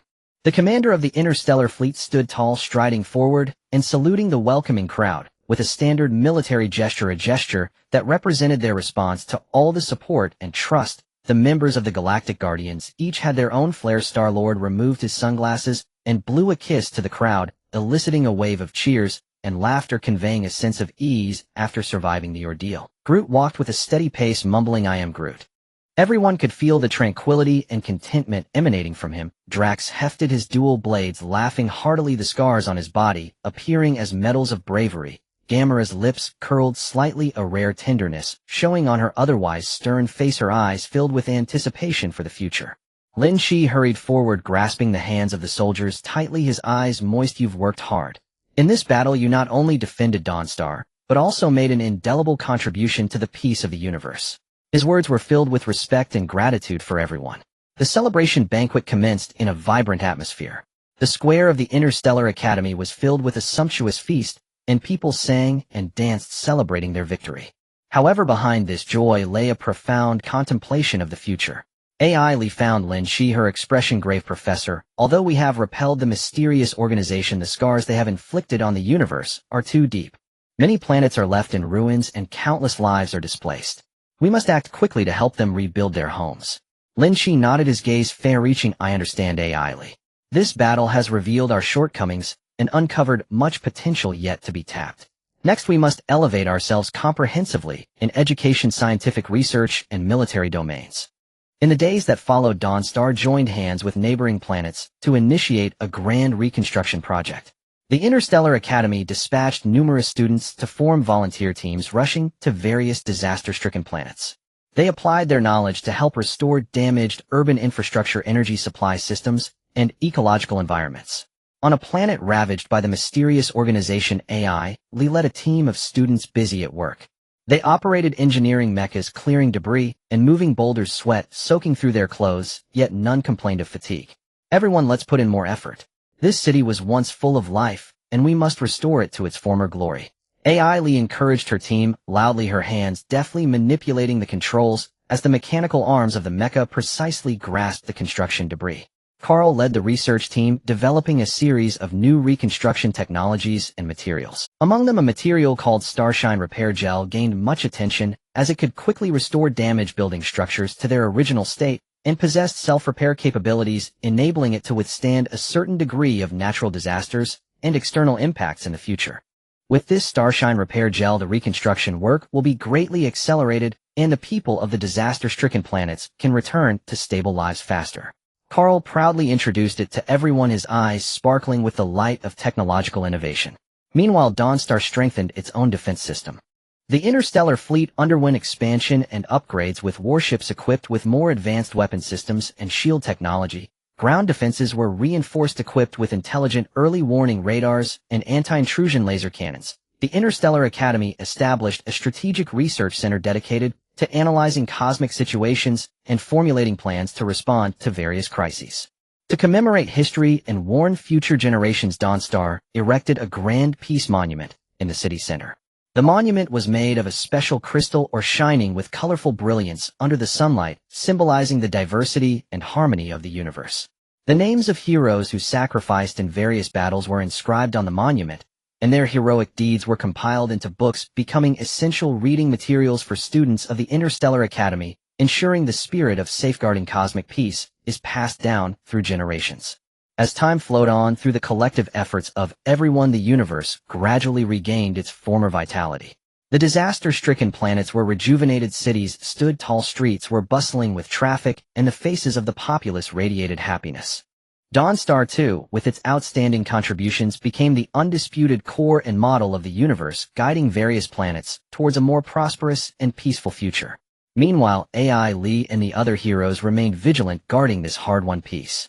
They understood that the tranquility of the universe required the efforts of every individual. Only through unity and continuous progress could the dawn forever illuminate every corner of the universe. As the universe gradually restores its former peace and prosperity, Dawnstar is not content with the status quo, but instead sets its sights on the more distant depths of interstellar space, embarking on a new journey of exploration. In a spacious and bright conference room at the Interstellar Academy, Lynch convened AI Lee, Carl, and experts from various fields, engaging in a heated discussion on the future direction of interstellar exploration. A gigantic holographic screen displays a map of the cosmic star systems, marking known civilized planets, mysterious ruins, and unexplored areas with colorful lights intertwining as if narrating the endless mysteries of the universe. Now that we have repelled the mysterious organization, the universe has entered a rare period of peace. However, we cannot rest on our laurels. There is still too much unknown in the universe waiting for us to uncover. Lynch stood before the screen, lightly tapping on those mysterious regions with his pointer, his gaze sweeping across the crowd with determination.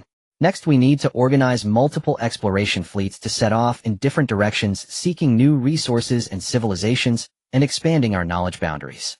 Lee nodded slightly, her eyes sparkling with excitement. Professor, I agree with your idea. Through exploration, we can not only gain more support for the development of Dawnstar, but also possibly discover new methods to counter potential threats. I am willing to lead an exploration fleet and dive into this unknown adventure. Carl also responded enthusiastically. My research team can provide the most advanced detection equipment and technical support for the exploration fleet, ensuring that we can collect as much useful information as possible. Other experts and scholars began to express their opinions, and the discussion deepened. Eventually, several priority exploration directions were identified, covering areas of mysterious energy anomalies, suspected origins of ancient civilizations, and richly resourceful regions in interstellar matter. Lee quickly set about forming her own exploration fleet, selecting a group of experienced crew members, including excellent pilots, engineers, scientists, and battle-hardened warriors. Each member carried a desire for the unknown and a determination to carve out a future for Dawnstar. The warships in the fleet underwent meticulous modifications, equipped with the latest energy shields capable of withstanding various unknown energy impacts. The sensitivity of the detection equipment was extremely high, able to precisely capture extremely faint energy fluctuations and material signals. The weapon systems combined both defensive and offensive capabilities to ensure self-protection in case of encountering unknown dangers. With everything ready, Lee led the exploration fleet towards the selected region of mysterious energy anomalies.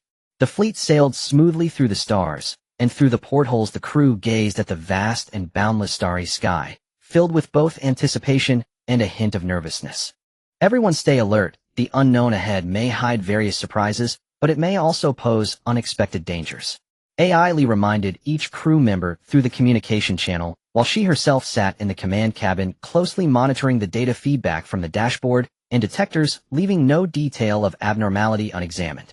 As the fleet gradually penetrated the target area, strange phenomena began to appear in the surrounding starry sky.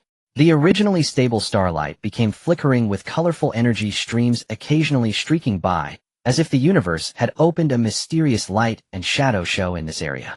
The detector emitted a rapid beeping sound, indicating that the energy intensity around was sharply rising, and the energy fluctuations exhibited an extremely complex pattern, unprecedented. "This place is too bizarre, Captain," a young scientist exclaimed, looking at the data on the detector. Lee furrowed her brow, her gaze focused. "Continue forward, reduce speed, and drive carefully. Let the detector scan in all directions to see if we can find the source of the energy anomaly." The fleet slowed down cautiously, proceeding with care. Suddenly, a massive energy fog zone appeared ahead, crackling with electric light and hissing sounds, as if hiding a slumbering behemoth from the primordial ages. "All fleet members enter a state of alert." Lee decisively issued the command. The warship shields instantly increased, power weapon systems warmed up and stood by, while the crew took their positions, the atmosphere tense to the extreme. Lee piloted the flagship, leading the fleet slowly into the fog zone. Upon entering the mist, she felt a powerful pressure hit her face, as if countless invisible hands were tugging at the warship. The detector was also severely interfered with, its data becoming chaotic and nearly ineffective. "Steady. Maintain course." Lee shouted loudly, gripping the control stick tightly, striving to stabilize the warship's flight posture. At that moment, indistinct contours began to emerge from the fog, resembling massive architectural structures, yet completely different from any known architectural style. These structures emitted a soft glow, seemingly containing some mysterious runic information that was hard to grasp. "What is that?" The crew gasped in amazement, their eyes wide as they peered through the portholes, trying to discern the true nature of these mysterious objects. A strong curiosity surged within Lee as she decided to dispatch a small probe ship carrying a few brave scientists to approach these structures for close observation. The probe ship slowly detached from the fleet, heading towards the mysterious structures. The scientists aboard were nervous, yet excited, activating all detection equipment and preparing to document this historic moment. As the probe ship approached the structures, the communication device aboard suddenly emitted a sharp noise followed by a faint but clear voice resonating in everyone's ears. Outsiders, why have you trespassed here? This is a forbidden domain harboring the mysteries of the universe's origins. Do not disturb the sleeping power. This voice seemed to transcend endless time and space, carrying an ancient and mysterious resonance that sent shivers down everyone's spine. Upon hearing this voice through the fleet's communication channel, AI Lee's heart jolted. Respond immediately, affirming that we mean no harm and are merely seeking knowledge. However, before the crew on the probe ship could respond, the surrounding energy fog suddenly began to churn violently, and powerful energy beams shot out from deep within the fog, heading straight for the probe ship. Quick dodge! AI Lee exclaimed, desperately maneuvering the fleet in an attempt to provide cover for the probe ship.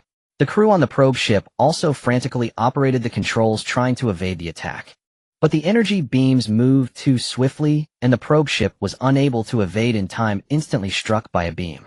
The ship shook violently, billowing thick smoke, and the communication device was completely rendered inoperative. No. AI Lee watched helplessly as the probe ship fell into danger, filled with guilt and anxiety. She immediately ordered the fleet to launch a rescue operation while contemplating a way to respond to this sudden crisis.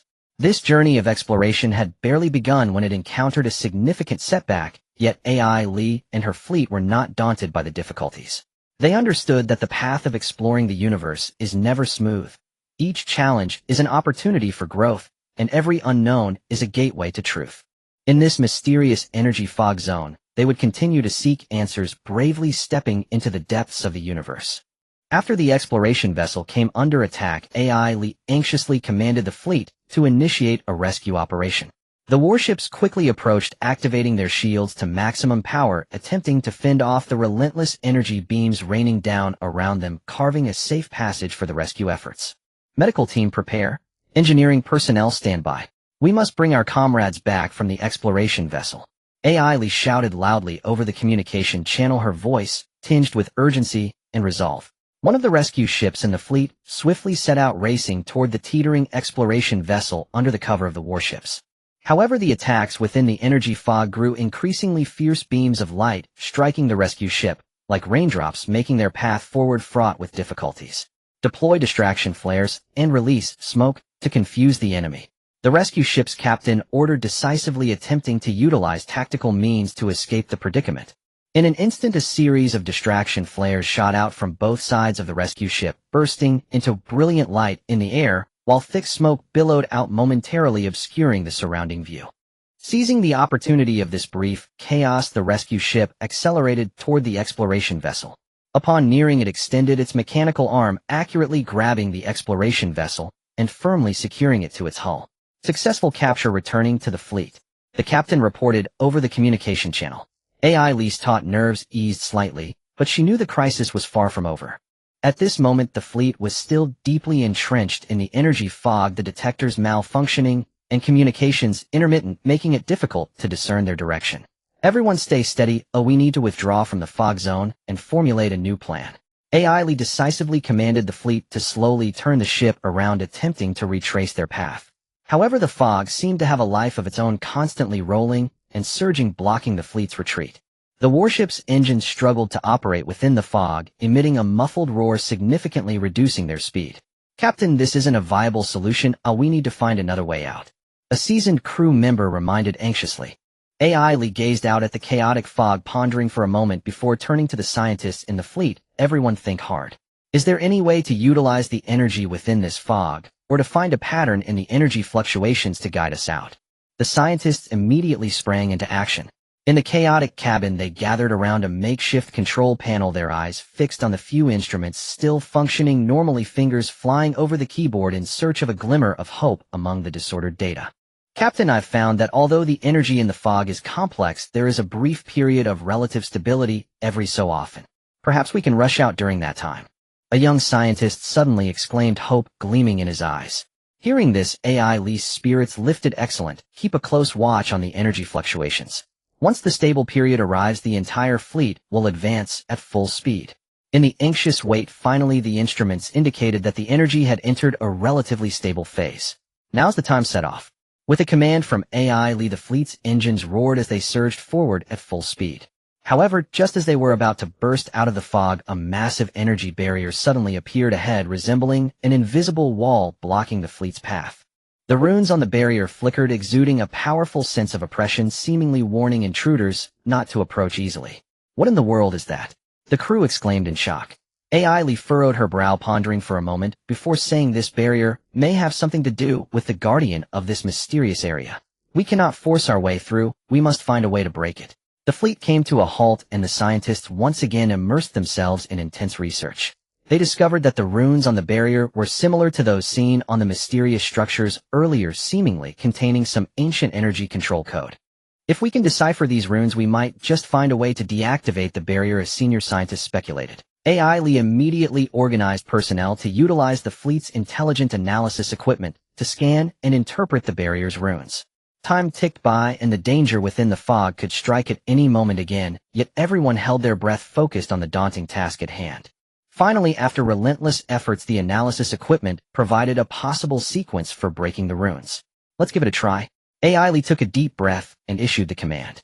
A crew member operated a small energy launcher, firing energy pulses of specific frequencies at the barrier in accordance with the deciphering sequence.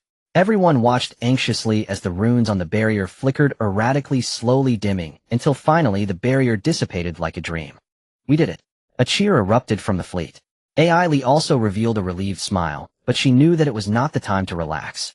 The fleet successfully burst out of the fog zone and regrouped under a relatively calm, starry sky. AI Lee counted the personnel and was relieved to find that aside from a few crew members on the exploration vessel who were injured, most were safe and sound. "Immediately treat the injured crew members. At the same time, we need to reassess this exploration mission." AI Lee set her tone, carrying a hint of fatigue. After a brief rest, the fleet held an emergency meeting. The scientists reported the limited data collected in the fog zone. Although they faced numerous difficulties, this data still indicated that the area contained immense research value, possibly hiding significant mysteries about the origin of the universe and the evolution of energy. "I believe we cannot give up at this point. Despite the dangers, exploring the unknown is our mission." AI Lee looked firmly at everyone. "We will adjust our strategy, enhance our protective measures, and re-enter the fog zone. We must uncover the secrets here." The crew members nodded in agreement, expressing their support. The fleet set sail once more, resolutely heading towards the mysterious energy fog zone.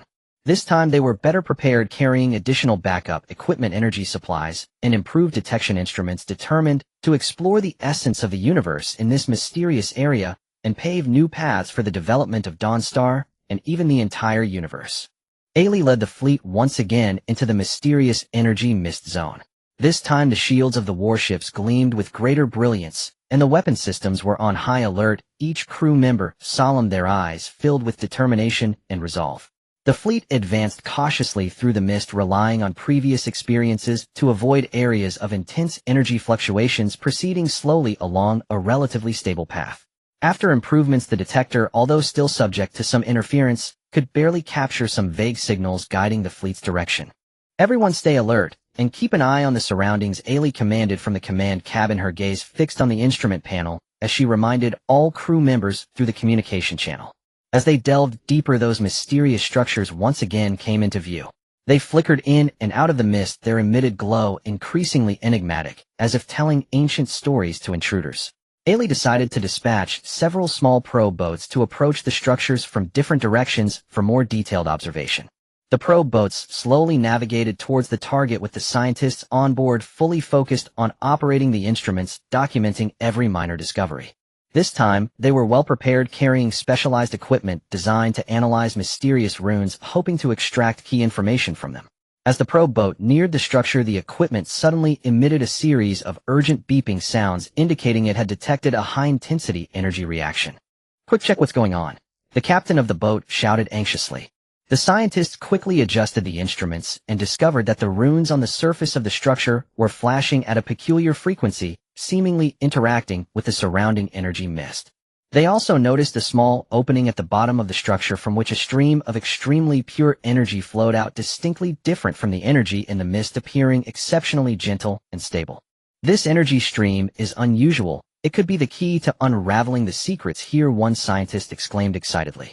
Just as they prepared for further research, a deep rumble suddenly echoed from the mist, followed by a swarm of creatures resembling birds, but radiating energy attacking the probe boat from all directions. These creatures moved at high speed, shooting beams of energy from their mouths sharp as lightning. Activate the defense system, prepare for battle. However, the attack power of these mysterious creatures was formidable. The shields began to falter under their continuous assault. Fleet requesting support. However, the attack power of these mysterious creatures was formidable. The shields began to falter under their continuous assault. Fleet requesting support. We are under attack by unidentified creatures. The captain called for help through the communication channel to Ailey. Upon hearing this, Ailey immediately directed the fleet to provide support. The warships quickly approached their main cannons, roaring, firing powerful energy beams at the mysterious creatures in an attempt to disperse them. With the fleet's firepower support, the pressure on the probe boat significantly lessened, allowing it to withdraw from battle and return to the fleet. These creatures seem to be guarding the structures. We must proceed with caution, Ailey said, frowning at the crew. After some contemplation, Ailey decided to change the strategy. She led the fleet to circle around the structures, utilizing the warship's formidable firepower to attract the attention of the mysterious creatures, while dispatching a strike team composed of elite warriors and scientists aboard a specially modified assault boat to quietly approach the energy stream outlet at the bottom of the structures. Under the cover of the fleet, the assault boat slowly approached its target. As they neared the energy stream outlet, the team members discovered that the energy environment here was extraordinarily stable, resembling a tranquil oasis in stark contrast to the raging mist outside. The scientists quickly set up detection equipment near the outlet, beginning to collect energy samples and conduct in-depth analysis of the surrounding ruins. Meanwhile, the warriors stood guard with their weapons, vigilantly protecting against surprise attacks from the mysterious creatures. As research deepened, the scientists made astonishing discoveries.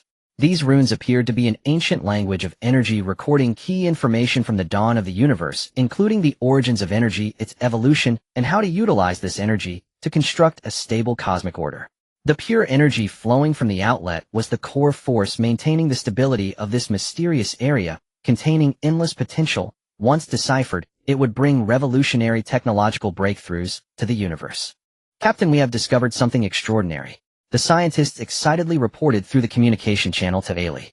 Ailey felt a surge of joy. Great, continue the research, but be cautious. I will hold off those mysterious creatures. However, just as the scientists were about to complete the key data collection, remnants of a mysterious organization suddenly appeared. Black warships emerged from the depths of the mist, launching a fierce attack on Ailey's fleet and the structures. How could the mysterious organization be here? Ailey exclaimed, a sense of ominous premonition rising within her. It turned out that after their earlier defeat, the mysterious organization had been searching the universe for powerful energy sources, hoping to make a comeback. They had inadvertently detected the anomalies of this mysterious energy mist zone and secretly tracked Ailey's fleet, waiting for the opportunity to seize the energy results here. All fleet engage the mysterious organization. Protect the strike team and the structures. Ailey commanded without hesitation, and the fleet quickly adjusted its formation, engaging in intense firefights with the mysterious organization's warships. This sudden battle threw the situation into chaos. The mysterious organization's warships unleashed fierce firepower. They frequently launched surprise attacks using the cover of the mist, putting considerable pressure on Ailey's fleet. However, Ailey's fleet did not back down, fiercely resisting, drawing from their previous experiences in multiple confrontations with the mysterious organization and their familiarity with the area. The strike team beneath the structures was anxious. They needed to speed up their research while remaining vigilant against attacks from both the mysterious organization and the creatures. At a critical moment, the scientists discovered they could utilize the rune energy surrounding the structures to activate an ancient defensive mechanism to fend off external threats. Quick, activate the runes in this sequence. The scientists shouted, and the team members quickly sprang into action following the instructions. As the runes were activated, a soft blue light enveloped the area around the structures, forming a powerful defensive barrier that firmly protected the strike team and the energy stream outlet. Simultaneously, this barrier emitted a special energy fluctuation, causing the mysterious creatures to sense a threat, redirecting their attacks towards the mysterious organization's warships. Great, this tactic worked. The strike team members cheered. Seeing this, Ailey seized the opportunity to command the fleet to launch a counterattack. Under the dual assault of the fleet and the mysterious creatures, the mysterious organization's warships gradually faltered and began to scatter in flight. Although this battle temporarily repelled the mysterious organization, Ailey knew they would not give up easily. Moreover, the secrets of this mysterious energy mist zone had only just begun to unfold, with even more mysteries waiting for them to explore. In the days to come, Ailey and her fleet would continue to hold their ground here, battling against unknown dangers and challenges, seeking new hope for the development of the universe. After repelling the mysterious organization, Alice Fleet seized the opportunity to rest and recuperate in the area shrouded by enigmatic energy mists. The scientists raced against time to analyze the collected data, attempting to further decode the cosmic mysteries contained within the structural runes, while the warriors remained vigilant, patrolling around the battleships and guarding against possible enemy attacks. However, the tranquility did not last long. One day, the fleet's detectors suddenly captured an incredibly powerful and unfamiliar energy fluctuation, which was not emanating from within the misty area, but was swiftly approaching from the distant depths of space at an unimaginable speed. All hands on alert. An unknown force is approaching. Ollie immediately issued the alarm, and the battleships swiftly entered combat mode, shields fully activated and weapon systems charged, with the crew standing at the ready. As the energy fluctuation drew closer, a colossal battleship with a peculiar design, radiating an eerie blue light, slowly emerged from the mist. This battleship's shape was unlike anything seen before, its streamlined lines exuding a cold mechanical aura covered with flickering runes and intricate energy conduits, as if it were a mechanical behemoth from a future timeline. On the deck of the battleship stood a figure clad in a blue-purple combat suit, wearing a specially designed helmet that obscured his face with a softly glowing panel. With arms crossed and a tall stature, he emanated a chilling air of authority. This person was none other than the Conqueror from the multiverse, Kong. "You ants dare to trespass into my territory, probing into secrets that should remain hidden," Kang's voice echoed through a certain energy amplification device, resonating above the misty area, deep and oppressive. Ollie felt a jolt in her heart. She had never encountered such a powerful and mysterious enemy, yet, as the fleet commander, she stood fearless. "We come from Dawnstar in pursuit of cosmic truth, and to guard peace. Who are you to obstruct our path of exploration?" Kong let out a low, mocking laugh. "Pursuing truth. In my eyes, you are merely digging your own grave. This region contains powers capable of overturning the cosmic order, powers that you feeble beings cannot control. I, Kong, the sovereign of the multiverse, will not allow you to disrupt my plans." Ollie realized that the enemy before her was no ordinary foe, as she quickly communicated with her fleet members through the comms. "Everyone stay calm, do not act rashly. Observe his attack patterns, and look for weaknesses." However, Kong did not give them a moment's respite. He waved his hand lightly, and the main cannon on the battleship instantly charged up, firing a dazzling blue energy beam, its power so immense that it seemed to tear through space, heading straight for the flagship of Alice Fleet. "Evade the attack," Ollie shouted, and the flagship quickly turned to avoid this deadly strike. But the speed of the beam was too rapid, grazing the flagship's shield and causing a significant impact, the shield flickering while the energy levels plummeted. "Return fire." Seeing this, Ollie immediately ordered the fleet to counterattack. The battleships unleashed energy cannons, blue and white beams raining down upon Kang's vessel. Yet these attacks struck against Kang's ship's shields like raindrops in the ocean, merely causing ripples without inflicting any substantial damage. Seeing this, Kong burst into wild laughter.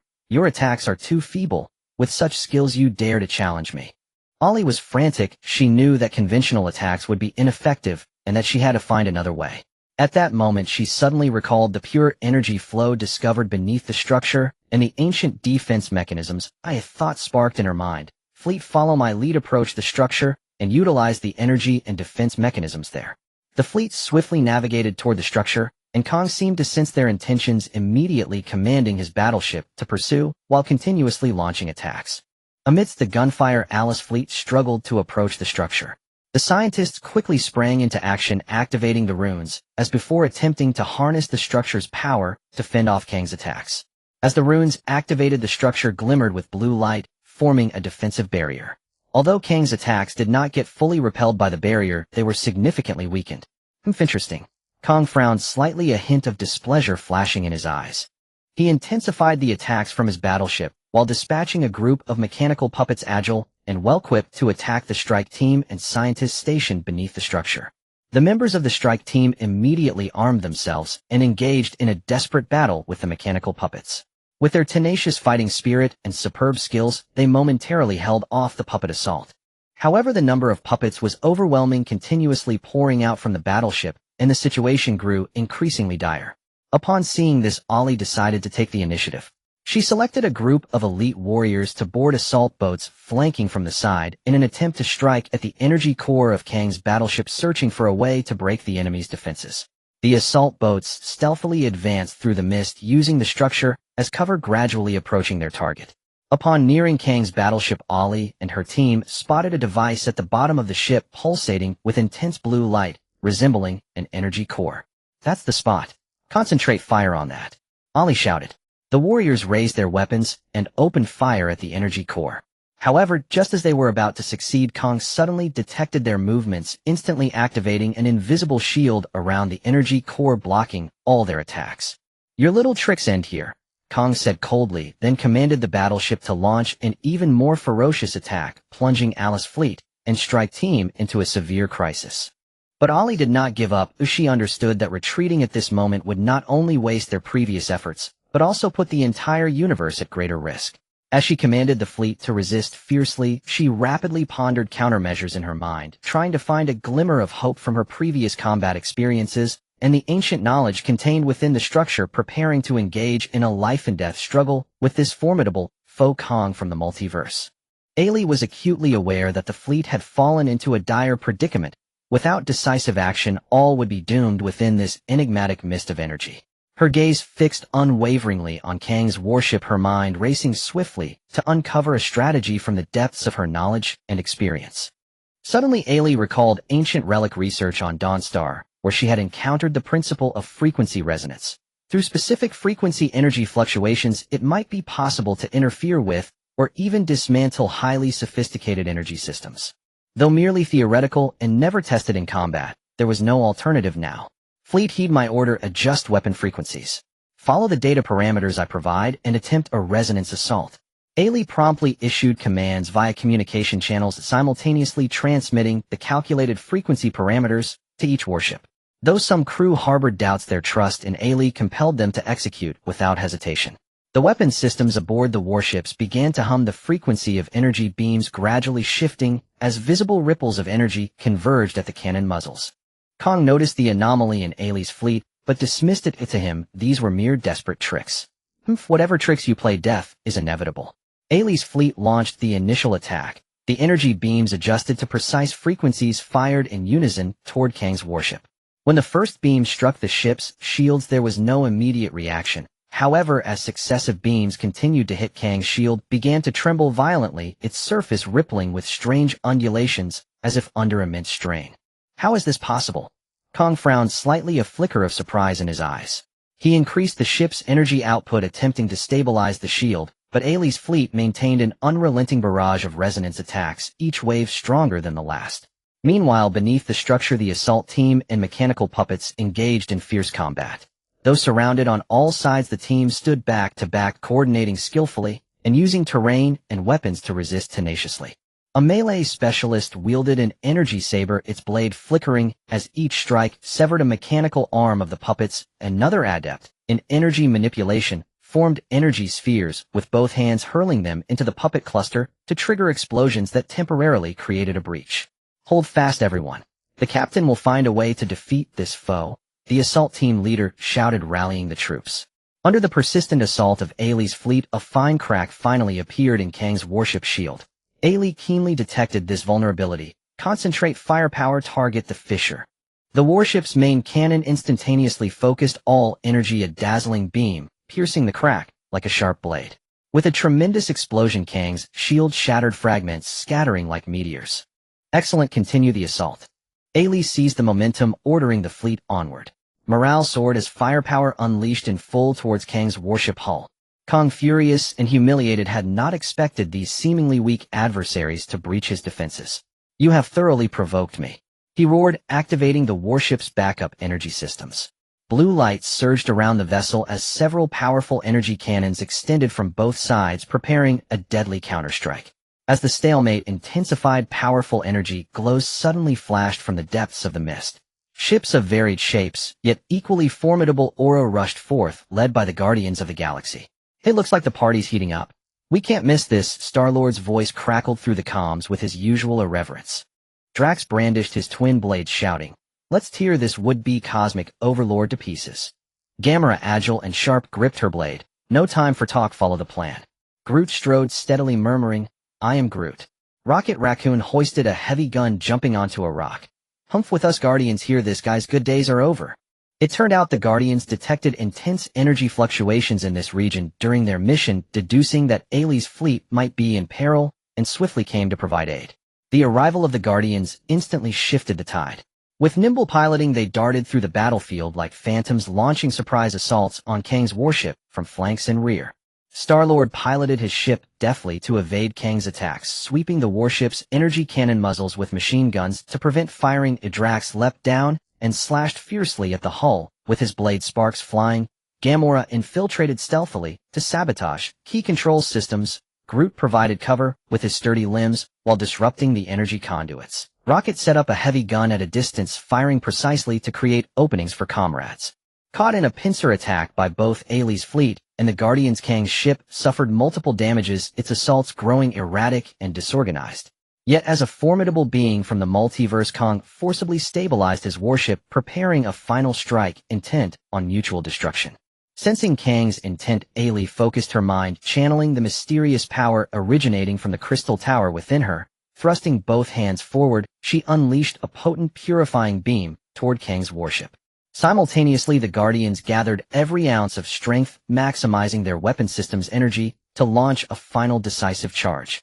Under the united assault, Kang's warship could no longer withstand the onslaught. A violent explosion erupted from its core, and the entire vessel slowly disintegrated amidst a blaze of fire. Kang's figure vanished within the explosion, leaving only wreckage drifting amid the mist. "We have succeeded," members of Ailey's fleet and the Guardians cheered, joy and exhaustion mingling on their faces. This harrowing battle taught all that unity is strength, no matter how formidable the enemy, as long as one does not surrender. A sliver of hope always remains. Having survived this deadly confrontation, Ailey understood that countless unknown challenges awaited in the cosmos. Yet here within this mysterious energy mist, they had won a precious opportunity for exploration on Dawnstar and beyond, allowing the Alliance of Light that guards the universe's peace to shine ever brighter. As the smoke cleared, Ailey's fleet slowly met with the Guardians of the Galaxy in the mysterious energy fog region. The warships and spaceships bore the marks of battle, the glow of their energy shields somewhat dimmed, yet the eyes of the warriors sparkled with joy and determination from their victory. Ailey looked at the arriving Guardians of the Galaxy filled with gratitude. "Thank you for arriving in time. Without you, the outcome of this battle would have been truly uncertain." Star-Lord nonchalantly took off his sunglasses and grinned. "Hey, we're all part of the cosmic family. How could we stand by and do nothing? Moreover, this battle was fought so splendidly. How could we not be a part of it?" Drax thumped his chest and exclaimed, "That's right, that despicable fellow thinks he can dominate the universe. It's simply a dream. We beat him to the ground. It was exhilarating." Gamora slightly nodded, a hint of satisfaction appearing on her stern face. "As long as everyone is fine, that's good, but we must continue to explore the secrets of this mysterious area." Groot stepped forward with big strides, muttering, "I am Groot." Everyone understood he was expressing his determination to move forward together. Rocket Raccoon, carrying his gun, jumped onto a pile of debris, his eyes darting around. "Humph, this cursed place surely has plenty of good stuff. Oh, we can't just head back like this." Ailey wholeheartedly agreed. She turned to the scientists on the fleet. "Everyone check the equipment and see if the collected data has been damaged. Oh, we need to prepare for further exploration." The scientists quickly became busy checking instruments and organizing data in every corner of the warships and spaceships. Fortunately, most of the critical data had been preserved, providing a solid foundation for subsequent research. After a brief rest for the fleet and the team members, Ailey and the Guardians of the Galaxy joined forces once more to advance towards the mysterious structure. This time their steps were more resolute, filled with both awe for the unknown and confidence from defeating a formidable enemy. As they approached the structure, the pure energy flow continued to surge from the bottom, the surrounding ruins glowing with mysterious light, as if quietly awaiting their arrival. Ailey dispatched the assault team and scientists to get closer and delve into the mysteries of the energy flow and ruins. "Everyone be cautious. Although we have temporarily repelled Kang, there might still be other hidden dangers in this place," Ailey reminded through the communication channel. The assault team members cautiously approached the structure, weapons tightly gripped, ready to respond to any sudden situation. The scientists were fully focused on operating the detection equipment, collecting energy samples, and analyzing rune information. As the research deepened, they made more astonishing discoveries. These runes seemed to embody an ancient construction technique capable not only of building such stable and powerful structures, but also of guiding energy flows to create unique ecological environments. The analysis of the samples extracted from the energy flow indicated that the energy purity was extremely high. If the methods for conversion and utilization could be mastered, it would bring a new energy solution to the universe, fundamentally changing the existing energy landscape. Captain, this energy is incredible. If we can apply it to the energy system of Dawnstar, we will no longer have to worry about energy shortages. A scientist reported excitedly. Ailey felt equally exhilarated, yet she knew the road ahead was long. Let's not rush. We must ensure the safe and controllable use of this energy and not repeat the mistakes of the mysterious organization, and calm. Just then, the energy fog surrounding the structure suddenly changed. The previously chaotic fog began to slowly rotate, forming swirling energy channels within which faint images flickered, as if playing back the ancient memories of the universe. Everyone was captivated by this strange sight and moved closer to observe. In the images appeared an ancient race, tall in stature, serene in expression, clad in magnificent attire, seemingly manipulating some kind of energy tools, busily constructing various grand buildings, including the structure before them. As the images progressed, this race encountered a sudden disaster. A dark force surged from the universe, destroying their homeland, leaving only a few survivors who took with them some knowledge and energy sources hiding deep in the cosmos. It seems this structure hides a tragic history. We may bear the responsibility of inheriting their knowledge and safeguarding this power. Ailey pondered. The members of the Guardians of the Galaxy were also moved by the images. A Star-Lord, rarely serious, put away his grin and said solemnly, "No matter what, we cannot let this hard-won glimmer of hope extinguish." Drax tightened his dual blades. "We must protect this precious thing, just as we defeated Kong." Gamera's gaze was resolute. Yes, this could relate to the future of the entire universe. Groot and Rocket Raccoon nodded in agreement, expressing their support. After discussing with everyone, Ailey decided to set up a temporary research base around the structure, sending some team members to stay behind and continue in-depth studies of the energy flow and runes, while sending a detailed report to Dawnstar requesting support for more researchers and supplies. During the days of waiting for support, the remaining team members not only had to deal with the mysterious energy fluctuations that occasionally appeared, but also guard against potential unknown dangers lurking in the fog. One time, a group of jellyfish-like creatures formed from condensed energy suddenly floated out from the fog, crackling with electricity and moving erratically towards the research base.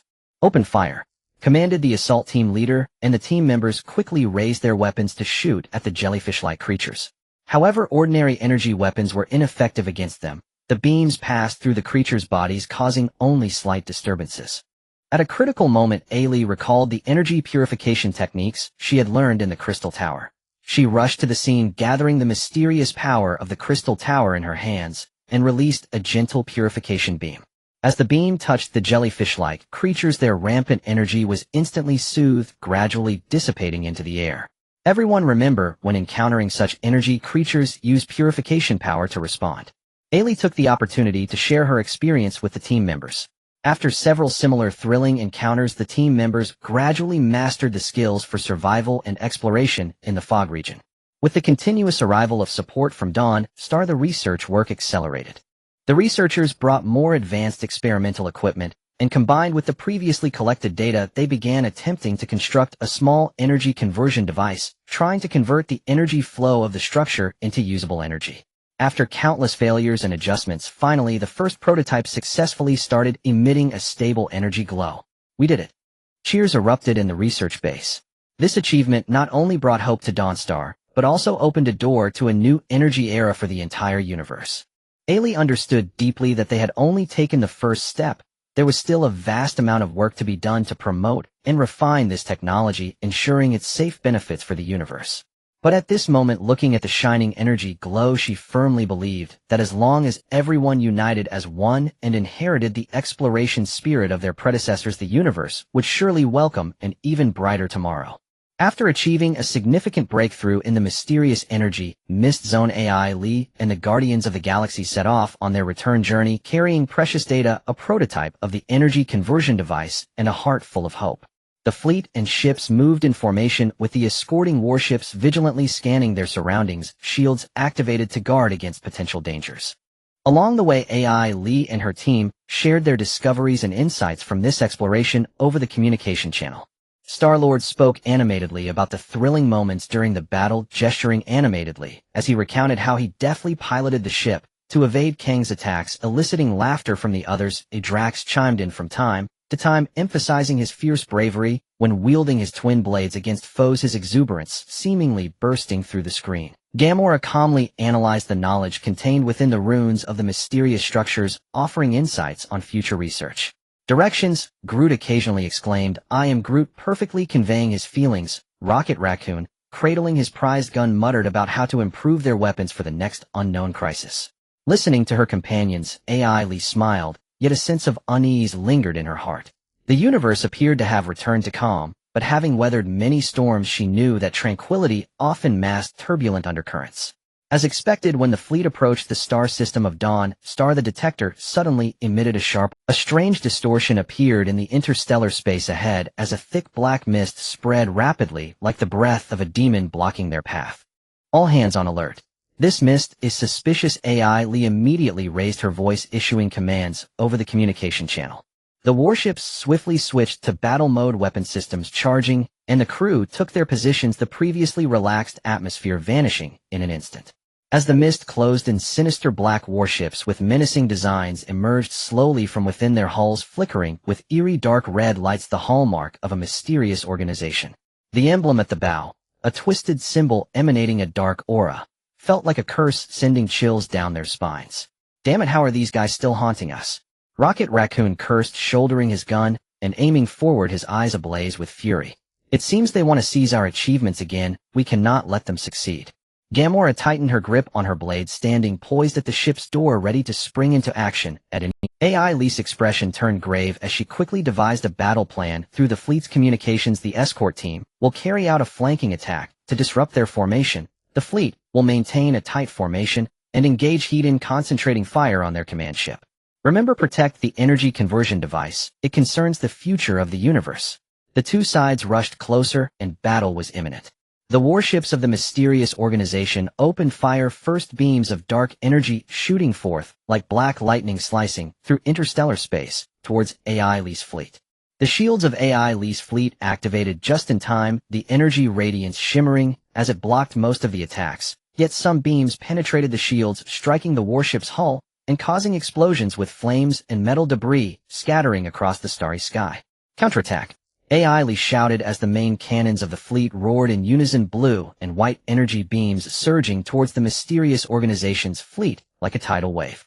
The Guardians of the Galaxy also executed their plan, maneuvering their ships like phantoms from the flanks. Star-Lord showcased his piloting skills, weaving effortlessly through enemy lines, his turrets firing relentlessly, catching the enemy off guard. Drax leapt from the ship, with a roar, twin blades dancing like the wind as he charged towards the soldiers on the enemy's deck, splattering blood wherever he went. Gamora stealthily infiltrated the enemy ship, using her agility and precision swordplay to eliminate enemy officers aiming to disrupt their command system. However, the mysterious organization seemed well prepared, their warships coordinating seamlessly, constantly shifting formations to create a dense firepower net to repel the attacks of AI Lee's fleet, and the Guardians simultaneously deploying waves of mechanical puppets and dark energy creatures to interfere up close. These puppets were agile and equipped with weapons capable of firing dark energy waves. Once closed, they plunged the Allied soldiers into fierce battles. The dark energy creatures varied in form, some flickering like phantoms, while others were ferocious like beasts, clawing at the Allied warships and ships, gnawing away at shields and corroding metal hulls. AI Lee was anxious, realizing that the core of the mysterious organization's attack was to protect a colossal warship hidden in the center of their fleet, surrounded by a thick shroud of dark energy, its massive main cannon poised to strike, clearly their trump card. Focus fire on that giant warship. AI Lee decisively adjusted the battle strategy. The Allied warships turned their barrels, channeling all energy towards the giant warship. Yet the shield of dark energy was incredibly strong, the attacks merely rippled against it, failing to inflict substantial damage. In a critical moment, AI Lee recalled the frequency resonance principle she had used during the battle with Kong in the mysterious energy mist zone. She quickly calculated the resonance frequency that might be effective against the mysterious organization's dark energy, issuing commands over the communication channel, adjust weapon frequencies, and attack according to the new parameters. The Allied warships complied, their weapon systems humming as the frequency of the energy beams changed. This time when the beams struck the giant warship's dark energy shield, the shield began to tremble violently, showing fine cracks. "Now's our chance," increased the firepower. Seeing this, AI Lee shouted. The morale of the Allies surged as they poured all their energy into the attack, beams piercing towards the cracks like swords. With a deafening roar, the shield of the giant warship shattered, debris scattering like shooting stars. The mysterious organization's fleet was thrown into chaos, and the now unprotected giant warship became an easy target for the Allies. Yet they continued to stubbornly resist, attempting a final desperate attack. At that moment, a brilliant light suddenly erupted from the direction of Dawnstar. Professor Lynch had received the news and led reinforcements from Dawnstar to arrive just in time. The reinforcements surged into the battlefield like a torrent of steel, instantly turning the tide. The mysterious organization, recognizing their defeat, began to scatter and flee. "Don't let them escape," AI Lee shouted as the Allies pursued relentlessly, aiming to capture the mysterious organization completely.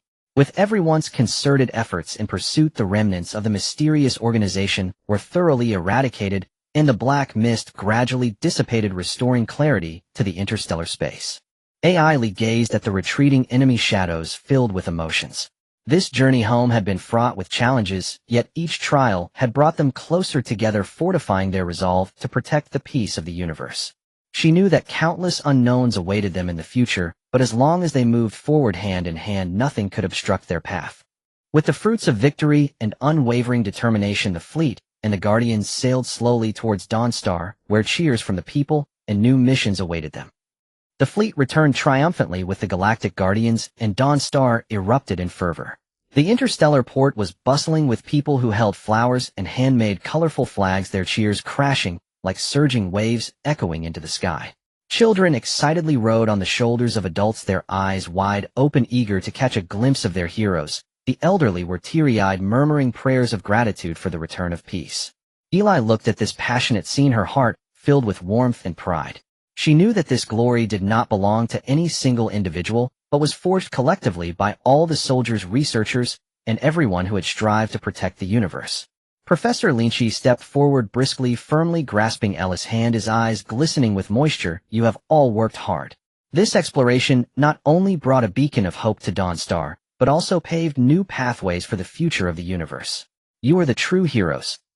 Eli smiled humbly, saying, "Professor, this journey has been made possible thanks to everyone's support and collaboration. Without the timely assistance of the Galactic Guardians, without the valiant efforts of the fleet's soldiers, and without your strategic guidance from behind the scenes, we could not have achieved such results." Star-Lord removed his sunglasses and blew a kiss to the crowd, eliciting a wave of screams and laughter. He shrugged, saying, "Hey, saving the universe is just part of our daily work. However, this time the harvest is quite substantial enough for us to boast about for a while." Drax laughed heartily, his scars glistening in the sunlight like badges of courage. "Absolutely. Those who attempted to disrupt the peace were sent fleeing in defeat. What a thrill." Gamera's lips curled slightly, a rare softness appearing on her stern face, her eyes reflecting hope for the future. "Next, we must make good use of these discoveries to improve the universe." Groot strode forward steadily, murmuring, "I am Groot." Everyone understood that he was expressing his determination to protect. Rocket Raccoon jumped onto a rock, looking down at the crowd. "Humph, let's quickly perfect that energy conversion device. In the future, we won't have to worry about energy anymore. Let's see who dares to cause trouble." Amidst the crowd's cheers, Eli and her companions arrived at the Interstellar Academy. In the Academy's square, a grand celebration feast had already been prepared with a plethora of delicious dishes, as people sang and danced in celebration of victory. Yet behind this joy lay a deeper contemplation of the future. After the celebration feast, Eli, Professor Lynch, and a group of key researchers gathered in the conference room, engaged in deep discussions regarding the data and device prototypes brought back from the mysterious energy mist zone. This energy conversion device contains enormous potential, but currently there are many unstable factors that need further optimization. A senior scientist said with concern, gently tapping his fingers on the table, his gaze focused on the device. Additionally, the ancient knowledge contained within the runes is only partially understood. If we could fully decode it, we might unlock even more cosmic mysteries. Another scholar added, adjusting his glasses, his eyes revealing a thirst for knowledge. Eli nodded slightly, her expression serious. You're all right. I suggest that on one hand we increase our research investments and organize multiple teams to tackle challenges in energy conversion, rune decoding, and other areas. On the other hand, we should integrate this knowledge into the education system to nurture more talented individuals, ensuring that the spirit of protecting the universe is passed down. Professor Lynch expressed strong agreement. Eli is right. Starting tomorrow, the Interstellar Academy will add specialized courses with experienced individuals serving as mentors to impart practical experience and theoretical knowledge to the students. At the same time, the research teams must race against time to ensure that energy conversion technology benefits the universe as soon as possible. In the following days, Dawnstar bustled with activity. In the research area, lights were bright and scientists worked tirelessly. They repeatedly tested the energy conversion device, adjusting parameters to eliminate every unstable factor, utilizing supercomputers to deeply analyze the rune information, unearthing hidden treasures of knowledge. Eli moved between the laboratory and the classroom, being both a core member of the research team and a beloved mentor to the students. In class, she vividly recounted thrilling stories from the exploration journey, sharing experiences from battles against mysterious organizations and formidable foes, immersing the students in the narrative. In the laboratory, she personally operated instruments, demonstrating how to accurately collect energy samples and how to use the mysterious powers of the Crystal Tower for energy purification, providing invaluable practical guidance to researchers.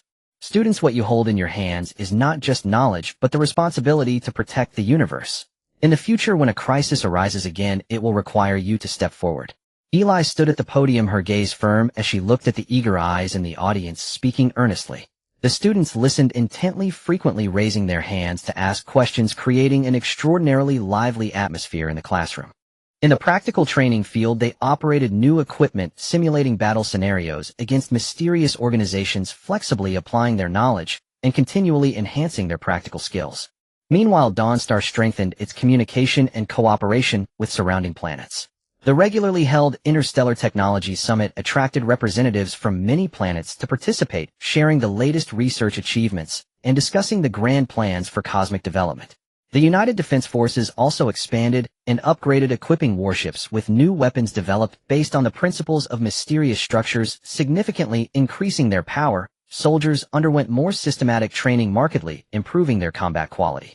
As time passed, under the efforts of Eli and generation after generation of Guardians, Dawnstar gradually developed into a technological beacon and a fortress of peace in the universe. Energy conversion technology was widely applied, providing clean and stable energy to various planets, solving the long-standing energy shortage problem that had plagued the universe. Rune knowledge was integrated into architecture, technology, and other fields, creating more advanced and wondrous achievements of civilization. A new batch of excellent students graduated, heading to various corners of the universe, carrying the hopes and legacy of Dawnstar, safeguarding the tranquility of every starry sky.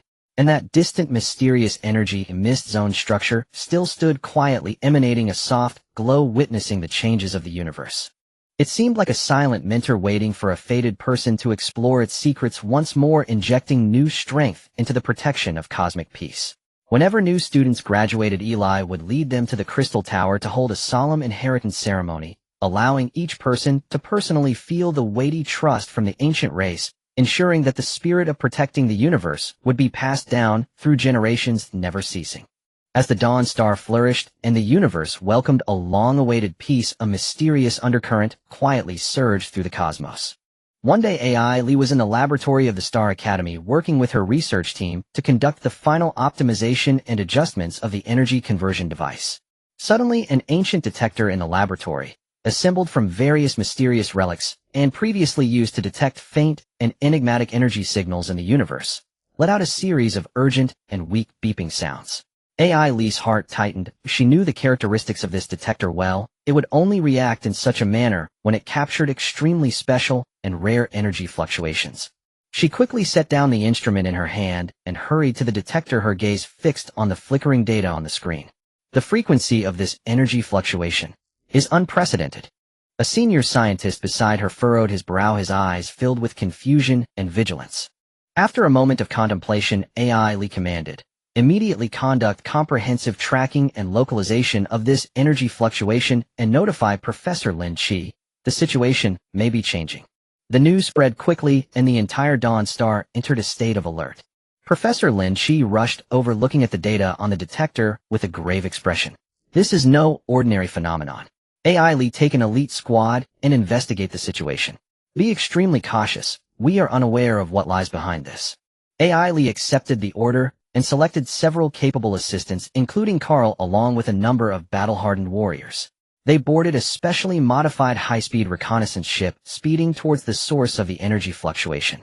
The reconnaissance ship darted through the stars, and as they gradually approached the source, the surrounding scenery grew increasingly bizarre.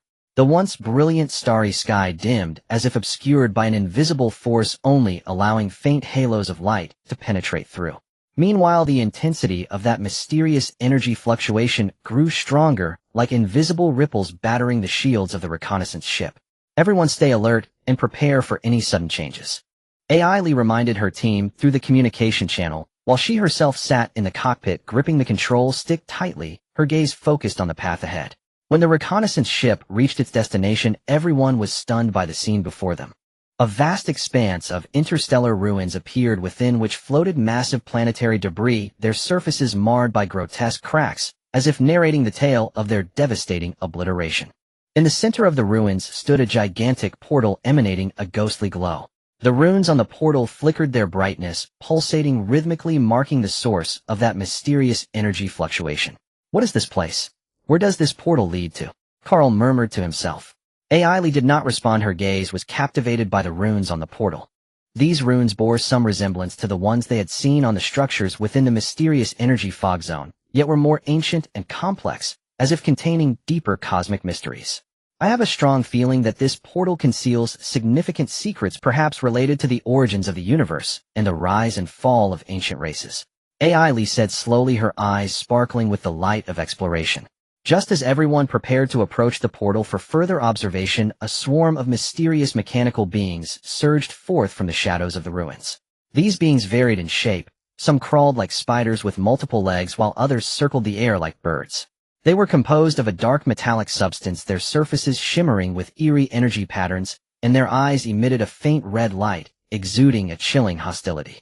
"Fire!" AI Lee commanded decisively, and the team quickly raised their weapons to engage in fierce gunfire with the mechanical beings. However, these mechanical beings possessed incredibly strong defenses. Ordinary energy weapons merely sparked weakly upon contact, failing to inflict any effective damage. "Switch weapon modes and try using purification energy attacks." AI Lee recalled her past combat experience and shouted. Hearing this, the team immediately adjusted their weapons and fired purification energy beams. This time, upon being hit by the beams, the energy patterns on the mechanical beings began to flicker chaotically, and their movements grew sluggish. "Effective. Everyone concentrate your fire. Take them down one by one." Seeing this, AI Lee encouraged her team. With their combined efforts, the mechanical beings were gradually repelled, reduced to heaps of scrap metal scattered amidst the ruins. However, AI Lee and her companions understood that this was only a temporary victory. They cautiously approached the portal, attempting to decipher the runes on it and uncover the method to activate it, as well as the secrets it concealed. At that moment, the portal suddenly blazed with light, and a powerful suction force surged forth instantly, drawing the reconnaissance ship inside. The team barely had time to cry out before they were engulfed in chaos. When AI Lee and the others regained consciousness, they found themselves in a strange space. The sky here exhibited a profound purple hue, and the stars hung like gigantic gemstones in the air, radiating a mesmerizing glow. The ground was an expansive silver sandy landscape, with ancient architectural ruins towering above their style, distinctly different from any civilization they had previously encountered. "Where are we?" one team member asked in terror. AI Lee surveyed the surroundings, her heart filled with uncertainty, yet her gaze grew increasingly resolute. "No matter where this is, since fate has brought us here, we must seek the truth. This may be another significant test from the universe concerning the future direction of the cosmos." In this mysterious space, AI Lee cautiously led her team in exploration. They discovered that within each architectural ruin seemed to hide some mysterious symbols and patterns recording unknown fragments of history. As they delved deeper, they sensed that there might be intricate connections between this place and the mysterious organization they had previously encountered, as well as Kong, and that enigmatic energy fog zone, as if an invisible hand were manipulating everything behind the scenes, guiding them step by step towards the core secrets of the universe. Whether they would survive in this strange and perilous realm and uncover the truth remained uncertain. An exhilarating adventure had only just begun. Ailey and her team treaded cautiously through this enigmatic otherworldly expanse, each step tentative, as though the silvery sands beneath their feet might swallow them whole at any moment. Ancient ruins of forgotten architecture loomed all around, radiating an aura both mystical and august. Arcane symbols and intricate patterns carved into walls and stone columns shimmered faintly beneath starlight, whispering fragmented tales of ages long past. "Maintain formation, do not stray," Ailey murmured softly, her voice echoing with quiet resonance in the profound stillness. Clutching their weapons tightly, the team swept vigilant glances across the periphery as they advanced slowly, until ahead a towering edifice resembling a celestial temple seized their collective attention. Its vaulted dome pierced the heavens, while luminous gemstones embedded in its walls formed elaborate star charts, mirroring constellations suspended in the violet sky beyond. The temple's massive gates stood sealed, adorned with two colossal effigies clad in archaic armor. Their arms were raised high as if guarding something sacred, their eye sockets pulsing with an uncanny sapphire light imbued with eerie sentience. "This place feels pivotal. Perhaps it holds answers to where we are and how to return," Carl whispered. Ailey nodded faintly and stepped forward, studying the effigies intently. She noticed that as she drew nearer, the sapphire glow within their eyes shifted rhythmically, as though responding to her presence. A sudden intuition stirred within her. She reached out and gently touched the light emanating from one effigy's eye.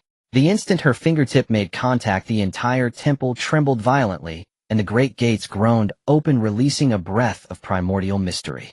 Tense and weapon-ready, the team followed Ailey across the threshold into the temple's hallowed interior. Inside, vast and austere, rose a monolithic stone pillar at the center, its surface inscribed with dense, unfamiliar glyphs and script distinct from any runes they had encountered before. Upon the floor stretched a colossal cosmic map, rendered in threads of gold and silver, uncharted star systems, alien planets, and radiant nodes, each glowing softly, marking vital energy nexuses. These characters resemble an ancient tome, perhaps chronicling the origin and secrets of this realm, Ailey murmured, crouching low to examine the celestial cartography, searching for meaning in its silent geometry. Then, without warning, a deep, resonant melody filled the chamber, haunting and timeless, as if summoned from the dawn of creation. As the music swelled, the inscriptions on the pillar ignited with soft luminescence, floating upward, orbiting the team like sentient constellations. Ailey realized this was no mere spectacle. It was an ancient mode of communication, focusing her while she sought to decipher the luminous script's hidden lexicon. Gradually, as the glyphs spiraled in measured harmony, understanding dawned upon her. This enigmatic domain had been forged at the universe's genesis, by elder civilizations who sought to conceal its most sacred truth, a primordial energy source capable of reweaving cosmic order and restoring equilibrium among all forces. Yet as eons unfolded, wars flared, cataclysms ravaged galaxies. Those civilizations faded into myth, and this sanctuary slipped into oblivion. Now stirred anew by escalating cosmic strife and the resurgence of shadowed powers, the sanctum had awakened, and Ailey's team had stumbled into its heart by sheer fate. Then the portal is but a conduit between our world and this sanctum, and we must master control over that energy source. Should it fall into malevolent hands, the cosmos itself would face annihilation. Ailey spoke gravely to her team. Yet before they could delve deeper into the pillar's revelations, clamorous footsteps and the whine of machinery echoed from beyond the temple gates. They rushed to the entrance and peered outward, to behold an advancing legion of mechanical warriors animated by writhing dark energy. Towering and armored in obsidian plating, each warrior wielded blades crackling with venomous black lightning, exuding an aura of pure malice. "Prepare for battle," Ailey commanded. Her team scattered, instantly fortifying the temple threshold just as the assault erupted, mechanical legions surging forward like a tide of iron and shadow.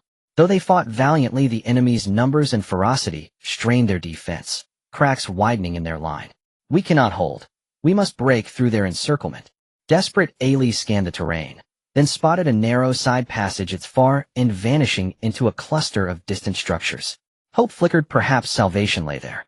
"Follow me," she cried, and led her team charging headlong through blistering fire, carving a path through the mechanized onslaught into the passageway. Inside, damp shadows clung thickly, the air reeked of ozone and decay. They moved warily, dodging sporadic energy traps triggered by unseen mechanisms, narrowly evading each lethal pulse. Emerging from the tunnel, they beheld a surreal cityscape, structures fused from crystalline lattices and gleaming alloys refracting prismatic light in every direction. At its heart stood a colossal energy reactor, ringed by serpentine conduits through which incandescent currents surged, humming with raw resonant power. Ailey sensed an intrinsic bond between this apparatus and the primordial energy source, the very keystone to its dominion. "Proceed with caution. Seek either a means to deactivate this device or clues concealed within it," Ailey instructed. Suddenly one member tripped a concealed mechanism. The crystalline walls erupted with razor-sharp spines and energy emplacements, unleashing torrents of virulent dark beams. "Take cover," Ailey shouted, but despite swift evasion, several comrades fell wounded amid the chaos. Her mind raced. Then memories surfaced, lessons from Dawnstar Academy on harmonic frequency disruption. She centered herself, drawing forth the crystalline energy slumbering within her, then thrust her palms forward. A gentle radiant white beam surged forth, striking the emplacements directly. Where the light touched, the dark beams faltered. Frequencies scrambled, coherence shattered, until silence reclaimed the chamber. "Are you all right?" Ailey hurried to the fallen, assessing wounds. Fortunately, none were mortal. After swift treatment, they rose again, resolute. After arduous exploration, they discovered a concealed control interface nestled at the reactor's base, adorned with archaic buttons and pulsing indicator lights. Guided by her prior study of glyphs and ancient scripts, Ailey pressed sequences with deliberate precision, each activation dimming the reactor's output, deactivating surrounding hazards one by one. "We've found the key. Let's master this interface. Fully command the reactor," Ailey declared, her gaze alight with dawning triumph. Just as success neared, a familiar reviled figure materialized above the crystalline city, the leader of the shadowy organization. Cloaked in void-black fabric, only his eyes glowed, twin embers of cold crimson, while a twisted scepter pulsed with malignant radiance in his grasp. "You believe you can dismantle my design so easily? How naive. That primordial source shall be mine, and I shall ascend as sovereign of all existence."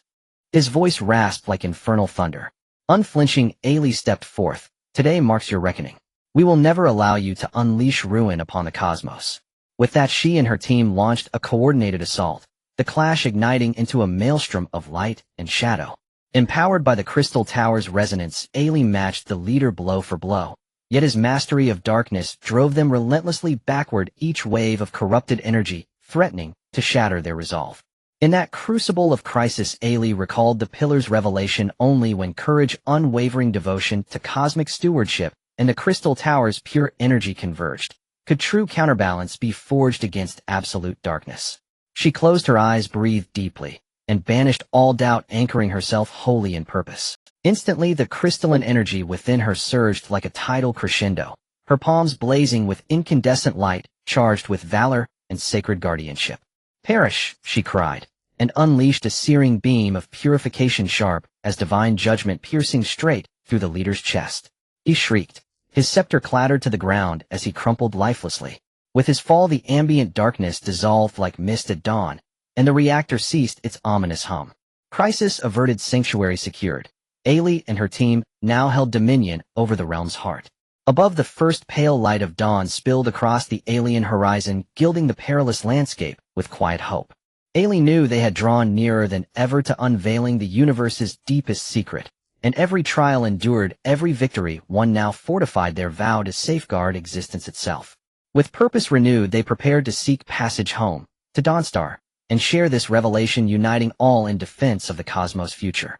Ailey and her team successfully defused the crisis in the alien peril, and having secured the crucial circumstance, wasted no time in seeking a way back to Star. They threaded their way between ancient edifices and strange landforms within the mysterious space, relying on memories from earlier exploration and a keen attunement to energy fluctuations, and at last discovered the teleport gate hidden at the edge of the silver sands, still bathing in a pale spectral glow. The runes etched upon the gate grew ever more enigmatic beneath the dawnlight, as if quietly awaiting their return. AI Lee stood before the portal studying those familiar yet foreign inscriptions, with care, silently praying that this journey home would proceed without mishap. Everyone be prepared, we cannot know where we will emerge after passing through this gate, but in any case remain vigilant. AI Lee turned to regard the team behind her, tired yet eyes resolute, her voice laced with concern and trust. The crew nodded in unison, tightened their grips on their weapons, and checked their equipment. AI Lee inhaled deeply and stepped into the portal first. A blinding flare of light swept over them. The world seemed to spin, and a tremendous force dragged at their bodies, as if they were traversing an endless tunnel through time and space. When their feet touched solid ground, once more the familiar starport unfolded before them. Shugwang Star's landmark structures, and the roar of the crowd instantly enveloped them. It transpired that Professor Lynch had long led a party waiting there, monitoring the portal's activity and preparing to greet the heroes upon their triumphant return. You have finally returned. Professor Lynch hurried forward, eyes glistening, clasped AI Lee's hand, and patted her shoulder with fervor. This voyage must have been fraught with danger. Seeing you return safely is a blessing beyond measure. AI Lee returned, his smile, tears of relief and joy catching in her eyes. Professor, we did not fail our charge. We have brought back critically important information. The secrets of that mysterious space concern the survival of the universe. We must convene at once to devise our response. Surrounded by well-wishers, AI Lee and her companions proceeded to the Xingji Shiyuan. Within the academy, researchers and students cast looks of reverence, whispering among themselves as tales of the heroes' valor spread like wildfire. Before long, an emergency conference convened in the meeting chamber. AI Lee recounted in meticulous detail the sights and hearings from the mysterious space, the enigmatic energy source guarded by an ancient civilization, the conspiracy of the secret organization's leader, and how amid utter despair, they had seized a thread of hope and vanquished the darkness. The chamber was heavy with solemnity, yet pulsing with hope.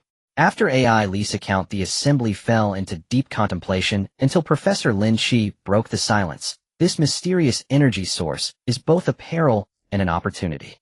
If it should fall into malevolent hands, the cosmos would be cast into catastrophe. But harnessed for our use, it could inaugurate an entirely new era, imbuing peace and progress with an unceasing fountain of power.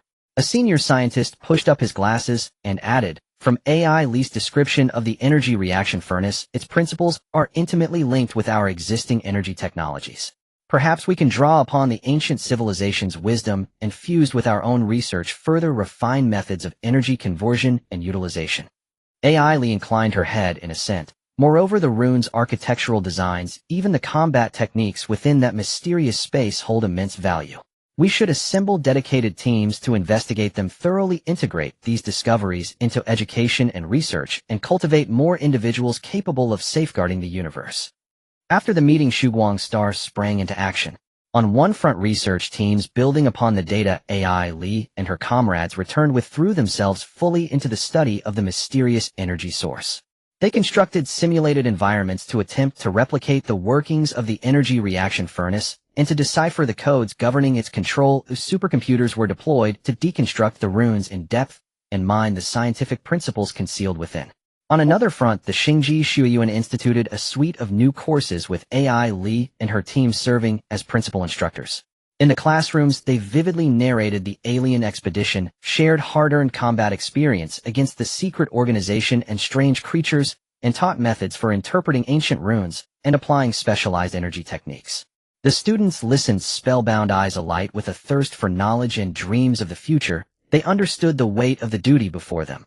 Each lesson a precious rung on the ladder to becoming guardians of the cosmos. While Shugwang Star hurried its preparations, AI Lee did not neglect to share this momentous discovery with neighboring worlds. Representing Shugwang Star, she extended invitations to Inha Hue Dui and other friendly planets to jointly form a cross-stellar alliance for exploration and guardianship. Factions from every quarter responded. Warships and vessels from diverse worlds converged upon Shugwang Star, bringing their research luminaries and elite warriors.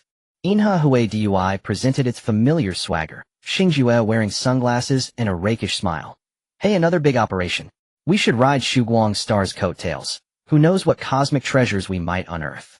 De La Cassie hefted his twin blades and laughed boisterously. Whenever there is evil to fight, I am ready to stand with you.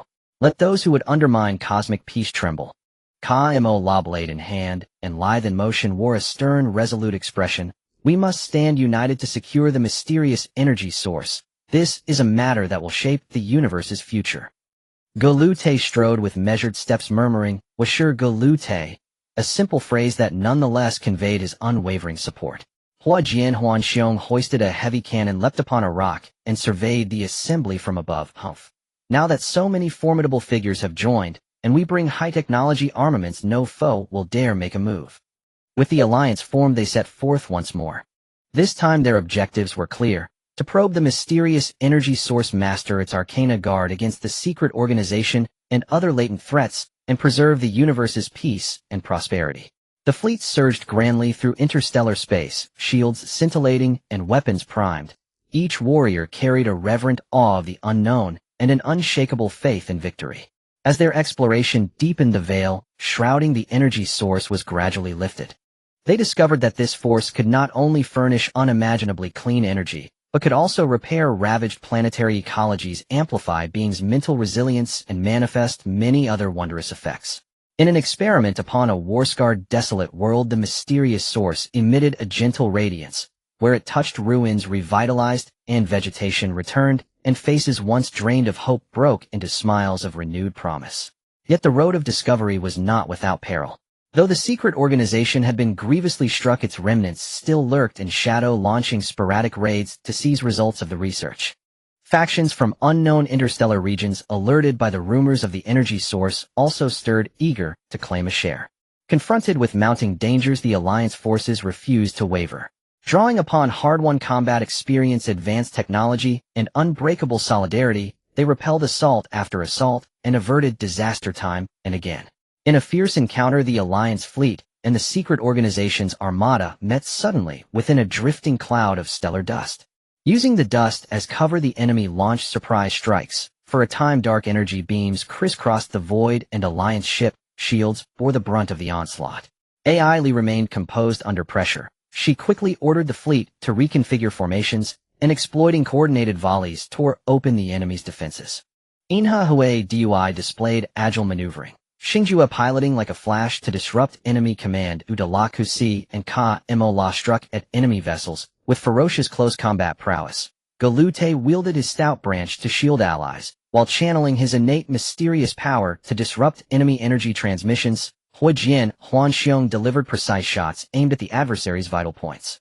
By dint of united effort, the secret organization's fleet was routed and its remnants scattered.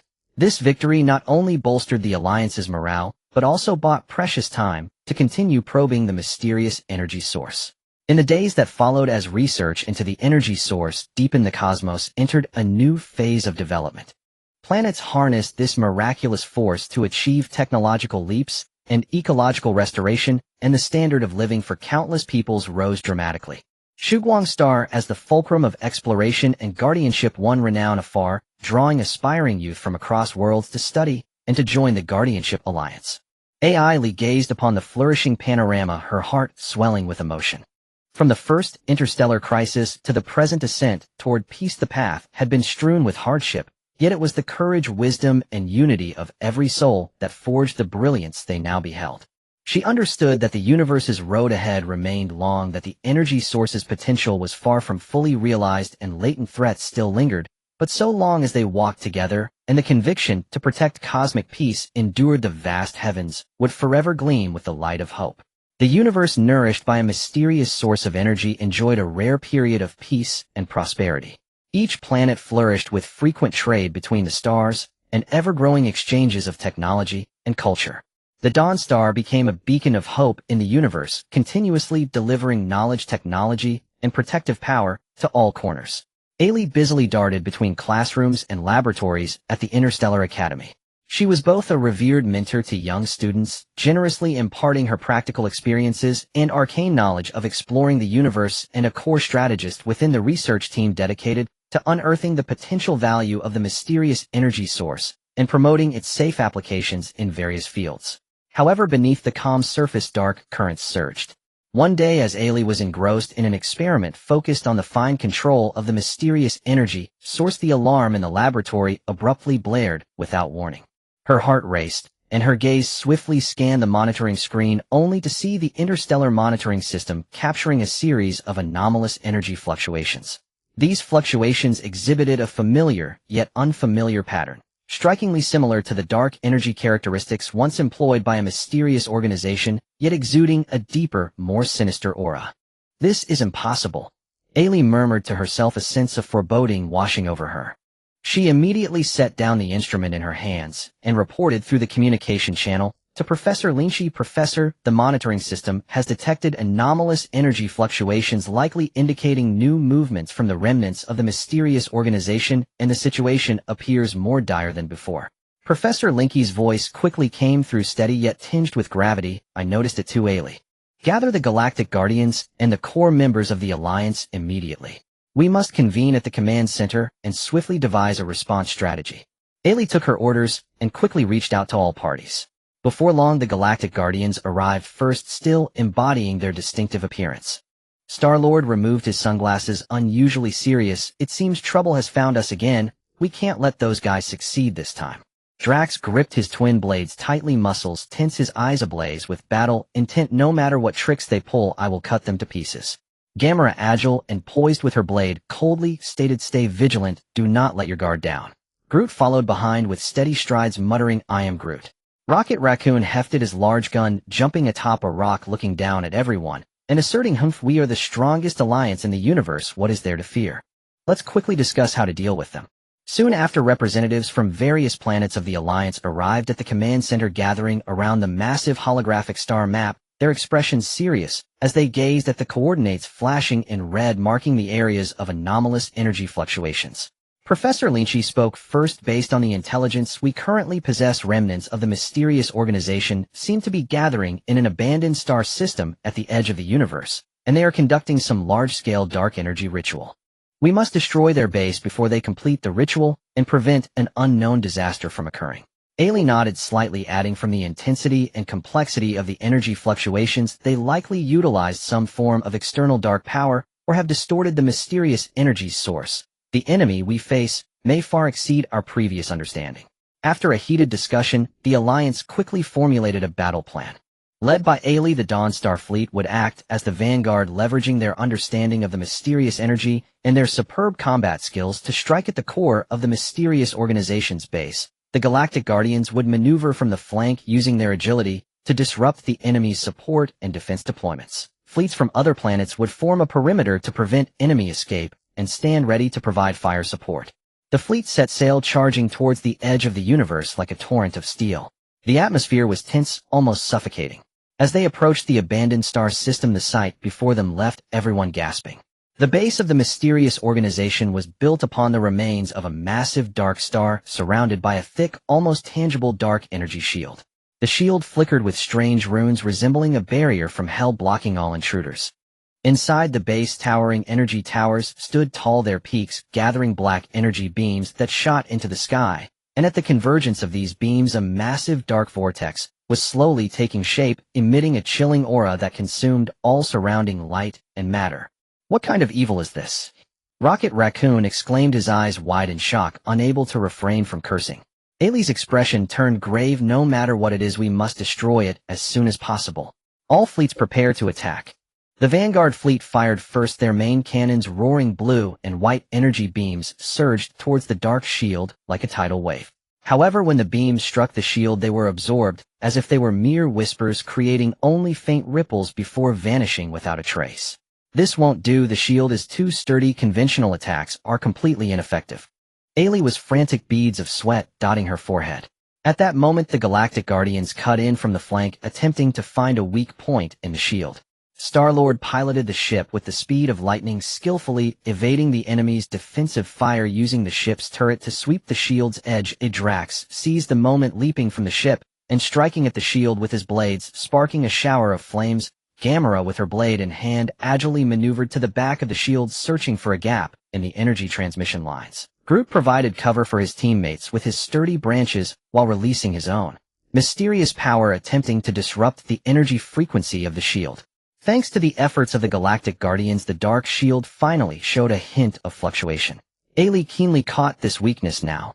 "Concentrate fire on that point." The fleet's main cannons instantly focused all energy, unleashing a brilliant beam that pierced like a sword at the point of fluctuation.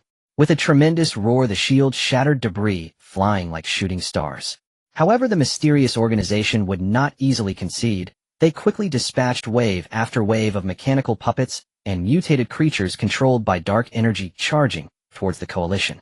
These puppets and creatures were gigantic, crackling with black electricity, equipped with sharp fangs, swift in movement, and extremely powerful in attack.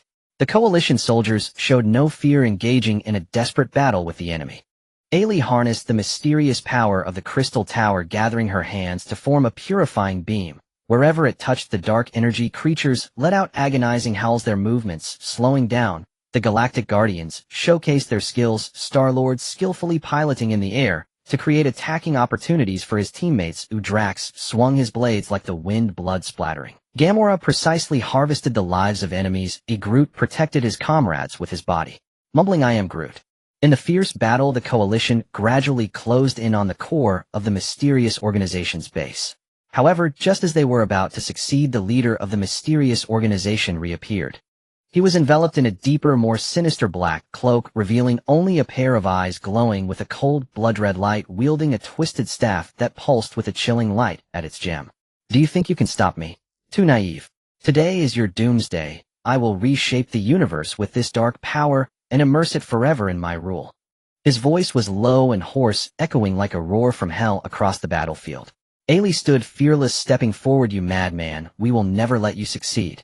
The universe belongs to everyone, not just your toy." With that, she and her teammates launched an attack on the leader of the mysterious organization. The battle intensified, with both sides trading blows. Ailey, empowered by the energy of the crystal tower, fought fiercely with the leader. But the leader was powerful, his staff unleashing strong waves of dark energy, pushing Ailey and the others back step by step. In a critical moment, Ailey suddenly recalled the frequency resonance technique she learned while battling Kong in the mysterious energy mist zone, as well as the protective belief and energy fusion method she grasped in the mysterious space. She closed her eyes, took a deep breath, perfectly merging the crystal tower's energy, her courage, and the belief in protecting the universe, thrusting her hands forward. A dazzling, purifying beam shot out like a sword, striking directly at the leader's chest. The leader let out a shriek, dropping his staff as his body slowly collapsed.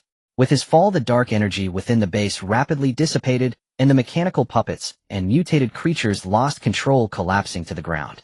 The dark vortex ceased its rotation, gradually dispersing, and the crisis was temporarily alleviated. The coalition, exhausted yet relieved from victory, began to clear the battlefield and gather intelligence. They understood deeply that although the mysterious organization had once again suffered a heavy blow, as long as the root of dark power remained, the hidden danger would forever exist. In the days to come, they would continue to seek the true essence of the mysterious energy, strengthen the power of the Alliance, and remain vigilant against the resurgence of shadows, guarding the peace and hope of the universe. Having secured victory over the enigmatic organization, the coalition did not linger in triumph, but swiftly commenced a meticulous investigation of the ruins of its base. This desolate site, nestled within an abandoned star system at the edge of the cosmos, exuded an aura of profound stillness and decay. Towering remnants of dark stars stood scarred and splintered, crumbling edifices jutted from the rubble, while crooked energy spires leaned precariously. Scattered across the wasteland lay fractured machinery and shards of arcane glyphs, silent witnesses to the ferocious battle once waged here. Elia led an elite reconnaissance team, moving with deliberate caution through the skeletal remains of the... She knew well that this desolation concealed the organization's deepest secret, their recurrent source of power, or perhaps the vital key to deciphering the nature of dark energy and safeguarding the cosmos. "Search thoroughly. Nothing is too trivial to overlook," Elia murmured to her squad, her gaze sharp as a falcon's, sweeping every crevice and shadow. Pairs of operatives advanced, methodically scanning the debris-littered ground, with precision instruments carefully clearing obstructions to probe each square meter. Suddenly, a sharp, urgent beep pierced the air. A team member's scanner flared with intense resonance. "Captain, strong energy signature. This way," he called out, voice alight with excitement. At once, Elia led the squad toward the source of the signal. Beneath a collapsed wall lay a massive metallic hatchet's surface faintly aglow with pulsing cerulean light, the very origin of the scanner's reading. "Something vital lies beneath. Clear the debris, now." Under Ilia's command, the team worked in unison, swiftly removing the rubble blocking the hatch. Intricate glyphs covered the hatch, reminiscent of the organization's dark sigils, yet layered with subtler, older meanings. Ilia studied them intently. Drawing upon years of research into esoteric scripts, she surmised they formed an ancient seal. I sensed something profoundly dangerous and immensely potent sealed behind this door. We must proceed with utmost care, she said, turning to her team, her expression resolute yet wary. The operatives nodded silently, tightening their grips on weapons and bracing for the unforeseen. Ilia drew a slow breath, then extended her hand to gently trace the glyphs. The moment her fingertip made contact, the hatch trembled with a deep, resonant hum, then rose slowly, releasing an ancient, ineffable presence that washed over them like a tide.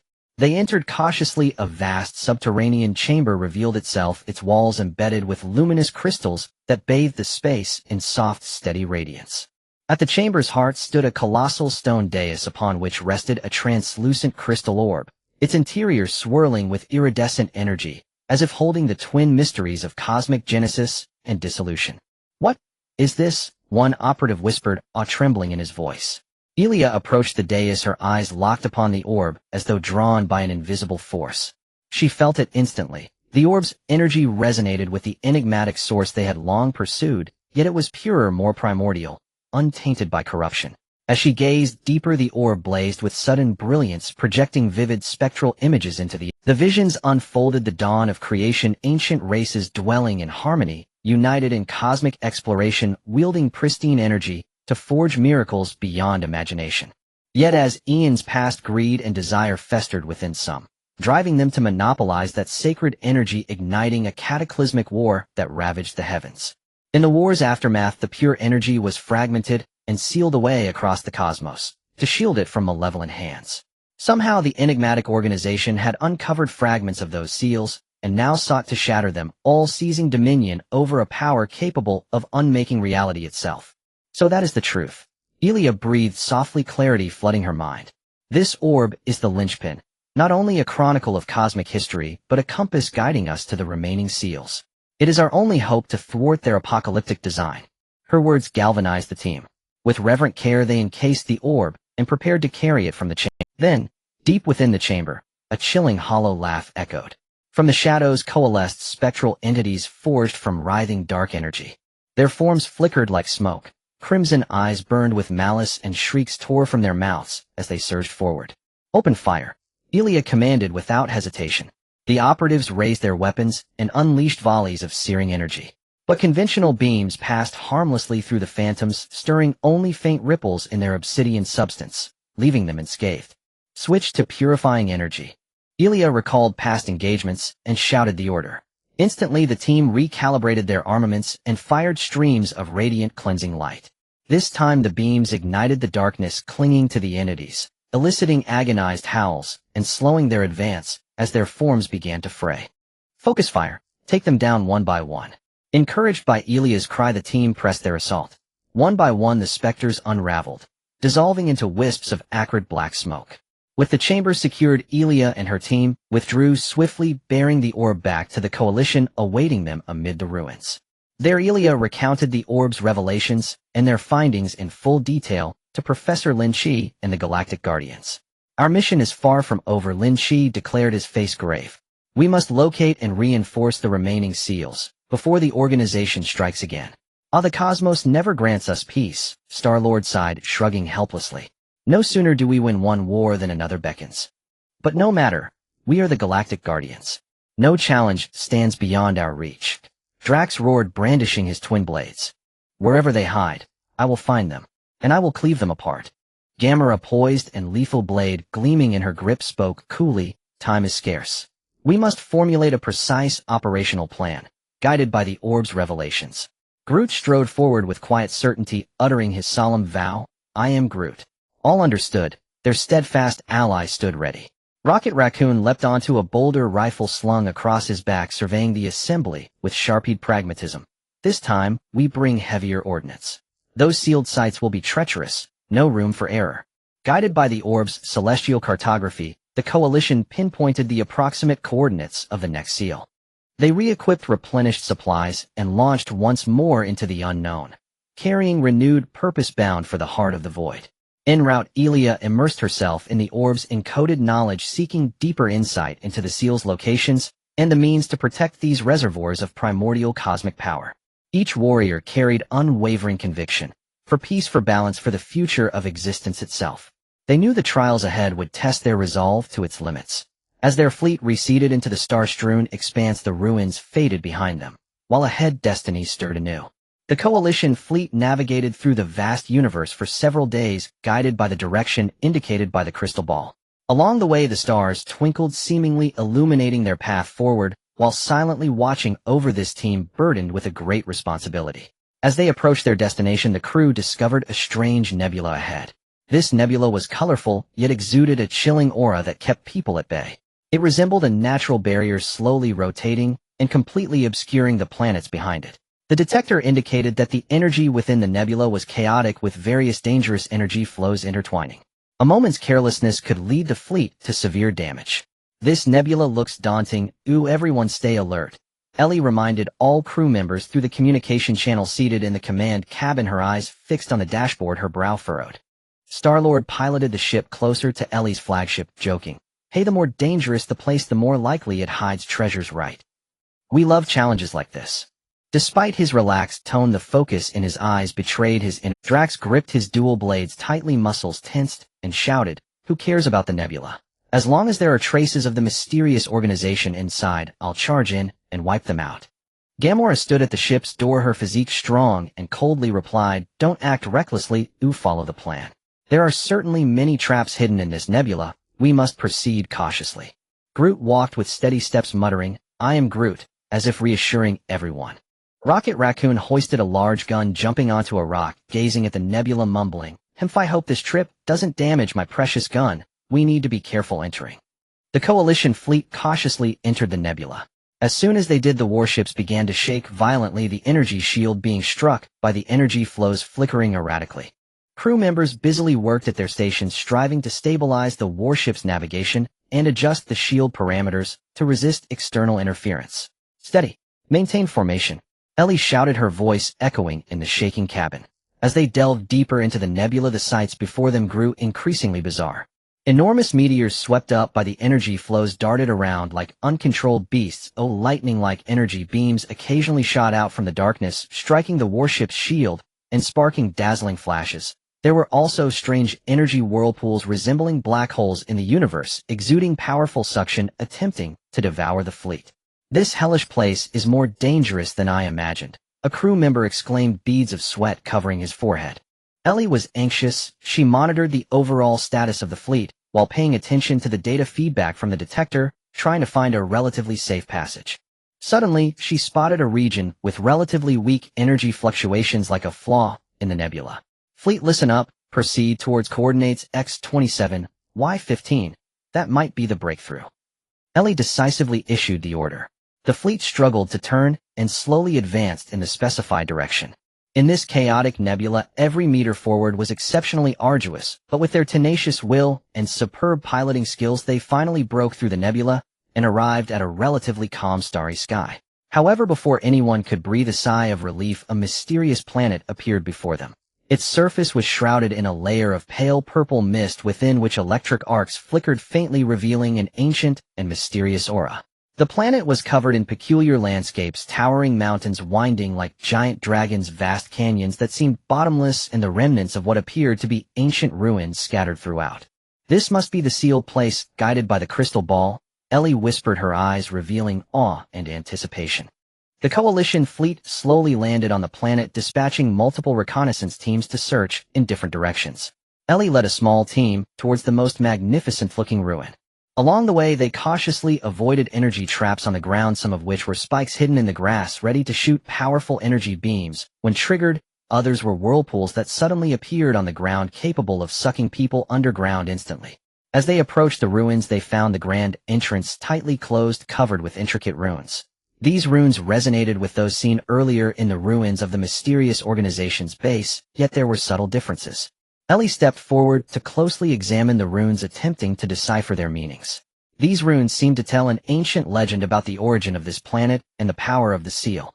Ellie murmured to herself, Just then the mist around the ruins suddenly began to churn violently, and a swarm of mechanical monsters controlled by dark energy surged forth from the mist.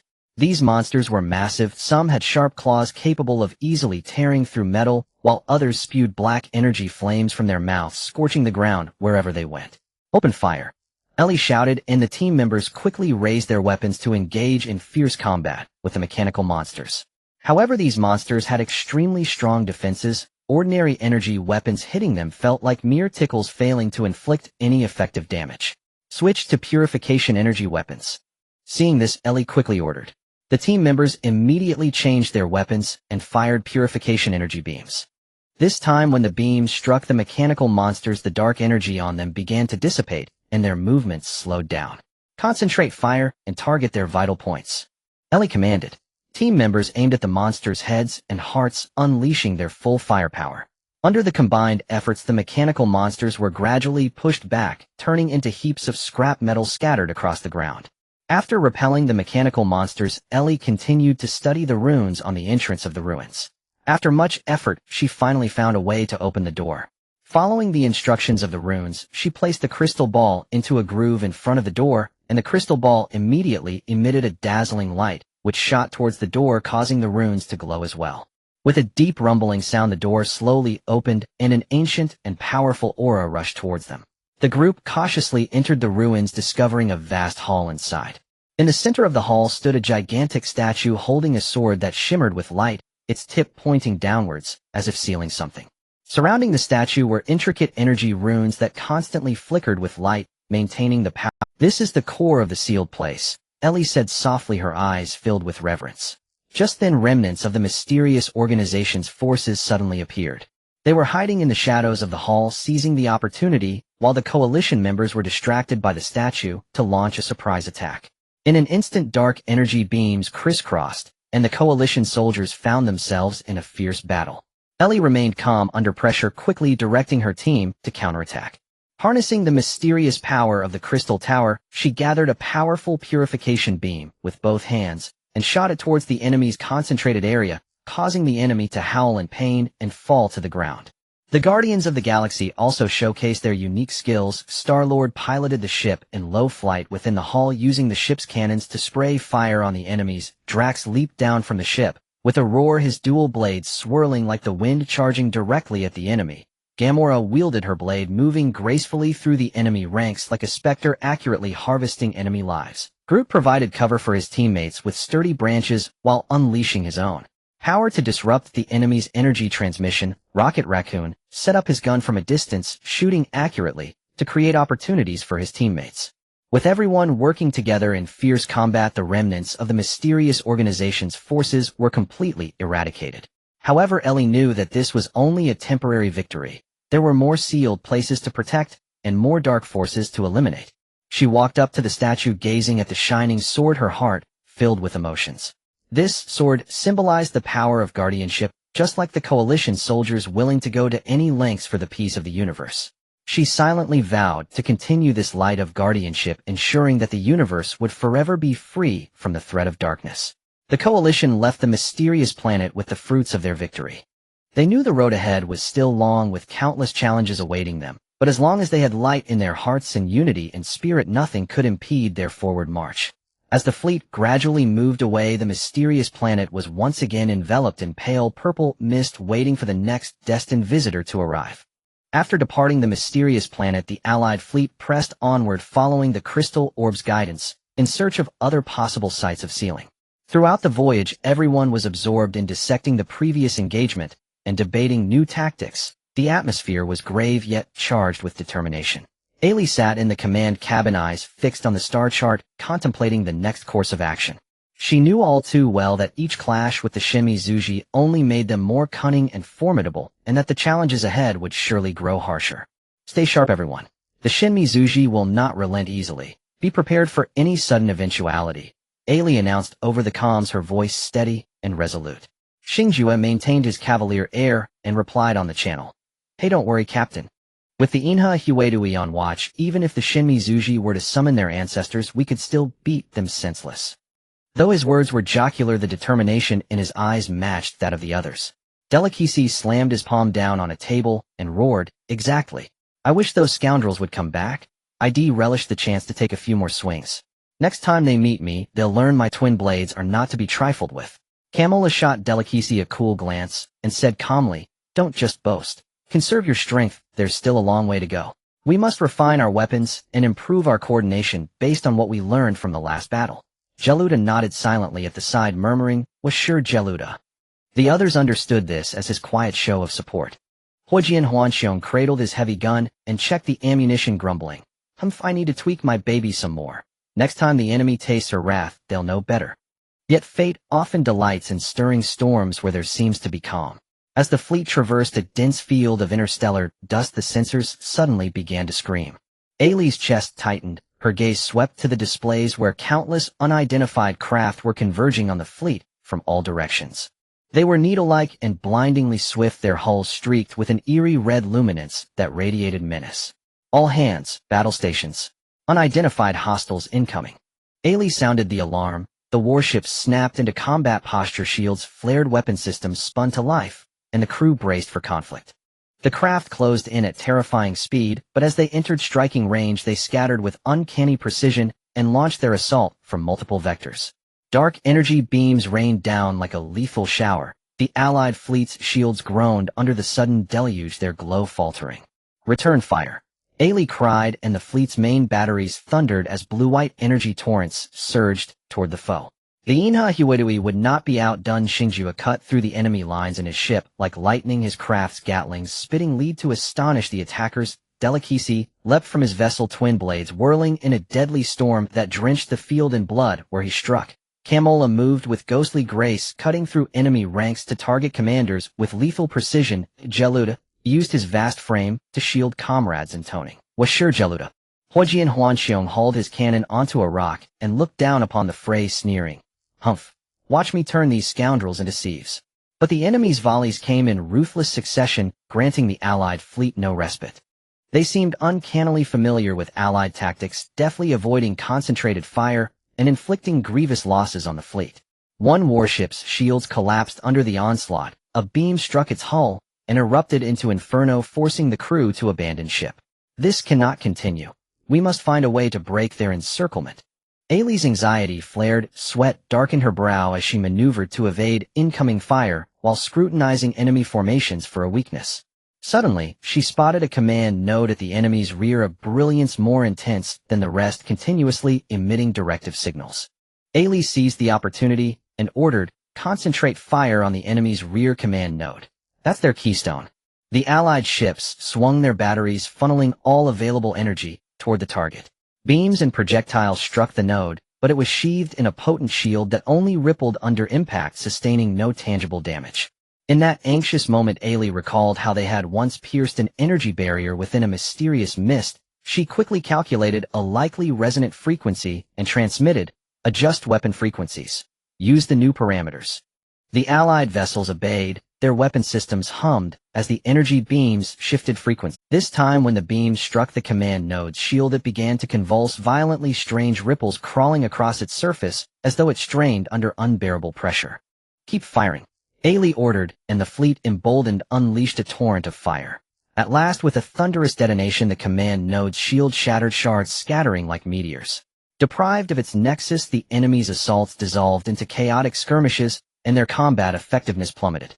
The Allied fleet pressed the advantage, gradually forcing the attackers to retreat.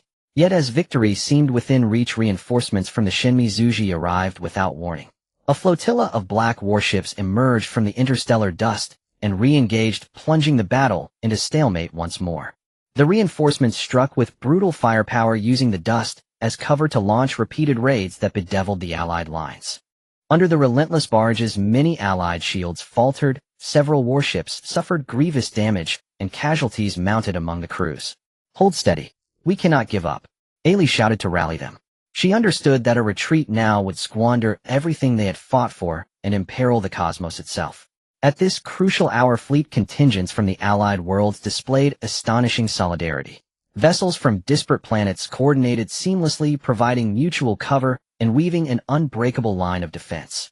Some ships sacrificed themselves to draw enemy fire and create openings, while others deployed specialized armaments, such as photon impact cannons that unleashed purifying beams and electromagnetic jammers that briefly disrupted dark energy fields, to strike the Shinmi Zuji vessels with tailored countermeasures.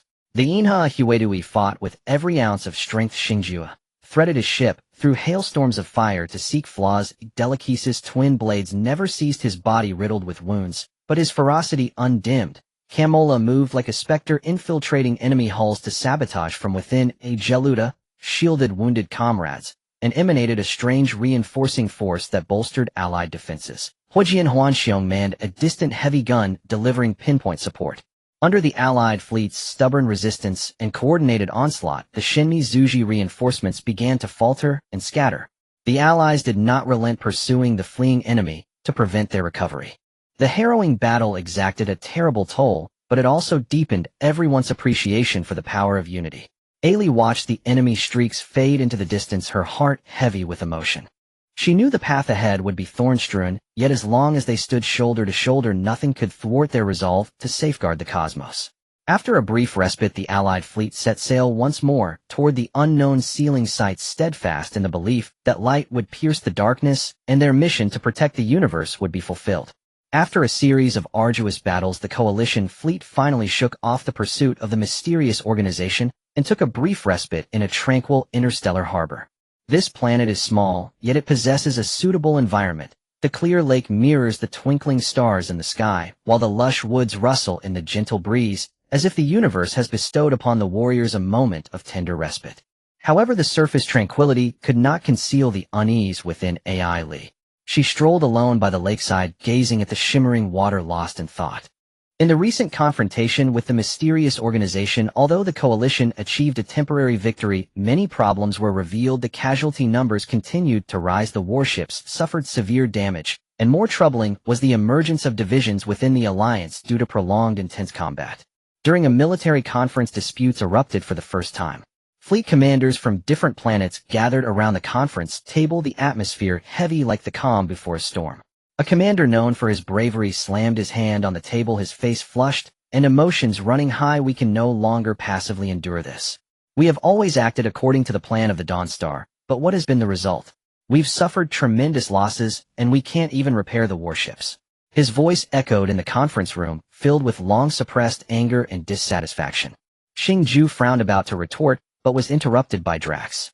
Drax clenched his fists and slammed them on the table, shouting, "What do you mean by that? If it weren't for everyone's united effort, you would have been reduced to cosmic dust by the mysterious organization long ago." United effort. It seems certain people just want to show off, disregarding our lives. Another commander scoffed, his eyes filled with disdain, pointing directly at the Guardians of the Galaxy. Gamera's expression was cold as she stood up, her weapon trembling slightly in her hand. If you have a better idea, why not share it now, instead of losing your temper and shifting blame? For a moment, the conference room was filled with a cacophony of arguments, each person holding their ground and refusing to yield. Ai Lee sat at the head of the table, watching the chaotic scene, her heart heavy with helplessness and sorrow. She understood that if these divisions were not resolved in a timely manner, the alliance would surely fall apart, and all prior efforts would be in vain. "Everyone, please calm down." Ai Lee raised her voice, trying to drown out the din of arguments. Once the room quieted slightly, she slowly began, "I understand everyone's feelings. We have indeed endured too much during this time. But let us not forget the original intention behind forming the alliance, to protect the universe and safeguard our homes, loved ones, and friends. Now, while the mysterious organization lurks in the shadows, we are already turning against each other. Isn't that exactly what they want?" Upon hearing Ai Lee's words, some slightly lowered their heads, lost in thought. Others, though still unconvinced, chose to remain silent. Seeing this, Ai Lee seized the moment. "We come from different planets with diverse cultures and combat methods. It is inevitable that disagreements arise. But precisely because of this, we need more communication, understanding, and tolerance. Each battle plan has been jointly discussed and formulated, and every victory has been achieved through our cooperation. We are a whole, indispensable to one another." Xingju took off his sunglasses and rubbed his temples, unusually serious. Ai Lee is right. While we, the Guardians of the Galaxy, often joke around, we never falter at critical moments. In the previous battles, everyone gave it their all, but we cannot let a moment of anger destroy the alliance. Drax also scratched his head, speaking in a low voice. "I was too impulsive earlier. I shouldn't have lost my temper. We're all in the same boat. We must find a way to completely eliminate the mysterious organization. Other commanders, seeing that the two troublemakers had softened, also eased their attitudes considerably. After a thorough exchange, everyone gradually recognized the importance of unity and began to calmly discuss the next steps in their action plan. Lee looked at the reinvigorated group, feeling a sense of relief. She proposed, currently our top priority is to repair the damaged warships, replenish supplies, and treat the injured. At the same time, based on the issues exposed in the previous battles, we need to optimize and upgrade our combat strategies and weaponry.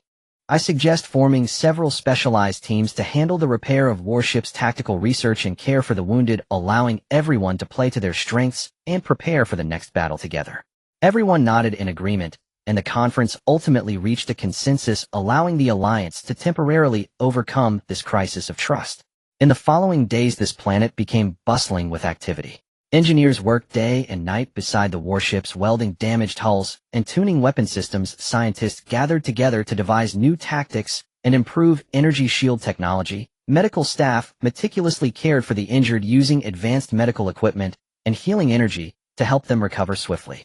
Lee moved between various work zones, acting both as a coordinator and a participant. She personally helped engineers transport parts, discussed tactical details with scientists, and visited the medical area to cheer on the wounded. Under her leadership, the coalition worked together with great enthusiasm. After a period of effort, the coalition fleet was rejuvenated. The warship shields became more robust, the weapon systems significantly enhanced. The soldiers, having undergone tactical training, saw a marked improvement in their combat abilities. Most of the injured had recovered and rejoined the fight. Just as the coalition was preparing to set sail again, the crystal ball suddenly emitted a strong light, and new images began to emerge.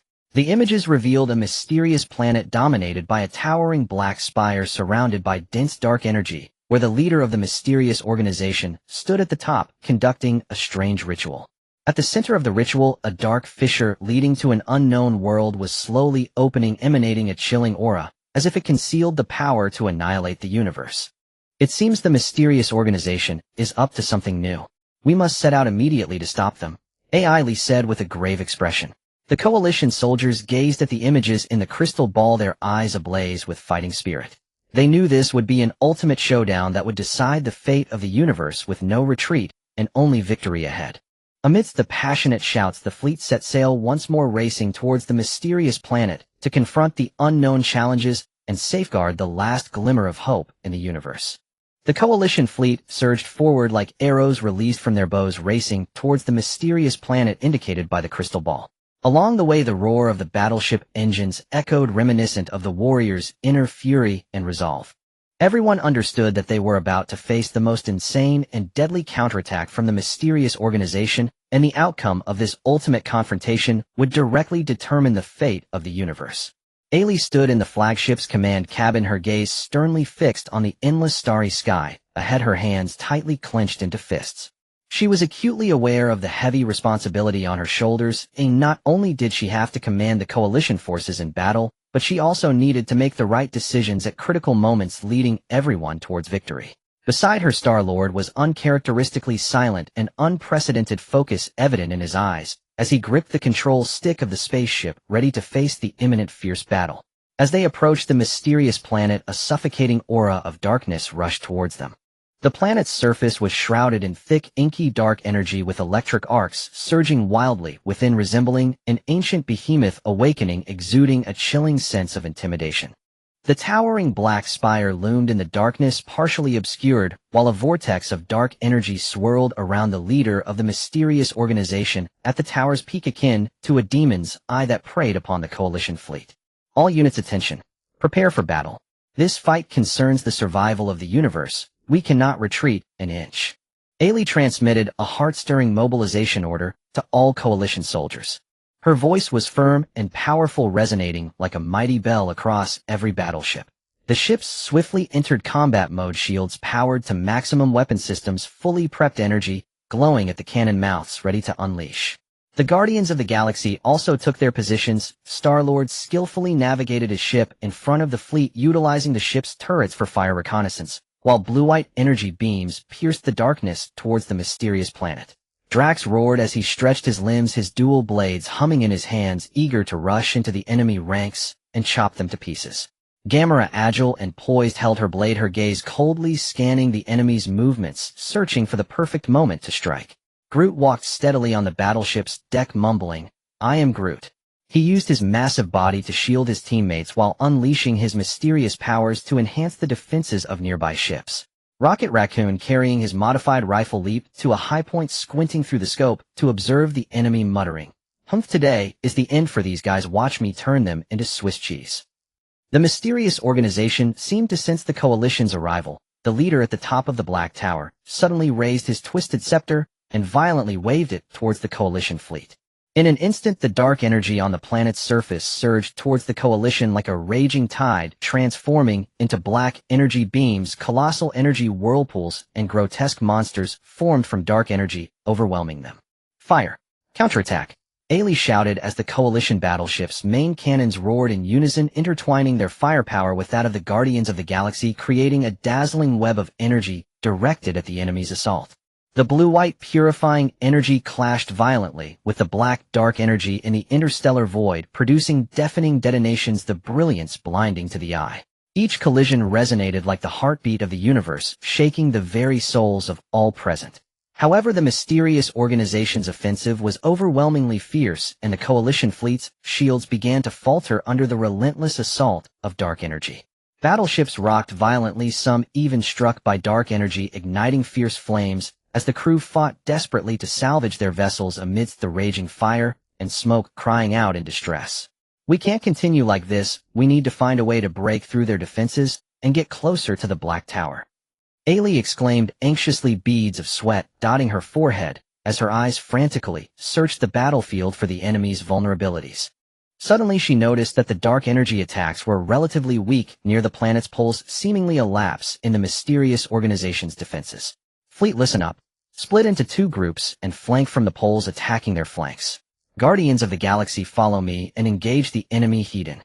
Ailey decisively issued the combat orders. The coalition fleet complied, swiftly splitting into two teams, racing towards the planet's poles like two steel dragons. On the front lines, the Guardians of the Galaxy unleashed their full firepower, engaging in a fierce struggle against the main forces of the mysterious organization. Star-Lord darted through the enemy ranks like lightning, skillfully avoiding attacks, while using the ship's mobility to disrupt the enemy's command system. Drax seized the moment, leaping from the ship, his twin blades dancing like the wind as he charged towards the enemy's energy launchers, creating chaos and sparks wherever he struck. Gamera, like a ghost, infiltrated deep into the enemy lines, utilizing her agility and precise swordsmanship to locate and slay the mysterious organization's commanders, weakening their command capabilities. Groot used his sturdy branches to shield his teammates from the wind and rain, while releasing his immense power to disrupt the enemy's energy transmission lines, significantly reducing their attack potency. Rocket Raccoon set up his rifle from a distance, shooting accurately at the enemy's vital points to create opportunities for his teammates.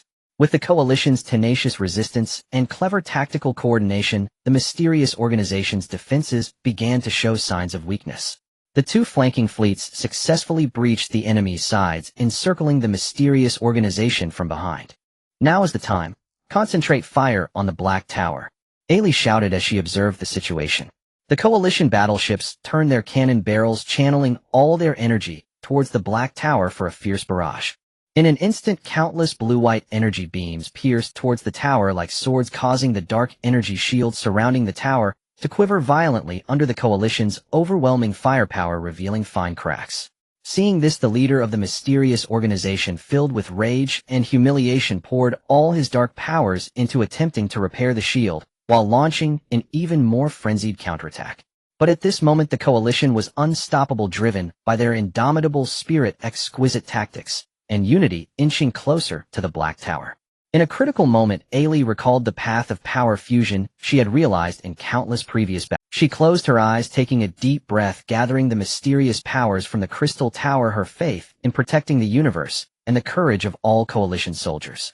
In an instant, her hands radiated an incredibly brilliant light, infused with endless hope and power. "Die!" Ailey shouted as she thrust her palms towards the leader of the mysterious organization, a dazzling, purifying beam shooting forth like a rainbow through the sun, striking directly at the leader's chest. The leader let out a terrible scream as the scepter fell from his hand, his body slowly collapsing. With his fall, the dark energy surrounding the Black Tower swiftly dissipated, and the dark rift leading to the unknown world gradually closed. The remnants of the mysterious organization were instantly thrown into disarray, their leaders gone, as they scattered and fled. The coalition pursued relentlessly, completely wiping out the remnants of the mysterious organization, bringing this heart-stopping ultimate confrontation to a victorious conclusion for the coalition. As the smoke cleared, peace returned to the universe. The coalition soldiers cheered exuberantly, joy and fatigue mingling on their faces. They gazed at the starry sky, once shrouded in darkness, now illuminated again, filled with deep emotion. Ailey watched the departing fleet, tears glistening in her eyes.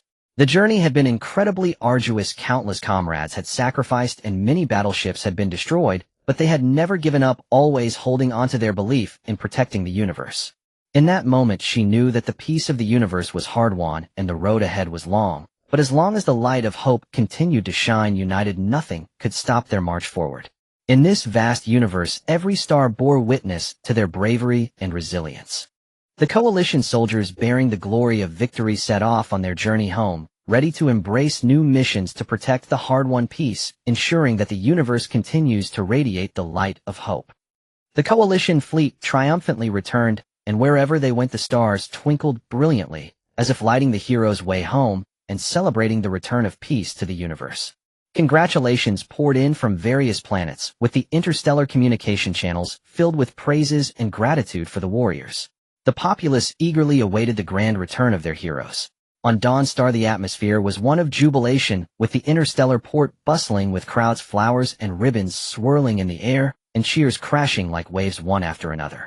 Children perched on adults' shoulders waved homemade coalition flags, their eyes filled with admiration and excitement. Elders had tears of joy in their eyes, murmuring blessings and expressing gratitude for the return of peace. Ailey stood at the bow of the flagship, gazing at the enthusiastic scene, her heart a mix of emotions. Images of past battles flickered in her mind like a slideshow. The fallen comrades, the damaged warships, and the countless life-and-death situations. But at this moment, witnessing the victorious scene before her and hearing the cheers of the crowd, she knew that all the sacrifices had been worthwhile. The fleet slowly descended, the hatches opened, and the soldiers poured out in succession. Clad in tattered but honor-stained armor, their steps were somewhat heavy, yet undeniably resolute. Ailey walked at the forefront, followed by representatives from the Galactic Guardians and the Coalition's various planets, all standing tall, receiving the respect and cheers of the populace. Professor Lynch hurried forward, gripping Ailey's hand tightly, tears glistening in his eyes. You have worked hard. In this battle you have thoroughly crushed the conspiracy of the mysterious organization and saved the entire universe. You are the true heroes, the hope of the universe. Ailey smiled humbly. Professor, this victory belongs to everyone who fought to protect the universe. Without the unity and courage of all, we could not have achieved such glorious success. Star-Lord removed his sunglasses and blew a kiss to the crowd, eliciting squeals and laughter. He shrugged. Hey, saving the universe is just part of our daily work. But this time we really delivered a stunning performance. Enough to boast about for a lifetime. Drax laughed heartily, his scars shining in the sunlight like badges of honor. That's right. Those who sought to dominate the universe were made to flee in terror. What a thrill. Gamera's lips curled slightly, her cold demeanor rare, with a gentle expression, her eyes filled with hope for the future. Next, we must protect this peace and make the universe even better. Groot stepped forward with steady strides, repeatedly murmuring, I am Groot. Everyone understood he was expressing his determination to protect. Rocket Raccoon hopped onto a rock, looking down at everyone. Humph, let's quickly promote those advanced technologies, and then we won't have to worry about energy anymore. Let's see who dares to cause trouble again. Amidst the crowd, Ailey and the others arrived at the Interstellar Academy. In the Academy Square, a grand celebration banquet was already prepared with a dazzling array of delicacies and people singing and dancing in celebration of victory. However, behind this joy lay deeper reflections on the future. After the celebration banquet, Ailey, Professor Lynch, and a group of key researchers and coalition representatives gathered in the conference room to engage in in-depth discussions about the future development direction of the universe. Although the mysterious organization has been eradicated, there are still many unknowns in the universe waiting for us to explore and potential threats that need to be prevented. Indeed, a senior scientist said with concern, lightly tapping the table with his fingers, his gaze focused on exactly. We must pass down the experiences and technological achievements accumulated from this battle, cultivating more backup talents to ensure the protection of the universe continues through generations. Another scholar added, adjusting his glasses, his eyes revealing a thirst for knowledge. Ailey nodded slightly, her expression serious. You are all right. I suggest that on one hand we increase investment in research, organize multiple teams to tackle problems such as energy development, weapon upgrades, and space exploration. On the other hand, we must integrate practical combat experience into the education system, offering specialized courses at the Interstellar Academy with us as mentors to cultivate a more capable and responsible younger generation. Professor Lynch strongly agreed. Ailey's proposal is excellent. Starting tomorrow, the Interstellar Academy will establish a practical training camp focusing not only on imparting knowledge and skills, but also on cultivating the spirit of teamwork, courage, and conviction in students. At the same time, research teams must race against time to rapidly transform those yet-to-be-perfected technological achievements into practical technologies to benefit the universe. In the following days, Dawnstar was bustling with activity.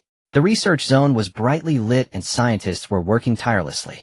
They repeatedly tested the new energy conversion devices, striving to improve energy efficiency to provide cleaner and more stable energy for the universe. Using supercomputers, they conducted in-depth analyses of the mysterious runes and energy fluctuation data collected during battles, unearthing hidden scientific treasures. Developing a new generation of weaponry, integrating purification energy technology with advanced attack principles to make them more powerful and easier to control. Ailey moved between the laboratory and classroom, being both a core member of the research team and a beloved mentor to the students. In class, she vividly recounted the thrilling experiences of exploring the universe and shared combat experiences against the mysterious organization and various formidable foes, making the students feel as if they were there. In the laboratory, she personally operated the instruments, demonstrating how to accurately collect energy samples and how to use the mysterious power of the Crystal Tower for energy purification, providing invaluable practical guidance to researchers. Students, what you hold is not just knowledge, but the responsibility of protecting the universe. In the future, when crises arise again, it will be you who must step forward. Ailey stood at the podium, her gaze unwavering as she looked at the eager eyes below, speaking earnestly. The students listened intently, frequently raising their hands to ask questions, creating an exceptionally vibrant classroom atmosphere. In the practical training field, they operated new equipment simulating combat scenarios against the mysterious organization, flexibly applying their knowledge to continuously enhance their combat capabilities. Meanwhile, Dawnstar strengthened its communication and cooperation with surrounding planets. The regularly held Interstellar Technology Summit attracted representatives from many planets, with everyone sharing the latest research achievements and discussing the grand plans for universal development. The Joint Defense Forces also underwent expansion and upgrades, with warships equipped with new weapons developed based on the mysterious structural energy principles, significantly increasing their power. Soldiers received more systematic training, greatly improving their combat quality. As time passed, under the efforts of Ailey and generations of Guardians, the universe gradually developed into a prosperous and harmonious family. New energy technologies were widely applied, greatly improving the environments of various planets and restoring ecological balance. Rune knowledge permeated architecture, technology, and other fields, creating more advanced and wondrous civilizational achievements. Batches of outstanding students graduated and ventured across the universe, carrying the hopes and legacy of Dawnstar, safeguarding the tranquility of every starry sky. And that distant, mysterious energy mist region still stood quietly, emanating a soft glow, witnessing the changes in the universe. It seemed like a silent mentor waiting for the destined ones to explore its secrets, once more infusing new strength into the guardianship of universal peace. Whenever new students graduated, Ailey would lead them to the Crystal Tower, holding a solemn passing ceremony, allowing each person to personally feel the heavy entrustment from the ancient race, passing down the spirit of guarding the universe from generation to generation, never ceasing. After enjoying a long period of peace and prosperity in the universe, various planets thrived. Technology advanced by leaps and bounds, and interstellar communication became increasingly frequent, as if the dark days once shrouded by a mysterious organization had thoroughly become a thing of the past. Ailey continued her busy work at the Interstellar Academy, selflessly imparting her knowledge and experience to the new generation of students. Observing the youthful and vibrant faces before her, she was filled with anticipation, hoping they would grow to become a solid force in safeguarding the universe. The Guardians of the Galaxy also traversed between various planets from time to time, resolving local conflicts and maintaining order in the cosmos, still embodying their nonchalant yet extraordinary prowess. However, beneath the calm surface dark currents were always in motion. One day while Ailey was in the laboratory discussing plans with her research team to further optimize energy conversion efficiency, the alarm system of the laboratory suddenly blared sharply without warning. Ailey's heart sank and ominous premonitions surged within her. She quickly set down the instrument in her hand and hurried to the alarm control panel to check the situation. The monitoring screen displayed a series of abnormal energy fluctuations occurring in a remote star system deep within the universe. These fluctuations exhibited extremely bizarre frequencies differing from the dark energy characteristics previously used by the mysterious organization and were wholly unlike any known natural energy fluctuation patterns. Moreover, the intensity of the fluctuations was increasing at an alarming rate, as if some unknown powerful force was awakening there. Ailey murmured to herself and immediately reported through the communication channel to Professor Lynch. "Professor, we have detected abnormal energy fluctuations deep in the universe. The situation is quite strange and requires immediate investigation." Professor Lynch's voice soon came through, steady yet tinged with gravity. "I've noticed it too, Ailey. This could be a new crisis. Take an elite team and cooperate with the Guardians of the Galaxy to swiftly head to the site of the incident to ascertain the situation. Be extremely cautious. We do not know what might be hidden behind this." Ailey accepted the order and quickly selected a few capable assistants, including Carl, as well as several seasoned warriors boarding a specially modified high-speed reconnaissance ship, racing toward the source of the energy fluctuations. Meanwhile, she contacted the Guardians of the Galaxy, briefly explaining the situation. Star-Lord's voice was as teasing as ever. "Hey, looks like there's something fun about to happen.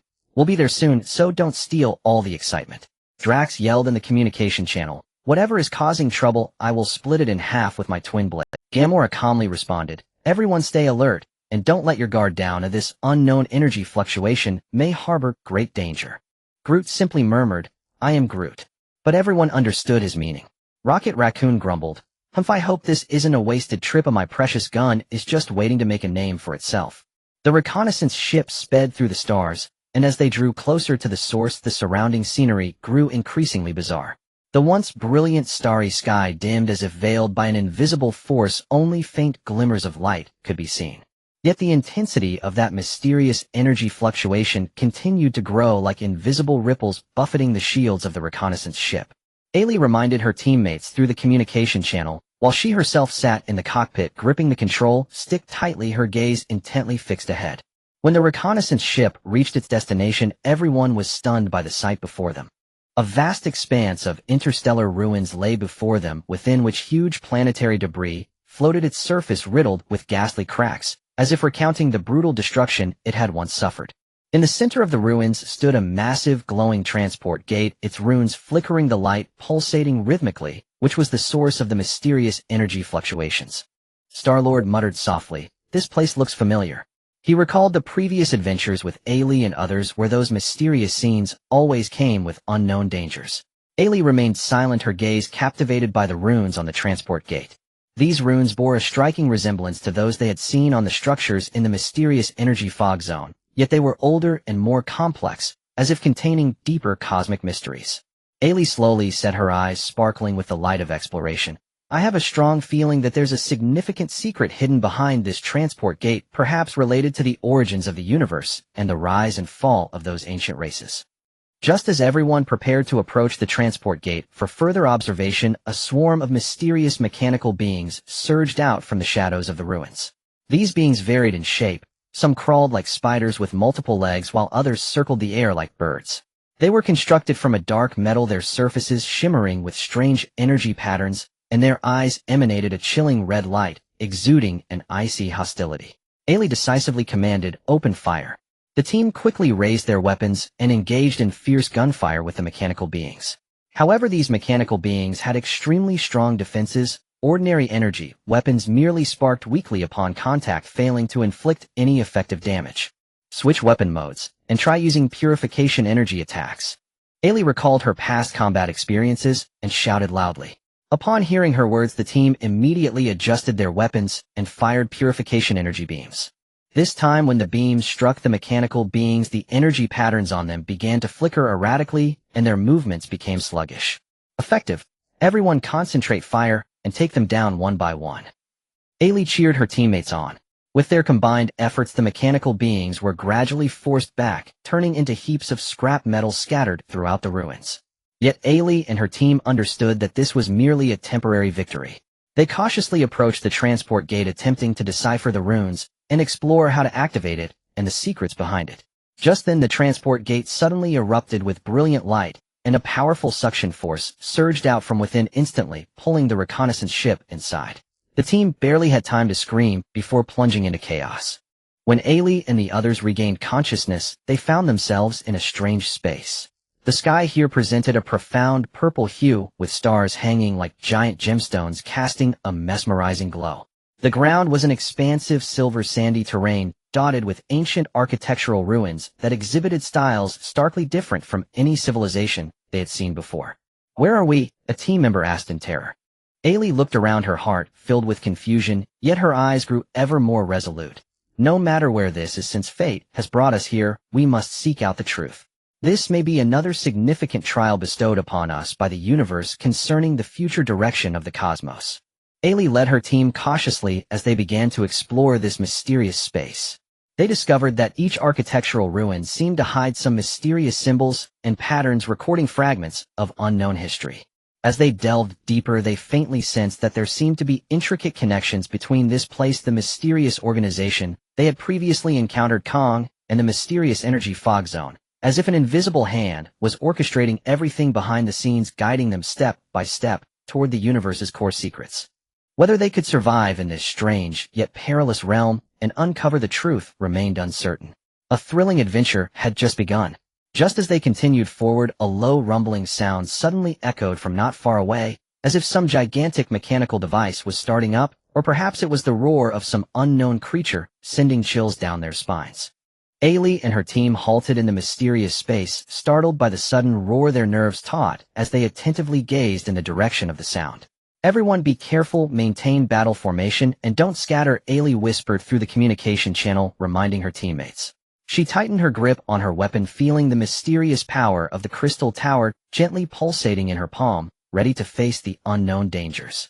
As the roar grew closer, the ground began to tremble violently, the silver sand appearing to be churned by an invisible giant hand, sending waves of sand rolling. Before them, a massive metallic structure slowly rose from beneath the sand, towering several stories high, its surface covered in flickering energy conduits and complex mechanical devices resembling an ancient and powerful energy generator. The structure emanated a ghostly blue glow, with runes flickering in and out of visibility, resonating with the surrounding environment, exuding a chilling sense of oppression. "What the hell is that thing?" Rocket Raccoon exclaimed, eyes wide, clutching his gun tightly, his voice trembling slightly. "No matter what it is, it doesn't look friendly," Drax said, gripping his twin blades tightly, muscles tensed, ready to charge at any moment. Star-Lord piloted the ship in low circles, attempting to get a full view of the structure from above. "Guys, I have a bad feeling about this. It might be connected to the secrets behind that portal. We need to be careful not to trigger any mechanisms." Gamora stood gracefully on a large rock, her gaze fixed coldly on the structure. "Keep your distance and observe its movements first." Groot walked steadily, muttering, "I am Groot," as he followed behind his teammates, providing them with cover. However, the structure did not give them much time to observe. Suddenly, a huge circular opening appeared at its top, and a dazzling beam of energy shot out, piercing the sky. Wherever the beam shone, the purple sky was torn open, and the surrounding space seemed to warp under the force of the powerful energy. Then a swarm of guardian beasts formed from condensed energy surged forth from around the structure. They moved like leopards, their bodies ablaze with blue flames, their eyes shining like stars, swift and incredibly fierce. "Fire!" Ailey shouted, and the team quickly raised their weapons, launching an assault on the pack of guardian beasts. Purification energy beams intertwined with ordinary energy weapons, striking towards the ferocious beasts. But the guardian beasts, bolstered by the structure's energy, were exceptionally tenacious, skillfully dodging the attacks and occasionally counterattacking with their sharp claws and scorching flames against the allied forces. One team member was caught off guard and was swept by the flames of a guardian beast, letting out a painful scream. Seeing this, Ailey was frantic. She focused her mind and summoned the mysterious power within her, pushing her hands forward to envelop the injured teammate in a gentle wave of purifying light, temporarily alleviating his pain. "Everyone huddle tight, don't act alone." Ailey emphasized again, fully aware that in this strange and dangerous environment, scattering meant death. Just as the team was engaged in a tough battle, Ailey suddenly noticed that the flashing frequency of the energy runes on the structure seemed to correlate with the actions of the guardian beasts. An idea sparked in her mind. Recalling her previous experience of solving problems using the patterns of energy fluctuations while exploring the mysterious energy fog area, she thought maybe we can disrupt its energy frequency to weaken these guardian beasts. Ailey immediately conveyed her thoughts to her teammates through the communication channel. Listen up, everyone, focus fire on the brightest runic areas of the structure and try to disrupt its energy rhythm. Upon hearing this, the team quickly redirected their weapons, aiming at the direction Ailey indicated. Beams of energy rained down upon the structure. Initially, the attacks seemed to have little effect, but as the shooting continued, the glow of the runes on the structure began to flicker erratically and the movements of the guardian beasts became sluggish, their flames flickering, as if losing some energy support. It's working. Keep attacking. Ailey cheered, boosting morale. The Allied forces became increasingly fierce in their assault. Under their united efforts, the energy output of the structure finally started to become chaotic. With the guardian beasts stripped of their powerful backup, their combat effectiveness drastically reduced, they were gradually pushed back by the Allied forces dissipating into the air. But the crisis was not over. After enduring the attacks, the structure began emitting a series of sharp alarm sounds, and the entire silver sandfield was engulfed in blinding red light.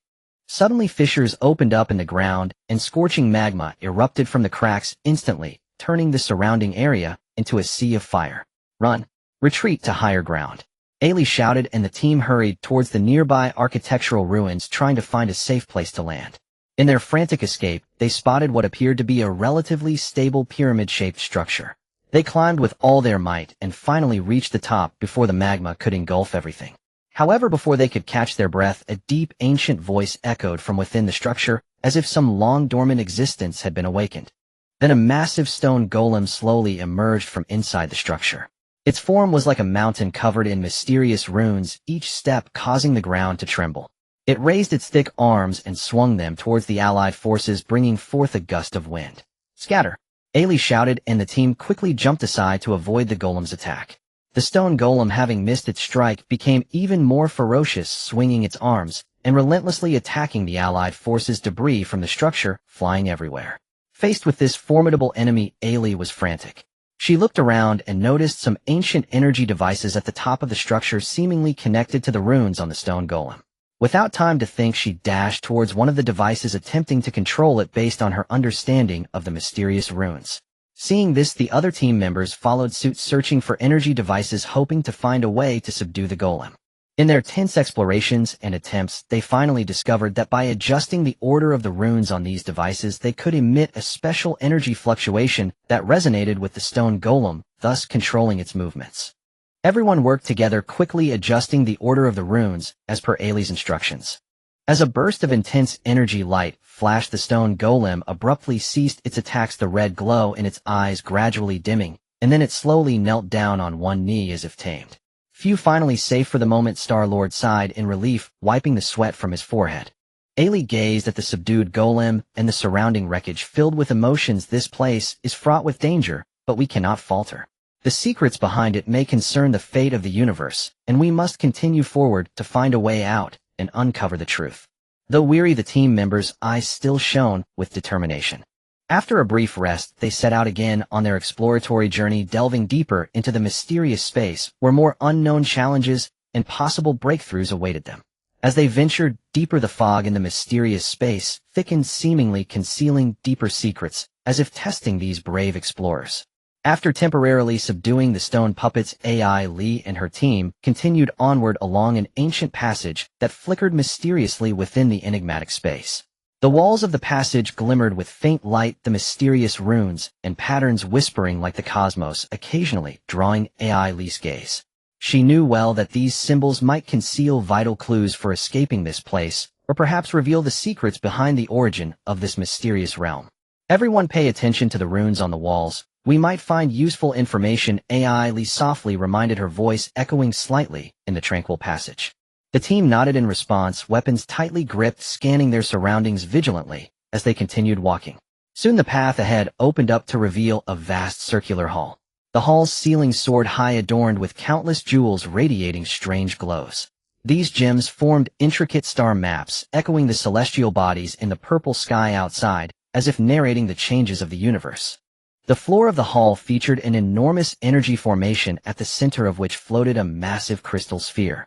Within the sphere, vibrant energies swirled, pulsing like a heartbeat, emanating a mysterious and alluring aura.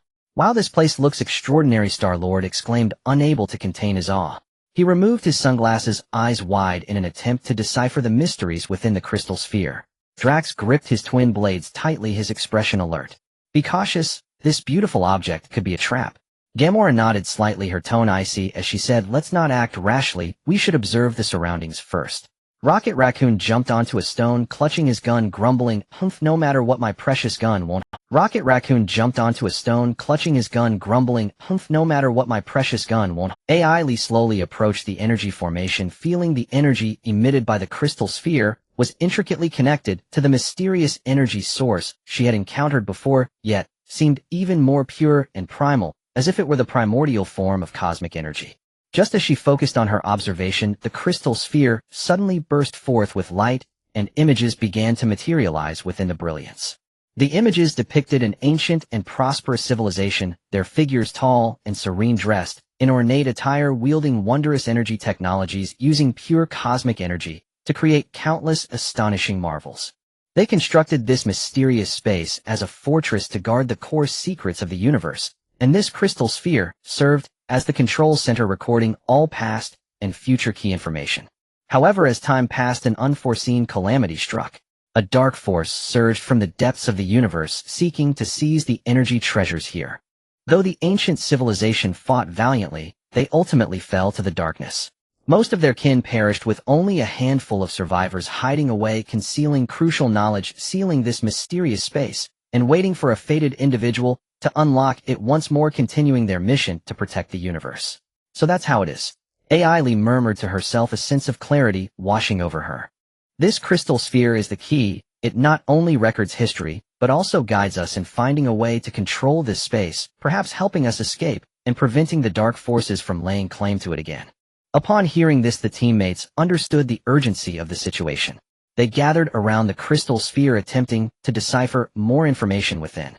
But just then a chilling, sinister laugh echoed around the hall, followed by a group of ghostly entities formed from dark energy, slowly materializing. These entities flickered erratically, their eyes glowing with a blood-red light, emitting a piercing shriek as they lunged toward the group. "Open fire!" AI Lee decisively shouted. The team quickly raised their weapons and fired at the ghostly beings. However, ordinary energy weapons proved ineffective against them. Beams passed through their bodies, causing only faint energy ripples and failing to inflict any substantial damage. "Try using purification energy attacks." AI Lee recalled her previous battle experience and quickly reminded her teammates. They immediately switched their weapon modes and fired purification energy beams. This time, upon being struck by the beams, the dark energy surrounding the ghostly entities seemed to ignite, emitting painful howls as their movements slowed. "Concentrate fire, take them down one by one," AI Lee encouraged her teammates. United in their efforts, the ghostly entities were gradually repelled, dissipating into clouds of black smoke. After successfully repelling the ghostly entities, AI Lee and her companions returned their focus to studying the crystal sphere. Utilizing her past research experience with various mysterious symbols and the information guidance provided by the crystal sphere, AI Lee gradually mastered the method to manipulate the energy formation. Following a specific sequence, she input purification energy at several key nodes around the formation, activating a series of ancient defense mechanisms. With a deep rumble, a soft blue light enveloped the hall, forming a powerful protective barrier around. At the same time, the crystal sphere projected a bright beam of light, pointing toward a hidden passage deep within the hall.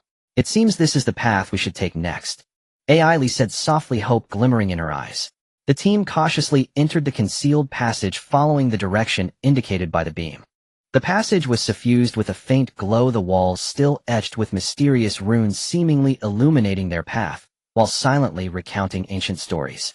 As they walked, they came upon a gigantic stone door intricately carved, with two massive figures clad in archaic armor, their hands raised high, as if guarding something important. The eyes of the figures shimmered with a strange blue light, seemingly imbued with life. AI Lee stepped forward to closely examine the figures on the door. She discovered that as she approached, the frequency of the blue light in the figure's eyes changed, as if responding to her presence.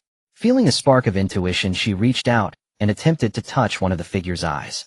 The moment her fingertip made contact with the blue light, the entire stone door trembled violently, slowly opening as an ancient and mysterious aura rushed forth. With anticipation, the group stepped into the space beyond the stone door, only to find it filled with various ancient artifacts and documents. The artifacts radiated mysterious glows, each seemingly containing immense power. The documents were inscribed in an ancient language, recording the knowledge, techniques, and profound understanding of the universe of this mysterious civilization. "This is practically a treasure trove," Star-Lord exclaimed, excitedly eager to touch the artifacts. "Hold on to these items, may be dangerous. We need to study them carefully." Gamora interjected promptly, well aware that any recklessness in this mysterious and unknown realm could lead to deadly consequences. Ailey nodded in agreement and began to carefully peruse the documents, attempting to find a way to leave the mysterious space and address potential dark threats. The teammates also divided their tasks, with some studying the functions of the artifacts while others assisted Ailey in deciphering the documents, all working together, immersed in a sea of knowledge. As their research progressed, they gradually grasped some key information. Among the artifacts, several could be combined to form a powerful energy shield capable of not only withstanding external attacks, but also traversing complex energy barriers like the portal they entered through, while the documents detailed an ancient energy sealing technique that could be used to permanently seal the source of dark power, preventing it from wreaking havoc in the universe again. "It seems we have found a way to leave here, while also acquiring a weapon against the darkness," Lee said, lifting her head, her eyes filled with satisfaction and resolve. "We must return to Dawnstar as soon as possible to share these discoveries with everyone and work together to safeguard the peace of the universe." Upon hearing this, the teammates were also filled with motivation. They carefully gathered the artifacts and documents, preparing to embark on their journey back. However, just as they were about to leave, the mysterious space suddenly shook violently. A powerful wave of energy surged from all directions, as if the dark forces had sensed their actions and were making a final struggle. The violent tremors of the mysterious realm tightened the hearts of Ari and her companions. They realized the dark forces had sensed their intent to seize the pivotal artifact, and would never yield it without a brutal confrontation. "Steady yourselves. Prepare for battle. We must not let the dark forces prevail," Ari shouted, her voice resounding with unwavering resolve despite the shuddering air. The team swiftly formed a tight circle back-to-back, gripping their weapons firmly, as purifying energy shimmered along gun barrels and sword edges, bracing for imminent assault. Star-Lord sprinted to a tactical vantage point, activated his ship's defense systems, and swiveled the automated cannons toward the most intense energy fluctuations. "All right, team, it's showtime again. Let these shadow dregs learn exactly what we're made of." Though his tone retained its familiar levity, the fierce concentration in his eyes betrayed his inner tension. Drax roared, twin blades carving thunderous arcs through the air, his muscles coiled like tempered steel. "Bring me as many as you dare. I'll cleave them all. Today this darkness shall be utterly extinguished."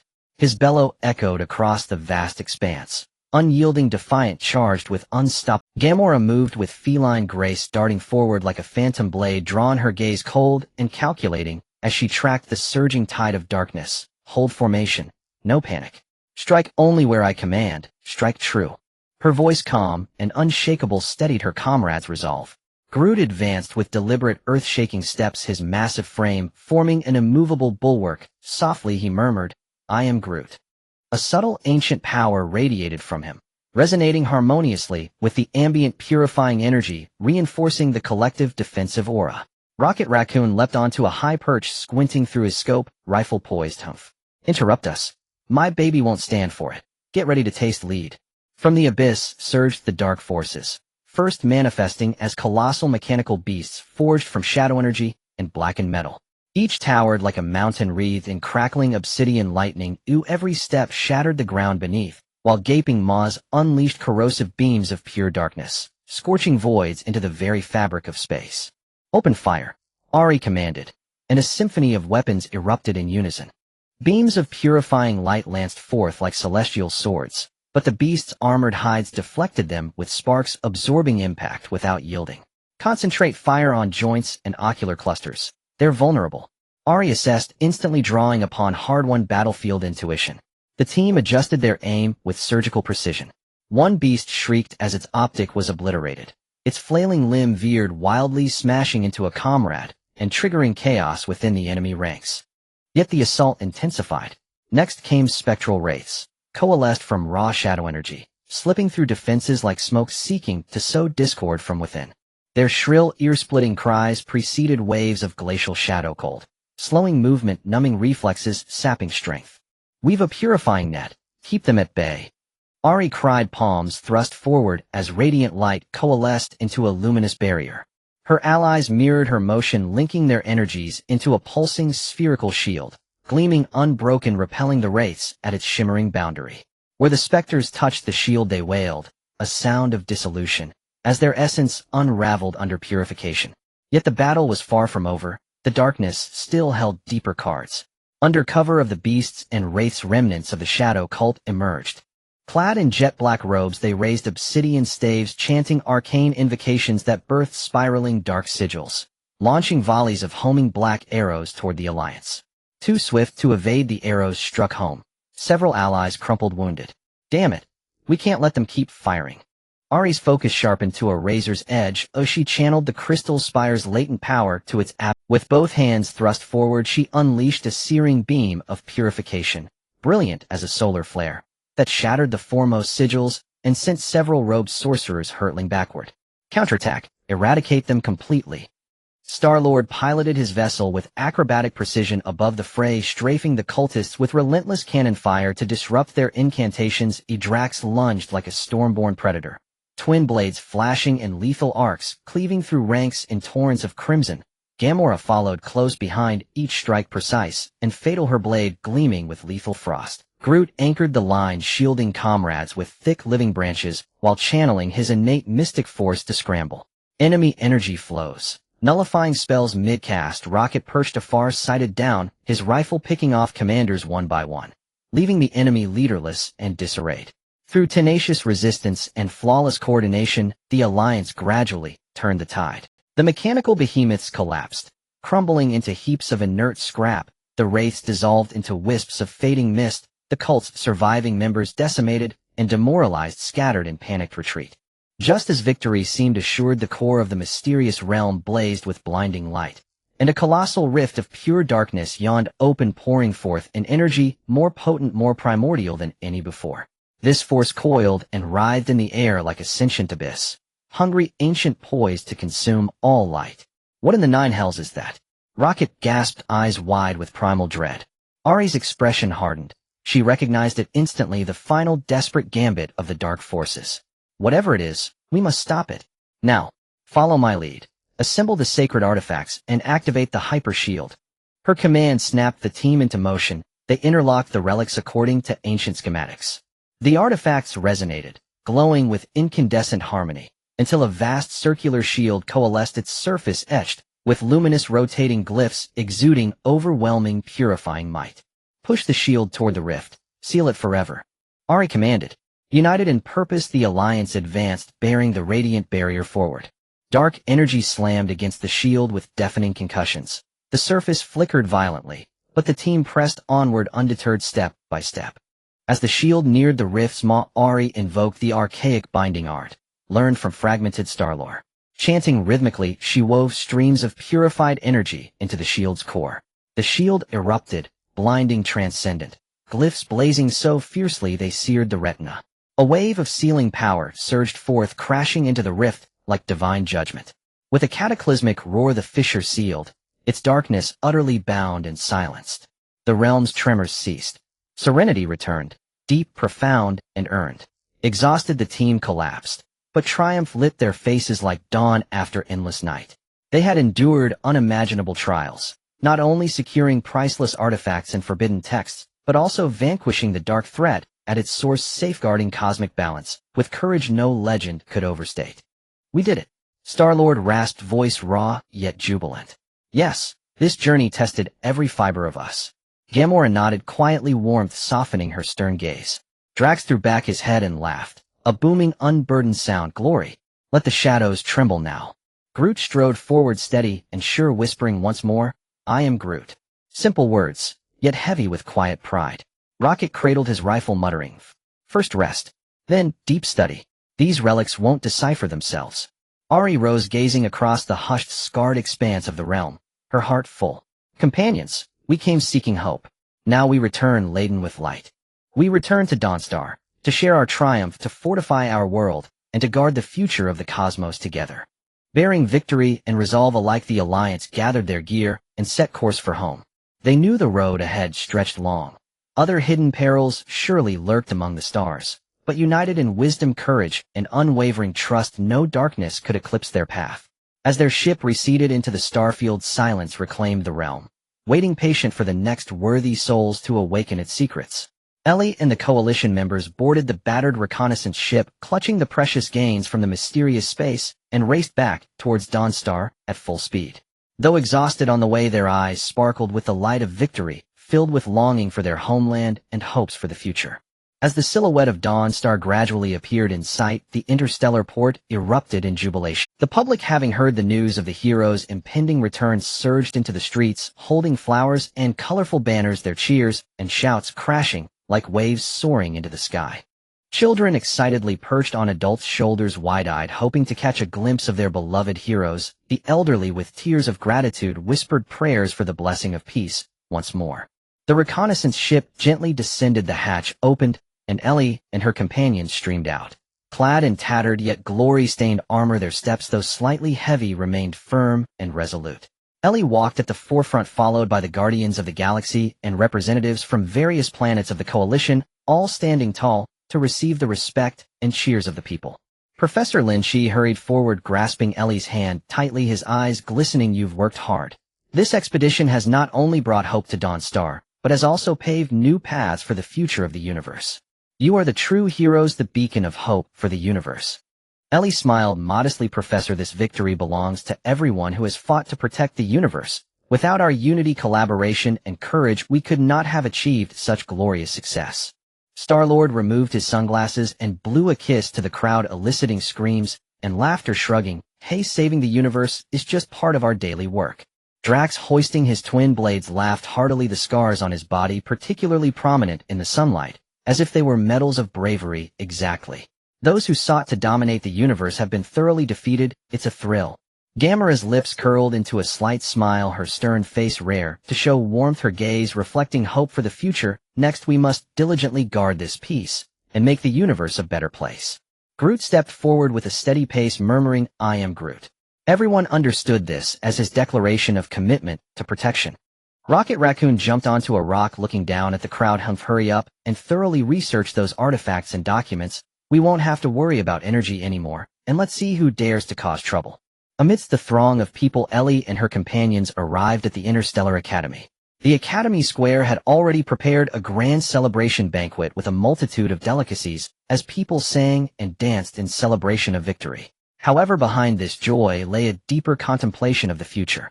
After the celebration, Ellie, Professor Lynch, and a group of key researchers and Coalition representatives gathered in the conference room to engage in an in-depth discussion regarding the artifacts, documents, and the knowledge contained within them brought back from the mysterious space. The energy of these artifacts is beyond imagination. If we can successfully decipher and apply them, it will bring a revolutionary change in energy for the universe. A senior scientist said with concern, lightly tapping the table with his fingers, his gaze focused on the artifact models displayed before him. The knowledge within the documents encompasses the technology, magic, and profound understanding of ancient civilizations. It is an inexhaustible treasure trove of wisdom that we must delve into. Another scholar added, adjusting his glasses, his eyes revealing a thirst for knowledge. Ellie nodded slightly, her expression serious. "You are all right. I propose that on one hand we increase our research investment, organizing multiple teams to tackle the challenges of artifact analysis, document translation, and energy application. On the other hand, we must integrate this knowledge into the education system, nurturing more backup talents to ensure the spirit of protecting the universe is passed down through generations." Professor Lynch wholeheartedly agreed. Ellie is right. Starting tomorrow, the Interstellar Academy will introduce specialized courses with you experienced ones serving as mentors to impart practical experiences and theoretical knowledge to the students. Meanwhile, the research team must race against time to ensure these invaluable achievements benefit the universe as soon as possible. In the days that followed, Dawnstar became a hive of activity. In the research area, lights shone brightly as scientists worked tirelessly. They repeatedly tested the performance of the artifacts, attempting to find safe and stable methods for energy conversion. Utilizing supercomputers, they conducted in-depth analyses of ancient documents, translating the obscure texts to uncover hidden knowledge. Developing new generation weaponry, merging the purification energy of artifacts with advanced attack principles to enhance their power and ease of control. Ellie moved between the laboratories and classrooms, being both a core member of the research team and a respected mentor to the students. In class, she vividly recounted the adventures in the mysterious space, sharing practical experiences from battles against dark forces and mysterious creatures, making the students feel as if they were there. In the laboratory, she personally operated the equipment, demonstrating how to trigger energy from the artifacts and how to use ancient sealing techniques to confront dark threats, providing invaluable practical guidance to the researchers. Students, what you hold in your hands is not just knowledge, but the responsibility to protect the universe. In the future, when crises arise again, it will be you who must stand up. Ellie stood on the podium, her gaze firmly fixed on the eager eyes below, speaking earnestly. The students listened intently, frequently raising their hands to ask questions, creating a lively classroom atmosphere. In the practical training ground, they operated new equipment, simulating battle scenarios against dark forces, flexibly applying their acquired knowledge to continuously enhance their combat abilities. Meanwhile, Dawnstar strengthened its communication and cooperation with surrounding planets. Regularly held interstellar technology summits attracted representatives from many planets to attend, where they shared the latest research achievements and discussed the grand plan for the universe's development.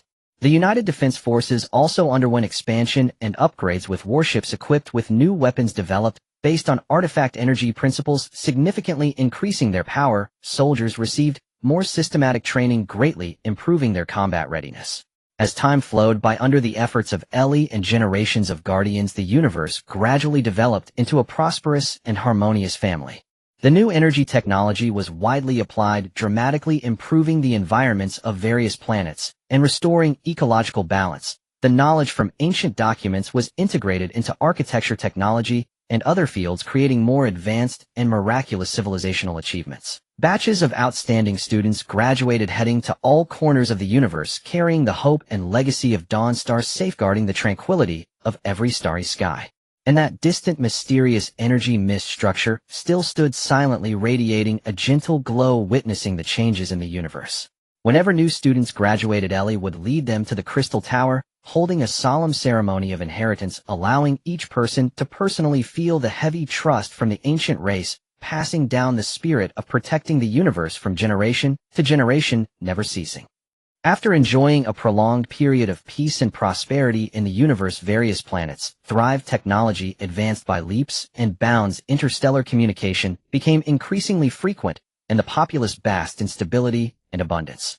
Ailey continued to dedicate herself to teaching and research at the Interstellar Academy, imparting her knowledge and experience selflessly to the new generation of students. Meanwhile, the Galactic Guardians would occasionally shuttle between planets, resolving localized conflicts and maintaining order in the cosmos, still embodying their nonchalant yet extraordinary prowess. However, beneath the surface of tranquility, dark currents were stirring. One day, while Ailey was in the laboratory discussing plans to further optimize energy conversion efficiency with her research team, the laboratory's alarm system suddenly blared sharply without warning. Ailey's heart tightened as an ominous premonition surged within her. She quickly set down the instrument in her hands and briskly walked to the alarm control panel to check the situation. The monitoring screen displayed a series of abnormal energy fluctuations occurring in a remote star system deep within the universe.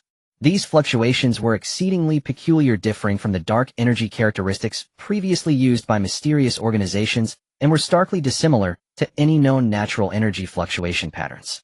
Moreover, the intensity of the fluctuations was increasing at an astonishing rate, as if some unknown formidable power was awakening there. What on earth is happening? Ailey muttered to herself and immediately reported to Professor Lynch via the communication channel. Professor, we have detected abnormal energy fluctuations deep in the universe. The situation is very suspicious and requires immediate investigation. Professor Linky's voice soon came through, steady yet tinged with seriousness. I noticed it too, Ailey. This could be a new crisis. Take an elite team with you and coordinate with the Galactic Guardians to swiftly head to the incident location and ascertain the situation. Be extremely cautious. We do not know what lies behind this. Ailey accepted her orders quickly, selecting several capable assistants, including Carl alongside a number of battle-hardened warriors, and boarded a specially modified high-speed reconnaissance ship, racing toward the source of the energy fluctuations. Meanwhile, she contacted the Galactic Guardians to briefly explain the situation. "Hey, it seems something interesting is about to happen." Star-Lord's voice was as teasing as ever. "We're on our way, so don't hog all the excitement." Drax bellowed over the communication channel, "Whatever is causing trouble, I will split it in half with my twin blade." Gamora calmly responded, "Everyone stay alert, and do not let your guard down. This unknown energy fluctuation may conceal great dangers." Groot simply murmured, "I am Groot." Yet everyone understood his meaning. Rocket Raccoon grumbled, "Humph, I hope this trip isn't a waste. My precious gun is waiting for its moment to shine." The reconnaissance ship swiftly darted through the cosmos, and as they drew closer to the source, the surroundings grew increasingly bizarre. The originally brilliant starry sky dimmed as if shrouded by an invisible force, with the stars only emitting faint halos. Meanwhile, the intensity of the mysterious energy fluctuations grew stronger, like invisible ripples battering the ship's shields. "Everyone stay vigilant and prepare for unexpected situations," Ailey reminded her team via the communication channel, while she herself sat in the cockpit gripping the control stick tightly, her gaze focused intently ahead. When the reconnaissance ship arrived at the destination, everyone was stunned by the sight before them. A vast expanse of interstellar ruins lay before them, with gigantic remnants of planets floating amidst the debris, their surfaces marred by grotesque cracks, as if narrating tales of the brutal destruction they had once endured.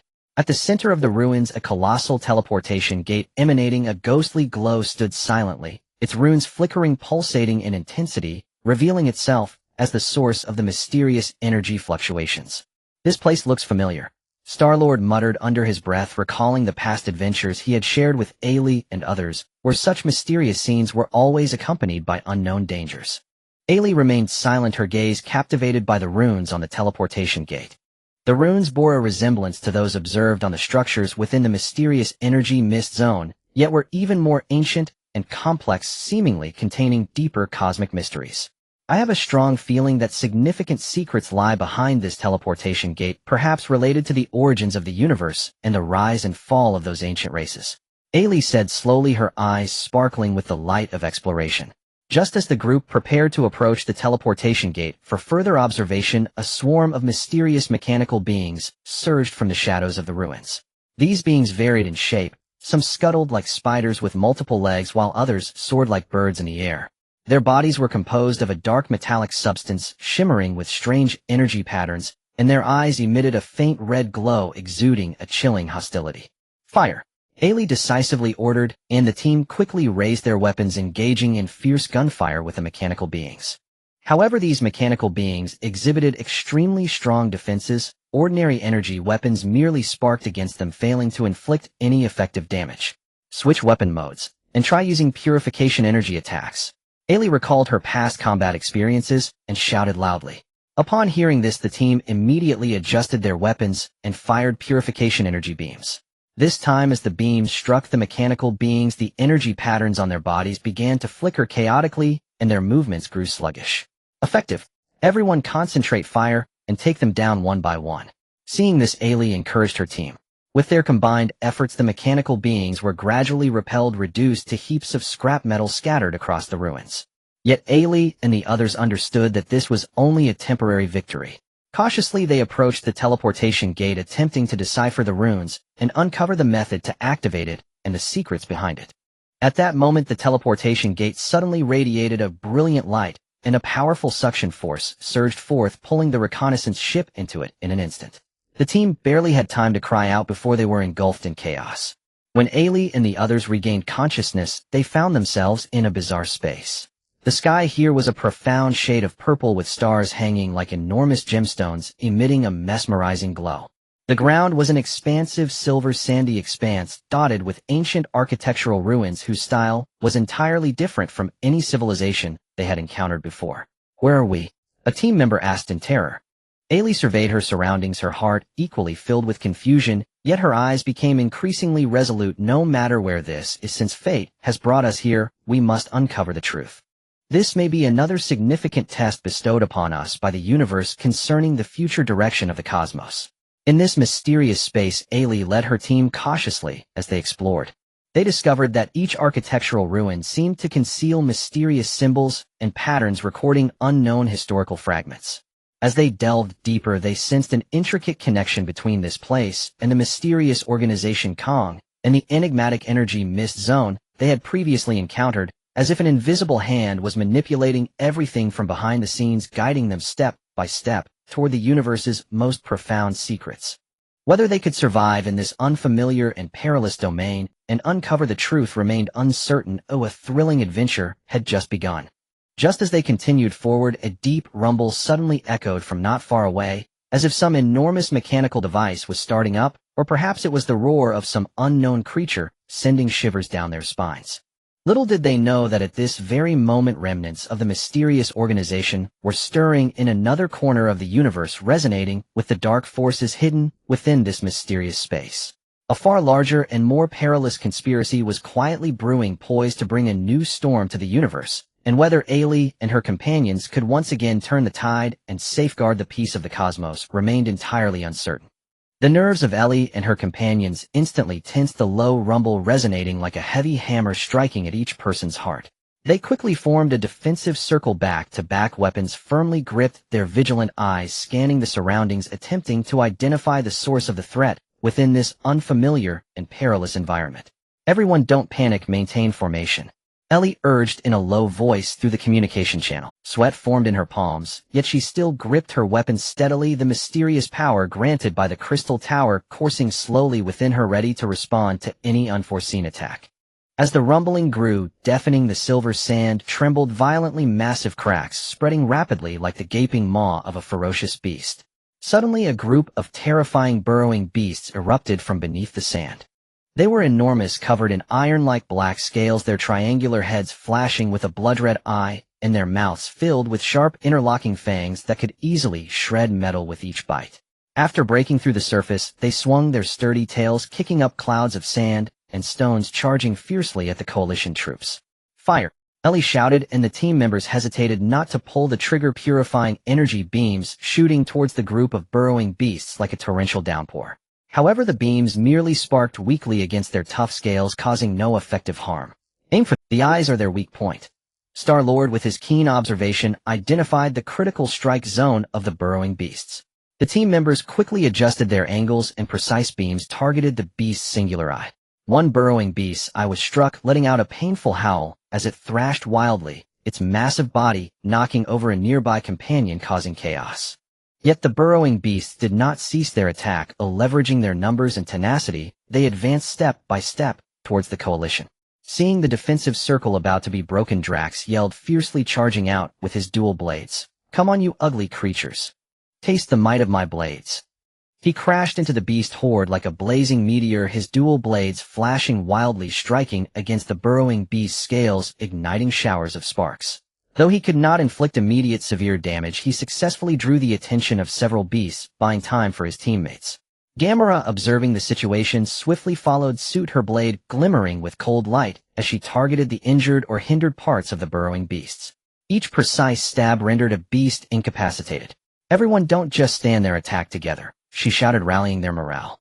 Groot stepped forward with a steady gait, using his massive body to form a solid line of defense for his teammates, muttering, "I am Groot."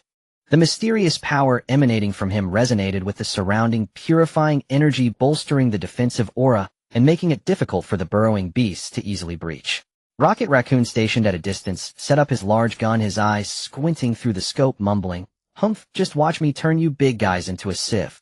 His gun spat fire, incessantly targeting the joints and critical areas of the burrowing beasts, and combined with his teammates' attacks, he dealt significant damage to the horde.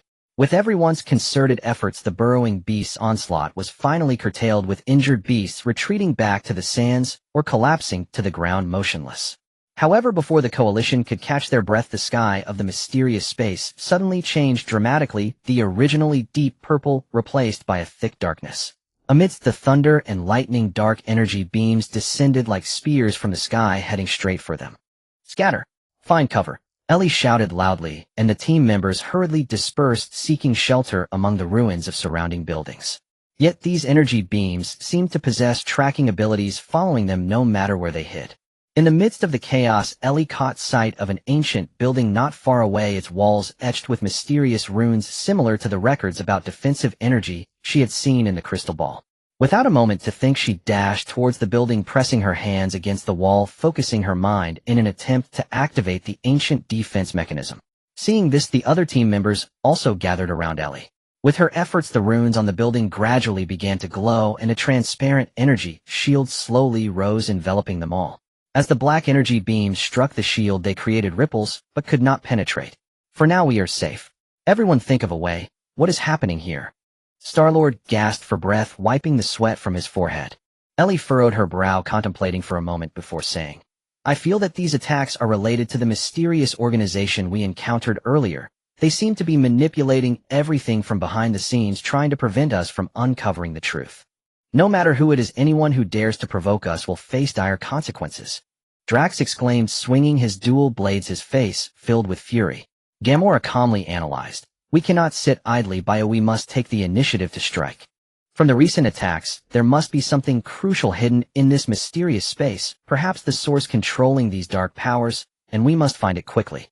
Everyone nodded in agreement, and under the protection of the shield they began to carefully study their surroundings. Ellie noticed a faintly visible energy circuit diagram on the ground inside the building, its convergence point pointing towards a basement entrance deep within.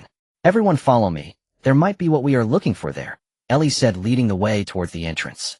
The team members followed closely, cautiously entering the basement. The basement was dark and damp, filled with an ancient odor. Spider webs clung to the walls, and the ground was scattered with old tools and shattered rune tablets. At the end of the basement stood a massive stone platform upon which rested a black crystal ball, exuding a ghostly glow, swirling with eerie dark energy that resonated with the dark forces ravaging outside. This must be the control source, Rocket exclaimed. Don't touch it. Ellie quickly intervened. This thing is too dangerous. Touching it might trigger even more terrifying consequences. Just as everyone hesitated, the figures of the mysterious organization finally emerged from the shadows of the basement. Dressed in black robes and wielding dark staffs, they muttered incantations, arranging dark magical circles around the black crystal ball, attempting to further enhance the dark powers. Do you think you can succeed? Ellie shouted angrily, leading her team to attack the mysterious org. In an instant, both sides were thrown into fierce combat, purifying energy, clashing violently with dark energy in the confined basement, producing dazzling light and deafening sound. Empowered by the magic circles, the mysterious organization grew stronger with their dark staffs, occasionally unleashing powerful waves of dark energy, forcing the coalition to retreat continuously. At a critical moment, Ellie recalled the path of power fusion she had comprehended during the previous battle. She closed her eyes, took a deep breath, and concentrated, channeling the mysterious power from the Crystal Tower, her belief in protecting the universe, and the courage of all coalition soldiers into one. In an instant, her hands radiated dazzling light, filled with endless hope and strength. Ellie shouted, thrusting her palms forward towards the leader of the mysterious organization. A beam of purifying light, dazzling beyond measure, shot forth like a rainbow, piercing the sky, striking directly at the leader's chest. The leader let out a scream, dropping his staff as his body slowly collapsed. With his fall, the dark magical circles shattered instantly, and the surrounding dark powers swiftly dissipated. The black crystal ball lost its energy support, its glow gradually dimming, no longer posing a threat. Ellie and her companions collapsed to the ground in exhaustion, but their faces radiated victorious smiles. Having endured hardships, they not only successfully resolved the immediate crisis, but also discovered the source of the dark powers, taking a crucial step towards unraveling the truth of the mysterious space. We did it! Star-Lord exclaimed excitedly, his voice hoarse, yet filled with joy. It was not easy at all along the way. Gamora nodded slightly, her eyes reflecting satisfaction. Drax laughed heartily. What a relief. Now let's see how the dark forces will act tough. Groot moved forward with a steady pace, mumbling, I am Groot. Simple words laden with the pride of Rocket Raccoon, clutching his large gun, mumbled, Humph, we need to rest well when we get back and tell everyone about what happened here. Ellie stood up, gazing at the mysterious space that had just undergone a life and death battle, her heart filled with emotions. Partners, we came here with hope, and now we return fully loaded. Next we must return to Dawnstar and share these achievements with everyone together, safeguarding the future of the universe. With the fruits of victory and unwavering determination, the coalition members packed their bags and set off on their journey home.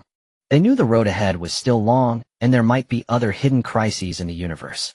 However, as long as they united as one armed with wisdom and courage, nothing could obstruct their path forward. As they gradually faded away, the mysterious space was once again shrouded in silence, awaiting the next explorer with fate. Ailey and her companions boarded the reconnaissance ship, dragging their battered bodies and laden with their hard-won spoils, racing back towards Dawnstar at full speed. Along the way, despite their exhaustion, their eyes sparkled with the light of victory, filled with longing for home and dreams of the future. As the silhouette of Dawnstar gradually appeared in their sight, the interstellar port was already in a state of jubilation.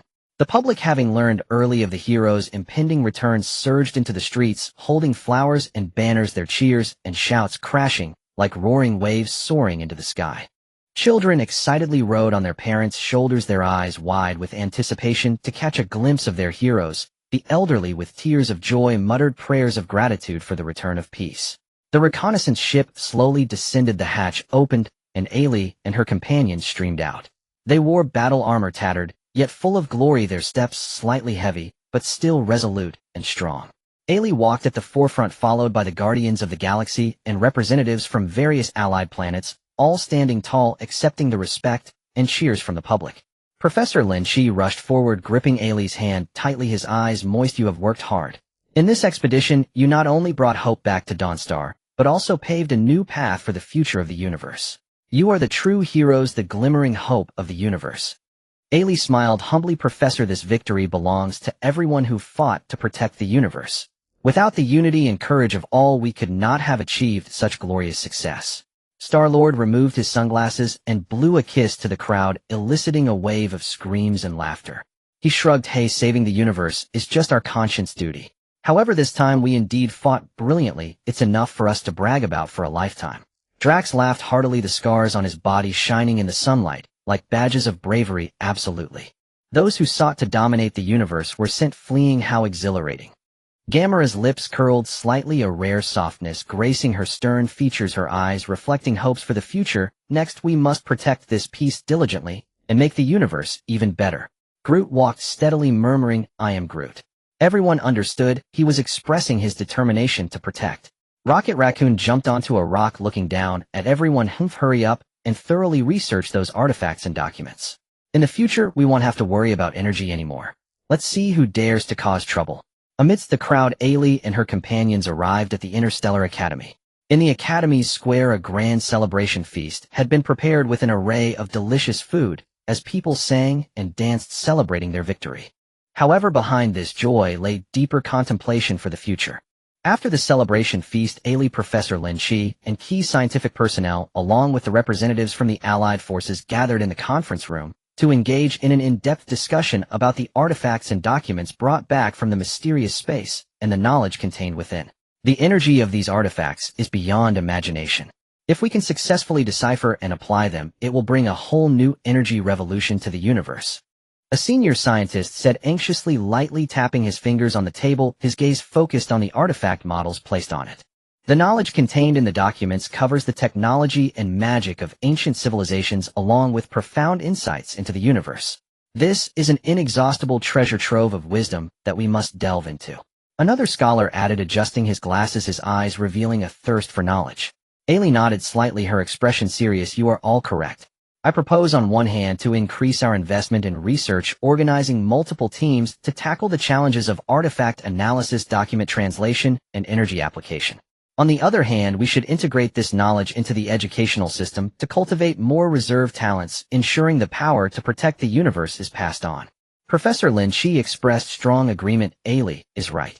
Starting tomorrow, the Interstellar Academy will introduce special courses with you experienced individuals serving as mentors to impart practical experience and theoretical knowledge to the students. Meanwhile, the research team must race against time to ensure these precious achievements benefit the universe as soon as possible." In the following days, Dawnstar was abuzz with activity. In the research zone, lights were bright and scientists were working tirelessly. They repeatedly tested the performance of the artifacts, trying to find safe and stable energy conversion methods utilizing supercomputers to deeply analyze the ancient documents, translating the obscure texts to uncover hidden knowledge, and developing a new generation of weaponry that integrated the purifying energy of the artifacts with advanced attack principles, making them more powerful and easier to control. Ailey shuttled between the laboratory and the classroom, being both a core member of the research team and a beloved mentor to the students. In class, she vividly recounted the adventure in the mysterious space, sharing practical combat experiences against dark forces and mysterious creatures, making students feel as though they were there. In the laboratory, she personally operated instruments, demonstrating how to harness the artifact's energy and how to use ancient sealing techniques to counter dark threats, providing invaluable practical guidance to researchers. Students, what you hold in your hands is not just knowledge, but the responsibility of safeguarding the universe. In the future, when crises arise again, it will be you who stands up. Ailey stood at the podium, her gaze steadfast, looking at the eager eyes below, speaking earnestly. The students listened intently, occasionally raising their hands to ask questions, creating a vibrant classroom atmosphere. In the practical training ground, they operated new equipment, simulating battles against dark forces, flexibly applying their knowledge and continuously enhancing their practical abilities. Meanwhile, Dawnstar strengthened its exchanges and cooperation with neighboring planets. Regularly held interstellar technology summits attracted representatives from many planets, where they shared the latest research achievements and discussed the grand plans for the universe's development. The Joint Defense Forces also underwent expansion and upgrades, with warships equipped with newly developed weapons based on artifact energy principles, significantly increasing their power. Soldiers received more systematic training, greatly improving their combat capabilities. However, just as everyone was fully preparing for the future, the intelligence department relayed disturbing news. At the edge of the universe, some small planets had mysteriously disappeared, leaving behind empty interstellar orbits, and the surrounding energy fluctuations showed signs of unusual turbulence. All signs indicated that a mysterious and powerful unknown force was quietly at work, likely related to the dark forces encountered in the mysterious space. Upon receiving the news, Ailey's heart sank. She knew well that the peace of the universe was once again facing a severe test. It seems our preparations are still far from enough. We must quicken our pace, Ailey murmured to herself. Thus, she convened the Guardians of the Galaxy and key members of the Allied forces for an emergency meeting. In the meeting, everyone wore serious expressions, engaging in heated discussions about the newly emerging crisis. No matter what this force is, we cannot sit idly by. Star-Lord, usually carefree, wore a serious face. I suggest we immediately dispatch a reconnaissance team to delve into the outer edges and ascertain the situation. Drax slammed his fists on the table. Yes. I want to go along and personally drag those troublemakers out.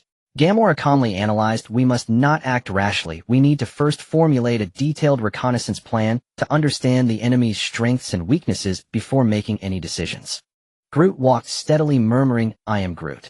Everyone understood he was expressing his support. Rocket Raccoon, holding his big gun, grumbled, humph, no matter what, my baby gun cannot be idle.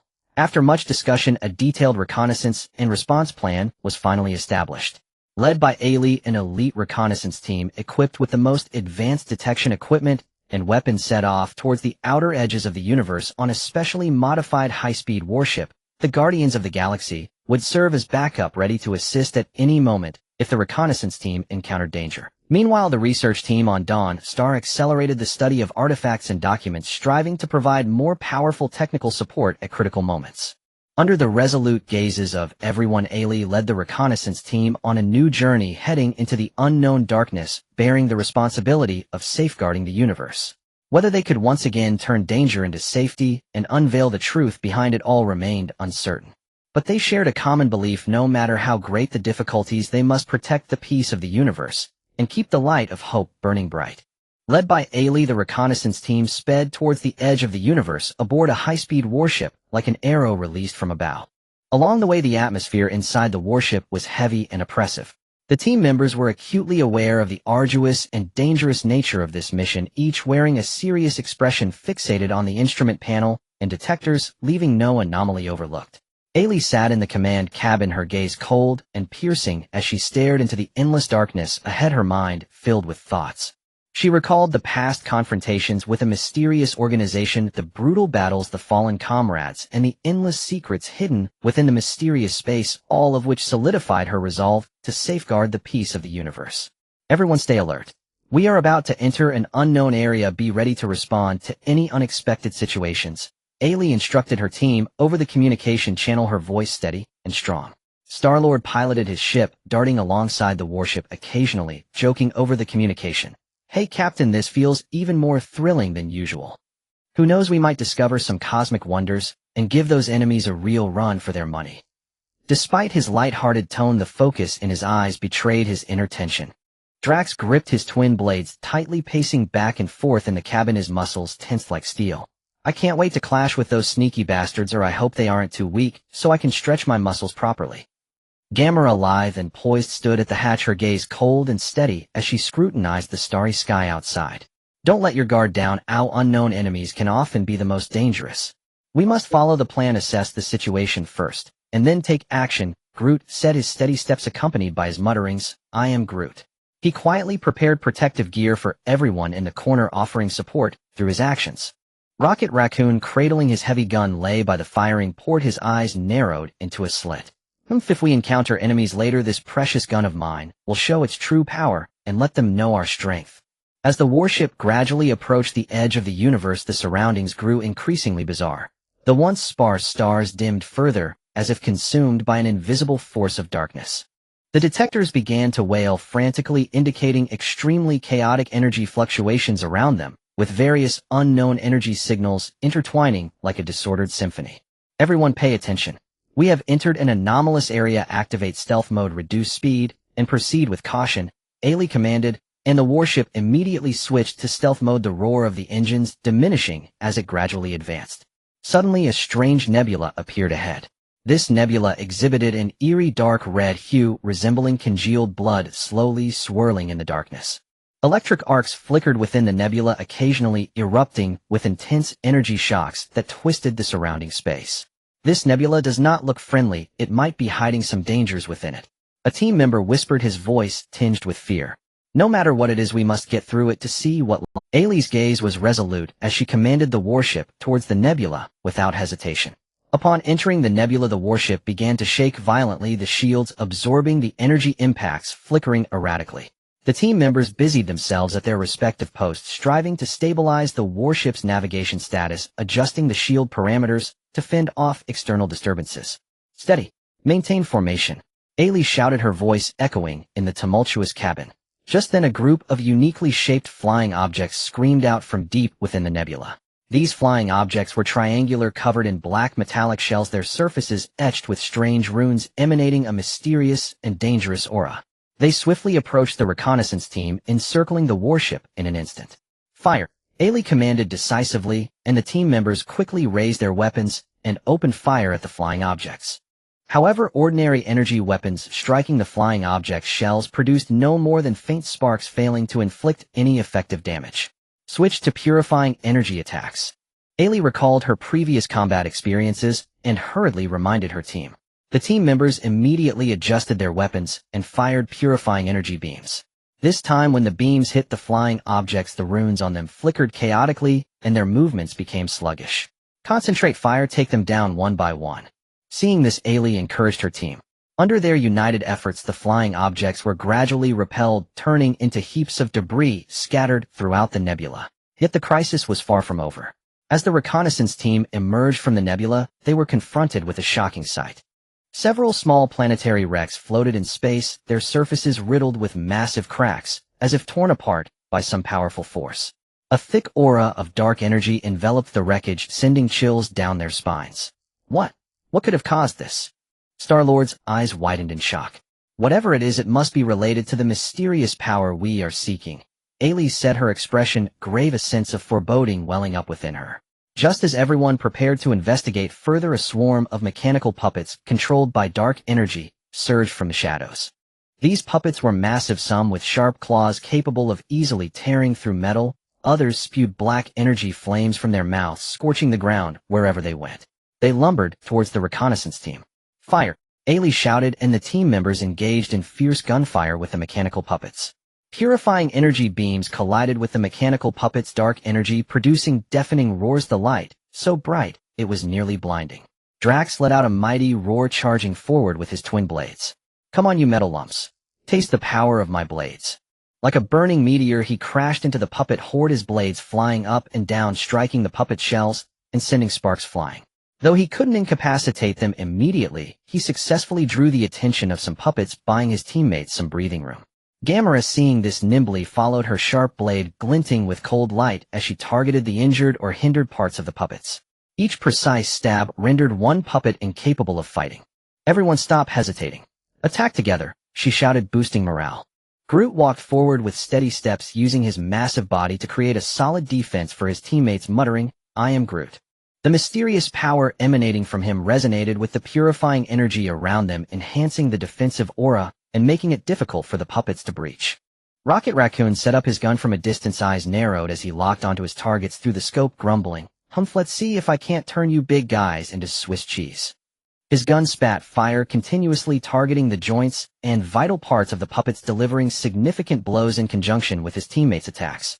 With everyone fighting together, the mechanical puppets were gradually pushed back. But Ailey knew this was only a temporary victory. The mysterious power lurking behind was surely more formidable, and they needed to find clues quickly to uncover the truth. Ailey surveyed her surroundings and spotted a suspected destroyed energy tower on a wrecked planet. Although the energy tower was in ruins, the runes on its body bore a resemblance to those they had seen in the mysterious space. "Everyone follow me. That energy tower might hold the clues we are looking for," Ailey said as she led the way towards the energy tower.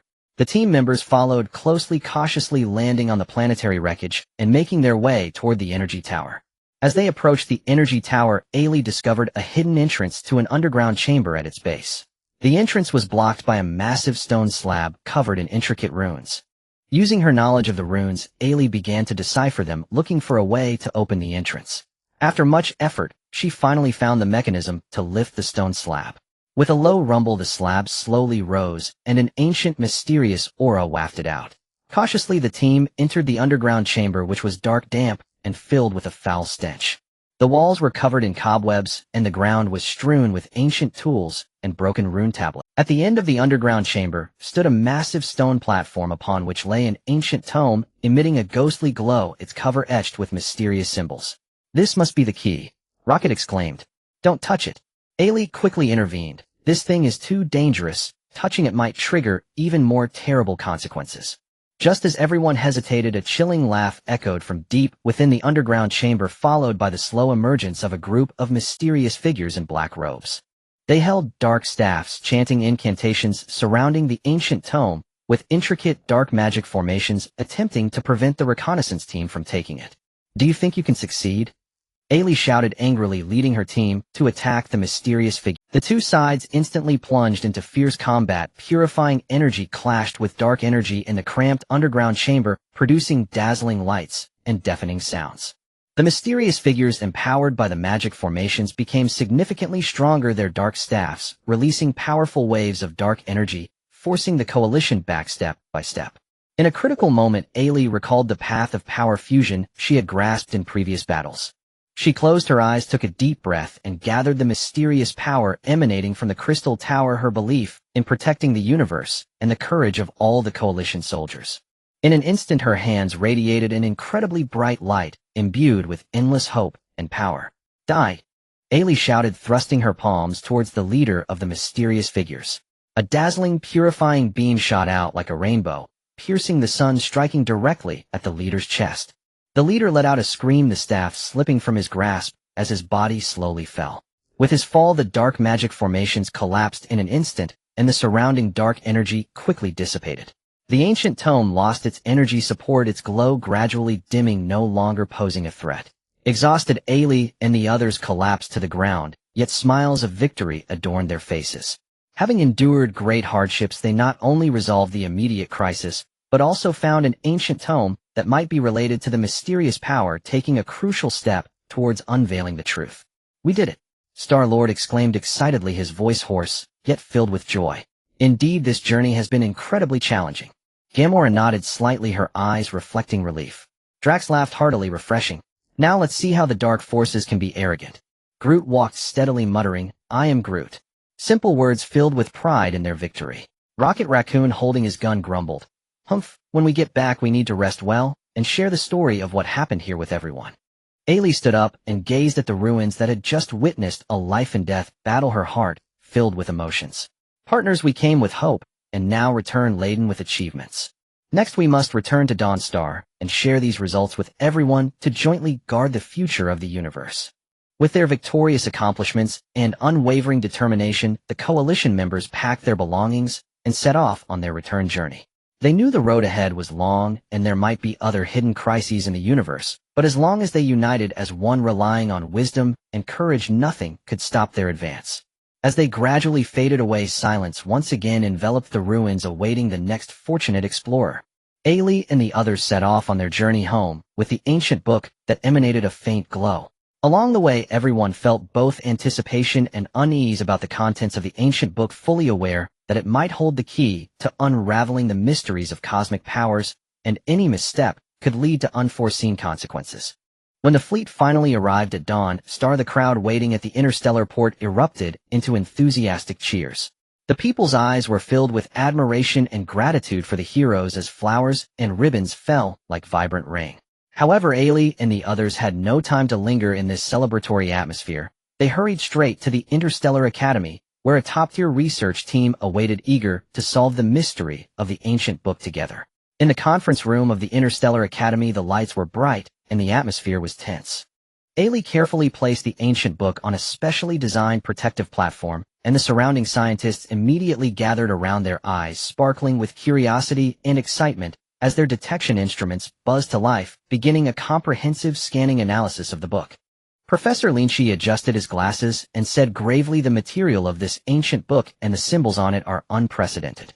From preliminary scans, the energy fluctuations it contains are extremely complex, seemingly intertwined with the mysterious energy sources we have encountered before, yet fundamentally different." Ailey nodded slightly, her gaze never leaving the ancient book.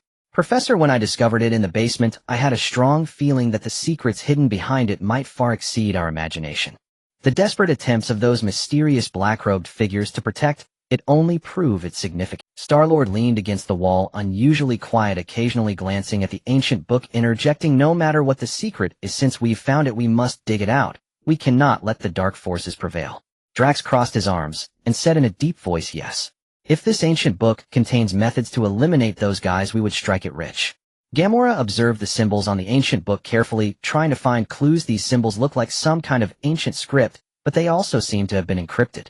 "We need to find a way to decode them." Groot walked with steady steps, muttering, "I am Groot." He moved some protective equipment into the conference room, quietly providing logistical support. Rocket Raccoon jumped onto the table, leaning close to the ancient book, grumbling, "This thing looks complicated. I hope it doesn't take too much brain power. I don't want to waste too much time on it." After several hours of hard work, the research team finally made some preliminary discoveries. The material of the ancient book seemed to come from a rare interstellar mineral that could naturally store and conduct energy, which was why it continued to emit a faint glow even after countless years. As for the symbols on the ancient book, through complex algorithm comparisons and the practical experience of Ailey and others, it was determined to be an encrypted script from an ancient civilization which shared a common origin with the runes seen in the mysterious architectural ruins. "It seems that to uncover the secrets of this ancient book, we must start from that mysterious space," Ailey said thoughtfully. "Perhaps there are still some clues we have yet to discover that could help us interpret these texts." After discussing, they decided that Ailey would lead an elite team back to the mysterious space. The Guardians of the Galaxy naturally volunteered, with everyone joining in. They quickly organized their gear and boarded a specially modified exploration spacecraft, heading towards the unknown mysterious realm. Along the way, everyone reviewed their previous experiences in the mysterious space, trying to find any clues related to the ancient book. Star-Lord piloted the spacecraft, while saying, "I remember there were many architectural ruins inside. Perhaps the key to interpreting the ancient book is hidden in some corner." "We need to keep our eyes peeled," Drax said, waving his dual blades in the air. "If we encounter any obstacles, my blades won't hold back. I'll chop them down." Gamora rolled her eyes at him. "Stop thinking about solving problems with brute force. This time our focus is on finding clues. Unless absolutely necessary, we shouldn't recklessly destroy the environment." Groot nodded silently by the side, muttering, "I am Groot," in agreement. Rocket Raccoon checked his big gun, grumbling, "Humph, my precious gun has to come into play. If anything dangerous dares to come near, I'll blow it to bits." As the spacecraft re-entered the mysterious space, the familiar eerie aura enveloped them. The purple sky, silver sands, and ancient architectural ruins were all as before, but the mindset of the group was entirely different this time. They were armed with a clear purpose, their eyes filled with determination and resolve. They flew towards the area where they had previously discovered important clues, carefully avoiding hidden energy traps and the territories of mysterious creatures along the way. As they approached the hall that once housed artifacts and documents, the detector suddenly emitted a faint, buzzing sound. "Something's up," Ailey said, alertly signaling everyone to slow down. Everyone slowly approached the hall, discovering that the energy fluctuations around it were even more chaotic than last time. At the entrance of the hall, new runes appeared, shimmering with a faint light, as if conveying some information to them. Ailey stepped forward to carefully observe these runes. With her deepening understanding of mysterious symbols, she sensed that these runes resonated with the texts on the ancient book in some way. "Everyone come quickly. These runes might hold the key to interpreting the ancient book," Ailey exclaimed excitedly. The team members gathered around to study the runes together. After intense discussion and attempts, they discovered that by comparing and combining the symbols from the ancient book with these newly appeared runes, they could gradually decipher some fragmented information. This information seemed to point to an even older existence, a mysterious race that controlled the primordial energies of the universe, and the ancient book was their legacy regarding the utilization of energy and the balance of the cosmos. "So that's how it is," Ailey murmured to herself, her heart suddenly enlightened. "This ancient book is a key that unlocks the door to the deepest secrets of the universe. We must quickly bring this information back to Dawnstar for the research team to conduct further analysis." Just as everyone was preparing to leave, the mysterious space suddenly shook violently. Lightning flashed, and thunder rumbled in the sky, and black energy beams descended like furious swords wielded by enraged deities. Immediately after, a group of massive monsters formed from dark energy appeared before them. These monsters were as large as mountains, engulfed in black flames, their gaping maws revealing sharp fangs as they let out deafening roars. "Not good, the dark forces have noticed our actions," Ailey shouted. "Everyone prepare for battle." The team members quickly entered battle mode, gripping their weapons tightly, as purifying energy glowed brightly. Star-Lord skillfully maneuvered the spacecraft through the swarm of monsters, using the ship's turrets to shoot at the monsters' weak points. Drax charged forward with a loud roar, swinging his dual blades like the wind, attempting to slash at the monsters' legs to incapacitate them. Gamera, agile and graceful, wielded her blade, precisely targeting the monsters' eyes and other vital points. Groot used his massive body to create a defensive line for his teammates, muttering, "I am Groot." At the same time, he released the mysterious power contained within himself to enhance their defenses. Rocket Raccoon set up his big gun from a distance, squinting through the scope to lock onto targets, aiming specifically at the monsters' joints to inflict heavy damage. With everyone working together, the monsters were gradually pushed back. However, Ailey knew that this was merely a warning from the dark forces. They would not easily give up their pursuit of the ancient book.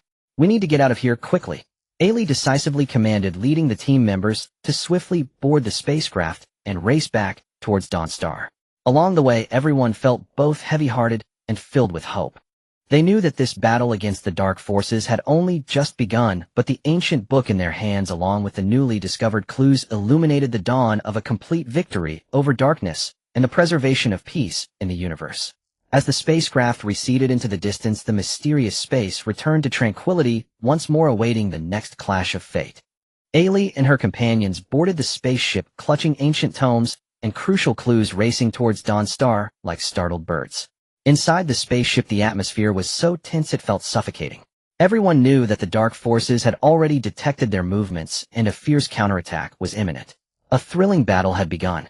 Ailey furrowed her brows, sitting in the command cabin, her eyes fixed intently on the control panel, her mind racing. She understood that every move they made was like groping in the dark. A single misstep could not only lead to failure, but also drag Dawnstar and the entire universe into an abyss of despair. "Everyone listen up. Once we return to Dawnstar, immediately strengthen the planetary defenses. Notify Professor Lynch and have the research team analyze the ancient texts as quickly as possible. We must find a countermeasure before the dark forces launch a full-scale attack." Ailey issued her orders through the communication channel, her voice calm and resolute. The unquestionable tones steadied the hearts of her previously panicked team. Star-Lord piloted the spaceship with a newfound seriousness, his gaze filled with focus. "Don't worry, Captain. With my superb piloting skills, we will definitely make it home safely. When the time comes, I'll settle the score with those dark scum." Despite the looming crisis outside the spaceship, his words carried a hint of defiance, attempting to ease the tension within the cabin. Drax gripped his twin blades tightly, muscles taut, pacing back and forth in the cabin like a trapped beast. Humph. When we return to Dawnstar, I will practice day and night. Next time I encounter those dark monsters, I will cleave them in two. His roar echoed within the cabin, filled with a desire for battle and anger. Gamora stood poised at the door, her gaze cold as she surveyed the starry sky outside, calmly analyzing everyone. Do not let your guard down. The dark forces are well prepared this time, and surely will not send mere minions. We need to formulate a detailed counterattack plan, or we cannot afford to be on the defensive. Groot walked steadily, muttering, I am Groot. He repeatedly checked the energy source of the energy shield, taking practical steps to reinforce the safety of everyone on board. Rocket Raccoon hugged his big gun, crouching at the shooting port, squinting his eyes, muttering, Humph, no matter how many come, my precious gun won't hold back. It'll make them taste my wrath. However, fate seemed to enjoy playing tricks. Just as the spaceship was about to reach Dawnstar, the detector began to blare wildly, displaying a dense cluster of black dots on the screen, surging towards them like a tide of darkness. Ailey's heart tightened. Upon closer inspection, it turned out to be a massive fleet controlled by a dark organization. The fleet consisted of bizarre warships exuding a sinister aura, their cannons flashing with eerie red light, poised to strike. All personnel on alert. Prepare for battle. Ailey shouted, her voice resonating throughout the spaceship. Team members rushed to their posts, the battleships, shields activated and weapon systems charged as a life-and-death struggle began. The Dark Fleet initiated the attack, first unleashing torrents of black energy beams, like a torrential downpour, enveloping Ailey and the other spaceship in a sea of flames. The spaceship's shield took severe damage, flickering erratically on the verge of collapse. Return fire. Don't let them be arrogant. Ailey decisively commanded her team to strike back. The main cannons of the spaceship roared in unison, blue-white purifying energy beams shooting forth like swords towards the enemy formation. The Guardians of the Galaxy displayed their unique skills. Star-Lord maneuvered the spaceship through a hail of bullets, skillfully dodging enemy attacks while using the ship's agility to disrupt the Dark Fleet's command system. Drax seized the opportunity, leaping from the spaceship, swinging his blades like the wind, charging towards the enemy flagship, creating sparks wherever he struck, causing chaos in the enemy ranks. Gamora wielded her blades with grace, gliding like a specter between enemy ships, targeting enemy commanders with precision. Groot provided cover for his injured teammates with his sturdy branches, murmuring, I am Groot. He unleashed the mysterious power within him, enhancing the coalition's defenses. Meanwhile, Rocket Raccoon set up his gun from a distance, squinting through the scope to lock onto targets, muttering, Humph, watch me turn these guys into a sieve. Yet the Dark Fleet's attacks came in relentless waves, leaving the coalition no chance to breathe. They were clearly well prepared, not only outnumbering the coalition, but also possessing exceptionally advanced weaponry. The coalition gradually found themselves in a desperate battle, with casualties rising. One by one, coalition warships were hit, catching fire as crew members desperately fought against the flames and smoke, emitting cries of despair. We can't continue like this. We need to find a way to break through their encirclement. Ailey fretted, sweat beading on her forehead, her eyes scanning the battlefield for weaknesses in the enemy's formation. Suddenly, she noticed a weak energy fluctuation behind the Dark Fleet, likely the location of their command center. Ailey's heart stirred, and she shouted, concentrate fire on the command center at the back of the enemy fleet. That's their weak point. The coalition warships swiftly adjusted their cannons, gathering all their energy and firing towards the command center. Torrents of beams and ammunition flew towards the command center, but there was a powerful shield surrounding it. The attacks merely created ripples on the surface, failing to inflict any substantial damage. Just as everyone felt anxious, Ailey recalled her experience of breaking through energy barriers in the mysterious energy mist zone. She quickly calculated a potentially effective resonance frequency and transmitted the command through the communication channel, adjust the weapon frequency and attack according to the new parameters. The coalition warships followed orders, their weapon systems humming as the frequency of the energy beams. This time, when the beam struck the command center's shield, it began to tremble violently, its surface rippling as if under immense pressure. Continue the attack, Ailey ordered, and the fleet's morale surged as they unleashed their firepower towards the command center. Finally, with a resounding crash, the command center's shield shattered, fragments scattering like shooting stars. With the loss of their command center, the Dark Fleet's attacks became chaotic and disorganized, their combat effectiveness drastically reduced. The coalition took advantage of the situation and gradually pushed the enemies back. However, just as the coalition thought victory was within reach, the leader of the Dark Organization personally appeared. The Dark Leader emerged from a massive black warship, slowly cruising into view. The warship was engraved with strange runes exuding an overwhelming aura of darkness. The Dark Leader stood at the bow clad in a black robe, his face shrouded in shadow, wielding a twisted scepter. The gem atop the scepter glowed with a blood-red light, as if it could devour all life. Whom do you think such petty tricks can defeat me? Too naive. The Dark Leader let out a chilling laugh, his voice echoing like it came from the depths of hell, sending shivers down spines. He then waved his scepter, chanting incantations as a massive vortex of dark energy materialized in the center of the Coalition fleet.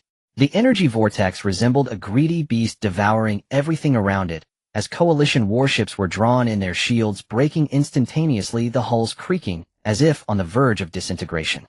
Everyone stay steady. Don't panic. Ailey shouted loudly, trying to boost morale. However, the scene before them was too terrifying, and fear was evident on the faces of her teammates. In this critical moment, Ailey displayed extraordinary wisdom once again. She recalled the theory of energy balance mentioned in the ancient texts and the way of power fusion she had comprehended in the mysterious space. She closed her eyes, took a deep breath, and gathered the mysterious power from the Crystal Tower, her belief in protecting the universe, and the courage of all the Coalition warriors. In an instant, her hands radiated a dazzling light, filled with boundless hope and strength. Ailey shouted as she thrust her palms towards the Dark Leader, unleashing a brilliantly purifying beam of light that shot forth like a rainbow, piercing the sun, striking directly at the Dark Leader's chest.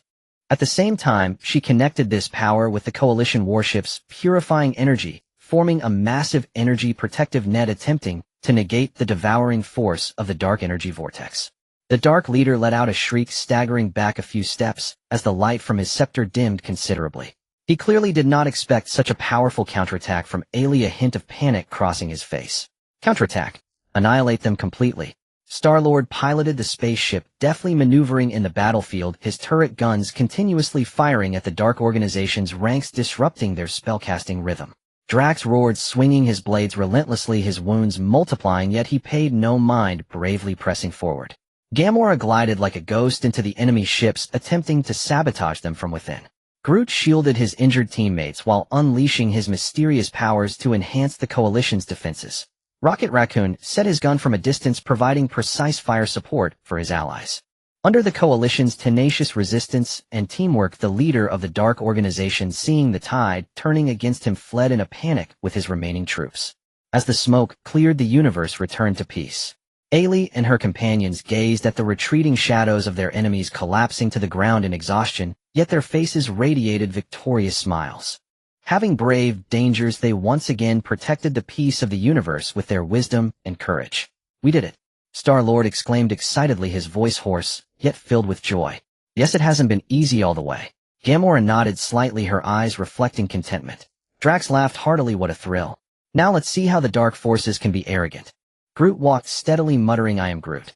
Simple words, yet imbued with pride in their victory. Rocket Raccoon hugged his big gun, grumbling, Humph, we need to rest well when we get back and thoroughly study these precious artifacts.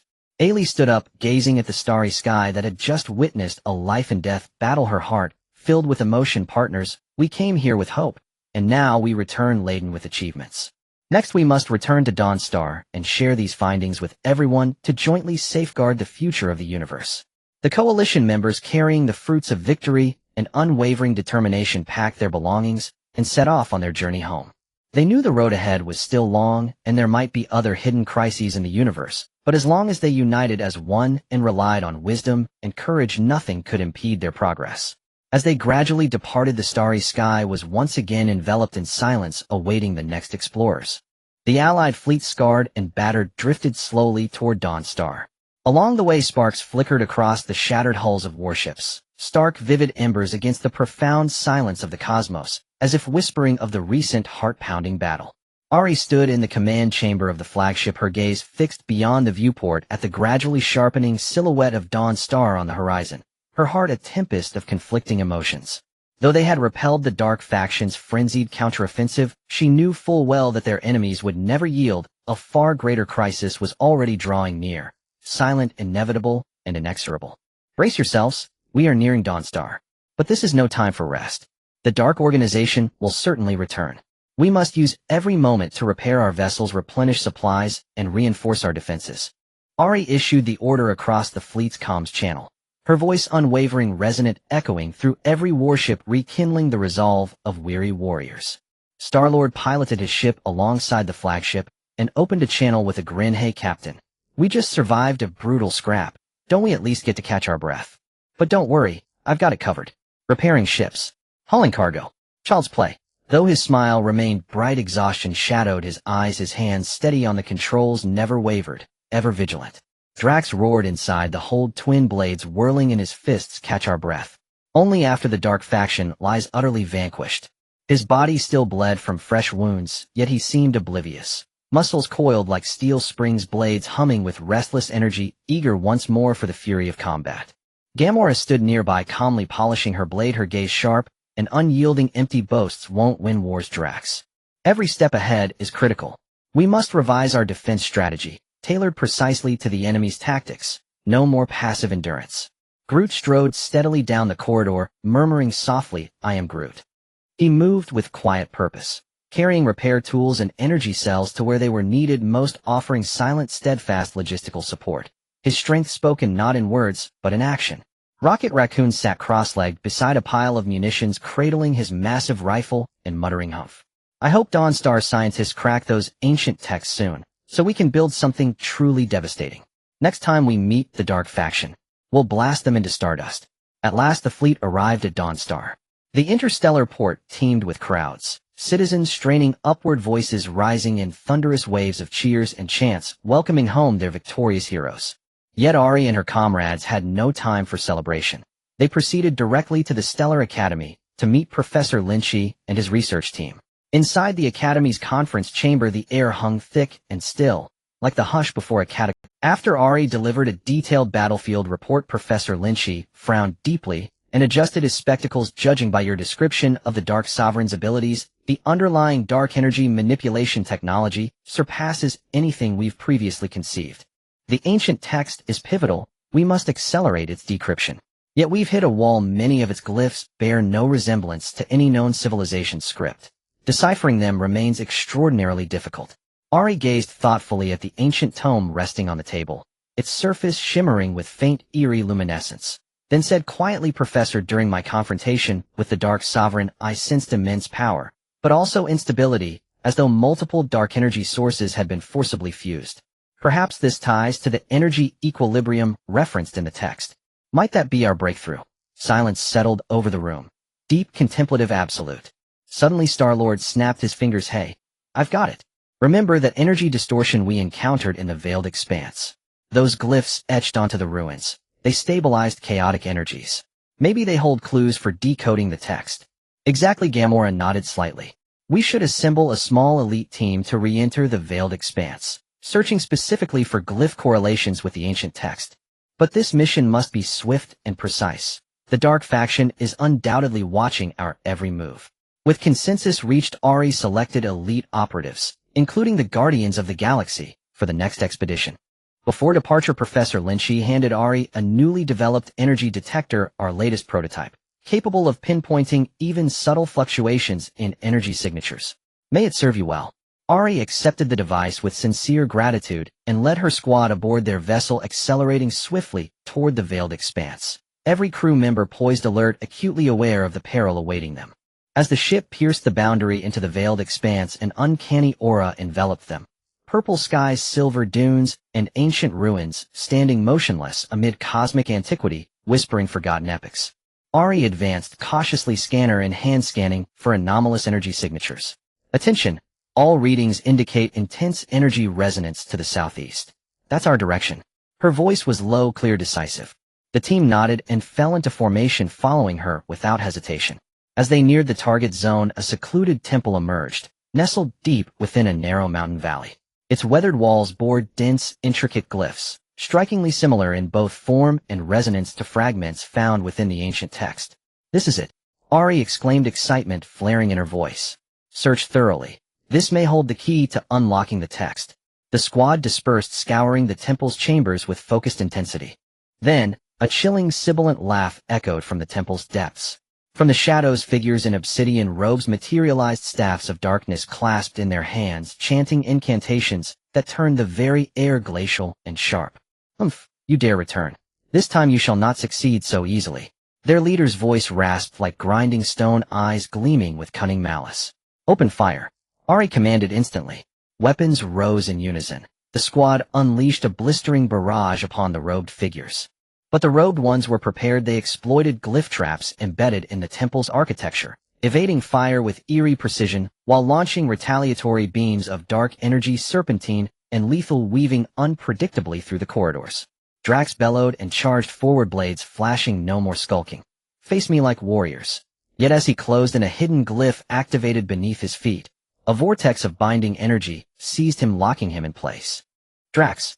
Gamora cried out, lunging toward him, only to be intercepted by a wall of robed assailants. In that pivotal moment, Ari's brilliance ignited. Her eyes locked onto a colossal crystal suspended from the temple's vaulted ceiling, its pulsing light subtly synchronized with the surrounding glyphs. In one fluid motion, she drew an energy disruptor, a captured artifact refined from prior engagements, and aimed it squarely at the crystal. The moment the device activated, the crystal's radiance fractured into chaotic dissonance, and the glyph traps throughout the temple collapsed, their power severed. Now attack! Ari roared. Seizing the opening, the squad unleashed a torrent of purifying energy, brilliant, overwhelming, surging like a tidal wave against the disoriented dark cultists. As the robed figures scrambled to retreat, rockets' pre-placed energy mines detonated, shattering their ranks in blinding concussions. With the cultists neutralized, the team resumed their search, descending into the temple's subterranean chamber, where they discovered an ancient codex, a meticulous treatise on glyph interpretation and profound insights into primordial civilization's understanding of energy equilibrium. We've got it. Star-Lord leapt into the air, elation blazing across his face. Ari carefully secured the codex and declared, we must return immediately to deliver this to Professor Lynch. Just as they prepared to depart, the veiled expanse convulsed violently, sky splitting with violet lightning, black energy beams lancing down like divine wrath. The Dark Sovereign's voice boomed across the void, you believe you may simply take what is mine. A fool's dream. Ari's expression hardened. It's him, the Dark Sovereign. Everyone, back to the ship, now? The squad sprinted toward their vessel, but the Sovereign would not allow escape. With a gesture, he wove a colossal cage of dark energy around the ship, impenetrable, suffocating, sealing them in. Think you can trap us so easily? Ari gritted her teeth, centering herself, drawing deeply upon her latent power. She recalled the principle of harmonized force she'd mastered in past battles, and channeling through the crystalline spire linked each teammate's energy to her own, forging a unified, transcendent current.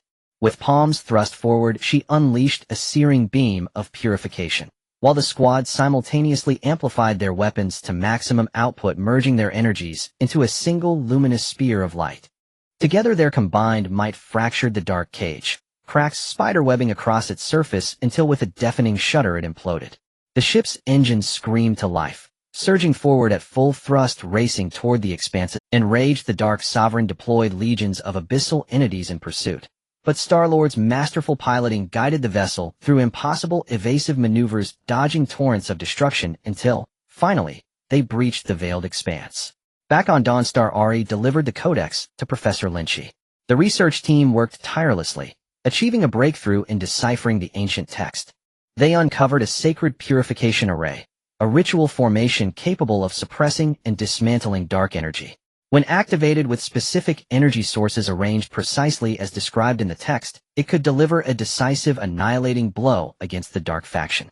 This is our weapon, the turning point. Ari declared, her voice ringing with fierce hope. Yet even as Dawnstar mobilized for counteroffensive operations, the Dark Organization plotted in shadow.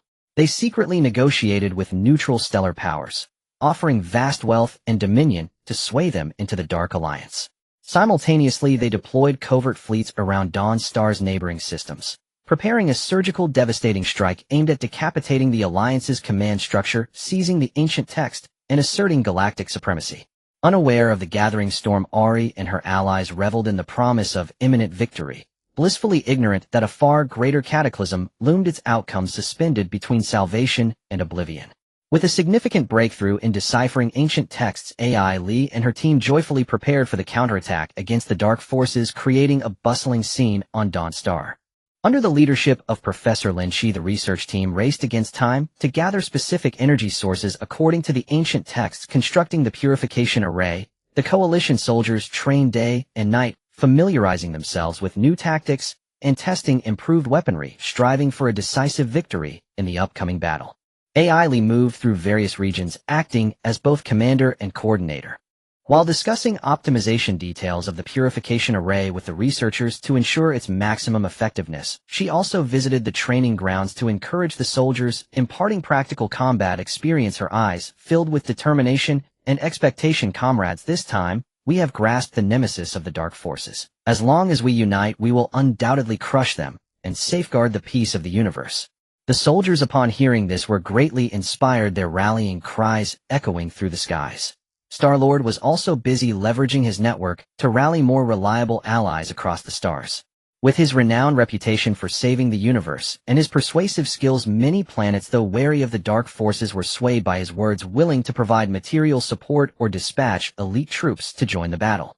Hey, we are doing this for the future of the universe. Oi, everyone, let's go all out and beat the dark forces to dust. Star-Lord declared, confidence gleaming in his eyes. Drax spent all day in the training grounds, fiercely wielding his twin blades, repeatedly practicing every new technique until he achieved mastery.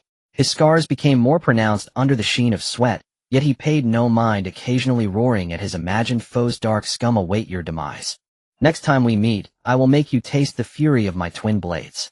Gamora remained calm, assisting AI Lee in analyzing the possible attack routes of the dark forces, formulating various contingency plans based on intelligence.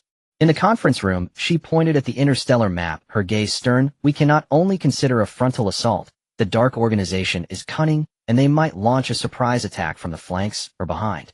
Groot silently took on the heavy responsibility of logistical support, using his massive frame to transport heavy objects, muttering, I am Groot.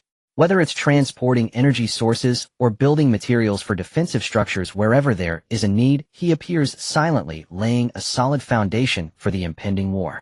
Rocket Raccoon dove into the weapons development room, collaborating with scientists to improve weaponry. His beloved blaster redesign had its power increased several-fold and was equipped with a special energy tracking device. Next time I encounter those dark monsters, just watch me take them down one by one, turning them into Swiss cheese. He grumbled, satisfied with his new weapon. However, unbeknownst to them, the Dark Organization's scheme was quietly approaching. The Dark Leader, furious upon learning that the Coalition was about to strike back and had mastered the purification array, remained calm, but enraged. He summoned his advisors and orchestrated a sinister plot in a secret base. Want a counterattack? It won't be that easy. Since they are preparing openly, we shall strike covertly. The Dark Leader sat on a massive skull throne, his face hidden in shadows, his voice deep and cold, brimming with murderous intent. He gestured for a cloaked advisor to step forward, indicating several inconspicuous planets on the interstellar map. First, send people to infiltrate these neutral planets near Dawnstar, spreading rumors that the Coalition is plundering resources to construct the purification array, disregarding the lives of other planets. Incite their dissatisfaction towards the Coalition, it would be best to instigate internal strife and set the Coalition's backyard ablaze. Understood, leader. The cloaked advisor left to quickly arrange for his subordinates to act. Next, the Dark Leader turned to another commander. You lead the elite troops, disguised as a merchant fleet, quietly infiltrating the asteroid belt near Dawnstar. Once the Coalition clashes with those neutral planets, capitalize on their scattered forces to launch a surprise attack on Dawnstar's energy supply base. Without energy, their purification array will be a pile of scrap, and their warships will become sitting ducks. The leader is wise. The commander knelt on one knee, greed and cruelty flashing in his eyes as he departed to prepare. Meanwhile, on Dawnstar, everything was initially proceeding smoothly as planned.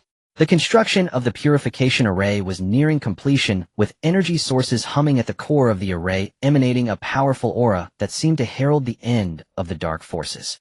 Allies were delivering supplies one after another, the soldiers well-equipped and high-spirited, waiting for the signal to launch a full-scale assault on the dark forces. But the calm was soon shattered. Reports came in from several neutral planets, stating that the populace was questioning the Coalition, with even small-scale protests emerging. AI Lee and her team were alarmed upon hearing this, sensing that something was amiss. This must be the dark forces doing. They want to undermine us from within. Gamora analyzed, her eyes filled with concern. AI Lee immediately calmed down, pondering for a moment before saying, we cannot let them succeed. Star-Lord, take a few people and head to these planets immediately to uncover the truth and quell the unrest. Let them know that everything the Coalition does is for the peace of the universe, and that the dark forces are the real threat. Understood, Captain. Star-Lord said without hesitation, selecting a few team members skilled in diplomacy and swiftly departing on a spacecraft. Upon arriving at the first neutral planet, they found discontent towards the Coalition permeating the streets. Star-Lord and his team conducted an in-depth investigation and quickly captured several agents of the Dark Organization spreading rumors. Faced with the evidence, the agents could not deny their actions. Star-Lord decisively took them to the city center for public execution while using interstellar broadcasting to clarify the truth to the populace. Everyone. The Coalition has always fought to protect the universe. Everything we do is to combat the dark forces and safeguard everyone's homes. These guys are the true scourge, attempting to sow discord and incite us to turn against one another. Do not be fooled. His words resonated, gradually stabilizing the populace's emotions and restoring their trust in the Coalition. While Star-Lord was busy resolving the crisis, the elite dark troops lurking in the asteroid belt received the order to attack. They activated their cloaking devices, revealing their warships' menacing forms as they sped toward the energy supply base of Dawnstar. The guards at the base sounded the alarm upon discovering the enemy.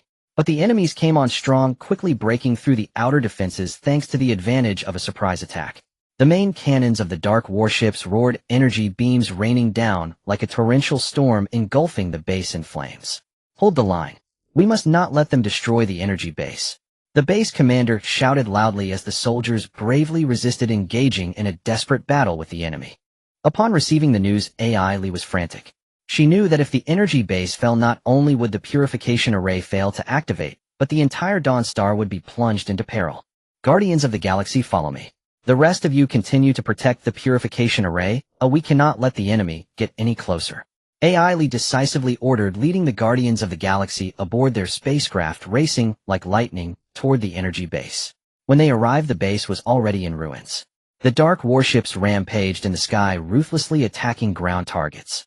Seeing this, a resolute glint flashed in AI Lee's eyes. She recalled the records about energy conversion in the ancient texts and her previous combat experiences utilizing environmental energy, and a plan formed in her mind. Everyone listen to my command. Drax, Gamera, you two flank the enemy to draw their fire. Rocket, find a high point and use your new gun to target the engines and weapon systems of their warships. Groot, protect the injured soldiers with your strength while disrupting the enemy's energy transmission. Star-Lord, you and I will pilot the ship close to that largest dark flagship. I have a way to deal with it. AI Lee swiftly assigned tasks, her voice steady and resolute. The team members set off to fulfill their orders, showcasing their unique skills. Drax and Gamora charged into the enemy lines like fierce tigers and dragons, their blades flashing cold light, blood splattering wherever they went, instantly drawing the enemy's attention. Rocket Raccoon, with his blaster in tow, leaped onto a large rock, locking onto targets through the scope, pulling the trigger. As specially designed ammunition flew like meteors toward the enemy warships, resulting in a series of explosions, with several dark warships' engines billowing black smoke. Losing power, Groot walked steadily among the injured soldiers, emanating mysterious power, forming an invisible shield, while extending his branches to disrupt the enemy's energy lines, causing their attacks to slow and weaken. Star-Lord piloted the ship, closely following AI Lee, charging toward the dark flagship. As they approached the flagship, AI Lee closed her eyes, concentrating her mind, drawing upon the mysterious power from the crystal tower within her, while guiding the free energy from the surrounding environment, rapidly forming hand seals and murmuring incantations. Before her appeared a small energy vortex, spinning faster and glowing brighter. Die! AI Lee shouted, pushing the energy vortex toward the dark flagship. The energy vortex, like a hungry giant beast, instantly adhered to the flagship's surface, ravenously devouring its energy shields and weapon systems. The dark soldiers aboard the flagship were terrified, fleeing in all directions, yet unable to stop this overwhelming force. Through the united efforts of the Guardians of the Galaxy, the attack of the Dark Elite troops was successfully halted. Seeing the tide of battle turn, the remaining enemies fled in panic. AI Lee and the others did not pursue, but immediately dedicated themselves to repairing the energy base, ensuring that the purification array could be activated on time. After this battle, AI Lee deeply understood that the cunning and treachery of the dark forces far exceeded her imagination. They would never give up easily. Upon returning to Dawnstar, AI Lee readjusted the defensive deployments, strengthened intelligence gathering, and accelerated preparations for the activation of the purification array. Comrades, the dark forces will come again, but we have proven our ability to counter their schemes. As long as we unite and rely on wisdom and courage, nothing can stop our resolve to protect the universe. Ailey stood in the square addressing all coalition soldiers with unwavering determination in her gaze. The soldiers shouted in unison, their voices shaking the heavens, filled with confidence for the impending final confrontation. Meanwhile, in the dark corners of the universe, the Dark Leader, furious upon learning of the failed raid, exploded in rage, yet he did not lose heart. Instead, he crazily prepared for the next round of attack, as a battle determining the fate of the universe was about to unfold. At the moment when the Dawn Star was nervously preparing for a counterattack, the Dark Leader was also hastily plotting a new round of strong offensives in his shadowy lair. His gaze was cold and piercing as he stared at the interstellar map, which marked the location of Dawn Star and the surrounding powers. A twisted smile crept onto his lips. Humph, does the coalition think they can rest easy after thwarting one sneak attack? Too naive. This time I will ensure their complete annihilation. For this offensive, the Dark Leader was indeed betting everything. He gathered all his elite troops with the number of warships more than doubled from before. Each ship was meticulously modified and equipped with main cannons capable of firing powerful corrosive energy, beams of force strong enough to tear through the coalition's ship shields. Moreover, he expended a vast amount of resources to scour the depths of the universe for a group of mysterious shadow assassins. These assassins moved like phantoms, blending into the darkness, skilled at concealing their whereabouts, wielding blades forged from dark crystal cores capable of silently claiming lives once they got close. Meanwhile, the Dark Leader employed cunning tactics, spreading rumors throughout the universe that the purification formation developed by the Coalition would cause an imbalance of cosmic energy, leading many planets into disaster. Neutral planets, unaware of the truth, fell into panic, and some timid factions began to waver, even secretly contacting the Dark Organization, considering joining their ranks for self-preservation. Ailey and the others soon noticed that the situation was becoming increasingly tense. The intelligence department continuously brought worrying news, unusual movements from surrounding planets, and the frequent mobilization of the Dark Fleet, all foretelling a storm about to break. Everyone stay calm. In times like these, we must not lose our composure.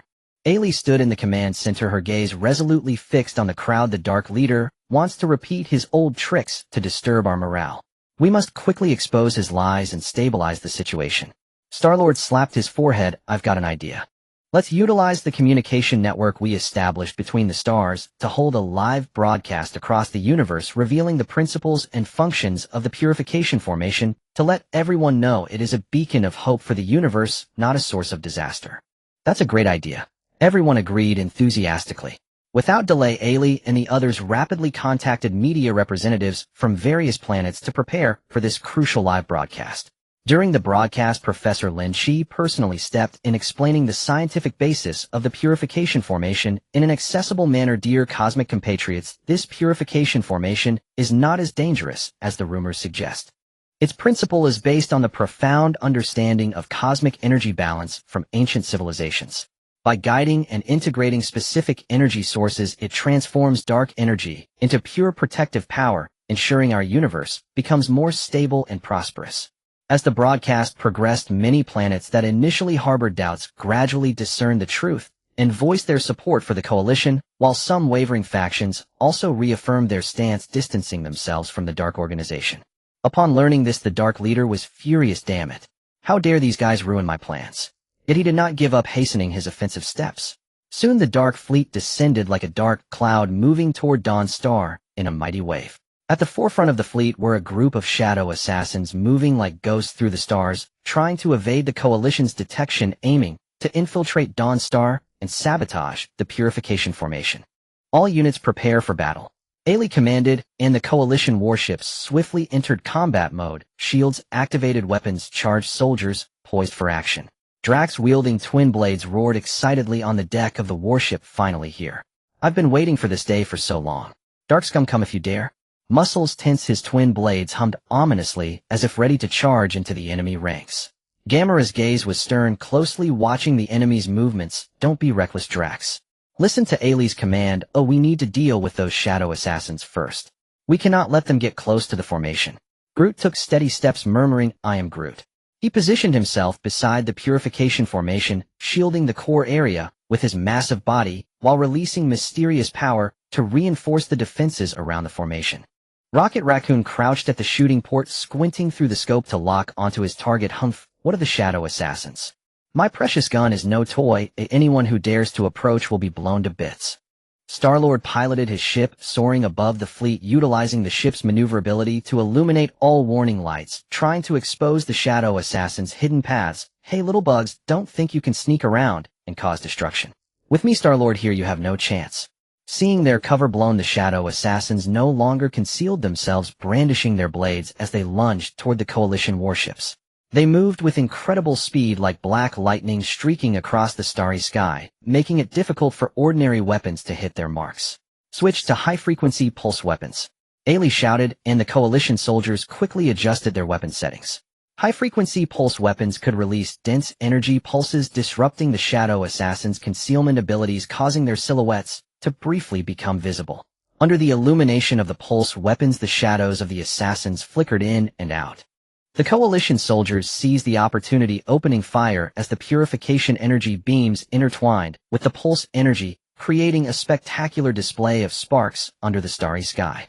However, the shadow assassins were extremely tenacious, and some broke through the Coalition's firepower net, successfully approaching the warships. Seeing this, Drax shouted, leaping from the warship, his twin blades whirling like the wind as he engaged the shadow assassins in close combat. Taste the power of my twin blades. Each of his strikes carried immense force, clashing with the assassin's blades and sparking fierce collisions. Gamora followed closely, agilely weaving through the battlefield, precisely targeting the vital points of the shadow assassins. Everyone stay calm, let's attack together. Her calmness and decisiveness steadied the soldiers' formation. Just as the Coalition was locked in fierce combat with the shadow assassins, the Dark Fleet seized the opportunity to launch a strong attack. One by one, the Dark warships fired their main cannons, unleashing torrents of corrosive energy beams like a torrential rain, severely damaging the Coalition warship shields, causing them to flicker erratically. Return fire. Concentrate all firepower on their flagship. Ailey decisively commanded, directing the Coalition warships to retaliate. The Coalition warships adjusted their cannons, channeling all their energy toward the Dark Fleet's flagship.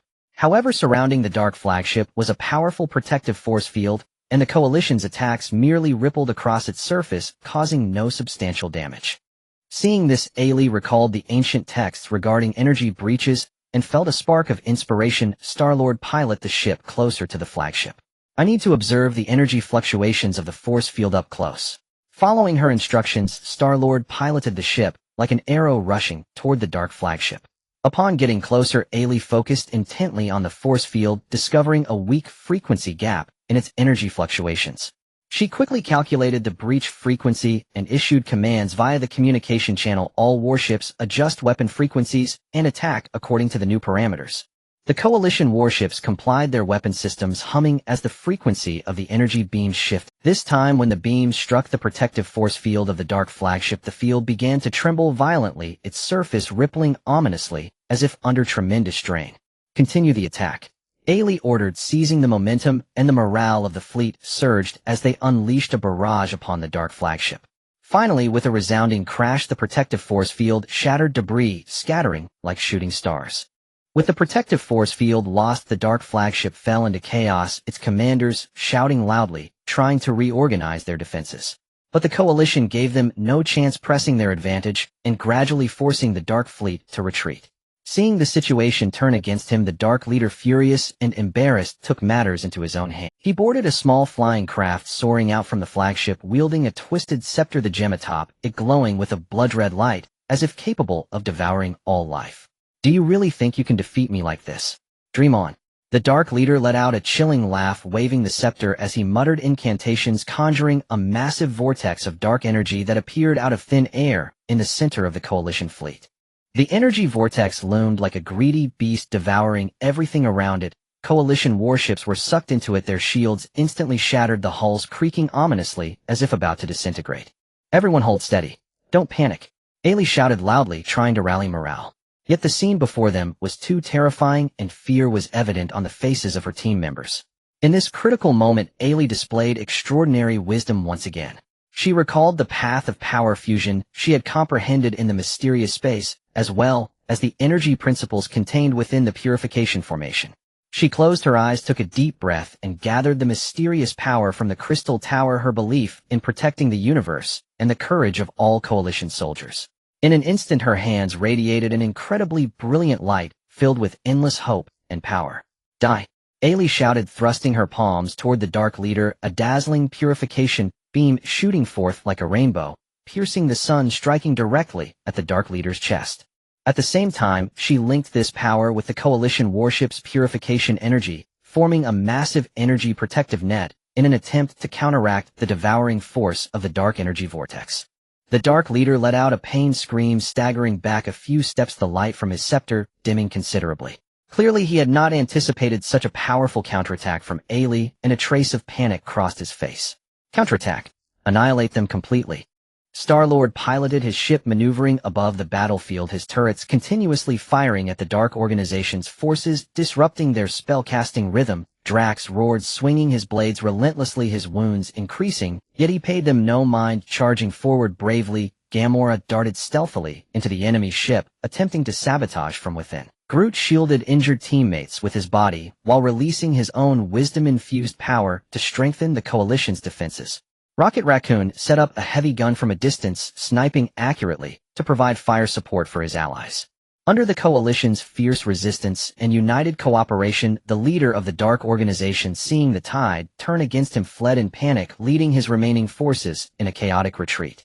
As the smoke cleared, the universe returned to tranquility. Ailey and the others gazed at the retreating shadows of the enemy, collapsing to the ground in exhaustion, yet wearing victorious smiles. "We did it!" Star-Lord exclaimed excitedly, his voice hoarse, but filled with joy. "Yes, it has been a long and hard journey." Gamora nodded slightly, her eyes reflecting a sense of relief. Drax laughed heartily, refreshing. "Let's see how the dark forces can still be arrogant now." Groot took steady steps, murmuring, "I am Groot." Simple words filled with pride in their victory. Rocket Raccoon hugged his heavy gun, grumbling, "Humph, we need to rest well when we get back and thoroughly study these precious artifacts." Ailey stood up, gazing at the starry sky that had just experienced life and death battles, her heart filled with emotion. "Partners, we came bearing hope, and now we return laden with success. Next we will return to Dawnstar to share these results with everyone and jointly safeguard the future of the universe." With the fruits of victory and a determined spirit, the Coalition members packed their belongings and set out on their return journey. They knew the road ahead was still long, and there might be other hidden crises in the universe, but as long as they united as one with wisdom and courage, nothing could obstruct their way forward. As they gradually receded, this starry sky was once again shrouded in silence, waiting for the next destined explorer. In the wake of this decisive battle, the cosmos settled into a fragile, fleeting tranquility, and Dawnstar basked in the jubilation of victory. Citizens poured into the streets, cheering and dancing with unrestrained joy. Blossoms and ribbons fluttered from every corner. Children gazed upon the heroes with starlit awe, brandishing handmade weapons in imitation of the Allied forces' warriors, while elders nodded gently in quiet gratitude, murmuring prayers for peace's long-awaited return. Ari and her comrades returned in triumph, exhausted in body and spirit, yet radiant with quiet pride. In the Grand Plaza of the Stellar Academy, a lavish victory banquet awaited. Sumptuous feasts adorned the tables, and revelers sang and danced beneath starlit skies, celebrating a triumph hard-won and dearly cherished. Yet Ari knew well that beneath this placid surface unseen currents still churned. Though gravely wounded, the forces of darkness had not been eradicated. So long as even a single ember of malice endured, true peace would remain elusive across the cosmos. After the banquet, Ari, Professor Lynch, and the Corps Command gathered in the war room, its atmosphere heavy with gravity and resolve. Though we repelled the Dark Sovereign this time, he will not yield quietly. Judging from prior engagements, the Dark Consortium's reserves, and the shadowy patronage behind them, far surpass our expectations. We must prepare without delay. Ari broke the silence, first her gaze sweeping over the assembly with unwavering resolve, fingers tightening around the ancient codex retrieved from the enigmatic void, as if drawing strength from its time-worn pages. Star-Lord leaned back in his chair, uncharacteristically solemn. "That wretch is cunning indeed. He's tasted defeat now, but next time who knows what vile stratagem he'll devise. We must strike first, waiting only invites ruin." Drax slammed his fist upon the table and rose, his twin blades humming with latent power. "Exactly. I propose we mobilize immediately and storm their stronghold, eradicate them root and branch." Gamora shook her head, calm and incisive. "Recklessness is perilous, Drax. Their fortress is undoubtedly impregnable. We know almost nothing of its internal structure. A rash assault would exact a terrible toll in blood. Our most urgent task is to deepen intelligence gathering, to uncover their vulnerabilities, their hidden. Groot sat quietly in the corner murmuring softly, "I am Groot." Though he spoke no more, the energy replenisher he silently passed to each comrade bespoke his constant vigilance and his quiet, steadfast solidarity. Rocket Raccoon tinkered with his beloved heavy rifle, muttering, "Humph. Whatever happens, this baby needs upgrades. Next time those scum show their faces, I'll blast them into stardust." Professor Lynch adjusted his spectacles and spoke, "All perspectives hold merit. My research team continues deciphering the codex, seeking either an ultimate weapon or a definitive method to counter the Dark Consortium. Meanwhile, our intelligence division pursues every lead, but progress remains painstakingly slow. The Consortium buries itself deep, too deep." Ari nodded thoughtfully, then said, "I've considered another angle. During past clashes we observed covert ties between the Dark Consortium and several ostensibly neutral planets. These worlds profess neutrality, yet secretly supply the Consortium with material and we shall infiltrate them with elite squads, not only to sever their supply lines, but also to trace those threads back to the Consortium's inner sanctum." A brilliant stratagem. The consensus was swift and unanimous. With strategy confirmed, Ari assembled 3 elite task forces, drawing from the Guardians of the Galaxy and other top-tier operatives, and dispatched them to distinct suspect worlds. Before departure, she equipped each squad with newly developed cloaking systems, quantum resonance detectors, and comms jamming emitters, ensuring stealth precision and operational security. The first detachment, led by Star-Lord, descended upon Mistvale, a world perpetually shrouded in dense, shifting fog, its labyrinthine terrain ideal for clandestine exchanges. Using their cloaking gear, Star-Lord's team slipped undetected onto the planet's surface. Scanning with resonance detectors, they swiftly identified a concealed base nestled deep within a mist-wreathed valley. Energy shields shimmered around its perimeter, automated turrets bristled from every vantage point. "Stay sharp. No alarms," Star-Lord whispered over the encrypted channel. He deployed a microdrone, guiding it silently toward the compound. Its high-fidelity optics mapped the base's interior layout in exquisite detail. Its high-fidelity optics mapped the base's interior layout in exquisite detail.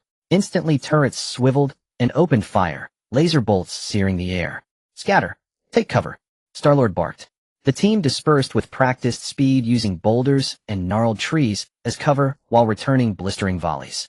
Star-Lord, meanwhile, piloted his vessel through the maelstrom of fire, dodging, weaving, drawing enemy fire away from his allies, and creating openings for their advance.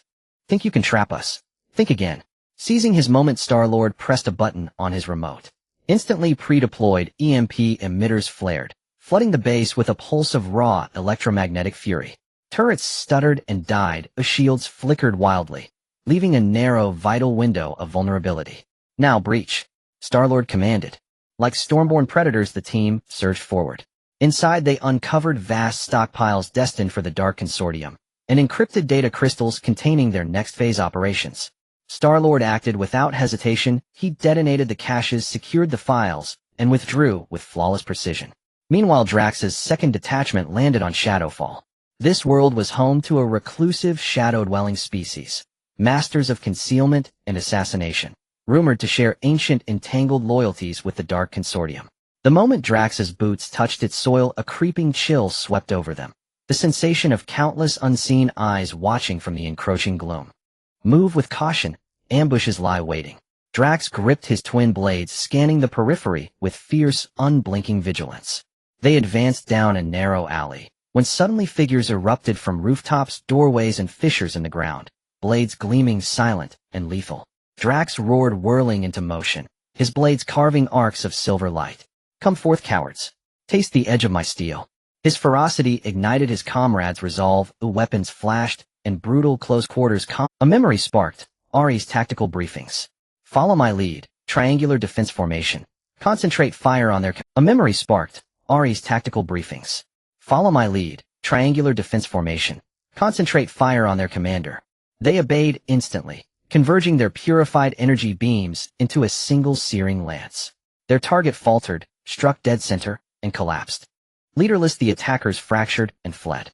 Drax's team pursued relentlessly, descending into the planet's abyssal heart until they uncovered a Dark Consortium liaison hub. Within, they seized a stellar cartographic archive, annotated with secret outposts, covert alliances, and logistical routes spanning the galaxy. Drax transmitted the map to Dawnstar at once, providing the Alliance with irreplaceable strategic intelligence. The third detachment under Gamera's command headed for Phantalite. Renowned for its unique Phantalite energy, this world had become the Dark Consortium's laboratory for developing devices capable of scrambling Alliance communications and sensors.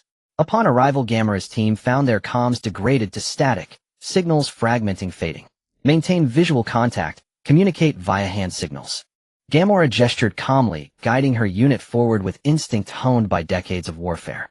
Through intuition and experience, they edged ever closer to their objective, a research citadel crowning a jagged, light-drenched peak. Phantalite traps ringed the citadel, each trigger plunging victims into recursive, soul-eroding illusions. Gamora produced specially calibrated ocular dampeners, distributing them with quiet authority. Were these, they disrupt the Phantalite resonance. Donning the lenses, the team perceived the traps clearly, stepping past shimmering thresholds with seamless grace. At the Citadel's entrance, they confronted spectral guardians, beasts woven from raw Phantalite, shifting between substance and void, radiating primal menace. Open fire, Gamora ordered. Beams of purified energy lanced forth, but the guardians wove effortlessly through them, retaliating with devastating counterstrikes. Gamora closed her eyes, recalling the Codex's esoteric passages on energy transmutation. Focusing inward, she channeled her own essence, fusing purification energy with Phantalite resonance. Moments later, her palms blazed, not with singular purity nor chaotic luminescence, but with a luminous synthesis, serene, yet dynamic, cleansing yet adaptive. Try this, she cried, unleashing the hybrid energy. On contact, the guardians shrieked, a sound of dissolution, and dissolved into wisps of fading light.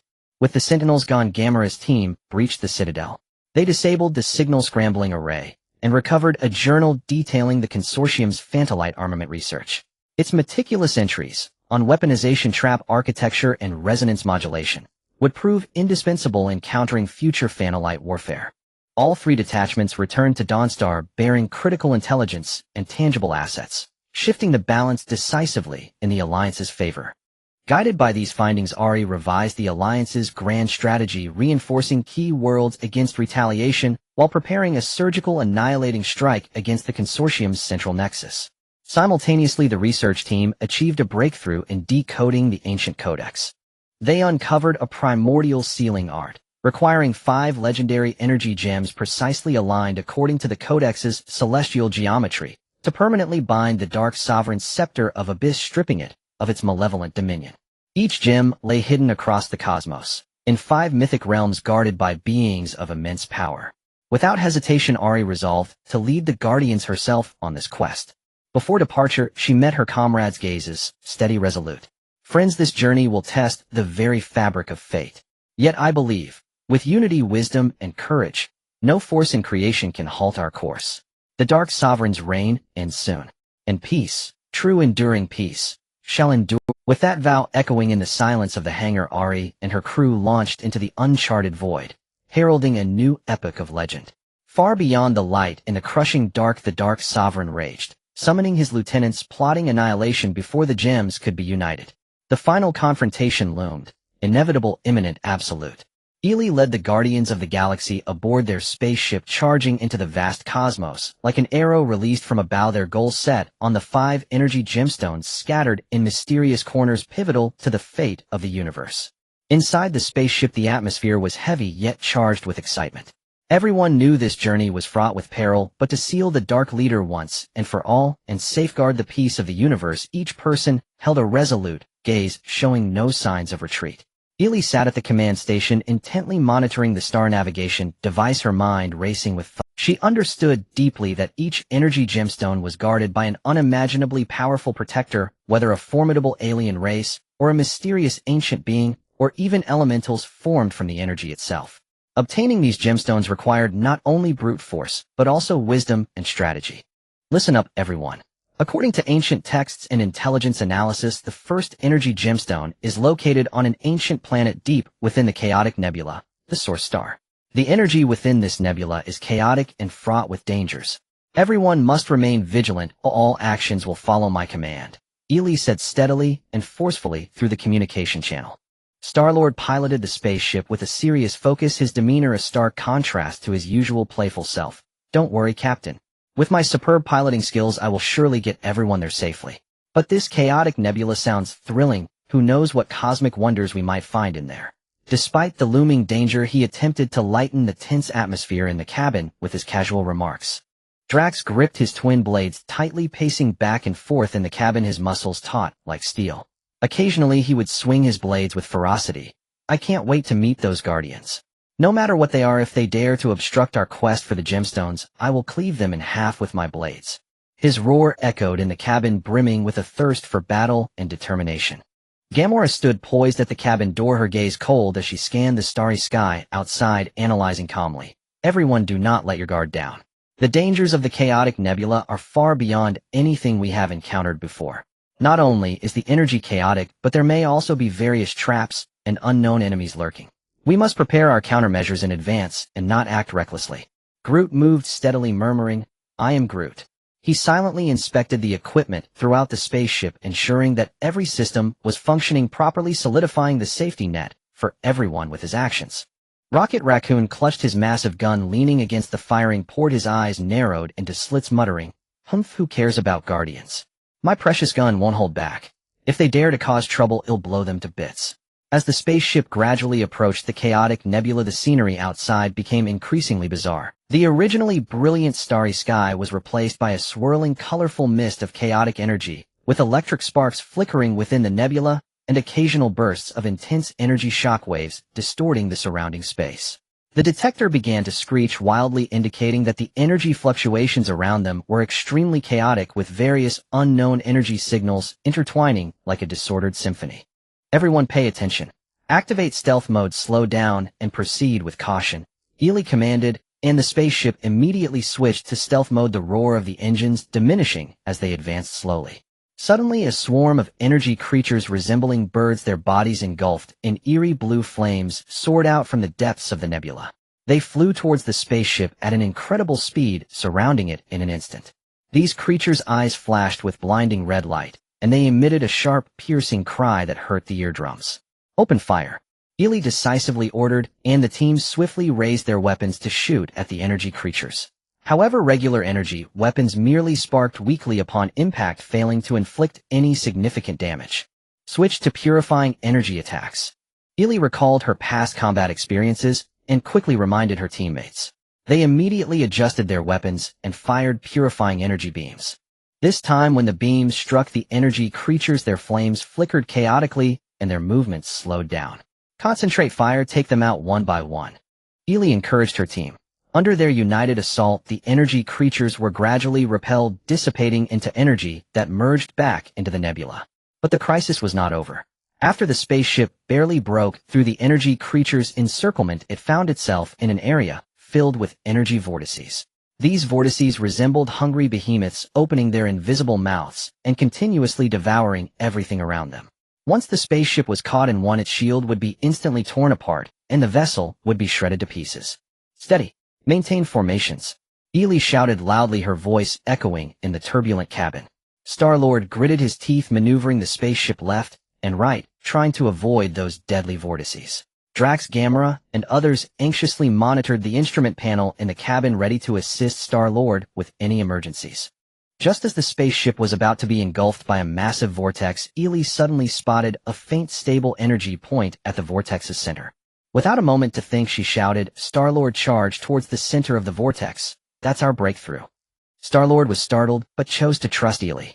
He yanked the control stick, and the spaceship sped towards the vortex's center. As they drew near, Ely concentrated, drawing upon the mysterious power from the crystal tower within her, pushing her hands forward as a gentle wave of purifying energy enveloped the spaceship. A miracle happened. Protected by the purifying energy, the spaceship successfully passed through the vortex's center, escaping the peril. After enduring hardships, they finally reached the source star. The surface of this planet was covered with ancient ruins and massive energy stone pillars, which were inscribed with mysterious runes emanating a powerful aura. Ely and the others cautiously landed. As soon as they stepped out of the spaceship, they felt a heavy pressure bearing down on them. "Everyone be careful. The energy here is too powerful and may affect our bodies." Ely warned, and the team members promptly activated their energy shields to withstand the external pressure. They proceeded along an ancient stone path, with Ely carefully observing the surrounding ruins and runes trying to find clues about the energy gemstones. Suddenly the ground shook violently, and a gigantic beast formed from rock and energy erupted from the ground. The beast's body was covered in flickering energy veins, and with every movement, it caused the surrounding ground to collapse. It opened its massive mouth, unleashing a scorching beam of energy that surged towards the group. "Open fire!" Ely shouted, and the team members quickly raised their weapons, engaging in a fierce firefight with the giant beast. However, the purifying energy beams left only shallow marks on the beast's tough exterior, failing to inflict any substantial damage. Aim for its eyes and mouth, those might be its weak points. Ely, with her keen observation, identified the vital areas of the giant beast. The team members immediately adjusted their firing angles, accurately targeting the giant beast's weak spots with their energy beams. One of the beast's eyes was struck, letting out a painful howl as it thrashed wildly, its enormous body crashing into nearby stone pillars, causing chaos. But the giant beast did not relent. Fueled by its tenacity and immense energy, it advanced step by step towards the coalition. Seeing the defensive perimeter about to be breached, Drax roared, charging forward with his blades. "Come on, you, taste the sharpness of my blades." He crashed into the beast horde like a flaming meteor, his blades dancing through the air, striking the giant beast's exterior and sparking bursts of fire. Though he couldn't inflict immediate severe injuries, he successfully drew the attention of some of the beasts, buying time for his teammates. Gamera, seeing this, swiftly followed suit, her blade glimmering with a cold light as she targeted the injured or immobile parts of the giant beasts. Each precise stab incapacitated a beast. "Don't hesitate, everyone. Attack together," she called out loudly, boosting morale. Groot walked forward with steady steps, using his massive frame to create a solid defensive line for his teammates, murmuring, "I am Groot." The mysterious power emanating from him resonated with the purifying energy around them, strengthening the defensive aura and making it difficult for the giant beasts to break through. Rocket Raccoon set up his gun from a distance, squinting through the scope to lock onto his targets, muttering, "Humph, let me see if I can't turn you big guys into a sieve." He unleashed fire from his gun, aiming for the joints and vital spots of the giant beasts, dealing considerable damage in conjunction with his teammates' attacks. Through their collective efforts, the giant beasts were gradually pushed back, with injured ones retreating underground or collapsing to the ground, no longer moving. However, Ely and the others understood that this was only a temporary victory. The real challenge lay ahead. They continued deeper into the ruins and discovered a closed stone door in front of an ancient temple. The stone door was carved with a massive human figure, its eyes flashing with strange blue light, seemingly imbued with life. Ely stepped forward to closely examine the figure on the door. She noticed that as she approached, the frequency of the blue light in the figure's eyes changed, as if responding. With a sudden impulse, she reached out, trying to touch one of the figure's eyes. The moment her fingertip made contact with the blue light, the entire stone door trembled violently, slowly opening, releasing an ancient and mysterious aura. The group walked into the space beyond the stone door with anticipation, only to find a massive stone altar inside, upon which rested an energy gemstone radiating dazzling light, the very target they had been searching for. Surrounding the gemstone was a powerful energy shield with runes flowing across it, exuding a strong aura clearly designed to prevent outsiders from touching it easily. "This is it," Rocket Raccoon exclaimed. "Don't touch it." Ely quickly intervened. "This thing is too dangerous. Touching it could trigger even more terrifying consequences. We need to find a way to break this shield." Just as the group hesitated, a mysterious voice echoed within the temple. "Intruders, how dare you covet the treasures of the Source Star? Today shall be your burial ground." As the voice faded, a guardian formed from energy slowly materialized. The guardian was tall and surrounded by radiant light, holding a shimmering staff, the gemstone atop the staff resonating with the energy gemstone, emanating an equally powerful aura. "Do you think you can take the gemstone easily? Dream on." The guardian let out a chilling laugh, its voice echoing like it came from the depths of hell, sending shivers down their spines. Then it waved its staff, chanting incantations, and a massive energy barrier appeared out of thin air, separating them from the energy gemstone. "Humph, trying to stop us? Not so easy." Ely roared, leading her team to attack the guardian. The two sides instantly engaged in a fierce battle, purifying energy clashing with guardian energy in the cramped temple, creating dazzling light and deafening sounds. The guardian, empowered by its control over the temple's energy, became much stronger. Its staff frequently unleashed powerful energy waves, forcing the coalition to retreat step by step. In a critical moment, Ely remembered the power fusion technique she had grasped during previous battles. She closed her eyes, took a deep breath, and combined the mysterious power from the crystal tower within her belief in protecting the universe and the courage of all the coalition warriors. In an instant, her hands burst forth with blinding light infused with endless hope and power. Ely shouted as she thrust her palms towards the Guardian, shooting forth a dazzling, purifying light beam that struck the Guardian's chest. Simultaneously, she connected this power with the Coalition's purifying energy, forming a massive energy protective net in an attempt to counter the Guardian's energy attacks. The Guardian let out a cry of pain, staggering back a few steps, its staff's light dimming significantly. Clearly, it had not anticipated such a powerful counterattack from Ely, revealing a hint of panic on its face. Counterattack. Annihilate them completely. Star-Lord piloted the spaceship, utilizing its maneuverability to weave through the battlefield, the machine guns continuously firing at the Guardian's forces, disrupting their spellcasting rhythm. Drax roared, swinging his blades relentlessly, his wounds multiplying, yet he paid no heed and continued bravely forward. Gamora moved gracefully like a ghost, penetrating the enemy ranks, attempting to sabotage their ships from within.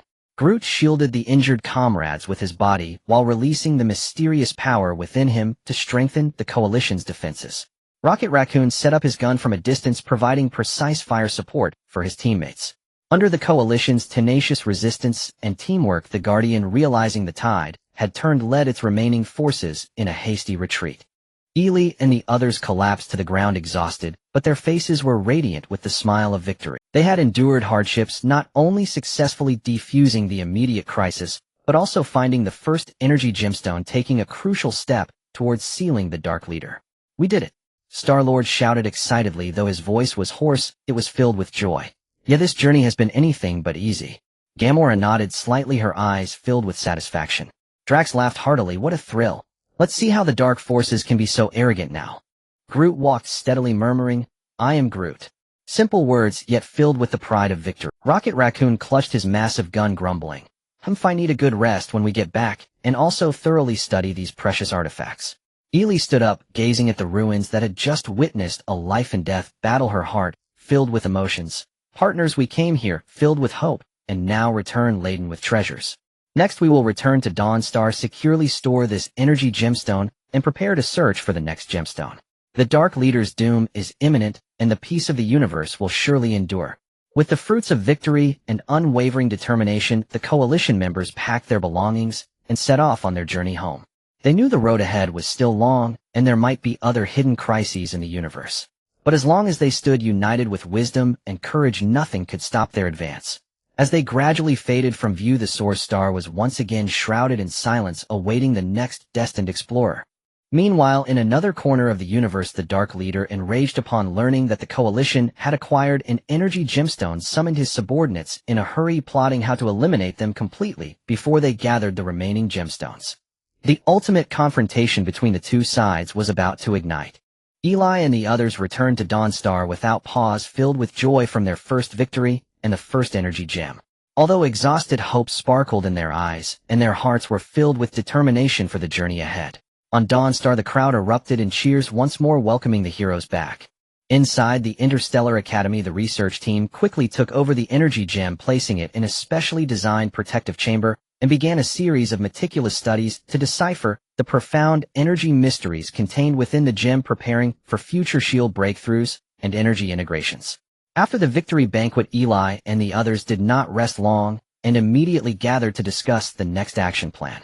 "Friends, we have successfully taken a crucial step, but we must not let our guard down. The Dark Leader will undoubtedly spare no effort to thwart us, and the path to acquiring each subsequent gem will be fraught with peril." Ely scanned the group with unwavering determination, her tone conveying an undeniable resolve. Star-Lord leaned back in his chair, lightly tapping the armrest. After a moment of contemplation, he spoke. "I have some contacts in the galaxy, and I received news that the Dark Forces seem to have set an ambush along the route to the second gem's planet, Phantom Corridor. This place is already dangerous, with interstellar pirates rampant and energy turbulence wreaking havoc. We must be doubly cautious given their deliberate scheming." Drax clenched his fists and slammed them down on the table, the dual blades humming. "Whatever ambush they set, it'll kill one if they send one, and it'll kill two if they send two. Let's see what tricks they can pull. Gamora shook her head slightly calmly analyzing. We must not act recklessly, Drax. We need to plan our route in advance and prepare for various contingencies. As far as I know, there are some natural energy concealment points within the Phantom Corridor. If we can cleverly utilize them, we might be able to evade some enemies' notice. Groot sat quietly in the corner muttering, I am Groot. He handed over some energy supplements, silently supporting everyone. Rocket Raccoon fiddled with his gun, grumbling. My gun needs some modifications too. Let's add some new gadgets to specifically target those dark scum. After thorough preparations, Eli led the Guardians of the Galaxy on their journey once again. The spaceship sped towards the Phantom Corridor as everyone repeatedly checked their gear and familiarized themselves with the battle plan, not daring to slack off. As they approached the Phantom Corridor, the detectors went wild, indicating numerous unidentified flying objects hidden in the vicinity, and the energy fluctuations were extremely chaotic. Activate stealth mode, slow down, and be on full alert. Eli issued the command, and the spaceship quietly concealed its form, advancing slowly like a ghost. Suddenly, several modified pirate ships rushed out from the darkness, their prows flashing with eerie red light, and their weapon systems primed for action. These pirate ships were exceptionally fast and highly maneuverable, quickly surrounding Eli and the other spaceship. As expected, there was an ambush. Eli snorted coldly. Prepare for battle, don't let them get too close. The team members swiftly entered combat mode, activating the spaceship's shields and aiming weapons at the pirate ships. Star-Lord piloted the spaceship skillfully, attempting to shake off the encirclement while counterattacking with the ship's turrets. However, the pirate ships were evidently well prepared. They spread out and launched attacks from different angles, energy beams shooting toward the coalition ship like venomous snakes. Drax roared, unable to contain himself as he charged out. Follow me, let's break through their encircle. He brandished his dual blades, using the ship's catapult mechanism to leap onto a pirate ship, bringing his blades down fiercely, creating sparks as they struck the ship. Gamora followed closely behind, agilely leaping between the pirate ships, her sharp blades accurately claiming the lives of enemies, blood splattering wherever she went. Concentrate fire on their engines, let's disable a few of their ships first, she shouted loudly, commanding her teammates in battle. Groot, meanwhile, provided energy protection inside the ship, using his massive form to shield critical equipment, releasing mysterious powers to stabilize the ship's energy, muttering, I am Groot. Rocket leaned against the shooting port, squinting through the scope to lock onto his target, muttering, watch me blow up your engine and show you some real power. He unleashed a continuous stream of fire from his gun's specially designed ammunition, whistling out accurately, hitting the pirate ship's engine and causing it to explode. Under the Coalition's fierce counterattack, the pirate ships gradually faltered, either being destroyed or fleeing in panic. But Eli knew this was merely an appetizer from the dark forces. After overcoming the pirates' blockade, the spaceship entered the depths of the Phantom Corridor. Here, an eerie fog enveloped everything. Visibility was extremely low, and energy turbulence hit the ship's shield like invisible blades. Steady, proceed towards the first concealment point according to the star map. Eli fixed her gaze on the dashboard, directing the ship's advance. However, just as they were about to reach the concealment point, a group of ghost fighters controlled by dark energy appeared out of thin air. These fighters were semi-transparent and erratic, difficult for ordinary weapons to hit, and they swiftly launched attacks on the Coalition ship, with dark energy beams striking like phantoms. Switch to purification energy weapons, activate tracking mode. Eli decisively commanded, and the team members immediately adjusted their weapon systems. In tracking mode, purification energy beams could capture the energy fluctuations of the ghost fighters, significantly improving their hit rate. Under the assault of purified energy, the ghost fighters' movements gradually became restricted, and they emitted plumes of black smoke when struck. But they still fought desperately, continuously changing formations in an attempt to break through the Coalition's. Star-Lord piloted the ship, cleverly utilizing the energy turbulence within the corridor, leveraging the turbulence's impact to alter the ship's course, unexpectedly charging toward the ghost fighter swarm, his turrets blazing. Taste this, you ghostly scum. Drax and Gamora coordinated their efforts, Drax drawing the fighters' attention, while Gamora seized the opportunity to strike, her dual blades working in perfect harmony to take down one ghost fighter after another. Groot continued to provide energy protection for the ship, ensuring that the core systems remained stable under the energy turbulence and enemy attacks. Rocket, with his exceptional marksmanship, specifically targeted the energy cores of the ghost fighters, each hit resulting in violent explosions, inflicting heavy losses on the enemy. After a grueling battle, the Coalition finally repelled the ghost fighters and reached the concealment point. Utilizing the energy shielding properties of the concealment point, the ship took a brief rest to repair the damaged shields and replenish energy. After the rest, they continued forward. According to clues, the second energy gem was located on a snow-covered planet, Frostbitten Star. This planet had a harsh environment with temperatures cold enough to freeze everything instantly, and ferocious ice beasts roamed the land. As the spaceship landed on Frostbitten Star, a biting cold wind howled like a knife, and the ground was a vast expanse of ice with eerie blue light flickering beneath the ice layers, seemingly hiding endless dangers. Everyone be careful to stay warm, activate the energy shields to resist the cold, Eli reminded, and the team quickly bundled up and activated their shields. They advanced towards a suspected gem hiding place, an ancient ice cave. Along the way they encountered several ice beasts. These beasts were enormous, covered in solid ice armor, and the cold breath they exhaled could freeze the air instantly. Fire! Eli commanded, and the team members unleashed purification energy beams at the beasts. However, the energy beams only melted a small portion of the ice armor, failing to inflict any fatal damage. Aim for their eyes and mouths where the ice layer is thinner, Eli observed and shouted. The team adjusted their shooting angles, accurately targeting the beast's vital spots. Drax, even more fearless, leaped onto the beast's head, stabbing its eyes fiercely with his dual blades, eliciting a painful roar from the creature. With everyone's combined efforts, the beast was driven back. They reached the entrance of the ice cave with great difficulty, only to find the entrance blocked by a powerful ice shield. The runes on the ice shield flickered, emanating an ancient and mysterious aura. This ice shield seems related to the planet's energy, forcing our way through might trigger an avalanche, Gamora frowned. Eli carefully examined the runes on the ice shield and suddenly recalled a passage from an ancient text about elemental energy transformation. She closed her eyes, concentrated, and summoned the power of her crystalline tower, attempting to communicate and merge with the energy of the ice shield.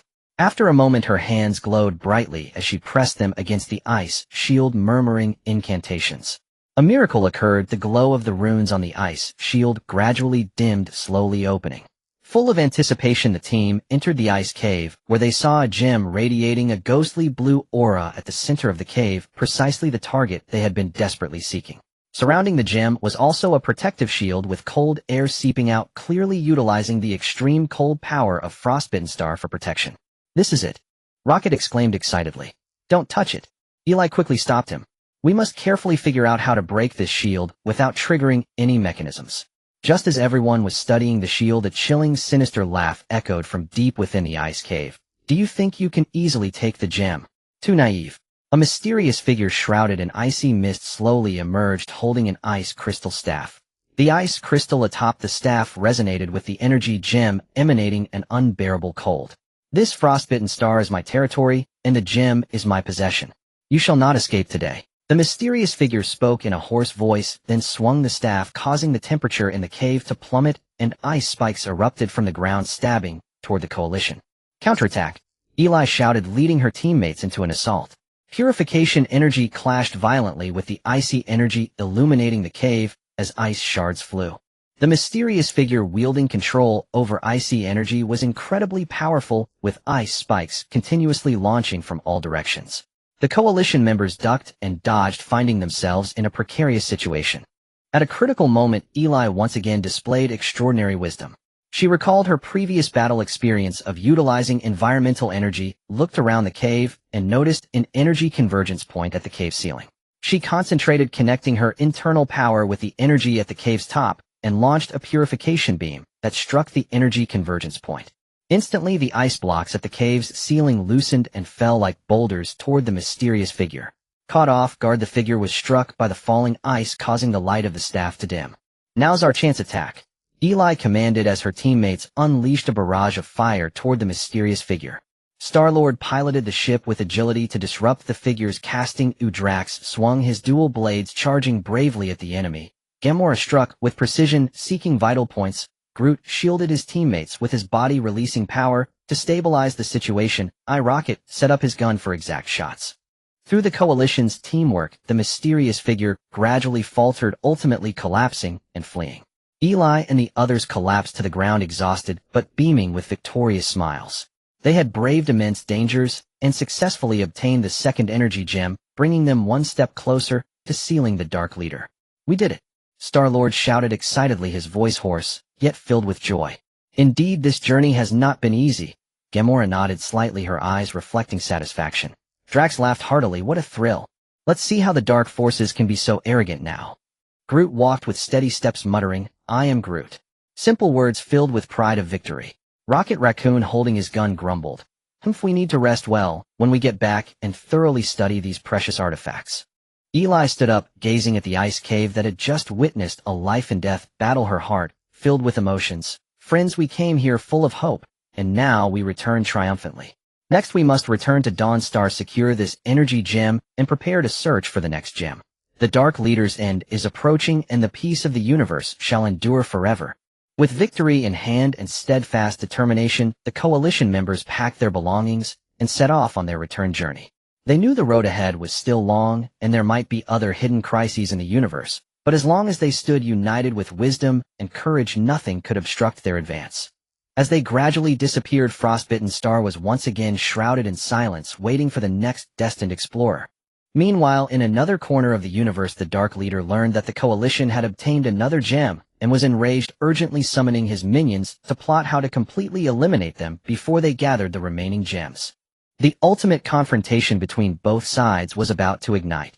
Ailey and her companions, holding the second energy gem, embarked on their journey home. The spaceship cut through the silence of the universe, racing toward Dawnstar.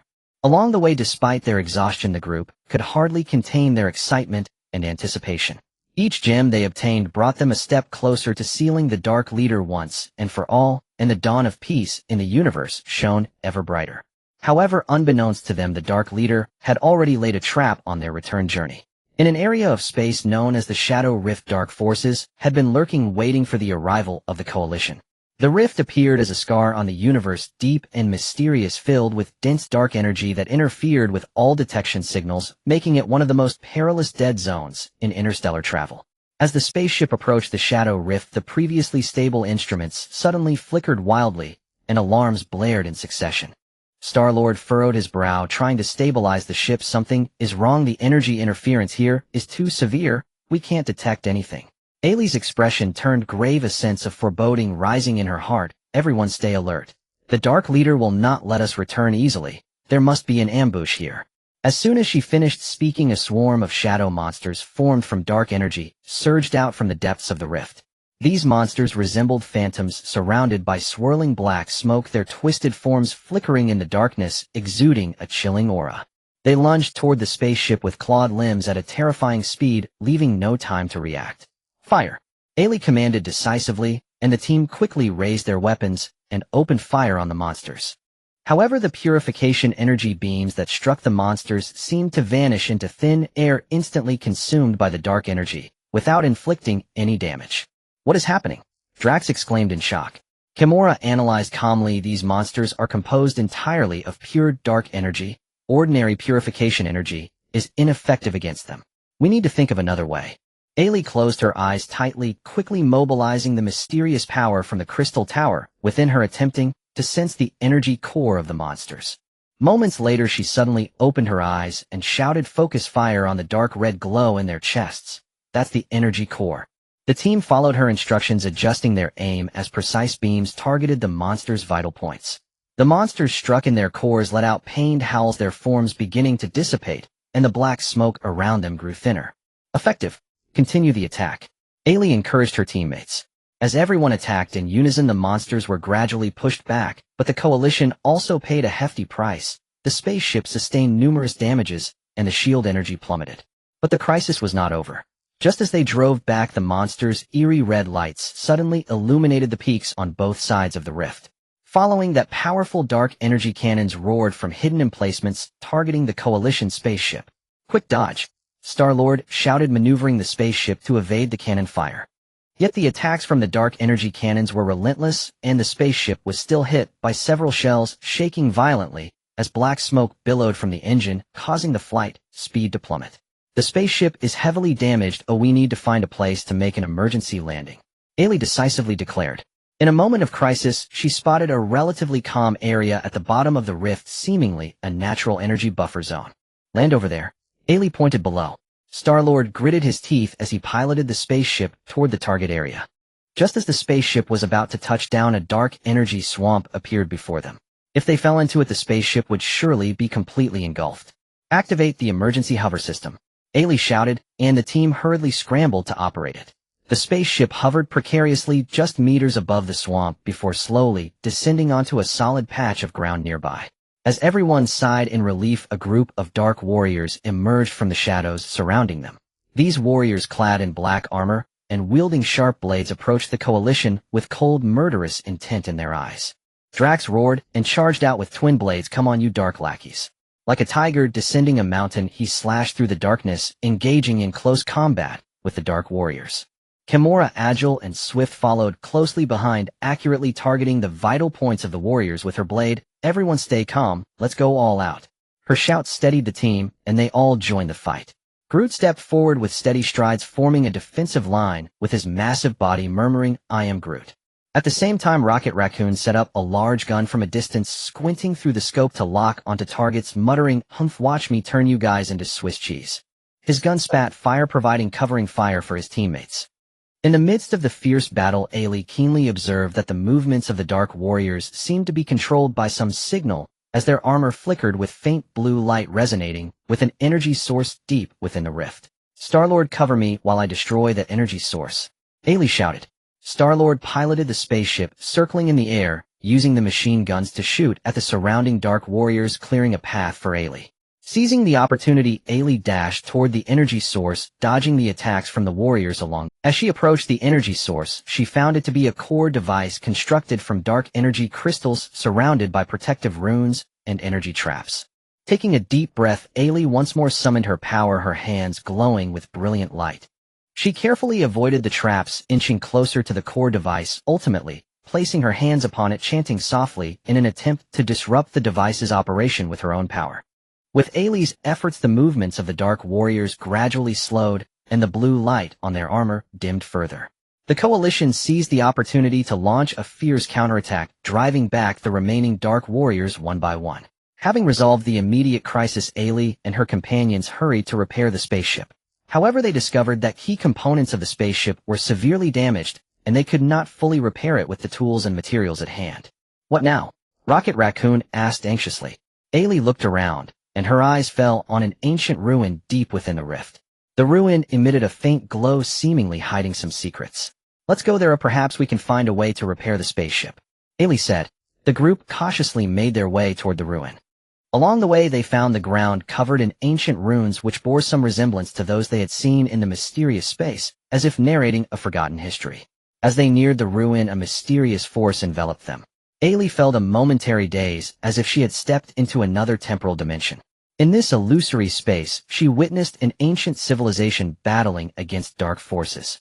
Those warriors used wisdom and special energy devices to repel the dark invasions time and again. "This is," Ailey murmured, feeling a realization dawn upon her. She led her teammates deeper into the ruin, where they found a device resembling an energy repair pod at the center. The device was also covered in runes. Utilizing her understanding of the runes, Ailey tried to activate it. After some effort, the device slowly powered up, emitting a soft glow as the surrounding energy began to converge. "Put the core components of the spaceship inside to try," Ailey shouted. The team placed the damaged parts into the repair pod, and under the nourishment of the energy, the components gradually returned to their original state. Meanwhile, they also discovered some documents regarding the nature of dark energy and tactics against dark forces within the ruins. These unexpected findings were like treasures to the group. After repairing the spaceship, Ailey and her companions dared not delay any further and quickly took off, continuing their journey home. Along the way, they remained vigilant against another attack from the dark forces, but fortunately, they successfully left the Shadow Rift and sped toward Dawnstar. Upon returning to Dawnstar, the citizens cheered joyfully, celebrating the safe return of the heroes. The research team took the second energy gem and began studying it alongside the previous one, hoping to find the energy connection between the two, which would provide more clues for cracking the shield and merging the energies. Ailey and her companions took a brief rest before diving back into the tense preparations for battle. They understood that time was of the essence. The Dark Leader would not sit idly by, and every moment wasted increased the danger in the universe. "Partners, the journey ahead will be even more arduous, but we have already proven our ability to face any challenges. As long as we unite and rely on our wisdom and courage, nothing can stop our progress," Ailey stood in the square of the Interstellar Academy, her gaze firm as she looked at everyone, her words filled with encouragement. The crowd shouted in unison, their voices shaking the heavens, filled with confidence for the upcoming challenges. Meanwhile, in the dark corners of the universe, upon learning that the coalition had broken through the encirclement, the Dark Leader flew into a rage, roaring madly, as he ordered his subordinates to devise a new plan ensuring they would eliminate the coalition before they gathered all the energy gems. The ultimate confrontation between the two sides was imminent. At this moment, clues regarding the third energy gem quietly emerged, and a new adventure was about to unfold. According to ancient texts, this gem is located on a planet surrounded by violent electromagnetic storms, Thunderstar, where conditions are extremely harsh and dangers beyond imagination await.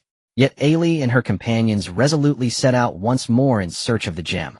Whether they can successfully obtain the gem amidst numerous challenges and safeguard the peace of the universe remains uncertain. But they share a common belief: no matter how perilous the road ahead, they will fight against the dark forces until.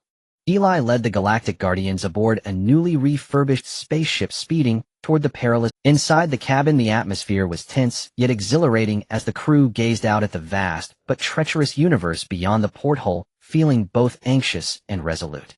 They knew all too well that each inch closer to the Thunderstar meant an increase in danger, yet the third energy gem hidden on this mysterious planet was the key to sealing the Dark Leader and saving the universe.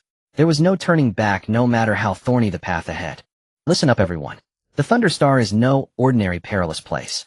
Ancient texts record that its electromagnetic storms are so violent they can shred warships in an instant, and the planet's surface is home to ferocious creatures born from lightning energy. We must proceed with utmost caution. Follow my lead in all actions. Eli sat in the command cabin, her gaze sweeping over the crew with a steady resolve, her voice calm and powerful, soothing their slightly tense emotions like an anchor. Star-Lord operated the ship, his usual nonchalance replaced by intense focus, as he closely monitored the instrument panel, adjusting the course with utmost concentration. Don't worry, Captain. With my superb piloting skills, even dancing in an electromagnetic storm, I can keep our ship safe. This job is definitely going to be thrilling, and who knows, we might discover some cosmic wonders. Despite the immense pressure, he tried to ease the tense atmosphere inside the cabin with light-hearted words, yet the focus in his eyes betrayed his inner unease. Drax paced back and forth in the cabin, gripping his twin blades tightly, his muscles taut, like forged steel, each step echoing heavily. I've been looking forward to facing those lightning monsters for ages. No matter how strong they are, as long as they dare to obstruct us, I will cleave them in half with my blades and show them my might. His roar echoed within the cabin, filled with a thirst for battle and fearlessness. Gamora stood poised at the cabin door, her gaze coldly fixed on the approaching Thunderstar, calmly analyzing. Everyone, do not let your guard down. The electromagnetic storms will disrupt our communications and weapon systems. We must devise a detailed response strategy before proceeding. Moreover, those strange creatures can survive in such harsh environments, indicating they possess unique abilities. We must ascertain their weaknesses before we engage. Groot walked steadily, murmuring, I am Groot. He silently checked the equipment throughout the ship, ensuring that critical areas like the energy shield and power systems were flawless, taking practical action to bolster the safety net for everyone. Rocket Raccoon clutched his large gun, crouched at the firing port, his eyes narrowed into slits, muttering, Humph, regardless of the electromagnetic storm or lightning monsters, my precious gun won't hold back. If they dare to cause trouble, I'll blast them to bits. I still need to add some new tricks to this gun specifically for those thunder creatures. As the ship drew ever closer to the Thunderstar, the scene outside became increasingly alarming. The originally pitch-black universe was illuminated by the raging electromagnetic storm, with multicolored lightning twisting like dragons weaving a net of destruction. At the storm's center was the Thunderstar, enveloped in a radiance of lightning resembling an energy bomb that could explode at any moment, emanating a suffocating sense of oppression. Activate the electromagnetic shield, slow down, and proceed with caution. Eli issued the command, and the ship immediately engaged its specially designed electromagnetic shield, the roar of the engines diminishing as they slowly entered the outer atmosphere of the Thunderstar. Just as they entered the atmosphere, the ship felt as though it had plunged into a turbulent sea, shaking violently. The electromagnetic storm clawed at the shield like thousands of sharp blades, causing the shield to flicker erratically, with alarms blaring. Steady. Maintain formation. Eli shouted, her voice echoing through the jolting cabin.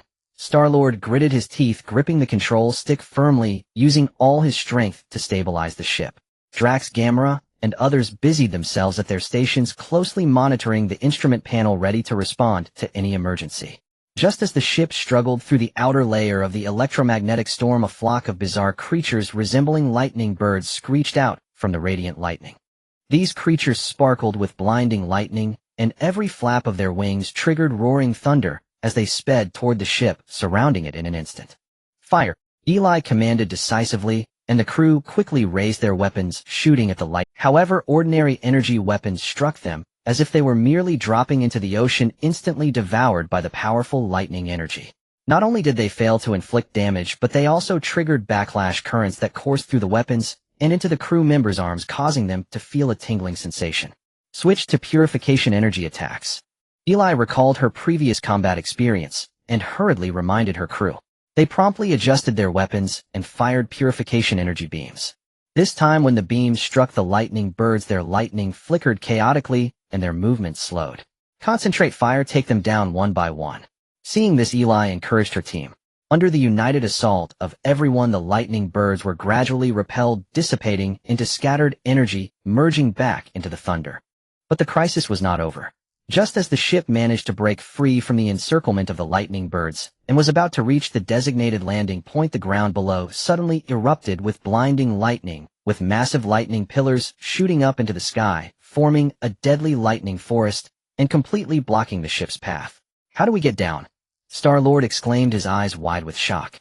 Eli observed the distribution pattern of the lightning pillars and noticed minor differences in their flickering frequencies. A thought struck her. "Star-Lord, fly according to my instructions quickly." Star-Lord, though anxious, chose to trust Eli. He piloted the ship following Ellis' indicated route, weaving through the lightning forest narrowly, avoiding the deadly bolts of lightning as they headed toward a valley below. As the ship landed in the valley, the crew immediately felt a powerful current flowing through the air, their hair standing on end due to static electricity. The ground was covered in thunder patterns, with arcs of electricity occasionally leaping up as if they were standing on a pool of lightning. "Everyone be careful, activate your personal energy shields, and avoid direct contact with the ground." Eli reminded them, and the crew activated their shields, cautiously exploring forward as they sought clues to the energy gem. Suddenly, a massive beast formed from condensed lightning energy emerged slowly from deep within the valley. The beast was entwined with thick lightning chains, each movement causing the ground to tremble. It opened its gaping maw and unleashed a lightning bolt the size of a barrel, hurtling toward the crew. "Fire!" Eli shouted, and the crew quickly raised their weapons, engaging in intense fire with the beast. However, the purification energy beams only left shallow marks on the beast's tough exterior, failing to inflict any substantial harm. "Aim for its eyes and mouth, those might be its weak points." Eli, with her keen observational skills, identified the beast's critical areas. The crew immediately adjusted their shooting angles, and accurate beams struck toward the beast's vital spot. One of the beast's eyes was hit, and it let out a painful roar, thrashing wildly as its massive body collided with a nearby boulder, causing chaos. But the beast's assault did not cease. Fueled by its tenacious life force and powerful energy, it steadily advanced toward the Allied forces. As the defense line was about to be breached, Drax roared, charging forward with his twin blades. "Come on, you big, taste the power of my blades." Like a burning meteor, he crashed into the beast's swarm, blades flying up and down, striking the beast's exterior and sparking showers of flames. Although he could not inflict immediate severe damage, he successfully drew the attention of some beasts, giving his teammates a moment to breathe. Seeing this, Gamora swiftly followed, her blades glinting coldly as she targeted the injured or hampered areas of the beasts. Each precise thrust rendered a beast ineffective in battle. "Everyone, don't just stand there, attack together," she shouted, rallying their spirits. Groot walked forward steadily, using his massive body to form a solid defense for his teammates, mumbling, "I am Groot." The mysterious power emanating from him resonated with the surrounding purification energy, enhancing the defensive aura, making it difficult for the beasts to breach. Rocket Raccoon set up his gun from a distance, squinting through the scope to lock on his target, grumbling, "Humph, just watch me turn you big guys into sieves." His gun spat fire, continuously targeting the joints and vital points of the beasts, collaborating with his teammates' attacks to deal considerable damage to the swarm. With everyone fighting fiercely and working together, the beasts were gradually pushed back, injured beasts retreating deeper into the valley or collapsing to the ground motionless. But Eli and the others understood that this was merely a temporary victory. The real challenge lay ahead. They continued deeper into the valley, discovering a closed stone door before an ancient thunder temple. The stone door was carved with a massive statue of the thunder god whose eyes flickered with an unusual blue light, as if containing life. Eli approached, scrutinizing the statue on the door. She noticed that as she drew near, the flickering frequency of the blue light in the statue's eyes changed, seemingly responding to her. A thought crossed her mind as she reached out to touch one of the statue's eyes. The moment her fingertip made contact with the blue light, the entire stone door trembled violently, slowly opening, and an ancient, mysterious aura wafted out. The crew stepped into the space beyond the stone door with great anticipation, where they found a massive stone platform upon which rested a radiantly glowing energy gem, the very target they had been desperately seeking. The gem was surrounded by a powerful energy shield with runes swirling upon it, exuding a formidable aura clearly designed to prevent outsiders from easily touching it. "This is it," Rocket Raccoon exclaimed. "Don't touch it." Eli quickly intervened. "This thing is too dangerous. Once touched, it could trigger even more terrifying consequences. We need to find a way to crack this shield." Just as the group hesitated, a mysterious voice echoed within the temple. "Intruders, how dare you covet the treasures of the Thunder Star? Today shall be your burial ground." Following this, a guardian formed from lightning energy slowly materialized. The guardian was tall, surrounded by dazzling light, holding a shimmering staff, the gem at the staff's tip resonating with the energy gem, emitting the same formidable aura. "You think you can take the gem easily? Dream on." The guardian let out a chilling laugh, the voice echoing as if from the depths of hell, sending shivers down their spines. He then waved his staff, chanting incantations as a massive energy barrier appeared before the crew, separating them from the energy gem. "If you think you can stop us, it won't be that easy," Eli shouted angrily, leading her team to it. The two sides immediately plunged into fierce combat, purification energy, clashing with guardian energy, within the confined temple, emitting brilliant light and deafening sounds. With his control over the temple's energy, the guardian's power surged, and his staff frequently unleashed powerful energy waves, pushing the allied forces back step by step. In a critical moment, Eli recalled the path of power fusion she had comprehended in previous battles. She closed her eyes, took a deep breath, and gathered the mysterious power from the crystal tower, her belief in guarding the universe, and the courage of all allied soldiers together. In an instant, her hands radiated an incredibly brilliant light, infused with boundless hope and power. "Die!" Eli shouted, thrusting her palms toward the guardian, sending forth a dazzling purification beam that shot directly at the guardian's chest. At the same time, she connected this power with the purification energy of the allied fleet, forming a massive ancient energy protective net, attempting to counter the guardian's energy attack. The guardian let out a screech, stumbling back a few steps, the light from his staff dimming significantly.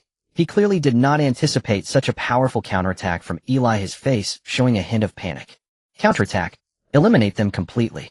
Star-Lord piloted the ship, using its maneuverability to dart above the battlefield, the turret cannons continuously firing at the Guardians' forces, disrupting their spellcasting rhythm. Drax roared, swinging his blades relentlessly, more and more wounds appearing on his body, but he remained undeterred, charging forward bravely, Gamera agile as a ghost, infiltrated the enemy ranks, trying to sabotage their ships from within. Groot protected his wounded comrades with his body while unleashing his inherent mysterious power to bolster the coalition's defenses. Rocket Raccoon set up his gun from a distance, executing precise shots to provide fire support for his teammates.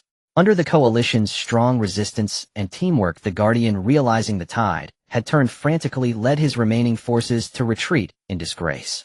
Eli and the others collapsed to the ground in exhaustion, yet their faces shone with victorious smiles. They had navigated through perilous challenges, not only resolving the immediate crisis, but also finding the third energy gem, taking a crucial step towards sealing the Dark Leader. "We did it!" Star-Lord shouted excitedly, his voice hoarse, but filled with joy. "Yes, this journey was incredibly tough." Gamora nodded slightly, her eyes reflecting satisfaction. Drax laughed heartily. "What a thrill. Let's see how the Dark Forces can be arrogant now." Groot walked forward steadily, murmuring, "I am Groot." Simple words carrying the pride of victory. Rocket Raccoon, clutching his gun, muttered, We need to rest well when we get back and take the time to thoroughly study these precious artifacts." Eli stood up, gazing at the temple that had just witnessed a life-and-death battle, feeling a surge of emotions. "Partners, we came with hope, and now we return laden with treasures.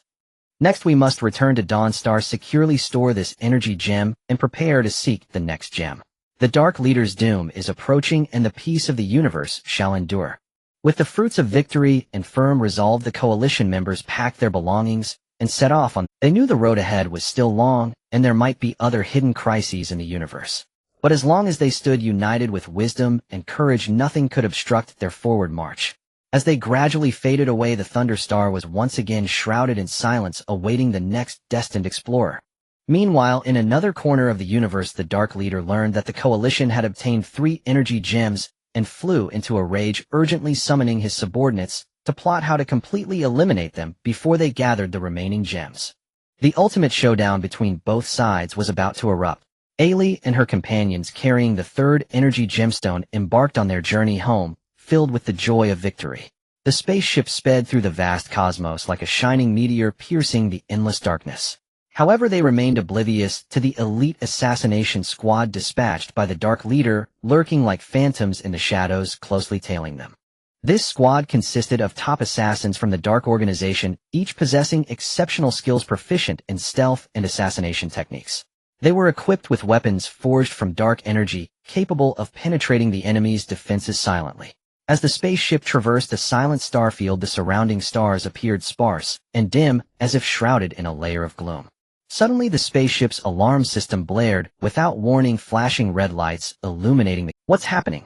Ailey's heart sank as she quickly glanced at the dashboard, noticing countless small heat signatures rapidly moving around the spaceship, resembling a pack of hungry wolves encircling them. It's an ambush by the enemy. Gamora reacted swiftly, gripping her blade tightly, her gaze as cold as ice. Everyone be careful, prepare for battle. Star-Lord maneuvered the spaceship, attempting to initiate emergency evasive protocols. However, the ship's maneuverability seemed mysteriously restricted, becoming slow and clumsy. Damn it, they've interfered with our navigation and power systems. Star-Lord shouted, beads of sweat forming on his forehead. Drax roared, his dual blades already in hand, muscles taut like a tiger ready to pounce. Whatever comes, I will turn them into minced meat. Groot stepped forward with steady strides, muttering, I am Groot. He extended his thick branches to shield the injured teammates behind him, while releasing a mysterious power, attempting to strengthen the spaceship's defensive shield. Rocket Raccoon, clutching his large gun, crouched at the shooting port, his eyes narrowed into slits, mumbling, Humph, dare to ambush us. Watch me turn these guys into a sieve. Just as everyone braced for a confrontation, the assassination squad launched their surprise attack. They struck like black lightning from all directions, their dark weapons glinting with eerie cold light. Some assassins, using their superior stealth skills, stealthily attached themselves to the exterior of the spaceship, seeking a breakthrough to infiltrate the cabin. Fire! Ailey ordered decisively, and the team quickly raised their weapons and opened fire. Purifying energy beams rained down like a torrential storm. However, the assassination squad members danced through the beams with agility, easily evading the Coalition's attacks. They weaved between the beams, leaping and utilizing dark energy to conceal themselves, causing the Coalition's attacks to repeatedly miss. Switch to close combat mode. Prepare for hand-to-hand combat. Seeing the ineffectiveness of long-range attacks, Ailey made a decisive tactical change. The team quickly set aside their ranged weapons and unsheathed their melee blades, standing ready. Drax was the first to charge forward, his blades swinging like the wind with immense force aimed at a nearby. The assassin dodged Drax's attack effortlessly, then countered with a dark energy blade aimed straight at Drax's throat. Drax reacted swiftly, sidestepping and blocking the lethal strike with his dual blades, the sound of metal clashing echoing sharply in the silent cosmos. Gamora followed closely behind, her movements graceful like a specter as she weaved between enemies. The blade in her hand flashed with cold light, each strike precise, targeting vital points of her foes. An assassin attempted to sneak up on her from behind, but Gamora seemed to have eyes in the back of her head, pivoting swiftly and slicing through the assassin's neck, blood gushing forth and instantly staining the surrounding void. Groot used his massive body as a shield, blocking wave after wave of enemy attacks for his teammates. The mysterious energy surrounding him resonated with the purifying energy, forming an unbreakable defense. Whenever an assassin attempted to breach the defense, Groot would extend his thick branches and send them flying. Rocket Raccoon found a high vantage point on the chaotic battlefield, setting up his gun, squinting through the scope to lock onto a target. The gun in his hand had been specially modified, possessing tremendous firepower and equipped with an intelligent tracking system capable of automatically locking onto the enemy's heat signatures. Let's see if I can't root out every last one of you sneaky fellows. Rocket Raccoon grumbled, pulling the trigger as specially crafted ammunition whizzed through the air like meteors, precisely hitting the enemy's critical points and shattering them. Star-Lord struggled to repair the disrupted navigation and power systems inside the cabin, his hands flying across the complex control panel, muttering, "Come on, baby, hold together for me." Sweat soaked through his back, yet his gaze remained intensely focused. After much effort, the spaceship's power system finally regained some functionality. Taking advantage of this, Star-Lord maneuvered the ship, executing a series of daring evasive maneuvers in an attempt to break free from the enemy's encirclement.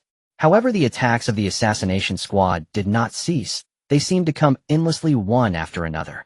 As the battle continued, the coalition members gradually found themselves in a fierce struggle, their wounds multiplying and stamina rapidly depleting. Seeing this, Ailey felt an overwhelming sense of urgency.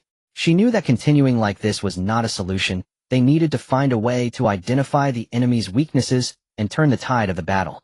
She closed her eyes, concentrating her mind to sense the flow of energy around her.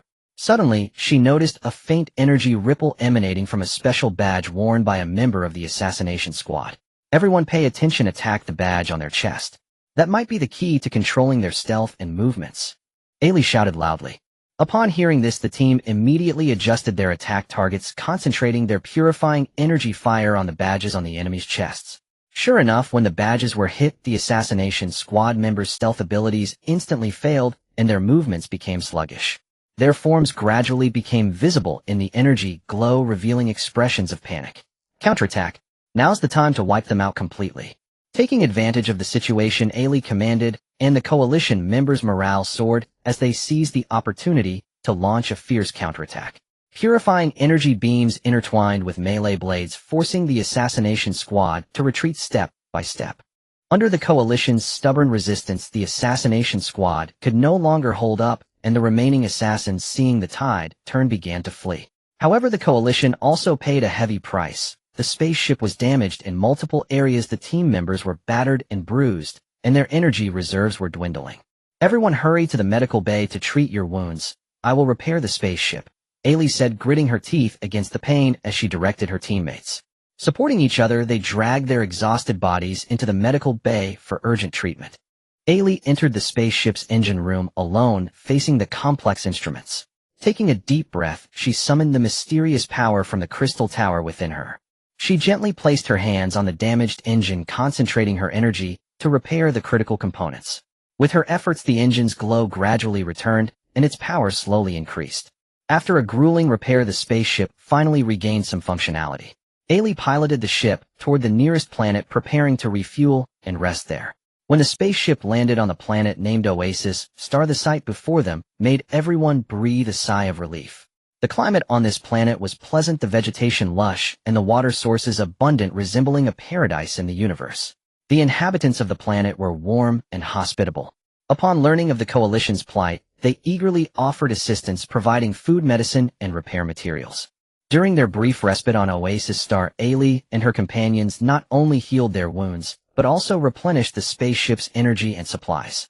At the same time, they utilized this time to review and summarize the previous battle, analyzing the tactical characteristics of the Dark Forces and seeking countermeasures. In this assassination operation, the Dark Leader clearly aimed to take advantage of our weakened state on the way back to reclaim the energy gemstone. Gamora analyzed with a furrowed brow. Their assassination squad is well-trained and well-equipped, and they seem to know our movements inside and out. We must be more cautious in the future. Ailey nodded slightly, her expression grave. "You're right, Gamora. We cannot give the Dark Forces enough. Next, we need to accelerate the search for the remaining energy gemstones while strengthening the spaceship's defenses and alert systems to prevent similar attacks from happening again." Star-Lord patted his chest confidently, saying, "Don't worry, Captain. With me, Star-Lord, on board, I guarantee the spaceship will be fortified. Combined with my piloting skills, even if the Dark Forces return, they won't have it easy." Drax swung his dual blades, shouting loudly, "Next time I encounter those assassins, I will make sure they don't return." Groot walked steadily, mumbling, "I am Groot." These simple words carried the weight of his determination to protect his teammates. Rocket Raccoon fiddled with his large gun, grumbling, "Humph, my gun needs another upgrade specifically to target those dark scum." After their rest, Ailey and her companions set off once again with firm resolve. They knew that the road ahead was long, the Dark Leader would not give up easily, and every step would be filled with hardship and danger. But they firmly believed that as long as they united as one, relying on their wisdom and courage, nothing could obstruct their progress, and peace in the universe would ultimately be realized in their hands. As they departed, Oasis Star returned to its former tranquility, while in another corner of the cosmos, the Dark Leader, enraged by the failure of the assassination, roared in fury, ordering his subordinates to devise a more vicious plan. A more intense battle between good and evil was about to unfold in the vast universe. At this time, clues about the fourth energy gemstone quietly emerged, hidden on a planet enshrouded in mysterious fog. Misty Star filled with unknowns and dangers, waiting for Ailey and her companions to explore. Would they succeed in obtaining the gemstone amidst numerous challenges and protect the peace of the universe? Everything remained uncertain. But they shared a common belief in their hearts: no matter how perilous the road ahead may be, they would. Ailey and the others bid farewell to Oasis Star, piloting their newly refurbished spaceship, speeding towards the unknown Mist Star. At this moment, the atmosphere inside the spaceship was tense yet resolute. Everyone understood that each new journey came with unimaginable dangers, and this planet, shrouded in mysterious mist, likely harbored countless deadly traps waiting to be triggered. Listen up, everyone. Information about Mist Star is scarce. We only know that the mist has strong interference, obscuring our vision and potentially affecting our weapons and detection systems. Once we enter, stay close and do not act independently. Ailey sat in the command cabin, her gaze sweeping over everyone with determination, her voice steady and powerful, as if she were instilling confidence in her team. Star-Lord piloted the spaceship, abandoning his usual light-hearted demeanor, fixated on the dashboard, fully focused on adjusting the course. Don't worry, Captain. With my superb driving skills, I can definitely navigate everyone safely through this mist. However, this mist looks ominous. There might be hidden cosmic monsters lurking within. Despite the immense pressure, he attempted to lighten the tense atmosphere in the cabin with casual remarks, yet the focus in his eyes betrayed his inner unease. Drax gripped his twin blades tightly, pacing back and forth in the cabin, his muscles taut like forged steel, each step echoing heavily. Humph, no matter what monsters try to stop us from obtaining energy gems, I'll cleave them in half with my blades. Gamora stood elegantly at the cabin door, her cold gaze fixed on the approaching Mist Star, calmly analyzing everyone. Gamora stood elegantly at the cabin door, her cold gaze fixed on the approaching Mist Star, calmly analyzing everyone. Do not let your guard down. We need to formulate a strategy for the mist's interference in advance. Based on past experiences, there will definitely be powerful guardians around the energy gems. Once we enter the planet, we need to first search for clues, understand the environment, and avoid acting impulsively. I am Groot. He quietly checked the equipment throughout the spaceship, ensuring that the energy shield, propulsion system, and other critical areas were foolproof, solidifying the safety defense for everyone. Rocket Raccoon, hugging his large gun, leaned against the shooting port, his eyes squinting into slits, muttering, "Humph, no matter the mist or monsters, my precious gun won't hold back. If they dare to cause trouble, it'll blow them to bits. I need to add some new gadgets to this gun, specifically designed to deal with the things in this mist." As the spaceship approached Mist Star, the scene outside became increasingly terrifying.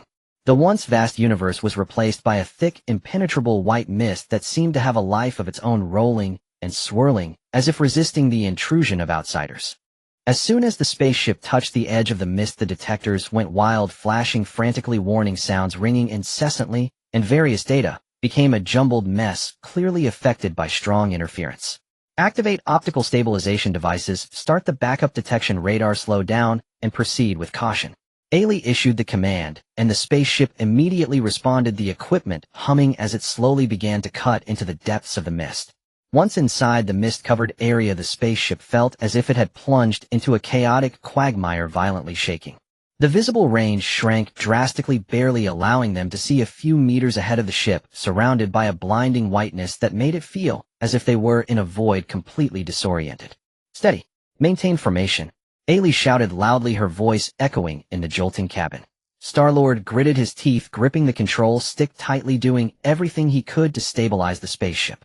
Drax, Gamora, and the others were also busy at their posts, closely monitoring the dashboard, ready to respond to any emergencies.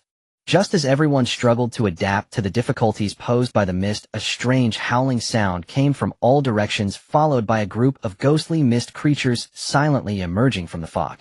These creatures emitted a faint glow, their forms elusive, as if they were directly condensed from the mist. They lunged at the spaceship with claws outstretched, moving so quickly that there was no time to react. "Fire!" Ailey commanded decisively, and the team members swiftly raised their weapons, shooting at the mist creatures. However, the purification energy beams that struck the mist creatures seemed to vanish into the mist swallowed immediately, causing no damage. What is happening? Drax's eyes widened in shock. Gamora analyzed calmly. These creatures are made of mist energy. Ordinary purification energy is ineffective against them. We need to think of another way. Ailey closed her eyes tightly, quickly mobilizing the mysterious power from the crystal tower within her, attempting to sense the energy cores of the creatures. Moments later, she suddenly opened her eyes wide and shouted, "Concentrate fire on the dark red glow in their chests. That is the energy core." The team members followed her instructions, adjusting their shooting angles, and precise beams of light surged towards the vital points of the mist creatures. The mist creature hit in its core, let out a painful howl, its form beginning to dissipate, and its glow becoming fainter. "Effective. Keep attacking," Ailey encouraged her team. With everyone's combined efforts, the mist creatures were gradually pushed back, but the Allied forces also paid a hefty price, with the spaceship suffering multiple damages and the shield energy plummeting. However, the crisis was not over. Just as they had repelled the mist creatures, the mist below the spaceship suddenly surged violently, and stout energy tentacles reached out from the mist, coiling tightly around the ship like gigantic serpents. The energy tentacles tightened increasingly, the ship creaking ominously as if it was about to disintegrate. "Activate the emergency release device," Ailey commanded decisively. The team members hurriedly operated the controls, and the spaceship instantly released a powerful electromagnetic pulse, attempting to shake off the energy tentacles.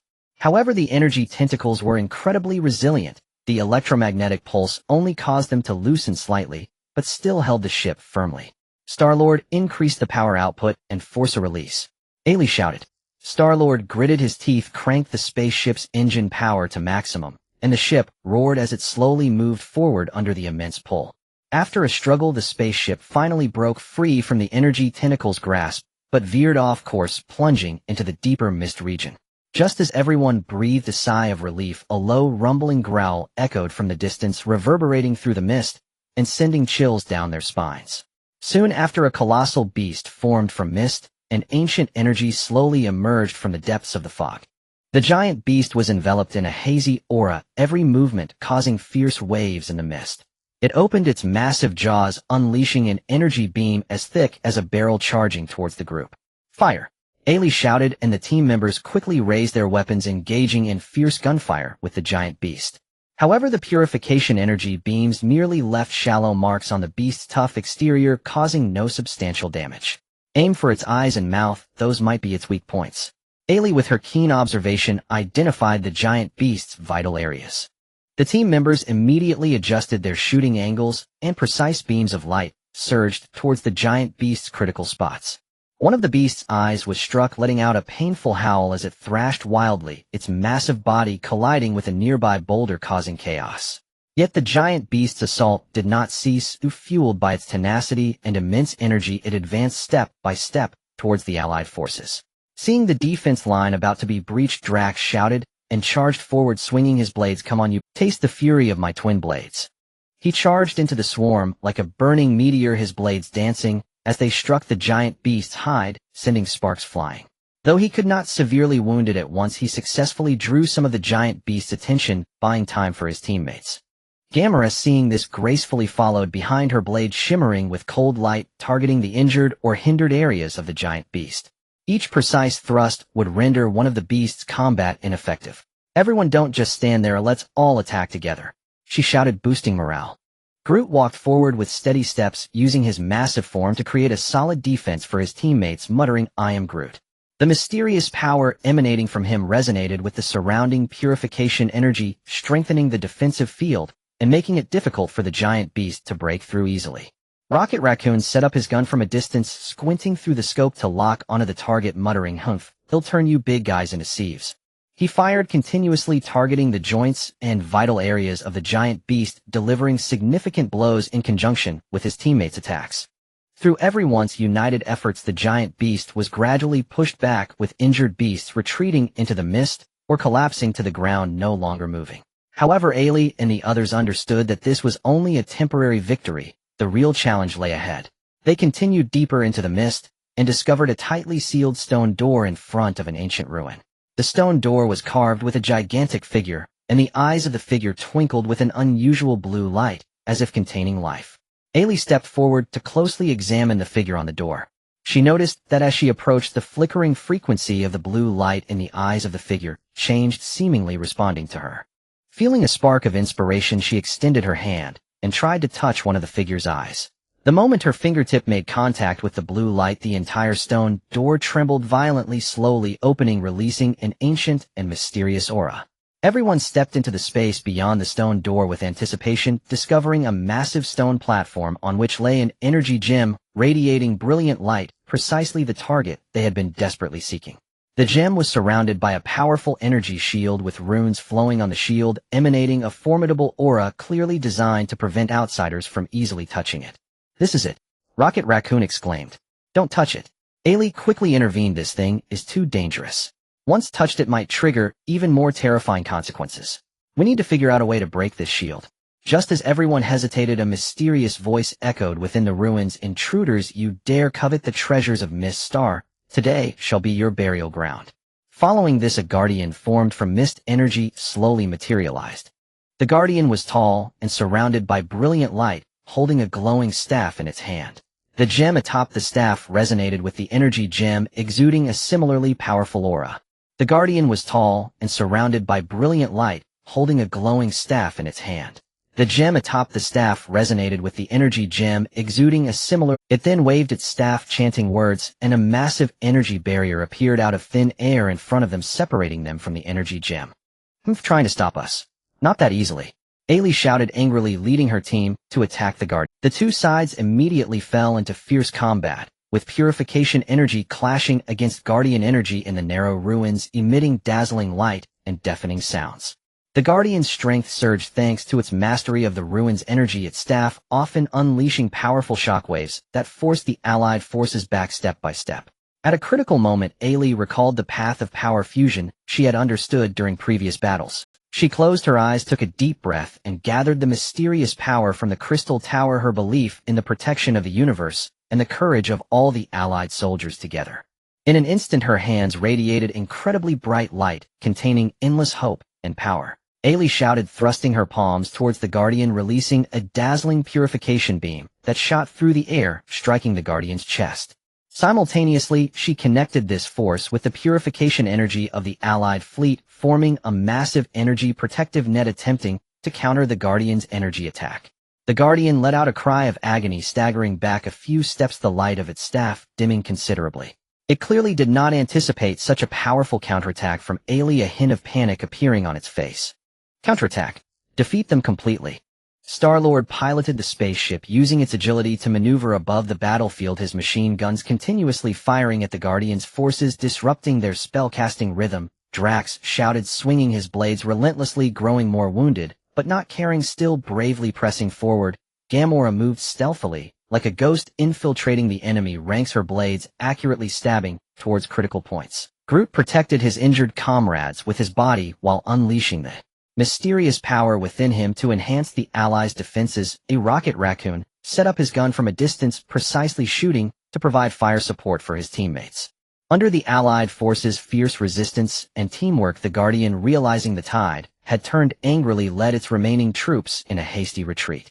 Ailey and the others collapsed to the ground exhausted, but their faces were filled with victorious smiles. Having weathered great hardships, they not only successfully resolved the immediate crisis, but also found the fourth energy gem, taking a crucial step towards sealing the Dark Lord. Gamora nodded slightly, her eyes reflecting relief. Drax laughed heartily. "How satisfying." Gamora nodded slightly, her eyes reflecting relief. Drax laughed heartily. "How satisfying. Let's see how the Dark Forces can be arrogant now." Groot walked forward steadily, muttering, "I am Groot." His simple words carried the pride of victory. Rocket Raccoon, cradling his large gun, grumbled, "Humph, I need a good rest when we get back, and I'll also thoroughly study these precious artifacts." Ailey stood up, gazing at the ruins that had just witnessed a life-and-death battle, feeling a whirlwind of emotions. "Partners, we came with hope, and now we return fully loaded. Next we shall return to Dawnstar, properly safeguard this energy gem, and prepare to search for the next gem. The Dark Lord's doom is imminent, and the peace of the universe will surely endure." With the fruits of victory and unwavering determination, the Allied team packed up and set off for home. They knew the road ahead was still long, and there might be other hidden crises in the universe, but as long as they stood united with wisdom and courage, nothing could halt their progress. As they gradually moved away, Miss Star was once again shrouded in silence, awaiting the next destined explorer. Meanwhile, in another corner of the universe, the Dark Lord, infuriated upon learning that the Allied forces had acquired 4 energy gems, urgently summoned his subordinates, plotting how to annihilate them before they could gather the remaining gems. The ultimate showdown between both sides was about to erupt. Ollie and the others, carrying the 4th energy gem, embarked on their journey home, the spaceship resembling a weary, yet resolute bird racing towards Dawnstar with all its might. Inside the cabin, though the group was battered and exhausted, their eyes sparkled with the light of victory. With 4 gems in hand, the demise of the Dark Leader seemed no longer distant. However, in the shadows of the universe, dark forces were stirring violently. The Dark Leader, learning that the 4 gems had been taken, was furious, pacing back and forth in the dimly lit base, his roar echoing throughout the lair. A bunch of useless fools. If they can't even guard a few gems, I'm going to make them pay. The strategists fell silent, not daring to make a sound. After a moment, the Dark Leader suppressed his anger, a cunning glint flashing in his eyes. Humph, do they think that obtaining the gems means everything is fine? Send my orders, activate the shadow corrosion plan. I want Dawnstar to collapse from within. Soon the spies hidden within Dawnstar received the directive and began to act covertly. They disguised themselves as ordinary citizens, spreading rumors in every corner of the city, claiming that the Coalition's search for energy gems had caused a cosmic energy imbalance and disaster was imminent. They also secretly sabotaged energy supply facilities, leading to power and water outages in certain areas, plunging the populace into panic. At this moment, Ollie and the others were still on their way back, completely unaware of the turmoil occurring on Dawnstar. It wasn't until the spaceship approached Dawnstar that they heard chaotic sounds coming through the communication channel, making them realize something was amiss. What's going on? Dawnstar seems to be in chaos.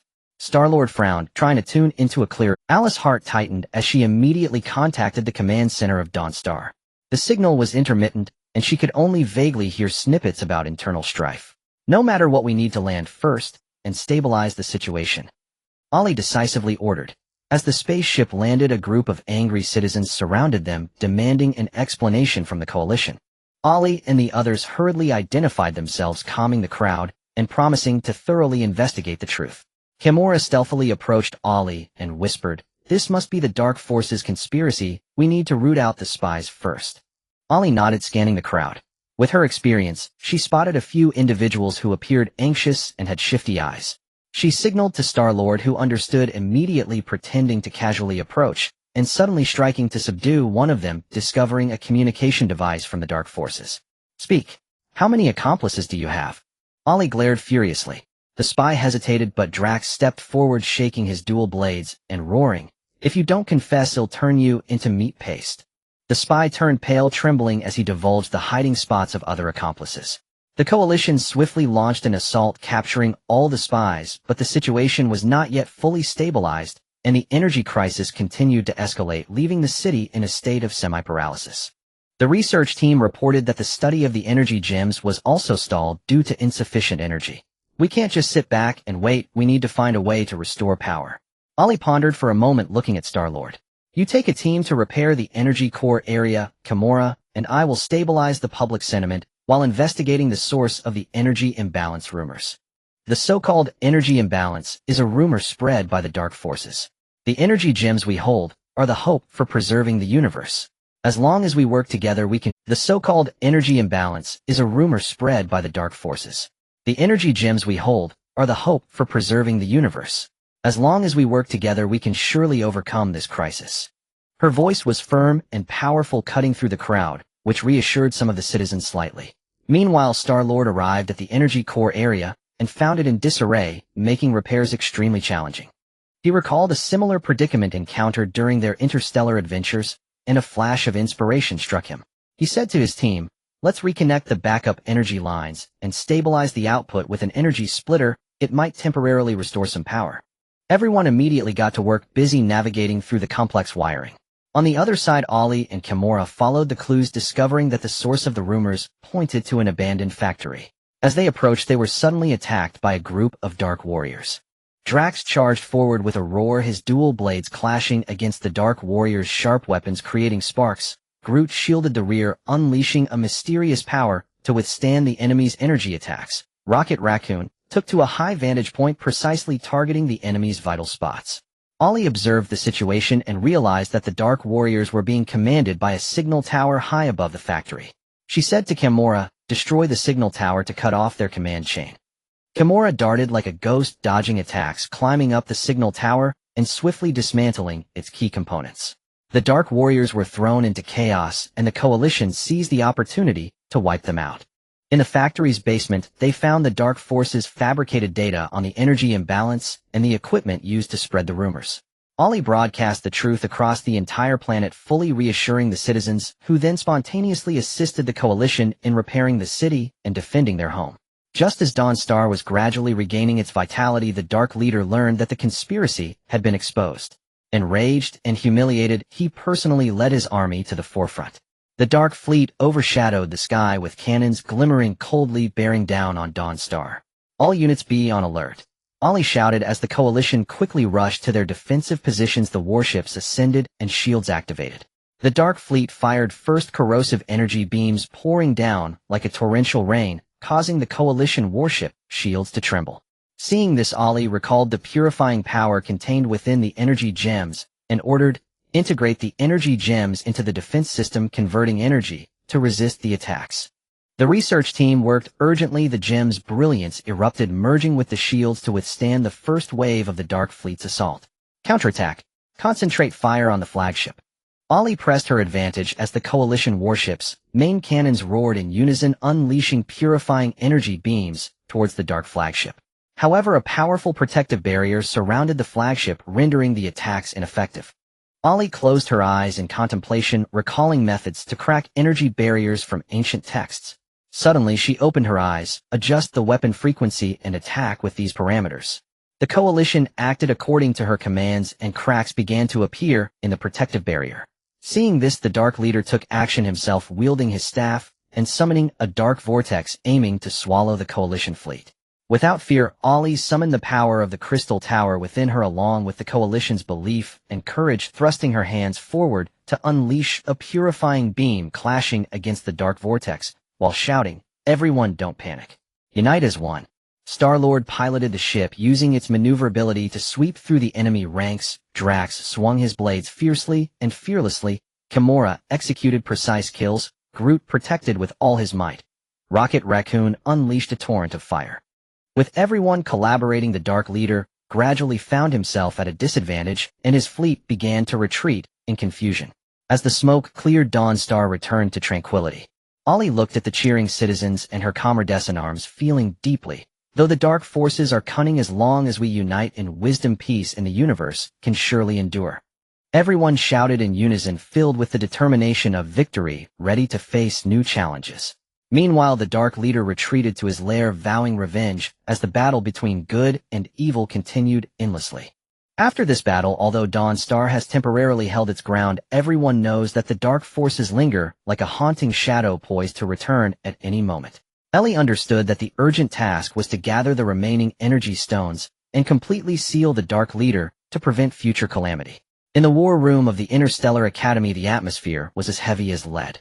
Ellie stood before a massive interstellar map, her gaze sharp as her fingers slowly traced the flight path. According to the obscure hints in the fragments of ancient texts, the last energy stone is most likely hidden in the realm of illusions.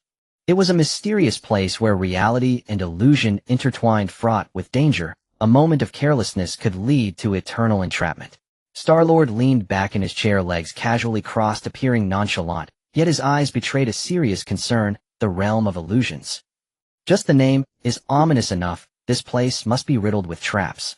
We need to upgrade our equipment to the highest level and bring enough supplies. He stroked his chin, already calculating how to modify the spaceship and enhance its weaponry. Drax suddenly stood up, drawing his dual blades with a swift motion, creating a chilling glint in the air. "No matter what this illusion is, as long as there's a fight, I'm all in." Gamora furrowed her brow slightly, analyzing calmly. "We must not act recklessly, Drax. The realm of illusions is difficult to discern. We need to Gamora furrowed her brow slightly, analyzing calmly. "We must not act recklessly, Drax. The realm of illusions is difficult to discern. We need to formulate a detailed response strategy." I suggest bringing some psychic protection gear to prevent our minds from being eroded by the illusions. She gently caressed the blade at her waist, already formulating a preliminary battle plan. Groot sat quietly in the corner muttering, "I am Groot." He extended his branch-like arm to place a stack of energy supplements and spare parts on the table, providing logistical support through action.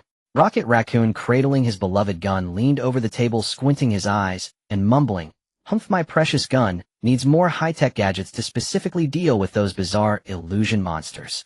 "This journey won't be easy, but we're no pushovers," he said as he fiddled with the gun's modification parts, his eyes filled with determination. After a flurry of intense preparations, Ellie led the Guardians of the Galaxy on their journey once more.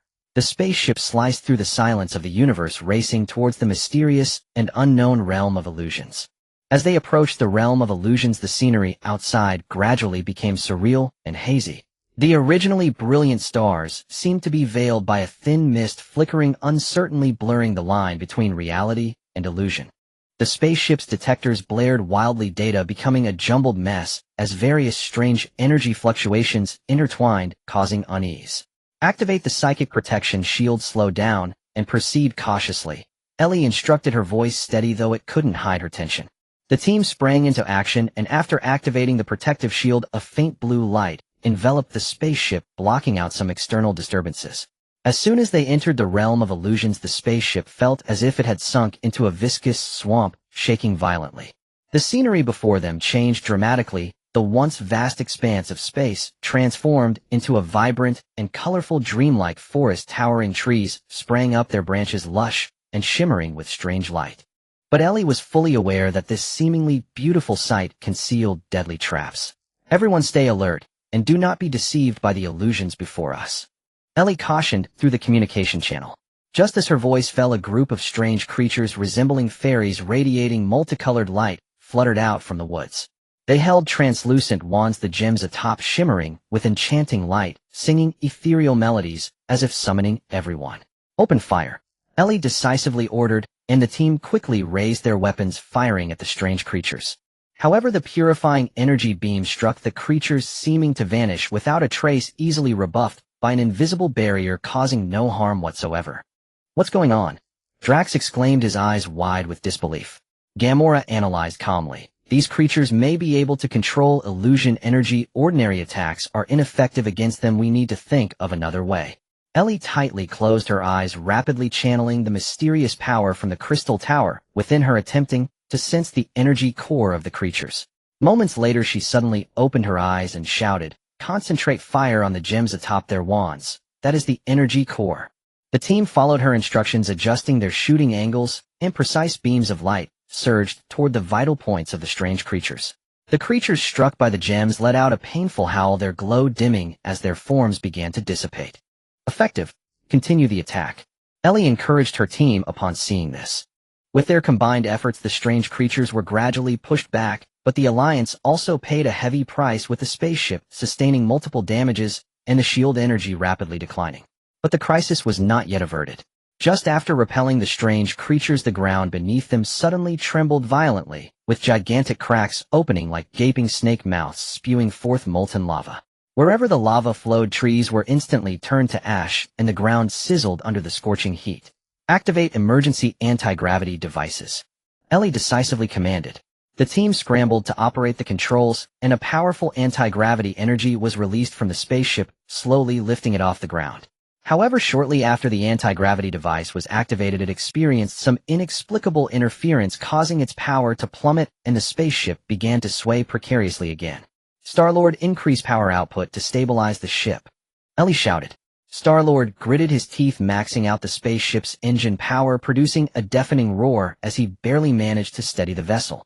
Just as everyone breathed a sigh of relief, a chilling laugh echoed from all directions, followed by a colossal figure composed of dark energy and illusionary power slowly emerging from the depths of the forest. This figure towered like a mountain, adorned with a black crown, draped in a black robe shimmering with eerie runes, gripping a twisted staff with a gem at its tip emanating a chilling red light, as if it could devour all life. "Intruders, how dare you trespass into my domain? Today you shall meet your doom," the Guardian roared in a hoarse voice, sounding as though it came from the depths of hell, sending chills down their spines. Then he waved his staff and muttered incantations, instantly shrouding the entire forest in darkness, causing the strange lights to vanish, replaced by endless fear and despair. If you think you can stop us, it's not that easy. Ellie shouted angrily, leading her team to attack. In an instant, both sides were embroiled in fierce combat, purifying energies clashing with protective energies in the confined forest, producing dazzling flashes and deafening sounds. With his mastery over illusion and dark energy, the Guardian's power surged, his staff repeatedly unleashing powerful energy waves that forced the Alliance to retreat under pressure. At a critical moment, Ellie remembered the power fusion technique she had grasped during previous battles. She closed her eyes, took a deep breath, and gathered the mysterious power from the crystal tower within her, combined with her conviction to protect the universe and the courage of all the soldiers in the Alliance. In an instant, her hands burst forth with dazzling light, containing endless hope and strength. Ellie shouted, thrusting her palms toward the Guardian, unleashing a brilliant purifying beam that shot through like a rainbow, striking directly at the Guardian's chest. At the same time, she connected this power with the purifying energy of the Alliance's warships, forming a massive energy protective net in an attempt to counteract the Guardian's energy attack. The Guardian shrieked, staggering back a few steps, the light of his staff dimming significantly. He clearly did not anticipate such a powerful counterattack from Ellie, his face showing a hint of panic. Counterattack? Let's completely defeat them. Star-Lord piloted the spaceship, utilizing its maneuverability to weave above the battlefield, the turret cannons relentlessly firing at the Guardian's forces, disrupting their spellcasting rhythm. Drax roared, swinging his dual blades relentlessly, his wounds multiplying, yet he paid no mind, bravely pushing forward. Gamora moved gracefully like a ghost, infiltrating the enemy ranks, accurately stabbing her blades at vital points, trying to sabotage the enemy's warships from within. Groot shielded his injured comrades with his body while releasing the mysterious power within him to enhance the Alliance's defenses. Rocket Raccoon set up his gun from a distance, accurately shooting to provide fire support for his teammates. Under the Alliance's tenacious resistance and teamwork, the Guardian, seeing the tide turning against him, angrily led his remaining troops in a chaotic retreat. Exhausted, Ellie and her companions collapsed on the ground, yet their faces radiated victorious smiles. They had faced great danger, successfully diffused the immediate crisis, and discovered an ancient temple deep within the forest. The temple's great door was tightly shut, engraved with a massive human figure whose eyes flickered with strange blue light, as if containing life. Ellie stepped forward to closely observe the figure on the door.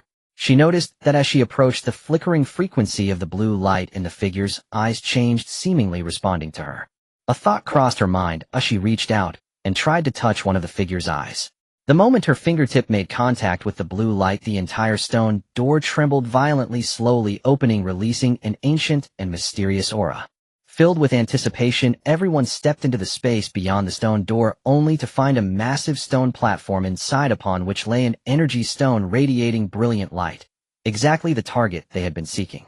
The stone was surrounded by a powerful energy shield with runes flowing across it, emanating a formidable aura clearly designed to prevent outsiders from easily touching it.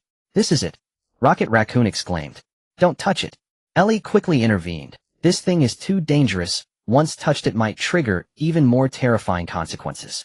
We need to figure out how to break this shield." Just as everyone hesitated, a mysterious voice echoed within the temple. "Intruders, you have endured hardships and finally found this stone.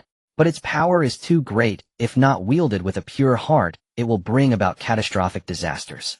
Ella's heart stirred, recalling her beliefs and perseverance along the way and her longing for peace in the universe. She closed her eyes, focused her mind, eliminating all distracting thoughts, leaving only the pure intention of protection. Then she slowly extended her hand, gently touching the energy stone. A miracle occurred. The shield surrounding the stone gradually dissipated, transforming into soft light that merged into Ella's body. Ellie felt a powerful force surging within her, yet she was not overwhelmed by it. Instead, she tamed it with her steadfast will. "We did it!" Star-Lord shouted excitedly, his voice hoarse, yet filled with joy. "Yes, it has been a—" Gamora nodded slightly, her eyes reflecting satisfaction. Drax laughed heartily. "This is exhilarating. Let's see how the dark forces will act now." Groot walked steadily, muttering, "I am Groot." Simple words filled with pride and victory. Rocket Raccoon grumbled while cradling his gun.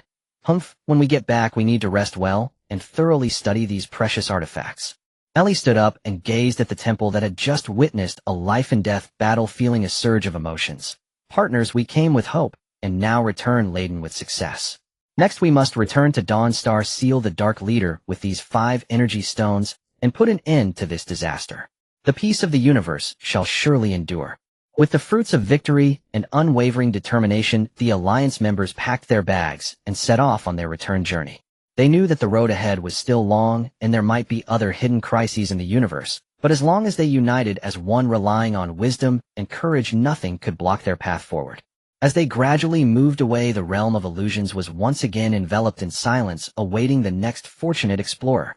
In another corner of the universe, the Dark Leader, furious upon learning that the Alliance had acquired the 5 energy stones, erupted in rage, urgently summoning his subordinates to plot how to annihilate them before they could seal him away. The ultimate confrontation between both sides was on the brink of eruption. Upon returning to Dawnstar, the crowds cheered and celebrated the hero's return.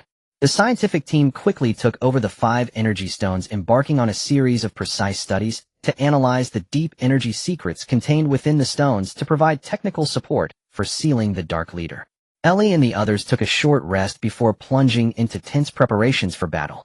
They understood that the final showdown with the Dark Leader was imminent. This battle concerned the survival of the universe and must not be taken lightly. In the square of the Interstellar Academy, Ellie stood high above, her gaze resolutely fixed on the crowd. Partners, we have endured countless hardships and finally gathered 5 energy stones. This is our hope, and it is the hope of the universe. The Dark Leader is cunning and treacherous, powerful, but we possess wisdom, courage, and the strength of unity. In this final battle, let us stand together and fight with all our might for the peace of the universe. The crowd echoed in unison, their voices shaking the heavens, filled with confidence for the challenges ahead. Meanwhile, in the dark corners of the universe, the Dark Leader, enraged upon learning that the Alliance was preparing to seal him away, furiously roared, ordering his subordinates to devise the most nefarious plans. An ultimate confrontation concerning the fate of the universe was about to unfold in the vast cosmos. At this moment, a tense and passionate atmosphere enveloped Dawnstar as everyone awaited that final moment.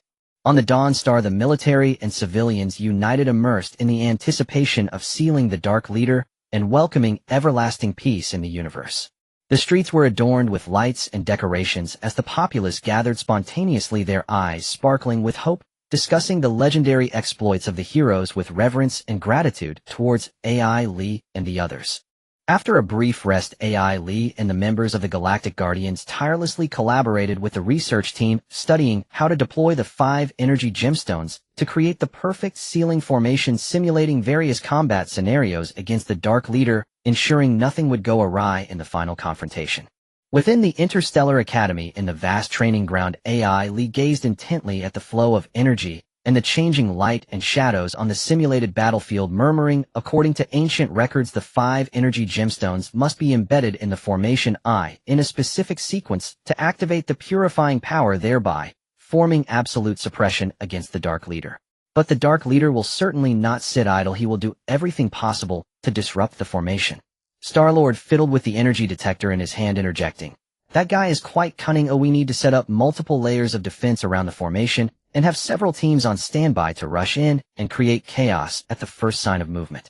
He had shed his usual playful demeanor, his eyes reflecting unprecedented focus and determination, fully aware of the stakes involved in this battle. Drax gripped his twin blades tightly, swinging them through the air with a whooshing sound, roaring regardless of his schemes. "As long as he dares to show himself, I will chop him into meat paste with these blades and make him pay for his misdeeds." With his muscles taut, he resembled a battle god, exuding an unstoppable aura. Gamora nodded slightly, calmly analyzing everyone. "Don't be impulsive. The Dark Leader's dark scepter wields tremendous power, capable of unleashing bizarre spells that distort space and devour energy. We must not only guard against his direct assault on the formation, but also remain vigilant against his use of dark energy to disrupt our minds, inciting internal strife." She gently caressed the blade at her waist, already devising strategies to cope with various unexpected situations. Groot walked steadily, muttering, "I am Groot." He placed a stack of energy supplies and protective gear in front of everyone, silently preparing logistical support for the impending battle, his broad figure instilling a sense of reassurance. Rocket Raccoon crouched beside a pile of weapon parts, his eyes narrowed, meticulously modifying his blaster, grumbling, "Humph, my darling gun is getting supercharged with an energy amplifier and smart targeting system, this time specifically designed to counter the Dark Leader's bizarre spells. As soon as he shows his face, I'll make sure he's lost.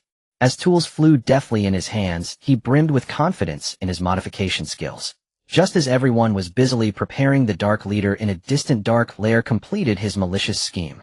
He stood atop a platform constructed from dark energy, overlooking the massive fleet gathered under his command, a twisted grin spreading across his face as he sneered, "The Coalition thinks obtaining the energy gemstones will trap me. So naive. Before they can activate the seal, I will utterly destroy Dawnstar, allowing this so-called light of hope to sink forever into darkness." With that, he waved the blood-red, glowing dark scepter in his hand, the gem at its tip flickering, seemingly responding to his overwhelming murderous intent. The dark fleet surged towards Dawnstar like a cloud blocking the sun.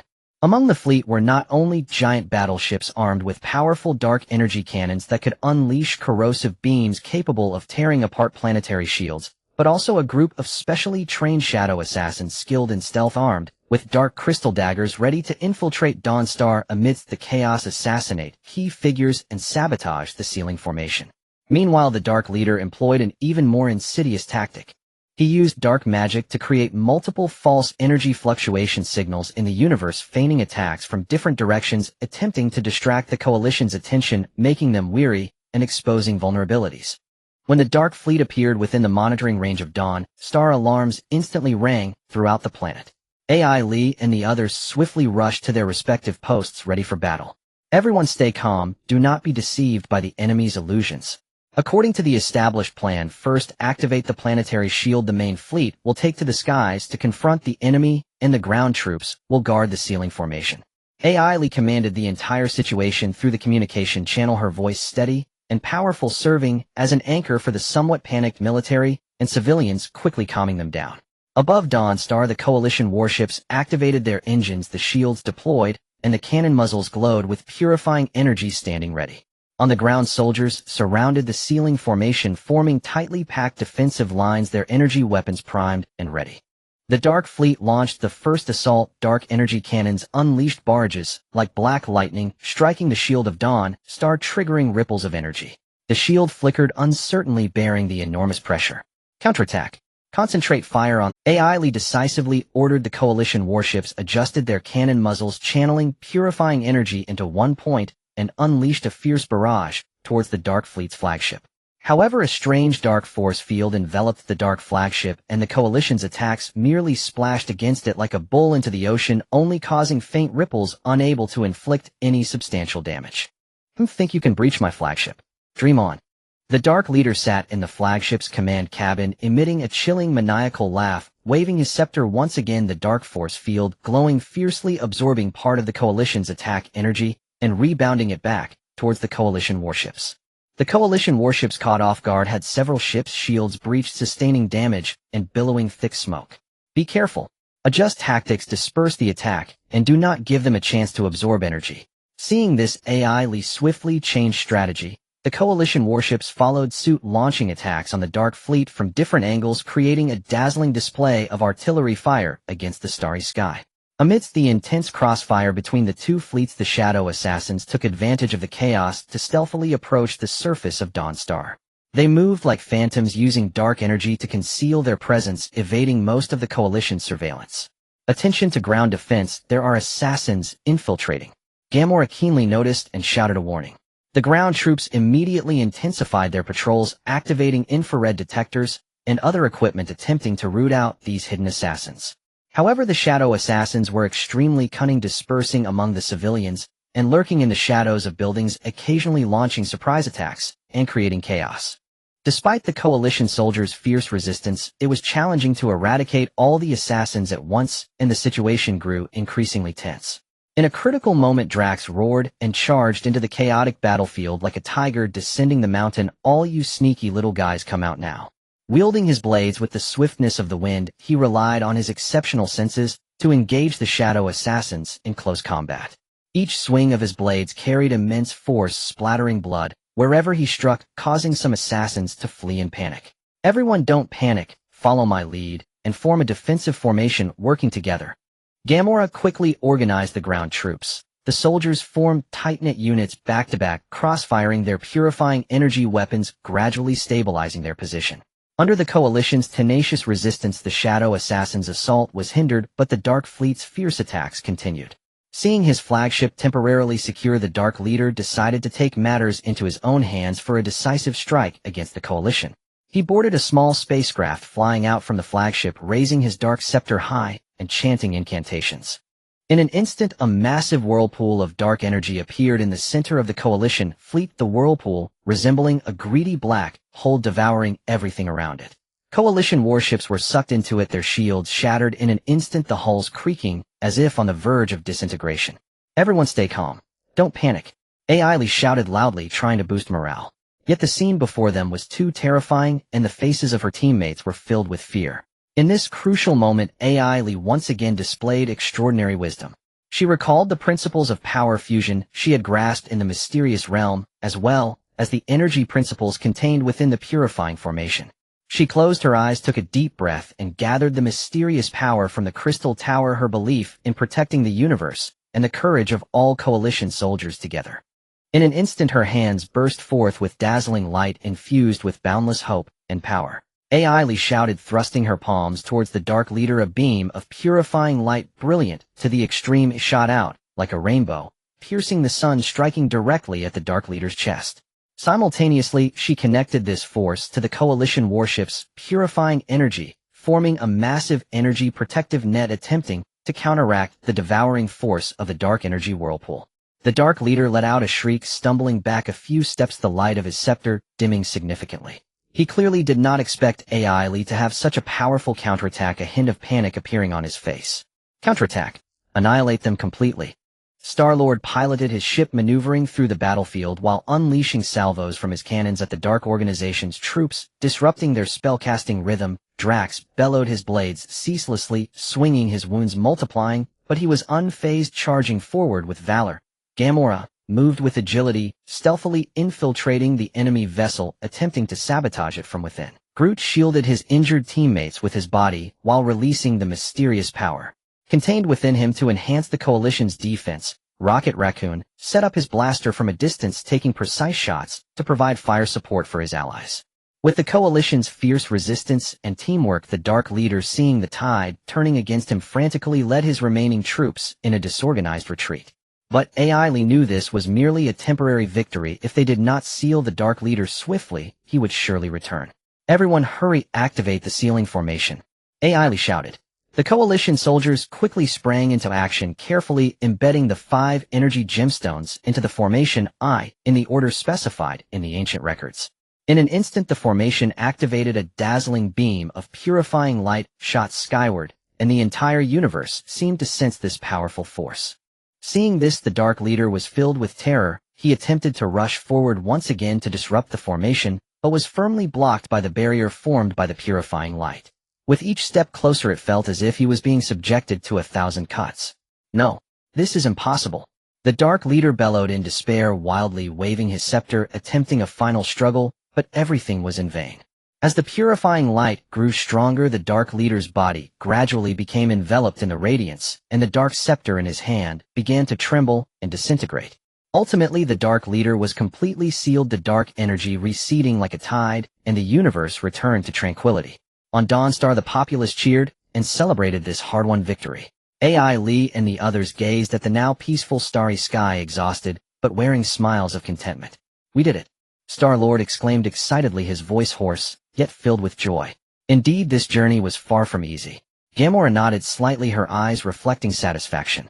Drax laughed heartily. "What a rush. Let's see how the dark forces act so brazenly now." Groot walked steadily, muttering, "I am Groot." Simple words laden with pride from victory. Rocket Raccoon embraced his blaster, grumbling, "Humph. When we get back, I need to rest and thoroughly study these precious artifacts." Ailey stood up, looking at the starry sky that had just endured a life-and-death battle, feeling a surge of emotions. "Partners, we came with hope, and now we return with bounty. Peace in the universe is hard-won, and we must cherish it. Next, we must protect this peace and ensure every corner of the universe is filled with light." With the fruits of victory and steadfast determination, the Coalition members packed their belongings and set off on their journey home. They knew the road ahead was still long, and there might be other hidden crises in the universe, but as long as they stood united with wisdom and courage, nothing could obstruct their advance. As they gradually moved away, the starry sky was once again enveloped in silence, awaiting the next explorer. In another corner of the universe, new hope was quietly sprouting, continuing the legend of this vast cosmos. The cosmos returned to tranquility, and Dawnstar basked in jubilant celebration. Lanterns adorned every street and alley. Citizens poured into the thoroughfares, singing and dancing to honor this hard-won peace. Children clutched bouquets of flowers, circling the triumphant allied warriors, eyes gleaming with awe and curiosity as they clamored for tales of those heart-stopping battles. Elders stood quietly nearby, tears glistening on weathered cheeks, murmuring prayers of gratitude for the hero's sacrifice and relief that the universe had narrowly escaped annihilation. Allie and her companions strolled across the plaza of the Interstellar Academy, gazing upon the exuberant scene with profound emotion. Though wounds still throbbed faintly and exhaustion surged like a tide, the radiant joy and unshakable pride suffused the moment, dispelling all shadows. "It's finally over.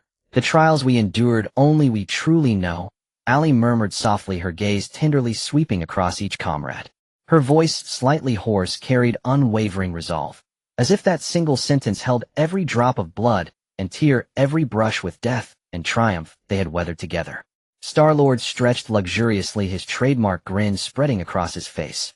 Yet beneath it lingered unmistakable relief and quiet repose. "Yes, at last we can sleep soundly, free from the constant dread of covert assaults by the dark faction. Then again, I must admit, I do miss those exhilarating adventures." He lifted his eyes to the star-flecked void where nostalgia shimmered in his gaze. Each life and death instant transformed into luminous stars, forever embedded in the celestial tapestry of his memory. Drax roared with laughter, his voice resonating like temple bells across the plaza. "Exhilarating. It was gloriously exhilarating. These twin blades haven't tasted such fierce, satisfying combat in ages." He brandished his blades, carving sharp, lethal arcs through the air, drawing gasps and wide-eyed admiration from the gathered crowd. Even now his aura of fearless valor remained undimmed, as though the cosmos itself called for his blade once more, and he would charge without hesitation into the fray. Gamora nodded gently, a subtle smile gracing her lips. "Though the path was arduous, we prevailed. The Dark Sovereign has been sealed away, and dawn breaks anew upon the cosmos. This victory belongs to us all." Her gaze, deep and serene, anchored the jubilant sea around her, a still point amid chaos, radiating calm certainty. Groot strode forward with quiet dignity, murmuring, "I am Groot." In his bows he cradled a lavish bouquet, gifts bestowed by the children. He placed the flowers carefully upon a stone table, then joined his comrades, gently tapping each shoulder with his sturdy limb, an eloquent wordless affirmation of solidarity and shared joy. Rocket Raccoon cradled his beloved heavy rifle, muttering, "Now that the war's done, I'll dive deep into refining these beauties. Chances are we'll need them again." As he spoke, his nimble fingers adjusted components along the barrel, eyes alight with fervent devotion to technology. Though peace had descended, he knew the cosmos held infinite unknowns, and foresight was never misplaced. Yet even as mirth swelled among them, Allie sensed an undercurrent, stillness concealing turbulence. She frowned, unease stirring within. "Do not lower your guard. Though the Dark Sovereign is sealed, remnants of the Dark faction will not surrender quietly. We must remain vigilant, lest they rise again." At her words, smiles faded, expressions hardened with sober resolve. They knew her warning rang true. The Dark faction's roots ran deep, its eradication no swift or simple task. "The captain is right. We cannot afford complacency." Star-Lord's grin vanished, replaced by stern gravity. "I'll contact my network immediately, see what whispers stir among their shadows." Without another word, he strode off to initiate intelligence gathering. Drax tightened his grip on his twin blades, determination flashing in his eyes. "Humph. If those vermin dare show themselves, I'll carve them anew with these." His muscles coiled like springs, radiating readiness to hurl himself into battle, his indomitable spirit beyond question. Gamora rested a hand upon the hilt of her blade, analyzing coolly. "Beyond fortifying our defenses, we must sever the Dark faction's foundations. Their power stems from hidden pillars, resource networks, intelligence webs, clandestine alliances. We shall dismantle each one, ensuring they never reclaim dominion." Groot moved with quiet purpose, murmuring, "I am Groot," as he gathered and organized gear, preparing silently for battles yet unseen. Each deliberate motion bespoke unwavering steadiness and silent guardianship. Rocket Raccoon hugged his rifle tighter, grumbling, "Time to upgrade this baby. Load it with something extra lethal, tailor-made to obliterate dark scum." In a blur, he dashed toward his workshop, eager to immerse himself in weapon modification, driven to amplify lethality for whatever storms lay ahead. Watching her comrades depart, Allie felt warmth bloom in her chest. She knew, bound by shared purpose and unyielding courage, this fellowship would face any trial, traverse any abyss side by side. In the days that followed, Dawnstar entered full alert status. The Allied forces intensified patrols and erected layered defensive fortifications across orbital space, while intelligence divisions worked tirelessly to root out dark faction remnants. Meanwhile, Allie led a research team delving into the Dark Sovereign's obsidian scepter and the 5 energy crystals, seeking insights into dark energy's nature, preparing for crises yet unforeseen. After weeks of pursuit, Star-Lord delivered a startling report. Captain, the remnants are mobilizing in secret. They're orchestrating a far grander conspiracy. Worse, they've allied with enigmatic cosmic factions whose origins remain veiled, yet whose strength commands grave respect. Ollie's expression tightened. The situation proves more dire than anticipated. Assemble immediately. We require a precise, comprehensive counter-strategy. In moments, the team converged in the war room, tension thick and palpable. Per Star-Lord's intelligence, our adversaries now comprise both dark faction remnants and these mysterious factions. Their emergence at this juncture signals meticulous preparation, no mere opportunism. Ollie's gaze swept over them, unwavering, commanding. We will not wait to be struck. We strike first, to uncover their designs, then annihilate them utterly. Drax surged upright, twin blades snapping from their sheaths with a metallic hiss. What delays us? Let us storm their lair and erase them in one fell blow. His fury blazed raw and urgent, eager to cleave through enemy lines without restraint. Gamora shook her head calmly. Recklessness invites ruin, Drax. We lack knowledge of these factions' capabilities or tactics. A premature assault risks ambush and fragmentation. I propose deploying elite reconnaissance teams, covert precise, to gather intelligence before committing to action. Groot advanced steadily, murmuring, I am Groot, and set down vials of energy replenishers and spare components. Logistical assurance for those about to depart. Rocket Raccoon gripped his rifle, growling, whatever their origin, my arsenal won't hesitate. It'll shatter them on sight. As he inspected ammunition, resolve hardened in his gaze. Allie gave a measured nod, agreed. We proceed as advised. 3 elite squads will deploy, led by Star-Lord, Drax, and Gamora, each infiltrating suspected convergence zones to expose their schemes and gauge their strength. Remember absolute discretion. No trace, not a whisper, not a flicker, must betray your presence. Like 3 arrows loosed in silence, the squads vanished into the star-strewn expanse. Star-Lord's squad charted course toward a remote, enigmatic asteroid. Located on the galactic fringe, long abandoned by travelers, its recent anomalous energy signatures suggested a clandestine dark faction stronghold. They approached with stealth, activating cloaking fields before descending into a desolate, wind-scoured valley. Stay sharp. Traps may lie everywhere, Star-Lord whispered to his team. Clutching an energy scanner, he crept forward, eyes scanning the barren terrain with razor-sharp. Suddenly, a faint rhythmic footfall echoed. Star-Lord flashed a hand signal, take cover. From the valley's depths emerged figures clad in obsidian armor, tall, unervingly slender, their carapaces shimmering with eerie luminescence.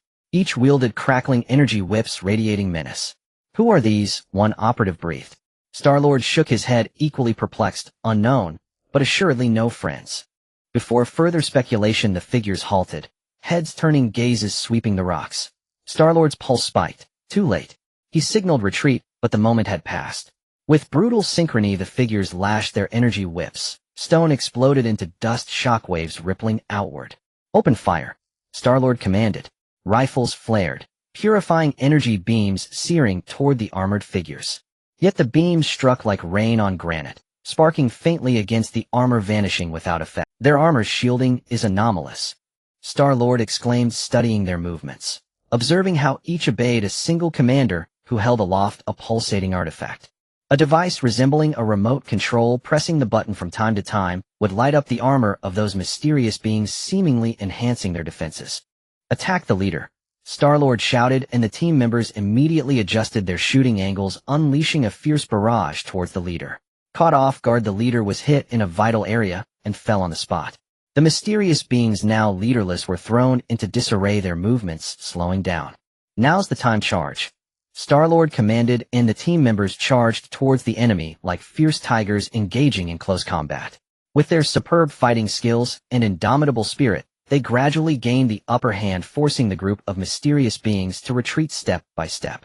Eventually, Star-Lord and the others discovered a hidden cave deep in the valley containing a large number of dark energy weapons and documents about the collusion between dark forces and mysterious entities.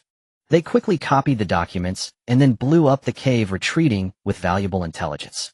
Meanwhile, Drax's squad arrived at a planet shrouded in dark energy. The planet was enveloped in thick black mist with extremely low visibility and harsh conditions. As soon as they set foot on the planet, they felt a strong sense of oppression.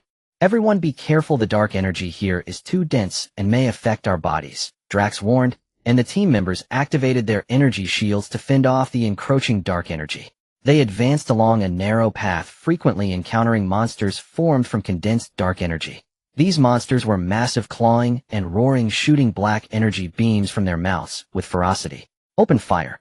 Drax shouted, and the team members quickly raised their weapons, engaging in fierce gunfire with the monsters. However, the purification energy beams had minimal effect on the monsters. They seemed to absorb the purifying energy, becoming even more frenzied.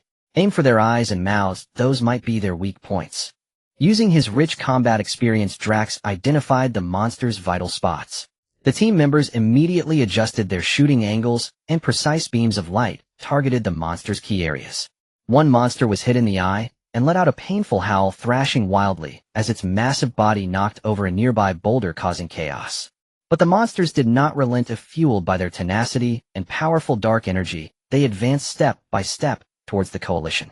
Seeing the defense line about to be breached, Drax roared, rushing out with his dual blades. "Come on, you dark, taste the power of my blades."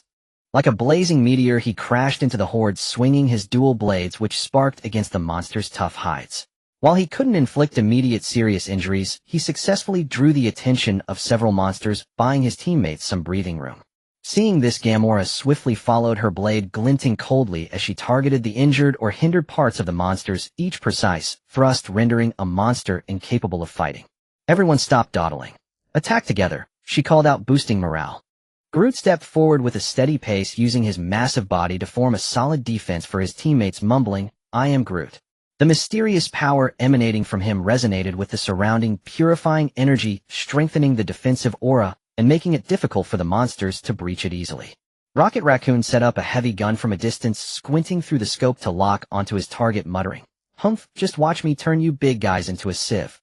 His gun continuously spat fire, targeting the joints and vital areas of the monsters, dealing significant damage in conjunction with his teammates' attacks. Through their combined efforts, the monsters were gradually pushed back, with injured monsters retreating into the depths of darkness or collapsing to the ground, no longer moving. But Drax and the others understood that this was only a temporary victory. The real challenge lay ahead. They continued deeper into the planet and discovered a tightly sealed door in front of an ancient castle. The door was covered in mysterious runes that flickered with an eerie red glow, seemingly telling a story of a forgotten history. Drax stepped forward to carefully observe the runes on the door. He noticed that as he approached, the flickering frequency of the red light of the runes changed, seemingly responding to him. His heart stirred, and he reached out to touch one of the runes. The moment his fingertip touched the red light, the entire door trembled violently, slowly opening, releasing an ancient and mysterious aura. With hopeful anticipation, everyone stepped into the space beyond the door, only to find a massive stone platform inside, on which lay a mysterious sphere, emitting a black glow surrounded by a powerful dark energy shield, with runes flowing on the shield, exuding a formidable aura clearly designed to prevent outsiders from easily touching it. "What is this thing?" Rocket Raccoon exclaimed. "Whatever it is, it must be related to the dark forces. We need to find a way to break this shield and see what secrets lie within," Drax said. Just as everyone hesitated, a mysterious voice echoed in the castle. "Intruders, how dare you trespass into my territory? Today shall be your grave." Immediately after, a guardian formed from dark energy slowly materialized. The guardian was tall, surrounded by dazzling light, wielding a glowing staff, the gem atop the staff resonating with the mysterious sphere, radiating a similarly powerful aura. "Do you think you can easily take the sphere? Dream on." The guardian let out a chilling laugh, his voice echoing like it came from the depths of hell, sending shivers down their spines. Then he waved his staff and chanted incantations, creating a massive energy barrier that appeared out of thin air, separating them from the mysterious sphere. "If you think you can stop us? Not that easy," Drax shouted angrily, leading the team to assault. The two sides instantly plunged into fierce combat, with purifying energy clashing against guardian energy within the confines of the castle, producing dazzling lights and deafening sounds. Leveraging his mastery of the castle's energy, the Guardian grew even stronger, frequently releasing powerful energy waves from his staff, forcing the coalition members into retreat. At a critical moment, Drax recalled the path of power fusion he had grasped in previous battles. He closed his eyes, took a deep breath, and gathered the mysterious power from the Crystal Tower, the belief in protecting the universe, and the courage of all coalition soldiers together. In an instant, his hands burst forth with brilliant light, imbued with endless hope and power. Drax shouted as he thrust both palms towards the Guardian, unleashing a resplendent, purifying beam that shot straight at the Guardian's chest. Simultaneously, he connected this power with the purification energy of the Coalition's warships, forming a massive energy shield in an attempt to counteract the Guardian's energy attack. The Guardian let out a scream, staggering back a few steps, the light from his staff dimming significantly. Clearly, he hadn't anticipated such a powerful counterattack from Drax, showing a hint of panic on his face. Counterattack. Defeat them completely. Star-Lord piloted the ship, using its maneuverability to dart above the battlefield, the turret continuously sweeping fire at the Guardian's forces, disrupting their spellcasting rhythm. Drax shouted loudly, swinging his dual blades, his injuries multiplying, yet he showed no concern, bravely pushing forward. Gamora, agile as a ghost, infiltrated the enemy ranks, precisely thrusting her blade at the enemy's vital spots, trying to sabotage their ships from within. Groot protected his injured comrades with his body while unleashing the mysterious power within himself to enhance the Coalition's defenses. Rocket Raccoon set up a heavy gun from a distance, accurately shooting to provide fire support for his teammates. Under the Coalition's tenacious resistance and teamwork, the Guardian, sensing defeat was inevitable, angrily led his remaining forces in a hasty retreat. Drax and the others collapsed to the ground, exhausted, yet their faces were filled with victorious smiles. They had endured hardships, successfully resolving the immediate crisis, and had found the mysterious sphere, taking a crucial step towards uncovering the Dark Force's conspiracy. "We did it!" Star-Lord exclaimed excitedly, his voice hoarse, yet filled with joy. "Yes, it was quite—" Gamora nodded slightly, her eyes reflecting satisfaction. Drax laughed heartily, delightful. "Let's see how the Dark Forces can be arrogant now." Groot stepped forward with a steady pace, mumbling, "I am Groot." Simple words filled with pride from Rocket Raccoon hugged his heavy gun, muttering, We need to rest well when we get back and thoroughly study these precious artifacts." Drax stood up, gazing at the castle that had just experienced a life-and-death battle filled with emotion. "Partners, we came with hope, and now return loaded with treasures. Next we must return to Dawn Star and hand over this mysterious sphere and intelligence to Captain Ellie, completely ending this conspiracy. The peace of the universe will surely endure." With the fruits of victory and firm determination, the Coalition members packed their bags and set off on their journey home. They knew the road ahead was long, and that there might be other hidden crises in the universe, but as long as they united as one, relying on wisdom and courage, nothing could stop their advance. As they gradually moved away, the planet, shrouded in darkness, fell silent, once more waiting for the next fateful explorer. Meanwhile, in another corner of the universe, Gamora's squad was also undergoing a thrilling adventure. Whether they could successfully complete their mission and bring back crucial intelligence for the Coalition remained uncertain. But they shared a common belief in their hearts: no matter how treacherous the path ahead, they would fight against the Dark Forces to the end. The team, led by Gamora, sped towards a mysterious nebula. This nebula was sparsely marked on the star map, but frequently exhibited bizarre energy fluctuations seemingly tied to dark forces and clandestine organizations. Inside the spaceship, the atmosphere was tense. The team members gripped their weapons tightly, their eyes reflecting determination and resolve. "Everyone must be cautious. This nebula is shrouded in mist, and the enemy surely has many tricks up their sleeve. If any anomalies are detected, do not act rashly. Follow my commands." Gamora's gaze was cold and piercing as she scanned the crowd. Her voice was steady and powerful, like a dose of strong medicine, slightly calming the tense members. The spaceship slowly entered the nebula, and the external light was instantly swallowed by the dense fog, drastically reducing visibility. The detector blared wildly, the data jumping erratically, indicating chaotic energy surrounding them, concealing countless unknown dangers. "Initiate all-around scanning. Reduce speed and maintain tight formation. Kimura issued the order, and the team members quickly complied. However, the scanning results came back blank, as if a mysterious force was interfering with detection, concealing all the secrets of this place. Just as everyone was on high alert, a group of ghost-like combat aircraft quietly emerged from the mist. These aircraft were entirely black, surrounded by flickering dark energy, their flight paths unpredictable and elusive like phantoms. They instantly surrounded the team's spaceship, their weapon systems primed. Fire! Kimura ordered decisively, and the team members swiftly raised their weapons and opened fire on the ghost aircraft. As the purifying energy beams shot out, they were distorted and consumed by the dark energy surrounding the aircraft, causing no damage whatsoever. These aircraft are strange. Our regular attacks are ineffective, one team member exclaimed. Kimura observed calmly and noticed that the actions of the aircraft seemed to be directed by a central command aircraft with faint energy connections between them that were difficult to detect.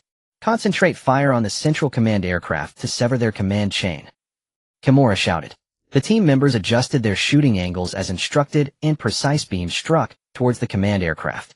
The command aircraft trembled violently as it was hit in a vital spot, its dark energy flickering chaotically, and the surrounding ghost aircraft fell into chaos, their flight paths becoming erratic. Effective. Continue the attack. Seeing this, Kimura encouraged her team to press the advantage. With everyone working together, the ghost aircraft were gradually pushed back, dissipating into the mist. But the crisis was not over. Just as they repelled the aircraft, the nebulous material beneath the spaceship suddenly began to churn violently, forming massive whirlpools like a hungry beast intent on dragging the spaceship into an endless abyss. Activate the emergency retrothrust system and gain altitude, Kimura decisively commanded. The team members scrambled to operate the controls as the spaceship's engine roared, fighting against the pull of the whirlpool. However, the retrothrust system was affected by some interference, its power plummeting, and the spaceship continued to sink slowly. Increase energy output to assist propulsion, Kimura shouted while channeling her own energy into the spaceship's control system, trying to stabilize the situation. After a struggle, the spaceship finally broke free from the edge of the whirlpool and began to ascend.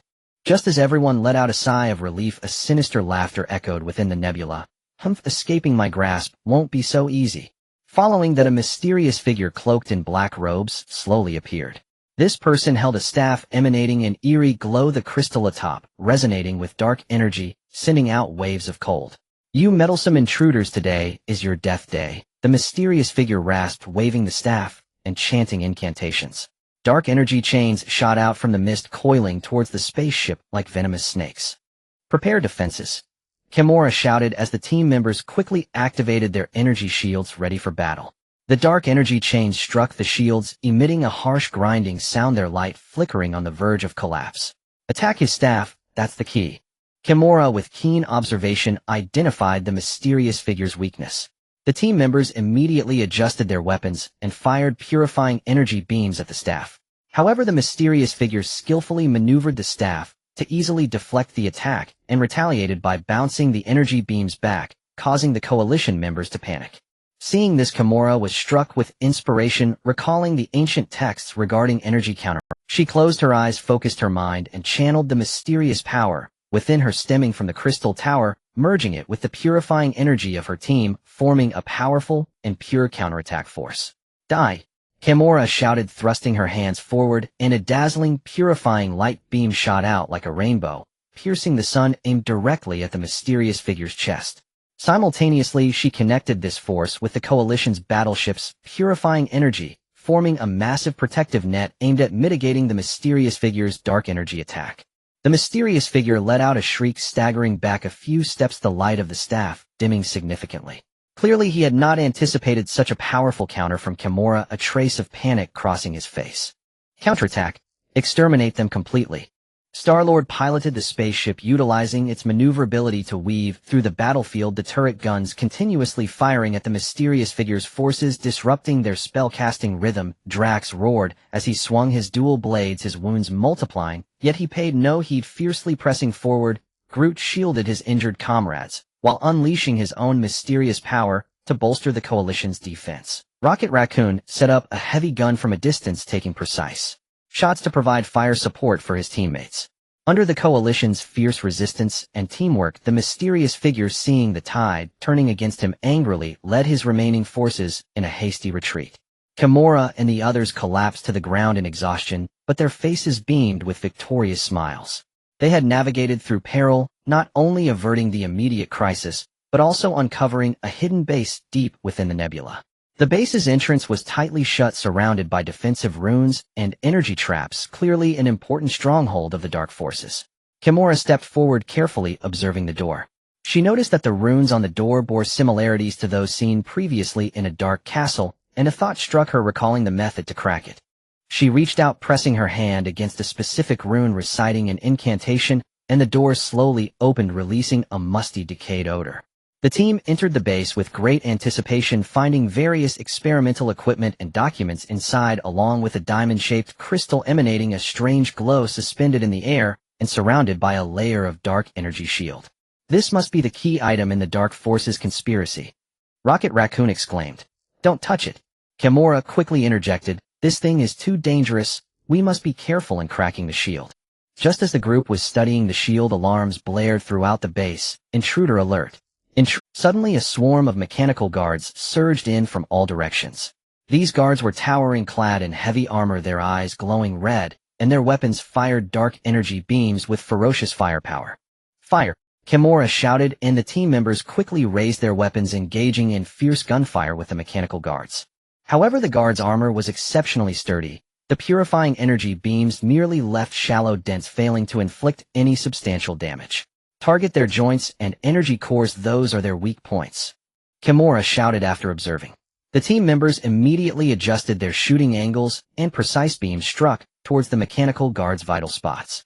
One mechanical guard's joint was hit, slowing its movements, and it was then overwhelmed by concentrated fire from the team. Through their collective efforts, the mechanical guards were gradually pushed back, but the Coalition suffered heavy losses. The spaceship was damaged in multiple areas, the team members battered and bruised, and the energy reserves were nearly depleted.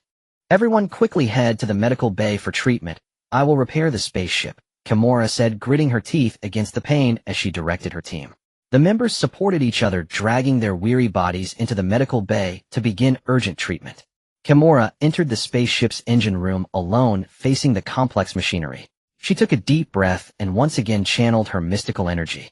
She gently placed her hands on the damaged engine, focusing her mind, attempting to repair the key components using her own power. Under her efforts, the engine's light gradually returned, and its power slowly increased.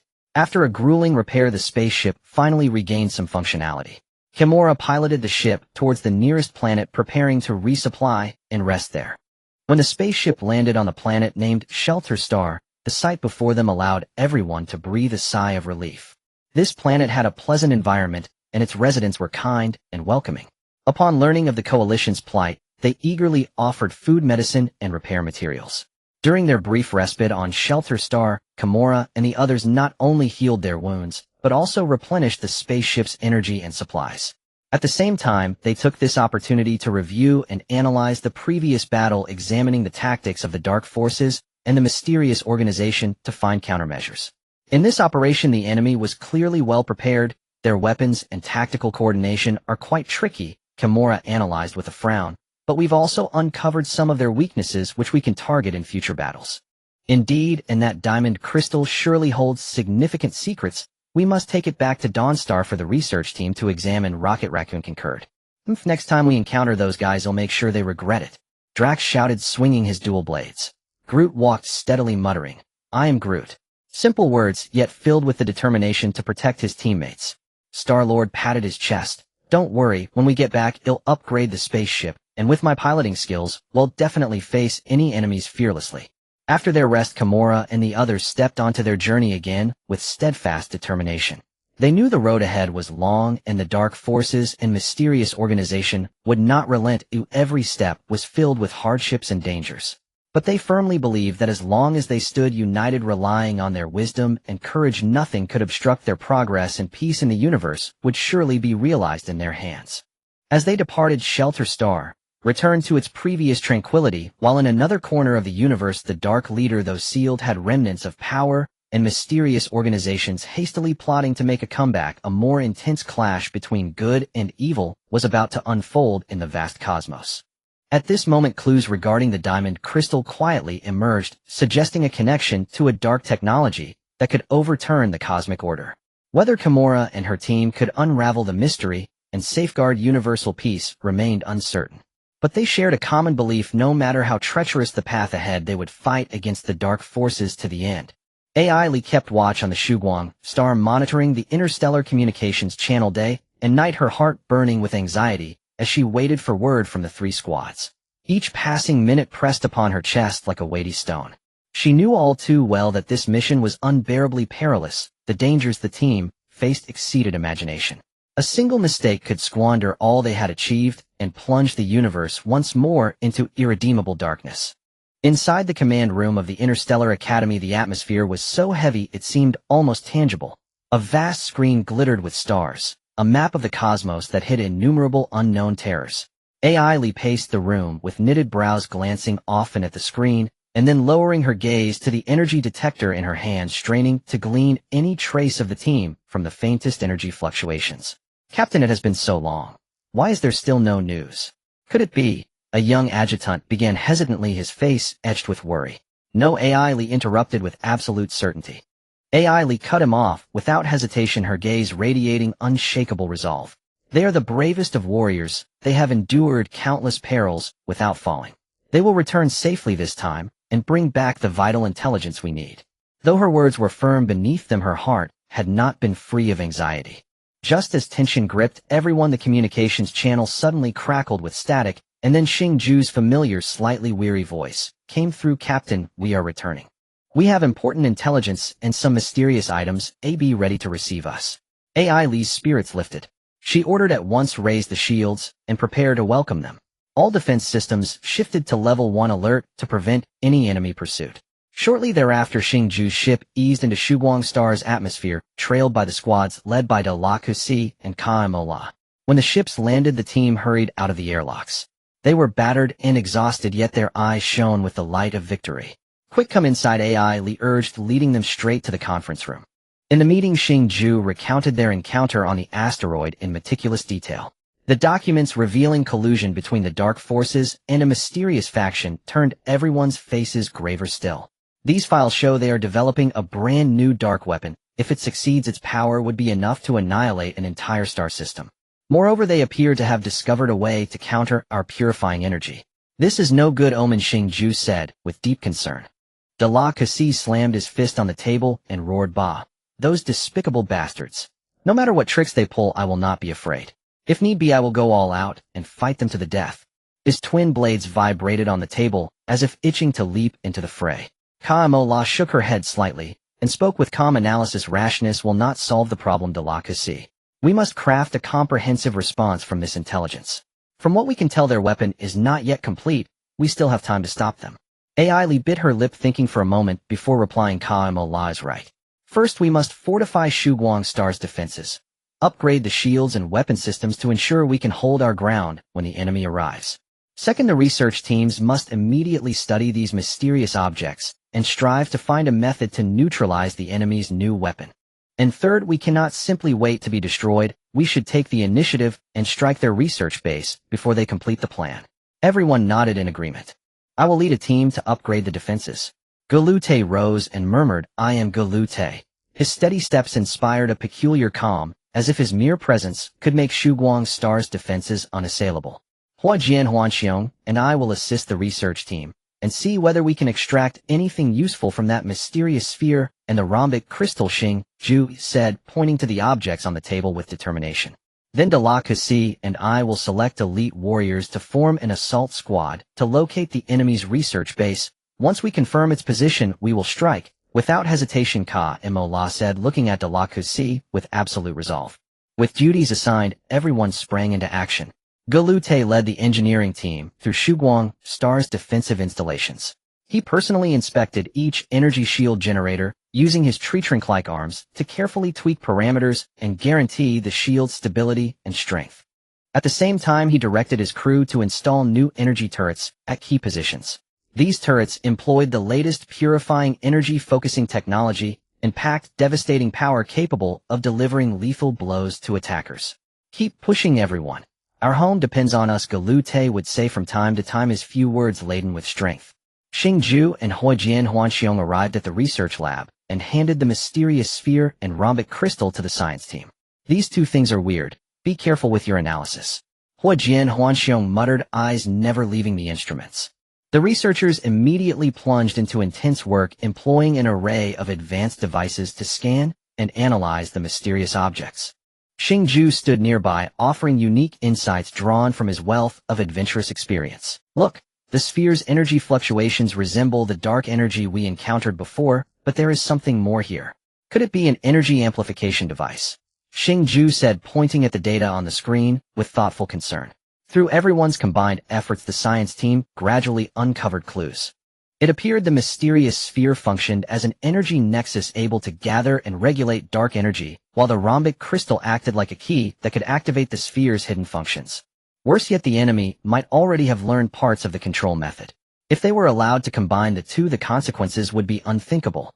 We must find a way to sever the connection between them or identify a method to suppress their energy output, the chief scientist said, brow furrowed, an expression grave. Leave it to me. Huijian Huanxiong volunteered immediately. I've been tinkering with upgrades for my beloved gun. Perhaps I can find inspiration and devise something to counter these two devices, he said. True to his word, Huijian Huanxiong buried himself in his workshop day and night. He dismantled parts, tried different combinations, and muttered technical phrases no one else understood. After many failures, he finally succeeded in creating a special energy disruptor. This disruptor emitted energy waves at a particular frequency that could cancel out the energy frequencies of the mysterious sphere and the rhombic crystal, thereby suppressing their output. Huh, I told you I could do it. Huijian Huanxiong declared proudly as he presented the disruptor. Meanwhile, Mo La and De La Cassie led the assault team aboard high-speed refitted warships heading deep into space.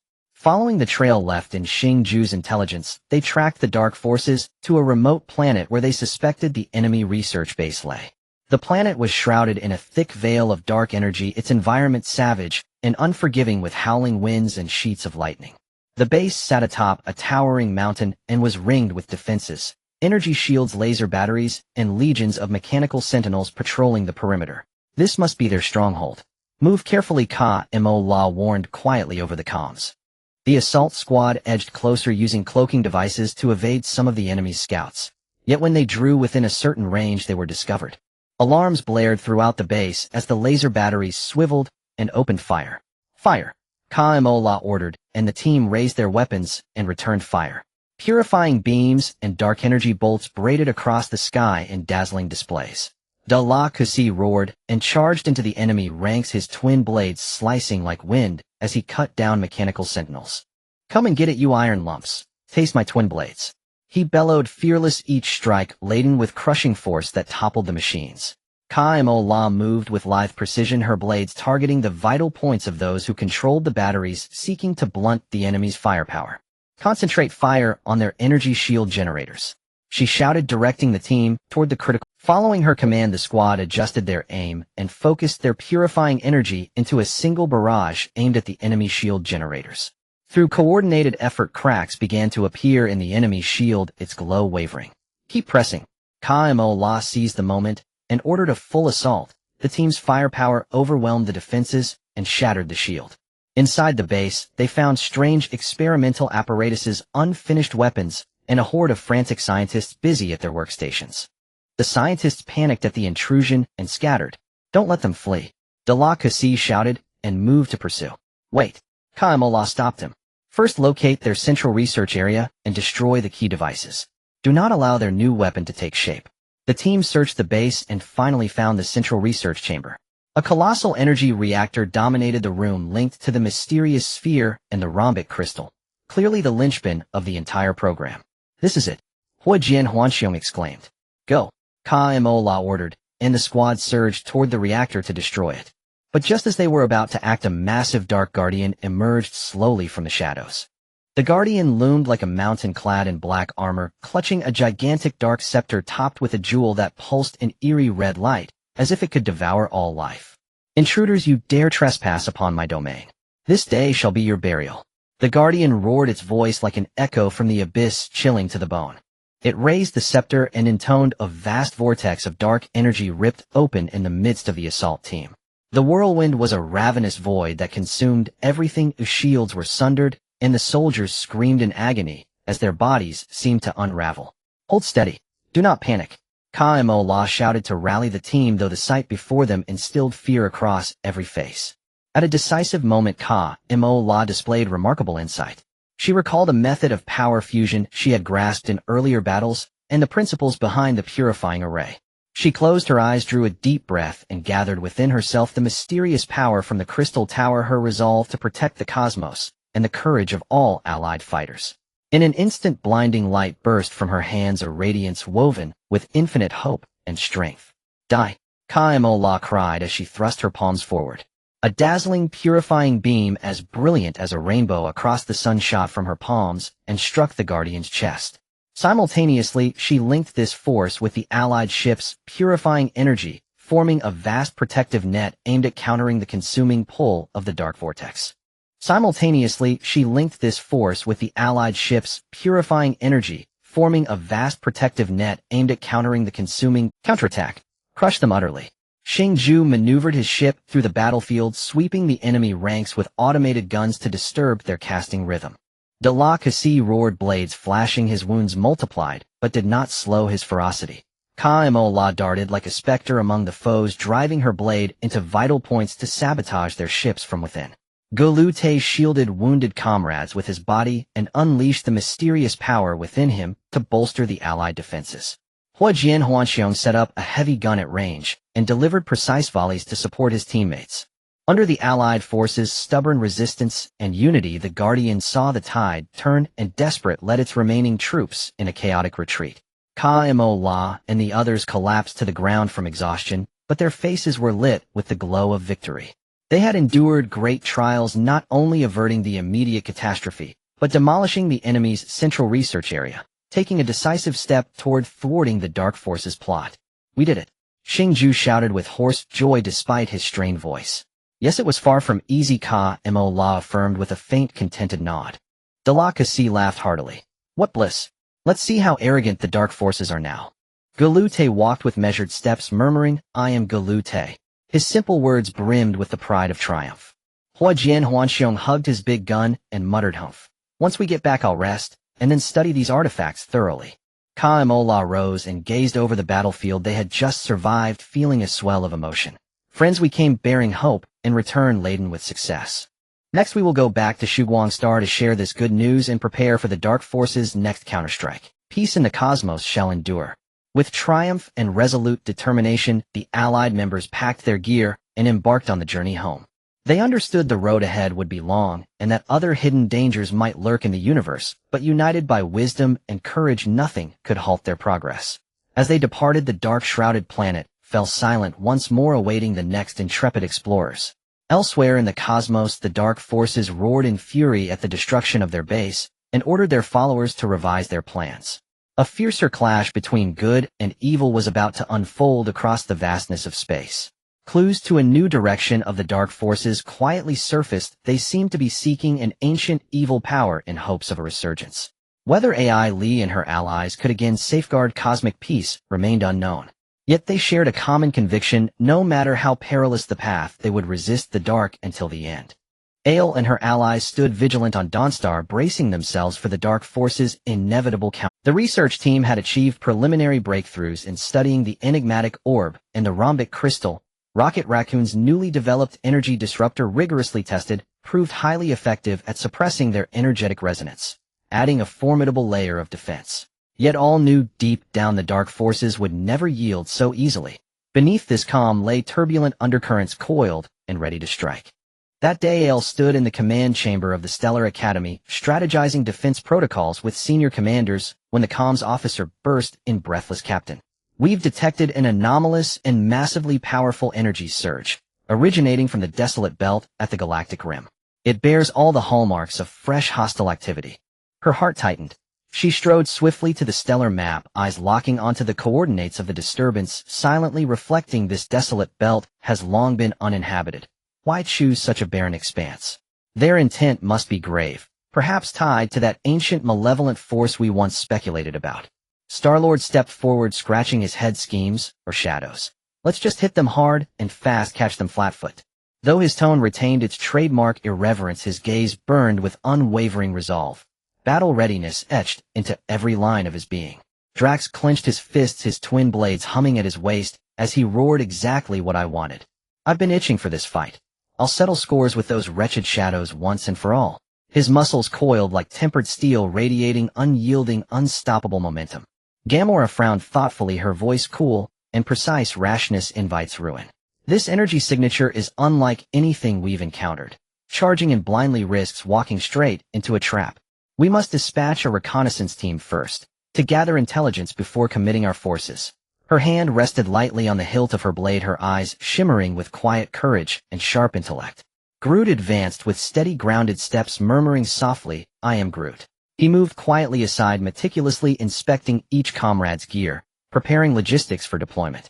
His broad, steadfast presence instilled profound calm. He moved quietly aside, meticulously inspecting each comrade's gear, preparing logistics for deployment. His broad, steadfast presence instilled profound calm. Impacts.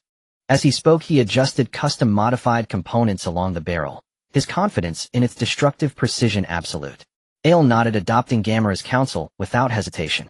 She swiftly assembled an elite recon squad, led by a battle-hardened veteran and equipped with cutting-edge cloaked sensor arrays, and dispatched them toward the epicenter of the anomaly. The recon team slipped silently into the desolate belt, activating full-spectrum stealth scanning.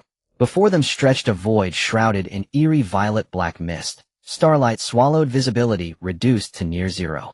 Their detectors spiked, erratically registering extreme, energetic chaos, as though countless unseen eyes watched from the abyssal dark.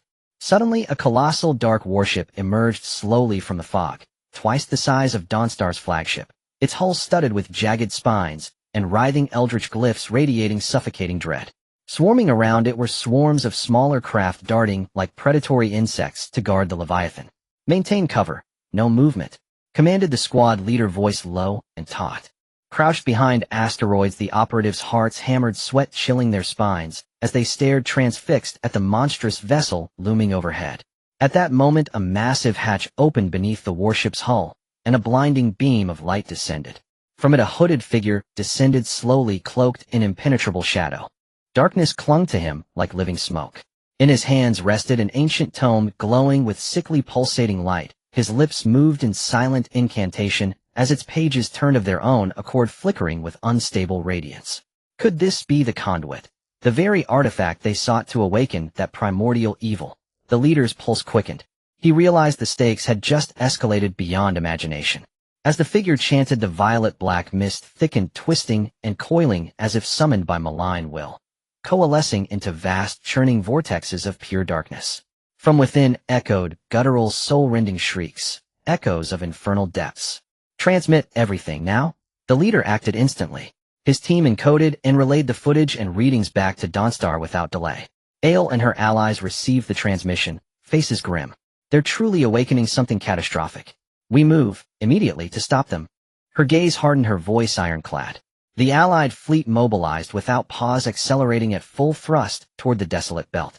As they neared the enemy's staging zone, Ale issued orders over the comms channel: raise energy shields, deploy in fan formation, prepare for combat. Warships responded in unison. Shields flared to life, interweaving beams of light into an impregnable wall of brilliance. The Dark Fleet, detecting their approach, struck first. Bolts of black lightning screamed forth, slamming into the Allied shields with cataclysmic force, sending shockwaves rippling across the barrier, its luminescence flickering precariously. "Return fire.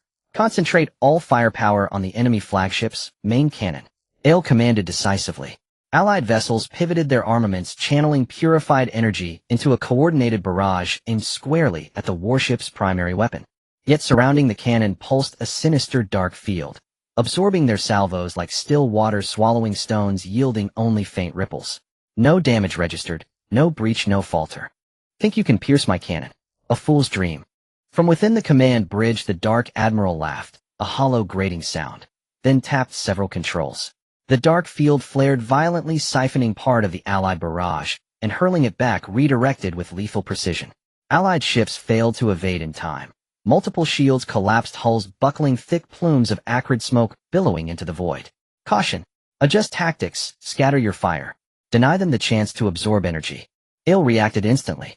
Vessels repositioned mid-flight, launching synchronized volleys from disparate angles. Starlight itself seemed to ignite as beams crisscrossed the battlefield in dazzling, devastating arcs. Drax, seething at the stalemate, bellowed, "I'll break their formation myself." With that, he launched a swift assault craft, arrowing through enemy lines like a thunderbolt. Twin blades flashed, left-right. He carved a path through swarms of drones, his sheer ferocity forcing even the most disciplined fighters to recoil. Against all odds, he tore a ragged gash straight into the enemy's core. "Drax, watch yourself," Gamora cried out, then led a contingent of elite warriors in hot pursuit. Her intent clear: reach him before the darkness closed in. Lithe and lethal, she danced between enemies, her blade finding vital points with surgical precision, gliding through ranks like a phantom, harmonizing perfectly with Drax's onslaught and throwing the Dark Fleet into disarray. Groot stood firm, his massive frame shielding wounded comrades. Mystical vitality and purifying energy intertwined around him, forming an unbreakable defensive aura. "I am Groot." Silently, he absorbed incoming fire, occasionally extending a whip-like branch to hurl attackers skyward with brutal force. Rocket Raccoon crouched at a distance, rifle braced. "One eye narrowed down the scope. Humph. Let me turn your tin cans into Swiss cheese." His trigger finger squeezed. Custom munitions streaked forth, striking precisely at articulation joints and energy cores, synergizing flawlessly with teammates' assaults to cripple entire squadrons. Star-Lord piloted his ship with acrobatic grace above the fray, his rotary cannons sweeping enemy formations, disrupting incantations and spellcasting rhythms, while feeding real-time intel to the team. "Hold steady. We're closing in on the weak point." Yet the dark forces pressed on relentlessly. The hooded figure's tome now blazed with malevolent intensity, the vortexes swelling, devouring nearby asteroids and drones alike, power surging exponentially. The Alliance began to buckle, casualties mounting steadily. Ale scanned the maelstrom, then paused. Though immense, the vortexes seemed tethered, governed by the tome's rhythm, their energy flow traceable. She closed her eyes, centering herself, drawing upon the arcane resonance of the crystal spire within her. Reaching out with focused will to sense the energetic link between tome and tempest. Eyes snapping open, she shouted, "Target the figure. He's the linchpin. Disrupt his ritual, and the vortexes will collapse." Upon hearing her command, morale surged. Every warrior shifted aim, unleashing concentrated fire toward the cloaked sorcerer. The figure recoiled, raising his tome to conjure a swirling barrier of darkness, absorbing the onslaught like a black hole drinking light. Ale's mind raced, recalling ancient texts on resonant energy cancellation and cross-referencing prior research on dark energy modulation. Over the comms, she issued rapid-fire instructions. Some ships sustained suppression fire on the sorcerer. Others retuned purification energy to a harmonic frequency and target the vortex's central nexus. Fleet units obeyed seamlessly, dividing roles with flawless coordination. Purified light clashed violently with primordial shadow. Deafening detonations echoed across space, light so brilliant it seared retinas. Under relentless pressure, the sorcerer faltered. The dark shield fractured, the tome's glow dimming like a dying star. Simultaneously, the vortexes convulsed. Energy cores destabilized, turning inward, consuming their own fleet and cascading feedback. "Counterattack, finish them." Seizing the opening, Ale ordered total offensive escalation. The dark fleet shattered. Ships fled in panic. The sorcerer scrambled aboard a shuttle, desperate to escape. Drax reacted in a heartbeat, his assault craft roaring after the fleeing vessel. Twin blades slashed, severing wings midair. "Running. Not today." The sorcerer screamed, plummeting into the collapsing vortex, shredded instantly by its own chaotic fury. As the dark forces dissolved, the violet-black mist thinned, revealing the serene, star-strewn heavens once more. Exhausted, Ale and her allies collapsed onto the deck, but smiles broke across weary faces. "We did it," Star-Lord rasped, hoarse yet radiant with triumph. "Indeed, it was no small feat," Gamora murmured, nodding gently, her eyes soft with quiet pride. Drax threw back his head and laughed, deep, unrestrained glory. "Now let's see them swagger again." Groot approached with unhurried dignity, whispering, "I am Groot." Simple words, yet heavy with earned victory. Rocket Raccoon cradled his rifle, grumbling, "Humph. Time for some well-deserved rest, and maybe a deep dive into upgrading these beauties." Ale rose, gazing into the starfield where life and death struggle had just unfolded, Her voice rich with reflection. Comrades, we came bearing hope, and now return laden with triumph.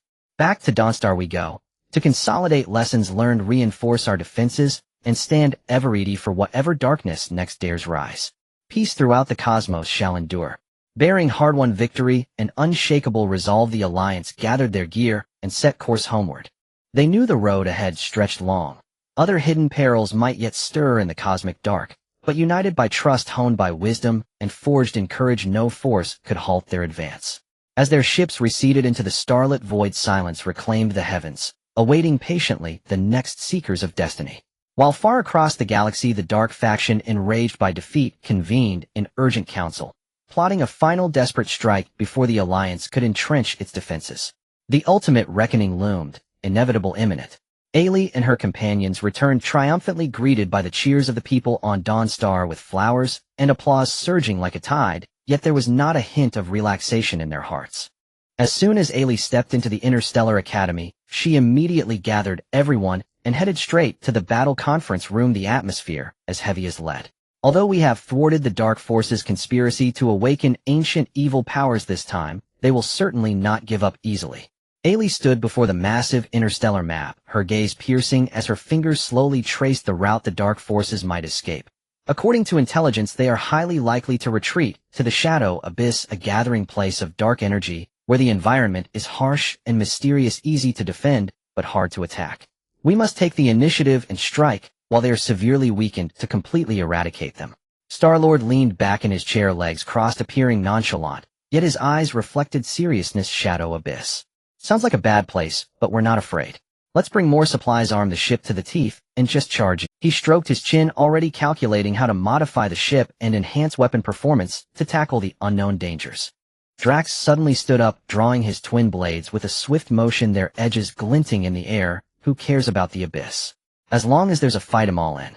I want to see what kind of tricks those dark scum can pull off while hiding in there. His muscles tensed like a leopard poised to pounce, filled with eagerness for the impending challenge. Gamora furrowed her brows slightly, analyzing calmly. We must not act recklessly, Drax. The dangers of the Shadow Abyss exceed imagination.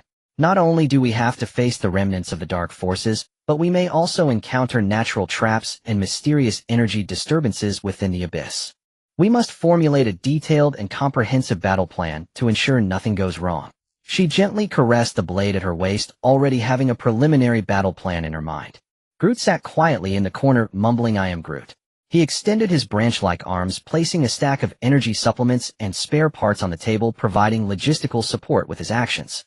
Rocket Raccoon hugged his beloved big gun, leaning on the table, squinting his eyes, and mumbling, Hoof, my precious gun needs a few more high-tech gadgets specifically to deal with those mysterious dark energies. This trip won't be easy, but we're not pushovers, he said while fiddling with the modified parts of his gun, determination shining in his eyes. After a flurry of intense preparations, Ailey led the Guardians of the Galaxy on another journey. The ship sliced through the stillness of space, racing towards the Shadow Abyss, filled with the unknown and terror. As they approached the Shadow Abyss, the scene outside gradually turned eerie and terrifying. The once brilliant stars seemed to be cloaked in a layer of black veil, dim and lackluster, with strange energy, lightning occasionally streaking across the void, tearing through the darkness, only to close up swiftly. The ship's detector blared frantically, data in disarray, various bizarre energy fluctuations intertwined, causing unease. Activate the psychic shield, slow down, and proceed with caution. Ailey issued the command, her voice steady, yet unable to hide her tension. The team quickly sprang into action. After activating the shield, a faint blue light enveloped the ship, isolating it from some external disturbances. As soon as they entered the Shadow Abyss, the ship felt as if it had plunged into a viscous swamp. The scene before them instantly flipped upside down. The once vacant space of the universe transformed into a dark purgatory, with rivers of scorching lava winding through the void, distorting the space, as if it would swallow everything in its path. Massive black rocks floated in the air, their surfaces covered in sharp spikes, occasionally colliding with each other, producing deep, thunderous sounds and sparking fire. Everyone stay vigilant, do not be deceived by the illusions before us, Ailey cautioned through the communication channel. As her voice faded, a swarm of demon creatures formed from condensed dark energy surged out from the lava river. They were massive, engulfed in black flames, with heads resembling dragons, but not quite, sporting twisted horns and spewing highly corrosive dark venom from their mouths, their claws sharp as blades capable of slicing through the void with every swing. Fire! Ailey commanded decisively, and the team quickly raised their weapons, shooting at the demon creature. However, the purifying energy beams shot into the swarm only to vanish like a cow into the sea, easily deflected by an invisible barrier causing no harm whatsoever. What is going on? Drax's eyes widened in disbelief. Gamora calmly analyzed. These creatures are composed of pure dark energy. Ordinary attacks are ineffective against them. We need to think of another way. Ailey tightly shut her eyes, swiftly mobilizing the mysterious powers within her derived from the crystal tower, trying to sense the energy core of the creatures. After a moment, she suddenly opened her eyes wide and shouted, "Concentrate fire on the dark red glow in their chests. That is the energy core." The team followed her instructions, adjusting their shooting angles, and precise beams of light shot toward the demon's vital points. The demon creature hit in the core, let out a painful howl. The black flames dimmed instantly, and its form began to dissipate. Effective. Continue attacking. Ailey encouraged her team as she witnessed the results. With everyone's combined efforts, the demon creatures were gradually pushed back, but the coalition also paid a considerable price, with the ship sustaining multiple damages and the shield energy plummeting. Yet the crisis was not over. Just as they repelled the demon creatures, the lava river below suddenly surged with raging waves. Massive columns of lava, like giant arms stretching from the heavens to the earth, swept towards the ship. Activate the emergency hover system, Ailey decisively commanded. The team scrambled to operate the controls, and the ship immediately released powerful anti-gravity energy, slowly rising from the lava river. However, shortly after activating the hover system, it was met with an inexplicable disturbance, causing the power to plummet, and the ship once again began to sway precariously. Star-Lord, increase power output, stabilize the ship, Ailey shouted. Star-Lord gritted his teeth, cranking the ship's engine power to the max. The ship emitted a deafening roar, barely managing to stabilize just in the nick of time. Just as everyone let out a sigh of relief, a chilling laugh echoed from all directions, followed by a colossal figure formed from dark energy, an ancient evil power, slowly emerging from the depths of the dark abyss. This figure was mountain-like, wearing a black crown draped in a black robe shimmering with strange runes, holding a twisted scepter, the gem at the scepter's tip radiating a chilling red light, as if it could devour all life. Outsiders, how dare you intrude into my territory? Today shall be your burial ground. The Guardian roared hoarsely, his voice echoing, as if from the depths of hell, sending chills down their spines. Then he waved his scepter and began chanting, and the entire abyss was instantly shrouded in darkness. The strange light vanished, replaced by endless fear and despair. If you think you can stop us, not that easy, Ailey shouted angrily, leading the team to launch an attack on the Guardian. Both sides were instantly plunged into fierce combat. Purifying energy clashed violently with the Guardian's energy in the narrow abyss, producing dazzling light and deafening sounds. With his mastery of abyssal energy, the Guardian's power surged. His scepter released powerful energy waves, forcing the coalition to retreat one step at a time. In a critical moment, Ailey recalled the path of power fusion she had grasped during previous battles. She closed her eyes, took a deep breath, and gathered the mysterious powers from the crystal tower, her belief in protecting the universe and the courage of all coalition soldiers together. In an instant, her hands burst forth with dazzling light, filled with endless hope and power.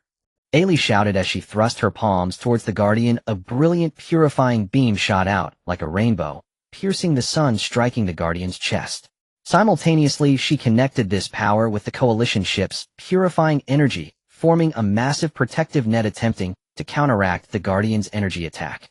The Guardian let out a cry of pain, staggering back a few steps. The light from his scepter dimmed significantly. He clearly did not expect Ailey to launch such a powerful counterattack, a hint of panic flickering across his face. Counterattack. Defeat them completely. Star-Lord piloted the ship, weaving through the battlefield with agility, the turrets firing continuously at the Guardian's forces, disrupting their casting rhythm. Drax roared, swinging his blades relentlessly, with more and more wounds on his body, but he cared not, still charging forward valiantly. Gamora moved gracefully like a ghost into the enemy ranks, precisely stabbing her blades towards vital points, attempting to sabotage the enemy ships from within. Groot shielded his injured comrades with his body while unleashing the mysterious power within him to enhance the coalition's defenses. Rocket Raccoon set up his big gun from a distance, taking precise shots to provide fire support for his teammates.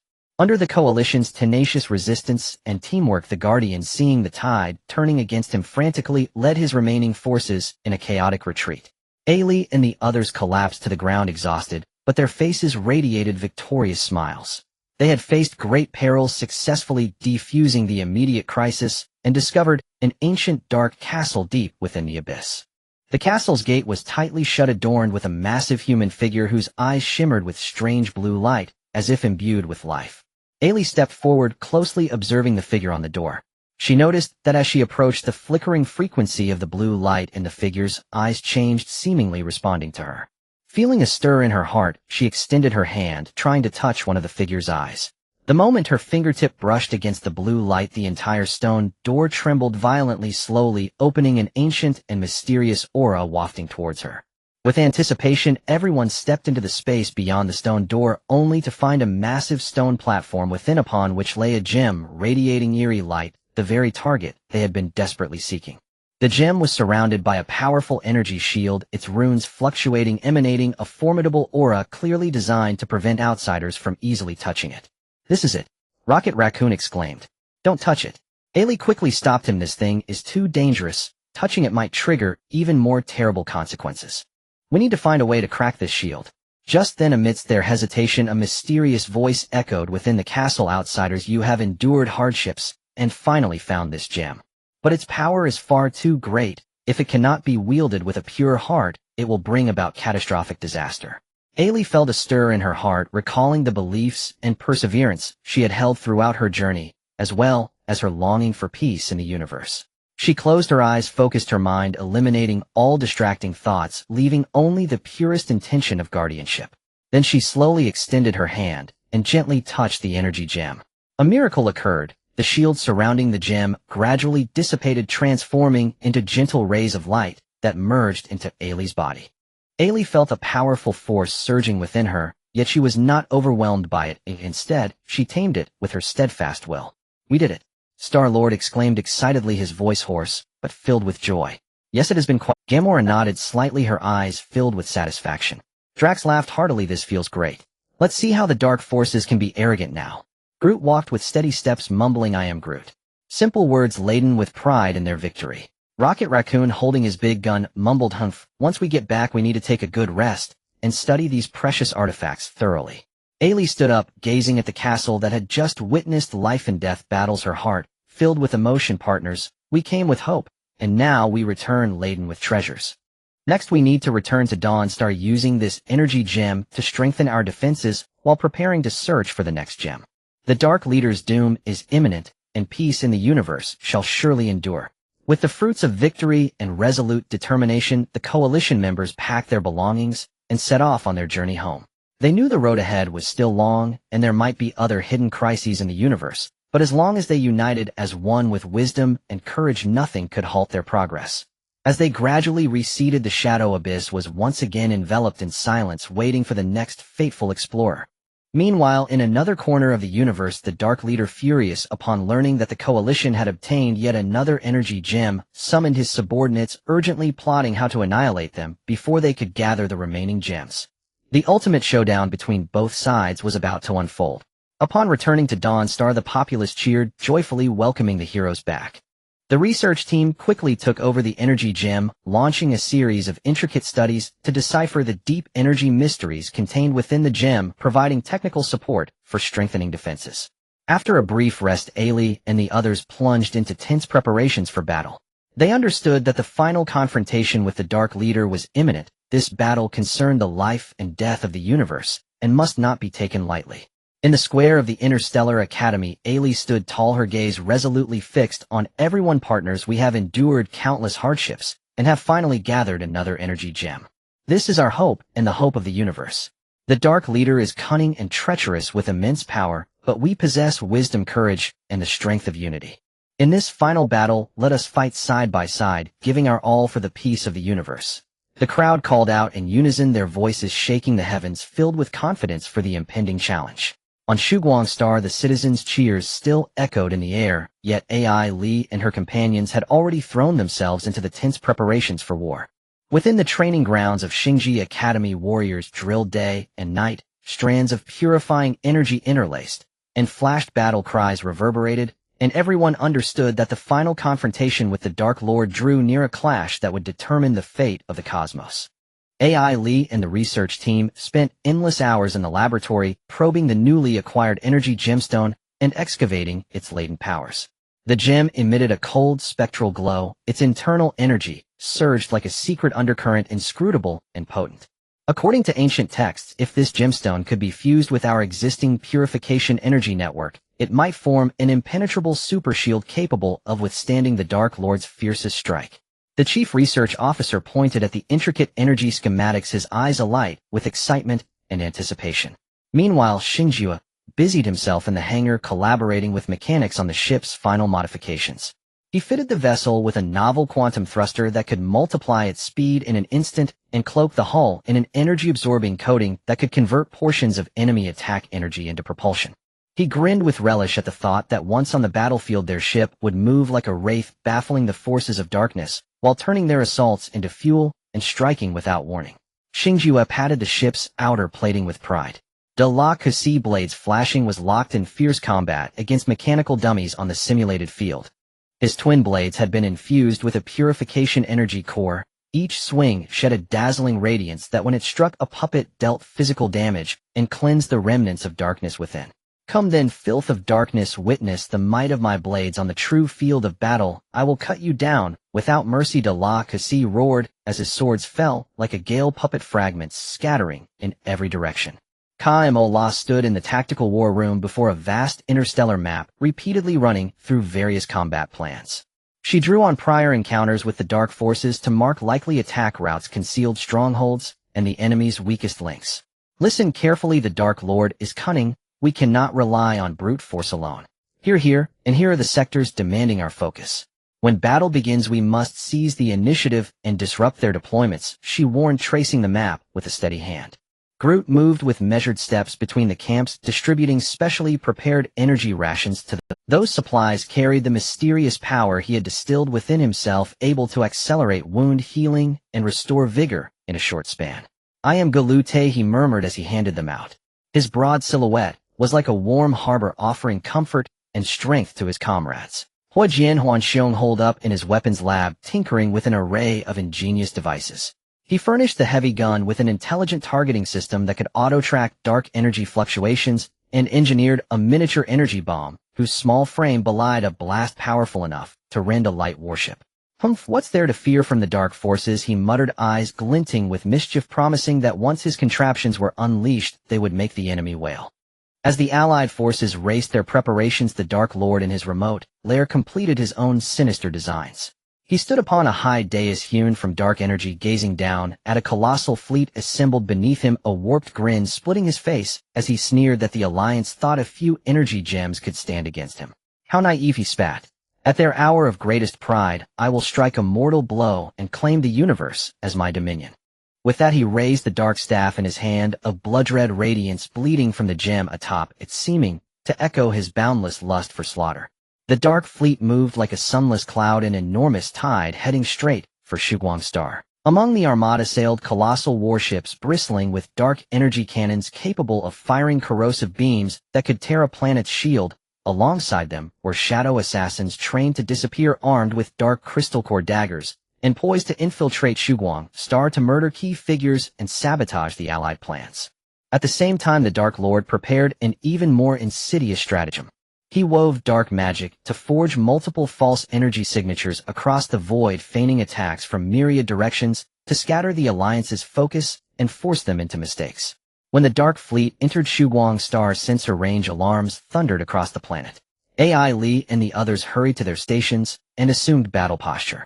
Hold steady, do not be deceived by their illusions. Follow the plan, raise the planetary shield first, have the main fleet ascend to meet them, and ground forces protect the energy gemstones and key installations. AI Lee commanded calmly and decisively over the comms, her voice a rock that steadied the panicked citizens and troops. Under Shugong Star's sky, the Allied vessels ignited their engines, shields unfurled, and gun muzzles glowed with purifying energy as they took up their battle stations. On the surface, soldiers formed tight defensive lines around the energy gems and strategic strongpoints, energy weapons primed and ready. The Dark Fleet opened fire first, unleashing black bolts of energy like jagged lightning that screamed towards Shuguang Star's shield and sent ripples across its surface. The shield's light flickered under enormous strain. "Return fire and concentrate on their flagship," AI Li ordered without hesitation. Allied ships adjusted their cannons, pooling purifying energy into a focused barrage aimed at the Dark Fleet's flagship. Yet an uncanny dark field cloaked the flagship. The Allied onslaught struck it and vanished like waves upon a boundless sea, producing only faint disturbances and no meaningful harm. "If you think you can breach my flagship," he sneered. The Dark Lord sat within the flagship's command chamber and laughed with a sinister chill. He waved his staff again, and the dark field swelled, absorbing portions of the Allies' attack energy and rebounding it back at their vessels. Caught off guard, several Allied ships had their shields shattered, hulls were torn, and great plumes of smoke billowed forth. "Careful, adjust tactics, spread the assault. Do not give them the chance to absorb our energy," AI Li barked as she altered strategy. The Allied ships obeyed, striking from varied angles until the stars were braided with fire and light. While both fleets traded fierce volleys, the Shadow Assassins took advantage of the chaos to slip towards Shuguang Star's surface. Their forms were like phantoms, masking their presence with dark energy and evading most of the Alliance's sensors. Ka-Mo La sensed the threat and shouted a warning to the ground defenses. Patrols intensified and infrared scanners and other devices were activated in an effort to flush out the killers hiding in the gloom. But the Shadow Assassins were cunning. They dispersed, some melting into the crowds, others lying in wait among the shadows of buildings to strike and sow disorder. Although the Allied soldiers fought with resolve, they could not immediately root out every infiltrator, and the situation grew increasingly perilous. At a critical moment, De La Cassie roared and rushed into the fray like a tiger from the hills. "These cowards hiding in the dark," he bellowed, "come out and face me." His twin blades moved like wind, guided by an acute sense of perception as he engaged the assassins in brutal close combat. Each swing carried crushing force, spraying blood and scattering some attackers in disgrace. "Do not panic, follow my orders, and form defensive formations to support one another," Ka-Mo La instructed, rapidly organizing the ground troops. Soldiers grouped into tight units, standing back to back in protective circles, purifying energy weapons crisscrossing their fire, and slowly the line steadied. Despite the Allied resistance stalling the Shadow Assassins, the Dark Lord's aerial onslaught continued unabated. Seeing his flagship momentarily secure, the Dark Lord resolved to strike personally for a decisive blow. He boarded a small flyer and shot forth from the flagship, staff held aloft as he intoned arcane. In an instant, a gargantuan whirl of dark energy erupted at the heart of the Allied fleet, a voracious vortex, like a hungry black hole that devoured all nearby. Allied ships were drawn in shields, shattered hulls groaned and creaked as if on the verge of disintegration. "Hold fast, and do not lose your nerve," AI Li shouted to rally morale, but the scene before them was so terrible that fear showed on every face. At the crucial moment, AI Li summoned extraordinary clarity. She recalled the principles of energy fusion she had gleaned in the mysterious chamber and the fundamentals of the purification formation. She closed her eyes, inhaled deeply, and drew together the enigmatic power born of the Crystal Tower, the belief in guarding the cosmos, and the courage of every Allied soldier. Instantly her hands bloomed with a blinding radiance, a light that carried boundless hope and force. "Die," she cried as she thrust both palms forward. A raising beam of purifying light as resplendent as a sun-bridging arc shot outward and struck the Dark Lord squarely in the chest. At the same time, she linked that power with the purifying energy of the Allied vessels, forming a gargantuan protective lattice intended to counter the vortex's devouring pull. The Dark Lord screamed as he staggered backward, the staff in his hand dimmed noticeably. He had not expected such a fierce counterattack, and a flash of panic crossed his face. "Strike back and finish them," she ordered. Xingjue piloted his ship through the battles, Churn using agility to harry the enemy and disrupt their incantations. De La Cassie roared and pressed forward despite mounting wounds, blades never ceasing. Ka-Mo La slipped like a specter into enemy hulls to sabotage from within. Golute shielded the wounded with his body while releasing the mysterious force within him to bolster the Allied defenses. And Huijian Huanxiong manned the heavy weapon at a distance, delivering precise fire to support his comrades. Through stubborn resistance and seamless cooperation, the Allied forces turned the tide. The Dark Lord, seeing defeat looming, fled in a panic with his remnants in disarray. Yet AI Li knew this victory was only temporary. Unless they utterly vanquished the Dark Lord, he would return. "Everyone prepare for the final duel," she cried. The allied soldiers rallied, gathering all the energy gemstones together and arranging them according to the ancient formation to awaken the ultimate purifying power. In an instant, an intolerably brilliant light shot heavenward, a force so great the whole cosmos seemed to feel its presence. The Dark Lord, aghast, attempted to surge forward and disrupt the formation, but the barrier formed by the purifying light held him fast. Each step nearer inflicted agony, as if cut by 1,000 blades. "No, this cannot be," he howled in despair, thrashing his staff in one final desperate bid, but it was all in vain. As the purifying light grew ever stronger, his body was enveloped in radiance, and the dark staff in his hand began to tremble and disintegrate. At last the Dark Lord was sealed away, the tide of darkness receded like a spent wave, and the universe settled into peace. On Shuguang Star, the populace erupted in jubilation, celebrating this hard-won victory. Ai Li and her companions gazed at the newly tranquil sky collapsing to the ground in exhaustion, but smiling with relief and contentment. "We did it," Xingjue cried, his voice hoarse but elated. "Yes, it has been a bitter road," Mo La replied with a slight nod, her eyes warm with satisfaction. De La Cassie laughed heartily, triumphant and free splendid. He declared, "Now let us see the arrogance of darkness." Gulute walked with his steady stride, murmuring, "I am Gulute in simple pride." Hua Jian Huanxiong hugged his heavy gun and mumbled that they should rest well and take time to study the wondrous devices they had salvaged. Ai Li rose and looked at the heavens that had just witnessed mortal peril, feeling a rush of emotion. "Companions, we came bearing hope, and now we return laden with it. Peace in the universe has been dearly bought and must be cherished. From now on we will guard this tranquility and fill every corner of the cosmos with light," she vowed. With victory secured and resolve unshaken, the allied members packed their gear and set out for home. They knew the road ahead remained long, and other hidden perils might yet lurk in the universe, but united in wisdom and courage, nothing could bar their advance. As they drifted into the distance, the starry sky fell silent, once more awaiting future seekers. In another corner of the cosmos, a new hope quietly stirred, ready to write another legend across the vastness. The universe returned to tranquility, and Dawn Star was immersed in an unprecedented atmosphere of celebration. The streets and alleys were adorned with colorful lights, while the citizens, dressed in festive attire, held flowers and ribbons, singing and dancing with cheers and laughter intertwining like a grand victorious symphony echoing throughout every corner of the planet. Children excitedly surrounded the returning coalition soldiers, their eyes filled with admiration and curiosity, eagerly asking about the thrilling battle stories, every word from the heroes regarded as a guiding principle. The elders stood by with tears of gratitude, murmuring thanks to the heavens for their protection, allowing the universe to escape calamity and letting their descendants thrive in peace. Ali and others strolled through the plaza of the Star Academy, gazing at the bustling scene with a heart full of emotions. The wounds on their bodies still ached, and a sense of fatigue washed over them like a tide, but at this moment, all pain and hardship were washed away by the joy of victory. They exchanged glances, their eyes sparkling with comfort and pride, as if in that brief moment all past hardships and life-and-death trials had turned into precious memories embedded deep within their souls. "It's finally over. Only we know the hardships of this journey," Ali said softly, her gaze tenderly sweeping across each teammate. Her voice was slightly hoarse but conveyed endless determination, as if in those few words the blood, tears, life, death, and unwavering persistence and faith they carried throughout their journey coalesced.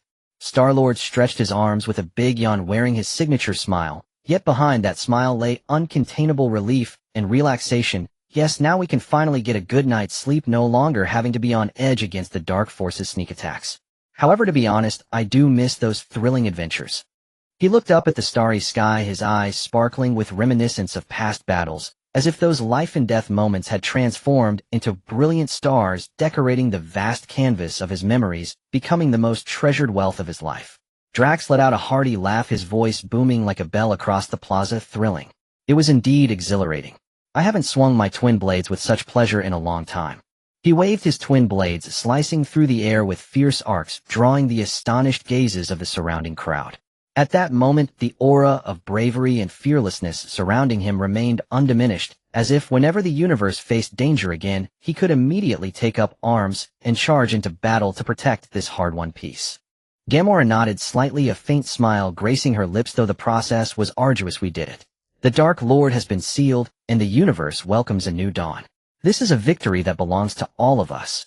Her gaze was deep and calm, maintaining her unique composure in this sea of celebration, like an anchor that brought peace to others. She understood deeply that victory was hard-won, and the road ahead was long, requiring them to continue their vigilance. Groot walked with steady steps, murmuring, "I am Groot." He held a large bouquet of flowers, a gift from the children. He carefully placed the flowers on a stone table nearby, then walked over to his teammates, gently patting their shoulders with his broad branch, silently conveying his joy and support. Every move he made was filled with warmth, allowing others to feel his silent care and strength. Rocket Raccoon hugged his beloved big gun, mumbling, "Humph, now that the battle is over, I need to thoroughly study my precious gadgets. Who knows when they might come in handy." As he spoke, he fiddled with the parts of the gun, his eyes sparkling with obsession for technology. Though peace had arrived, he knew well that the universe was vast and full of wonders. It was always prudent to prepare for the unexpected. He hoped that through his research he could prepare for potential crises in the future, allowing everyone to enjoy peace with more assurance. However, just as everyone was immersed in the joy of victory, Allie keenly sensed that beneath the calm surface dark currents seemed to be stirring. She furrowed her brow, a sense of inexplicable unease rising within her. "Everyone, don't let your guard down. Although the Dark Lord has been sealed, the remnants of the dark forces will surely not rest. We must remain vigilant at all times to prevent their return." Upon hearing this, the smiles of the crowd gradually faded, and their expressions grew serious. They understood that Allie's words were not unfounded. After all, the dark forces were deeply rooted and could not be eradicated overnight. Even if the leader was sealed, those remnants could still be lurking in the shadows, waiting for an opportunity to rise again, bringing disaster to the universe once more. "The captain is right. We cannot let our guard down." Star-Lord put away his smile, speaking with a serious expression. "I will contact my informants to see if I can gather intel on the movements of the Dark Forces remnants." With that, he hurriedly left, preparing to initiate intelligence-gathering efforts. He understood that information was the key to gaining the upper hand in war. Only by grasping the enemy's movements could they take the initiative in future battles. Drax tightened his grip on his twin blades, a glint of resolve flashing in his eyes. "Humph, if those guys dare to show up, I'll let them taste the power of my blades again." His muscles were tense, as if ready to charge into battle at any moment to engage the enemy in a life-or-death struggle. His fierce spirit left no doubt about his determination. For him, protecting the peace of the universe was his mission. As long as the dark forces existed, he would not lay down his twin blades. Gamora gently stroked the blade at her waist, analyzing calmly, "We need to strengthen our military defense and dismantle the dark forces at their roots. The reason they can cause chaos must be due to various supportive factors behind them, such as resource supply, intelligence networks, etc. We must sever these foundations one by one, leaving them with no chance of resurgence." She understood that only by cutting off the source could they completely prevent the dark forces from making a comeback and ensure lasting peace in the universe. Groot walked with steady steps, murmuring, "I am Groot." He silently walked to the side, starting to organize everyone's equipment to prepare for the battles that might come. Every action he took was filled with steadiness and meticulousness, allowing others to feel his silent support and protection. He knew that logistical support was a crucial part of achieving victory in battle. Only by ensuring well-equipped gear could his comrades fight without worries on the battlefield. Rocket Raccoon hugged his big gun, mumbling, "Humph, regardless of what they're up to, my precious gun won't hold back. If they dare to cause trouble, I'll blow them up." As he spoke, he rushed towards his workshop, preparing to delve into weapon modification techniques, striving to enhance his weapons for greater power in future battles. He believed that the power of technology could bring them more advantages, allowing them to face enemies with greater confidence. Allie looked at her departing teammates, her heart filled with comfort. She knew that with such a group of like-minded and fearless partners by her side, no matter what difficulties they encountered in the future, they could face them together. Their unity and strength were the most solid support for guarding the peace of the universe. In the days that followed, Dawnstar entered a state of full alert. The Coalition strengthened patrols, establishing layers of defensive works around the planet, while the Intelligence Department worked tirelessly to root out the remnants of the Dark Forces. Allie led the research team to delve into the Dark Scepter left by the Dark Lord and several energy gemstones, hoping to extract more information about dark energy to better respond to potential future crises. After some time, Star-Lord brought back shocking news. "Captain, according to reliable intelligence, the remnants of the Dark Forces are secretly gathering. It seems they are plotting a larger conspiracy. Moreover, they have colluded with some mysterious forces in the universe whose origins are unknown, but their strength should not be underestimated." Ali's expression turned serious. It seems the situation is even more severe than we imagined. Everyone gather immediately. We must formulate a detailed response plan. The group swiftly convened in the conference room, the atmosphere tense and oppressive. Everyone gather immediately. We must formulate a detailed response plan. The group swiftly convened in the conference room, the atmosphere tense and oppressive. Since they dare to emerge at this time, they must be well prepared. Ali surveyed everyone with a determined gaze, her tone steady and decisive. We cannot passively take hits. We must take the initiative to strike first, understand their details, then eliminate them in one fell swoop. Drax suddenly stood up, drawing his blades with a swish. What are we waiting for? Let's charge in and take them. His expression was one of urgency and anger, eager to rush into the enemy ranks and annihilate them. His blood was boiling, only thinking of using his twin blades to rid the universe of hidden dangers. Gamora shook her head slightly, analyzing calmly. We cannot be reckless, Drax. We do not yet understand the strength and means of these mysterious forces. A rash attack will only put us at a disadvantage. I suggest we send out several elite teams to conduct secret reconnaissance, gather intelligence, and then formulate a combat plan based on the information. She understood that knowing yourself and the enemy leads to victory in every battle. When facing unknown foes, acting cautiously was the best strategy. Groot walked with steady steps, murmuring, I am Groot. He placed a stack of energy supplements and spare parts on the table, providing logistical support for the team members who were about to embark on their mission. His actions were as quietly powerful as ever, allowing his teammates to feel his support. Rocket Raccoon hugged his big gun, mumbling, "Hoof, no matter who they are, my precious gun won't hold back. If they dare to cause trouble, I'll blow them up." As he spoke, he checked the ammunition on his gun, his eyes reflecting determination. He was confident in his weapon, believing that given the opportunity, he could deliver a fatal blow to the enemy. Ali nodded slightly, adopting Gamora's suggestion. All right, let's proceed with this plan. I will select 3 elite teams led by Star-Lord, Drax, and Gamora to infiltrate the possible gathering spots of the enemy. At the rendezvous point, it is imperative to uncover their conspiracy and strength. Remember, all actions must be cautious and discreet, avoiding any exposure of our whereabouts. Star-Lord's team was flying towards a mysterious asteroid. This asteroid is located on the fringes of the universe, rarely visited by anyone, but intelligence reports indicate recent unusual energy fluctuations, suspected to be a secret stronghold of dark forces. They cautiously approached the asteroid, activating their cloaking devices, and slowly descended into a desolate valley. Everyone be careful, there may be traps everywhere. Star-Lord whispered to his team. Holding an energy detector, he carefully felt his way forward, his eyes vigilantly scanning the surroundings. Suddenly, a faint sound of footsteps reached their ears, and Star-Lord quickly gestured for his team to. A group of suspicious figures clad in black armor emerged from the depths of the valley. Their armor flickered with strange lights, wielding weapons resembling energy whips, looking exceedingly fierce.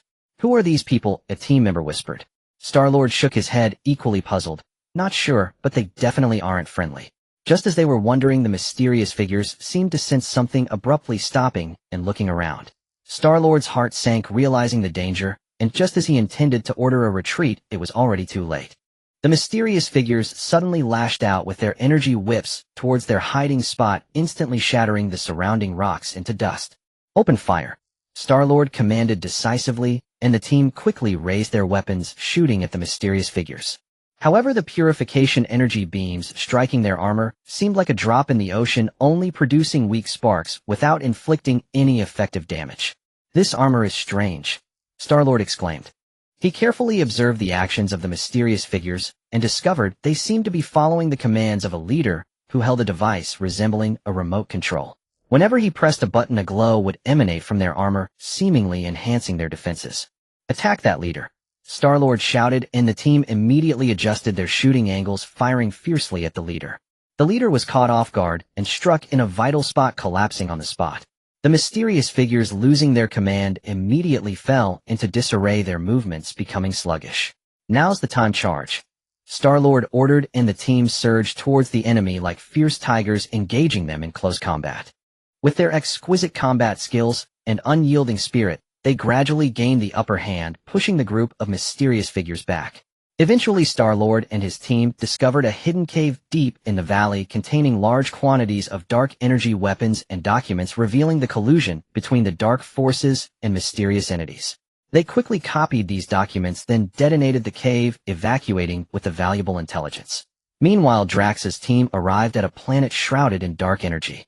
The planet was enveloped in thick, dark mist with extremely low visibility and a harsh environment. Upon stepping onto the planet, they felt a strong sense of oppression. "Everyone be careful, the dark energy here is too dense and may affect our bodies," Drax warned, and the team activated their energy shields to resist the encroaching dark energy.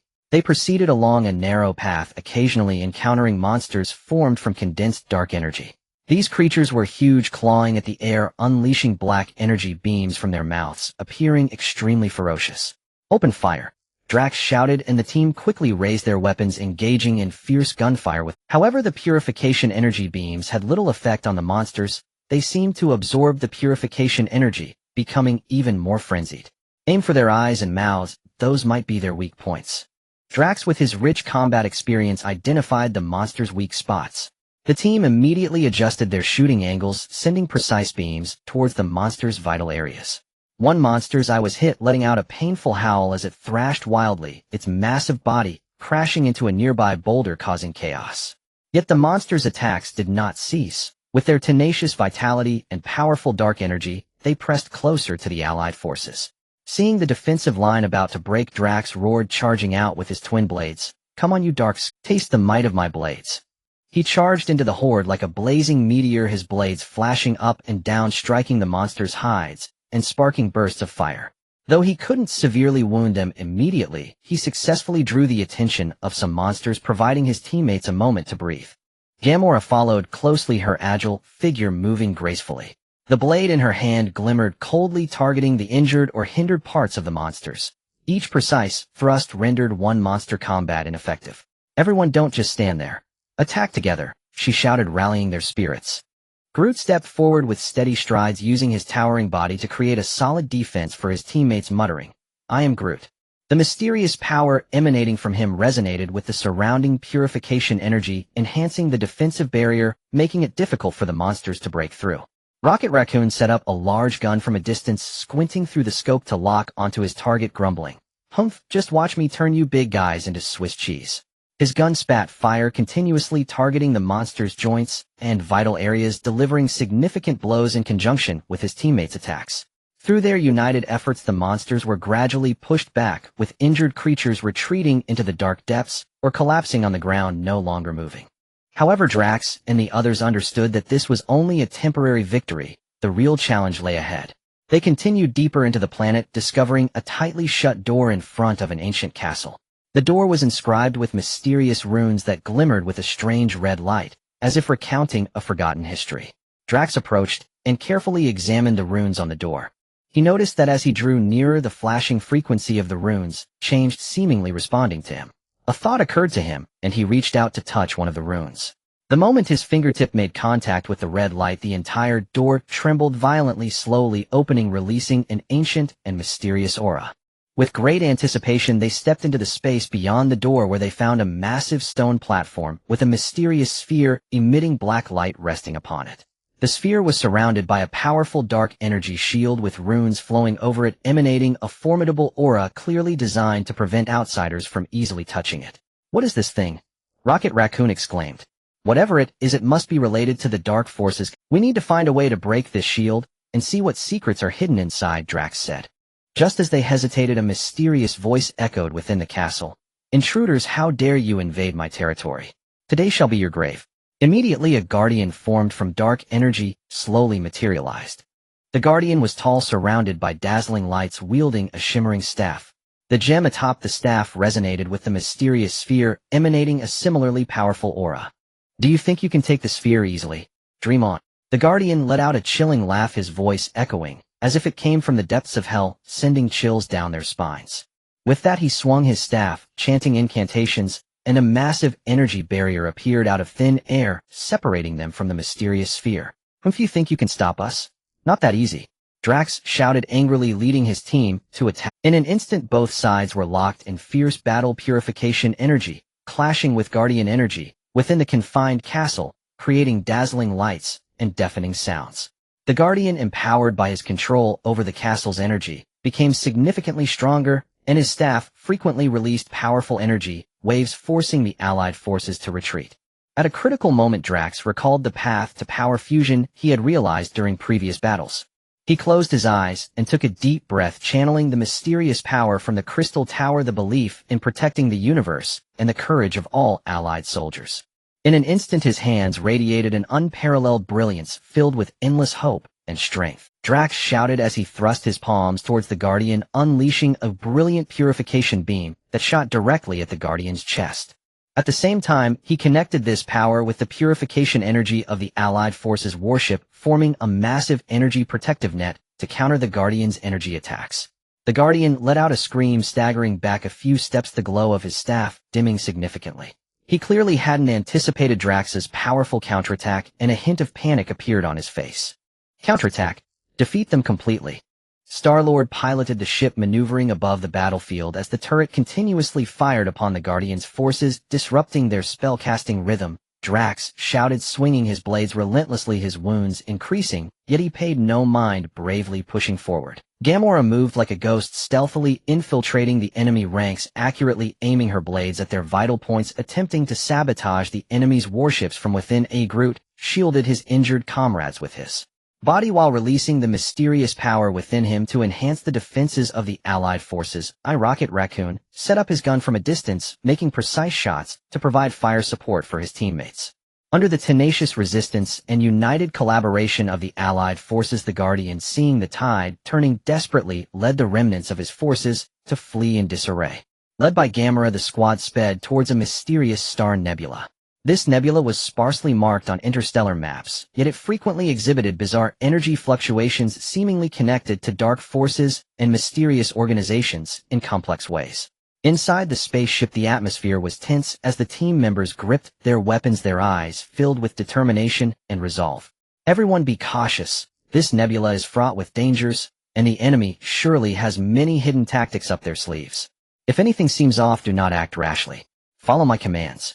Gamora's gaze was cold as she scanned everyone, her voice steady and powerful, like a shot of adrenaline, calming the slightly anxious team members.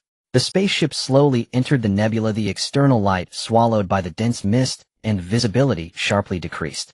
The detectors blared wildly, data fluctuating chaotically, indicating the surrounding energy was in disarray, concealing countless unknown dangers.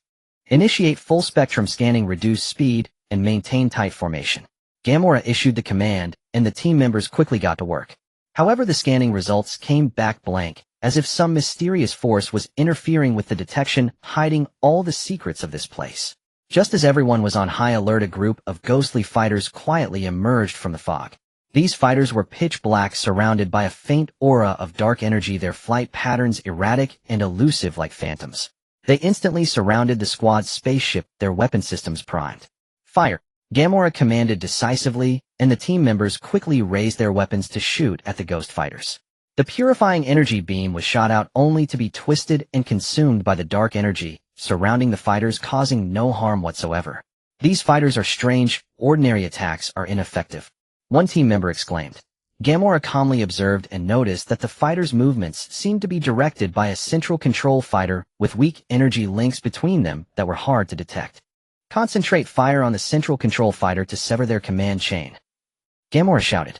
The team members adjusted their shooting angles as precise beams shot towards the control fighter. The control fighter hit in a critical spot, trembled violently, its dark energy flickering chaotically, causing the surrounding ghost fighters to fall into disarray, their flight paths becoming erratic. Effective. Continue the attack. Seeing this, Gamora encouraged her team to press the advantage. With their combined efforts, the ghost fighters were gradually pushed back, dissipating into the mist. But the crisis was not over. Just as they had driven the fighters back, the nebula material beneath the spaceship suddenly roiled violently, forming massive whirlpools like hungry beasts wanting to drag the ship into an endless abyss. Activate the emergency retrothrust system and ascend, Gamora decisively commanded. The team members scrambled to operate the controls as the spaceship's engines roared, straining against the whirlpool's pull. However, the retrothrust system was interfered with, causing a sudden drop in power, and the spaceship continued to slowly sink. Increase energy output for auxiliary thrust, Gamora shouted, channeling her own energy into the spaceship's control system, attempting to stabilize the situation. After a struggle, the spaceship finally managed to break free from the edge of the whirlpool and began to ascend. Just as everyone breathed a sigh of relief, a chilling laugh echoed within the nebula. "Humph, trying to escape my grasp. It's not that easy."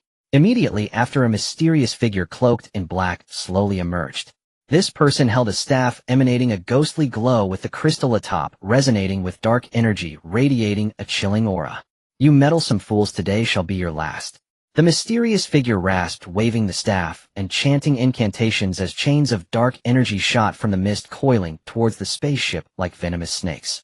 "Prepare for defense," Gamora shouted, and the team members quickly activated their energy shields, ready for the onslaught.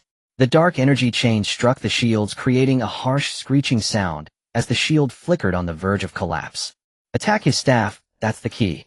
Relying on her keen observation, Gamora identified the mysterious figure's weakness. The team members immediately adjusted their weapons and fired purifying energy beams at the staff. However, the mysterious figure skillfully manipulated the staff, easily deflecting the attack and bouncing the energy beams back, causing chaos among the Coalition's members. Seeing this, Gamora's mind sparked as she recalled ancient texts regarding energy counteraction. She closed her eyes, concentrating, channeling the mysterious power from the Crystal Tower within her, merging it with her team members' purifying energy to form a powerful, pure counterattack force. "Die!" Gamora yelled, thrusting her hands forward as a brilliant, purifying beam shot forth like a rainbow, piercing the sky, striking directly at the mysterious figure's chest. At the same time, she connected this force with the Coalition's warship's purifying energy, forming a massive protective net, attempting to negate the mysterious figure's dark energy attack. The mysterious figure let out a shriek, staggering back a few steps, the light of the staff dimming significantly. Clearly, he did not expect Gamora to have such a powerful counterattack, revealing a hint of panic on his face. "Counterattack. Completely defeat them." Star-Lord piloted the spaceship, maneuvering through the battlefield as the turret cannons relentlessly fired upon the mysterious figure's forces, disrupting their casting rhythm. Drax roared, swinging his dual blades, accumulating more and more wounds, yet he paid no mind, bravely charging forward. Groot shielded his injured comrades with his body, while unleashing his own mysterious power to bolster the Coalition's defense. Rocket Raccoon set up a large gun from a distance, taking precise shots to provide fire support for his teammates. Amidst the Coalition's fierce resistance and teamwork, the mysterious figure, sensing the tide turning against him, frantically led his remaining forces to escape in disarray. Gamora and the others collapsed onto the ground, exhausted, but wearing victorious smiles. They had not only successfully resolved the immediate crisis, but also discovered a hidden base deep within the nebula. The base's entrance was tightly shut, surrounded by defensive runes and energy traps, evidently an important stronghold of the dark forces. Gamora approached and carefully examined the door. She noticed that the runes on the door resembled those seen previously in the Dark Castle, sparking a thought of a way to crack them. She reached out her hand, pressing on a specific rune, murmuring incantations as the door slowly opened, a wave of stale, decayed air rushing out. Filled with anticipation, the group entered the base, only to find various experimental equipment and materials inside, along with a diamond-shaped crystal emanating an eerie glow suspended in the air and surrounded by a layer of dark energy shield. "This must be a key item in the Dark Forces conspiracy," Rocket Raccoon exclaimed. "Don't touch it." Gamora quickly stopped him. "This thing is too dangerous. We must carefully crack the shield." Just as everyone was studying the shield, an alarm blared throughout the base. "Intrusion alert! Intrusion alert!" Suddenly, a group of mechanical sentinels surged from all directions, towering figures clad in heavy armor, their eyes glowing red, wielding weapons that blasted dark energy beams with ferocious intensity. "Fire!" Gamora shouted, and the team members quickly raised their weapons, engaging in fierce firefights with the mechanical sentinels. However, the sentinels' armor was exceptionally sturdy. The purifying energy beams merely left shallow dents upon impact, failing to inflict any substantial damage. "Target their joints and energy cores, those are their weak points," Gamora shouted after observing. The team members promptly adjusted their shooting angles, unleashing precise beams towards the Sentinel's vital spots. One mechanical Sentinel was hit in the joint, its movements slowing immediately, and it was subsequently overwhelmed and destroyed by concentrated fire from the team. Through their united efforts, the mechanical Sentinels were gradually pushed back, but the Coalition suffered heavy losses as the spaceship sustained multiple damages and the team members were battered and low on energy reserves. "Everyone get to the medical bay for treatment. It'll fix the spaceship," Gamora commanded, enduring her own pain. The team members supported each other, dragging their weary bodies into the medical bay to begin emergency treatment. Gamora entered the spaceship's engine room alone, taking a deep breath in the face of the complex instruments and once again channeling her mysterious power. She gently placed her hands on the damaged engine, concentrating as she attempted to repair the critical components using her own energy. Gradually, the engine's glow began to restore, and its power slowly increased. After a strenuous repair, the spaceship finally regained partial functionality. Gamora piloted the ship towards the nearest planet, preparing to resupply and rest there. When the spaceship landed on the planet known as Sanctuary Star, the sight before them made everyone breathe a sigh of relief. This planet had a pleasant environment, and the residents were kind and enthusiastic. Upon learning of the Coalition's plight, they eagerly extended their hands, providing food, medicine, and repair materials. During the brief respite on Sanctuary Star, Gamora and the others not only healed their wounds, but also replenished the spaceship's energy and supplies. Moreover, they used this time to review and analyze the previous battle, examining the tactical characteristics of the dark forces and the mysterious organization seeking countermeasures. This operation clearly shows that the enemy was prepared. Their weaponry and tactical coordination were quite challenging, Gamora analyzed, furrowing her brow. However, we also discovered some of their weaknesses, allowing us to target our attacks in future battles. Indeed, and that diamond-shaped crystal must hide significant secrets. We need to bring it back to Dawnstar for the research team to study, Rocket Raccoon agreed. Next time I encounter those guys, I will make them pay. Drax roared, swinging his dual blades. Groot walked steadily, muttering, I am Groot. Simple words, yet filled with the determination to protect his comrades. Star-Lord patted his chest. Don't worry, when we return, I'll upgrade the spaceship, and with my piloting skills, we'll be sure to face any enemy without fear. After the rest, Gamora and the others set out once more with firm determination. They knew the road ahead was long, and the dark forces and mysterious organization would not rest, every step filled with hardship and danger. But they firmly believed that as long as they stood united, with wisdom and courage, nothing can impede their forward march. The peace of the universe will surely be realized in their hands. As they departed, the Guardian Star returned to its former tranquility. Meanwhile, in another corner of the universe, although the Dark Leader was sealed, its remnants and mysterious organizations were intensifying their schemes, attempting to rise again. A more intense battle between good and evil was about to unfold across the vast cosmos. At this moment, clues about the diamond crystal quietly emerged, seemingly connected to a dark technology capable of overturning the cosmic order. Can AI Lee and her companions unravel the mystery and safeguard the peace of the universe? Everything remains uncertain. But they share a common belief: no matter how perilous the path ahead, they will fight against the dark forces to the end. After returning to the Dawnstar, Gamora immediately handed the diamond crystal over to the research team. The researchers treated it as a treasure, immediately utilizing various advanced devices for a comprehensive analysis.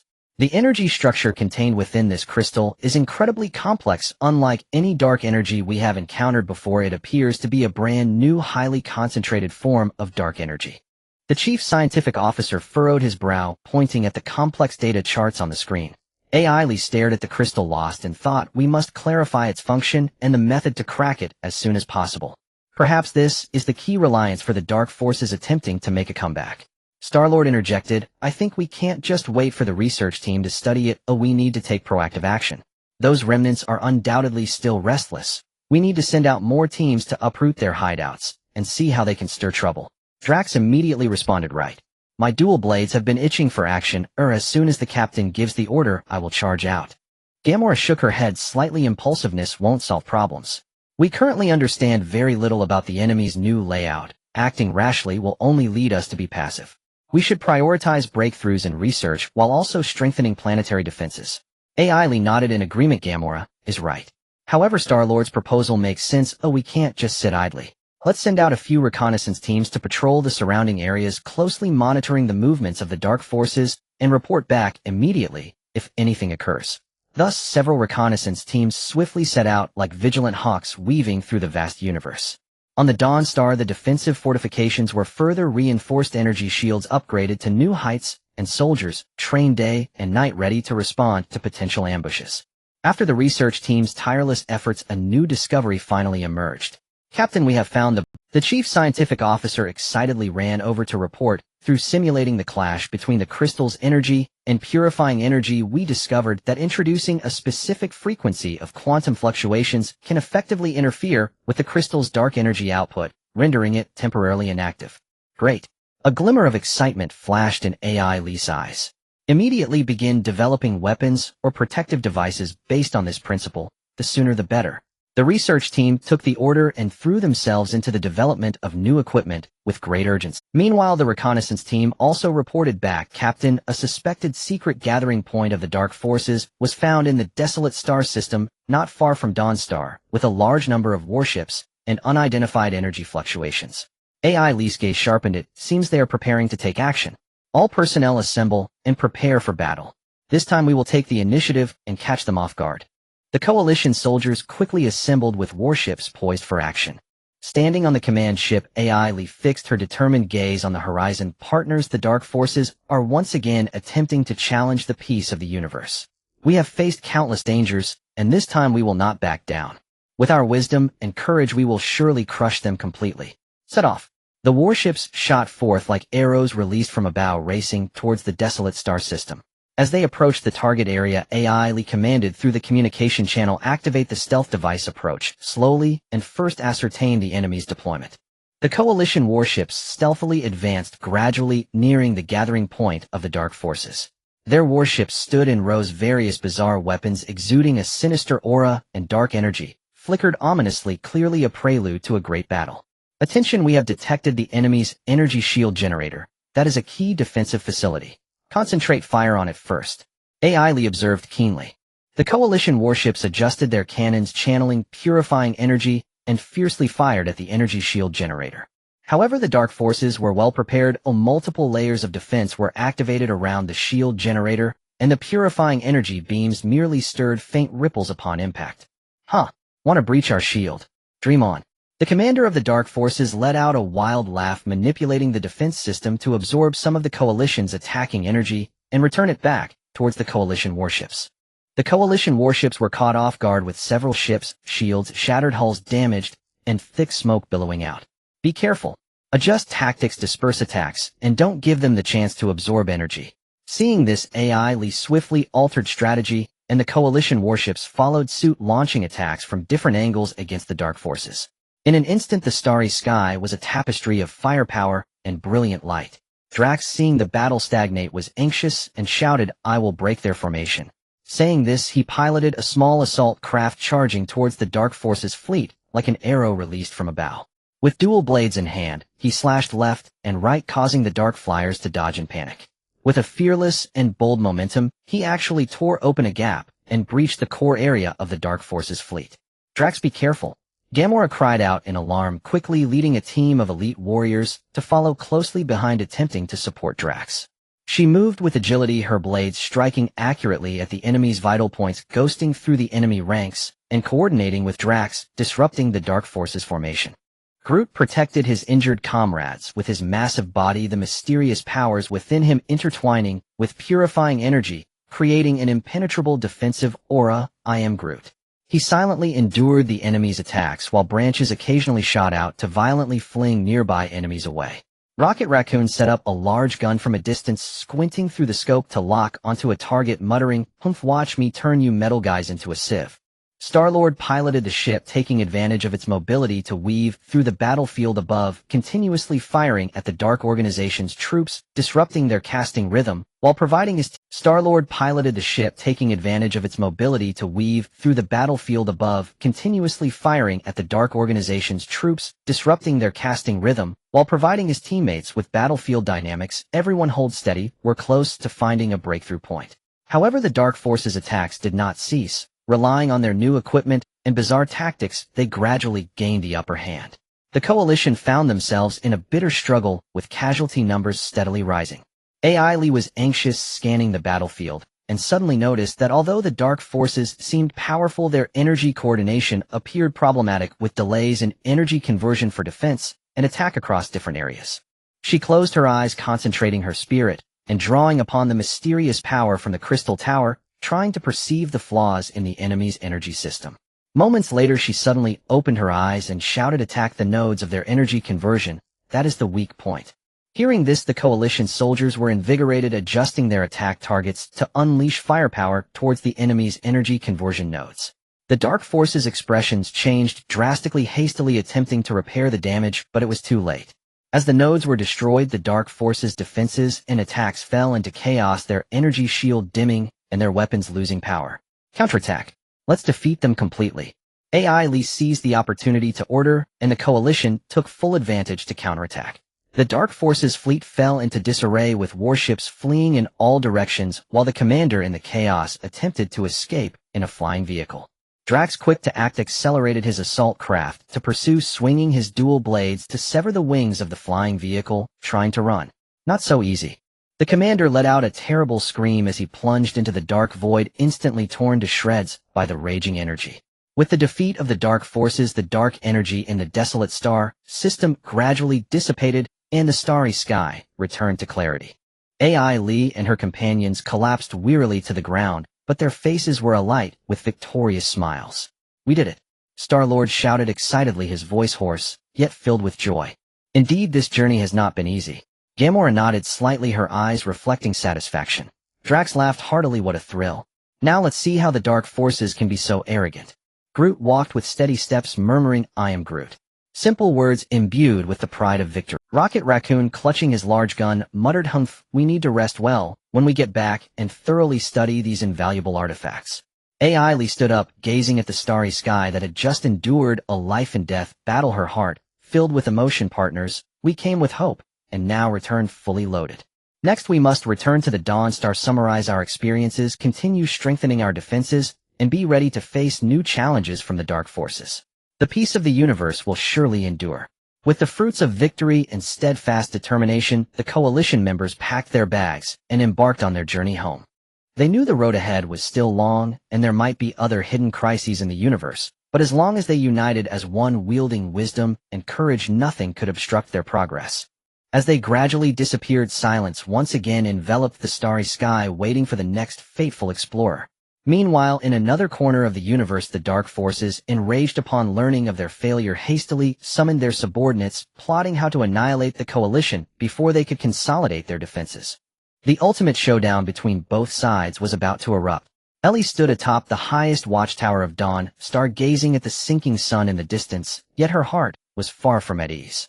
The resonance of 5 energy gemstones was subtly heating within her, as if warning her of the impending crisis. "Captain, the fleet of dark forces is gathering at Annihilation Canyon." Gamora's voice came through the communicator. "According to the scans, they are activating some kind of super giant energy device."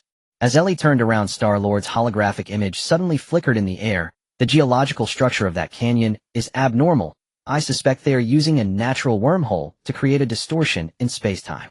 As Ellie turned around, Star-Lord's holographic image suddenly flickered in the air. "The geological structure of that canyon is abnormal.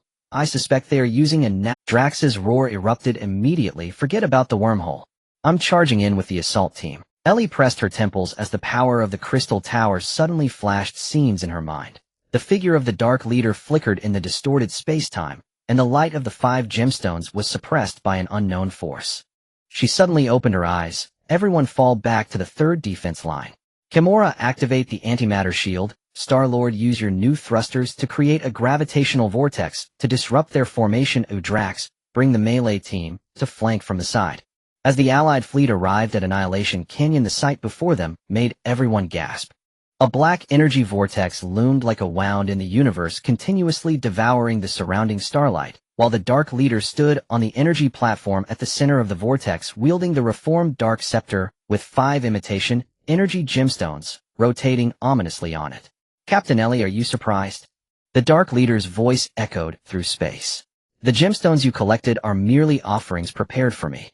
As his words fell, the mountains on both sides of the canyon suddenly split open, and hundreds of mechanical giants burst forth. Each step of these colossal beings made of dark energy triggered an earthquake, and their chests pulsed with energy cores resonating with true gemstones. "Groot," Ellie shouted, "connect the energy nodes of the canyon with your roots." Groot's branches instantly pierced the ground, and green patterns emerged on the rocky surface of the canyon. Meanwhile, Rocket Raccoon's modified electromagnetic cannon let out a shriek as the first shell equipped with a quantum disruptor accurately struck the nearest mechanical giant. At the moment the energy core was disrupted, Groot's power suddenly erupted, transforming the dark energy of the mechanical giant into a vine cage. Nice. Rocket Raccoon muttered while reloading, but the energy fluctuations of these fakes. It's mirror resonance. Ellie suddenly understood. He is duplicating the energy frequency of the gemstones. She pressed her hands on the control panel, synchronizing her energy with the true gemstones. Star-Lord, now aim the gravitational vortex at the fakes on the scepter. Star-Lord's spaceship suddenly accelerated the particle stream ejected from the rear, carving a silver trail through the void. As the gravitational vortex enveloped the scepter, the Dark Leader's face showed panic for the first time. How is it possible? Because true gemstones repel fakes during resonance. Ellie's fingertips radiated with six-colored brilliance, just like this. As her palm lifted, 5 true gemstones rose simultaneously from the allied warships, forming an energy matrix. In the violent turbulence between the true and false gemstones, the fakes on the Dark Scepter burst one after another, and the Dark Leader let out inhuman howls, being thrown back by the recoil energy. But the crisis was not over. The uncontrollable mechanical giants began to self-destruct, and the energy vortex suddenly expanded, sucking half of the Allied fleet's ships into it. Ellie watched the defense formation collapsing and suddenly recalled the time-space anchor points recorded in ancient texts. Drax. Her voice cut through the sound of explosions. Do you remember the energy pillars we encountered on Source 4 Star? We need you to insert your dual blades simultaneously into the energy nodes on both sides of the canyon. Drax did not hesitate, spinning the dual blades in his hands. At the moment the dual blades pierced the mountain's Groot's roots, suddenly surged, resonating with the stone pillars. The entire canyon was enveloped in a green light net, and the speed of space-time distortion noticeably slowed. Ellie, I detect the wormhole is closing. Kimora's voice was filled with delight. Not yet. Ellie bit her tongue, dripping blood onto the control panel. Kimora, initiate the self-destruct sequence. In the shocked gaze of everyone, Ellie's command ship suddenly broke formation, charging full speed towards the energy vortex. Just as the ship was about to be engulfed, the 5 true gemstones emitted a dazzling glow, enveloping the entire ship in a cocoon of light. The Dark Leader's laughter came to an abrupt halt. Within the light cocoon, Ellie merged her consciousness with the gemstones, witnessing the chaos at the birth of the universe, seeing the eternal struggle between darkness and light. When she opened her eyes again, 6-colored galaxies swirled in her pupils. Now it's time to end this, she whispered. The light cocoon exploded at the center of the vortex, and purifying light spread like ripples. All mechanical giants turned to dust in the radiance, and the space-time rift was completely smoothed out. As the Allied warships regrouped, the figure of the Dark Leader had vanished into the void, leaving only the broken Dark Scepter floating in the silent universe. Did we win? Star-Lord's voice was filled with disbelief. Ellie did not answer. She stared at the 5 gemstones in her hand, suddenly noticing that new patterns were emerging on each gemstone's surface. These patterns combined to form a star map, pointing to an unknown star region at the edge of the universe. It seems. She tightened her grip on the gemstones, a confident smile appearing on her lips. The real challenge has only just begun. Ailey's fingertips brushed over the star map patterns that emerged on the surface of the energy gem, and the holographic projection cast the obscure star tracks onto the dome of the command room. Star-Lord chewed on the seized alien snacks, suddenly choked by the pattern on the projection. Isn't this the lost jump coordinates of the Kree Empire? Gamera's dagger glimmered in her palm. According to the Chronicles of the Universe, the last appearance of such a star map was when Thanos was searching for the Soul Stone. She suddenly looked at Ailey. Does the power of the crystal tower within you sense anything? Ailey closed her eyes in meditation, the energy of the crystal tower flowing through her veins like water. When she opened her eyes again, countless tiny star lights appeared in her pupils. This is the residual fluctuation of Genesis energy. Her voice trembled with surprise. Someone is replicating the energy sequence from the birth of the universe. Suddenly alarms blared. Groot's branches suddenly wrapped around Ailey, who was about to fall, his trunk glowing with warning red light. I am Groot. An unidentified energy entity is approaching. As everyone rushed toward the bridge, the sight through the porthole took their breath away. 12 black prism-shaped warships materialized in the distorted space, their shells covered in biological folds that flickered with the same purple light as the star map. It's the cult of entropy. Rocket suddenly screamed, his tail nervously exploding. These lunatics worship the heat death of the universe. Legends say they can turn an entire galaxy into energy cans. The first wave of attack came without warning. The moment the energy beam released by the black prism touched the coalition's shield, the shield collapsed like melting ice cream. Ailey watched the energy readings fluctuate wildly suddenly, recalling the ancient texts on energy entropy increase. They are accelerating our energy decay. Groot, use your life force to stabilize the reactor. Ailey tore open the collar of the energy controller, directly injecting the power of the crystal tower into the main engine. Star-Lord, take 2 escort ships to blow up those prisms' heat dissipation holes. Star-Lord's ship cut into the enemy formation like blue lightning, his fingers dancing on the control panel. Gamera now. As he called out, Gamera's warship suddenly released high-density gravity traps, dragging 3 prism warships into synchronous orbits. Drax. Ailey's voice exploded through the ship's broadcast. Drax grinned, his dual blades spinning in his palms as he was suddenly wrapped by Groot's vines, shooting like a bullet towards the nearest prism warship. The moment the dual blades penetrated the prism's shell, Drax's pupils suddenly constricted. He saw countless compressed stars burning inside the prism, the remnants of countless civilizations drifting in the energy liquid. This shock made him forget the pain until dark energy suddenly surged into the wound. Hold on. Ailey's voice trembled with the energy of the crystal tower. Her hands pressed against the energy matrix. 5 gems suddenly broke free from control, floating in midair to form an energy ring. As the energy ring encircled Drax, the dark energy on him was purified into pure light particles. This is the property of Genesis energy. Ailey whispered, it can reset all energy to 0. The commander of the cult of entropy finally materialized. It was an entity made of pure energy, its voice resonating like the roar of a collapsing star. Ailey, oath of crystal, do you think collecting gems will stop the universe from heading towards heat death?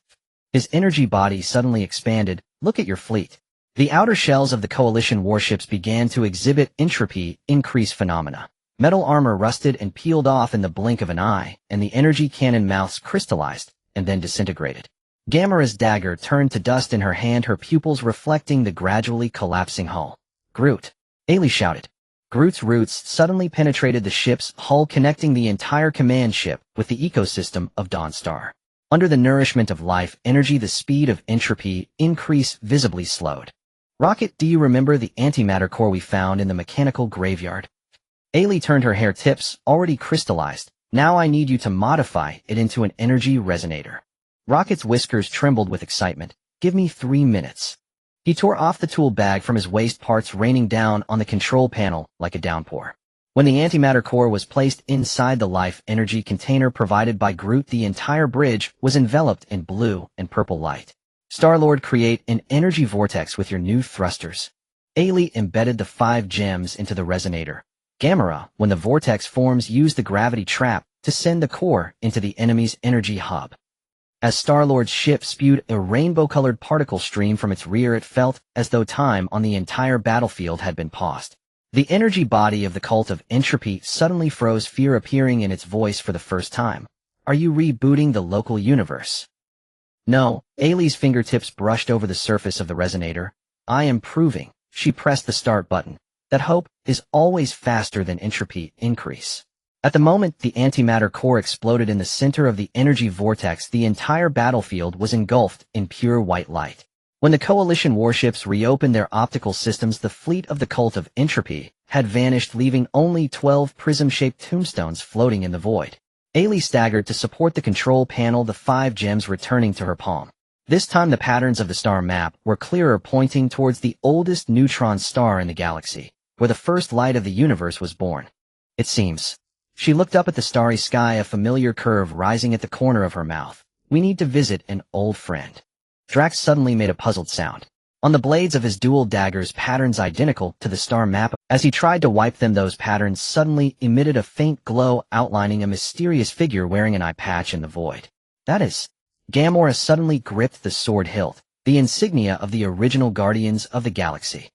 Ailey watched the image gradually dissipate, suddenly recalling the last torn page of the ancient book, depicting the same star map as she had now, and at the center of the star map, there was a dark shrouded Infinity Stone. Ella's fingertips brushed over the neutron star coordinates on the star map, with the holographic projection shimmering in her pupils. Star-Lord suddenly burst into the command room, waving the energy core seized from the remains of the entropy cultists, the power source of these prism battleships. Is 87 similar to the energy spectrum of the Infinity Stones? Gamora's dagger suddenly resonated, pointing towards the area shrouded in darkness on the star map. According to the Womer Star Chronicles, the original Guardians of the Galaxy encountered the avatar of entropy near the neutron star. Her voice trembled unusually. Legend has it that entity can compress an entire star system into an energy crystal. The alarm sounded again. Groot's branches suddenly pierced through the hull, knocking Eli to the ground as a purple beam grazed her hair and struck the control panel. In the energy aftershocks, 12 prism tombstones lit up simultaneously, enveloping the Allied fleet in an entropy augmentation field. They are restarting the attack.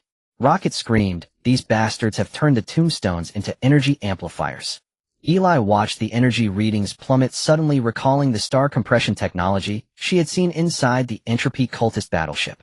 She tore open her uniform collar, pressing 5 energy stones against her chest. "Groot, channel your life force into me. Star-Lord, take 2 battleships to ram the energy nodes of the tombstones." As Groot's vines wrapped around her wrist, Ella's pupils instantaneously shifted to 6 colors. Her consciousness spread with the power of the Crystal Tower, witnessing the flow of energy across the battlefield. Each tombstone was siphoning entropy from the surrounding space, converting the energy of the Allied warships into an attack source. "Gamora," her voice trembled with the resonance of the Crystal Tower. "Use your dagger to sever the energy chain between the tombstones." Gamora leapt from the ship like a black lightning bolt. Her dagger traced a silver arc in the void, precisely cutting the energy beam between 2 tombstones.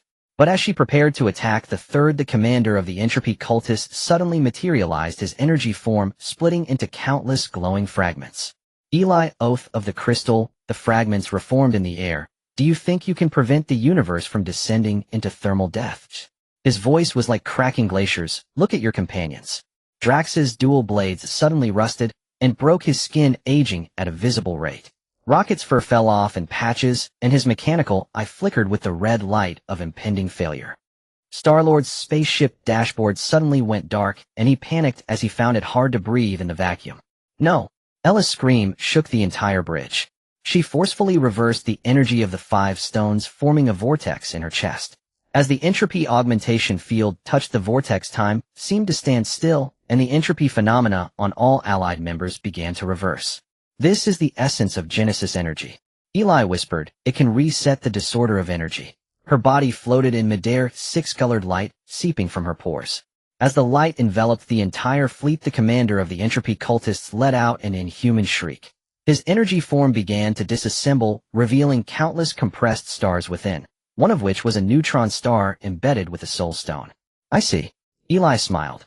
"You trapped the soul stone with the entropy augmentation field, preventing it from being used forever." The commander's final form was a swirling mass of chaotic energy. "That's right. As long as the soul stone is sealed, the universe's thermal death cannot be reversed." Ella's fingertips suddenly burst into 6-colored flames. She pressed the 5 stones against the projection of the neutron star, causing the Genesis energy to resonate with the soul stone. When the light faded, a great door made of energy appeared at the neutron star's location, inscribed with the oath of the original Guardians of the Galaxy. "Groot," Eli turned as her hair transformed into a crystalline texture. "Connect the energy circuit of the door with your roots."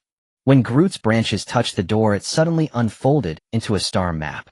Eli saw the final battle between the original Guardians of the Galaxy and the Avatar of Entropy, witnessing how they used their lives to seal the Soul Stone within the neutron star, and the last message they left behind. "When entropy consumes the light, let the fire of Genesis ignite a new universe." Ella's tears crystallized in her eyes. She embedded the 5 stones into the gaps of the star map, causing the entire neutron star to suddenly emit a dazzling light.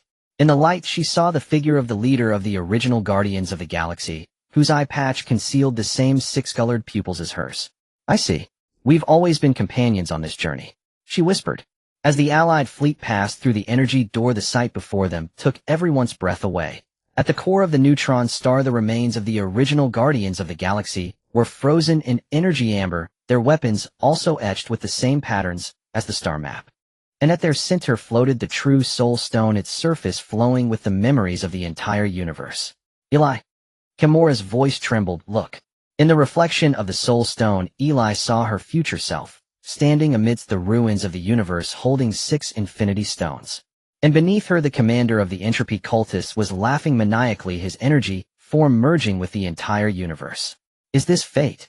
Star-Lord's voice trembled. Eli clenched the Soul Stone's six-colored light erupting from her body. No. As she turned, the crystalline tips of her hair suddenly shattered into stardust. This is a choice. As the Allied fleet returned to Dawnstar with the Soul Stone, the 5 energy stones suddenly emitted a warning resonance. Eli looked at the newly added coordinates on the holographic star map. Those were the Wolmer star that Thanos once sought for, the Soul Stone now enveloped in an entropy augmentation field. It seems. She tightened her grip on the Soul Stone. We need to visit an old friend. Drax suddenly knelt on one knee, his skin regaining a bronze sheen. No matter what fate holds, we will. Eli looked at her companions and suddenly revealed a mischievous smile. Who said we have to face fate? She threw the Soul Stone into the air, 6-colored light resonating with the stone. We will rewrite it. In the astonished gazes of everyone, the Soul Stone suddenly split into 5 miniature stones, each merging into the other energy stones. As Eli caught the refused 6-colored stone, the entire flow of energy in the universe seemed to. Now she embedded the stone into her chest. Let's teach the entropy cultists. Her pupils burned with 6-colored flames, what the entropy reduction of hope looks like. As the Allied fleet jumped to Wolmer Star, the remains of the original Guardians of the Galaxy at the core of the neutron star suddenly transformed into stardust. In the stardust, Eli saw their last message. To the future Guardians, when you read this message, it means we have. But remember, the fate of the universe is always in the hands of those who dare to resist. Eli clenched the 6-colored stone, softly replying, "Don't worry, we will win." And at the other end of the universe, Thanos' golden throne suddenly sounded an alarm. When he opened his eyes, the 6-colored light reflected in his pupils. That was a power beyond the Infinity Stones, one he had never seen before. Interesting, he whispered. It seems I need to reassess this era. Ella's fingertips brushed over the fused 6-colored gem, feeling the power flowing within. On the holographic star map, the coordinates of the Wolmer star emitted an ominous red glow. This was the final sealing place of the Soul Stone and the battlefield where the original Guardians of the Galaxy perished. Gravity anomaly detected at Wolmer star. Gamera's voice came from the tactical console, and there is a Thanos-level energy response. Star-Lord's finger paused on the navigation console. Wait, isn't Thanos already? It's his remnants. Ellie interrupted, her 6-colored pupils reflecting the star map. Or it could be him in person. When the Allied fleet broke through the gravitational trap of Wolmer star, the sight before them left everyone breathless. The entire planet was enveloped in blood-red energy. The once sacred soul altar transformed into a massive energy furnace with countless slaves hauling glowing crystals under the whips of dark soldiers. Those are. Rocket's beard exploded with excitement, compressed stellar cores. Ellie suddenly felt a wave of dizziness, the 6-colored gem burning against her chest. She saw Thanos standing atop the energy furnace, the spot on his infinity gauntlet where the soul gem should be, grinning wickedly at her. Welcome to my forge, Ellie, oath of the crystal. Thanos' voice resonated through the energy waves. I need your 6-colored gem to achieve my ultimate balance. Drax's dual blades suddenly roared, his muscles bulging to their limits. I'm going to chop off his head. Wait. Ellie pressed down on his shoulder. He's intentionally exposing his position. Gamera scanned the energy circuits of the furnace. Star-Lord, prepare the new thrusters to create a gravity lens. Groot, disrupt their energy supply with your roots. As Groot's vines pierced into the planet's crust, Wolmer star trembled in agony. Thanos' smile widened. Do you think destroying the furnace can stop me? His gauntlet suddenly lit up, the core of the energy furnace swelling violently. I will make the entire universe witness the price of balance. Ellie suddenly understood. As Thanos' gauntlet touched the furnace, the compressed stellar core began a chain reaction, transforming Wolmer star into a massive bomb. Rocket. She turned as icy crystals formed at her hair tips. Do you remember the antimatter core we seized from the followers of entropy? I need you to modify it into an energy neutralizer. Rocket's tail flailed wildly. Give me 2 minutes. He ripped open his toolkit, parts raining down on the control console.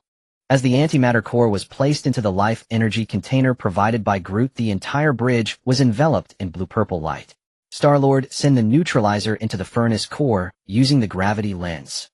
Ellie embedded the 6-colored gem into the control matrix. Gamera, use your dagger to sever Thanos' energy connection with the furnace.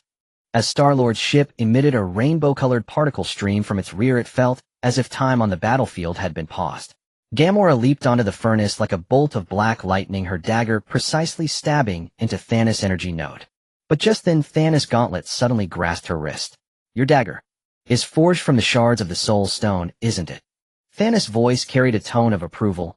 Unfortunately, the Soul Stone requires blood as a tribute.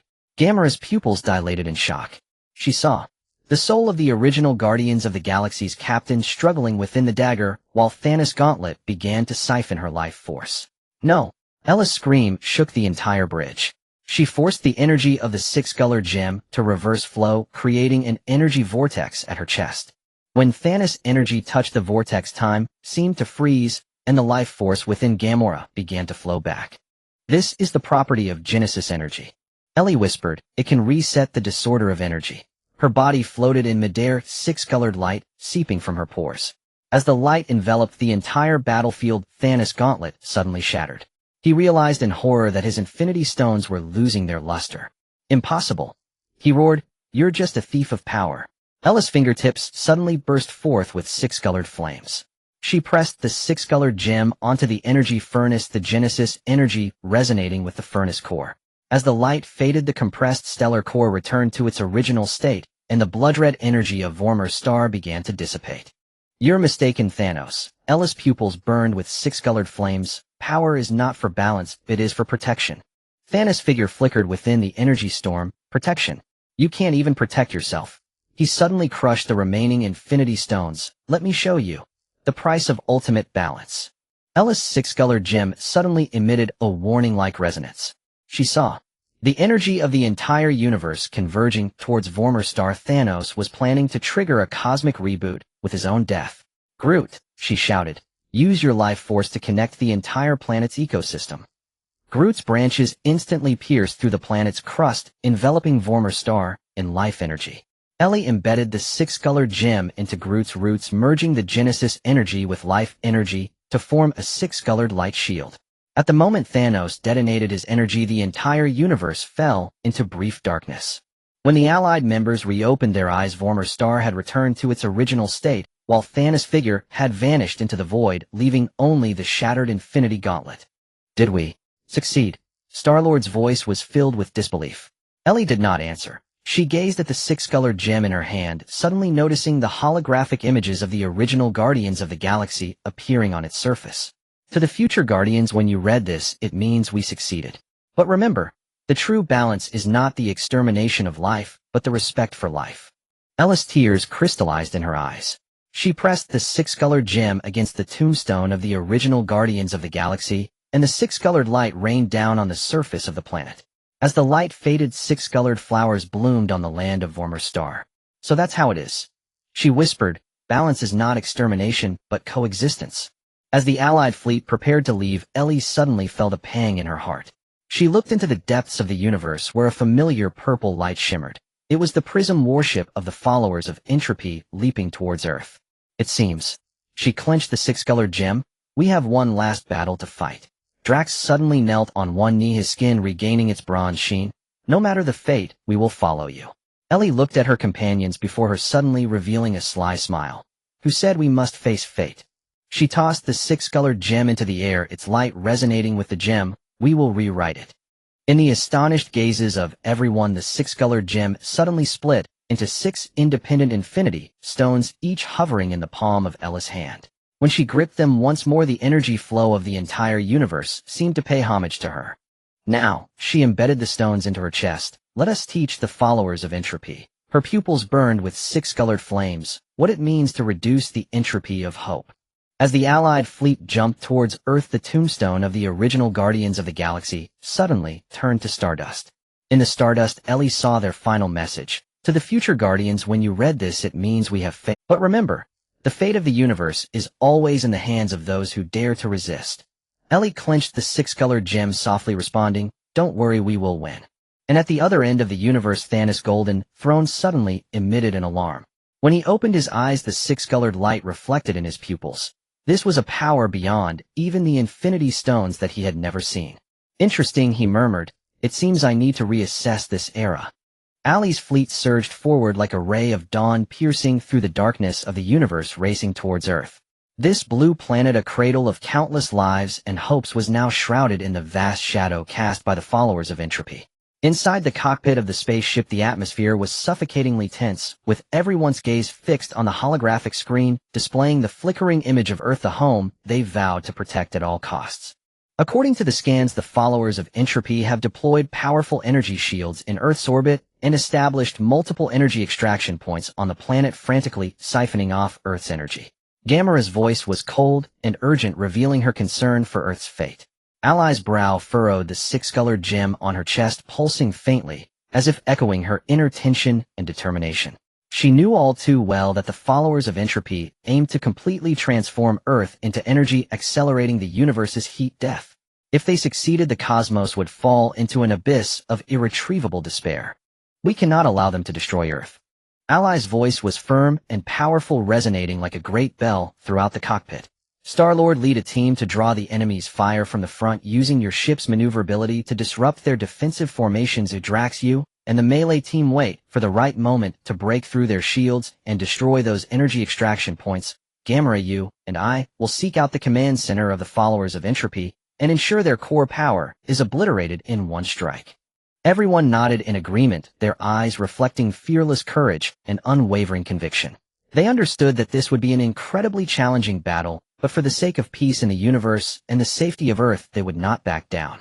As the fleet approached Earth, the pyramid warships of the followers of Entropy swiftly closed in, their black hulls glimmering with an eerie light under the sun, resembling a horde of demons from hell. Fire! Star-Lord shouted, leading the charge against the enemy. His ship darted through their ranks like a blue lightning bolt, unleashing a barrage of cannon fire upon the pyramid warships. Other warships responded in kind, purifying energy beams streaking through the darkness of space like brilliant meteors striking at the enemy fleet. However, the defenses of the followers of Entropy were far sturdier than anticipated. Their energy shields effortlessly absorbed the coalition's attacks and quickly launched a counteroffensive. Purple energy beams shot out from the pyramid warships like deadly arrows aimed directly at the coalition's vessels. Be careful! Ally shouted, quickly channeling the power of the six-colored gem to form a protective light shield around the coalition fleet. The purple energy beams struck the shield with a deafening roar, sending ripples of energy cascading outward, yet the shield remained as solid as a rock, guarding the coalition fleet. Drax piloted his assault vessel like a burning meteor, charging towards the enemy's shield. His dual blades gleamed coldly in his hands, as if declaring his resolve to the foe. These bastards won't stop me. Drax roared, thrusting his blades towards the shield. Just as his blades made contact, a tremendous force sent him flying backward. Drax! Gamora exclaimed, wanting to rush forward to save him. Don't worry about me, keep attacking. Drax struggled to his feet and charged again towards the shield. His eyes were filled with unwavering determination. No matter the challenges he faced, he would not give up. Ally watched Drax's figure, a surge of admiration swelling within her. She understood Drax's bravery and tenacity, believing he would surely break through the enemy's shield. Gamera, let's go. Ally grasped Gamera's arm, using the power of the six-colored gem to instantly traverse the enemy's lines and arrive on Earth. On Earth, the soldiers of the followers of Entropy were frantically capturing humans, using them as sacrifices for energy extraction. The city was in chaos, people fleeing in all directions, their cries and shouts intertwining, resembling a hell on Earth. These bastards will pay for this. Ally roared in anger, the six-colored gem in her hand shining brilliantly. She waved her hands, the six-colored light surging forward like a torrential flood, sweeping over the soldiers of the followers of Entropy. The soldiers fell one by one in the light, turning to ashes. Gamora was equally unyielding, her dagger glinting coldly in her hand, darting through the enemy ranks like a black lightning bolt. With each swing of her blade, enemies fell, blood splattering across her body. Ally, there's an energy extraction point over there. Gamora shouted, pointing at a massive energy tower in the distance. Ally followed Gamora's pointing finger, noticing a towering energy tower standing tall in the city center, glowing with purple light continuously siphoning Earth's energy. Let's go, Ally urged, pulling Gamora towards the energy tower. As they approached, a figure slowly descended from the tower's peak. The figure was cloaked in a black robe, wearing a grotesque mask and wielding a scepter emanating an Did you think you could stop me? Too naive. The figure let out a chilling laugh, the voice echoing like a whisper from the depths of hell, sending shivers down their spines. Are you the leader of the followers of Entropy? Ally glared at the figure, her eyes ablaze with fury. Indeed, I am the master of Entropy. Your resistance is futile. The heat death of the universe is inevitable, and all your efforts will turn to dust. Then let's see about that. Allie shouted, thrusting her hands forward, unleashing a massive wave of six-colored light towards the Master of Entropy. The Master of Entropy waved his scepter, and a purple energy barrier materialized before him, blocking Allie's attack. Is that all you've got? The Master of Entropy mocked. Watch this. He waved his scepter, chanting incantations as purple energy chains rose from the ground, like venomous snakes coiling towards Allie and Gamora.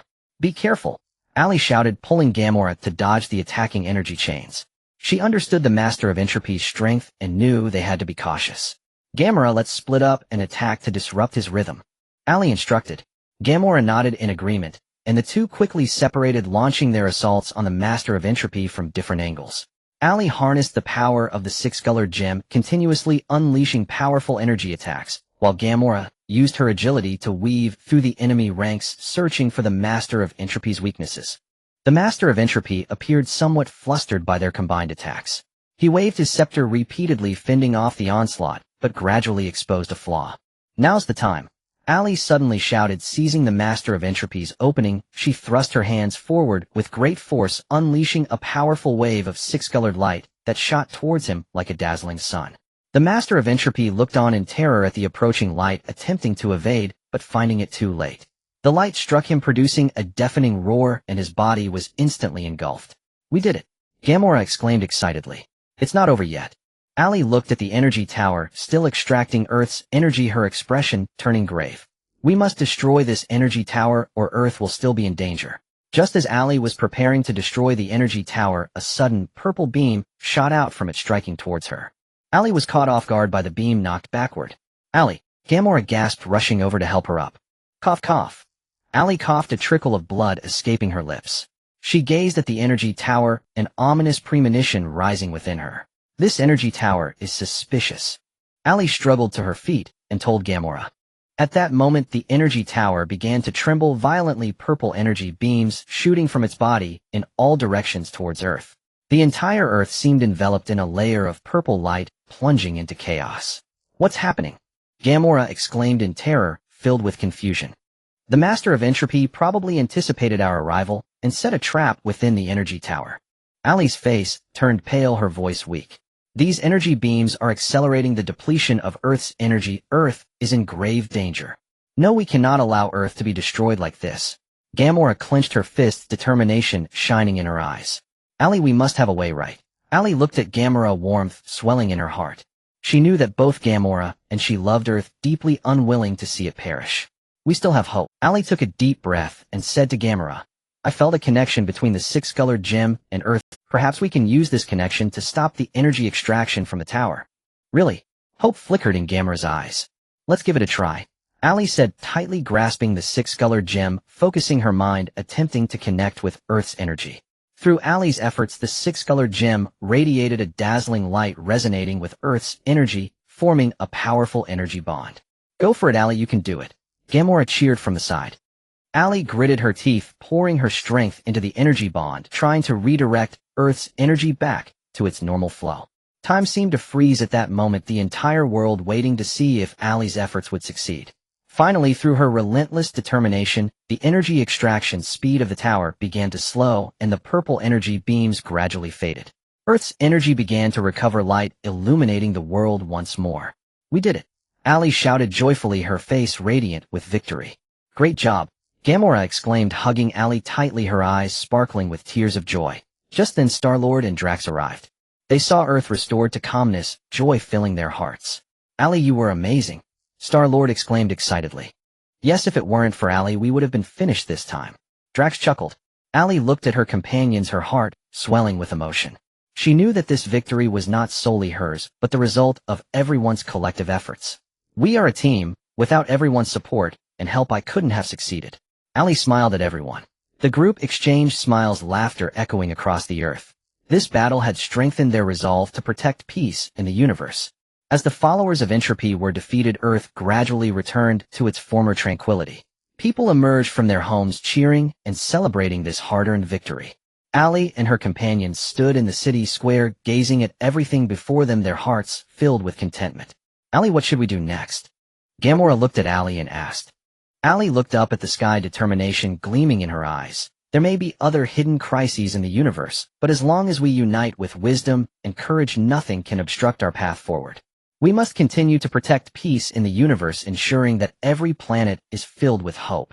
Everyone nodded in agreement, knowing that the road ahead was long, but they were unafraid. For they were the guardians of the universe, bearing the heavy responsibility of safeguarding peace. Above Earth, the six-colored gem radiated brilliant light, illuminating the entire universe. This light symbolized hope and peace, as well as Allie and her companions' determination to protect the universe. After the war on Earth, the universe enjoyed a brief period of peace. Allie and her companions became the heroes of the cosmos, revered by all wherever they went. However, Allie was not intoxicated by the glory of victory. She understood that beneath the surface of peace, new crises might be lurking. The six-colored gemstone continued to emit a soft glow at her chest, as if silently reminding her of the mission to protect the universe. At the Interstellar Academy on Dawnstar, Allie was presiding over a post-war debriefing meeting. A massive holographic screen displayed the energy fluctuations from various star systems in the universe. The seemingly calm graphs caused Alice's brows to furrow. Although the entropy cultists have been defeated, the energy anomalies in the universe have not completely vanished. Allie pointed to several faint flickering points on the screen and said, "These anomalies are distributed across remote star systems. They may seem trivial, but they are slowly releasing a peculiar energy unlike anything we have encountered before." Star-Lord leaned back in his seat, his hands crossed behind his head. Although he appeared relaxed, his eyes betrayed his focus. Could it be that the remnants of the entropy cultists are up to something? Those guys are like cockroaches that won't die. Drax slammed the table, standing up with muscles tense, anger and vigilance evident in his eyes. "If I find them, I will tear them to shreds." His twin blade swayed slightly at his waist, as if also anticipating another battle. Gamora calmly analyzed, "No matter what it is, we cannot let our guard down. The appearance of the entropy cultists was quite sudden, and we must be prepared in advance this time." She gently caressed the dagger in her hand, a blade forged from soul stone fragments that always proved crucial at critical moments. Groot stood quietly beside them, mumbling, "I am Groot." His branches swayed slightly, seemingly conveying his support and protection for his companions. Rocket Raccoon clutched his modified electromagnetic cannon, muttering, "No matter what new enemies there are, my baby won't be polite." His tail swayed gently with his words, his eyes sparkling with a thirst for battle. Just as everyone was discussing, the interstellar communicator suddenly erupted with a rapid alarm. A communications officer rushed into the meeting room, his face pale. "Captain, we have received an urgent distress signal from the Zelta star system." The signal was intermittent, only mentioning a mysterious dark force invading, putting the entire star system in grave danger. Alice's eyes instantly became resolute. "Prepare the fleet immediately, we are departing." When the Coalition fleet arrived at the Zelta star system, the sight before them made everyone gasp. The once brilliant star system was now shrouded in a thick layer of black mist. The light of the stars obscured, and the cities on the planets plunged into darkness. "Initiate full-spectrum scans, be wary of ambushes." Ollie issued orders through the communication channel. The fleet cautiously navigated into the mist with detectors indicating the presence of bizarre energy fluctuations. Suddenly, a swarm of bat-like aircraft screeched out of the mist, their wings shimmering with purple dark light, moving at incredible speed and instantly surrounding the Coalition fleet. "Fire!" Ollie decisively commanded. The Coalition warship's weapon systems activated instantly, purifying energy beams rained down upon the aircraft. However, these aircraft were exceptionally agile, easily dodging the attacks, while continuously firing black energy orbs that struck the Coalition warship shields, creating ripples of darkness. The maneuverability of these aircraft is beyond imagination. Unconventional attacks are hard to hit. Gamora calmly observed the battlefield situation. Ollie quickly devised a countermeasure, realizing that these aircraft seemed to be coordinating their attacks via some signal. "Star-Lord, use your ship to disrupt their communication signals and throw them off their formation." Star-Lord accepted the mission, piloting his ship like a blue lightning bolt into the enemy swarm, unleashing a powerful electromagnetic interference wave. The aircraft were indeed affected, their formation thrown into chaos, their flight paths becoming erratic. "Now's the time, concentrate fire." Ollie seized the opportunity, and the Coalition warships launched another attack. This time the aircraft were hit one after another, dissolving into black fragments in the mist. The fleet continued deeper, finally discovering the source of the dark power, a massive black planet. The planet's surface was covered with strange runes exuding a chilling aura. In the planet's orbit, a colossal dark fortress loomed, with countless energy conduits extending from the fortress into the planet's interior, seemingly siphoning some powerful energy. It seems this is their stronghold. Ollie fixed her gaze on the dark fortress, a sense of foreboding swelling in her heart. As the fleet approached the dark fortress, the fortress defense systems activated, instantly launching black energy beams like lasers at the coalition warships. Ollie quickly summoned the power of the six-colored gemstone, forming an indestructible six-colored light shield around the fleet to withstand the attacks. Drax, you lead the assault team to attack from the left side and draw their fire. Gamora, you and I will search for an entrance on the right and infiltrate the fortress. Ollie rapidly formulated the battle plan. Drax let out a roar, leading the assault team, piloting small ships charging toward the left side of the fortress like a herd of enraged bulls. Their ships spewed flames, drawing bright trajectories through the darkness. The fortress defense firepower was diverted and countless energy beams rained down upon them. Is that all you've got? Drax wielded his twin blades, fearlessly charging into the enemy fire. His ship wove through the hail of bullets, and with excellent piloting skills and a fierce momentum, he successfully broke through the enemy's first line of defense. Meanwhile, Ollie and Gamora piloted a stealth ship, quietly approaching the right side of the fortress. They utilized the ship's cloaking ability to evade enemy detection and successfully found an entrance to the fortress. Be careful, there may be traps inside. Ollie softly reminded Gamora. The two entered the fortress cautiously, weapons in hand. The dim corridor was filled with a foul odor, and the walls flickered with eerie purple light. Suddenly a swarm of shadows surged from all directions, these shadows resembling phantoms moving at lightning speed and instantly surrounding the two. What are these things? Gamora warily brandished her dagger, ready to face the attack. Ollie observed these shadows closely and found that they had no physical form, instead composed of gathered dark energy. She quickly summoned the power of the six-colored gemstone, releasing a purifying light. Wherever the light shone, the shadows dissipated. The two continued deeper, finally finding the core control room of the fortress. In the center of the control room, a massive energy core emitted a dazzling black light, surrounded by a group of cloaked figures. At the forefront stood a tall man, his face obscured by a golden mask revealing only a pair of cold eyes. You finally arrived. The man's voice was deep and cold, as if it came from an ice cellar. However, your arrival is just what I needed. Who are you? Why are you invading the Zelta Star system? Ollie glared at the man, the six-colored gemstone in her hand pulsating with light, ready to attack at any moment. I am the Shadow Demon, the reshaper of cosmic order, the man said coldly. The balance of the universe has been disrupted, and I will restore everything to its rightful place. And you are merely stumbling blocks in my plan. Restore to its rightful place. You are heading toward destruction. Ollie retorted angrily. Destruction is also a form of rebirth. The Shadow Demon sneered, suddenly waving his hands, and the cloaked figures transformed into shadows, lunging towards Ollie and Gamora. Ollie and Gamora quickly engaged the enemy. Ollie utilized the power of the six-colored gemstone, unleashing powerful energy attacks that repelled the shadows one by one. At Gamora, with her agile movements and sharp dagger, weaved through the enemy, dispersing shadows with every strike. However, the number of cloaked figures seemed endless, and the two gradually found themselves in a difficult battle. Ollie realized that this couldn't continue, as she needed to find the Shadow Demon's weakness and defeat him swiftly. While fighting, Ollie observed the Shadow Demon's movements. She noticed that each time he launched an attack, the gemstone on his mask would shimmer, with light seemingly the source of his power. Gamora, attack his mask. Ollie shouted, thrusting her hands forward to unleash a powerful six-colored beam towards the Shadow Demon. The Shadow Demon hurriedly waved his hands, releasing a black energy barrier to block the attack. At that moment, Gamora, like a bolt of black lightning, charged towards the Shadow Demon from the side, her dagger aimed straight at his mask. The Shadow Demon widened his eyes in terror, trying to evade, but it was too late.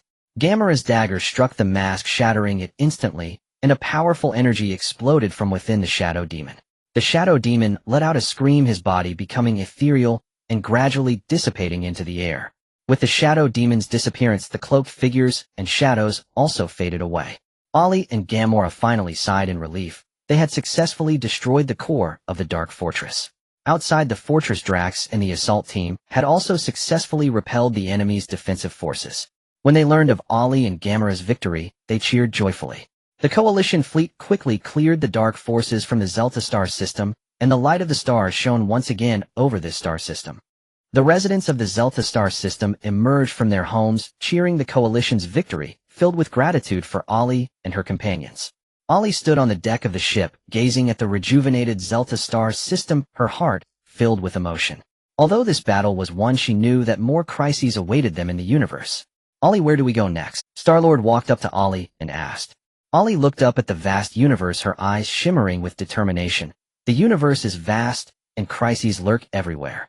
We must continue exploring and protect the peace in every corner." Everyone nodded in agreement, and they set forth once more on the journey to safeguard the universe. In the depths of the cosmos, new challenges may quietly be descending, but Ollie and her companions were undaunted, for they were the guardians of the universe, and their mission was to protect the peace and tranquility of the cosmos. Eli and the others, buoyed by their recent victory, traversed the cosmic starry river, continuing their search for potential lurking threats. One day, Star-Lord, while piloting the spaceship, detected an extremely faint and ancient energy fluctuation originating from a desolate planet at the edge of the Milky Way, Kronos. This energy fluctuation exudes a mysterious aura. It might conceal some grand secret, Star-Lord said excitedly, rubbing his hands together as adventurous glints sparkled in his eyes, reminiscent of his fervor during his treasure hunts in the cosmos. His fingers danced nimbly over the control panel, adjusting the ship's course as they sped towards Kronos. The spaceship gradually descended onto the gravel-covered surface of Kronos, revealing a desolate expanse. A howling wind stirred up clouds of dust. The terrain, uneven, and massive rocks took on bizarre shapes under the erosion of sand. Eli activated the energy detector and stepped out of the spaceship, first followed closely by the others, who cautiously surveyed their surroundings. "Everyone be careful. The silence here is a bit eerie," Kimura whispered, gripping her dagger tightly, the blade glinting coldly, blending seamlessly with the desolate scenery. She slightly turned her body, her footsteps light, relying on her years of survival experience in perilous places to keenly sense the potential dangers lurking nearby. The group advanced cautiously when the detector suddenly began to pulse wildly, revealing a massive ruins entrance not far ahead, radiating an almost imperceptible ancient energy aura. Eli felt a flicker of recognition, recalling that ancient texts mentioned how some old civilizations in the early days of the universe would build ruins on hidden planets to safeguard crucial powers sealing them within. This ruin might be connected to the dark forces we faced before. Everyone stay alert. Ella's expression turned serious as she spoke, channeling the powers of the six-colored gem within her body to form a protective barrier in front of the group, ready to guard against unforeseen dangers.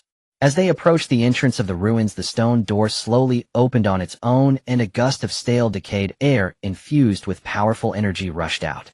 Inside was a dim, profound passage with strange runes flickering on the walls, the light oscillating as if whispering tales of ancient times. Drax gripped his twin blades tightly and strode forward, declaring, "Who cares about the monsters? They'll go in and scout." With that, he charged into the passage. "Wait, Drax," Eli interjected, extending her hand to stop him. "We mustn't be reckless. This ruin is likely filled with traps, and we must proceed with caution." She closed her eyes, focusing her mind, attempting to resonate with the six-colored gem to sense the energy flow within the ruins and find a safe path. After a moment, she opened her eyes and pointed to the right side of the passage, saying, "The energy here is relatively stable. This should be the safe route. Everyone follow me." As the group moved cautiously in the direction Eli indicated, suddenly the ground beneath them began to tremble violently, and sharp stone spikes erupted from the ground. "Be careful," Eli shouted, and everyone quickly jumped aside to avoid the danger. The stone spikes spread like a forest, completely blocking the passage. "It seems we triggered a mechanism. We need to find a way to disable it," Rocket said, frowning as he clutched his modified gun tightly, his eyes darting around the environment. He noticed that the growth of the stone spikes appeared to be controlled by the runes on the wall. The faster the runes flickered, the quicker the spikes grew. "Attack those runes," Eli ordered decisively. The group immediately raised their weapons and fired purification energy beams at the runes. However, upon being struck, some of the runes not only failed to stop the growth of the spikes, but instead triggered an even stronger backlash of energy, sending shockwaves that pushed the group back several steps. "This method isn't working. We need to rethink our strategy," Kimura calmly analyzed, moving closer to the wall to carefully observe the arrangement of the runes. She discovered that some of the runes were connected by delicate energy lines, forming a complex energy circuit. "If we cut these connections, perhaps we can stop the mechanism." She drew her dagger and precisely stabbed at the critical nodes of the energy lines. With a few crisp snaps, the growth of the stone spikes gradually ceased, and the ground returned to calm. The group continued deeper, arriving at a spacious hall. In the center of the hall stood a massive stone platform upon which lay a crystal skull, radiating a ghostly light, surrounded by a vortex of black energy that incessantly devoured the surrounding light, exuding a chilling aura. This thing looks sinister. It must be a source of malevolence. Drax frowned, holding his blades tightly ready to strike at the first sign of movement from the crystal skull. Before the group could approach, a swarm of ghostly warriors clad in black robes surged forth from the shadows, wielding black scythes wrapped in dark lightning, attacking the group without a word. The coalition soldiers quickly responded, engaging in a fierce battle with the ghostly warriors.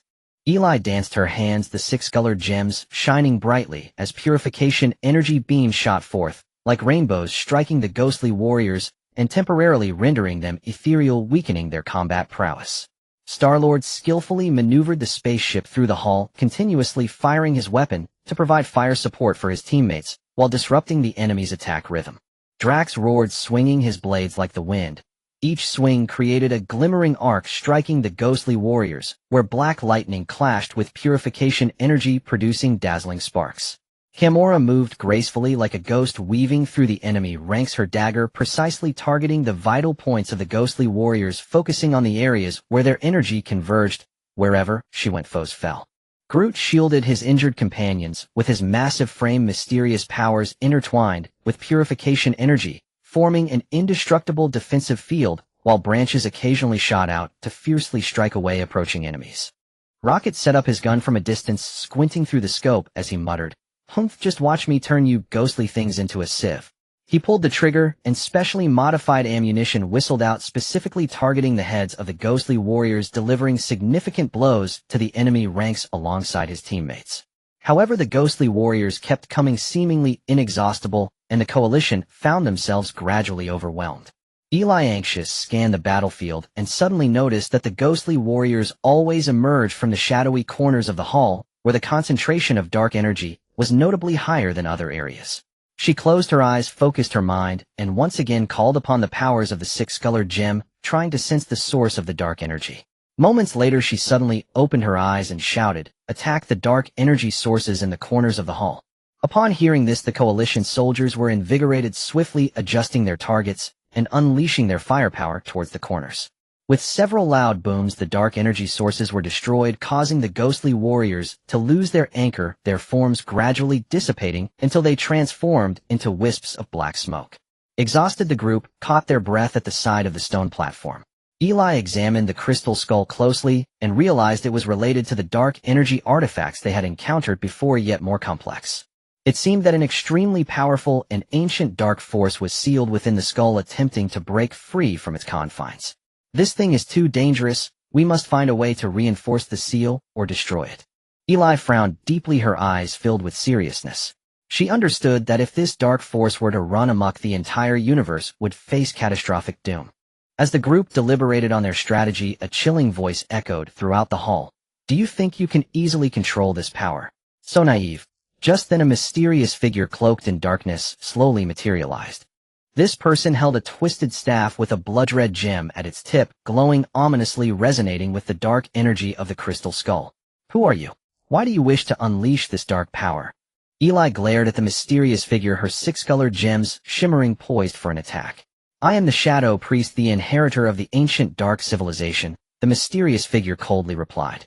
"This power was always meant to belong to me. It will aid me in reshaping the cosmic order, allowing darkness to reign supreme once more." "Dream on," Eli retorted angrily, thrusting her hands forward as a brilliant beam of purification light shot toward the Shadow Priest like a rainbow, piercing the sun. The Shadow Priest remained unfazed, waving his staff to conjure a black energy barrier that easily blocked Ella's attack, while also rebounding some of the energy back, causing the coalition to stagger in disarray. Noticing this, Gamora dashed forward like a streak of black lightning towards the Shadow Priest, attempting to launch a close-range attack to disrupt his spellcasting. However, the Shadow Priest had anticipated this. With a wave of his staff, the ground beneath Gamora suddenly cracked open, revealing a dark chasm before her, forcing her to halt abruptly, barely avoiding a fall. However, the Shadow Priest had anticipated this. With a wave of his staff, the ground beneath Gamora suddenly cracked open, revealing a dark chasm before her, forcing her to struggle all you want. You will all become sacrifices to the darkness. The Shadow Priest laughed maniacally. Eli frantic looked at her trapped companions, suddenly recalling the path of power fusion she had realized during the previous battle. She closed her eyes, took a deep breath, and gathered the powers of the six-colored gems, her belief in guarding the universe, and the courage of all the coalition soldiers.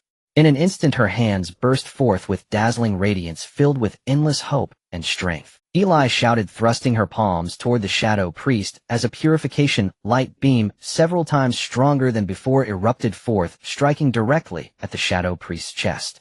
Simultaneously, she connected this power with the purification energy of the Coalition's warships, forming a massive energy shield in an attempt to counter the Shadow Priest's dark energy attack. The Shadow Priest screamed in agony, staggering backward as the glow of his staff dimmed significantly. He clearly hadn't anticipated such a powerful counterattack from Eli, panic flickering across his face. Counterattack? Let's utterly defeat them.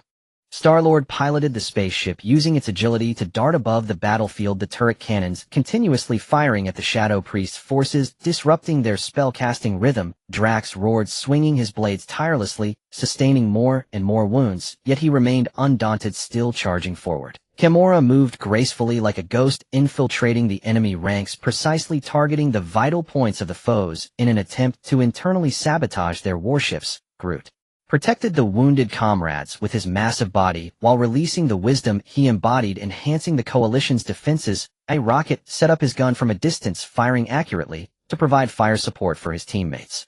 Under the Coalition's tenacious resistance and teamwork, the Shadow Priest, realizing the tide had turned against him, hastily led his remnants to flee in disarray. However, Eli knew well that the crisis was not yet over. The Crystal Skull remained a danger. She approached the stone platform, once more concentrating her mind to channel the powers of the six-colored gems, attempting to reinforce the seal. Through her relentless efforts, the vortex of black energy surrounding the Crystal Skull gradually subsided, and a gentle light enveloped the skull, stabilizing the seal once again. The group collapsed to the ground, exhausted, but with victorious smiles on their faces. They had endured hardships, successfully resolving the immediate crisis and safeguarding a measure of peace in the universe. "We did it!" Star-Lord exclaimed excitedly, though his voice was hoarse, it was filled with joy. "Indeed, this journey has been quite the challenge." Gamora nodded slightly, her eyes reflecting satisfaction. Drax laughed heartily. "What a thrill! Let's see how the dark forces dare to be arrogant now." Groot walked with steady steps, mumbling, "I am Groot." Simple words filled with the pride of victory. Rocket hugged his gun, muttering, we need to rest well when we get back and thoroughly study these treasure artifacts." Eli stood up, gazing at the ruins that had just witnessed a life-and-death battle, her heart filled with emotions. "Partners, we came with hope, and now we return laden with achievements. Next we will return to Dawnstar, summarize our experiences, continue strengthening our defenses, and be ready for the Dark Force's new challenges. Peace in the universe shall surely endure." With the fruits of victory and unwavering resolve, the Coalition members packed their belongings and set off for home. They knew the road ahead was still long, and there might be other hidden crises in the universe, but as long as they united with wisdom and courage, nothing could obstruct their forward march. As they gradually disappeared, Kronos was once again shrouded in silence, awaiting the next fateful exploration. Meanwhile, in another corner of the universe, the Shadow Priest, furious at his failed mission, urgently summoned his subordinates, plotting how to completely annihilate them before the Coalition could solidify their defenses. The ultimate showdown between the two sides was about to erupt. Upon returning to Dawnstar, Ellie and her companions had scarcely time to rest before a new crisis descended upon them. The Interstellar Monitoring Station issued an urgent alert. Yagwang Star, a colossal star in the Pegasus system, was experiencing violent core instability, unleashing torrents of chaotic energy at an alarming rate. Its neighboring planets were plunging into extinction as though dragged inexorably into a chasm of annihilation by an invisible colossal hand. If Yagwang Star detonates, the entire Pegasus system will be reduced to cosmic dust, and billions of lives hang by a thread.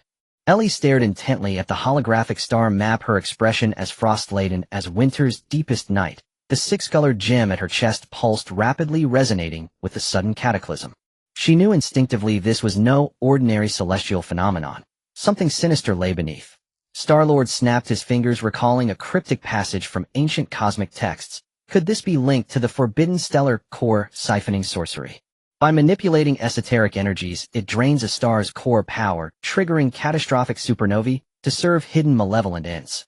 Gamora nodded grimly, her gaze sharpened with icy resolve. Highly probable. If so, the mastermind behind this scheme seeks only chaos, to exploit the ensuing turmoil for personal gain, perhaps even in league with our past adversaries. Without hesitation, the coalition fleet assembled and surged toward the Pegasus system at breakneck speed. En route, Yagwang's star's blinding radiance grew ever more frenzied, like a wrathful leviathan roaring its prelude to apocalypse. As the fleet reached the system's outer rim, the sight that greeted them froze their blood. Space itself warped violently around Yagwang's star, twisting into grotesque energy vortices. Cosmic maws agape, ready to devour all within reach. Swarm after swarm of asteroids were drawn inward, instantly pulverized into stellar ash. Raise full energy shields. Maximize impact resistance. Ellie commanded without pause. Allied warships flared with shield lights, straining forward through the maelstrom like ships battling a typhoon of pure entropy. Deeper within, the system's sensors detected an anomalous energy signature emanating from a small obsidian black star concealed behind Yagwang's star's searing glare. Encircling the dark star were arcane devices. Tendrils of inky energy extended like grasping limbs directly into Yagwang's star's core, the critical apparatus of the stellar core siphoning ritual. There it is. Drax roared, twin blades igniting with righteous fury. Charge, shatter every cursed contraption. Before the coalition could close in, however, legions of mechanized war beasts erupted from the void, forged from shadow energy and converging from all directions. Massive and armored in adamantine plating, they bore crimson glowing energy gems embedded across their carapaces, who from their maws spewed corrosive dark flame, and each stride echoed with deafening metallic thunder. Open fire, Ellie ordered instantly. Allied purification cannons roared in unison, weaving a luminous net of cleansing light over the warbeast horde. Yet the beast shrugged off most assaults with impervious shells and enigmatic energy barriers. Even those struck merely staggered briefly before surging forward anew, relentless and ravenous. Conventional fire proves ineffective. Focus all firepower on their energy gems, Gamora observed sharply. The coalition complied without delay, lancing precise beams at the glowing cores embedded in each beast's anatomy. One warbeast's gem shattered under concentrated fire. Its detonation ripped the creature apart, sending shockwaves that destabilized several nearby foes and momentarily slackened their assault. Oomph! Taste the might of my custom ordnance. Rocket Raccoon snarled, crouched atop a warship's turret, eyes narrowed to lethal slits as he readied his modified heavy weapon. He squeezed the trigger. The armor-piercing explosive rounds screamed forth, striking precisely at joints and vulnerable energy conduits. Each hit crippled mobility, buying precious seconds for his allies to strike true. Hold formation. Don't let them encircle us. Star-Lord shouted, weaving his vessel with uncanny agility through the warbeast ranks, drawing fire while relaying real-time battlefield intelligence. His ship darted like a phantom, dodging fainting and firing pinpoint bursts from impossible angles, disrupting the beast's coordinated onslaught. Groot anchored himself to a flagship's hull, channeling primordial vitality through his bark and roots to reinforce the vessel's shielding systems. He murmured softly, "I am Groot." Occasionally thick branches lashed out, hurling approaching war beasts aside, lightening the defensive burden on the ship. Still, the mechanical horde poured forth without end, seemingly infinite in number. As warship shields flickered and energy reserves dwindled, desperation mounted. Ellie scanned the chaos, then paused. Though the war beasts appeared autonomous, subtle synchrony betrayed a unified command signal threading through the darkness. She closed her eyes, sinking deep into communion with the six-colored gem, amplifying her spiritual sense until she pierced the veil of shadow to locate the hidden source of control. Her eyes snapped open. She pointed resolutely toward a faint, swirling nebula deep within the system. Fire there. That is the command nexus. Allied cannons pivoted instantly. With their last reserves, they unleashed a single colossal beam of purified light, striking the nebula with devastating force. The dark clouds convulsed violently, the command signal fractured and collapsed. Deprived of direction, the Warbeast Legion faltered. Movements slowed, coordination dissolved into disarray. Now, push forward, Ellie commanded. Seizing the opening, the coalition fleet cleaved through enemy lines like a blade through silk, dismantling the remaining war beasts one by one. With the threat neutralized, they raced toward the Dark Star. But as they approached, another obstacle loomed, impenetrable and absolute. The Dark Star's defense grid activated a dome of impenetrable energy, smooth, seamless, and eerily resilient, enveloped the planet. Purification beams struck its surface only to ripple faintly absorbed without effect. This shield exceeds all known parameters. We must find another way in, Ellie murmured, brow furrowed in fierce concentration.